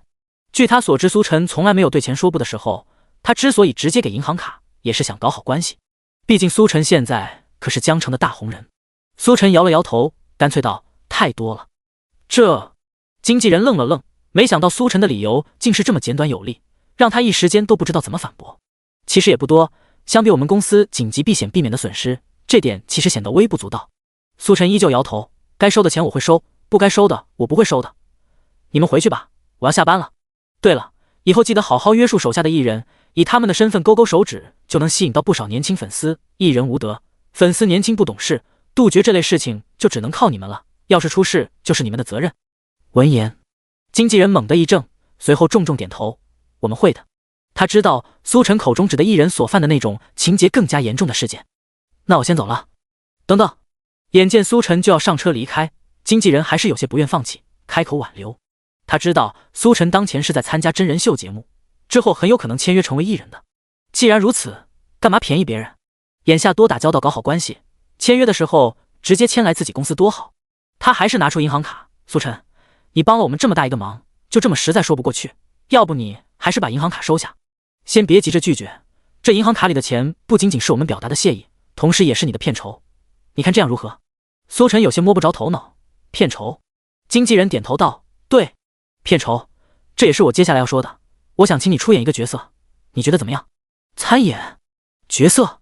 苏晨起初有些不明白，不过经纪人解释之后，他马上懂了。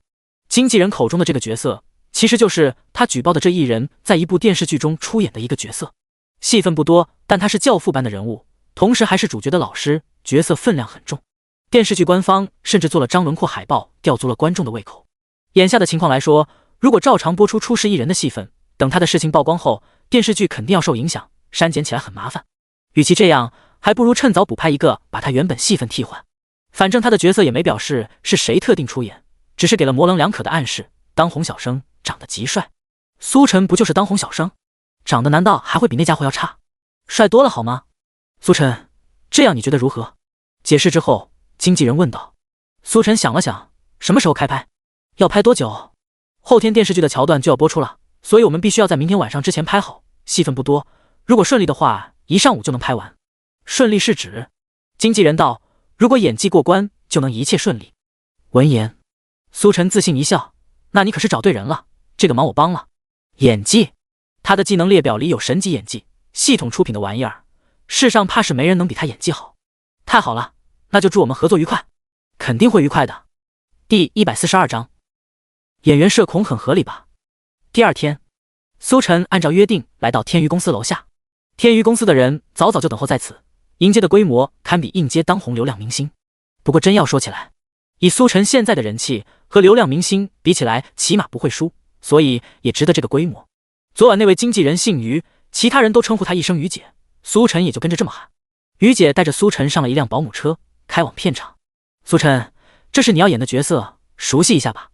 于姐把一份剧本递给苏晨，苏晨接过剧本，随后认真看了起来。很快，他对自己即将要参演的电视剧有了大概的认知。这是一部黑帮题材的电视剧，讲的是主角身为黑帮大佬，面对文明社会冲击、帮派内乱、家族不和的情况下，凭借一己之力成功稳住黑帮各派，并最终解散黑帮，帮助他们转型过上正常人生活的故事。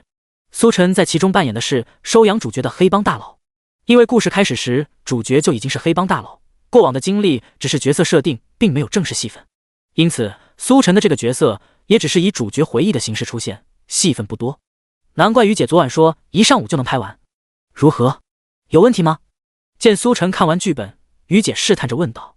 事实上，于姐之所以找苏晨参演这个角色，除了苏晨人气高涨的帅，能应付观众之外，还看中的一点就是苏晨的工作带给他的见识。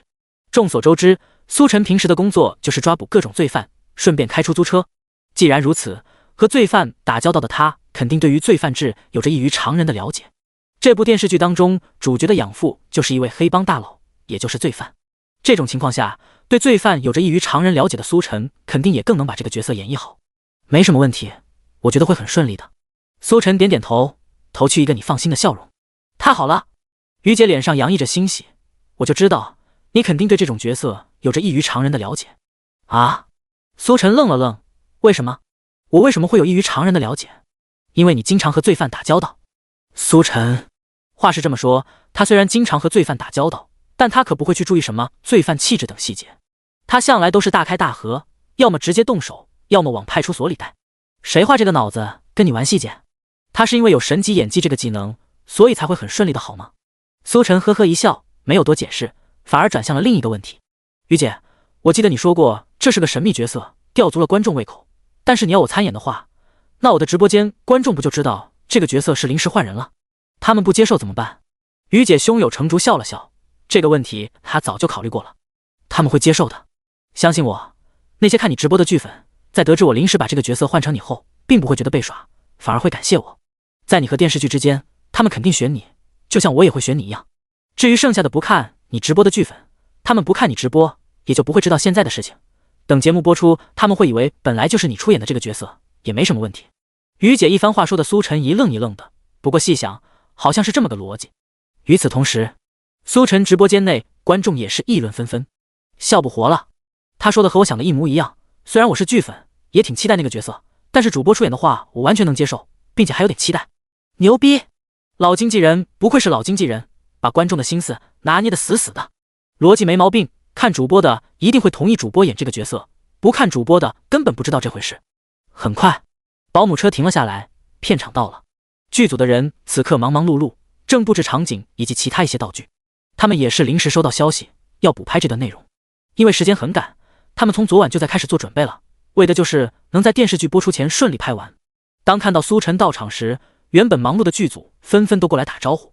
苏晨你好，我是导演，俺是副导演，俺是化妆师。苏晨名声在外，比起流量明星只高不低，因此剧组的人都很热情。苏晨也是一一回应，不过他敏锐地察觉到有一个人在看的眼神中带着一丝躲闪的意味，上前握手打招呼的时候也显得不自然。罪犯？苏晨脑中第一时间闪过这个想法，不过下一秒就给了自己一巴掌。什么罪犯？这是片场，真是干出职业病了。说不定人家就是社恐而已。苏晨知道现在很多人都有这个毛病，演员也是人，社恐一下很合理吧。苏晨没有多想，等到场景布置的差不多，化妆师就带着他去化妆了。这个角色是黑帮大佬，以苏晨的年龄本色出演肯定是不行的，必须得加点半老的妆造。不用担心半老妆造都达不到效果，于姐作为老经纪人，眼光还是毒辣的，一眼看出苏晨的五官以及体态很适合。不出所料，苏晨造型搞定。此时的苏晨换上了一身黑色西装，头顶油光锃亮的大背头假发，下巴加了点短平胡渣，眉眼处略有皱纹，雪茄一叼，那种黑帮大佬饱经风霜的沧桑感扑面而来。化妆师满意的点了点头，看苏晨就像在看某件艺术品杰作。你最多就只能办到这个程度，再老一点就太假了。不过正好适合这个角色的年龄，于姐的眼光还是厉害。苏晨看着镜中的自己，一时间有些陌生。原来我当黑帮大佬的话就是这副模样，看起来还不错，比之前更有韵味。突然他猛地转头看向旁边的化妆师，眼神骤变，锐利如刀，充满了侵略性。他审视着化妆师，就像在审视着猎物一般。妈呀！化妆师被吓了一大跳，一个趔趄跌倒在地。第143章，指不定有什么副业。好吓人！化妆师趔趄跌倒在地，看向苏晨的目光有些躲闪。不知道为什么，刚才苏晨看过来的那一眼，他顿时有种被真正的黑帮大佬盯上的感觉。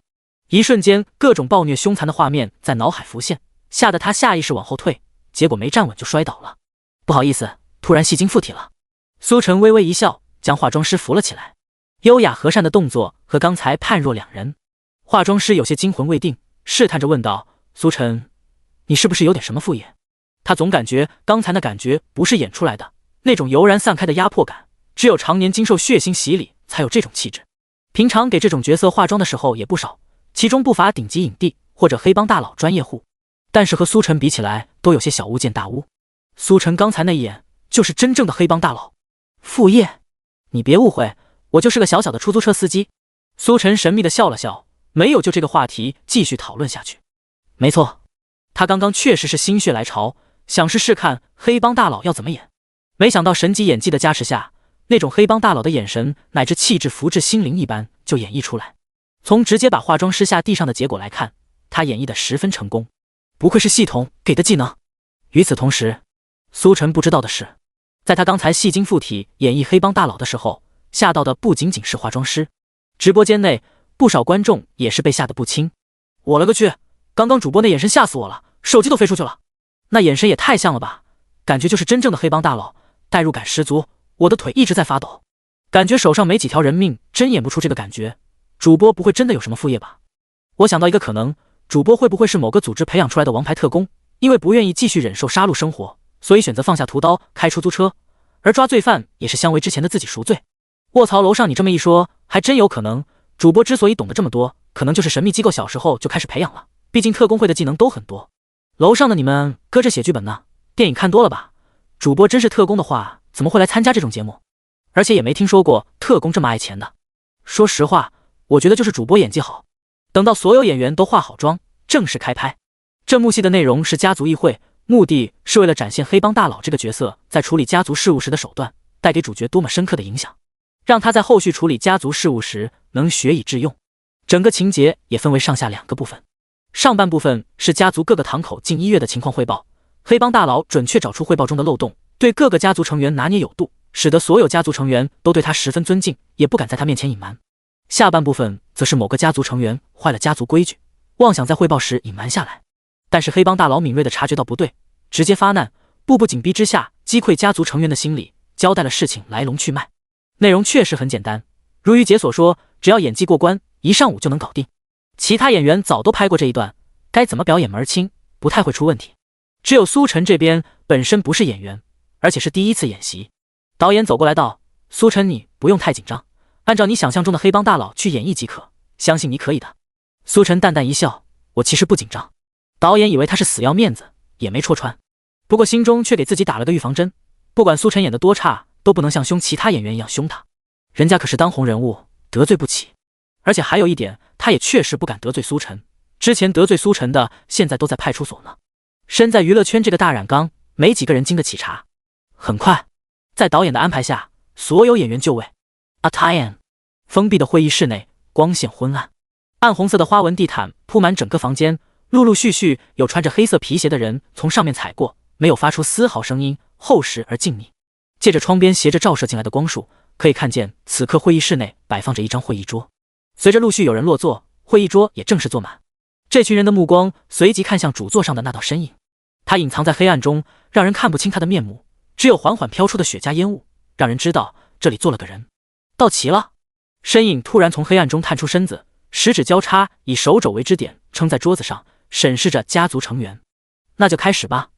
咕噜，看着屏幕上苏晨突然出现的脸，饶是见多识广的导演也是下意识退了一步，喉结鼓动，咽了咽口水。好家伙，这演绎的是真完美。知道的以为这是在演戏，不知道的还以为这真是黑帮大佬来开会了呢。想到自己开拍前还打什么预防针，导演就觉得有些可笑。苏晨这一个动作，这一个眼神就足以秒杀大部分演员。突然，导演眉头一皱，视线从屏幕中离开，仰头喊道：“咔！”紧接着他便指指点点地打开了话匣子：“不是你们在干嘛？说辞啊！人家苏晨表演的这么好，你们一点反应都没有，这不是浪费了人家的表演吗？身为演员，你们难道不知道很多时候那种完美状态可遇不可求？人家苏晨那么完美的演绎，你们却要浪费这一幕，能不能尊重一下人家的劳动成果？”导演巴拉巴拉说了一大堆，把演员们骂得狗血淋头。然而，这群演员此刻却是双腿打颤，欲哭无泪。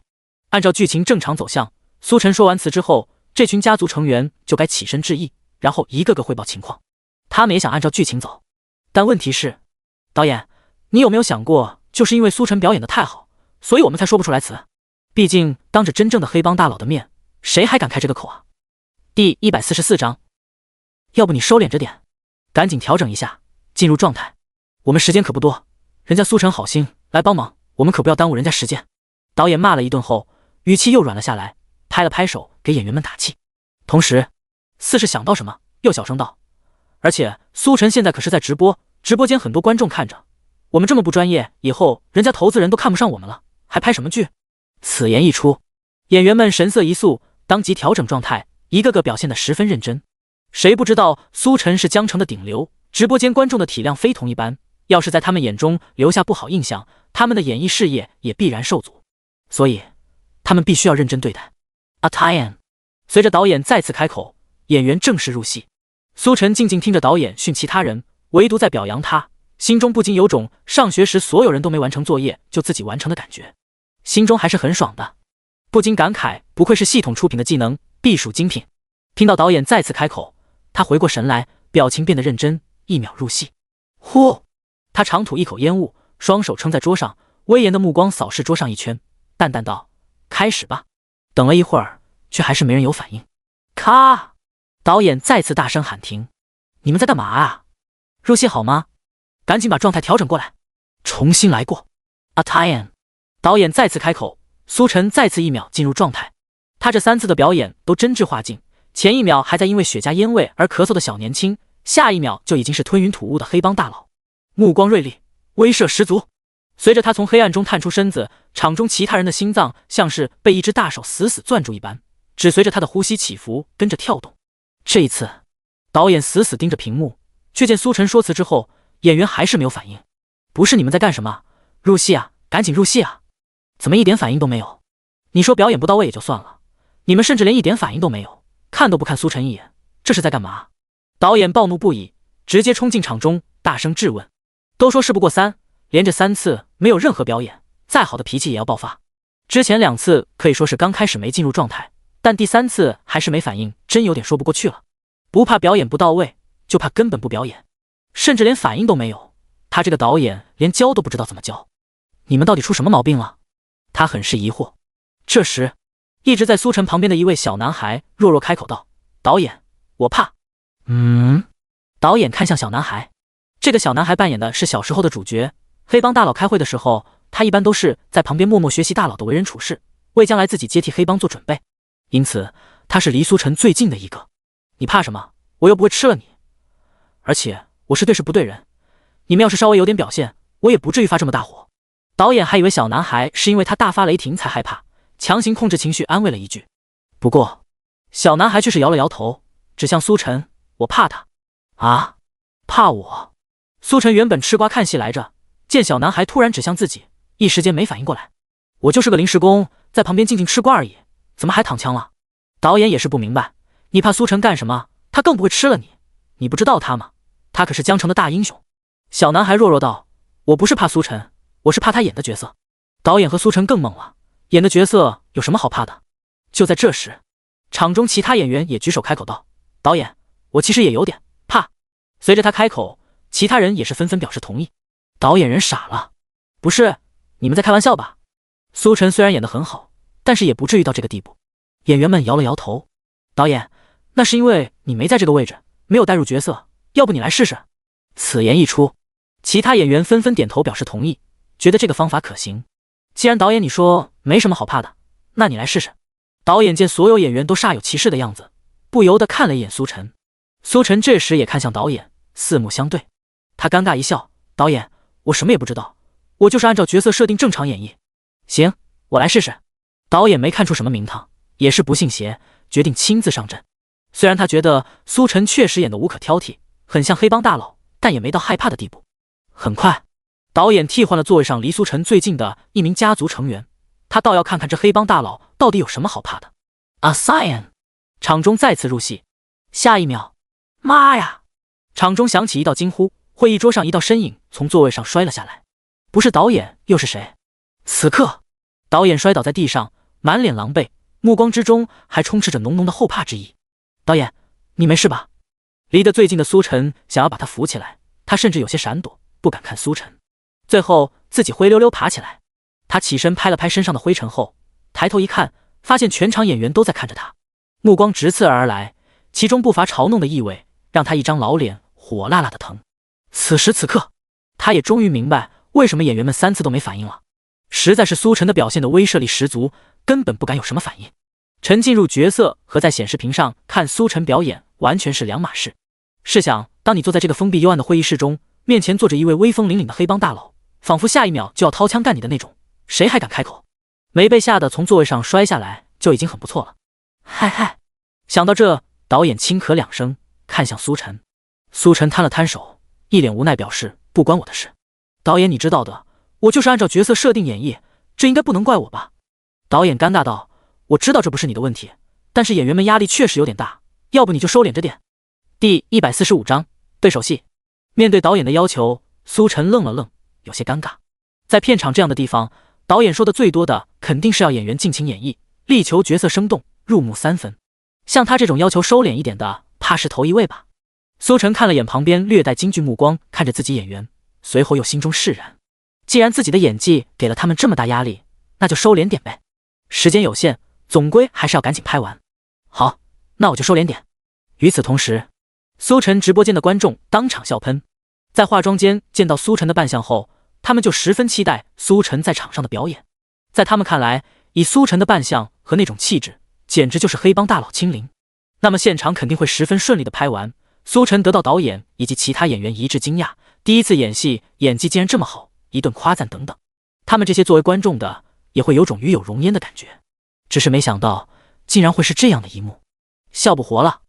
主播怕是头一位在片场被要求收敛的演员了吧？关键主播还是第一次演戏，就能把黑帮大佬演绎这么生动，太神了。导演也是很搞笑，自己亲自上场才知道主播气场有多强，之前错怪演员了。谁懂啊？我只需略微伸出手就已知这个分段的极限，而主播第一次演戏直接碾压片场所有演员，吓得连词都说不出来。Atien， 随着导演一声令下，现场再次开拍。或许是苏晨收敛了自身气势，又或许是演员们已经习惯这种感觉，这一次拍的不算顺利，但总归是有进步。到了他们的部分，演员们总归是有反应了。这一幕全是长篇汇报，期间有不少演员忘词，却也没有大碍。温习台词后再次开拍，也就逐渐走上了正轨。很快，一上午时间过去，断断续续的拍摄之下，上半部分的内容总算是顺利拍完了。大家休息一下，吃个盒饭，吃完咱们继续。导演大喊一声后，演员们一哄而散，拿着盒饭各自找地方吃了起来。这些演员都不是什么大咖，吃饭的时候聚在一起聊天，他们一边吃一边聊，目光总是有意无意往苏晨这边看。苏晨跟他们相距不远，隐隐约约听到他们说什么他指定有点什么副业之类的话语。另一边，导演和副导演坐在一起吃饭，一边吃还在看着今天上午的劳动成果，检查一下是否有什么纰漏。真吓人！副导演看着苏晨那入木3分的表演，只感觉眼前的黑帮大佬好像从摄像机中走了出来，站在面前，吓得他大气不敢喘，手中筷子不自觉地跟着慢了下来。导演见他这样子，呵呵一笑，现在看其实也就那样，你如果真想体验这种感觉的话，安排你上去演一次。闻言，副导演连忙摇了摇头，不要。他可是没忘记导演当时上去表演的时候，被吓得直接从座位上摔下来。这总归不会骗人，说明苏晨是真的让人害怕，他干嘛要上去丢这个人呢？随着手中饭盒被吃得一干二净，上午拍的内容也看完了。导演和副导演对视一眼，都从对方眼中看到了佩服。他们佩服的是苏晨，妈的，演的是真的好。要知道，这幕戏是主要想体现黑帮大佬这个角色的恐怖与压迫，要想演绎出这点，与扮演者也就是苏晨的演绎密不可分。然而，苏晨不仅演绎的十分完美，甚至让其他人的演技也上升了一个档次。正常情况下，让他们和普通演员对戏，他们可能演不出那种面对黑帮大佬时的惊恐和小心，因为他们演技不行，不知道怎么演。但是苏晨一表演后，他们根本不需要演，那种表情上的惊恐和小心，完全就是出于本能。没有演技，本能总有吧？黑帮大佬亲临注视着你，你怕不怕？当然怕。正是因为这样，这一幕戏通过苏晨的表演，结合其他演员的真情实感，完美的演绎出来黑帮大佬这个角色的恐怖。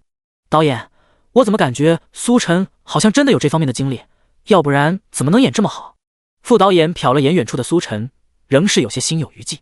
都说演技和个人的阅历有关，他想不通苏晨这个年纪的人怎么把这个角色演这么好的，除非他真有这方面经历。导演看了他一眼，白眼道：“你觉得可能吗？苏晨好好的黑帮大佬，不当跑去开出租车，还来给你当演员？可是这真的无法解释啊！别管了，有些人就是天生就契合某种角色，根本无法解释。”副导演听完觉得又有些道理，点了点头。他知道演艺圈中有的演员天生就带有契合某种角色的属性，比如某些搞笑专业户。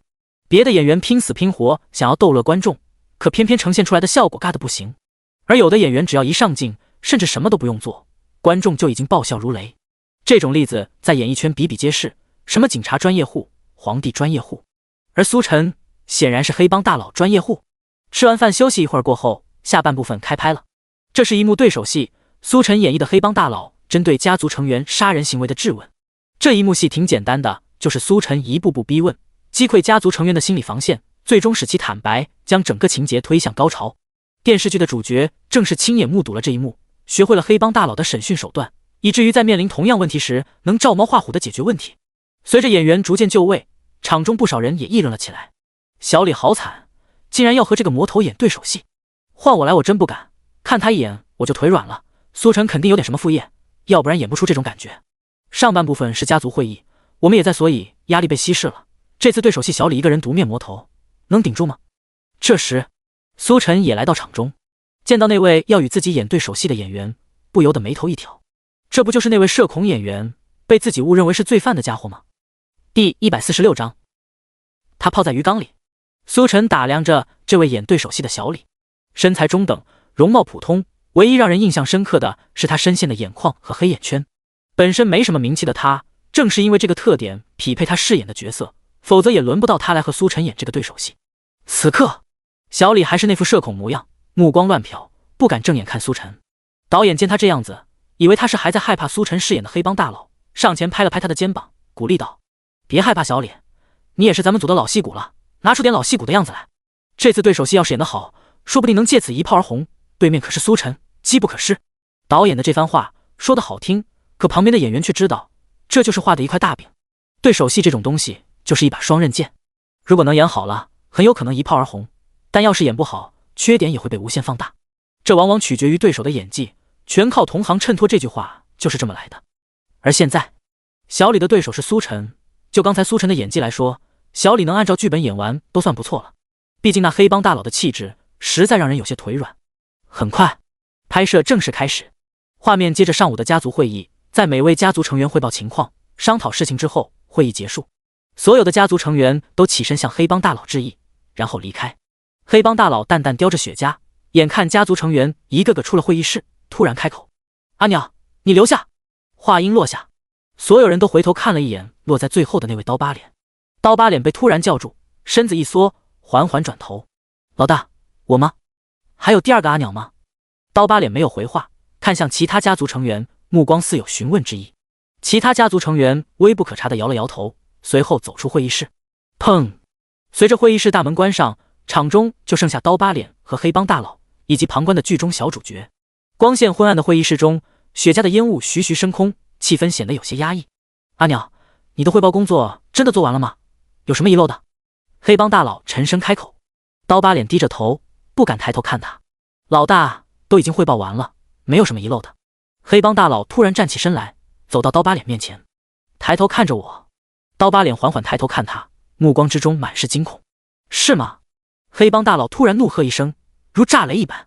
刀疤脸吓得身子一抖，摔倒在地，半天没有回答。苏晨气场全开，怒目看着地上的小李，看了半天，对方还是没有反应，不由得有些疑惑。咔！果然，下一秒就听到导演的大喊：“小李，你说词啊，要不然怎么推动剧情？”对于刚才的这段表演，导演还是比较满意的。苏晨的气场，小李的害怕，全都生动地演绎了出来。即便是他们这些知道剧情的看客，在那一瞬间都不自觉地屏住了呼吸，为刀疤脸这个角色捏一把汗。如果能顺利拍完，肯定是一场双赢的对手戏。只是可惜，小李竟然忘词了。小李，吓懵了这是。见导演都喊卡了，小李还是这副表情，其他演员不由得上前提醒他，不免有些同情，又有些好笑。苏晨给的压力太大了，把人都给吓懵。没事。小李回过神来，心有余悸地看了眼苏晨。这时，导演提醒道：“小李，就按这个状态来演，很不错，记得说词。”就这样，第二次拍摄开始了。是吗？黑帮大佬突然的怒喝，吓得刀疤脸跌倒在地。刀疤脸惊恐道：“是啊，老大，没有遗漏的，没有遗漏的。”黑帮大佬冷笑：“那你告诉我，阿杰在哪里？”啊，阿杰回家看亲戚了。不，你杀了他。老大，我不知道你在说什么。你知道我打算用他来接替你的位子，所以你提前动手杀了他。黑帮大佬往前一步，死死盯着刀疤脸：“你竟然敢杀人，把我的话当耳旁风！”咔，导演的声音再次响起，叫停拍摄。小李又被吓傻了，半天没有反应。这已经是第6次了，导演有些忍不住发火道：“小李，你怎么回事？怎么老是忘词呢？总共也没几句台词啊！”小李悲惨道：“导演，我不太行，要不还是换个人吧。”导演眉头一皱：“你怎么回事？也是老演员了，竟然忘词？看了这么多遍还记不住吗？还有，人是说换就能换的。”面对导演的质问，小李低着头不敢回答。导演也是无奈，看了苏晨一眼，心中有了个办法。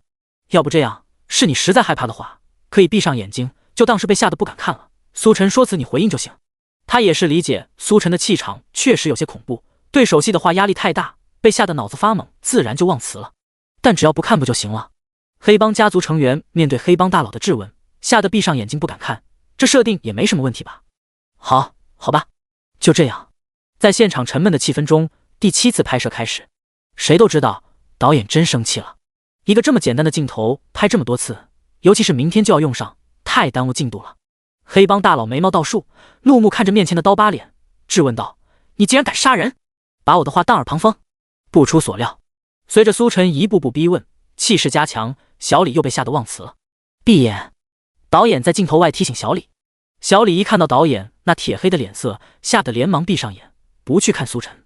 这一刻，苏晨压迫的气场果然消失了。他想起了台词：“我没杀人，老大，我不知道你在说什么。”苏晨继续道：“哼，你瞒得了一时，瞒得了一世吗？就是你杀了他。”这下小李又不说话了，因为他发现当苏晨开口后，那威严的表情又出现在他脑海里，同时还有一些恐怖京剧的回忆在他脑海中如幻灯片一般播放，吓得他不敢说话。说，你怎么杀的他？说，什么时候杀的他？说，他的尸体在哪里？苏晨炮弹般的3连质问，振聋发聩。小李脑海变得越来越乱，威严的声音与恐怖的画面交织，终于是绷不住了。我没想杀他，我是不小心的，他泡在我家的鱼缸里。第147章，真杀了人。我错了，我真的不是故意的，我再也不敢了，再也不敢了。我怎么这么倒霉啊？一连串逼问下，小李心理防线崩溃，瘫坐在地上嚎啕大哭，像是受了极大的委屈。这一番操作把苏晨给看懵了，一时间没反应过来。啊，剧本上好像不是这么演的吧？他记得刀疤脸这个角色确实会在黑帮大佬的逼问下心理防线崩溃，最终坦白一切，但台词不是这么说的。什么不是故意的？泡在鱼缸里又是什么鬼？你这自由发挥让人怎么接呢？咔！这时熟悉的声音响起，导演大声喊停，摄像机随即撤走。只见他沉着张脸，不由分说走向正在大哭的小李。见此一幕，其他演员都转过头去，不忍心看。他们知道导演的脾气，小李这幕戏演得这么差，接下来肯定是一场狂风暴雨般的呵斥。小李，你到底在搞什么？导演瞪大眼睛看着小李，破口大骂，额头处青筋暴起，仿佛一条条愤怒的小蛇在蠕动，足见他有多生气。导演确实被气得不轻，本该是轻轻松松顺利演完的一幕戏，小李愣是7次竟然都没过。要知道这段内容明天就要播出了，时间紧迫，怎么能在这种关键时刻掉链子？面对导演的雷霆怒火，小李却是没有理会，他哭丧着脸看向苏晨：“我不演了，你快把我抓起来吧，我真的不演了。”被小李抓着裤腿的苏晨很是疑惑，纳闷道：“不是，你就算不演了，也不应该和我说，应该和导演说才对，我又拿不了主意。”小李像是受了委屈的孩子，摇摇头：“我不是说的演戏，我是说我杀了人，我不想再不演了，你快把我抓起来。”啊！此言一出，场中所有人俱是大跌眼镜，呆呆看着小李。杀人！苏晨退后一步，甩开小李。他感觉这人好像有点入戏太深，精神不正常了。倒是导演看出来一些端倪，毕竟共事拍过戏，小李的脾气还是很清楚的，不是那种精神不正常的人。你好好说。小李看了看导演，又看了看苏晨，开始交代事情的来龙去脉。当听完之后，所有人都震惊了。好家伙，小李竟然真的杀了人，这也太离谱了。苏晨喃喃自语，仍是有些不敢相信。按照小李说，他确实杀人了，但不是故意的。小李在演艺圈混了好几年，但是始终不出成绩，不上不下。这部电视剧杀青后，他又临时找了个龙套角色参演。1周前，龙套的戏份也杀青后，他便想着放松一下，叫了个好妹妹来家来玩。他们的玩法非同一般，需要用到绳子、蜡烛之类的道具，相对变态。谁知在这种高压玩法之下，好妹妹竟然一命呜呼了。小李当时人都懵了，根本不知道该怎么办。思来想去，他也不敢自首，索性就按照电视剧上看来的桥段，将尸体直接泡在鱼缸里。事情很顺利，好妹妹泡在鱼缸这么久，气味没有散发出去，引来别人怀疑，同时也没有人失踪报案找上门。但是心理上的不安却始终在折磨小李。1周下来，他每天晚上做噩梦，梦中是好妹妹来索命的场景，折磨得他苦不堪言。期间他也想过自首，但始终狠不下这个心。直到今天，被叫来重拍电视剧桥段的他见到了苏晨。苏晨的直播小李也有看，知道苏晨就是正义的化身，看见他就跟看见警察差不多，根本不敢正眼看。而到了戏份上，由于苏晨饰演的黑帮大佬给人压力太大，台词又正好像是在问他有关谋杀好妹妹的事情，噩梦的折磨加上逼问的压力，双重高压，他最终到心崩溃，选择坦白一切。苏晨，我真的不是故意杀他的，我只是癖好有点特殊罢了，你一定要救救我，我这也算是自首。说完这些，小李又继续抓着苏晨的裤腿，苦苦哀求。他觉得他是真的倒霉，这种事情实在非他所愿。苏晨目光同情地看着小李，无奈摇头，这种事情我做不了主，你还是跟警察同志说吧。小李倒霉是真倒霉，但碰上这种事情也算是他自食恶果，毕竟谁让他没事找好妹妹来家里玩呢？这本身就是违法行为。苏晨内心很是无语，他不过是想拍个戏挣钱而已，竟然也能碰到这种离谱的事情。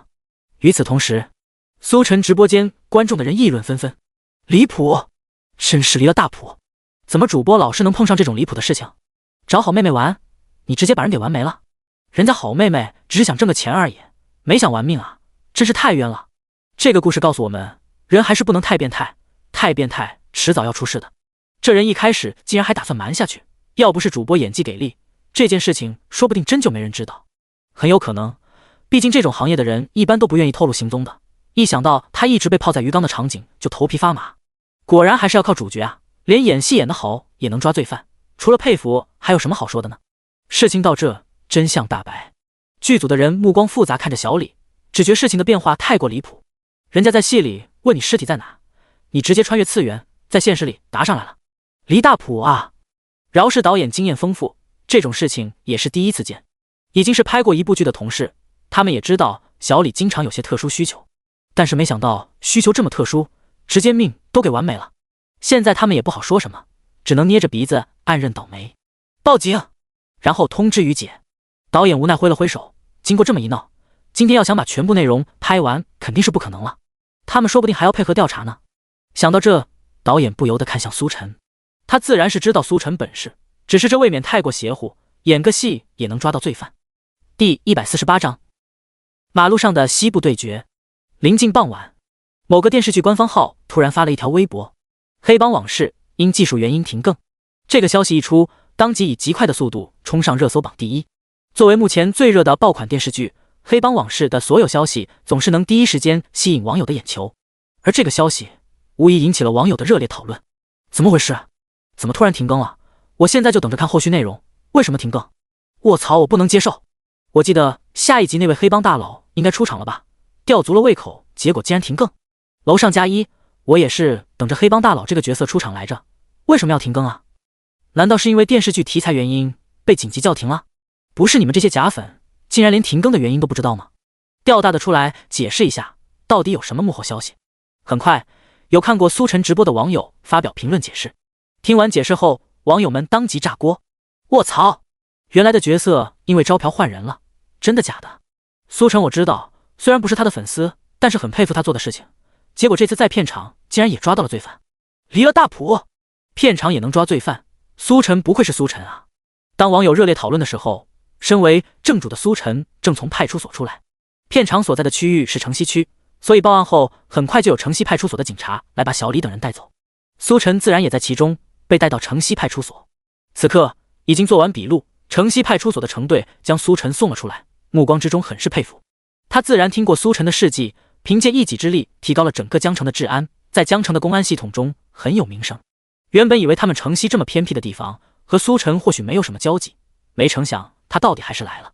苏晨，这次真是多亏你了。不瞒你说，我们确实有接到这个受害者亲人的失踪报案，但是因为嫌疑人所在的片区没有摄像头，所以我们很难排查。你为我们节省了巨大的工作量，同时也尽早能给受害人家属一个交代。苏晨摆了摆手，有些尴尬道：“也就是举手之劳。”程队笑了笑，拿出一个熟悉的信封递了过来。很抱歉，苏晨，嫌疑人这次其实是自首性质，没有官方的奖励。这个信封是受害人家属在认领了尸体后让我转交给你的，聊表谢意。苏晨接过信封，有点薄，大概500-600的样子。相比于之前的奖励，这个信封确实有点薄了。不过苏晨并不在乎，他本来也没打算抓罪犯来着，这次是纯属小李自己送上门来，他几乎什么都没做。所谓的演技压迫，也是因为拿了另一份工资，尽职尽责而已。干一份工领2份工资，还有什么不满意的呢？3分钟后，程队将苏晨送出了派出所。而在程队进入办公室后，派出所的角落里，2个警察同志缓缓走了出来，看着远处苏晨的背影。苏晨果然还是来我们城西了，这次务必要抓住机会立一个大功。左边的高个子警察名为小许，神色振奋地说道。右边的矮个子小林同志有些犹豫，这个办法真的有用吗？就算到时候真的抓到罪犯，功劳肯定也是苏晨的吧？小许白了他一眼，满是恨铁不成钢的意味。他这个傻子同事实在是太死板了，这样下去不知道要干到猴年马月才能晋升。小许身在基层，但想做的却是那种能利国利民的大人物，因此他必须赶紧立功往上爬。你懂什么？跟着苏晨就能碰到罪犯，只要有罪犯就有立功的机会，懂吗？哦，电视剧的拍摄被迫暂停了，因为剧组要配合警察同志调查。苏晨又开始了他的出租车拉客之旅。不过因为不知道剧组的人到底要配合调查多久，苏晨只好再开着出租车在城西区附近溜达。等剧组一出来，他就能过去开工。好久没看系统了，估计有很多人气吧，不知道又能抽到什么技能。苏晨在车上自言自语思索着。车在红绿灯前缓缓停下，就在他打算抽空看一眼系统的时候，前方路口突然传来2声大喝：“你他妈怎么开车的？有没有长眼睛啊？我操你妈！你怎么开车的？你他妈长没长眼睛？”2句简单又直接的粗口，瞬间吸引了附近所有路人以及司机的目光，自然也包括苏晨。苏晨抬眼看去，只见前方路口来往的车流中，落在车流最后的2辆车停了下来。驾驶座的司机摇下车窗，探出头对着另一辆车破口大骂。苏晨听了一会儿，明白了事情的来龙去脉。这个十字路口在高架桥下，说是十字路口，其实更像是米字路口，四通八达。2辆车所在的主道并没有围栏隔开，绿灯一亮，来往车流尽皆同行。而这2辆车却是因为没有注意好横向车距，在会车时发生了剐蹭，双方都指责对方没有把握好距离，因此才有了现在的场面。多大的事啊，有必要这么大火气？苏晨仔细看了眼场中情况，有些不理解。其中一辆车不过是车的侧身有一条细长的划痕而已，不是多大的事，想来另一辆车情况肯定也差不多。这种程度的剐蹭，后续协商后很快就能解决，完全没必要在路口停下车来互喷。他们这么一搞，车流都堵在了这里。你个狗日的，信不信老子直接撞死你？来撞死老子，谁怕谁干你娘的！场中互喷还在继续，司机的情绪却越来越激动。就在苏晨以为他们试过嘴瘾，不敢真动手的时候，只见2人突然开车掉了个头，车头死死抵着对方。来，撞！谁怂谁他妈孙子！谁怕你？谁怂谁孙子！2人说着，同时往后倒车。等到拉开一段距离后，发动机疯狂轰鸣，2辆车蓄势待发，像是一头凶猛的野兽。苏晨人傻了，这是干什么？马路上的西部对决。第149章，还有高手。路口处突如其来的状况使得整个交通都瘫痪了，车流堵在此处，看着这2位狠人的西部对决。车流中有着一辆没有鸣笛的警车，车上坐着的2人正是城西派出所的小许和小林。这才刚出来就遇到状况了。警车并未靠近现场，无法目睹现场情况，因此小许目前并不知道发生了什么，只通过旁边车主的吐槽，隐隐觉得事情有些不对。是苏晨碰到罪犯了吗？小林开口问道。小许笑了笑，估计是了，我们下车看看。路口处，谁怂谁孙子！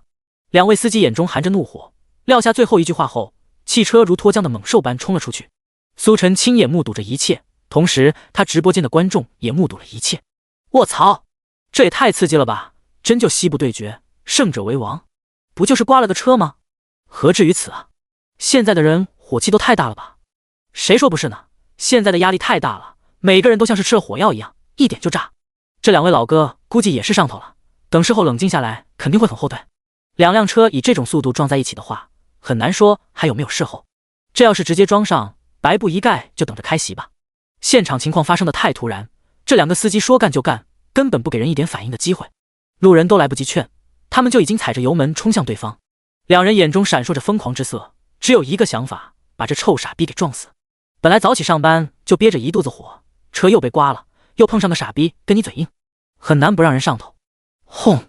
油门轰响，异常刺耳。两只野兽呼啸狂奔，距离已经不足10米。可以预见，两人要是以这种冲刺速度撞在一起，必将是车毁人亡的下场，说不定还会波及围观的人。不要！不知是哪个小姑娘大喊了一声，清脆的声音竟是在发动机轰鸣声浪下也听得一清二楚。这一声把两人的理智也喊了回来。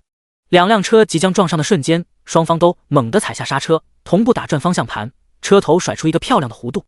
不过现实不是电影，两位司机更不是电影主角，只不过是普普通通的打工人。在两辆车失去理智的疯狂加速下，即便车头甩开弧度没有正面撞在一起，可车身却是不可避免的碰撞。这么快的车速下，任何轻微的碰撞都会被无限放大。砰！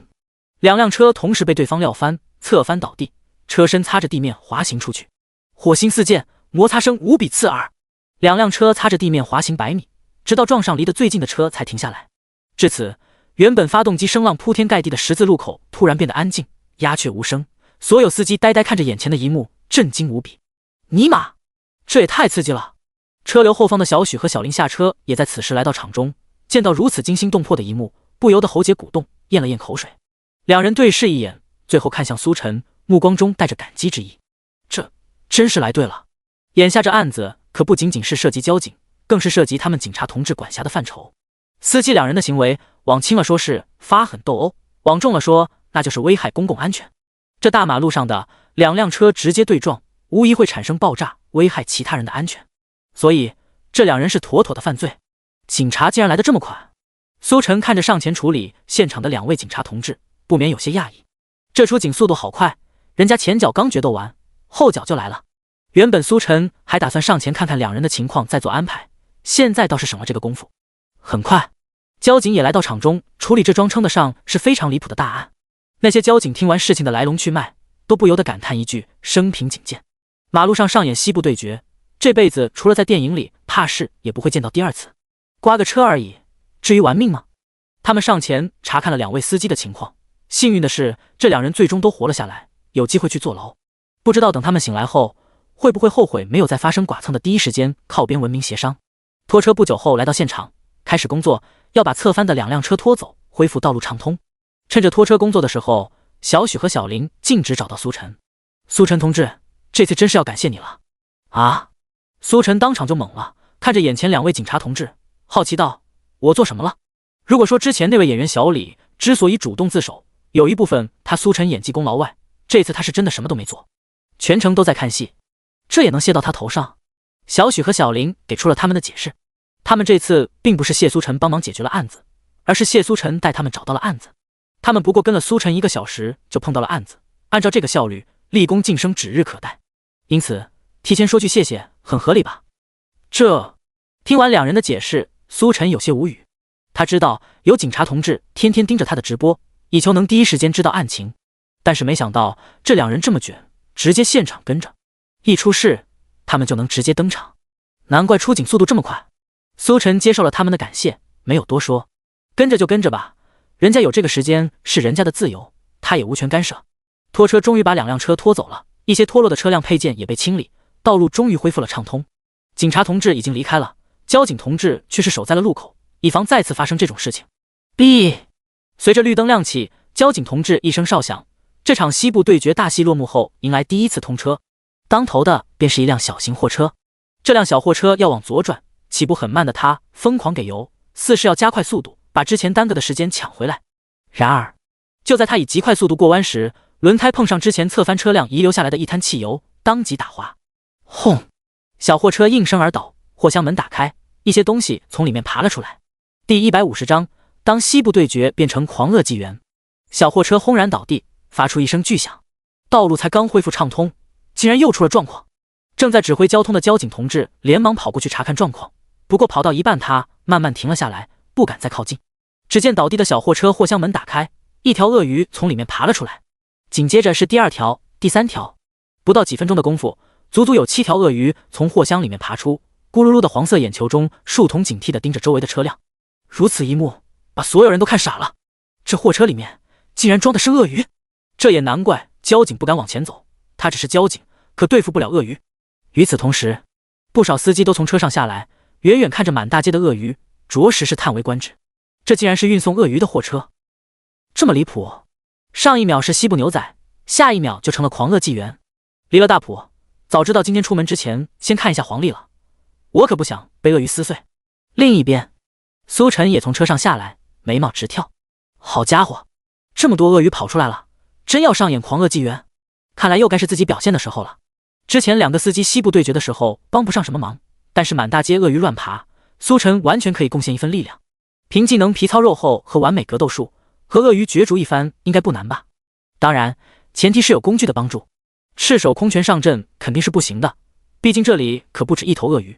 为顾局，这路上跑了出来好几条鳄鱼。苏晨打了个电话给顾局，电话那边传来顾局的声音，知道了，已经在来的路上。哦，挂断电话后，苏晨在车上静静等着警察到来。突然出现在马路上的鳄鱼，道路短时间内肯定无法再通行。不少赶着上班的人都换了条路，也有不少人等在原地看戏。这么多鳄鱼出现在大马路上，这可是难得一见稀奇事。货车司机从车内爬了出来，受了一些皮外伤，但是问题不大。出来后第一时间也不是报警，而是神色焦急地打了个电话。苏晨并未在意，一门心思在观察着这群鳄鱼。这7条鳄鱼趴在路口，树丛中写满了暴躁。显然，对于周遭的喧闹，他们很不适应。不过他们也跑不了。在发现鳄鱼从货车出来的第一时间，交警同志就已经指挥车辆上前，将他们圈定在路口的范围。鳄鱼虽然杀伤力十足，但面对这种铁疙瘩却是一点办法没有，只能乖乖等着被抓回去。苏晨直播间内，观众议论纷纷，离大谱了！果然什么稀奇事都能被主播碰到，直播效果赶着送上门。这群鳄鱼现在估计也很慌，这辈子没见过这种场面。鳄鱼，我是谁？我在哪？为什么我会在这？不知道要怎么处理这些鳄鱼，直接射击还是徒手搏斗？时间一点一点过去，顾局终于带着一堆警察同志来到场中，一同到场的还有一位戴着眼镜、大腹便便的胖子。顾局，你们可一定要小心一点啊！这些鳄鱼品相极好，不能出一点差错。胖子跟在顾局旁边，哭丧着脸恳求。苏晨听着他们2人交流，明白了这胖子的身份：江城动物园园长。这批鳄鱼就是送往他们动物园，谁知半路上遇到这样的事情。园长恳求顾局抓鳄鱼的时候一定要小心，要是受伤的话，很影响鳄鱼的观赏性。对此，顾局并未说什么。一群全副武装的警察同志围了上来，他们左手防爆盾牌，右手防爆钢叉。这种防爆钢叉间距很小，可以牢牢压制住鳄鱼嘴巴。在他们的设想中，只要用钢叉死死钳制住鳄鱼，然后再将他们手脚以及嘴巴捆住，就完事了。一定要小心啊，下手不要太重。动物园园长还是不放心，担忧地说了一句。顾局实在听得不耐烦，叫人把他请到了一边。正常情况下，他们只能尽可能做到不伤害鳄鱼，但还是要看情况而定。无论如何，都不可能让鳄鱼的安全置于警察同志之上。很快，警察同志摆开架势，选择将这7条逐个击破。他们将警车开到鳄鱼旁边，站在引擎盖上，利用钢叉压制鳄鱼。如此一来，有高度上的优势，加上防爆盾牌的存在，可谓是万无一失。鳄鱼被钢叉死死抵住嘴巴，张不开嘴，也挣脱不了。剩下的鳄鱼注意到这边的动静，目光冷峻地缓缓爬过来，似是想帮一帮自己的同伴。不过，当另外的警察同志用钢叉敲击地面后，他们很快又退了回去。鳄鱼到底是冷血动物，不具有情感。当看到同伴有危险，他们本能地上前想要帮忙。不过，当有更大的威胁降临，同伴的威胁就被忘得一干二净。6条鳄鱼都缓缓退去，成功了！就在路人以为就要顺利抓捕一条鳄鱼的时候，鳄鱼突然平地一个翻滚，猛地挣脱了钢叉的钳制。警察同志也是没想到，鳄鱼竟然还有这么一招，被突如其来的巨力打得措手不及，钢叉脱手掉在了地上。苏晨全程观战，直播间的观众亦是如此。来了来了，我就知道会有这么一手，传说中的死亡翻滚。这位警察同志一看就不是很了解鳄鱼啊，对付鳄鱼没那么简单的，最好要把他力气耗尽才行。是啊，这世界上怕是没有谁能用钢叉挡住鳄鱼的死亡翻滚。钢叉掉在地上，而且就在鳄鱼旁边，警察同志也不敢去捡。无奈之下，只好从同事手中拿过一根，继续压制鳄鱼。啪！只听一声脆响，钢叉再一次从警察同志手中脱手，掉在地上。警察同志苦着张脸对顾局说道：“不行啊，顾局，这样下去压制不住啊。”有了之前的教训，警察同志已经做足了准备应付鳄鱼的死亡翻滚。然而，即便他再怎么用力，却依旧不可能压制住。那突然的爆发力，远不是正常人类能够应付的。第151章，无所谓，我会出手。这下难办了。顾局全程在旁边指挥，十分清楚眼下的情况。原本以为用钢叉压制鳄鱼，然后上手绑起来就行，但是死亡翻滚根本不是人力能阻止的。唯一的好消息就是，鳄鱼每次死亡翻滚都要消耗很大的力气，多来几次他就歇逼了。可问题是，谁也不确定是鳄鱼能撑更久，还是带来的钢叉更多。一次消耗一根钢叉，一共有7条鳄鱼，真要全部抓起来，不知道要消耗多少钢叉。偏偏不能打伤鳄鱼，否则直接动真格的，这群鳄鱼讨不到好。顾局，要不还是等专业抓鳄鱼的来吧，他们有那种工具，可以专门消耗鳄鱼力气的。眼看情况不对，园长在一旁大喊道。闻言，顾局摇了摇头，不行，等他们来的话，黄花菜都凉了。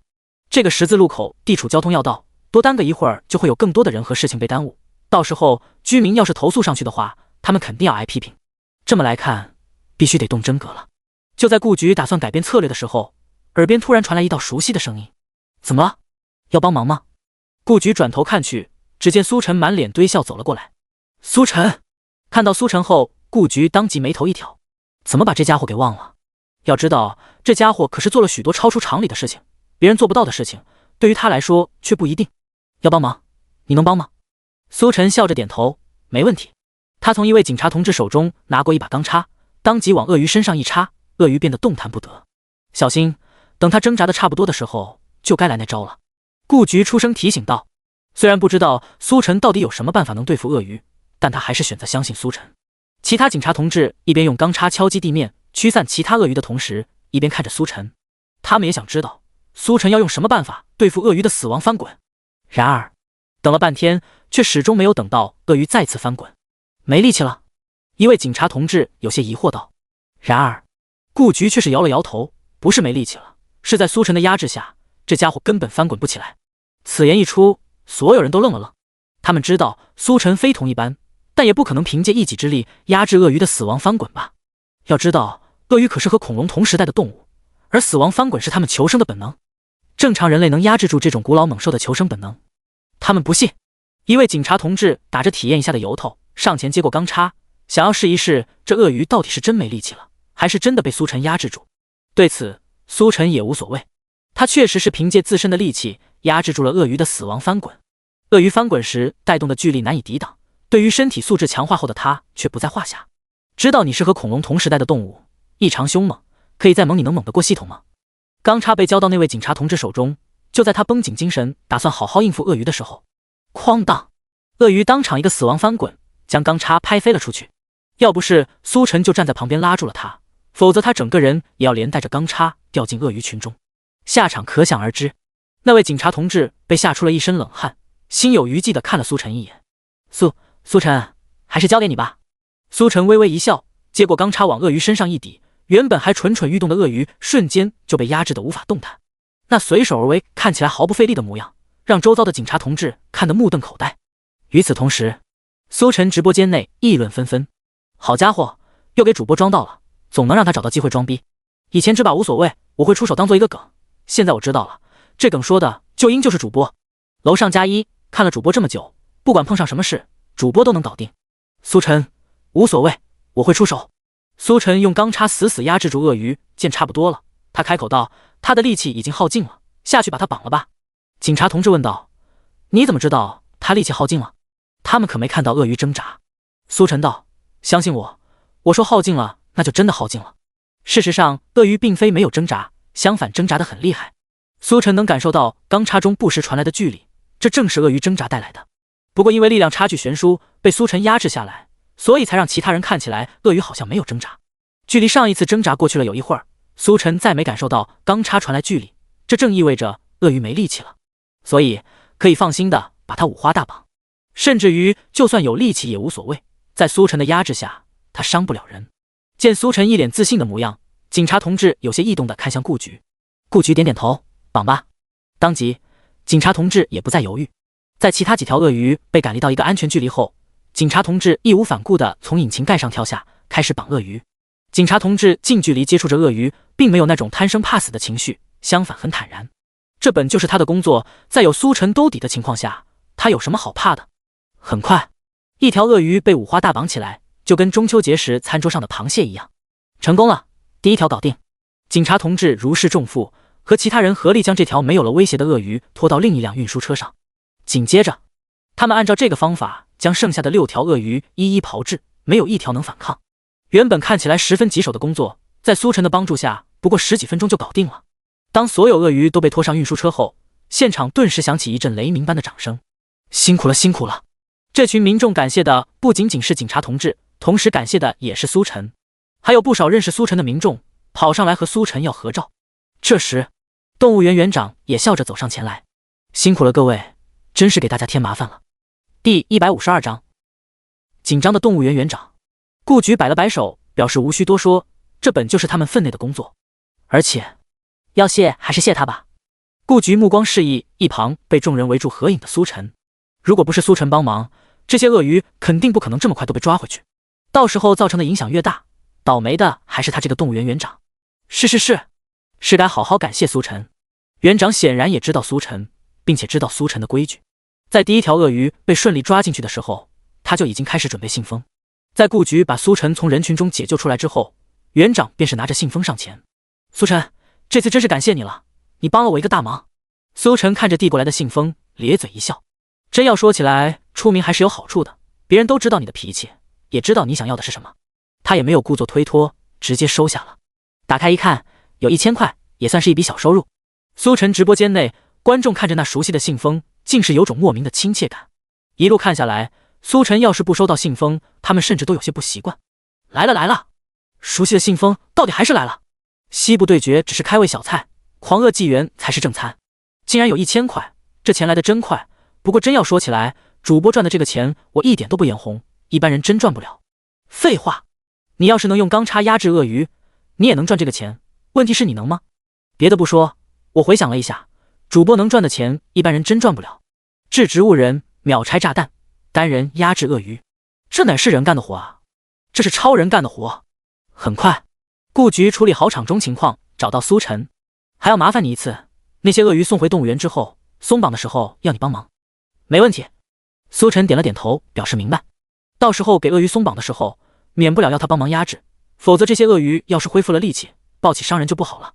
毕竟收了人家的钱，送佛送到西这个道理，苏晨还是懂的。园长却是道，不用这么麻烦的，接下来的事情我们自己处理就好，不敢再给你们添乱。顾局看了他一眼，好奇道，你们自己送回去？你们怎么给鳄鱼松绑？我们有办法的。算了，还是我们帮忙送回去吧，省得再出问题。顾局思来想去，还是要帮忙送回去比较好，万一路上或者动物园内再出点什么事情，到头来他们还要多跑一趟。道路恢复畅通，长长的警车队伍领着一辆装满鳄鱼的货车开往江城动物园，而苏晨的出租车则是跟在最后面。其实真不用麻烦的，我们自己送回去就好了。开往动物园的途中，园长还是一脸的愧疚，不想麻烦顾局他们也去动物园，看样子似乎是对鳄鱼出逃造成影响很是愧疚，同时不想再占用公共资源。没事，其实也用不了多长时间。顾局不打算在这个话题继续说下去。见状，园长也只好悻悻闭嘴，心中默默祈祷着什么。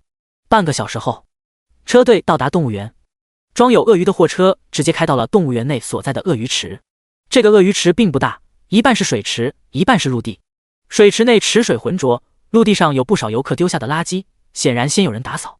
苏晨第一眼看去很不舒服，不过很快又释然了。哪里的鳄鱼不是这样的环境？要是太干净的话，他们估计还不舒服。不过有一点让苏晨很疑惑，鳄鱼池内虽然看起来很不卫生，但是却看不见任何的粪便，是被人打扫走了吗？可如果有人打扫的话，理应把其他垃圾也一并打扫了才是。毕竟就算是想人为制造的肮脏环境，想要让鳄鱼有种在野外的感觉，也应该照顾游客的感受。对于这种明显的垃圾，游客观感肯定很差，对于动物园的印象分也会降低。算了，想这么多干嘛呢？苏晨摇了摇头，他不过是个小小的出租车司机而已，操心人家动物园园长该操心的事，管得太宽了。一条条五花大绑的鳄鱼被从车上运下来，送进鳄鱼池工作间。不少游客在一旁看着，议论纷纷。这些鳄鱼都是新来的吗？这么多鳄鱼？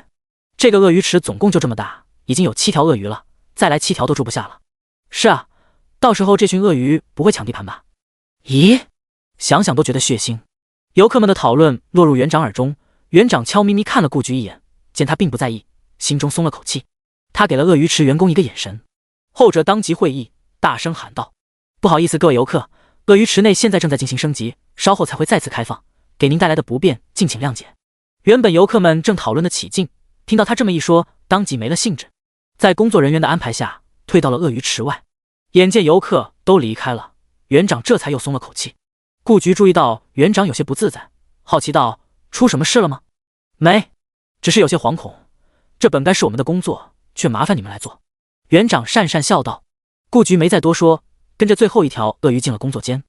鳄鱼池工作间跟鳄鱼池之间隔有一个开了小门的铁栅栏，因此只需要在铁栅栏的小门外帮鳄鱼松绑，让用钢叉把鳄鱼一条条送进去就行。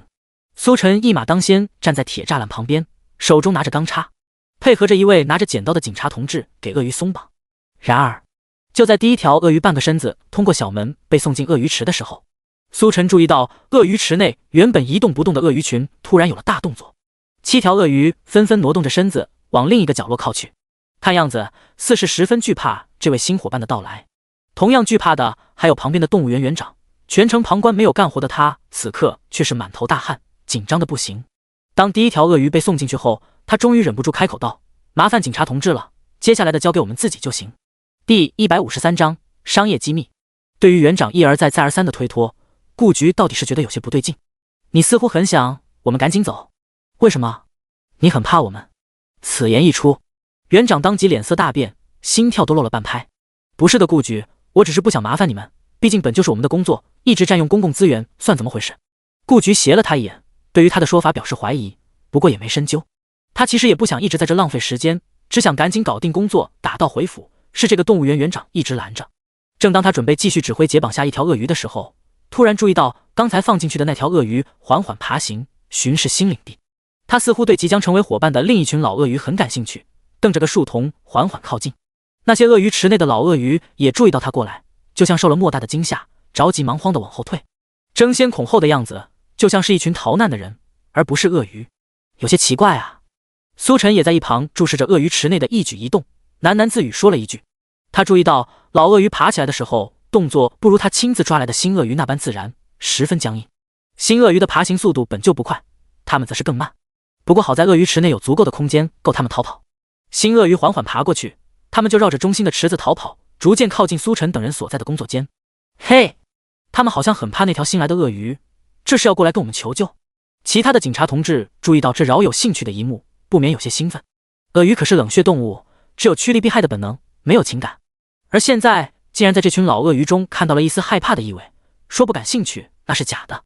难道人工饲养的鳄鱼养久了就会跟人一样有情感？另一位警察同志好奇道。此话一出，所有人的目光都齐齐看向园长。这个问题或许只有园长以及鳄鱼池的工作人员能解答了。面对众人的目光，园长本就满头大汗的脸上汗如雨下，紧张的不行。他自然明白这群鳄鱼是怎么回事，不过却不能说出来，只好绕着弯解释道：正常来说，鳄鱼是冷血动物，即便养久了也很难产生情感。这群鳄鱼估计是把新鳄鱼当成了入侵者，所以才抱有敌意，向我们求救。原来是这样。交谈中，那群老鳄鱼已经来到了工作间外，距离苏晨等人只有铁栅栏隔开。他们扎堆的挤在这里，眼巴巴看向园长和工作人员的方向。与此同时，苏晨直播间的观众全程观看，不由得议论纷纷。怎么回事？这群鳄鱼看样子是真的在向工作人员求救啊！这是怕了新来的鳄鱼，真是太怂了。他们这么一大群，足足有7个兄弟，竟然怕一条新来的鳄鱼，有没有一点骨气？说起来也是奇怪，鳄鱼竟然会怕，不应该啊。这还不简单，趋利避害是动物的本能。这群老鳄鱼爬得这么慢，一看就是真正的老鳄鱼，他们上了年纪，肯定不是新鳄鱼的对手，求救也正常。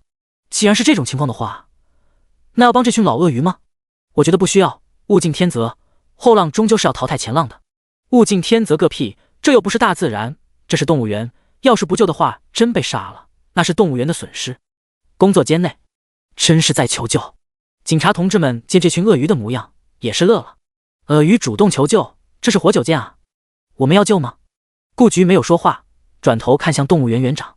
这种事情肯定是要他这个当园长说了才算，就算是他们也不好自作主张。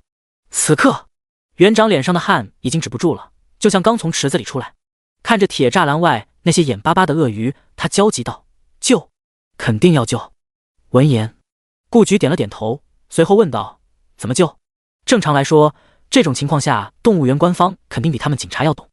这个，园长此刻又犹豫了起来。他看向顾局道：“顾局，救援涉及到我们的商业机密，恐怕要请你们回避一下。”商业机密？顾局瞪大了眼睛，他还是头一次听说动物园里面有什么商业机密。回避？也就是说，还是想赶人呗？结合之前园长反常的行为，顾局此刻心中已经确定，这园长肯定在隐瞒着什么事情，有猫腻。与此同时，苏晨直播间观众也坐不住了。商业机密？动物园里能有什么商业机密？为什么我感觉这园长有问题？楼上加一，要救鳄鱼直接救就行了，还什么商业机密？这园长是不想救？也不对，我看着园长这么紧张的样子，好像很怕老鳄鱼受伤，他应该是十分想救，但是不想在警察同志面前救。这么说来，他肯定想隐瞒什么。顾局看出来园长有猫腻，其他人警察同志自然也看了出来，目光齐刷刷看向园长，带着一丝怀疑。园长冷汗直流，可这次他却是头铁了起来，不打算松口。不管有没有什么商业机密，他说有那就是有，反正他是不可能当着警察同志的面救援。铁栅栏外，那只新鳄鱼已经缓缓地朝老鳄鱼群爬了过来，越来越近。这园长绝对有问题，老鳄鱼群真的在害怕，我都看到他们发抖了，赶紧出手啊！鳄鱼命难道就不是命了吗？妈的，真想给这园长2耳光！气氛僵持之际，顾局无奈叹了口气，算了，我们走吧。他实在不想看着这群鳄鱼互相厮杀，血染鳄鱼池。既然是商业机密，那就算它是商业机密吧，以后有的是时间可以调查。真的？太好了！园长见顾局松了口，当即大喜，心中长松了一口气，同时连忙眼神示意工作人员把顾局等人带出去。然而，就在工作人员准备开口的时候，苏晨却是冷笑一声，径自打开铁栅栏的小门。那群老鳄鱼一见小门打开，连滚带爬冲了过来。第154章，聋哑少年。苏晨突然的举动吓了所有人一跳，谁都没想到他竟然敢这么做。毕竟那可是鳄鱼，就算是年迈的老鳄鱼，那也是鳄鱼。或许苏晨是出于好心要救援这些鳄鱼，但也不是这么帮。快跑！眼看那群老鳄鱼发疯一般的冲过来，顾局下意识指挥所有人逃跑。因为有苏晨在，他们的装备都留在了外面，根本挡不住这群鳄鱼。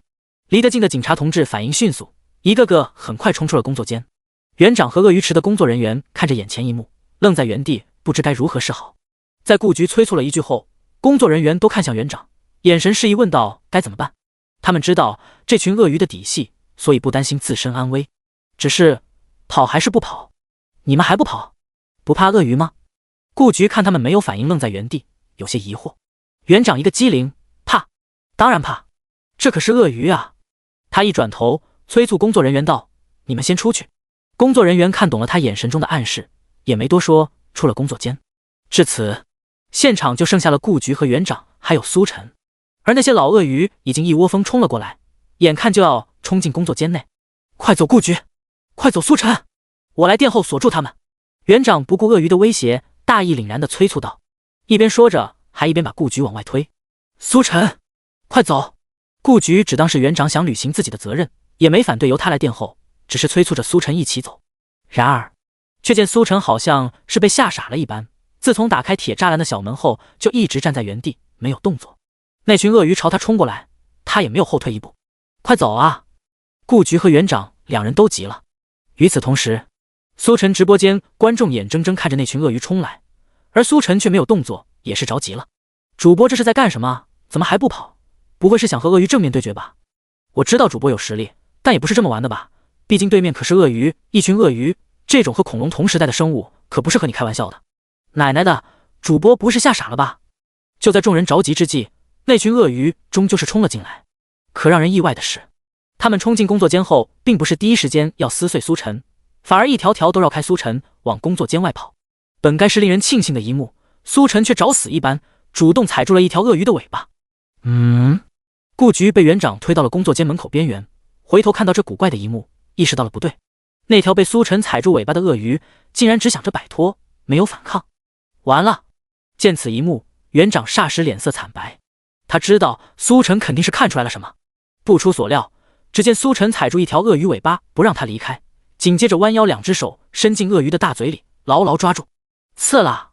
只听一道撕裂声响起，苏晨猛地发力，将鳄鱼的大嘴径直撕开。没有溅开的鲜血，也没有血肉淋漓的尸体，有的只是一位躺在鳄鱼肚子里的少年，此刻正面若惊恐看着苏晨。眼前一幕当场震惊了顾局。那些原本往外逃的鳄鱼，在听到身后的动静后，回头看了一眼，也停了下来。工作间外，警察同志和鳄鱼池的几位工作人员冲到外面，等了半天，却发现顾局等人还没出来。怎么回事？怎么顾局还没出来？进去看看吗？进去看看。他们从车上找到防爆盾牌和钢叉，全副武装，再次回到工作间。可眼前的一幕却让他们当场惊掉下巴。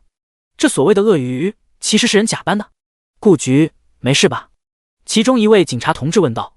顾局沉着张脸看了园长一眼，然后又看向地上躺在鳄鱼皮中的少年。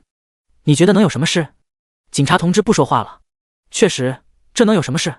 这又不是真鳄鱼。顾局主动上前蹲下，把假扮鳄鱼的少年拉了起来。没事了，没事了，有我们在，鳄鱼伤不了你。少年被拉起来，脸上却仍是惊恐无比，就好像没听懂顾局说的什么。顾局心中一动，又问道：你能听见我说话吗？少年还是没有什么反应，看了眼顾局后，目光落在园长身上，带着一丝惧怕，那模样就好像是小孩犯了错，害怕被大人惩罚。见此一幕，顾局当场就怒了。身为警察，他见过太多这样的眼神，那是只有被极端控制的孩子在面对人贩子的时候才有的眼神。眼前这情况或许不是人贩子，但肯定也差不多。顾局，你听我解释，情况不是你想的那样。园长连忙上前道：他们都是聋哑人，我让他们假扮鳄鱼，不过是想给他们一个工作机会而已，我这是在帮他们啊。顾局冷笑一声：你真是说的比唱的还好听，给聋哑人工作的事情轮得到你操心吗？现在想来，难怪你一直推脱不让我们帮忙，就是怕这事情被发现吧。还有，既然这里面已经有7条假鳄鱼，那外面的真鳄鱼你打算用来干嘛？是打算卖给什么人吗？闻言，园长不再说话了。他发现他的狡辩是这么苍白无力，在经验丰富的顾局面前，只要有一个地方露出马脚，必然是全局崩盘，无可挽救。想他小心谨慎这么久，没想到还是被发现了。见他不再说话，顾局冷哼一声，下令道：都带回去做笔录。警察同志当即将园长和鳄鱼池的工作人员给押上。当然，那些假扮鳄鱼的人也是要带回去的。只不过，当警察同志把他们的鳄鱼皮揭开后，发现这些假扮的人竟无一例外都是聋哑人，并且年纪都不大，竟然都是聋哑少年。顾局冷冷道：少年的体格趴下后和鳄鱼差不多，聋哑则保证他们不会发出声音被发现。死！现场的警察同志倒吸一口冷气，只觉得实在令人难以置信。第155章动物园的黑暗。在警察同志难以置信的震惊中，园长和鳄鱼池的工作人员都被带上警车，打算回派出所问话。顾局看着一地的鳄鱼皮狼藉，心中难以平静。他怎么也没想到，这些鳄鱼池里的鳄鱼竟然是假的。之前园长百般推脱的时候，他也考虑过具体是有什么难言之隐，但是却从没想过这些鳄鱼竟然是假扮的。这不仅是欺骗，更是一种非法压榨。回想那些聋哑少年看动物园园长的眼神，就知道平时他们被压榨的有多狠。如果不是这次机缘巧合下被揭破，谁知道他们下场会怎么样？他们是聋哑人，无法说话，无法为自己发声，就算是受了天大的委屈，怕是也只能不了了之。光是想想，顾局都觉得寒心。想到这，顾局目光看向一旁的苏晨，带着一点欣慰和佩服。这次行动，苏晨无疑是首功。如果不是苏晨一眼看出这些鳄鱼有问题的话，他们当时可能就真的离开了，永远都无法发现这个鳄鱼池的秘密。苏晨，你是怎么发现这些鳄鱼是假的？顾局好奇地问道。苏晨此刻也气愤得不行，那些聋哑少年实在令人心疼。闻出来的，我的鼻子很灵，之前在马路上抓捕鳄鱼的时候，都能闻到真实鳄鱼的气味，但是这群鳄鱼给我的味道并不一样。还有一点就是他们僵硬的动作，仔细分辨就能看出来不对。闻言，顾局无奈笑了笑，这种识破的方法果然是苏晨专属，起码其他人肯定是不可能做到。就算能看出这些鳄鱼的动作僵硬有问题，但是没有苏晨的鼻子作证的话，也不可能就断定这些鳄鱼是假扮的。毕竟这种事情太过匪夷所思，谁能想到平时动物园里看的动物其实是人假扮的？你以为是你在看傻子一样看别人，其实是别人看傻子一样看着你，被骗了都不知道。苏晨直播间内听完苏晨的解释后，不由得议论纷纷。果然还得是主播呀！妈的，这种事情如果换作是我的话，真的想破头也想不出来。鳄鱼竟然能让人来假扮，主播的狗鼻子真的有用，又立了一个别人做不到的大功。当时主播不走的时候，把我吓惨了，我还真以为主播要交代在这了，没想到人家早就看出来不对。还好有主播揭露了这个骗局，看着那些聋哑少年的表情，我都心疼。现场事情告一段落，苏晨也跟着顾局他们回派出所。出了鳄鱼池的时候，周围有不少游客都围了上来，表示好奇。他们很疑惑，为什么好端端的园长和工作人员都被警察同志给带走了，而且看样子像是犯了什么事情一般。这可是动物园，能犯什么事情？直到游客看了苏晨直播，当场解释后，众人这才恍然大悟。我去，真的假的？这些鳄鱼竟然是一群孩子假扮的？当然是真的，不信你可以自己去看，要不然你以为为什么他们会被警察同志抓走？草了，这简直就是欺骗我们感情啊！我们是来看野生动物的，不是来看马戏团小丑的。你说要是猩猩之类的和我们人类形态相仿，倒也能理解。鳄鱼成天趴地上，扮鳄鱼到底怎么想的？因为是鳄鱼，所以才假扮。鳄鱼一般都是趴在一个地方一动不动，这种情况下才不容易让人看出端倪。你们这么一说，我看其他动物好像也有这种一动不动的情况，难道也是假扮的？卧槽！很快，园长和鳄鱼池工作人员都被带回到派出所做笔录。面对警察同志的询问，园长起初还想狡辩，可听到工作人员把知道的都说了后，自知无法狡辩，最终还是老实交代。他通过网上一个扮演动物的搞笑视频中来的灵感，想到可以人为扮演动物供人观赏。反正动物都在笼子里，除了工作人员之外，别人只能看不能摸，就算看出端倪也无法确认。靠着这样的办法，他特地找到那些聋哑少年来扮演，而那些原本该出现在动物园里的动物都被他以高价偷偷卖了出去。这个办法已经实行了2-3个月，一直都没出问题。直到之前翻倒的那辆货车其实就是要送给买家的，谁知道半路出事，招来了警察，无奈送到动物园才最终被发现。而除了鳄鱼之外，还有猩猩等容易人为扮演的动物，他也有找人假扮。听完顾局说的这些，即便是苏晨见多识广，也不由得惊讶无比。其他动物也有假扮？这么说，其实这动物园里其实很多动物都是人假扮的。顾局无奈点点头，可以这么说。那还算是动物园吗？分明就是马戏团，这是赤裸裸的欺骗。顾局道，不只是欺骗这么简单，其中更涉及非法买卖动物，还有那些动物的皮套都是出自动物表皮加工而成，还涉及杀害虐待动物，还有那些扮演动物的聋哑少年都未成年，属于非法雇工。说到这，顾局拍了拍苏晨的肩膀。总的来说，这是一件大案，很大的案子，如果不是你，这种事情不知道什么时候才能被发现。苏晨听得直啧舌，小小的动物园里竟然隐藏着这么多非法活动，令人匪夷所思啊。与此同时，苏晨直播间内观众也是炸锅了。大新闻，这是绝对的大新闻，江城动物园这么黑暗，这园长真不是人，欺骗人的感情。我去动物园是看动物的，不是看马戏表演的。为了钱真是不择手段，这种人渣应该直接枪毙。以后谁还会去动物园？谁知道笼子里的动物是不是和自己一样的人？不敢想，我们带着好奇的目光观察那些动物，结果那些动物看傻子一样看我们，所以到底是谁看谁？妈的，这件事情必须严肃处理，好好惩治这些人渣。第156章，我一定要杀了他。苏晨，这是你的奖励，之前的奖励也都在这。解释完案情后，顾局将一个信封给到苏晨手中。多谢顾局。苏晨笑着接过厚厚的信封，手中沉甸甸的感觉让他心中倍感踏实。虽然事情远远还未结束，不过接下来迎接园长的将是法律的制裁，这和苏晨就没有多大关系了。他识破园长的把戏就已经是莫大的贡献，奖励也是应得的。多的话就不多说了，期待你的下次表现。顾局慈祥地拍了拍苏晨的肩膀，像是一位亲切的长辈。对于现在的他来说，苏晨的任何举动他都不会觉得惊讶，相反，甚至带着一点好奇。他也想知道苏晨下一次将会以什么形式逮捕罪犯。这位新晋的江城城市之光，让整个江城的治安都上升了一个台阶，让他这位副局长都叹为观止。出了派出所，苏晨将信封里的钱都存进账户。他现在账户里接近20万的存款，毋庸置疑是节目的第1名。不过为了防止被超车，还得加倍努力才行啊。系统，苏晨轻呼一声，久违的系统面板出现在眼前。姓名：苏晨，人气988888，技能：神级医术、拆弹专家、神级演技、唢呐专精、神级射术。抽奖20万人气次，足够5次了。看了眼系统面板的人气，苏晨有些期待，足足5次机会，不知道会抽出什么技能。叮！恭喜获得技能催眠大师。催眠大师，你能在1分钟之内催眠任何一个人。叮！恭喜获得技能听觉灵敏。听觉灵敏，你听觉异于常人，只比顺风耳差一点。叮！体柔无骨，你的身体韧性异于常人，可以开发各种各样常人做不到的姿势。叮！飞行驾驶，你能驾驶任何种类的飞机，拥有10万个小时飞行时长经验。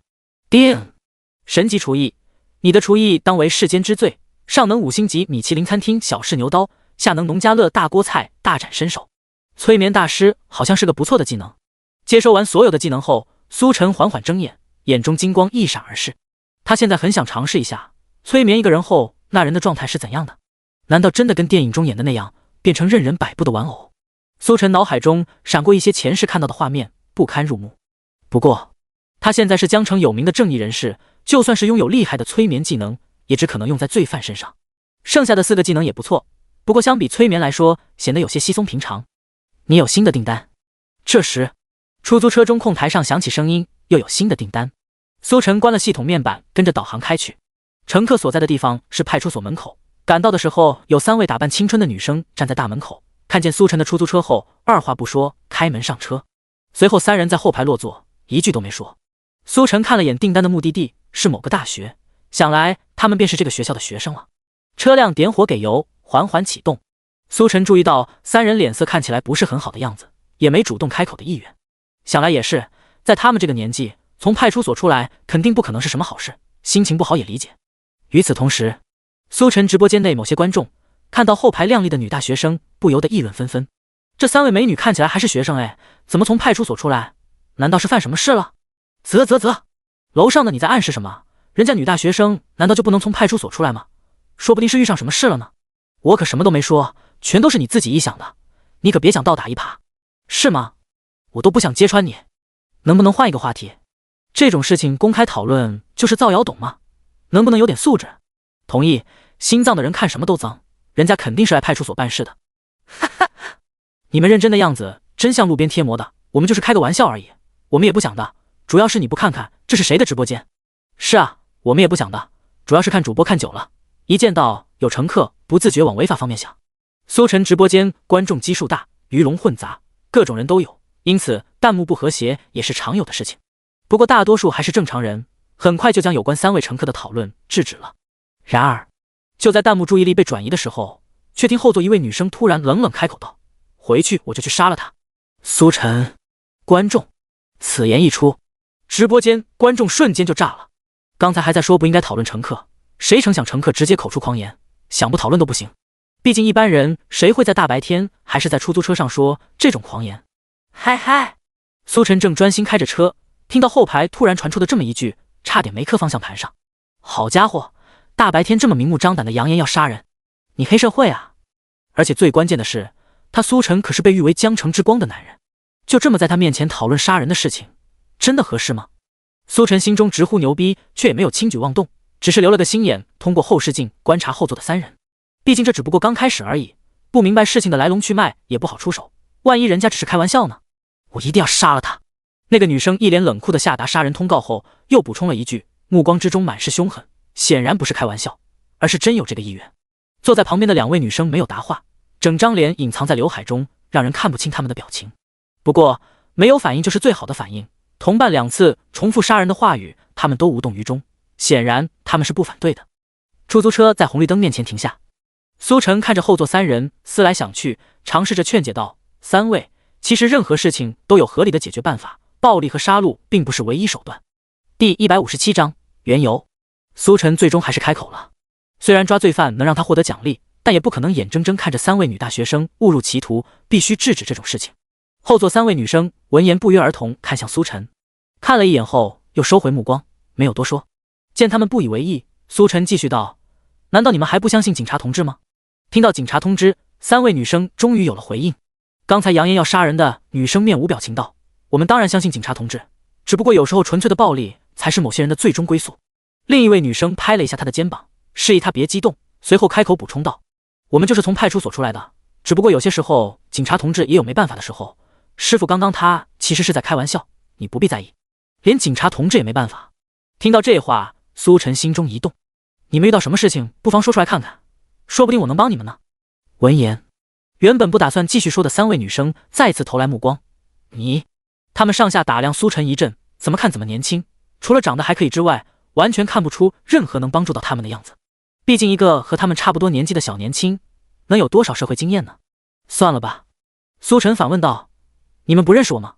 我们应该认识你吗？”3位女生也疑惑了起来。苏晨这么一说，他们发现苏晨好像是有点眼熟，只不过一时间想不起来是谁。最近他们因为那件事情变得浑浑噩噩，连学业都搁置了。你们可以网上搜一下苏晨。3位女生半信半疑，低头看了一会儿手机。当他们再次看向苏晨时，眼神已经完全变了。原本疲惫冰冷的目光中多了一丝激动和希望。你真能帮我们吗？苏晨笑了笑，反问道：“你们相信我吗？”3位女生对视一眼，紧接着看向苏晨，重重点头。相信。他们相信苏晨，或者说除了相信苏晨，他们也没有其他办法。在网上看了苏晨的事迹后，他们才终于知道，眼前这位出租车小哥竟然就是江城爆火的大红人，被誉为江城城市之光。之前他们也听过苏晨，看过苏晨刚开始的一些事迹，只不过随着那件事情发生后，无心再关注这些。此刻苏晨这样一位大红人提出要帮他们，他们觉得事情说不定真的有转机。见3人放下心防，苏晨欣慰地点点头：“那你得告诉我，你们碰到了什么困难？”一开始3人还有些犹豫，因为这件事情多少有些难以启齿，而苏晨又在直播，不想事情在网上公之于众。不过很快他们又换了个想法，或许利用苏晨的影响力将这件事情公之于众，能有意想不到的效果。因此3人你一句我一句描述出了事情的来龙去脉。3人是江城大学的学生，最近正在备考研。由于压力太大，3人或多或少出现了一些心态上的问题，影响备考，他们便去到学校的心理咨询室接受开导。可惜的是，所谓的开导是假的，那位心理老师假借让他们放松的名义，对他们实施了侵犯。因为那位心理老师的手法很高明，从不留下任何痕迹。一开始他们都以为是他们感觉错了，直到其中一位女生在校园墙上发帖后，那些受到侵犯的女生这才反应过来，原来受害者不止他们一个。随即他们组织起来，闹到了学校，接着又闹到了派出所。可问题是，即便有警察同志介入，可因为找不到任何犯罪痕迹，警察同志也拿那位心理老师没办法。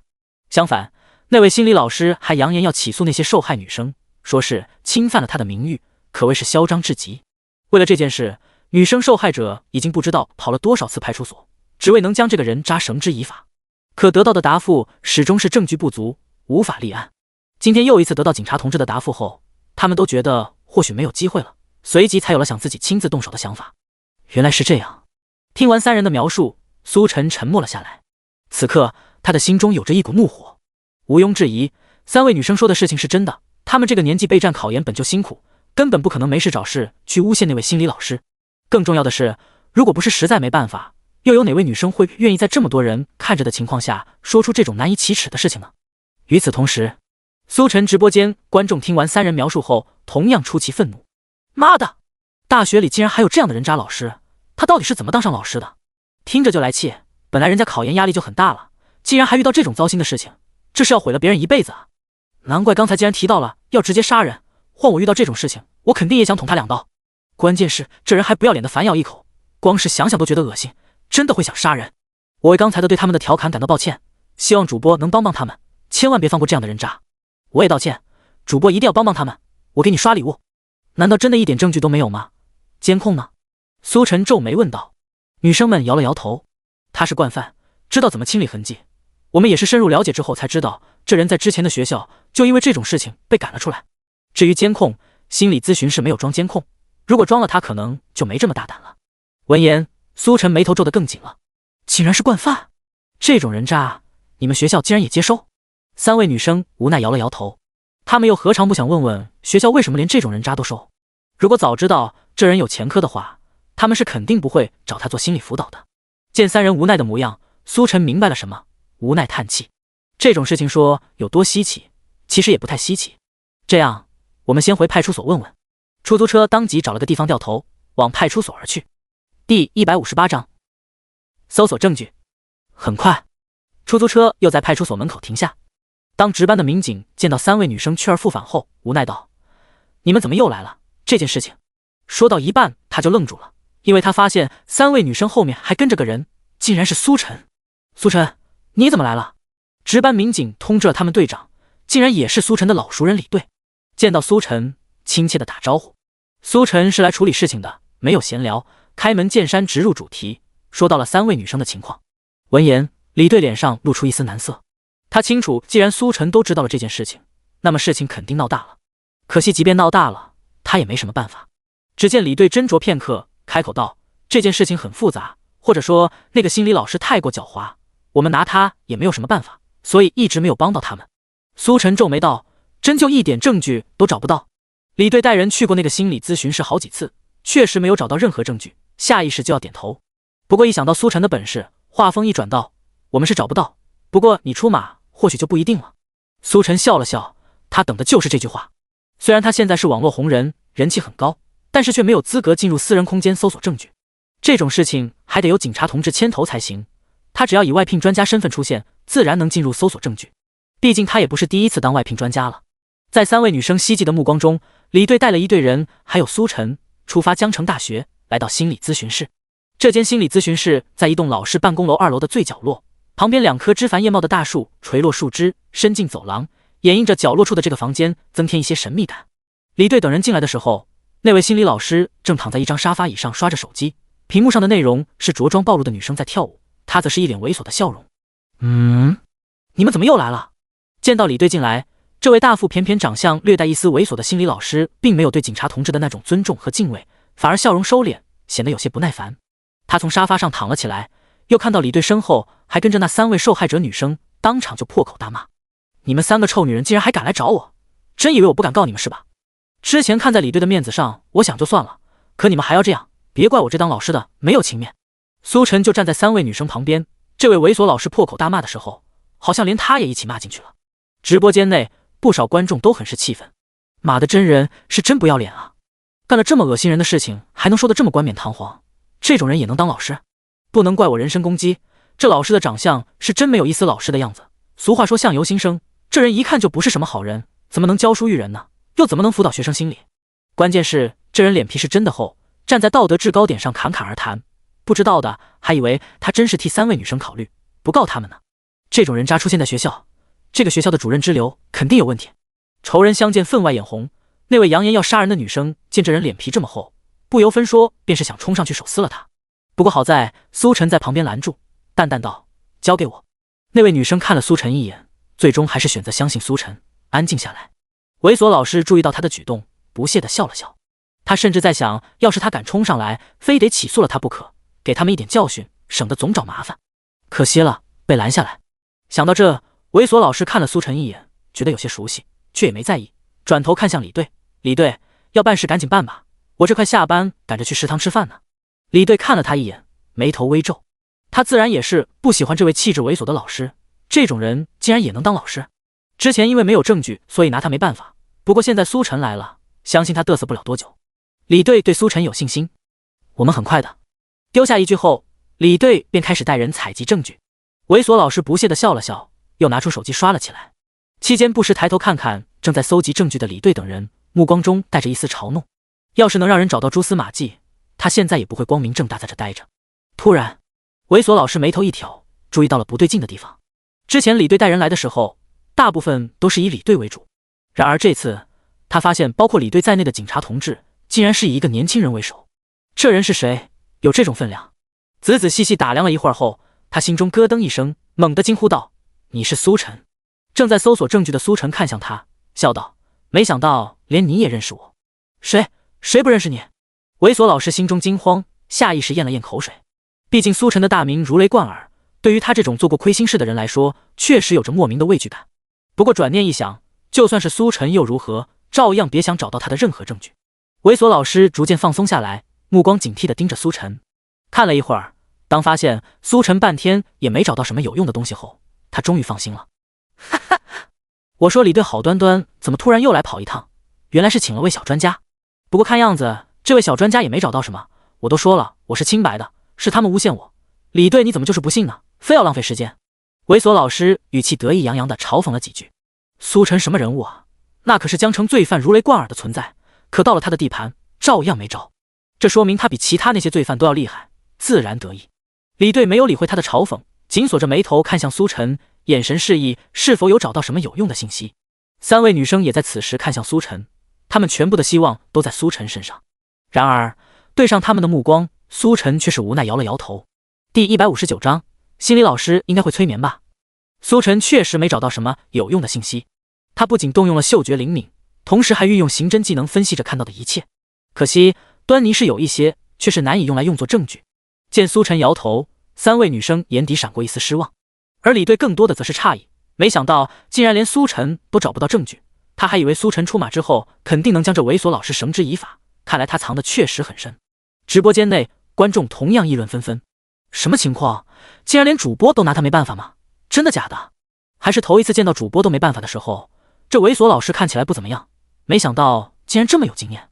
毕竟过了挺长时间，就算当时留了证据这么长时间也会被他清楚，主播找不到也是情有可原。奶奶的，看他那嚣张的嘴脸就不爽，真想给他来2拳。我不信主播真的会拿他没办法，别藏着掖着了，主播直接出手吧。相信主播，主播出手制裁这家伙吧。心理咨询室里，场中所有人的反应丝毫不落的落在了猥琐老师眼里，见大名鼎鼎的苏晨都拿他没办法，当场更嚣张了。哈哈，李队啊，不好意思，饭点到了，我先去食堂打饭，你们慢慢找，要是找到了什么记得通知我一声，我一定全力配合。说完，他从柜子里拿了个饭盒，打开手机刷着小视频，大摇大摆出了房间。李队，这人也太嚣张了，竟然不把我们放在眼里。随行的警察同志看着猥琐老师嚣张的样子，很是气不过。李队看了他一眼，淡淡道：不放在眼里又怎么样？有本事你把他的证据找出来。警察同志低下头，不敢说话了。他也不是第一次来这间心理咨询室，但是几乎将整个房间都翻了个遍，却没找到任何有用的证据。虽然看不惯这老师嚣张的样子，也不想见到三位女生这么伤心，可能力有限，真的爱莫能助。场中气氛一时变得有些沉默，众人想来，这或许又是和之前一样无功而返。那位扬言要杀人的女生此刻死死盯着办公桌上猥琐老师的相片，冰冷的眼神中充斥着杀气。还是交给我吧。就在这时，苏晨突然开口道。闻言，众人都愣了愣。李队疑惑道：苏晨，你发现什么了吗？苏晨摇了摇头，没有。那你说，既然找不到，那就直接问好了，让他自己亲口说出来。李队似乎明白了苏晨的意思，你是想直接审问？可是这也行不通，我们之前把他带到所里问过一次话，没有露出任何破绽。他这种老手，既然都能把现场证据清理这么干净，心理素质也是过硬的，根本问不出来。苏晨眼中闪过一道金光，我有把握，相信我。见苏晨这么自信，李队张了张嘴，最终还是没有多说什么。苏晨之前的事迹已经说明没有什么事情是他做不到的，这次搜索证据毫无收获，或许正是激起了他的胜负欲。如此想着，李队甚至有些好奇，苏晨到底会怎么让他亲口说出来。好，那就交给你了，等他回来吧。嘘嘘，走廊里传来欢快的口哨声，猥琐老师手中拿着饭盒，大摇大摆走了过来，显然心情很不错。当注意到心理咨询室门口的众人时，他停下口哨，笑嘻嘻道：李队，这次不会又是空手而归吧？李队没有理他，淡淡看了一眼房间里坐在桌前的苏晨，未必。猥琐老师循着目光看去，见苏晨坐在自己的办公桌对面，有些拿不住他想干什么。李队，他是要干嘛？你进去就知道了。猥琐老师惊疑不定走了进去，心中其实有些忐忑。他可以肯定的是，苏晨等人并没有找到他的犯罪的证据，否则他早就被抓了。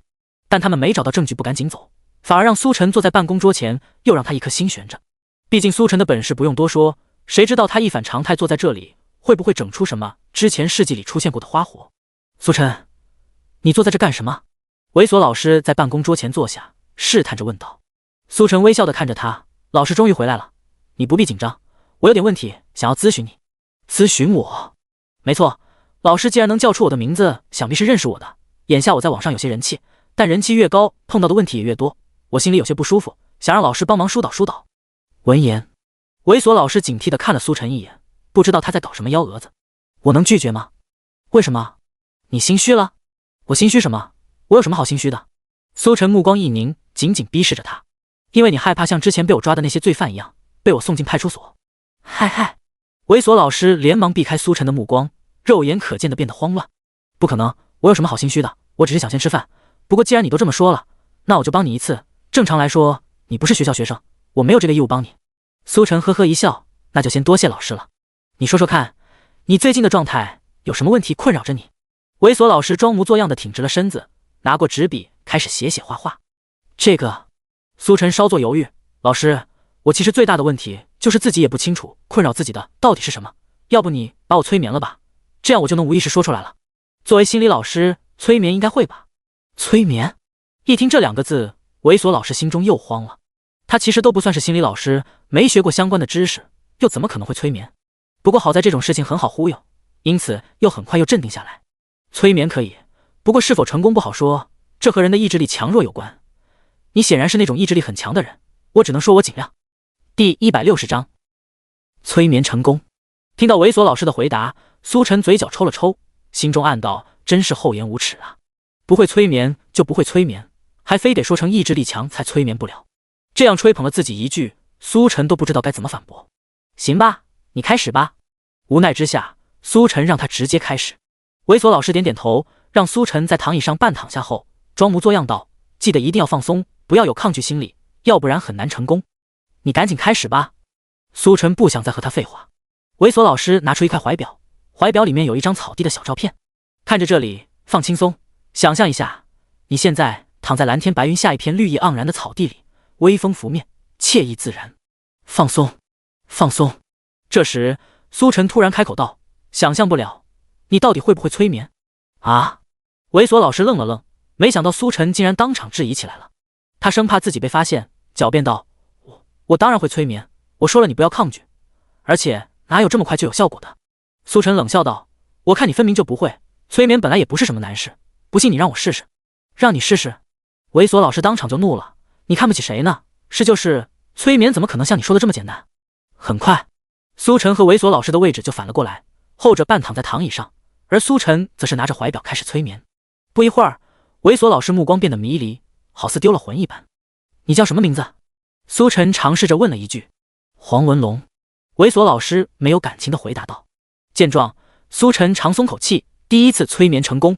苏晨直播间内，眼看着苏晨反手就将猥琐老师催眠后，瞬间炸开了锅。卧槽，我是不是看错了？主播1分钟之内就把他给催眠了，这是真的还是假的？太夸张了吧？这难道是什么邪术？离了大谱，就算是邪术，感觉都没这么夸张。才刚躺下多久，竟然就催眠了？我看过一个节目，有的催眠大师也有这个能力，但还是第一次亲眼见证，太神奇了。既然已经把这人催眠了，那就可以直接问证据了吧？心理咨询室外，李队等人都在好奇地透过窗户看着里面的情况，想知道苏晨到底想通过什么手段拿到证据。他们看到苏晨在躺椅上躺下，好似在接受催眠，紧接着两人位置反转，苏晨成了催眠师。苏晨在干什么？这是想把嫌疑人催眠，然后问证据吗？这怎么可能？对方这种情况下肯定是精神紧绷的，特别谨慎，不可能催眠成功的。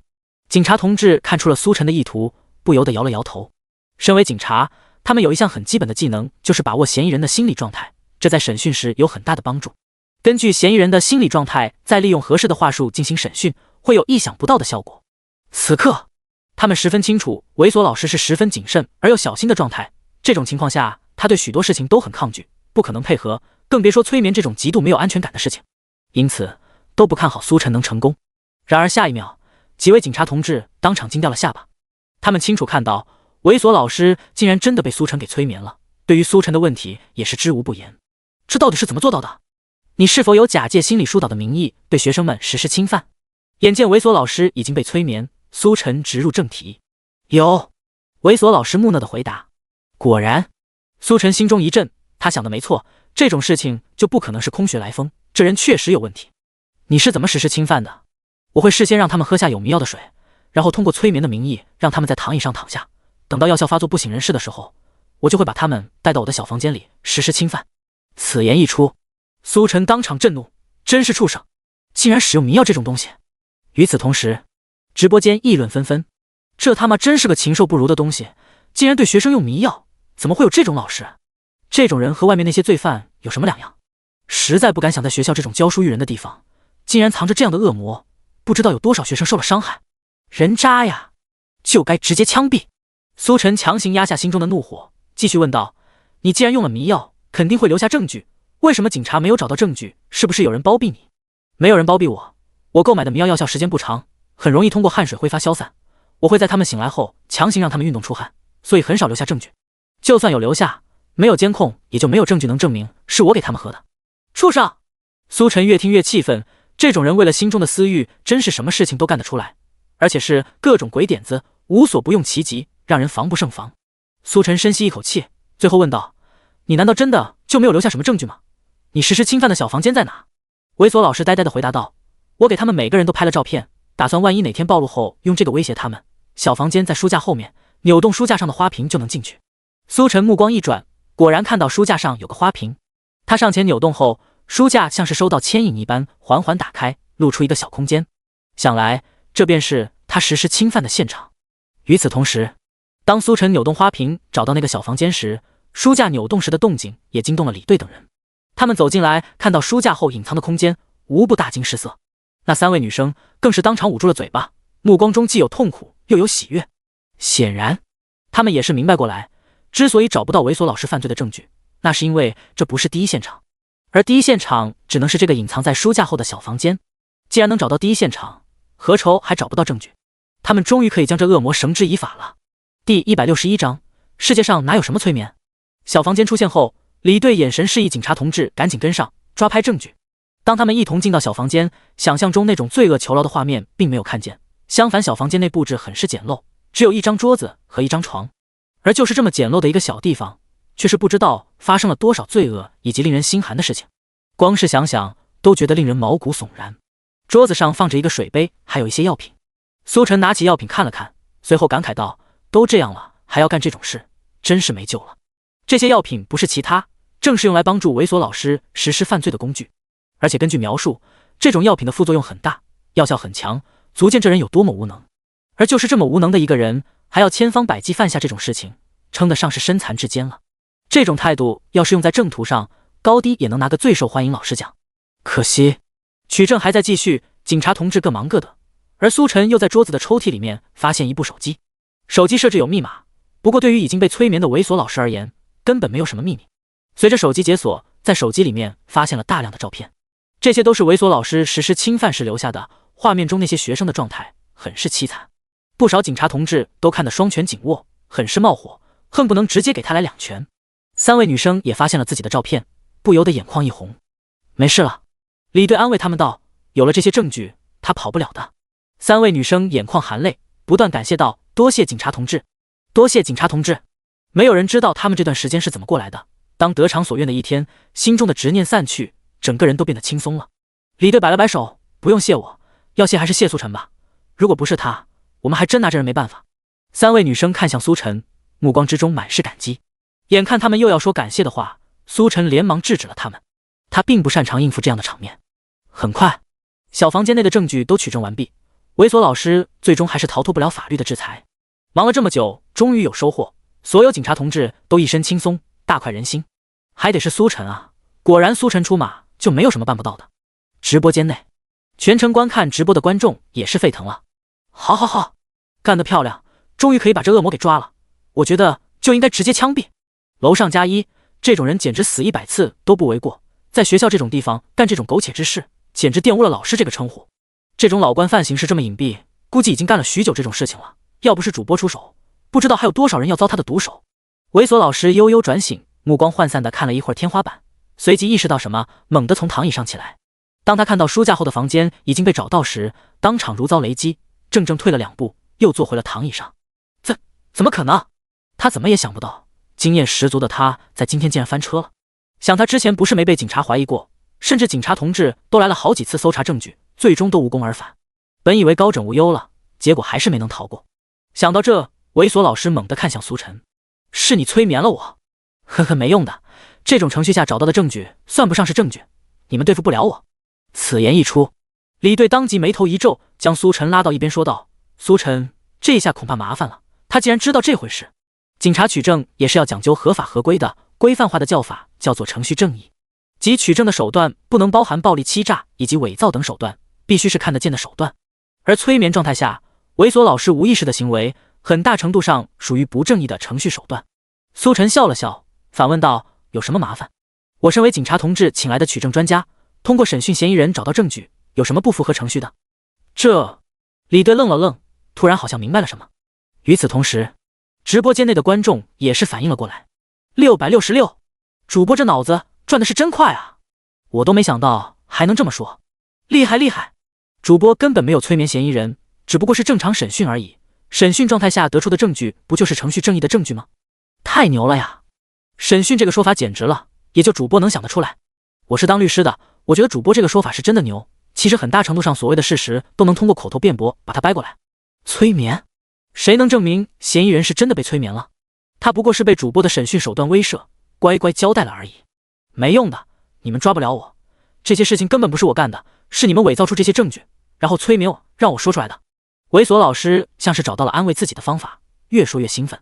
苏晨见他这样子，也是不得不佩服，这人脑子转得很快，直接就反咬一口，证据是假的，是伪造的。如此一来，就能将注意力从证据方面转到取证程序上来。可惜啊，苏晨一脸戏谑的来到猥琐老师面前。你说我催眠了你，是什么意思？猥琐老师冷笑道，还能什么意思？就是你催眠了我。我说出来的话，其实是你想让我说的，并不是我的本意。是吗？可是我从来都没说过我会催眠啊，我怎么会催眠你呢？啊？猥琐老师笑容突然愣住了。苏晨继续道，不会吧？你真以为世界上还有催眠这种事情？我不过是开玩笑的，随便说说。他转头看向其他警察同志，你们听过真能把人催眠的吗？警察同志笑着摇头，我们可没听过还真有人能催眠的，这也太玄乎了。我们只看到了一场正常的审讯过程，一问一答。这就对了。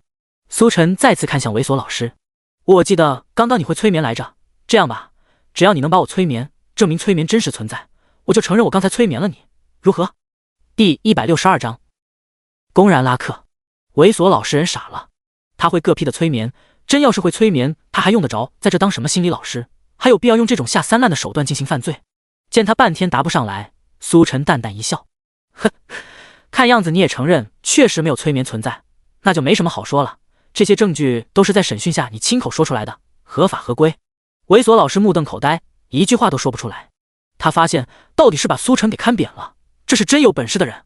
只要犯了事，不管隐藏的有多好，经验多么丰富，都会被抓出来。现在的他就是血淋淋的教训。最终，猥琐老师还是被警察同志带走，这些证据足以把他送进去了。学校校长姗姗来迟，询问了一番这猥琐老师干了什么事情后，当场惊呆了，怎么也没想到他管理的学校里竟然出了个这样的败类。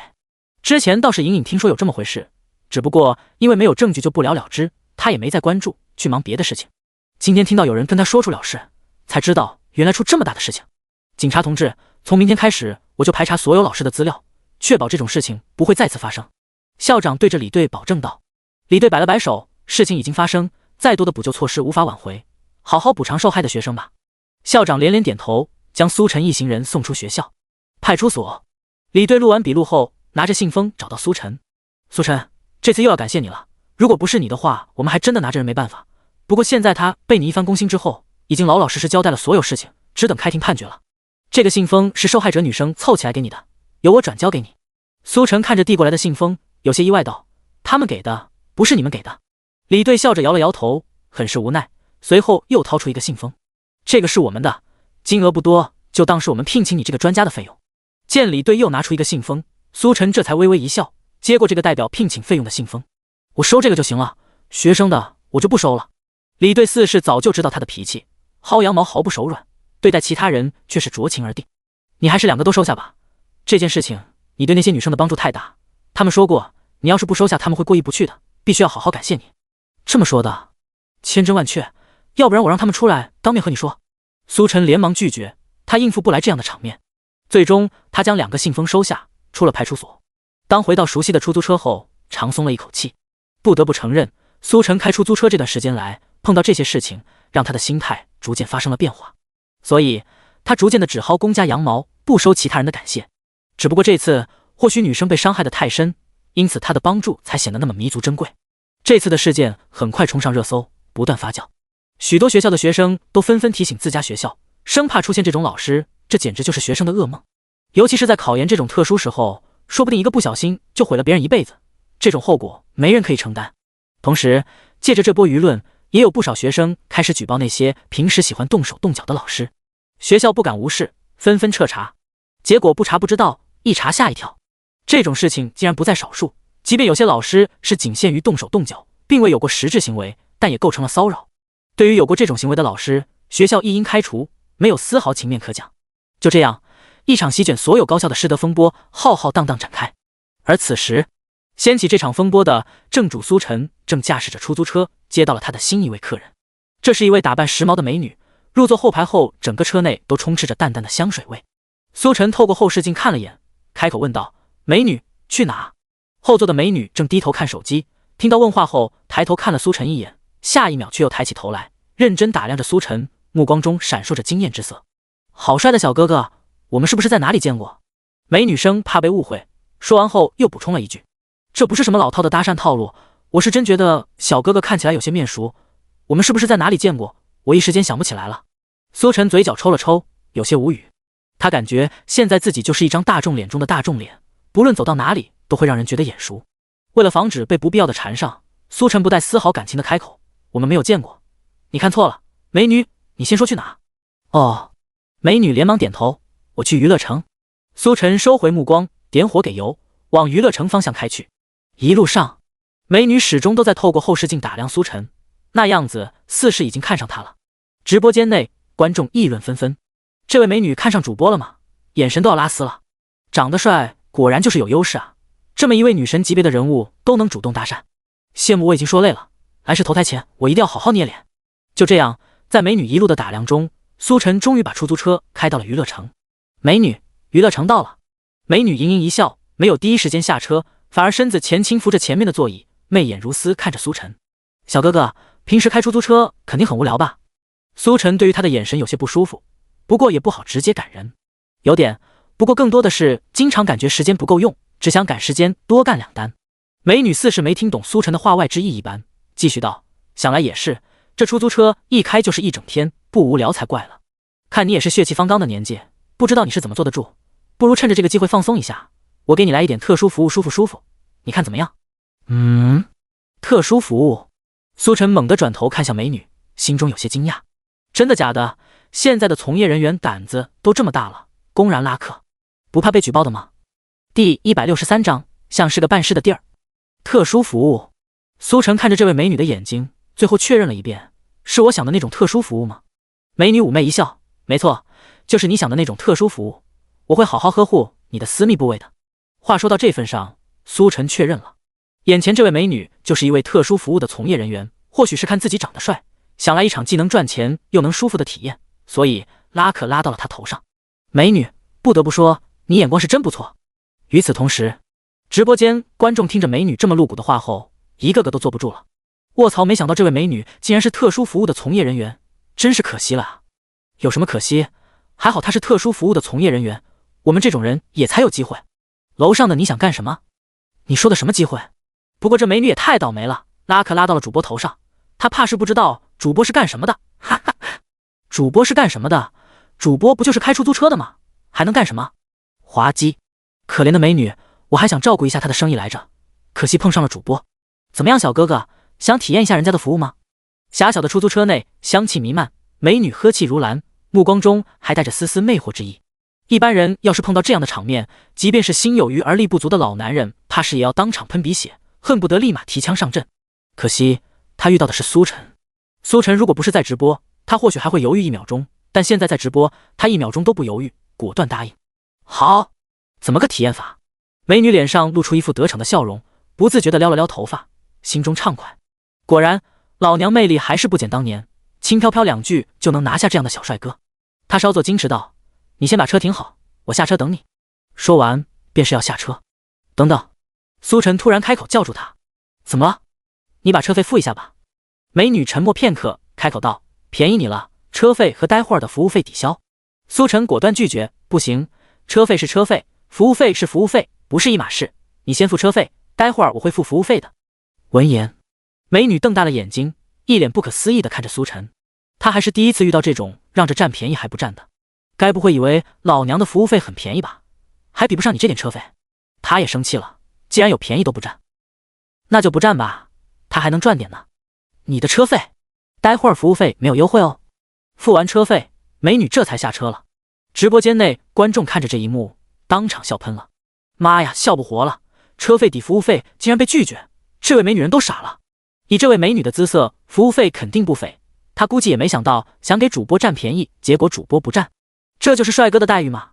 美女主动让你占便宜，可惜啊，美女，主播可不是真要你服务的，当然不肯用服务费换车费，他可紧着这点车费呢。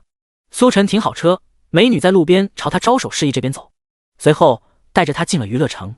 现在是下午，还不是娱乐城的营业时间，偌大的娱乐城内显得有些清冷。苏晨跟在美女身后，突然有些好奇道：“美女，你们这下午就开始上班吗？这种服务下午也有顾客？”美女笑盈盈道：“当然有，我们全天都有顾客的。”苏晨，牛逼！人的欲望果然是不分白天黑夜的。与此同时，远在派出所的李队突然接到一个电话，是顾局打来的。挂断电话后，李队直接打开了苏晨直播间，看到苏晨正跟着一位打扮的花枝招展的美女往娱乐城内部走去，不由得眉头一挑。好家伙，竟然是真的！没错，顾局打电话给他，就是要他根据苏晨直播，把这个很有可能是特殊服务窝点的地方给端掉。而李队没想到的是，这边猥琐老师的事情还没处理完，苏晨就又有任务给他送上门，这效率未免太高了。当然，有任务上门是好事，这片是他们派出所负责的辖区，能干出实际，对于他们来说也有好处。说下来，还得好好感谢苏晨。李队招呼了一声，叫了几位警察同志，呼哧呼哧就往娱乐城赶。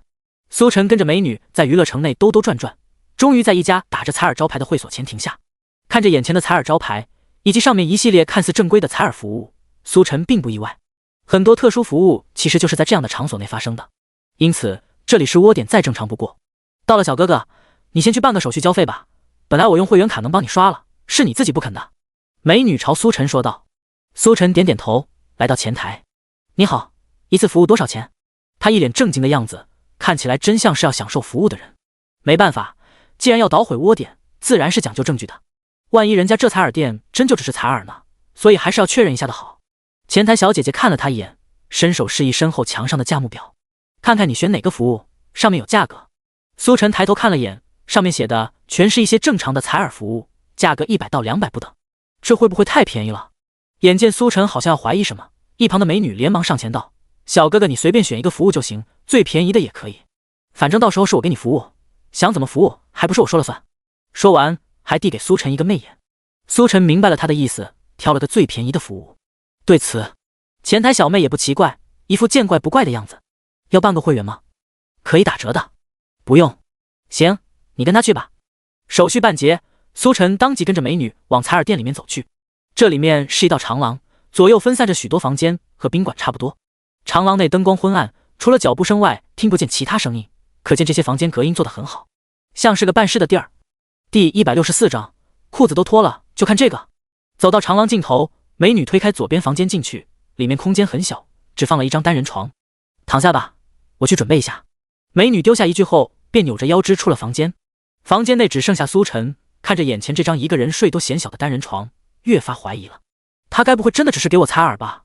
如果是这样的话，那岂不是白跑了一趟，还白白花钱？直播间内观众议论纷纷。哈哈，主播别着急，要相信自己的判断，人家只是去换衣服了而已。没错，换衣服，办正事前怎么也得换套方便又诱人的衣服，很合理吧？这么隐蔽的地方，如果只是采耳的话，很难收场啊。苏晨静静等着，不一会儿就看到美女再次推门进来。她并不是如观众说的那般跑去换什么衣服，而是真的去准备工具了。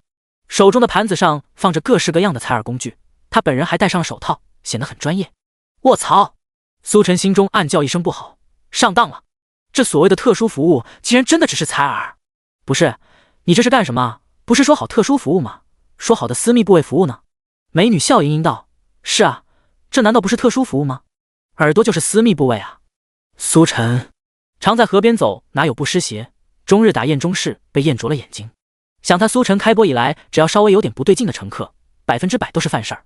这次这个明目张胆拉客的美女，竟然真的只是拉客。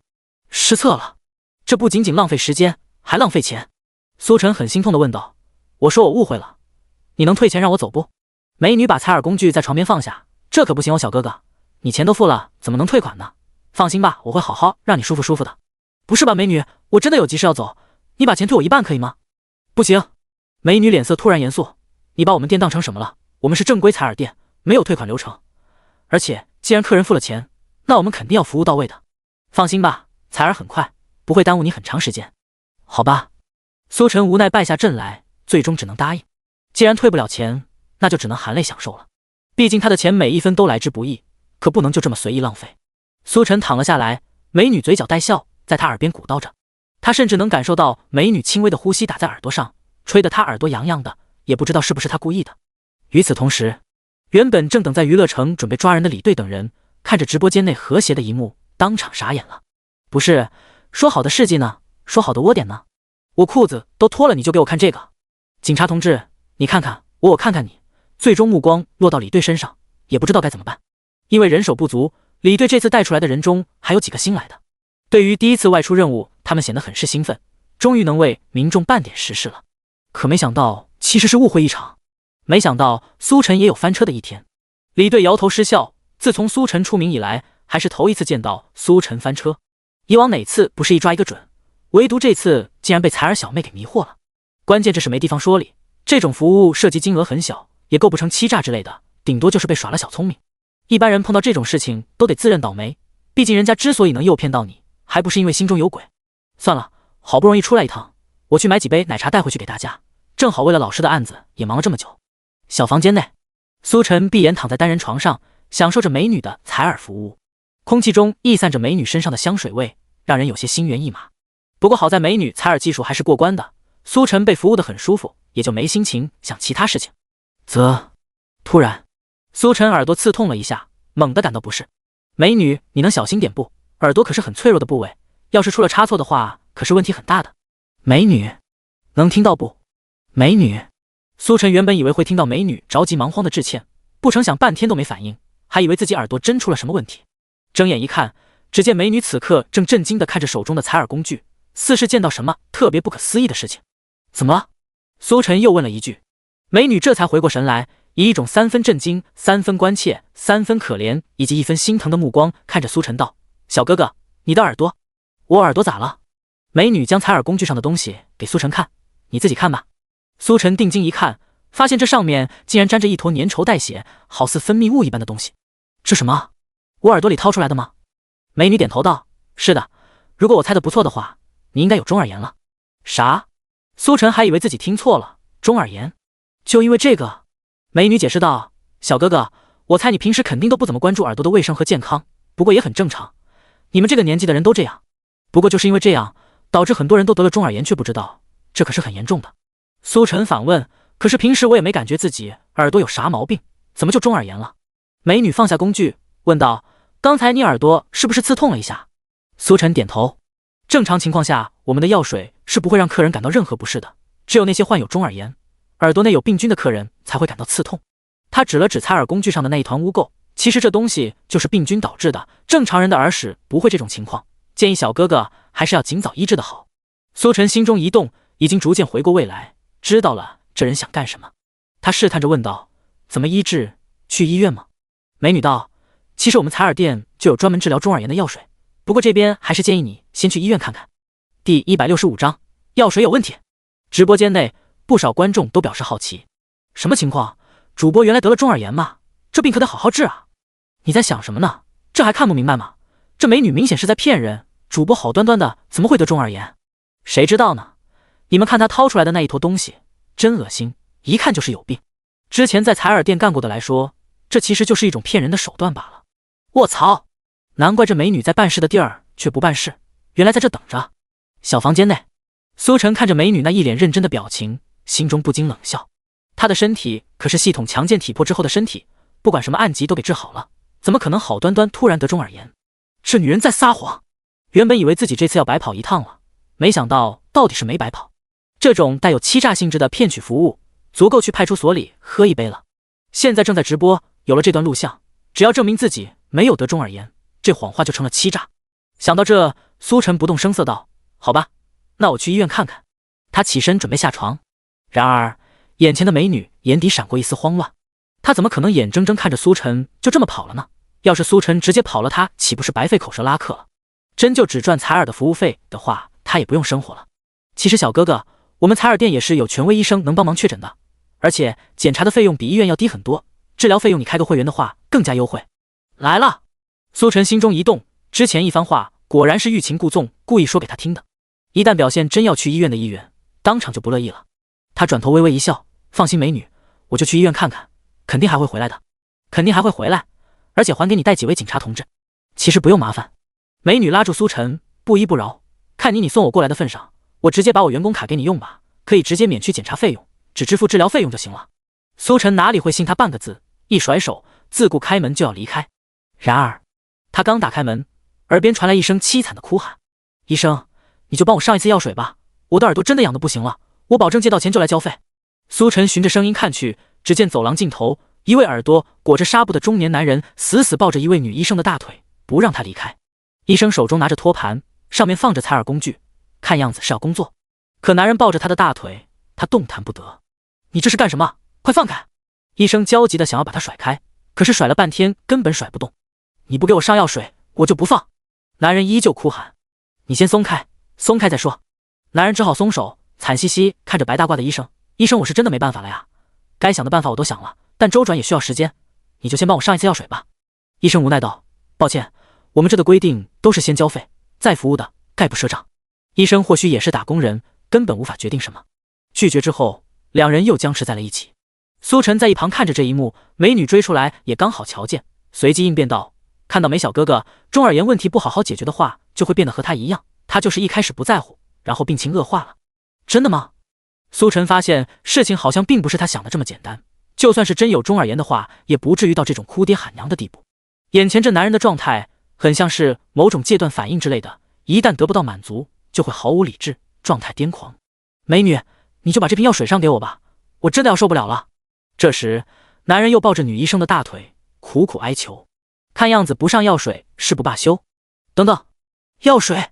苏晨转头进了房间，找到托盘上的一瓶小药水。正常情况下，这就是帮助清洁耳朵的药水，但是苏晨觉得这男人对这药水这么迫切的需求，或许这药水并没有这么简单。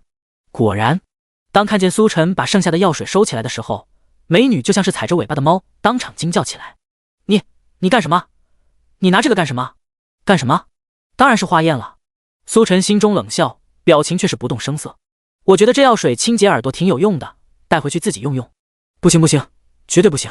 美女拦住苏晨，坚决反对。为什么不行？我既然花了钱享受服务，这药水的费用显然也是包在里面，相当于我直接买下了，为什么不能带走？我说不行就是不行，你一定不能带走！美女大声说着，同时按下床边的紧急呼叫按钮。这按钮正常来说是防备采耳员工作时被客人侵犯用的，但此刻美女按下，显然有别的意图。果不其然，在她按下按钮不久后，就有几个五大三粗的汉子从走廊另一边气势汹汹地走来。几个汉子堵住苏晨，质问道：发生了什么？苏晨丝毫不慌，对付几个汉子他还是轻轻松松的。没干什么，就是他不让我走。美女焦急道：他拿了药水。闻言，几个汉子当场就怒了，把药水交出来。苏晨当然不会照做，他们越着急就越说明这药水有问题。这药水我出了钱，没有用完我带走不可以吗？几个汉子当场反驳：不可以，当然不可以，你又没有工具，带走药水有什么用？快交出来！你要是实在需要，我们可以再给你上一瓶。不行，苏晨也不答应。见状，几个汉子突然对视一眼，互相使了个眼色后，竟是齐齐朝苏晨抓来。其中两人两只大手想要牢牢钳制苏晨，另一人则是直奔苏晨手中的药水，一副要直接拍掉的架势。他们宁愿将药水给打掉，也绝不能让苏晨把药水带出去。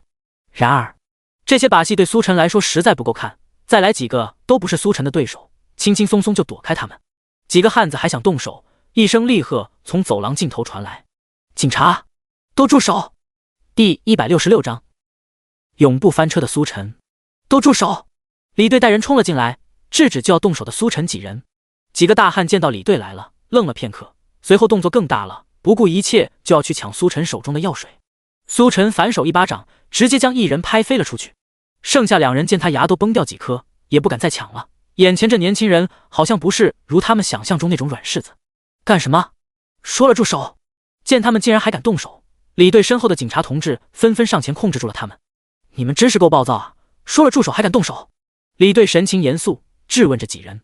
见状，美女连忙辩解道：“警察同志，你抓错人了，该抓的是他。我在给他采耳服务的时候，他竟然想对我动手动脚。我大声把人喊过来后，这人还想和他们动手，这人才是坏的，你们应该抓他。”他表现得楚楚可怜，就像是受了莫大的伤害，看向苏晨的目光中带着恐惧和躲闪，好像施害者真就是苏晨。直播间内，观众出奇愤怒：“卧槽你妈！你人还要不要脸？睁着眼说瞎话，还演得跟真的一样，这演技我真是佩服了。看来平时没少坑人啊。不过这次他们注定要栽了，主播可是在直播，有直播录像作证，他再怎么演都没用。”现场，苏晨看着这戏精的样子，心中冷笑。尽管狡辩，到时候直播录像放出，一切都明朗。他正打算给李队解释一下，没想到李队反应比他还快，反驳道：“凡事要讲究证据，你说他对你动手动脚，就得拿出证据。这里监控应该有吧？看看就知道了。如果真有这种事情，我们一定会给你一个交代。”李队看似站在美女这边，可其实却是知道他们即便拿出监控也证明不了什么，故意这么说。毕竟他们之所以会这么快赶到这里，就是因为在看着苏晨的直播，对事情的来龙去脉一清二楚。同时李队也不得不感慨，原本以为这次要走空，可没想到买个奶茶回来，实际还是来了。根据眼下的情况来看，这家采耳店并非欺诈消费这么简单，那个哭着喊着要上药的病人，甚至很有可能中了他们的套路。那瓶药水就是重要的证据，不需要监控，我们这里有这么多人可以作证，事情清楚明白。面对李队索要监控，美女连忙狡辩。李队摇头道：“还是要看监控才清楚，先全都带走。”警察同志把所有人都带到大厅，然后找采耳店经理索要监控录像，这可以用作证据证明苏晨的清白。不曾想采耳店经理却是支支吾吾道：“监控坏了，本来准备叫师傅下午来修，监控都没有。”李队有些意外，看来这采耳店背后的勾当比他们想象的还要复杂，否则怎么会监控都不敢装？当然也是有暗戳戳的监控，但是里面的内容不宜暴露，所以只好谎称没有。行吧，没有就没有，全都回局里录个笔录。李队挥了挥手，示意把人带走。采耳店经理拦住苏晨：“警察同志，这人手中的药水是我们店里的东西，他不能拿走。”李队淡淡看了他一眼，道：“都要一并带回去。”可是采耳店经理还想说什么，李队却已经带人走了。对此，经理也没有任何办法，总不能真的和警察同志对着干，那样的话可就是罪加一等了。思来想去，经理一跺脚，匆匆去打电话给大老板。到了派出所，从车上下来后，美女已经开始有点慌了。她意识到这次事情可能真的大条了，不管如何，她都要成为受害者，转移注意力才行。警察同志，你们一定要替我做主啊！我们干这行本来就不容易，为什么还要遭受这样的事情？话音落下，李队还没理他。一旁一位年轻的警察同志笑了笑道：“美女，你别演了，你快看看他到底是谁吧，我相信你应该眼熟的。”闻言，美女愣了愣，看向苏晨。她之前就觉得苏晨眼熟来着，只不过一时想不起来在哪里见过。此刻听警察同志这么一说，她再次苦思冥想，却还是没想起来。警察同志嘿嘿一笑，提醒道：“提醒一下，他是主播。”此言一出，美女瞬间就想起来了，主播，出租车司机，除了苏晨还能有谁？一瞬间，美女脸色变得惨白无比，不仅仅是因为她竟然撞苏晨枪口上了，更重要的是苏晨肯定在直播，有直播录像的话，一切真相大白，她无法狡辩。怎么会？意识到自己即将到来的结局，美女双腿发软，瘫倒在地走不动道。李队见她这样子，目光一转，白了说话的警察同志一眼，淡淡道：“让你多嘴，把她带进来。”警察同志被看得一激灵，连忙上前扶起美女进了派出所。半个小时后，靠着铁证如山的直播录像，采耳店的几个工作人员不敢再狡辩，纷纷交代。同时拿去化验的药水果然也被检测出来有问题。这种药水不仅不能更好的清理耳朵，相反还会引起耳朵内细菌的反应，久而久之就会变得很活跃，耳朵很痒。采耳店便是用这种药水给客人用上，然后再随便安上一个耳朵有问题的说法，让客人相信，等到耳朵真的痒起来，他们又开始推销药水。长此以往，不断往复，客人就会变得过一段时间就要往采耳店跑，要不然就会很难受。当时在门外见到的那个苦苦哀求医生的男人就是这种情况。那个医生并不是真正的耳科医生，不过是为了增加采耳店权威，让客人相信的冒牌货而已。随着真相大白，李队再次带人出动，将采耳店所有人都抓了起来。其中老板和经理已经跑路了，但想来也跑不了多久。等到事情差不多了，李队找到苏晨，拍了拍他的肩膀。原本以为这次你要翻车了，没想到最后还是硬转回来了，江城少不了你啊。第167章写成 PPT 让他们社死。收下李队给的信封，苏晨再次上路。山重水复疑无路，柳暗花明又一村。回想刚才在采耳店的遭遇，苏晨不由得摇头感慨，这次的事件称得上是峰回路转，一波三折。好在最后还是没有浪费时间，不仅捣毁了这个害人的犯罪窝点，还获得信封奖励。世间太险恶了，我还得加把劲。苏晨干劲满满。与此同时，直播间观众也是深有同感。主播说的真对，世间真是太险恶了，人真的很可恶，为了自己的利益，什么事情都干得出来。怎么会有这种人？人家是来护理耳朵的，结果耳朵没病给护出病来了，真的很冤枉。之前我还很相信人之初性本善，但是看了主播的直播后，我发现他妈的他人就是地狱，太可怕了。必须好好保护自己，多看看主播长点见识，要不然到时候怎么死的都不知道。同意，跟着主播真的能长见识。月见西斜，时间来到傍晚，出租车中控台上的手机再次传来提示音，接到一个网单。苏晨看了眼上面的地址，正准备开车过去接人的时候，一个电话打了过来。你好师傅，我有点事要拜托你。电话是刚刚打车的乘客打来的。你说，就是我现在其实不去哪里，但是待会儿要出去，你能来我小区外面等我一会儿吗？闻言，苏晨表情一变。等你？你知不知道出租车司机的时间可是很宝贵的，你到时候要用车的话，直接下个预约单就行了。关键是我也不知道到底什么时候要用车，所以没办法，只好下个单商量一下。你愿意等的话，我会加钱，要是不愿意的话就取消吧，我问问别人。乘客显然也不是那种无理取闹的人，或许是的确有特殊原因才提出这么无理的要求。原本苏晨都打算直接挂电话取消订单了，但是听到加钱2个字，到底还是停下了动作。干了一天，快到下班的点，最后干一单多挣一点，美美结束一天，很合理吧？等等，你刚刚说你愿意加钱，加多少钱？乘客听苏晨好像有些异动，也开始解释道，最多就让你等半个小时，我给你加500，你看怎么样？半个小时500。苏晨有些惊讶，这乘客出手也太大方了吧？想他平时帮忙抓获罪犯的奖励也就500左右，这半个小时可太值了。好，就这么说定了，我去哪里等你？你就按照我发单的地址过来就行，到时候出门我会给你打电话的。挂断电话，苏晨当即按照手机上的地址赶了过去。没办法，他给的太多了。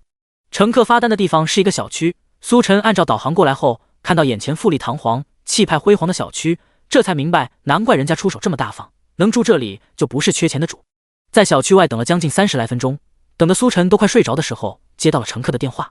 师傅你还在吧？我现在出来了。我在，就停在小区门口，打着双闪的出租车。行。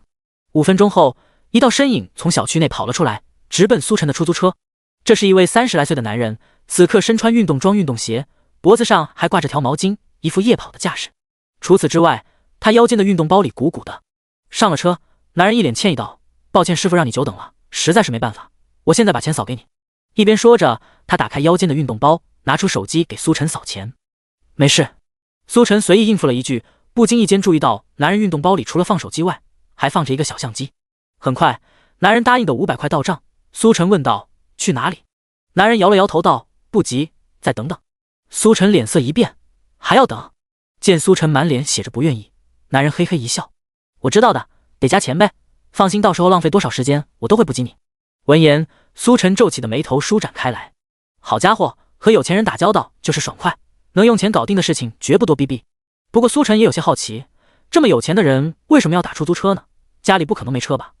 当苏晨问起，男人解释道，其实我家里车倒是挺多，但不能开，会被发现。会被发现？难道见不得人吗？苏晨警觉起来，嗅到了不对劲的味道。这大晚上的单子好像并不是那么单纯啊。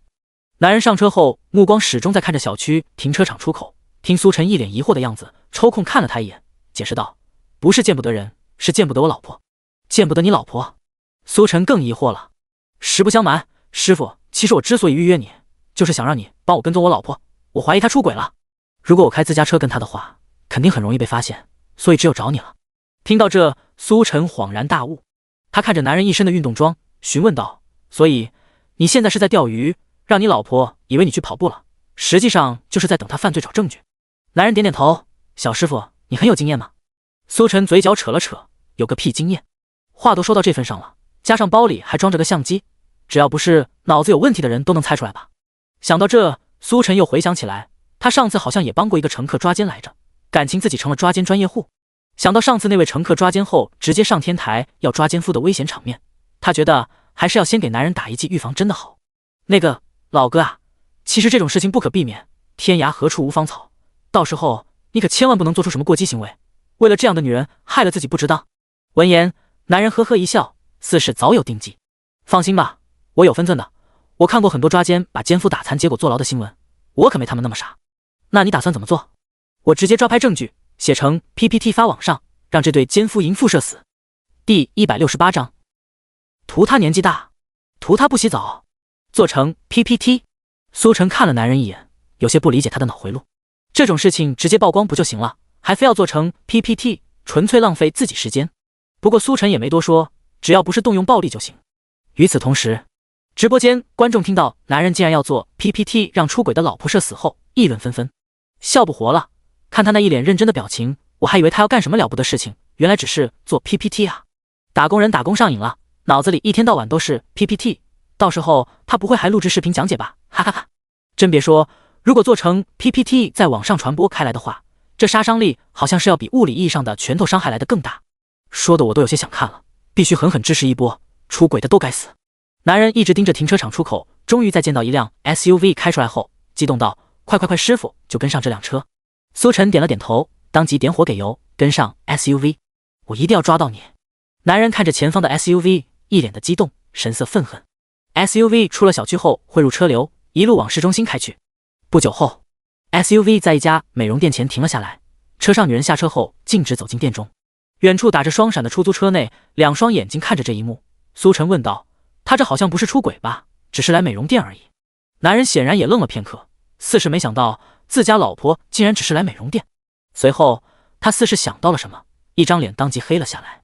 这臭娘们肯定是见情人之前想先打扮一番，之前跟我约会的时候从来没见她这么上心过。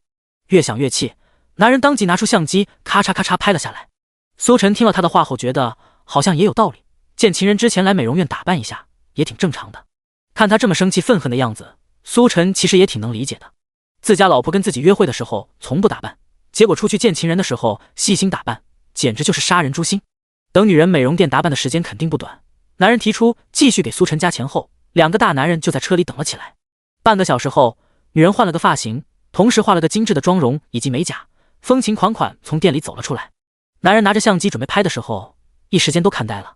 他已经不知道多久没有见过自家老婆这么漂亮的样子，恍惚间仿佛回到了谈恋爱的时候，那种惊艳感让人眼前一亮。不过一想到这副样子已经不再是为他而打扮后，男人缓缓放下了手中的相机，有些落寞。他走了，跟上去吗？苏晨看着 SUV 开走，问了一句。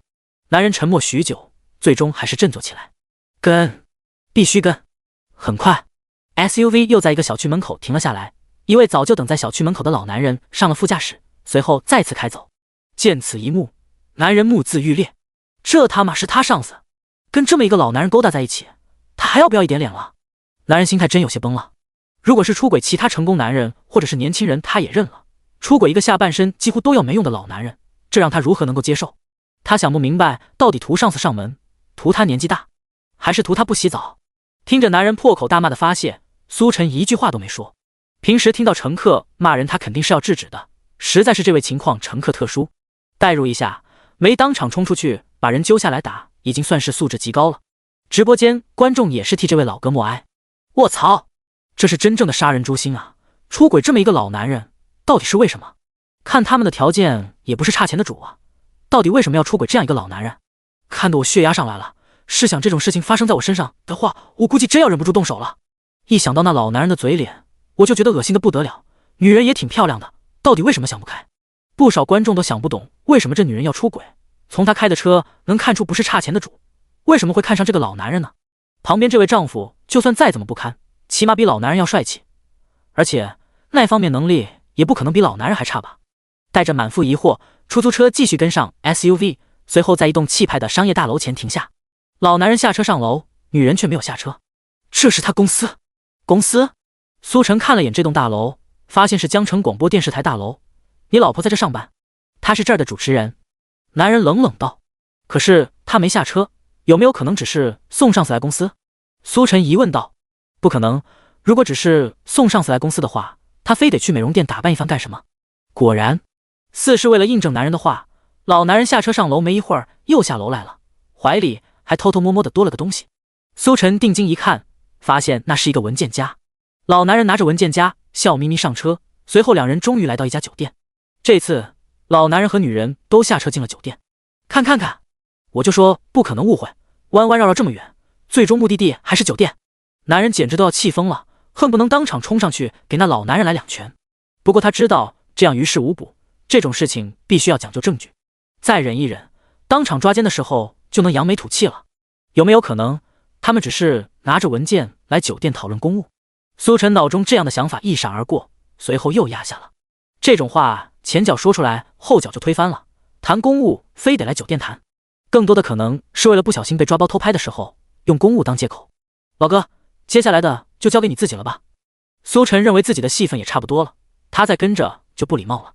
他可是在直播，继续下去可能会引起轩然大波。然而，男人却是坚决道：“师傅别走，到时候我还坐你车，跟这种人坐一辆车我觉得恶心。”他拉着苏晨下车，进了酒店，准备当场抓奸。苏晨两人跟着来到房间外，等了一会儿，想着应该差不多开始办事的时候，正准备进去抓奸，女人却突然出来了，吓得男人连忙又缩了回去。第169章，并不简单。看着突然冲出来的女人，正准备冲上去抓奸的男人连忙又缩回了角落的走廊里。怎么回事？难道这就完事了？男人有些难以置信。他原本还想等着差不多进去就能捉奸在床，结果没曾想等了几分钟就已经结束了，证据都还没拍呢。老男人是真没用啊！男人恨不能当场冲进去给老男人来2巴掌。与此同时，直播间观众也是笑喷了。我去，怎么也没想到竟然是这样的结果。这老男人没用的小弟还变相救了自己一次，太憋屈了，这种事情真的忍不了。一般情况下，这时候估计才刚脱完衣服，谁成想人家已经结束了，跟了大晚上，结果什么都拍不到，到死都想不明白跟这种老男人出轨到底图的是什么？图他这1分钟吗？可怜的老哥，真的要憋屈死了。女人匆匆出了房间，在等电梯。苏晨替老哥心中默哀，同时问道：“老哥，还跟不跟了？”男人还在强压着当场出去质问自家老婆的冲动。他知道这种时候出去就是两人直接摊牌，但他不想这么快摊牌，必须要收集好证据再摊牌，这样离婚打官司的时候他才能占据上风。倘若现在出去质问对方，除了两人感情当场破裂，然后无止境的离婚官司拉扯之外，没有任何收益。必须忍住。跟，我就不信了，他特地去一趟美容院，就为了这1分钟。闻言，苏晨愣了愣：“你是怀疑他还有其他人？”男人重重点头。苏晨嘴角扯了扯：“好家伙，感情你老婆一晚上下来还挺忙。”既然男人提出要跟，苏晨自然也没意见，报酬是按时间算钱的，总不能跟钱过不去吧。眼瞅着女人进了电梯，苏晨两人飞快地冲向楼梯间。好在楼层不高，他们速度很快，当从楼梯间气喘吁吁冲出来的时候，女人刚好走出酒店大门，往停车场的方向走去。跟上。出租车跟着 SUV 出了酒店的停车场，开了一会儿后，男人冷笑道：“我就说了，他准备这么精致的妆容，不可能就为了这1分钟，这根本不是回家的路。”苏晨在一旁听着他吐槽，心中暗叫一声：“好家伙，堂堂江城广播电视台的主持人，一晚上竟然这么忙，果然人不可貌相啊！”出租车再次跟着 SUV 跑了一路，最终在一家咖啡馆外停下。女人下车后径直走进咖啡馆，随后在靠窗的位置坐了下来。咖啡馆落地玻璃墙没有丝毫遮挡，能清楚看到里面的情况。不久后，一位身穿西装、打扮得体的中年男人在他对面坐下。这位中年男人戴着眼镜，脸庞瘦削，五官锐利，看起来确实比旁边这位正主要有气质不少。出现了，肯定就是这家伙。旁边的男人牙都要咬碎了，拿起相机一顿拍。咖啡馆内有说有笑的两人全都被他记录下来，准备到时候当做开庭的证据。可恶啊，出轨还搞得这么明目张胆。男人拍着拍着又有些生气，感觉有点没把他当人。谁家出轨不是偷偷摸摸的，生怕被发现？这两位倒好，在咖啡馆喝个咖啡还要在靠窗的位置，就怕别人不知道似的。这时他又想到了什么，目光一转看向苏晨：“师傅，我还有件事想拜托你。”苏晨看了他一眼，已经从他的目光中看出了他的意图。“你不会是想让我去偷听他们说话吧？”“没错。”男人重重点头，“反正他们又不认识你，到时候你就直接坐他们旁边，帮我听听他们在说什么，知己知彼，我才能在官司中稳操胜券。放心，我会加钱。”最后男人又补了一句。话都说到这份上，苏晨也没有拒绝的理由。正如男人所说，反正也不认识对方，他就当去喝个咖啡，顺便听听他们在说什么好了。这种事情就算被发现也无所谓，咖啡店里位置相邻，听到旁边人交谈不是很正常的事情吗？素不相识的，不会真以为谁想偷听你们说话吧？苏晨拔了车钥匙从车上下来，进到咖啡馆后四处张望了一下，随后装作若无其事的在女人旁边的位置坐下。女人和戴眼镜的中年男人注意到了苏晨，不过也只是看了一眼而已，继续自顾自的聊着。直播间内，看着苏晨一本正经的样子，不少观众都有些忍俊不禁。主播的不愧是演个戏能把真犯人给炸出来的演技，这纯路人演的也太像了。这若无其事的样子，不知道的还真以为他只是去喝咖啡的呢。哈哈，换我来一想到是去听八卦的，估计我脸上的笑容收都收不住，根本做不到一脸正经的儿样子。不愧是主播啊，凭着一手偷听的本事，怎么感觉主播好像有当间谍的潜质啊？观众们议论纷纷的同时，苏晨也听到了旁边两位的交谈。两人面带笑容，相谈甚欢，看起来就像是真的爱人一般，完全不像是出轨的状态。交谈的话题也都是今天一天的所见所闻，有什么好玩的事情之类的，很像一对夫妻下班后的交流状态。看他们这样子，苏晨甚至都有些怀疑起来，到底是外面那位是真丈夫，还是这里面这位才是真丈夫。不过苏晨责任心还是没得说，收了人家的钱就得办事，心中默默将他们交谈的内容记了下来。就在这时，原本相敬如宾如同真夫妻的两人突然有了动作，各自的一只手从桌子底下拿上来，紧紧握住对方。苏晨心中一动，到底还是忍不住要动手动脚了吗？远处出租车里的男人也见到了这一幕，生气的同时拿起相机将这些全都拍了下来。有了这些亲密动作的证据，一晚上也不算是白跑了。咖啡店里两人依旧在交谈，手牵着手，很是甜蜜。然而就在苏晨心中默默记下他们交流话题的时候，目光一瞥，突然注意到这两只握在一起的手并不简单。第170章劲爆的消息。苏晨坐在两人近邻的位置，装作若无其事的样子偷听。眼看着两人不满足于口头交流，开始牵手说话，也没当回事。可不经意的一瞥，却发现女人食指正不断敲击着中年男人的手背。起初苏晨并不在意，只当是女人闲聊时下意识的消遣动作。可越看越发现，这只敲击手背的食指并非只是闲暇的消遣，相反富有节奏，像是在传递什么信息。并且苏晨明显发现，在女人开始用食指敲击男人手背时，男人的逐渐变得有些心不在焉。女人说一句话，半天没有回应，而女人也不求回应，只是自顾自敲击的同时，还在一边说着话。不对不对，苏晨心中摇头，这里面肯定有什么猫腻。这女人说的很多话都是需要男人回答才能继续下去，可看这女人的态度，完全就是不求答案，她的注意力根本就不在这里。这时苏晨莫名想起来电视中经常看到的间谍接头时使用的摩斯密码，似乎就是可以靠敲击的节奏来传达信息。难道这是摩斯密码？可摩斯密码是间谍特工才用的交流方式，这都什么年代了，竟然还有间谍特工？苏晨越想越觉得不对劲，可一时半会儿也无法确认这到底是不是摩斯密码。万一错了，那玩笑开就开大了，说不定还会把出租车上男人的事情给搅黄。与此同时，直播间观众没有发现男女牵手的异常，只是有些好奇为什么苏晨突然变得焦急。怎么回事？主播这是怎么了？听到什么我们没听到的劲爆内容了吗？没有啊，一直都是这女的在说话，也没听到什么劲爆消息啊。主播难道是在替老哥不值，认为这两人这么明目张胆的出轨太不要脸了？其实这女的确实有些不要脸了，和老男人上次去酒店开房，又来咖啡馆和中年男人手牵手勾搭，三观震碎。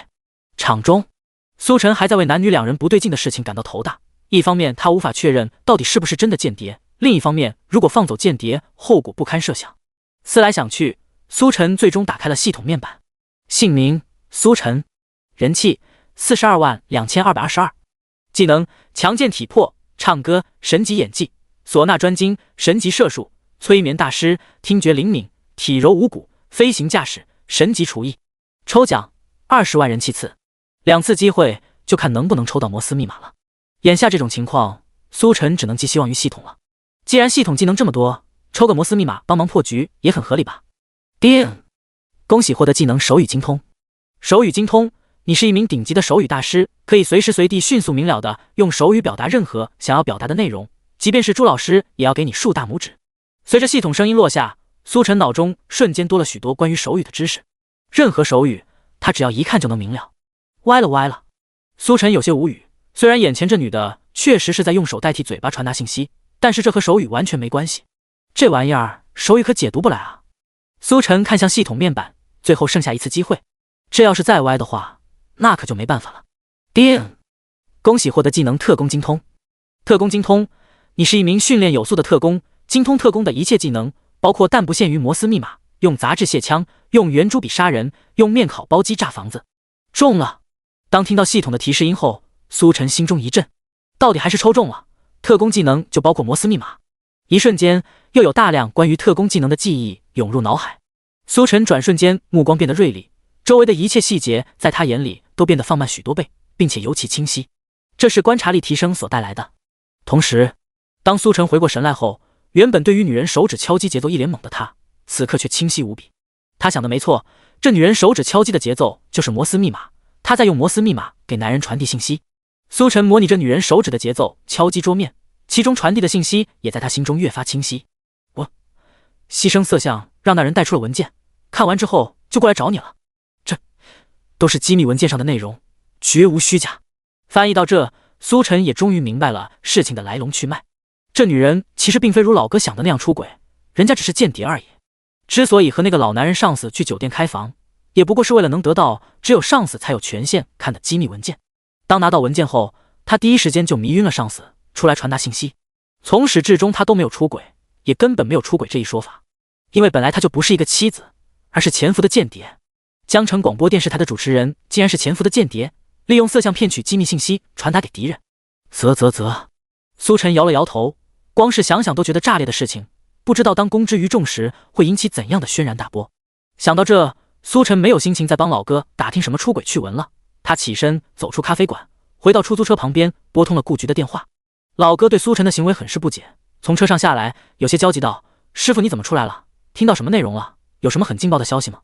电话还没接通，苏晨看了老哥一眼，目光中带着一丝可怜。“你那是什么眼神？有什么话直接说，放心，我早都想开了，再怎么样劲爆的消息我都能承受住的。”老哥拍了拍胸脯，很是自信，似乎早就看开了。“真能承受住吗？我感觉你可能承受不住。”这个消息太过劲爆，苏晨觉得老哥可能承受不住。毕竟这已经不是他们夫妻间还有没有感情的问题，而是他们夫妻间是否有过感情的问题。很多情况下，那些培养出来的间谍其实早就没有了个人感情，所谓的结婚生子也不过是为了给他们一个明面上正常的身份，帮助他们更好潜伏而已。第171章带走。你老婆其实并没有出轨，她是个间谍，现在正在里面和人接头。面对老哥的催促，苏晨将真相说了出来。老哥愣了愣，还以为自己听错了。间谍？老婆没出轨，其实是间谍？不可能，师傅你别开玩笑了。老哥摆了摆手，脸上的表情显然一个字都不信。你不相信就不相信吧，我现在打个电话。苏晨也没有向他解释的意思，正常人一时半会儿肯定接受不来。魏顾局有在看直播吗？间谍这种事归你们管吗？行，那你们赶紧过来吧，我先把他们拦住。老哥看苏晨竟然真的在打电话，一脸煞有介事的样子，大惊失色道：“你来真的？”苏晨挂断电话，只等顾局等人到来，就能将里面两个拿下。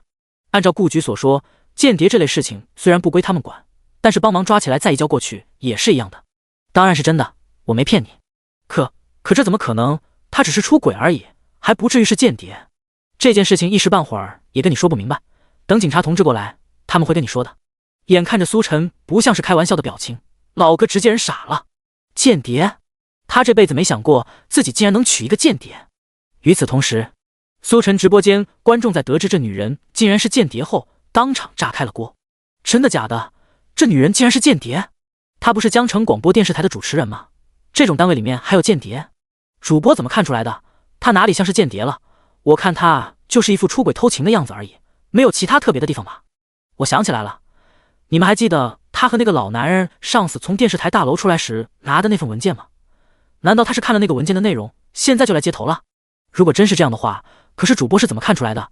刚刚他们不是一直在谈情说爱吗？也没看出来有什么地方不对啊。虽然没看出来有什么不对，不过以主播的实力来说，一般不确定的事情肯定不会轻易开口。靠！没想到抓个出轨竟然抓出来一个间谍，还有间谍这种东西隐藏在我们日常生活当中，还以为过了那个年代就没有了。只要有纷争，就会有间谍。间谍的事情事关重大，完全不是之前那些小偷小摸的罪犯能比。顾局在接完苏晨的电话后，第一时间就往咖啡馆赶。他看了苏晨的直播，也全程目睹咖啡馆里男女的对话，并没有听出来有什么不对。他不知道苏晨到底是怎么看出来这女人是间谍的，不过苏晨既然发话了，必然是无条件相信，毕竟那可是苏晨。很快，顾局等一伙人悄咪咪赶到现场，直接找到苏晨。人还在吗？苏晨眼神示意咖啡窗边那对男女，他们还在街头，直接进去抓人就行。苏晨，你有把握吗？这人毕竟是江城广播电视台的主持人，如果抓错的话，影响力巨大。顾局看了窗边两人一眼，随后一脸认真看着苏晨。苏晨点头道：“不会错的，他们两人牵手用摩斯密码交流，有直播录像可以作证。”此言一出，场中所有人皆是大吃一惊。老哥瞪大眼睛看着苏晨，一脸的不可思议。摩斯密码。顾局和手下带来的人对视一眼，随后看向苏晨，真的是摩斯密码？你确定？苏晨点头，有直播录像可以作证。可是你为什么会懂摩斯密码啊？老哥仍是不愿意相信，一个出租车司机怎么会懂摩斯密码？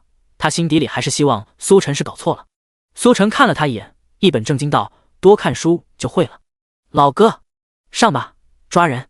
顾局听到苏晨说有直播录像作证，心中也放心下来，只要有证据，他就敢大胆抓人。当即，警察同志进入咖啡馆，将两人带了出来。你们这是干什么？为什么抓我们？两人被带了出来，一脸气愤地看着警察同志。为什么？因为我们怀疑你是间谍，涉嫌出卖机密，危害公共安全。开什么玩笑？听到间谍两个字，两人愣了愣，眼底深处闪过一丝慌乱，不过很快又镇定下来，开口否认：“我是江城广播电视台的主持人，这位是我朋友，我们怎么可能是间谍？警察同志，你们肯定是搞错了。”女人定睛一看，在人群中看到一道熟悉的身影，又连忙道：“警察同志，那就是我老公，他可以给我作证的。我们结婚这么多年，安安稳稳过日子，怎么可能是间谍？老公，你说句话啊！”看着女人急切的表情，老哥愣在原地没有动作。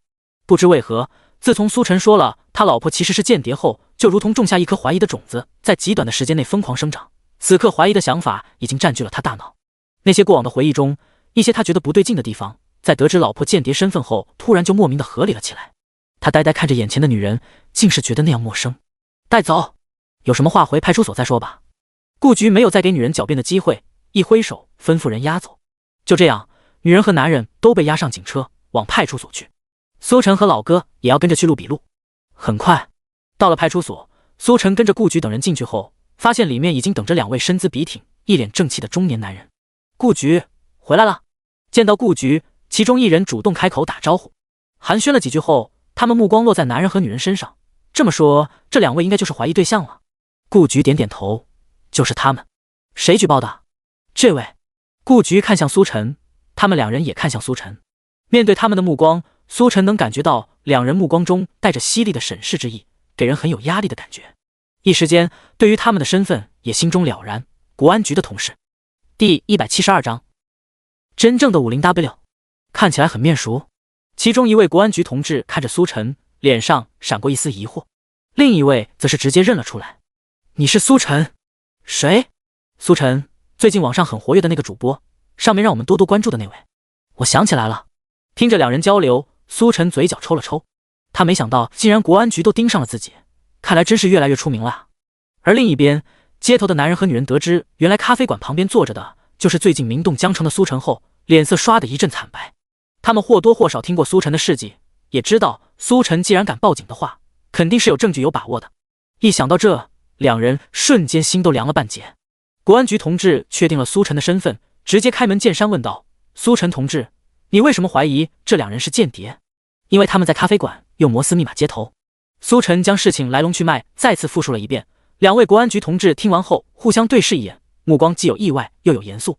意外的是，抓奸竟然能抓到间谍，不愧苏晨之名。严肃的是，如果这其中真的涉及摩斯密码的话，那么间谍之事十有八九跑不了。江城既然出现了间谍，他们国安局却半点没有意识到，这其中的风险不言而喻。为了确定苏晨看到的是否真的是摩斯密码，国安局的其中一人看向顾局：“顾局，你们这应该有录像吧？”顾局点头道：“我们有专人观看和录制苏晨的直播内容，现在就能调出来查看。”好。很快，在通讯室内，苏晨的直播录像被调了出来，其中嫌疑人牵手后手指轻轻敲击的画面被重点放大。看着女子手指敲击的频率，国安局的同志也随着敲击，随后瞪大了眼睛，很是震惊。真是摩斯密码，这个证据很有分量，可以直接带回去了。这段视频拍摄的视角正好，可以清楚看到女子所有动作，连手指敲击频率都能清楚分辨出来，因此他根本没有办法狡辩。这种强有力证据，只要带回去国安局一审，就可以直接定罪。两位国安局同志对视一眼，点了点头，也不再墨迹，当即就带着人回国安局了。这种事情当然是要越早查明越好。目送国安局的同志离去，顾局拍了拍苏晨的肩膀，赞叹道：“苏晨同志，你这次又给了我们一个大大的惊喜。间谍这种东西可比普通罪犯危害大多了。这次的奖励不是由我们发，而是由那边出面奖励 50W。” 听到这个数字，苏晨小心脏猛地跳了一下。50W， 这可比他之前抓过所有罪犯的奖励加起来还要多。难怪网上网友都热衷于抓间谍，这是真正的行走的 50W 啊！要是能抓到一个，能抵上好几年的工资。在苏晨旁边打车的老哥一脸如丧考妣的表情。苏晨知道他是在因为老婆的间谍身份伤心，拍了拍他的肩膀，鼓励道：“老哥，别伤心了，日子会好起来的。你还年轻，大不了再找过一个。”老哥看了老气横秋的苏晨一眼，摇了摇头。他自己都分不清，现在到底是因为老婆是间谍的事情而伤心，还是因为自己老婆是间谍却被别人发现 50W 拱手让人而伤心，又或许两者都有。抓奸抓到这份上，也是没谁了。很快，苏晨直播的事情在网上传开，并且以极快的速度冲上热搜。事实上，苏晨经常上热搜，每一次抓到罪犯后都会上一次热搜，程度之频繁让不少网友都习以为常了。看到有关苏晨的词条，他们甚至都不会点开去看，只会心中默默说一句：“太好了，江城又少了罪犯。”然而，这次的事情却还是引起了广大网友关注。究其原因，间谍二字，相比于普通罪犯危害公众安全、危害人民安全，间谍最直接的是危害的国家安全，这其中恶劣程度比罪犯要大得多。不少网友都点进词条，看了相关内容后，纷纷发表意见。好离谱的抓奸，竟然抓到了间谍，这也太牛逼了吧！这两人牵手竟然是在传递消息，这种事情谁能想到？我干他奶奶的，真是间谍啊！我还以为自己看错词条了呢。苏晨现在抓捕的对象已经从普通罪犯升级成间谍了吗？这个年代竟然还有间谍，我还以为这个名词早就离我们而去了。楼上加一，还以为间谍只存在于电视当中，现实生活中没有。大家注意一下，这间谍的身份竟然是江城广播电视台的主持人，这是直接打入内部了啊！卧槽，这也太恐怖了吧！这种单位里面竟然出现了间谍，这可比普通民众当间谍危害要大得多。细思极恐，试想，既然电视台主持人能是间谍的话，为什么其他上司不可能是间谍呢？卧槽卧槽！你这么说的，我都开始害怕了。真是可恶，看他的资料明明是自己人，没想到竟然会出卖我们，真该死。网友讨论越来越离谱，有的甚至提议全民学习摩斯密码，必须让那些间谍无所遁形。毕竟小情侣这么多，一个个都牵着手，谁知道他们是不是正在传递消息的间谍呢？抓起来，都抓起来！一时间，不少牵手逛街的小情侣都被迫拆散。第二天，身为正主的苏晨照常起床，并不知道因为他昨天的行为，民众的生活发生了一些细微的变化。打开系统面板，上面的积分再次暴涨，直接来到483221，又能够2次抽奖。思来想去，苏晨关闭系统面板，他打算把这2次抽奖机会存起来，毕竟他现在掌握的技能已经够多了，足以应付大部分情况。往后要是再出现应付不了的情况，那么就可以现场抽取。从昨天2次机会能抽中特工精通来看，现场抽取到相关技能的概率还是挺大的，所以留着现场抽也不错。第173章后备箱的玫瑰。一辆出租车在公路上疾驰而过，带起的狂风掀起路边的落叶。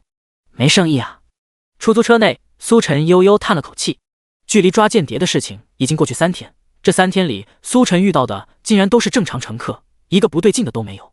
他怀疑是间谍的事情闹得太大，极大的提升了他的名声，那些罪犯都不敢坐出租车。叮！中控台上的手机传来提示音，接到了新的订单。苏晨看了一眼，订单显示是从某个花店到一所大学，不由得有些兴致缺缺。不用想，肯定又是一个普通的单子。花店和学校能出什么罪犯？不过系统显示自动接单，苏晨还是得过去。正当他调转方向去往成花店时，电话响了。喂，师傅你好，我是花店的乘客，我的行李有一点多，会塞满整个后备箱，您介意吗？行李有点多，苏晨也没多想，乘客行李有点多不是很正常，这也要特意汇报一下。不介意，那太好了，师傅，你赶紧过来吧，我就在花店这里等你。挂断电话，苏晨按照导航开往花店。到达目的地后，一个上身格子衫、下身牛仔裤、戴着个黑框眼镜的青年在路边招手。苏晨把车靠过去，是你叫的车吗？青年兴奋地点头。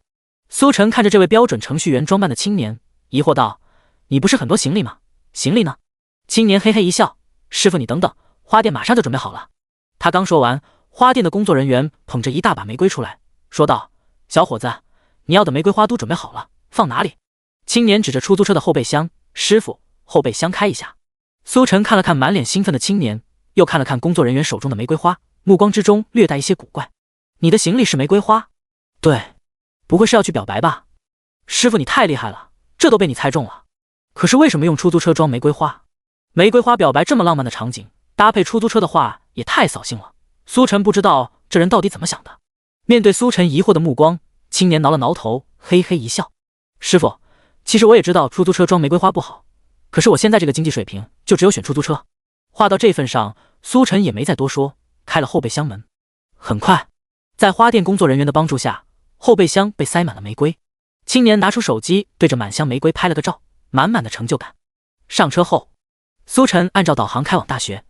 青年很兴奋，对接下来的表白充满期待，一直说个不停。苏晨偶尔回两句，同时得知这家伙就是个刚毕业不久的程序员，和女朋友现在是异地恋状态。说是女朋友也不尽然，毕竟现在就是去表白，等对方答应了才能称作女朋友。女方是他的学妹，在学校图书馆认识的，两人认识之后暧昧了很久，期间他也主动表白过，但是女方以考研为主，不想谈恋爱为由婉拒了。随后又跟没事人一样继续暧昧着。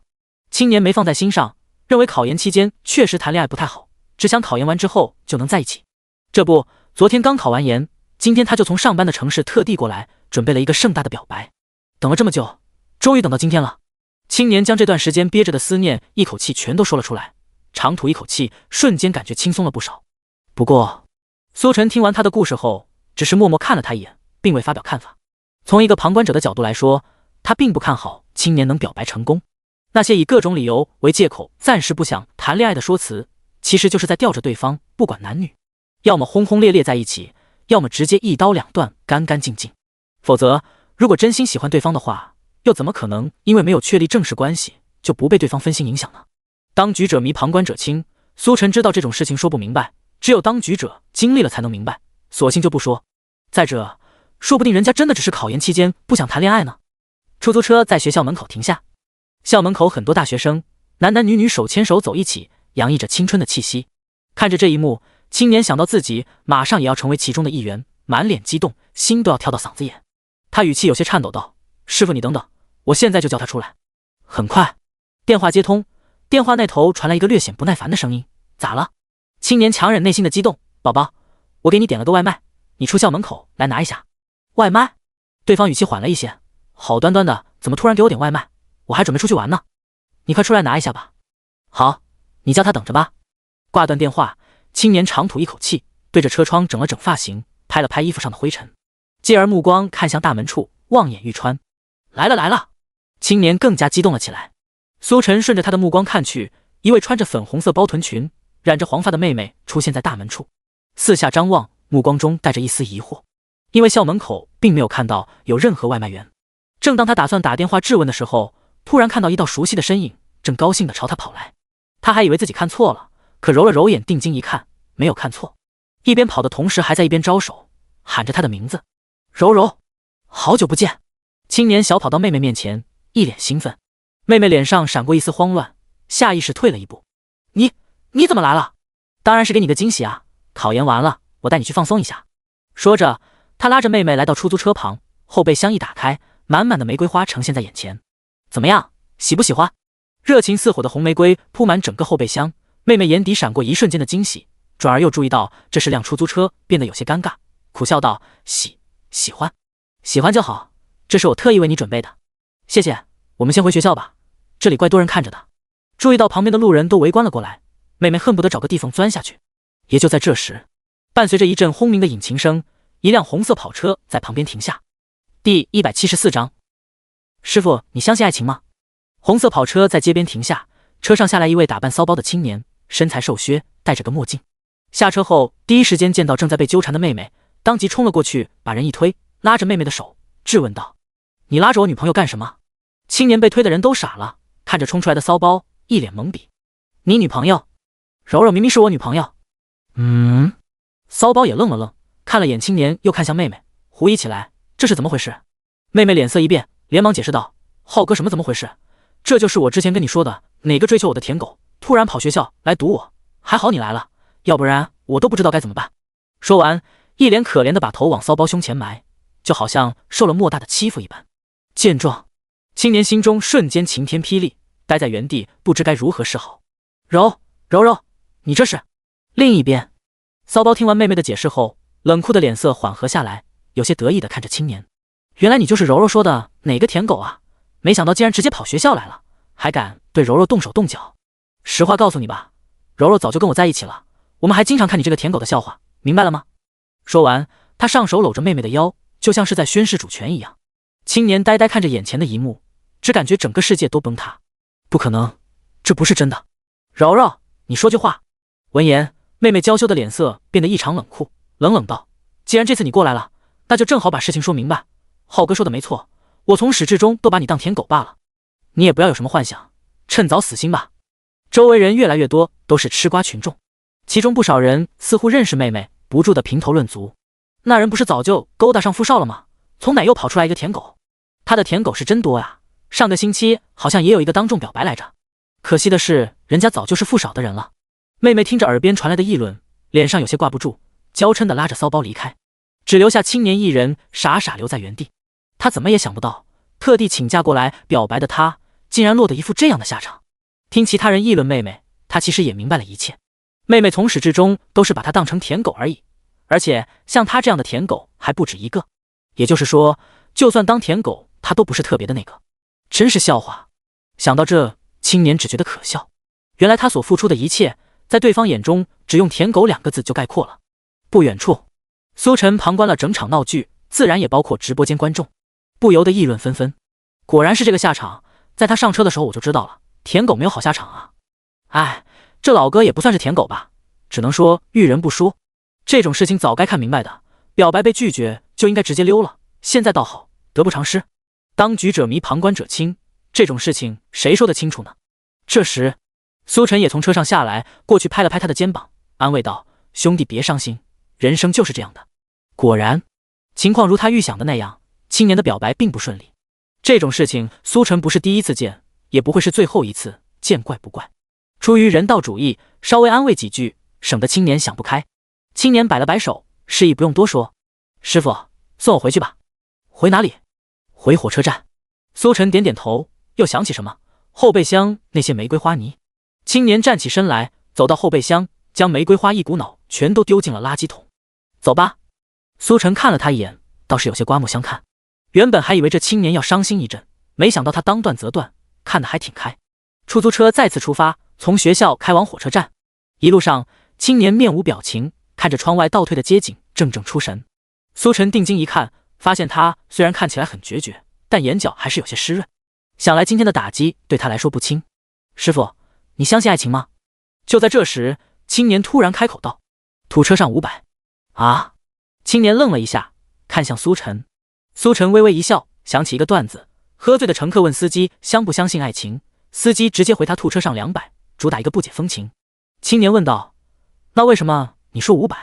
涨价了呗，这段子好几年前的了，那时候洗车油费都更便宜，这些年洗车费油费都上涨，多要点很合理吧？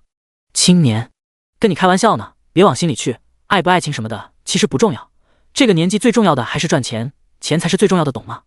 你信不信，如果今天装玫瑰花的后备箱不是我的出租车，而是奔驰宝马，情况或许就不一样了。苏晨一本正经道。青年愣了愣，随后点点头。他其实也明白这个道理，但有时候总会自命不凡，觉得遇到了真爱，结果现实如一个冰冷的巴掌，把他拍得彻底清醒。他开口道：师傅，我请你喝2杯吧。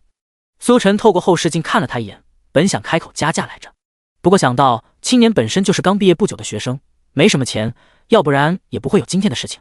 他点了点头：我倒是没关系，你不赶车吗？今天没有回去的车了，明天再回去。那就喝2杯吧，说好的你请客啊。可以。破天荒啊，主播竟然免费陪人喝酒，之前哪次都要加钱来着。可能主播也是看人家老哥不容易吧，刚毕业那会的经济状况真的听者伤心，闻者落泪。楼上加1，那会是真的穷。不过有一个问题，主播最近好几天都没有抓罪犯了，他难道已经金盆洗手了？我觉得大概率是罪犯都不敢坐出租车了，所以遇不到罪犯。这次主播要去喝酒，不开车，说不定就能碰到呢。第175章，敏感的地方不能碰。夜幕降临，出租车在酒吧门口停下，苏晨和马岩步入酒吧。马岩就是被妹子无情抛弃的可怜老哥，平时公司和宿舍2点1线的他，这一次被狠狠伤透了心，选择来酒吧买醉。苏晨自然也是无所谓，3天没开张的他，也想好好找个地方发泄一下。酒吧内异常热闹，霓虹光束夺目刺眼，吵闹的音乐汇成音浪，一下一下冲击心神。空气中弥漫着香水味和酒水味道的混合气味。穿着暴露的男男女女在舞池内摇头晃脑，激情热舞。2人在柜台坐下，点了2杯酒。服务员把酒送过来，马岩接过后2、3下就闷了个一干二净，确实还觉得不尽兴，又接连闷了3杯，直到酒精刺激下满脸通红，有了醉意，才终于开始嚎啕大哭起来。我真的想不明白，为什么他竟然是这样的人。我们平时聊天的时候，他对我其实很关心的，我能感受到他对我的爱，可为什么今天他竟然连解释都不想解释？苏晨默默看着他发疯，也不打扰。这种时候再多的安慰都没用，等他宣泄出来就好。直播间观众也和苏晨一样默默看着。老哥真是性情中人啊，这次估计是被伤透了心，哭出来就是了，多大点事。我当初谈了10年的对象都分了，当晚在天台吹了一晚上风，现在一样也释然了。振作起来，赶紧赚钱才是最重要的。哭了好一会，从最初的嚎啕大哭到啜泣，马岩逐渐冷静下来。就在这时，舞池上突然炸开炫目的灯光，吸引了在场所有人的目光。伴随着一声声惊呼，几位着装暴露、火热红唇、大腿白皙、带着无数诱惑的美女出现在场中。在炸裂的进取下，个个扭动着纤细的腰肢，狂热风舞，现场顿时就炸了。来了来了，终于赶上了这次狂热秀，之前来了好几次都没看到，这次必须看个够。奶奶的，这些美女真是太漂亮了，好想和她们一起跳舞。啧，这大腿，看得我口干舌燥。在场中众人狂热的呼声下，苏晨这才知道，原来这是这个酒吧专有的表演秀，每隔一段时间都会表演一次。马岩醉意醺醺的，被表演吸引后，顿时就移不开眼睛了，那些伤心事也直接丢在了脑后。苏晨倒是没有太多反应，虽然是血气方刚的年纪，但相比于美艳红唇，他更喜欢的是的美艳的红票子，没有什么比红票子在他眼中更有吸引力了。与此同时，苏晨直播间观众也是瞬间嗨翻，原本以为只是看一个为情所困的老哥买醉发疯，不成想还有劲舞福利，666，想不到主播竟然还能给我们这样的福利，这是我们免费能看的东西吗？有没有懂哥知道这是哪个酒吧？我有点急事要过去一趟。楼上的细说急事到底有多急？不是吧，各位这就急事了？这才哪到哪啊？你们都是没见过女人吗？楼上的提上裤子，说话就是硬气。随着几位美女热辣狂舞，场中气氛也变得愈加热烈，一旁的马岩看得都迷糊了。苏晨此刻的状态也很放松，一边小酌一边观看，怡然自得，在酒吧狂热气氛中显得有种众人皆醉我独醒的感觉。不过很快，苏晨突然眉头一皱，酒杯顿在空中久久没有喝下，目光也变得有些疑惑起来。他放下酒杯，认真地看着舞池中热舞的美女，目不转睛。却在此时，场上炫目的灯光熄灭了，变得漆黑一片，音乐也停了下来。热舞竟然结束了，怎么回事？停电了吗？要不要这么扫兴？好像不是停电，就是突然不跳了。不是为什么不跳了啊？我正看在兴头上呢，你们这不是搞人吗？妈的，我差点就出来了，你们是想难受死我啊！一道聚光灯照在场中，戴着红领带、一身西装的男人拿着话筒出现在聚光灯下，面带笑意看着场下群情激愤的众人。诸位稍安勿躁，刚才的表演是带给大家的福利秀，接下来如果大家想要继续观看的话，可以买1张观秀券到后场观看，观看券价格不贵，也就500。此言一出，场中众人都明白了这是怎么回事。原来这所谓的福利秀其实就是一种营销手段，一开始用明晃晃白花花的肉吸引眼球，等到别人兴头上时再收费，相当于把线上看视频的那套直接搬到线下来了。妈的，太无耻了，竟然看到一半要收钱，纯粹就是恶心人。我本来只是想喝酒来着，如果没有这场秀，我现在肯定是心平气和，但是现在我憋着一股火，不看了。你一开始直接收费，我说不定还考虑一下，这种半道收费不就是坑人吗？绝对不看，赶紧让他们继续跳，要不然把你酒吧给举报了。场下众人一个比一个大声，对酒吧官方中途收费的行为很是不满。不过台上的西装男人却是丝毫不在乎，十分抱歉给各位带来不好的体验，大家如果想要举报的话尽情举报，不过我们是正规营业，没有任何问题，就算警察同志来了也没什么说的。如果大家没问题的话，那么可以开始买观秀券了，500一张，有谁需要吗？西装男人挥了挥手上的一沓观秀券，引诱着众人。不少观众虽然痛骂酒吧官方无耻，不过付钱起来却丝毫不含糊。厚厚一沓的观秀券眨眼间就少了一半。没办法，那些热辣舞娘实在是太吸引人了，而且好歹是出了钱，他们还想着能看到更劲爆的内容呢。妈的，不看了，真是无耻！本来看得眼冒桃花的马岩，在听到竟然要花钱买观秀券的时候，瞬间清醒过来。身为卑微社畜，要说最敏感的地方，那必然是钱包。就算是醉死过去，要是触碰到钱包这种敏感的地方，必然也要当场诈尸。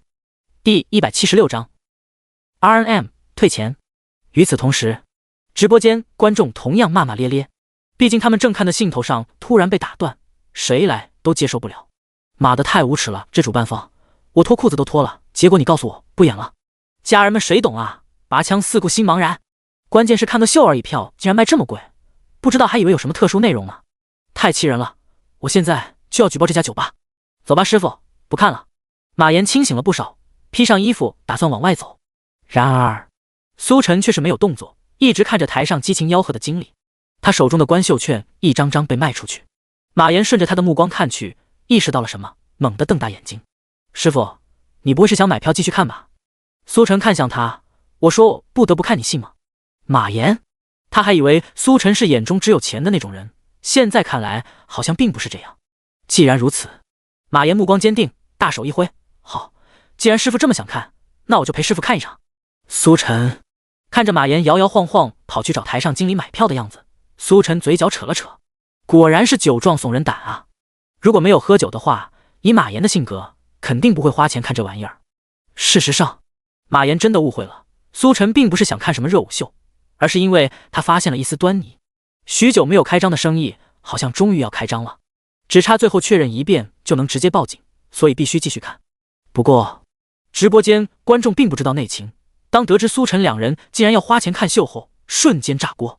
卧槽，真的假的？主播这是要花钱请我们看秀吗？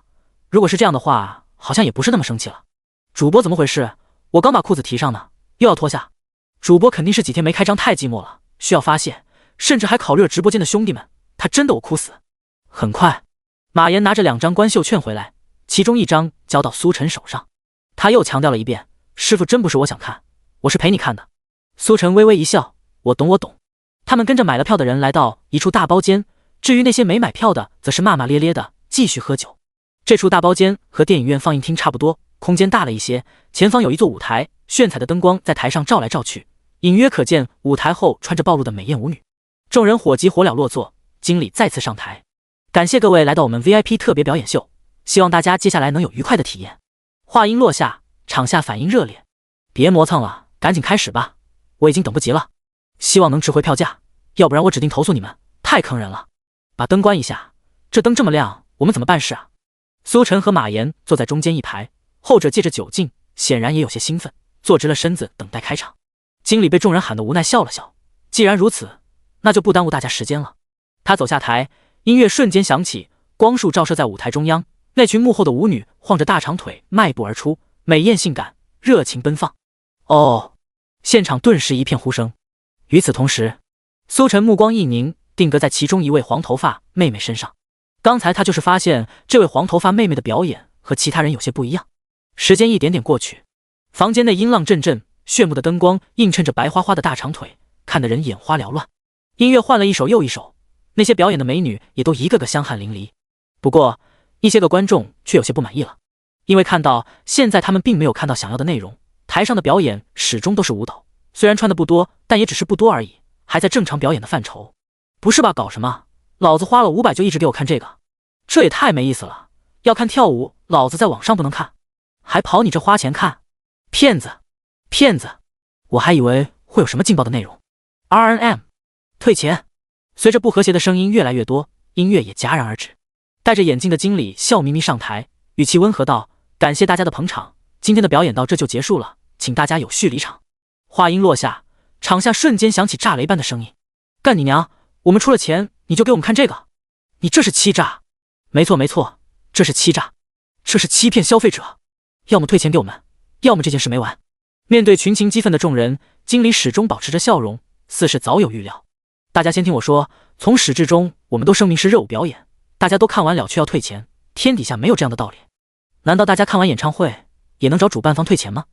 我知道大家想看什么内容，可惜我们是正经酒吧，不会干那种出格的事情，所以还请大家消消气，我们为大家准备了酒水，就当是消消火了。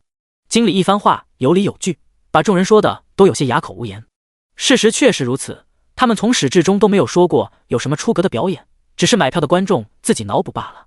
只是观众还是有些不服气，欺诈，纯纯的欺诈！就这表演值500，老子拿来打赏女主播还能听几句好话呢，太坑人了，就应该举报。不管如何，反正这个表演不值500，要么退一半给我们，要么我们直接报警，你欺骗消费者。没错，报警，欺骗消费者。经理笑呵呵道：大家消消气，退钱肯定是不可能退钱的，毕竟我们的表演者也出了工，我总得给他们发工资吧。这本来就是你情我愿的事情，怎么能是欺骗呢？当然，如果大家执意要报警的话，我们也绝对会配合警察同志调查。看着经理一脸无所谓的样子，台下观众都气得不行。可真要报警的话，好像也没什么用。如经理所说，这种事情本就是你情我愿，而且还有关秀券作证，只是他们就是咽不下这口气，500块干啥不好，就看这表演。就在众人无可奈何之际，场中突然响起一个声音：喂，警察同志，我要报案。第177章举报人口贩卖。报警的人正是苏晨。在其他人都对酒吧经理的无耻无可奈何时，他毫不犹豫一个电话拨给派出所。场中其他人听到苏晨竟然真的在一本正经的报警，都愣住了。他们之所以提到报警，不过是为了威胁酒吧经理而已，没真想报警啊。眼下这种情况，就算警察真过来也于事无补。与此同时，台上的经理得知苏晨竟然真的报警，不免有些恼怒。哪来的愣头青竟然真的报警？虽然眼下表演秀没什么问题，警察查不出什么毛病，但其他问题要是被警察同志给发现，麻烦是免不了的。想到这，经理拿起话筒，语气软了许多：这位小哥有话好好说，怎么真的报警呢？我们的表演秀虽然称不上绿色健康，但也是合法合规的，警察同志来也不会说什么。既然你们真的这么不过瘾的话，不如就退你们一半费用，这样总行了吧？但前提是你跟警察同志说明，刚刚是开玩笑的。闻言，场中其他人都有些异动，原本他们都打算吃这个哑巴亏了，没想到还能退一半费用，250也是钱，也能喝好几杯了。可以，退一半还是可以接受的，早说不就完了吗？非得人报警才行。算下来200看一次秀，也不算很亏吧？这位哥们，赶紧跟警察同志说明是开玩笑的吧，让经理把钱退给我们。对，趁着警察同志现在还没出发，赶紧说明一下，等他们出发再说就来不及了。场中所有人都在催促苏晨再给警察同志打一个电话，然而面对众人的催促，苏晨却是摇了摇头：这个警我报定了。此言一出，场中众人当场就炸开了锅。你傻逼吧，人经理都说了退一半的钱，你还想怎样？虽然这个表演秀有欺骗性质，但是真追究起来其实没什么毛病，你执意报警到头来就是什么都捞不着。你不会真的以为警察同志来了，你的500就能全部退回来吧？别傻了。与此同时，一同来看秀的马岩也是有些不理解，为什么苏晨执意要报警？情况确实如大家说的那样，很有可能警察同志到场也挑不出毛病，不了了之。如此一来，能退一半费用其实是赚了的，不可理喻。台上的经理见这么多人都说不动苏晨，气得跳脚。你不会真以为我怕了吧？我倒要看看，到时候就算警察同志来了，有什么说的。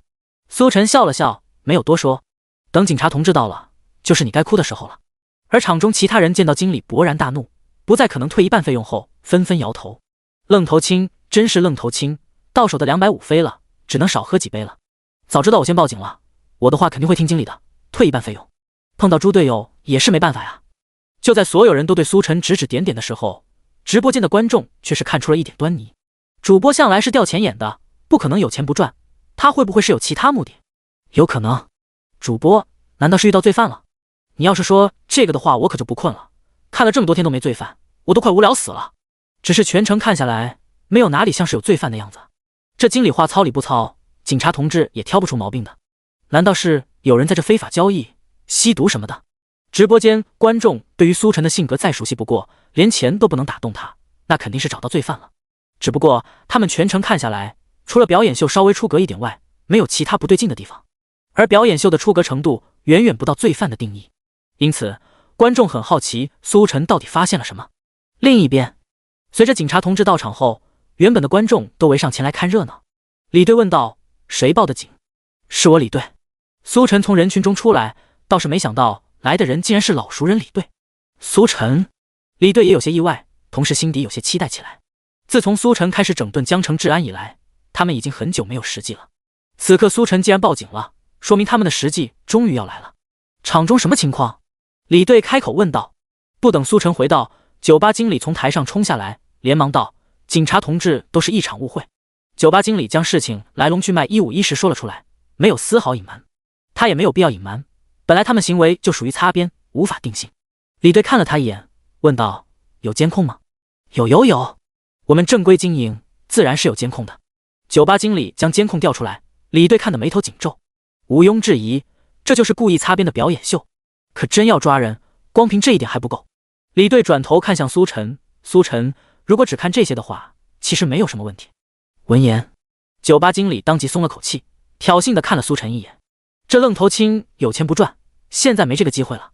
另一边，看戏的观众也是摇头叹气：“哎，到手的200泡汤喽，早点妥协屁事没有。贪心不足蛇吞象，这小子估计是想把钱退回来。现在警察同志发了话，1分都没了。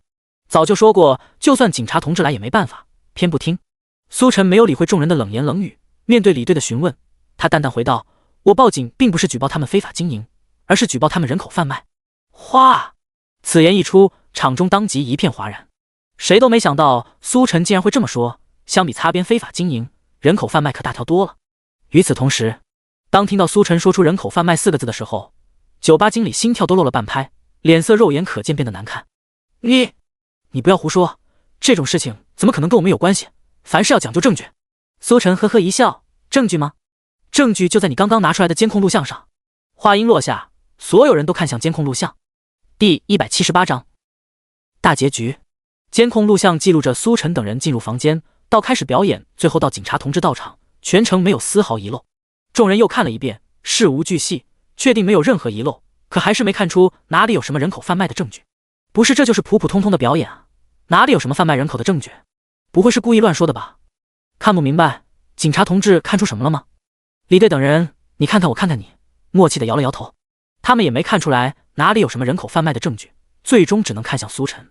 苏晨，你就别卖关子了，直接说吧。苏晨当即也不墨迹，点名道：“你们看这位黄头发妹妹的手势有什么不对？”众人循着看去，果然发现这位黄头发妹妹跳舞时手势和其他人有些不一样。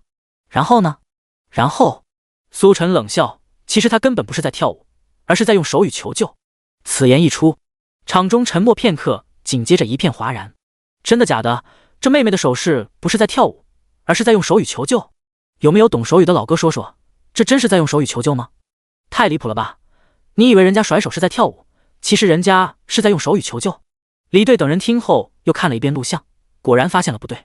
李队目光锐利无比，看向酒吧经理：“把他们都叫出来，配合我们调查。”酒吧经理还想辩解：“不是求救手语，就是普通的跳舞手势。